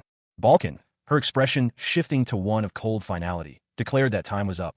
She would soon be listening to the reports from Jinhyuk's enemies. With a chilling smile, Balkan bid them farewell, leaving Jinhyuk and his companions in suspense. Haryu, reacting instantly, called out to Balkan, desperate to stop her. But Balkan was already gone, leaving Jinhyuk and Haryu to confront the looming threat alone. A small, white fox-like creature tumbled through the air, a trail of pink energy sparking in its wake. It cried out in pain as it fell. From above, a figure in dark clothing watched its descent. He was tall and slender, his movements precise and controlled as he prepared to intercept. The fox landed hard, its small body shuddering from the impact. The pink energy around it began to fade. The figure above descended swiftly, his approach silent and deadly. A woman with short, dark hair and crimson eyes cradled the injured fox. She looked up, a grim determination etched on her face. "I got her," she declared, her voice tight with barely suppressed fury. Her gaze hardened as she added, "Them, who dared to hurt the nine-tailed fox?" A man with dark hair and a demonic-looking mask approached, his expression unreadable. He was clearly powerful, his aura radiating menace. The masked man lunged, a sharp blade flashing in his hand. He moved with terrifying speed, his attack precise and deadly. His blade struck with brutal force. A lone figure, cloaked and armed with a bow, plummeted from the sky, landing silently amidst a snow-dusted forest. The sudden appearance startled a group of archers, who immediately raised their weapons. The archers, tense and alert, aimed their bows at the newcomer. Their leader, a woman with a determined expression, demanded to know the intruder's identity. Another archer, equally wary, questioned the stranger's presence in their territory, emphasizing the violation of their dark forest. The female archer, her eyes blazing with anger, issued a stark warning: leave immediately or face the consequences. She nocked an arrow, her movements swift and precise, preparing to unleash her attack. Meanwhile, a man with a dark, imposing mask appeared, dismissing the urgency of the situation. He sensed something more important at play. He then addressed a companion, identified only as Balkan, with a curt command. The female archer watched them, a sinister smile playing on her lips. She seemed amused by the unfolding events. The scene opens on a shadowy figure, his face obscured by a menacing red mask, his eyes burning with intensity. Beside him stands a young woman, her expression one of shock and disbelief. She gasps, her voice barely a whisper. He gestures dismissively, his movements sharp and precise. The woman recoils slightly, her eyes wide with fear. The masked figure continues to address her, his words sharp and cutting. Suddenly, a voice rings out, cutting through the tension. "Ellie-1, long time no see, ghost face." The newcomer, an elf with striking silver hair and piercing red eyes, approaches with a confident smirk. The scene shifts to a dark forest, the air thick with mystery. A single word hangs heavy in the silence: "Sorry." The masked figure explains, "I have no choice but to be sensitive towards outsiders." The elf responds, "It's fine, but have you already gathered your forces?" A body lies lifeless on the forest floor, a grim testament to the recent conflict. The masked figure and the elf stand apart, their gazes locked in silent understanding. The elf dismisses the notion of a large army, stating, "You can't really call it forces." She clarifies, specifying the size of her contingent: about a dozen dark elves. Two dark elf archers, cloaked and masked, moved with lethal grace through the snow-laden forest. Their quarry was unseen, but their purpose was clear. One of the archers paused, her breath misting in the frigid air. She muttered to herself, "Their only task is to guard this forest." But a glimmer of hope appeared on the horizon. Emerging from the shadows, a trio of figures materialized. Balkan, the spirit master, his face partially obscured by a mask. Haryu, the hobgoblin, his features grim, and a mysterious woman with striking white hair, her expression confident. Haryu's eyes widened, a gasp escaping his lips. "This is," Balkan spoke, his voice low but firm, "Dark Yggdrasil." Before them stood a colossal, ancient tree, its branches reaching towards the heavens, pulsating with an ethereal, dark blue light. Small houses were nestled amongst its massive roots. The white-haired woman explained, "It's the New World tree that will give us strength." Haryu stared, awestruck. "Incredible." The hobgoblin, Haryu, and the spirit master, Balkan, stood side by side, their gazes fixed on something in the distance. A shared concern etched itself onto their faces. A young woman with elven features, her silver hair shimmering in the twilight, chuckled. "This is nothing," she stated, her tone dismissive. "The real Yggdrasil is a lot bigger." The elf gestured towards Jinhyuk, her eyes glinting with an unnerving intensity. "Now it's your turn to talk." Her expression hardened, a stark contrast to her previous nonchalance. The weight of unspoken questions hung heavy in the air. Cha Jin-hyuk, his face partially obscured by a mask, spoke, his voice low and measured. What happened to you guys, and how did you get here? He stood amidst the desolate landscape, his dark attire blending with the shadows. The silence that followed was thick with anticipation. The elf continued, her voice laced with a hint of bitterness. So out of all the 9-star, the divine star got involved. A small, white fox-like creature slept peacefully in a woven basket. The elf's question hung in the air, and there was a pawn who could receive and use that power. Inside a dimly lit room, a cloaked figure with horns sat at a wooden table. He explained to his companions, "We came here with the help of the 9-tailed fox. She told us to find a way here to fight against those bastards." The scene shifted to reveal a spacious room. A basket containing a small, curled-up creature sat on a table. A woman with reddish-brown hair knelt nearby, her gaze fixed on the basket. Balkan, a spirit master with blonde hair, approached cautiously. Balkan's thoughts raced. Judging from the situation, is she saying that we're that power? Balkan, her face etched with concern, spoke, "I know this is out of line, but please." She continued her plea to the woman, her expression one of desperate hope. The woman, Haryu, a hobgoblin, looked up, her red eyes intense. She demanded, "Can you fight with us?" Haryu's sharp teeth were bared in a silent snarl, her expression conveying both urgency and determination. Meanwhile, Cha Jin-hyuk, the necromancer, stood alone on a wooden deck overlooking a misty landscape. He leaned on the railing, his posture conveying weariness and contemplation. Cha Jin-hyuk, his face etched with grim determination, his violet eyes blazing, clenched his jaw. The betrayal by his 9-star guild still burned within him. His thoughts echoed the bitter truth. He had been powerless against the might Carmen wielded. Carmen, a figure of imposing strength, his body rippling with barely contained power, smirked cruelly. He towered over the fallen necromancer. He moved with predatory grace, his every step radiating menace. A voice, laced with relief, cut through the silence. It was the spirit master Balkan, her expression a mixture of exhaustion and determination. She confessed that without the intervention of the 9-tailed fox, Jin-hyuk would have perished. Balkan's slender fingers traced the faint glow emanating from her own body, a testament to the power she had expended. Carmen's face, partially obscured, still held a cruel smirk. He addressed Jin-hyuk, his voice dripping with disdain. "Your revolt has failed, ghost." Carmen's words hung heavy in the air, a chilling prelude to what was to come. Cha Jin-hyuk, his face contorted in a grimace, clenched his fist. His violet eyes burned with barely contained fury. He muttered, the words barely audible, a desperate plea escaping his lips. "Power? I need more power." A sudden realization washed over him. He sensed a familiar energy nearby. His eyes widened, a jolt of surprise and suspicion coursing through him. He demanded, his voice sharp and accusatory, "Are you the one that Ball and 9-tailed fox sent?" Jin-hyuk stood in a rustic wooden cabin, snow gently falling outside. He responded with a dismissive wave. "Well, you're not that bad." Jin-hyuk smirked, his tone light and teasing. I don't know who you are." A close-up on a man's face, a smirk playing on his lips. He speaks, his tone laced with amusement. "But aren't you speaking too casually to someone you've just met?" The scene shifts. A swirling vortex of blue energy fills the space. The man's voice continues, a hint of melancholy now coloring his words. "Just met? It's been a while since we met each other. How sad." He stands before a massive, ancient tree, its branches reaching towards the heavens, glowing with an ethereal light. The man's expression is unreadable. The camera angle shifts, providing a low-angle view of the man. He wears a dark coat, and a demonic mask hangs around his neck. He announces, his voice carrying a weight of significance. "My name is Dark Yggdrasil." He continues, his words hinting at a greater power, the new power that you're looking for. A close-up on the man's face reveals wide, violet eyes, a look of dawning realization spreading across his features.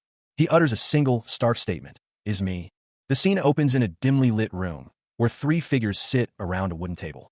A declaration hangs heavy in the air. If it's war against the 9-star, one of them states, their voice firm with resolve. The speaker is Balkan, a spirit master, her elven features sharp in the subdued light.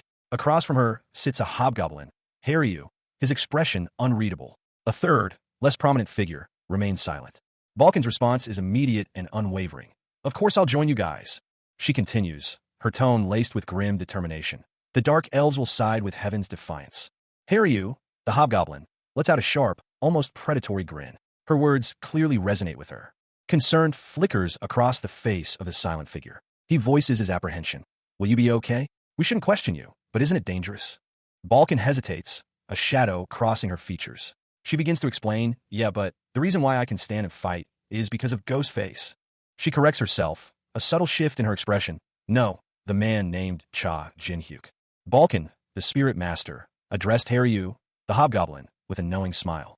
And we're both taking revenge on the same person, he stated, the implication clear. Haryu's grin widened, his sharp teeth glinting. He declared, so there's no reason to refuse. A woman with dark hair and horns, presumably Orbioni, expressed her gratitude. Thank you. Orbioni will be happy. The scene shifted to show Orbioni sitting at a table, her hands clasped together in anticipation. Balkan sat opposite her, her expression unreadable. A sudden shift in tone, a voice filled with unspoken concern, uttered a single word. But the focus turned to a man with striking purple eyes, his gaze intense. He asked, where is Cha Jinhyuk? The camera angle shifted, revealing only the man's strong jawline and a hint of a grim expression. A figure, presumably Cha Jinhyuk, appeared amidst a swirling, ethereal landscape. He spoke, you came here quickly. Thanks. He continued, after hearing what you said. A figure cloaked in shadow, their face obscured, declared with chilling certainty. There's no way I wouldn't come right away. The figure's words were directed at a young man with striking violet eyes, his expression a mixture of suspicion and defiance. He challenged, why did you call for me? From the depths of a shadowy forest, a voice, ancient and powerful, boomed, I've taken an interest in you. The young man, seemingly unfazed, leaped from a rocky precipice, his movements swift and precise. He smirked, his violet eyes gleaming. The people in this tower who do are mostly not in their right mind.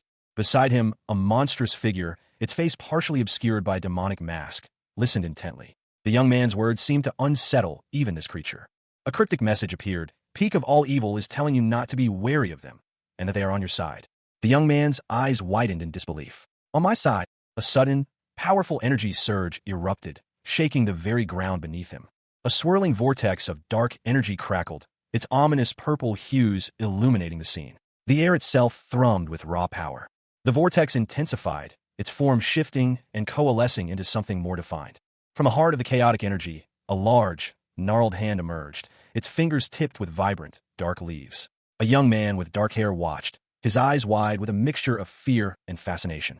He recognized the object forming in the hand, a dark, horn mask resting on his chest. This is... The hand extended further, revealing a dark, pulsating orb at its center. The young man's eyes widened further as he recognized the object. It's the fruit of the dark Yggdrasil. The orb pulsed with an otherworldly light, its power palpable even from a distance. A dark, glowing orb, nestled within the heart of a strange, shadowy plant, pulsed with an inner light. A voice, calm yet powerful, declared, I'm giving this to you. The recipient of this mysterious gift was a man with intense, dark eyes, his expression unreadable. A faint purple aura surrounded him, hinting at latent power. The man's thoughts turned inward. He recognized the object, the fruit of the world tree. His eyes, now glowing with an inner purple fire, reflected his internal monologue.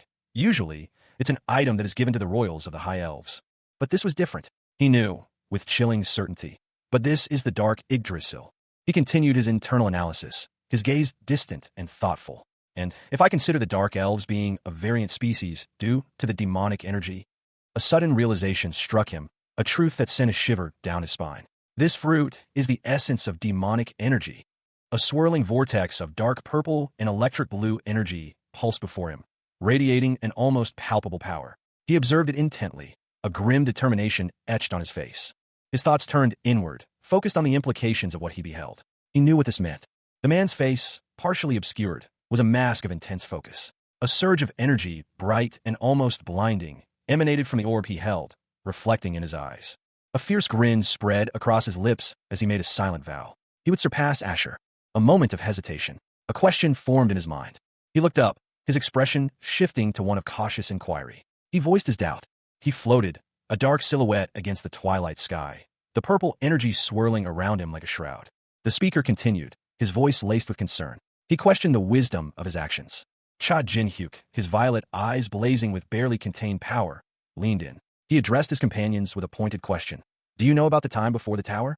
Balkan, the spirit master, responded with a single, thoughtful word. What? A vision of Yggdrasil, the world tree, filled Balkan's mind. He began to explain, his voice hushed with reverence. Balkan revealed a profound secret, that his own body was a divine creation, formed by a god who existed since the tower's inception. The image of the ancient, colossal world tree filled the scene, its branches reaching towards the heavens. Balkan continued, explaining that this body was a gift to the elves, a testament to their creation. Jinhyuk, his gaze intense, process this information. He muttered to himself, the god of elves. A question formed in his mind. Is it the world tree's parent? The answer, a chilling revelation, hung heavy in the air. That god. The scene shifts to a serene forest clearing. A radiant elf, her blonde hair cascading down her shoulders, floats serenely amidst a circle of awestruck kin. Her ethereal beauty is undeniable, and a voice, seemingly disembodied, echoes through the clearing. Beautiful appearances, high affinity with spirits, and a long lifespan. The camera focuses on the elf's lower body as she gracefully descends, her movements fluid and otherworldly. The light around her pulses gently, illuminating the details of her attire and the surrounding forest.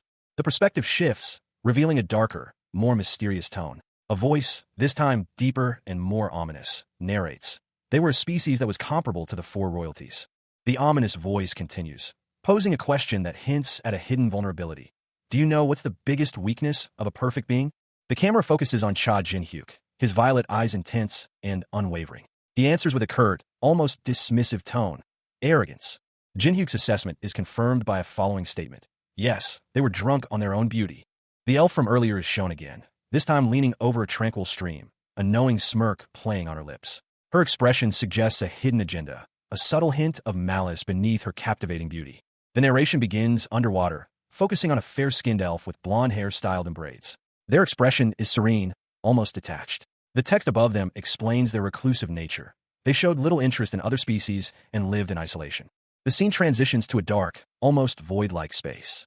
A single thought is presented. In their perfect lives. The elf from the previous scene is now seen from a different angle, still underwater, gazing intently at something unseen below the surface. The perspective shifts dramatically.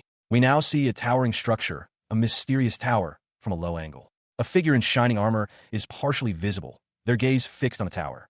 The text explains that it was impossible for elves to climb the tower quickly, unlike other species. The view expands to reveal several figures looking up at the tower in awe and perhaps apprehension. The sheer scale of the tower is emphasized. The narration continues, focusing on the impossibility of elves scaling the tower. The text states that no elf has ever successfully climbed the tower in several thousand years. The scene shifts to a dark forest, reinforcing the sense of mystery and the elves' isolation. A close-up on a character's face, showing shock and disbelief. His eyes are striking purple.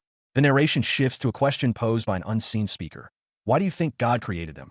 The figure of Cha Jin-hyuk, his back to the viewer, stood silhouetted against a swirling purple vortex. A question hung in the air, unspoken but palpable. Could he truly force others to climb the treacherous tower? Jin-hyuk's face, sharp and intense, was partially obscured by shadow. He mused, the people could become God to empower them. A thought bubble above him added, like this one. Jin-hyuk, now facing the viewer, stood amidst a desolate landscape. The question lingered, then with that outcome, what would you do if your work didn't live up to your expectations? His response was swift and cold. Of course I would kick them out. He continued, a cruel smile playing on his lips, and after that, I would replace them with someone more obedient. Jin-hyuk's eye, glowing with an unnatural purple light, widened in disbelief. A single word escaped him. No way. A woman with silver hair and intense red eyes appeared, her expression grim. She stated, yes, our creator has placed their expectations. A dark-haired woman, her face obscured, spoke in a low tone. The words, heavy with implication, hung in the air. On me, the dark elves on Eliwant. Her assessment was grim. The elves, she explained, were irredeemably corrupt. The scene shifted. A regal-looking elf, adorned in green and gold, sat upon an ornate throne. Beside him, a woman with large white wings, dressed in white, sat with a serene expression. The elf's smug demeanor betrayed his intentions. He revealed that they had allied with the four royalties, threatening the established order. The focus narrowed. A voice, cold and calculating, identified the Nine Star as the core of this threat.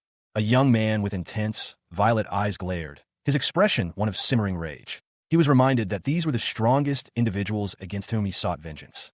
A pause, a moment of reflection. A voice, laced with disappointment, lamented Eleone's failure to reach her full potential despite the power bestowed upon her.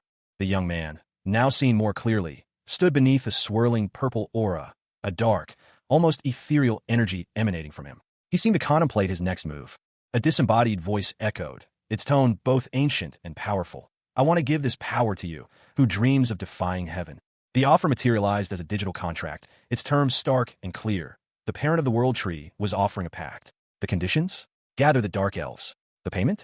The fruit of the dark Yggdrasil. A close-up revealed a man's face, a predatory smile playing on his lips. His eyes, though unseen, promised mischief. a young man with striking purple eyes and dark hair. He held a swirling orb of dark energy. He considered the offer a hint of defiance in his gaze. With a decisive movement, he hurled the orb, unleashing a burst of blinding light. The digital contract updated. The offer had been accepted. A warning flashed across the screen. The fruit of the dark Yggdrasil contained strong demonic energy. Consumption required extreme caution. He muttered a single word, yeah, his eyes glowing with an ominous purple light. Cha Jin-hyuk, a necromancer betrayed and killed by his own guild, the Ninth Star, now found himself in a precarious situation. He held a dark orb of demonic energy in his hands, his expression grim. He muttered to himself, recognizing the inherent danger. Consuming this without proper preparation would cause his body to collapse. Suddenly, a surge of power erupted around him. The demonic energy pulsed with an almost sentient intensity. A voice, ancient and powerful, resonated within the chaotic energy. It identified itself as the World Tree's parent, offering its assistance. Jin-hyuk braced himself as the energy intensified, preparing for whatever might come next. He felt a surge of power coursing through him, a transformation beginning. The energy coalesced, forming a swirling vortex of dark power. He was lifted into the air, drawn towards the heart of the vortex. Jin-hyuk, now enveloped in the swirling energy, understood the nature of the assistance offered. He realized that the tree, imbued with demonic energy, would act as a shield, protecting him from the harmful effects of the orb. With this understanding, he prepared to consume the orb, his resolve strengthened by the World Tree's intervention. A surge of dark energy pulsed from within Cha Jin-hyuk's chest, a desperate attempt to reclaim his body. Nearby, Balkan, the spirit master, watched with a grim expression. He knew the risks of this soul transference. Jin-hyuk's form shimmered, the dark energy coalescing around him. Balkan and a cloaked figure, presumably Haryu, stood ready. He held a glowing orb, the source of his new power, a power that would allow him to master all occupations within the tower. Jin-hyuk realized that to fully harness this power, he needed to utilize everything he had left. His gaze hardened. He would use this power to exact his revenge, starting now. He silently pleaded for protection, knowing the perilous journey ahead. His determination was unwavering. He would acquire this power or die trying. Balkan, observing Jin-hyuk's resolve, simply nodded in agreement. The quest for vengeance was about to begin. A shadowy figure, cloaked in darkness, knelt before a powerful necromancer. He obeyed without question, his voice a low murmur. As you command. The necromancer, Cha Jin-hyuk, channeled immense power. Dark energy pulsed around him, coalescing into a swirling vortex of purple and black. His eyes glowed with an unnatural violet light, reflecting the malevolent energy he commanded. His expression was one of grim determination. Meanwhile, a figure cloaked and hurried, moved through a dark forest. He was clearly in a rush, his movements frantic. A voice called out to him, "You don't even know where you're going, so where are you headed to?" He was being pursued. Two figures, their voices echoing through the trees, shouted, "Orabioni! Orabioni!" Suddenly, a third individual appeared, pointing dramatically. "Look over there!" Balkan, a spirit master with striking crimson eyes and horns, stared wide-eyed at something unseen. Her hands trembled, a clear sign of her unease.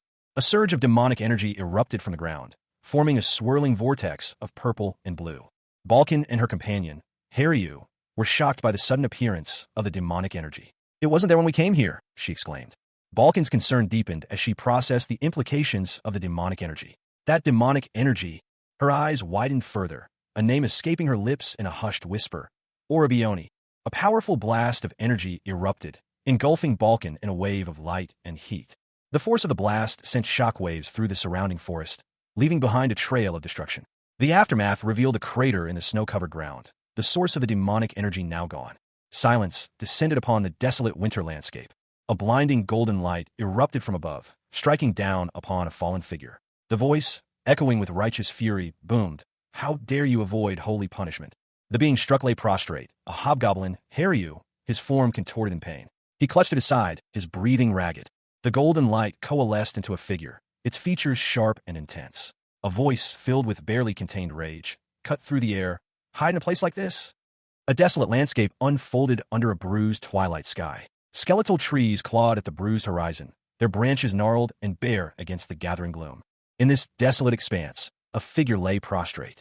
He groaned, his body racked with pain, embers glowing faintly around him. Suddenly, a powerful hand clamped down on his shoulder, yanking him upwards. A sharp cry escaped his lips. The figure looming over him was a dark elf, his eyes blazing with an inner light. He spoke, his voice laced with a chilling certainty. "You guys were able to live thanks to the demonic energy inside you. The dark elf's face was a mask of cruel amusement as he towered over his captive. His grin was predatory, his eyes gleaming with malevolent intent. The dark elf's grip tightened. Meanwhile, another figure emerged from the shadows, their face partially obscured by a dark hood. Their expression was unreadable. The hooded figure addressed the dark elf, their voice low and menacing. "Did you know to come straight here?" The eyes of the Nine-Star, crucial artifacts of immense power, were scattered throughout the enigmatic tower. Within the tower's intricate network of pathways, Balkan, a spirit master, and Haryu, a hobgoblin, stood before a glowing symbol. Balkan's expression was serious, while Haryu seemed apprehensive. Balkan explained that investigating areas with limited information was often more efficient. He then urged Haryu, if he wished to avoid death, to seek assistance from a powerful entity known only as Ghost. A close-up revealed a sinister smile playing on the lips of a powerful figure.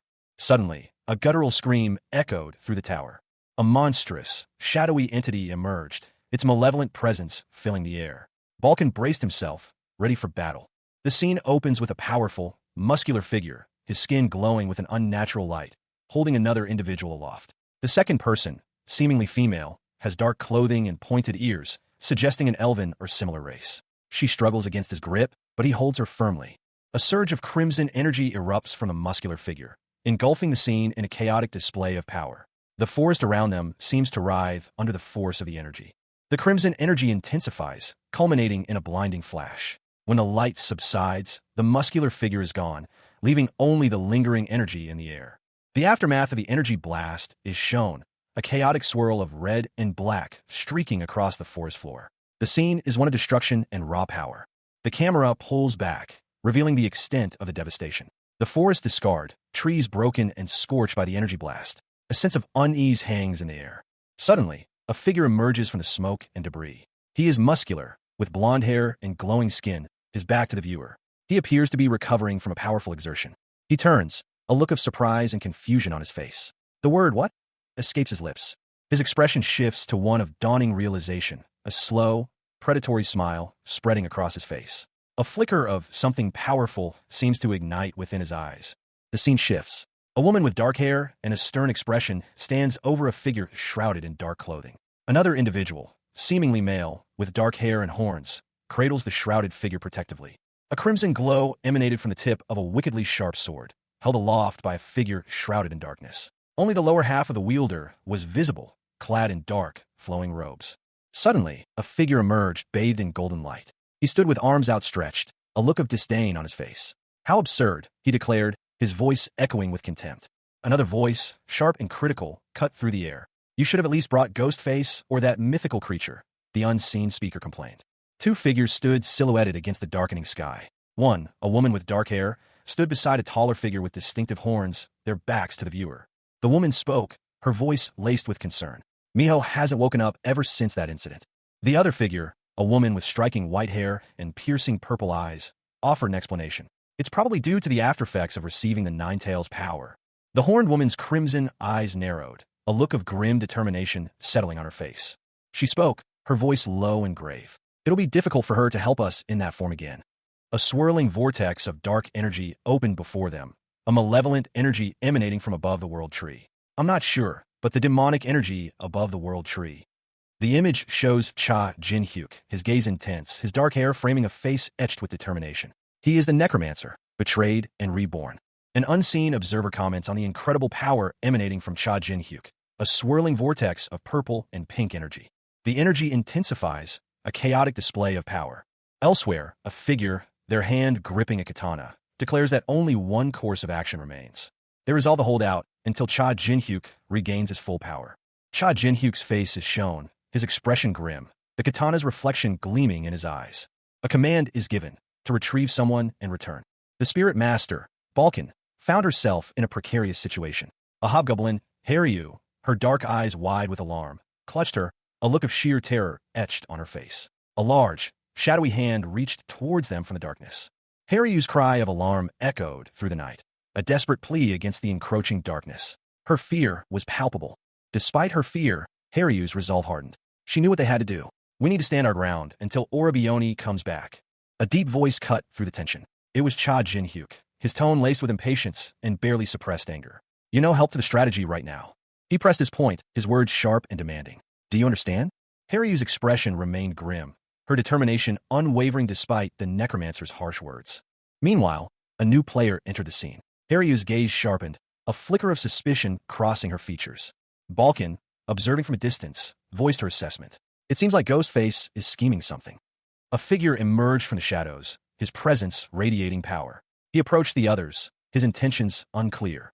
A figure, cloaked in shadow and fire, spoke with grim determination. His words carried the weight of a prophecy. His enemy would be unable to interfere. His eyes blazed, radiating an intense power. The figure's face was contorted in a grimace of focused energy. A surge of golden energy erupted from his hands, a potent display of his abilities. He seemed to acknowledge the power with a curt affirmation. A crimson wave of energy sliced through the air, a devastating attack unleashed with terrifying speed. The impact of the attack sent a dark-haired woman flying, her body a blur against the fiery backdrop. The scene was one of brutal, swift violence.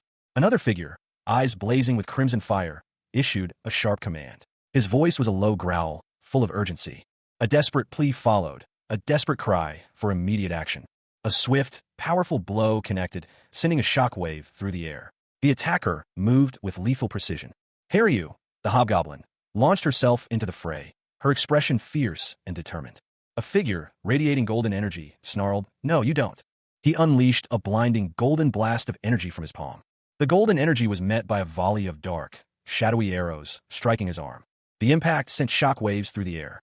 A dark elf, her face contorted in fury, loosed an arrow. "How dare you attack my people?"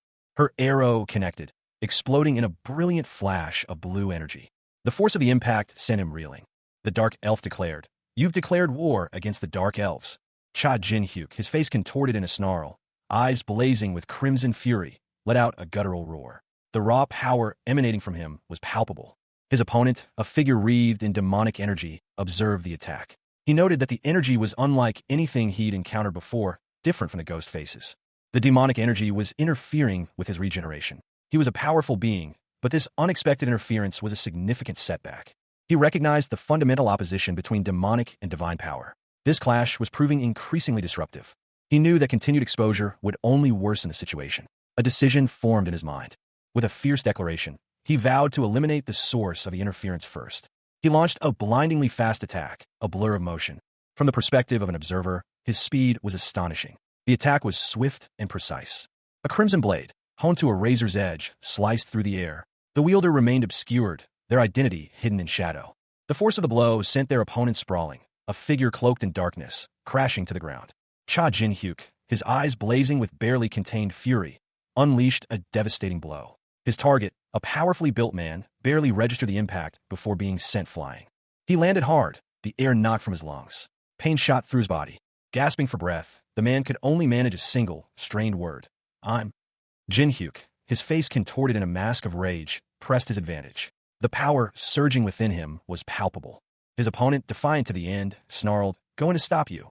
A surge of energy erupted from the man's eyes, a blinding flash of light. His eyes glowed with an unearthly light, a terrifying power emanating from within. He hissed, "The dragon's power." A wave of crimson energy erupted from the figure cloaked in shadows, a terrifying roar accompanying the release of power. Dragon breath. The attack, a searing beam of white-hot energy, tore through the air, leaving a trail of incandescent destruction in its wake. The intense heat of the blast seared the surroundings, leaving behind only shimmering, golden debris. From the dust and smoke, a figure emerged, their face partially obscured by shadow. He roared in fury, his voice a guttural bellow that echoed through the ravaged landscape. He screamed a desperate command. "Run, Ellie-one." Ellie-one, heeding the warning, attempted a desperate escape, but the ground beneath her buckled and cracked under the immense pressure of the necromancer's power. A blinding flash of golden light erupted from the forest's edge, the source obscured by an intense radiance. From the shadows, a high elf archer, her face etched with surprise and alarm, watched the phenomenon unfold. "Damn it, what's that?" The light intensified, taking on the shape of a colossal, winged entity, its form still indistinct but radiating immense power. A wave of searing heat washed over the forest floor as the creature's wings beat, sending tremors through the earth. From the heart of the golden light, a hand emerged, its skin pale, its eyes burning with an unearthly red glow. The hand was impossibly large, dwarfing even the surrounding trees. The golden light exploded outwards in a devastating shockwave, leveling everything in its path. The archer, caught in the blast, was sent flying backwards, her body a blur against the intense energy. The gigantic hand slammed down, pulverizing a large boulder with contemptuous ease. A blinding flash of light erupted, the raw energy crackling and surging through the air. The very ground trembled under the sheer force of the magical discharge. The intense light intensified, forming a towering column that pierced the heavens. It was a spectacle of awesome power, a testament to the might of the magic unleashed. As the light subsided, a wave of searing energy washed over the landscape, leaving behind a trail of destruction. From the heart of the explosion, a figure emerged, silhouetted against the fading light. The air crackled with residual energy. The figure slowly rose, its form solidifying as the dust settled. It was a powerful presence, radiating an aura of immense strength. Meanwhile, a woman with long, silver hair groaned in pain, her body battered and bruised. She was the spirit Master Balkan, and she struggled to her feet, her gaze fixed on the approaching figure. She muttered, "I am their leader." Balkan braced herself, summoning her remaining strength. She knew this was a fight for survival. The figure, Cha Jin-hyuk, the necromancer, responded with a single word, "Already." He extended a hand, a surge of golden energy emanating from his palm. The power was overwhelming, a stark contrast to his seemingly frail form. Cha Jin-hyuk, the necromancer, stood amidst a shower of golden particles, his body shimmering with an ethereal light. A gaping wound marred his chest, yet his expression was one of grim determination. He clenched his fist, the golden light intensifying. The golden particles continued to dissipate as he shifted his weight, his gaze unwavering. His lower body, clad in dark trousers, was also affected by the radiant energy. His foot, now seemingly healed, touched the ground. The last of the golden particles faded into nothingness. A voice, cold and accusatory, echoed in the air. From that moment on, his fate was sealed. He was an irreverent creature that went against God's will. Jin-hyuk's eyes widened as a dark, swirling vortex of energy appeared before him, its tendrils reaching out like grasping claws. A sinister grin spread across his face.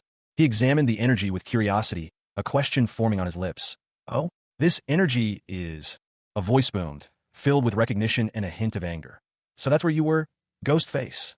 Jin-hyuk raised his hand, a golden light emanating from his palm, his expression unreadable. Another voice, this one laced with urgency, cut through the air. "I can't let him attack Cha Jin-hyuk." The battle raged. Asher, a figure radiating golden energy, launched a searing blast towards his towering opponent. His movements were fluid, almost balletic, despite the gravity of the situation. Suddenly, a booming voice cut through the air. A new combatant, cloaked in shadow and radiating an aura of menace, declared himself Asher's opponent. The newcomer's face was a mask of furious intensity, his eyes blazing with a malevolent red light. His teeth were bared in a snarl. He issued a chilling threat. Any attempt to interfere would result in death. His loyalty to his guild master was absolute. Undeterred, Asher met the threat with a defiant grin. His eyes glowed with a fierce golden light. He challenged his opponent, daring them to stop him.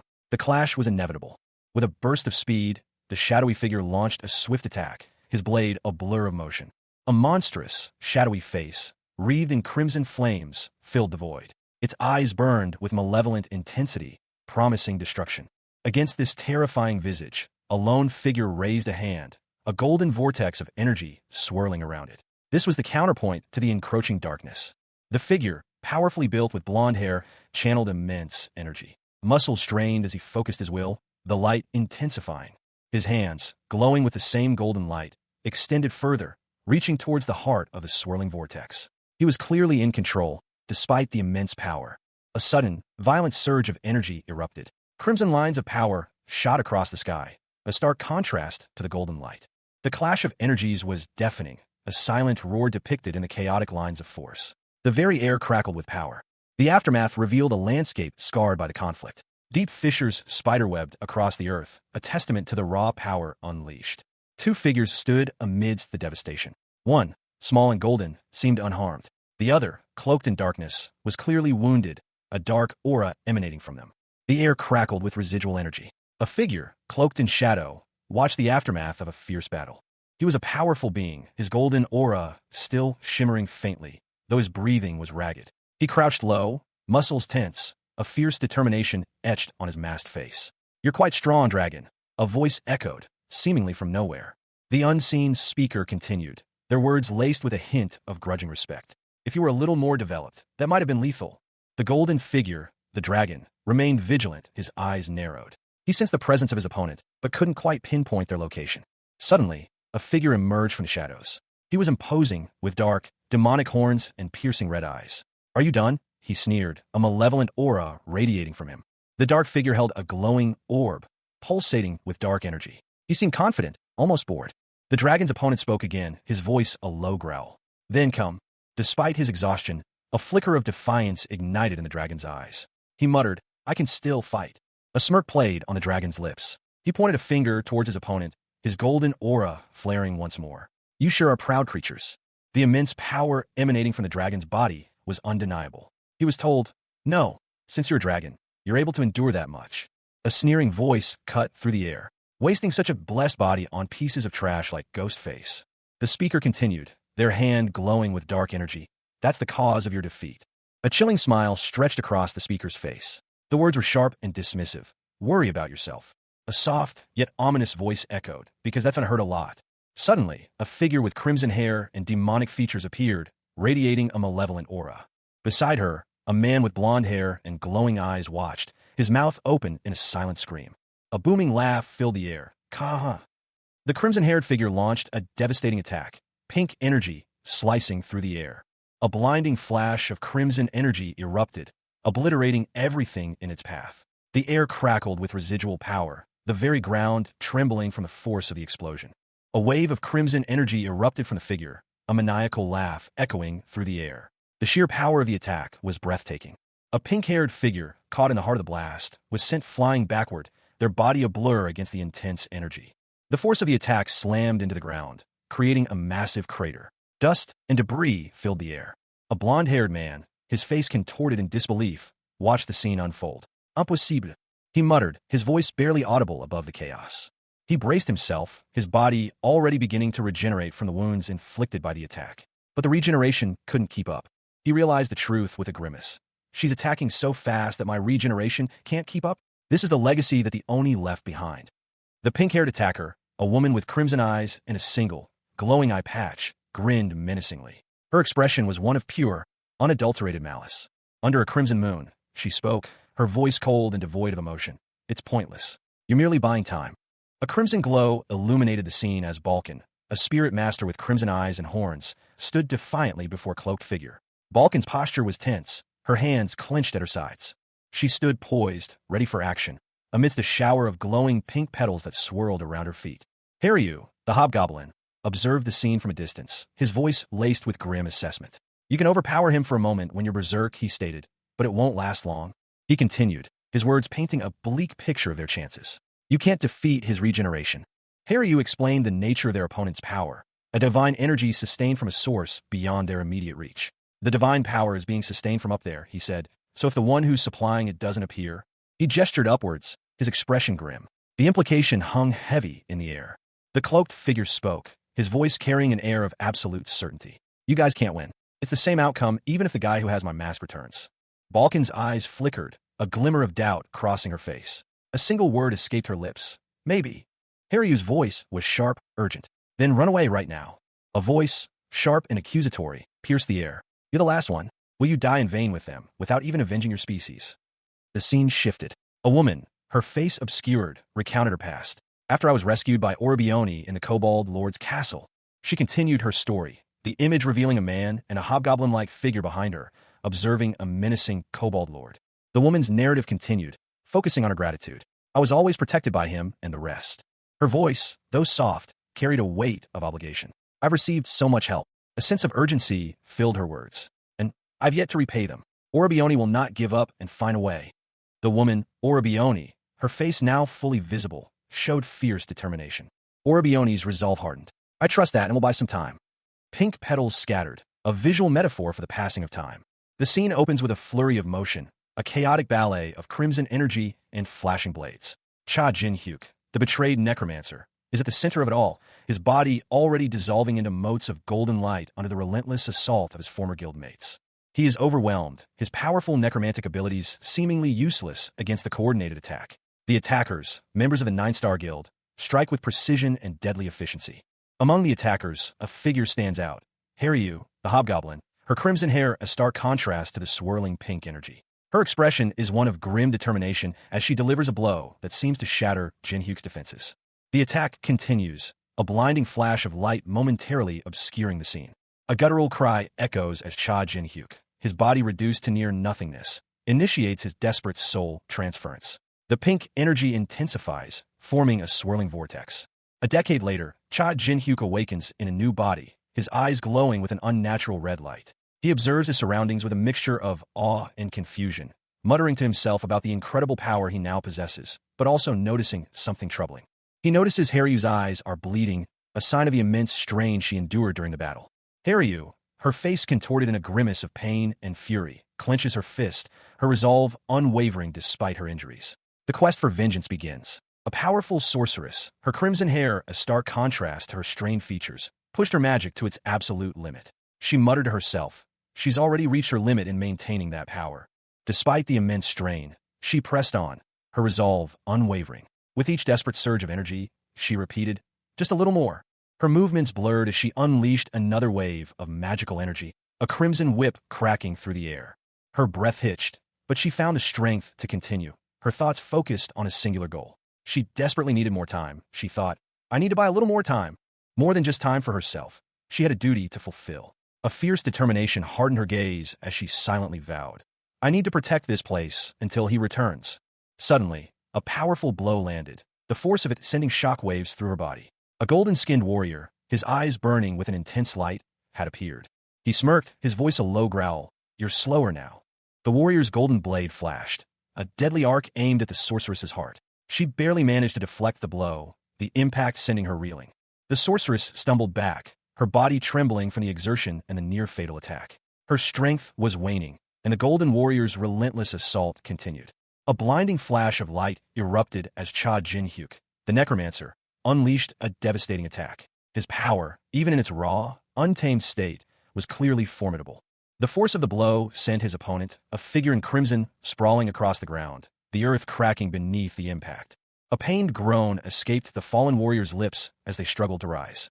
Their face contorted in agony, the crimson-clad figure remained pinned beneath the rubble, their struggle futile. Meanwhile, a voice echoed. Sir Kane and Miss Carmen's decision was correct. The speaker, a man bathed in golden light, continued, if we left you alone, you guys would interfere in the Nine Stars plan. He explained their actions, justifying the betrayal. A surge of golden energy pulsed from the man, radiating power. The golden energy intensified, engulfing him completely. Cha Jin-hyuk, the betrayed necromancer, stood defiant amidst the ruins of his former life. His body, a vessel of raw power, pulsed with barely contained fury. I will kill you all here, he roared, the words echoing through the desolate landscape. A surge of energy erupted from him, a blinding golden light that consumed the area. The very air crackled with power. From the heart of the explosion, a mystical tree, radiant with ethereal colors, began to grow. Its branches reached towards the heavens, a symbol of both destruction and rebirth. A beam of light shot from the tree, arcing across the ravaged landscape. It left a trail of shimmering particles in its wake. The light intensified, culminating in a brilliant flash. When it subsided, Cha Jin-hyuk was gone, replaced by a figure bathed in golden light, his body seemingly imbued with newfound power. Meanwhile, a short distance away, a young woman with crimson hair and small horns watched the spectacle unfold. Her back was to the viewer, her expression unreadable. She was clearly exhausted, her internal monologue revealing her despair. I don't even have the strength to move. Cha Jin-hyuk, his dark hair whipping in the wind, narrowly dodged an unseen blow. Damn it, dodge, he roared, his face contorted in a grimace of exertion. He stumbled, his breath ragged, and cried out for help. Haryu, the hobgoblin, responded with a pained expression. Her eyes were wide, reflecting the gravity of the situation. She muttered an apology, her voice thick with remorse. I'm sorry, Orabioni. A blinding flash of light erupted, obscuring the scene. The light subsided, revealing a figure emerged, his face partially obscured by a radiant glow. A question mark floated above his head, reflecting his own uncertainty. The figure's features slowly came into focus, blonde hair, glowing eyes, and a dark marking across his lower face. A figure, cloaked in shadow and fire, emerged from the depths of the forest. His blonde hair was illuminated by an inner light, his expression one of confusion and alarm. What? He looked down at himself, a flicker of memory crossing his features. He muttered, I'm sure I set them on fire with the light of divine punishment. But the scene before him contradicted his recollection. A wave of dark energy pulsed around him, a stark contrast to the holy flames he remembered. A powerful, purple energy erupted from the ground, striking him with brutal force. He gasped, what happened, Dash? He He was thrown backward, the impact jarring him. His face contorted in pain and disbelief. The purple energy intensified, forming a vortex that threatened to consume him entirely. Suddenly, a figure emerged from the swirling chaos, a dark silhouette against the purple light. He moved with speed and precision, striking the blonde man with a swift blow. A surge of dark purple energy erupted, crackling with raw power. The source was obscured, only a powerful leg and clenched fist visible amidst the swirling chaos. The energy shifted, morphing into a violent, swirling vortex of icy blue. It expanded rapidly, consuming everything in its path. The vortex slammed into a dark forest, the impact sending shockwaves through the barren landscape. Trees splintered and crumbled under the immense force. Amidst the chaos, a young man with dark hair and eyes appeared, his face etched with confusion. What happened? He wondered, a hint of fear in his voice. He was surrounded by a malevolent purple aura, flames licking at his shoulders. A sinister smile played on his lips. The purple flames intensified, coalescing into a blinding flash of golden light. When the light subsided, the young man stood, his features sharper, his eyes glowing with an unnatural intensity. He had changed. He spoke, his voice low and menacing. This happened. Nearby, a young woman with dark hair and a single horn watched him, her eyes wide with a mixture of fear and awe. Tears streamed down her face. A powerful necromancer, his face obscured, summoned dark energy, his voice echoing with authority. Haryu, Hendrik, Cha Jin-hyuk, the necromancer, emerged from the shadows, a smirk playing on his lips as he surveyed the scene. His words were a low, approving murmur. Good job. Jin-hyuk's expression shifted to one of annoyance. He muttered, a clear sign of his displeasure. Persistent bastard. Balkan, the spirit master, and Haryu, the hobgoblin, stood beside him, their concern evident. Balkan asked anxiously, do we need to fight? Jin-hyuk, however, calmly instructed them, move them to a safe place. He reassured them, his voice laced with confidence. Don't worry. I have Tam. Jin-hyuk stood within a swirling vortex of dark energy, his form partially obscured, a sense of immense power emanating from him. A figure with blonde hair appeared, seemingly emerging from the dark energy, their back to the viewer. A figure, his back to the viewer, stood amidst swirling shadows. Muscles rippled beneath tan skin as he braced himself. A voice, sharp with concern, cut through the gloom. What did you do? The camera shifted, revealing a man with vibrant blonde hair, his eyes glowing with an unnatural light. Golden energy crackled around him, emanating from within. The unseen speaker continued, their voice laced with apprehension. That enormous amount of demonic energy. His mouth curled into a grim smile, revealing sharp teeth. The blonde man's gaze was intense, focused on something unseen. The voice, now tinged with fear, finished its thought. That ominous-looking thing. Suddenly, a figure clad in dark clothing appeared, a purple blade of energy arcing from his hand. He addressed the blonde man with a hint of challenge. Why don't you check it out for yourself? The purple energy surged forward, a vortex of power hurtling towards its target. The attack was swift and brutal. The blonde man's eyes widened in surprise as he reacted to the unexpected assault. He exclaimed, it's fast. He barely managed to evade the full force of the blow. A powerful kick connected, sending a shockwave through the air. The blonde man grunted in pain. Ugh! Cha Jin-hyuk, the necromancer, launched himself through the air, a purple torrent of dark energy trailing behind him like a malevolent comet. His target, a hulking figure, muscles rippling beneath tan skin, radiating a fierce golden aura. He hurtled towards his opponent, the dark energy coalescing into a tangible weapon, a whip of shadows that cracked and lashed out. The impact was deafening. Jin-hyuk's shadowy whip connected, but the golden aura flared, resisting the assault. A grimace twisted the golden figure's face as he braced himself against the necromancer's power. Meanwhile, a woman with long, flowing blonde hair and piercing red eyes watched the confrontation with growing alarm. Her face was etched with worry and exertion. She reached out a hand, a golden light emanating from her palm, as if attempting to intervene. A large amount of divine power was suddenly consumed.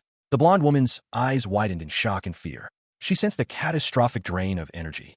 The golden figure's internal monologue echoed the woman's fear. I being absorbed by him? And the blonde woman gasped, her question hanging in the air.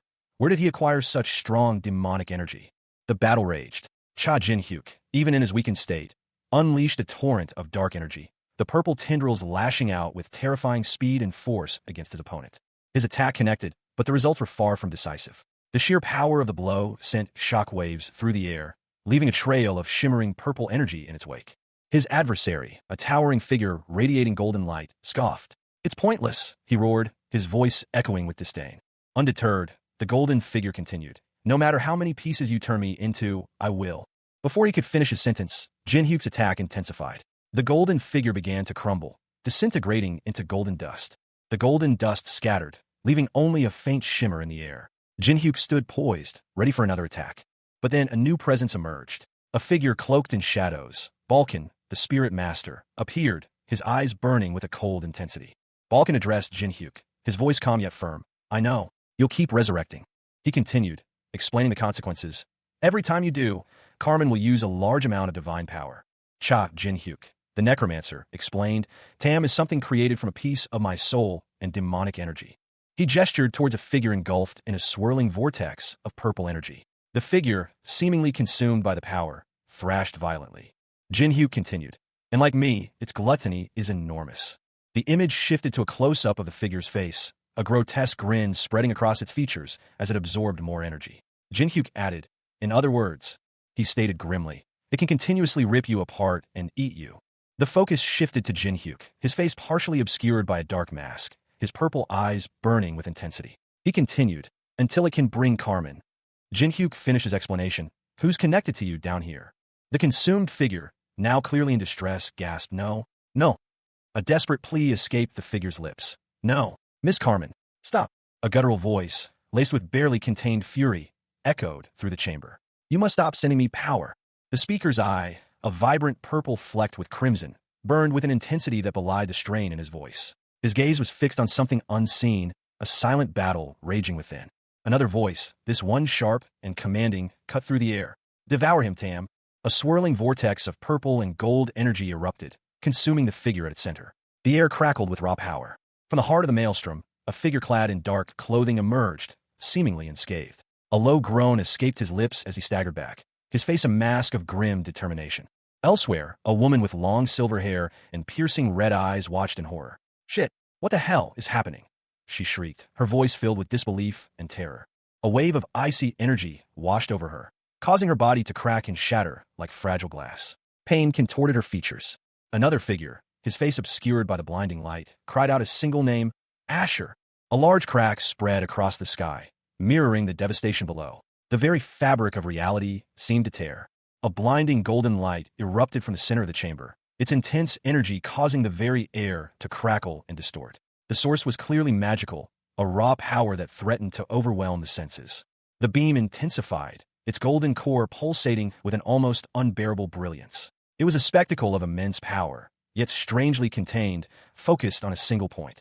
Then, as suddenly as it began, the light vanished, leaving behind only a lingering warmth and the faint scent of ozone. The air itself seemed to sigh in relief. A guttural sound escaped from a nearby figure, a low groan of pain and confusion. He clutched at his chest, his face contorted in agony.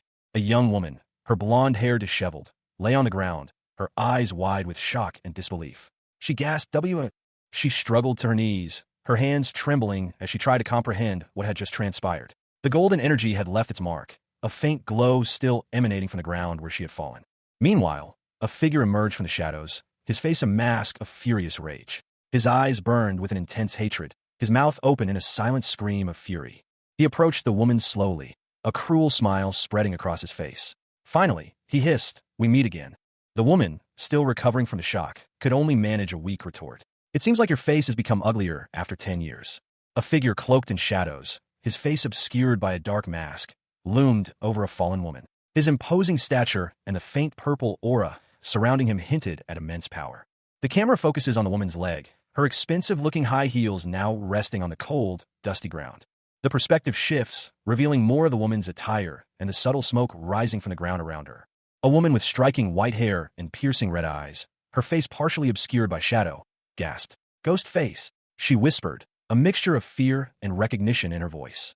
The camera closes in on the masked figure's face, revealing a sinister grin. His eyes burned with a malevolent intensity. The mask partially slips, revealing one side of his face, scarred and marked with a dark, glowing purple energy. A cruel smile played on his lips.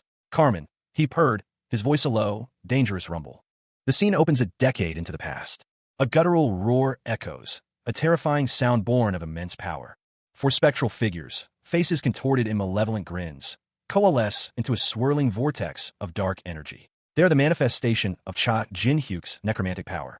From the chaos, a figure emerges, his face a mask of grim determination. He curses, a single word escaping his lips. Shit. An attacker, his features partially obscured, confronts Cha Jin-hyuk. He is astonished by the sheer scale of the necromancer's power, questioning, "You can still exert this much power?" Another attacker shouts Cha Jin-hyuk's name in a mixture of fear and fury. A violent explosion rocks the area, sending debris flying as Cha Jin-hyuk unleashes a devastating counterattack. One of his attackers laughs maniacally, a cruel sound that cuts through the dust and destruction. Cha Jin-hyuk, the once powerful necromancer, lay defeated on the desolate battlefield. His dark robes were torn, and his body was riddled with wounds. Skeletal remains littered the ground around him, a grim testament to the battle's ferocity. He watched, his vision blurring, as his former allies from the Nine-Star Guild retreated into the distance, leaving him for dead amongst the carnage. His voice, though weak, carried a venomous sting. From the distance, he cursed his betrayers, his gaze fixed on the imposing tower that loomed in the background. "You traitors!" The camera angle shifted, revealing the numerous weapons embedded in his back. His thoughts, however, remained focused on his enemies. "Do you think?" With a surge of dark energy, Cha Jin-hyuk summoned a powerful bone golem, a desperate act of defiance against his impending death. His face contorted in rage, his eyes glowing with an unnatural light. The necromancer's power, though fading, was not yet extinguished. He roared, his voice filled with bitter resentment. "I will die like this." The bone golem rose, a terrifying spectacle of death and dark magic, answering its master's desperate call. The skeletal visage of Cha Jin-hyuk, once the formidable necromancer, filled the space. His empty sockets burned with an unnatural purple light, a stark contrast to the grim pallor of his bone-white face. A silent scream seemed to emanate from the very structure of his skull. A surge of dark energy erupted from within the skeletal remains, shattering the surrounding stone. The force of the blast was immense. From the dust and debris, a cloaked figure rose, their back to the viewer, 3 spears embedded in their cloak. The figure seemed to be struggling against some unseen force. Below the surface, a skeletal hand, bound in tattered bandages, pulsed with golden energy, struggling against its restraints. The struggle intensified, the golden energy sparking and crackling. A voice commanding and dismissive cut through the air. "Stop struggling. It's unnecessary." A blinding golden light erupted from the skeletal hand, pushing back against the unseen force. Simultaneously, a powerful figure, seemingly female, unleashed a devastating blow, shattering the surrounding stone. The cloaked figure, revealed to be Cha Jin-hyuk, grimaced in pain. He muttered himself, "Ugh, I resurrected that with my last ounce of power." Cha Jin-hyuk, the powerful necromancer, felt the cold grip of death tighten around him. His eyes, wide with disbelief, reflected the finality of his situation. A single, desperate question echoed in his mind. Is this the end? His assailant, a figure shrouded in shadow, confirmed his grim fate with chilling certainty. "Yeah, this is your end." Cha Jin-hyuk fell to his knees, his body racked with pain, as the figure loomed over him, a cruel smile playing on their lips. The figure, a representative of the Nine-Star Guild, delivered the final blow. "As the representative of the 9 stars, I will kill you." With a final flourish of power, the 9-star representative prepared to end Cha Jin-hyuk's life. But before the killing blow landed, the representative paused, a strange glint in her eyes. "See you, Cha Jin-hyuk." A wave of energy erupted, engulfing Cha Jin-hyuk as he was seemingly destroyed. However, the destruction was not absolute. Cha Jin-hyuk's body was thrown violently through the air, a testament to the raw power unleashed. A scream of agony ripped through the air, a final, desperate cry before silence. The final moments of Cha Jin-hyuk, a powerful necromancer, were far from peaceful. Betrayed by his own guild, the 9-star, he was left to die, his body contorted in a silent scream of agony, blood staining his pale face. His killer, a figure cloaked in shadow, loomed over him, eyes burning with a malevolent red intensity. A cruel smirk played on their lips. A decade later, a new scene unfolds. A man, his face obscured by a dark mask, stands over a kneeling figure. The air crackles with an unnatural energy. The kneeling figure's blonde hair is visible, suggesting a woman. The masked man's purple eyes gleam ominously. The masked man speaks, his voice cold and devoid of emotion. "Okay, it's time to return your gift." The name Carmen is uttered, a single word hanging heavy in the air. The scene opens on a desolate landscape, a dark forest stretching as far as the eye can see under a brooding, twilight sky. Twisted, bare branches claw at the gloomy atmosphere. A voice, filled with disbelief, cuts through the silence. "No way. This is the dark forest on the 70th floor." A woman with striking crimson eyes and long blonde hair, her face contorted in fury, demands an explanation. "How did you lure me here?" A figure emerges from the shadows, a man with a dark, demonic mask concealing most of his face, his eyes gleaming with an unsettling purple light. He chuckles a low, menacing sound. Yeah, normally, it would be impossible. The masked man explains his strategy, a dark energy swirling around him.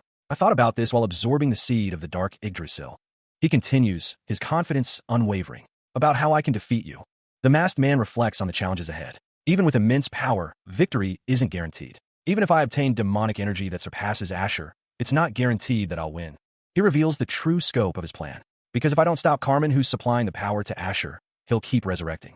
A powerful figure, cloaked in shadow yet radiating an aura of immense power, stood before them. Her presence alone commanded respect, an unapproachable strength emanating from her very being. Beside her, a younger man with vibrant blonde hair watched, his expression a mixture of awe and something darker. He was a follower, one who had been granted a significant portion of her power. The blonde man's eyes glowed with an unnatural light as a sinister smile stretched across his face. He was considering something, a plan forming in his mind. His thoughts turned to the means of severing the bond between the powerful woman and her immense power. He mused on the method to break their connection.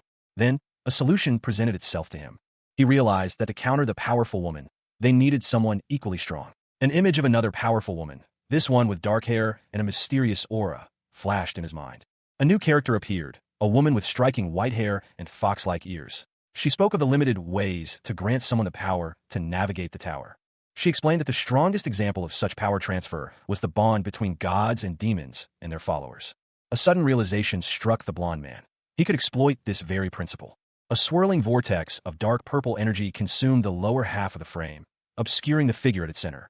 Only the lower body and torso of a young man, clad in dark clothing, were visible, his form partially obscured by the chaotic energy. The perspective shifted abruptly. A close-up revealed a pair of intense crimson eyes, flecked with purple, belonging to a person with pale skin and short, silvery pink hair. The gaze was sharp, unwavering.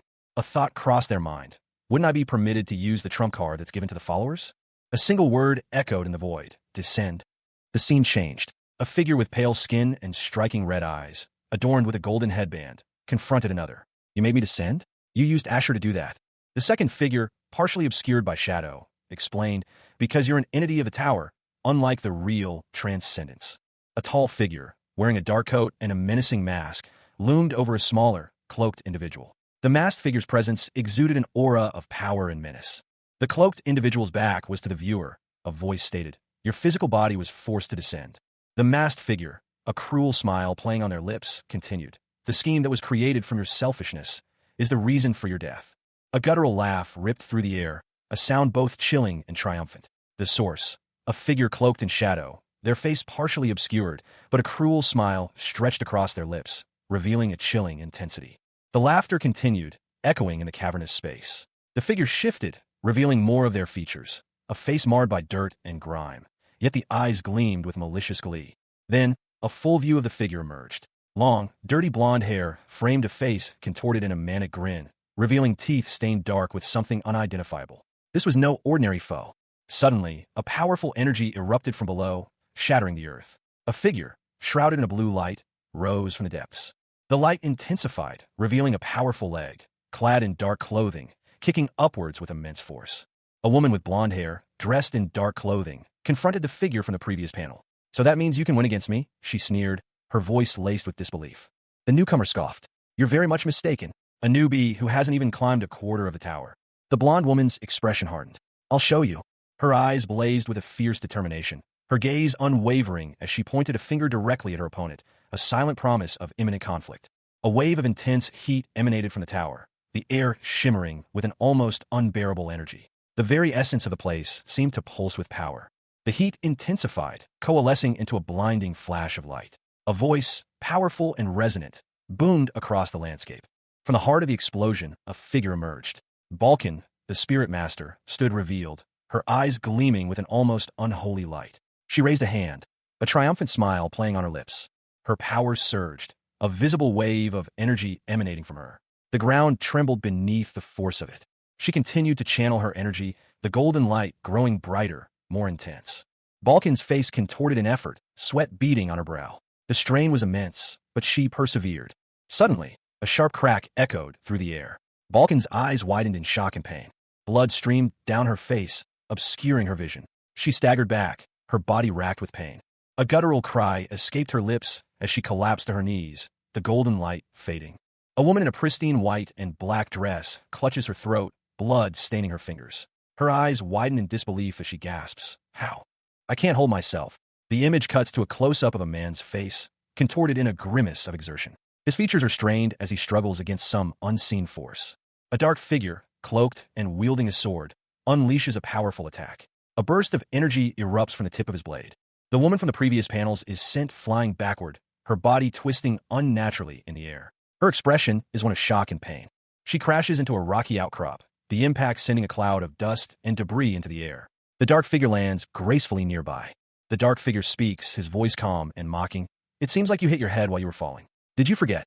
The woman, now lying on the ground, is addressed. "This is the 70th floor, a place where the penalty of several hundred floors applies to you." She glares up at her attacker, her anger evident. "To think you're going to recklessly use your power. You're actually stupid." The dark figure's eyes narrow, a flicker of something dangerous in their depths. A single word escapes his lips. "What?" A sense of familiarity washed over him, a disquieting echo in the depths of his being. He questioned if it was déjà vu, a ghost of a memory from a past life. Yet the intensity of the feeling was perplexing. It was a look he recognized, yet from someone entirely unknown to him. The figure turned, his back now to the observer, the purple aura around him intensifying. It was somewhat familiar. A woman lay injured on the ground, the earth cracked beneath her. The mysterious figure loomed over her, a purple energy crackling around him. The energy coalesced, forming a swirling vortex of dark purple flames. The figure's face was now visible, a man with silver hair, a mischievous grin, and a single, piercing red eye. He exuded an aura of power and malice. His gaze shifted to someone else, his expression hardening. A close-up on a face, eyes wide with fear and shock. A guttural whisper escaped Cha Jin-hyuk's lips, a sound barely audible above the clash of magic. He was in the midst of a desperate struggle, his eyes narrowed in fierce concentration. His opponent, a woman with dark, flowing robes and eyes that glowed with an unnatural light, unleashed a torrent of golden energy. With those eyes, she hissed, her attack aimed directly at his heart. But Cha Jin-hyuk met her assault with a wave of dark purple energy, a counterattack that crackled with raw power. He muttered a single word, "Taum." The purple energy expanded, engulfing the golden attack in a swirling vortex of darkness. The clash of energies created a blinding flash, the air itself seeming to crackle with the sheer force of their confrontation. From the heart of the explosion, a shadowy figure emerged, its form barely visible within the dissipating purple energy. As the purple faded, a golden spear of light materialized, aimed directly at the shadowy figure. The woman watched in disbelief as her attack was absorbed by the shadowy figure. "It's absorbing my attack." Her face contorted in a mask of fury, her eyes blazing with a terrifying intensity. Cha Jin-hyuk, the betrayed necromancer, felt the agonizing rip of his soul as his former guild members, the 9-star, unleashed their final attack.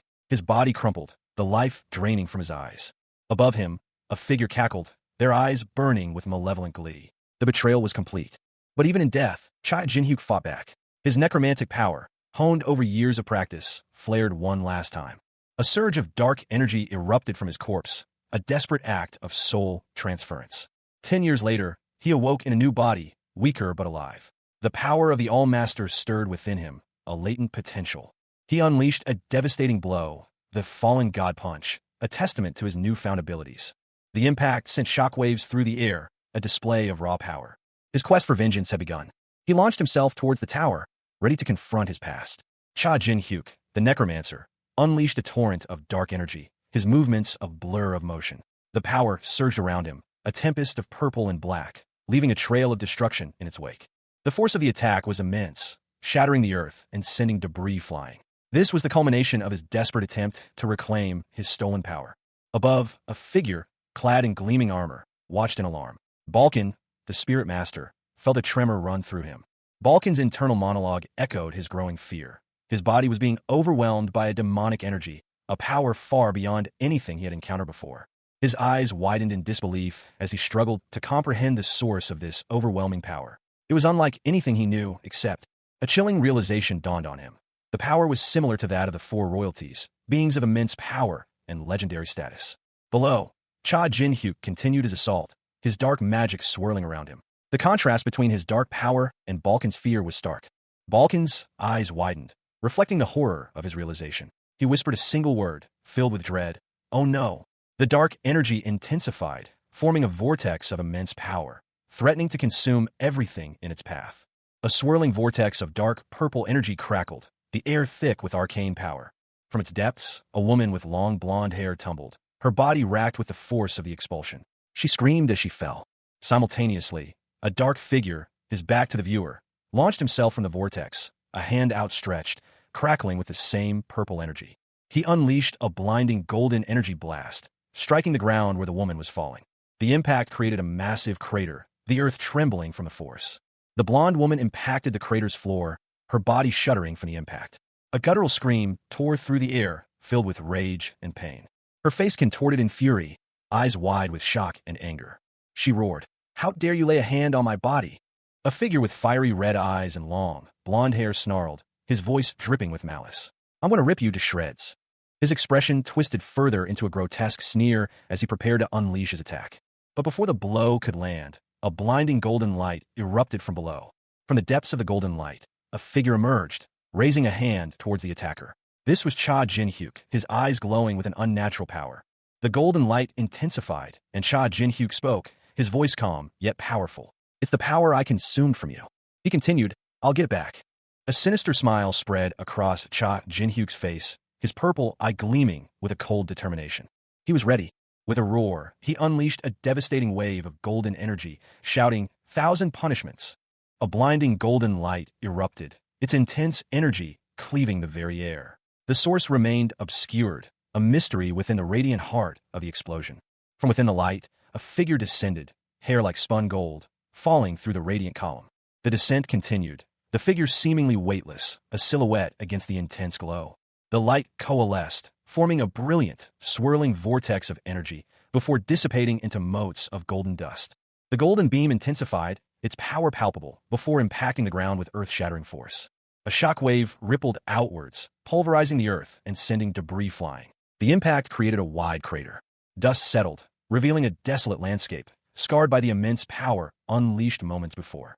A fierce battle raged. The air crackled with dark energy as a figure, cloaked in shadows, unleashed a devastating attack. Amidst the chaos, a lone figure stood, his back to the viewer, seemingly unaffected by the destructive power surrounding him. He was Cha Jin-hyuk, once a powerful necromancer, now stripped of his abilities. He turned, revealing a face partially obscured by a demonic mask. His eyes glowed with a fierce determination. A grim smile played on his lips. "This is my revenge after 10 years." With a sudden burst of energy, he vanished, leaving only the remnants of the battlefield. From a distance, a woman with horns watched. "Ghost Face has eliminated the enemy. It's time. Move the injured." She surveyed the scene, her gaze falling upon a figure slumped to the ground. This was Balkan, a spirit master, and one of Jin-hyuk's allies. Nearby, Haryu, a hobgoblin, watched with awe, summoning a 9-star. Incredible. Balkan, the spirit master, clenched her fist, a triumphant grin spreading across her face. The enemy, she declared, was weakened by the penalty imposed upon them. Victory was within their grasp. They could win. Meanwhile, Cha Jin-hyuk, the necromancer, sat slumped against a tree, his expression unreadable. A shadowy figure, cloaked and ominous, loomed behind him, its presence heavy with unspoken power. Jin-hyuk's gaze was fixed on Balkan. Even though she was penalized, he observed. He mused that any climber who had surpassed the 60th floor possessed considerable strength. Jin-hyuk knew she wouldn't surrender while still standing. Suddenly, a powerful surge of energy erupted from Balkan. A furious roar echoed across the battlefield. "You son of a bitch!" Balkan unleashed a devastating attack, a golden beam of energy slicing through the air. The raw power of the attack was breathtaking. A searing wave of energy erupted from the tip of a wickedly curved blade, the air itself crackling with raw power. The wielder, a figure cloaked in shadow with crimson horns hinting at a demonic heritage, braced themselves against the force of their own attack. The close-up revealed a terrifying mask, sharp teeth bared in a silent snarl, its wearer's eyes burning with an unnatural violet intensity. This was Carmen, a formidable warrior, his power evident in the sheer force of the energy he commanded. The explosion rocked the very foundations of the earth. A figure, silhouetted against the blinding light, stood defiant amidst the chaos. This was Cha Jin-hyuk, his form barely visible through the incandescent fury of the blast. He watched, from above, as the ground below him shattered, a chasm opening up to swallow the remnants of the devastating attack. The sheer scale of the destruction spoke volumes about the power unleashed. Carmen, his voice a low murmur, spoke to an unseen companion. "Yes, Carmen, I would be upset if things ended like this." He stood, a figure of imposing darkness, his mask a chilling reminder of his power. The faint glow emanating from his form hinted at the immense energy he still possessed. The scene shifted, focusing on a trail of fiery embers, fading into the darkness. A figure, shrouded in shadow and firelight, spoke defiantly from the heart of a chaotic battlefield. "Don't look down on me." From the depths of a newly formed crater, a woman with long, flowing blonde hair emerged, her hands stained with a viscous, golden liquid. She declared, "I am." The woman's words hung heavy in the air. A surge of golden energy erupted, forming a colossal hand that reached towards the heavens. The strongest human. The hand pulsed with raw power, its golden light illuminating the surrounding devastation. A gasp escaped the unseen observer. Ninasta!" The blonde woman, her eyes blazing with power, clenched her fist, the golden energy intensifying. With a powerful strike, she shattered the earth, sending fragments flying. The earth cracked open, a fiery fissure snaking across the scorched landscape. Molten rock pulsed with incandescent heat, the air itself shimmering with the intensity of the subterranean eruption. The eruption intensified, a geyser of magma exploding outwards in a devastating display of raw power. Debris rained down as the ground trembled violently. From the heart of the fiery chaos, a figure emerged. Cha Jin-hyuk, once a powerful necromancer, now stripped of his abilities, propelled himself through the air, a dark silhouette against the blazing inferno. He moved with terrifying speed, his movements precise and deadly. He weaved through the falling rocks and molten streams, his dark cloak billowing behind him. His eyes, though hidden by shadow, burned with a cold intensity. The force of his passage left a trail of destruction in its wake. The earth continued to crumble under the sheer power of the ongoing eruption. Suddenly, he was thrown back, a searing pain lancing through his body. He landed hard, the impact jarring him to his core. He looked up to see his attacker. A guttural sound escaped his lips, a pained groan that spoke volumes of the force of the blow. His attacker, a figure cloaked in shadow and wearing a demonic mask, grinned cruelly, revealing a flash of sharp teeth. The mask hid the attacker's identity, but their malicious intent was unmistakable. The aftermath of a devastating event reached even this remote location. A fiery shockwave, the lingering effect of some cataclysmic power, swept across the landscape. A figure, Balkan, a spirit master with pointed ears and dark hair, was thrown through the air by the force of the blast. Several cloaked figures, presumably members of the Nine-Star Guild, pursued him relentlessly. Balkan, desperately trying to escape, urged himself to run faster. The pursuing figures gained ground. He cried out for help, his voice strained with exertion and fear as the relentless pursuit continued. Balkan spotted a massive, dark tree, its branches reaching towards the sky like skeletal fingers. He shouted instructions to his companion. Meanwhile, a woman with dark hair and horns, accompanied by a large, imposing figure, observed the scene. She noted that attacks imbued with divine power would be ineffective against the dark tree. The woman, Orabioni, whispered a name. She and the large figure, who appeared to be a hobgoblin, moved closer to the scene, their expressions grim. The hobgoblin, Haryu, identified the approaching threat. Two figures faced each other, their eyes locked in a silent confrontation. One, with crimson eyes blazing, spoke. "You know it too, right?" The crimson-eyed figure continued, his voice laced with grim determination. "That the attack can't be maintained forever." A fiery explosion erupted. Amidst the chaos, a voice called out, "Yeah, Carmen." Carmen, a woman with long, flowing silver hair, was propelled backward by the force of the blast, her body engulfed in flames. A cloaked figure descended from above, a dark silhouette against the fiery backdrop. Meanwhile, another individual watched the scene unfold, a sinister smile playing on their lips. They observed she is using her power forcibly even while being penalized.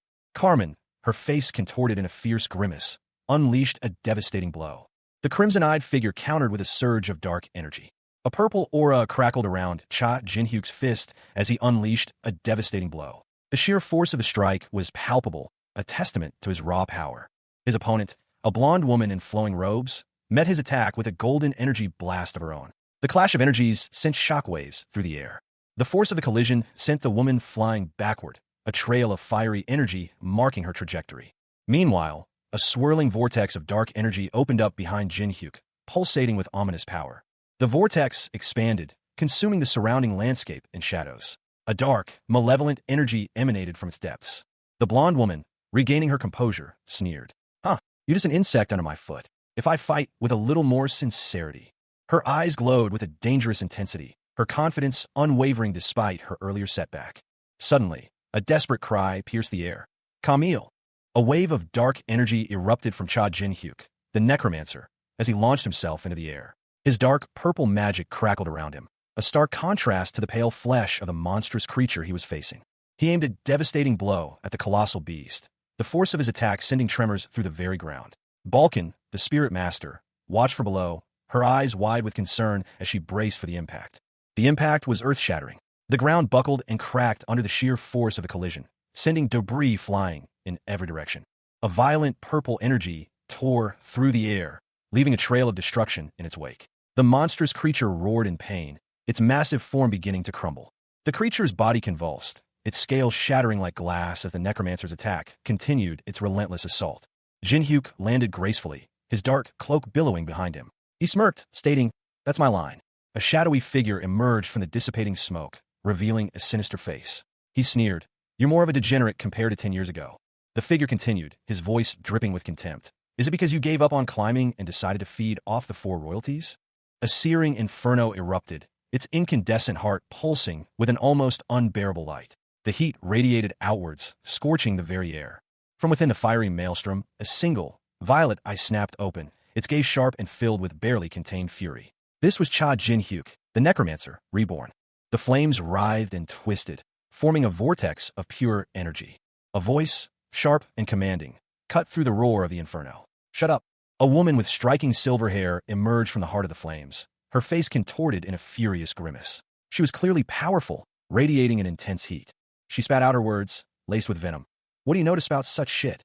A wave of intense heat washed over the area as Jin-hyuk prepared his counterattack. He launched himself forward, a blur of motion amidst the fiery chaos. His movements were precise, deadly. The impact sent a shock wave through the air, and a pained groan escaped the woman's lips. A river of incandescent lava snaked across a desolate landscape, barren trees silhouetted against an ash-gray sky. The air crackled with heat. The lava flowed relentlessly, its surface a churning sea of fire. Above the fiery expanse, a figure emerged from the heat haze. Even the regeneration from the Saintess couldn't fully mask the danger of the situation.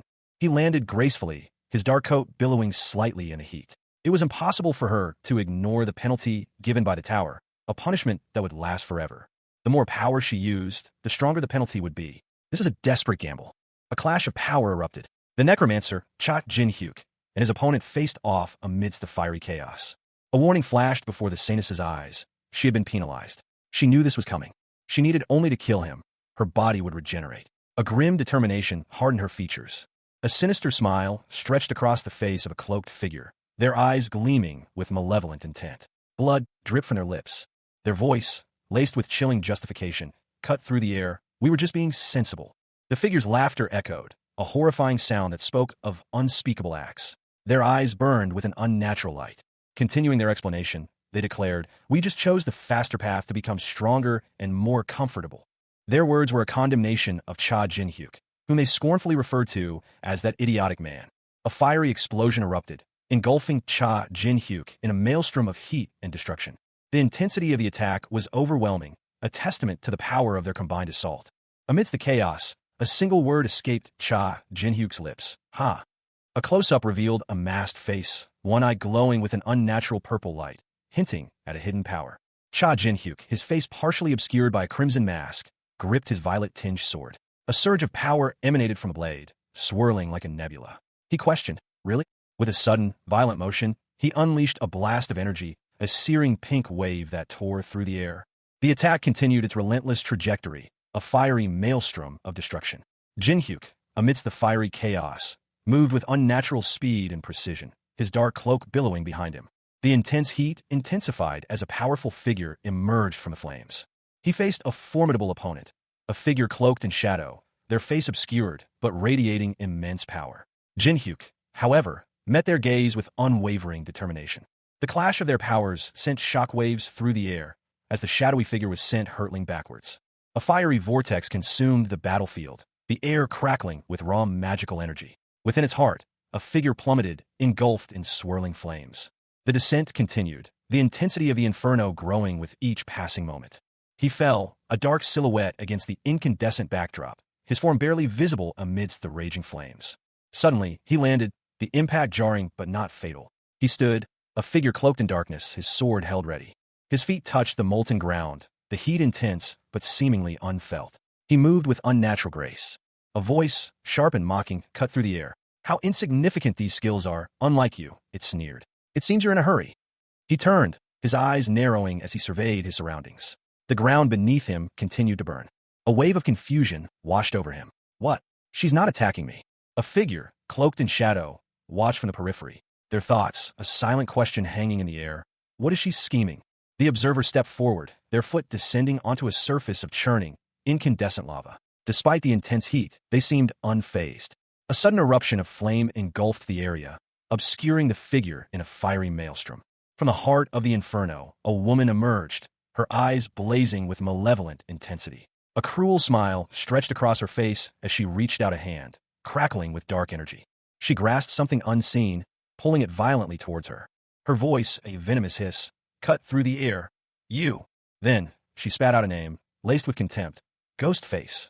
The focus shifted to a pair of eyes, partially obscured by a dark cloth, a single violet iris burning with defiance. A voice, low and dangerous, responded, "Let's see that amazing face of yours." A face contorted in furious rage, eyes blazing with an unnatural purple light, filled the frame. The intensity of the emotion was palpable, a silent scream etched onto every muscle. The camera shifted, focusing on a single, malevolent red eye, radiating menace. A crimson light pulsed within its depths. A wave of searing energy erupted, a torrent of crimson fire engulfing everything in its path. The sheer power was breathtaking. From the heart of the inferno, a hand emerged, its golden glow piercing the flames. A voice, laced with disbelief, whispered. Another voice, this one filled with incredulity, cut through the air. "Are you seriously?" A woman's face, etched with shock and fury, dominated the frame. Tears streamed down her cheeks, yet her eyes burned with a fierce intensity. Her voice, sharp and accusatory, pierced the chaos. "Cha Jinhui." Cha Jinhyuk, his violet eyes unwavering, met her gaze. His expression was one of grim determination. A figure cloaked in shadow, their face obscured, confronted a lone man amidst a fiery landscape. The man, his dark hair contrasting sharply against the inferno, questioned his opponent. "How did you know it was me when my voice and face are different?" The cloaked figure, seemingly unfazed, responded with a question of their own. Their words hung heavy in the air, laced with suspicion. "Did you improve your spiritual power while being with me? Or is it instinct? If it's none of those." The scene shifted to reveal a woman with striking blonde hair and piercing red eyes. Her face bore markings that hinted at past trauma. She pressed her advantage, her voice sharp and accusatory. "Did you recognize your comrade, who you've spent a long time with?" The man, clearly irritated by the line of questioning, retorted sharply. "Stop being ridiculous by changing the subject." The blonde woman, her eyes blazing with fury, leaned in, her voice a low growl. "Tell me properly." The man, a sinister smile spreading across his face, countered with a chilling question. "Who the hell are you?" A single word hung in the air, stark against the white background. "Fine." The image shifted, revealing a figure cloaked in shadow, a malevolent aura swirling around him. This was Cha Jinhyuk, a necromancer of immense power, his face a mask of chilling amusement. He introduced himself with a smirk. "I'm Cha Jinhyuk." His hand rested on the hilt of a wickedly curved blade, its edge glowing with an unnatural purple light. The weapon seemed an extension of his own dark energy. He spoke, his voice echoing with a grim satisfaction. "I walked through the gate of death and came back. To beat the shit out of you all." His words were a promise, a threat, and a declaration of war. A sudden burst of motion, a blur of movement. Cha Jinhyuk moved with terrifying speed, his blade a silver streak against the fiery backdrop. The attack was swift, precise, and deadly. The scene opens with a close-up on Cha Jinhyuk, his face obscured by shadow, yet his eyes glow with an eerie light. Crimson energy crackles around him, a stark contrast to the dark, almost obsidian, hues of his attire. His voice, laced with bitter amusement, echoes through the air. "Why? Do you feel like begging now?" A woman with fiery blonde hair and blazing eyes confronts him, her hand outstretched, gripping a sword that seems to burn with an inner fire. "Stop being absurd," she shouts, her voice filled with fury. Jinhyuk counters with a burst of dark energy, clashing against the woman's fiery attack. The resulting collision sends shockwaves through the air. The two combatants are locked in a fierce struggle, their attacks a whirlwind of fire and shadow. Jinhyuk moves with surprising speed and agility, dodging and weaving through the woman's relentless assault. The intensity of their battle intensifies, culminating in a blinding flash of light and energy. The blonde woman stares in disbelief, her eyes wide with shock. "Impossible. He died. I'm sure of it." Her rage boils over. "I'm going to personally tear you to pieces." The woman's face is contorted in a mask of furious rage, tears streaming down her cheeks as she lets out a guttural scream. The air crackled with residual magic, the very ground shimmering with heat. A voice, sharp and laced with triumph, cut through the chaos. Death Star Cha Jin-hyuk. The declaration hung in the air, a stark contrast to the fiery scene unfolding below. A woman, her blonde hair a fiery halo against the lava, stood over a fallen figure. Her sword, still dripping molten rock, was pointed at the prone form. Is no longer in this world. A blinding flash of light erupted from the fallen figure, momentarily obscuring the woman's triumphant stance. The intense heat warped the air around the epicenter of the explosion. As the light subsided, the woman recoiled, her eyes wide with shock. She had clearly underestimated her opponent. From the heart of the inferno, a figure rose. His eyes, blazing with an unnatural purple light, fixed on the woman. He spoke, his voice a low growl. I am. A surge of dark energy erupted from him, engulfing the woman in a wave of shadow and flame. The battle was far from over. A woman with fiery red eyes and scarred skin, clad in dark, ornate armor, let out a furious cry. Her expression was one of intense rage and exertion. Simultaneously, another figure, a woman with long, flowing gray hair, leaped into action, her sword ablaze with an orange light, a powerful aura surrounding her. The scene shifted. A dark, horned mask was engulfed in flames, held aloft by a hand seemingly emerging from a vortex of purple energy. The gray-haired woman was thrown back by a wave of intense heat, the ground beneath her cracking and melting into a fiery pool. She cried out in pain, her voice filled with anguish as she realized the extent of her injury. My other arm. The woman in dark armor, her face contorted in grim determination, muttered to herself, I need to make another one with divine power again. Suddenly, a voice interrupted her, sharp and urgent. Wait. A new figure appeared, a man with dark hair and a determined expression, wielding a katana and surrounded by a purple aura. He stood poised, ready for action. The gray-haired woman turned, her back to the viewer, her face hidden, as she braced herself for whatever was to come. A smirk played on the lips of the man, his violet eyes gleaming with barely concealed malice. He was a figure of imposing presence, his dark attire hinting at a power yet to be fully revealed. His gaze was fixed on a swirling orb of iridescent energy, a manifestation of his ability, battle foresight. The power pulsed with chaotic energy, hinting at the coming conflict.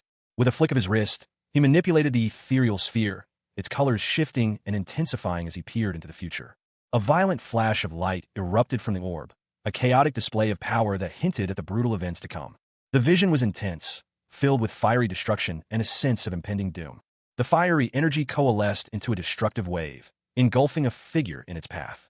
A woman, Carmen, was thrown violently backward, screaming as she was consumed by the inferno. The man watched, his expression unreadable, as the vision concluded, leaving him with a grim understanding of the events to unfold. The scene opens with a dramatic close-up of a figure, his face partially obscured by shadow, lunging forward with a wicked glint in his eyes.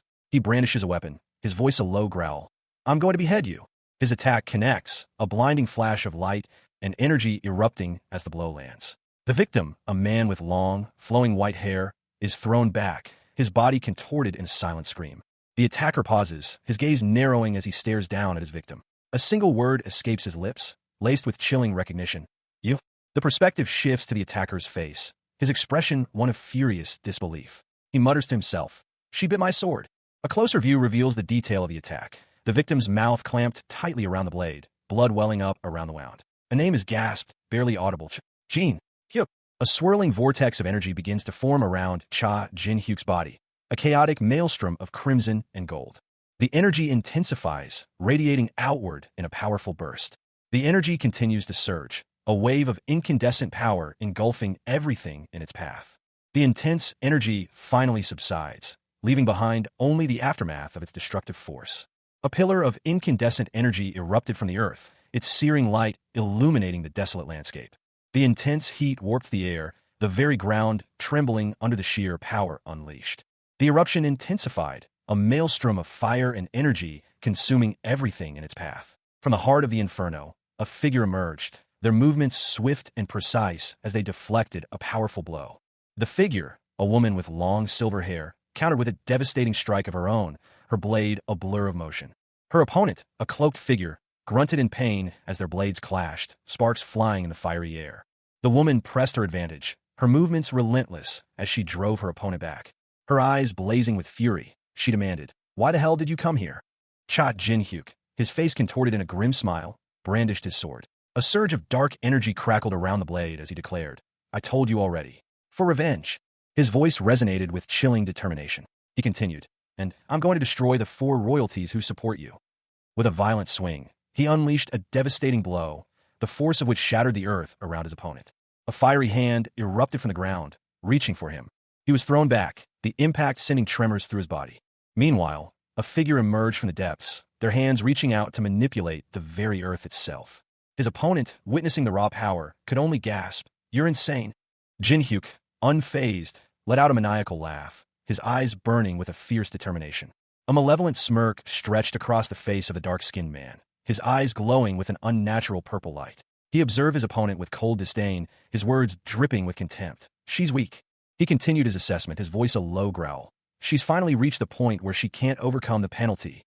His gaze remained fixed on her, calculating, as he delivered the final blow to his analysis. She can only attack once more with that body. Meanwhile, his opponent braced herself, a surge of fiery energy erupting from her as she ignored the consequences. She was pushing her limits, her determination evident in her strained posture. Her eyes burned with fierce resolve. A silent vow formed in her mind. "If I can land this properly." The man's eyes narrowed, his own internal monologue mirroring hers in intensity. His thoughts echoed her resolve. "If I can destroy it." A triumphant grin spread across his face. He declared with absolute certainty, "It's my win." A blinding flash of light and a deafening roar erupted from the point of impact. The resulting explosion sent debris flying as the two combatants clashed in a maelstrom of fire and destruction. The man unleashed a powerful blow, striking his opponent. The scene opens with a dramatic close-up on a figure shrouded in shadow, their voice echoing with chilling finality. "Cha Jin-hyuk. The place you need to be is inside a gloomy grave." The camera pulls back to reveal the speaker, a figure with fiery eyes and wild, windswept hair, their face contorted in a furious snarl. Their rage is palpable. The enraged figure unleashes a chilling threat. "I'll send you back there." A blinding flash of light erupts, a swirling vortex of intense energy consuming the scene. From the heart of the explosion, a figure emerges, their arm raised in a gesture of power. They are cloaked in an ethereal glow, their features obscured but their presence commanding. The ground beneath them cracks and crumbles under the sheer force of their power, a testament to their overwhelming might. Nearby, a witness watches, their eyes wide with shock and disbelief. A single word escapes their lips. "What?" They continue, their voice laced with awe and fear. "What's that?" The witness's astonishment is complete. "I've never seen divine power like that before." A colossal sphere of incandescent energy, radiating immense heat, hung suspended in the air above the dark forest. Its sheer size dwarfed the surrounding trees, casting long, ominous shadows.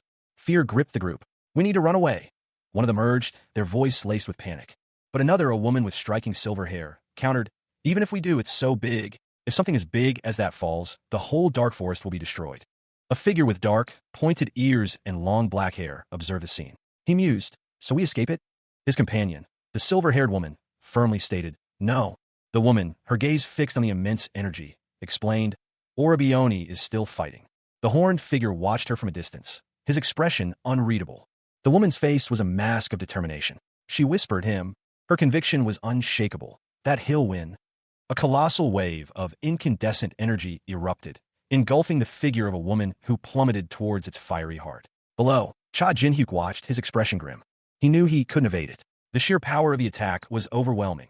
He realized there was no way to block or dodge. His gaze hardened. Only one desperate solution remained, a dangerous gamble. He needed to counter the divine energy with something far stronger, something demonic. He muttered to himself, needing just a moment to prepare. His plan was simple: unleash demonic energy, surpassing Carmen's divine power. Carmen, from above, taunted him, certain of his imminent demise. Carmen's face was a mask of cruel triumph as she prepared to witness his end. The name Cha Jin-hyuk echoed through the air, a desperate cry amidst the chaos.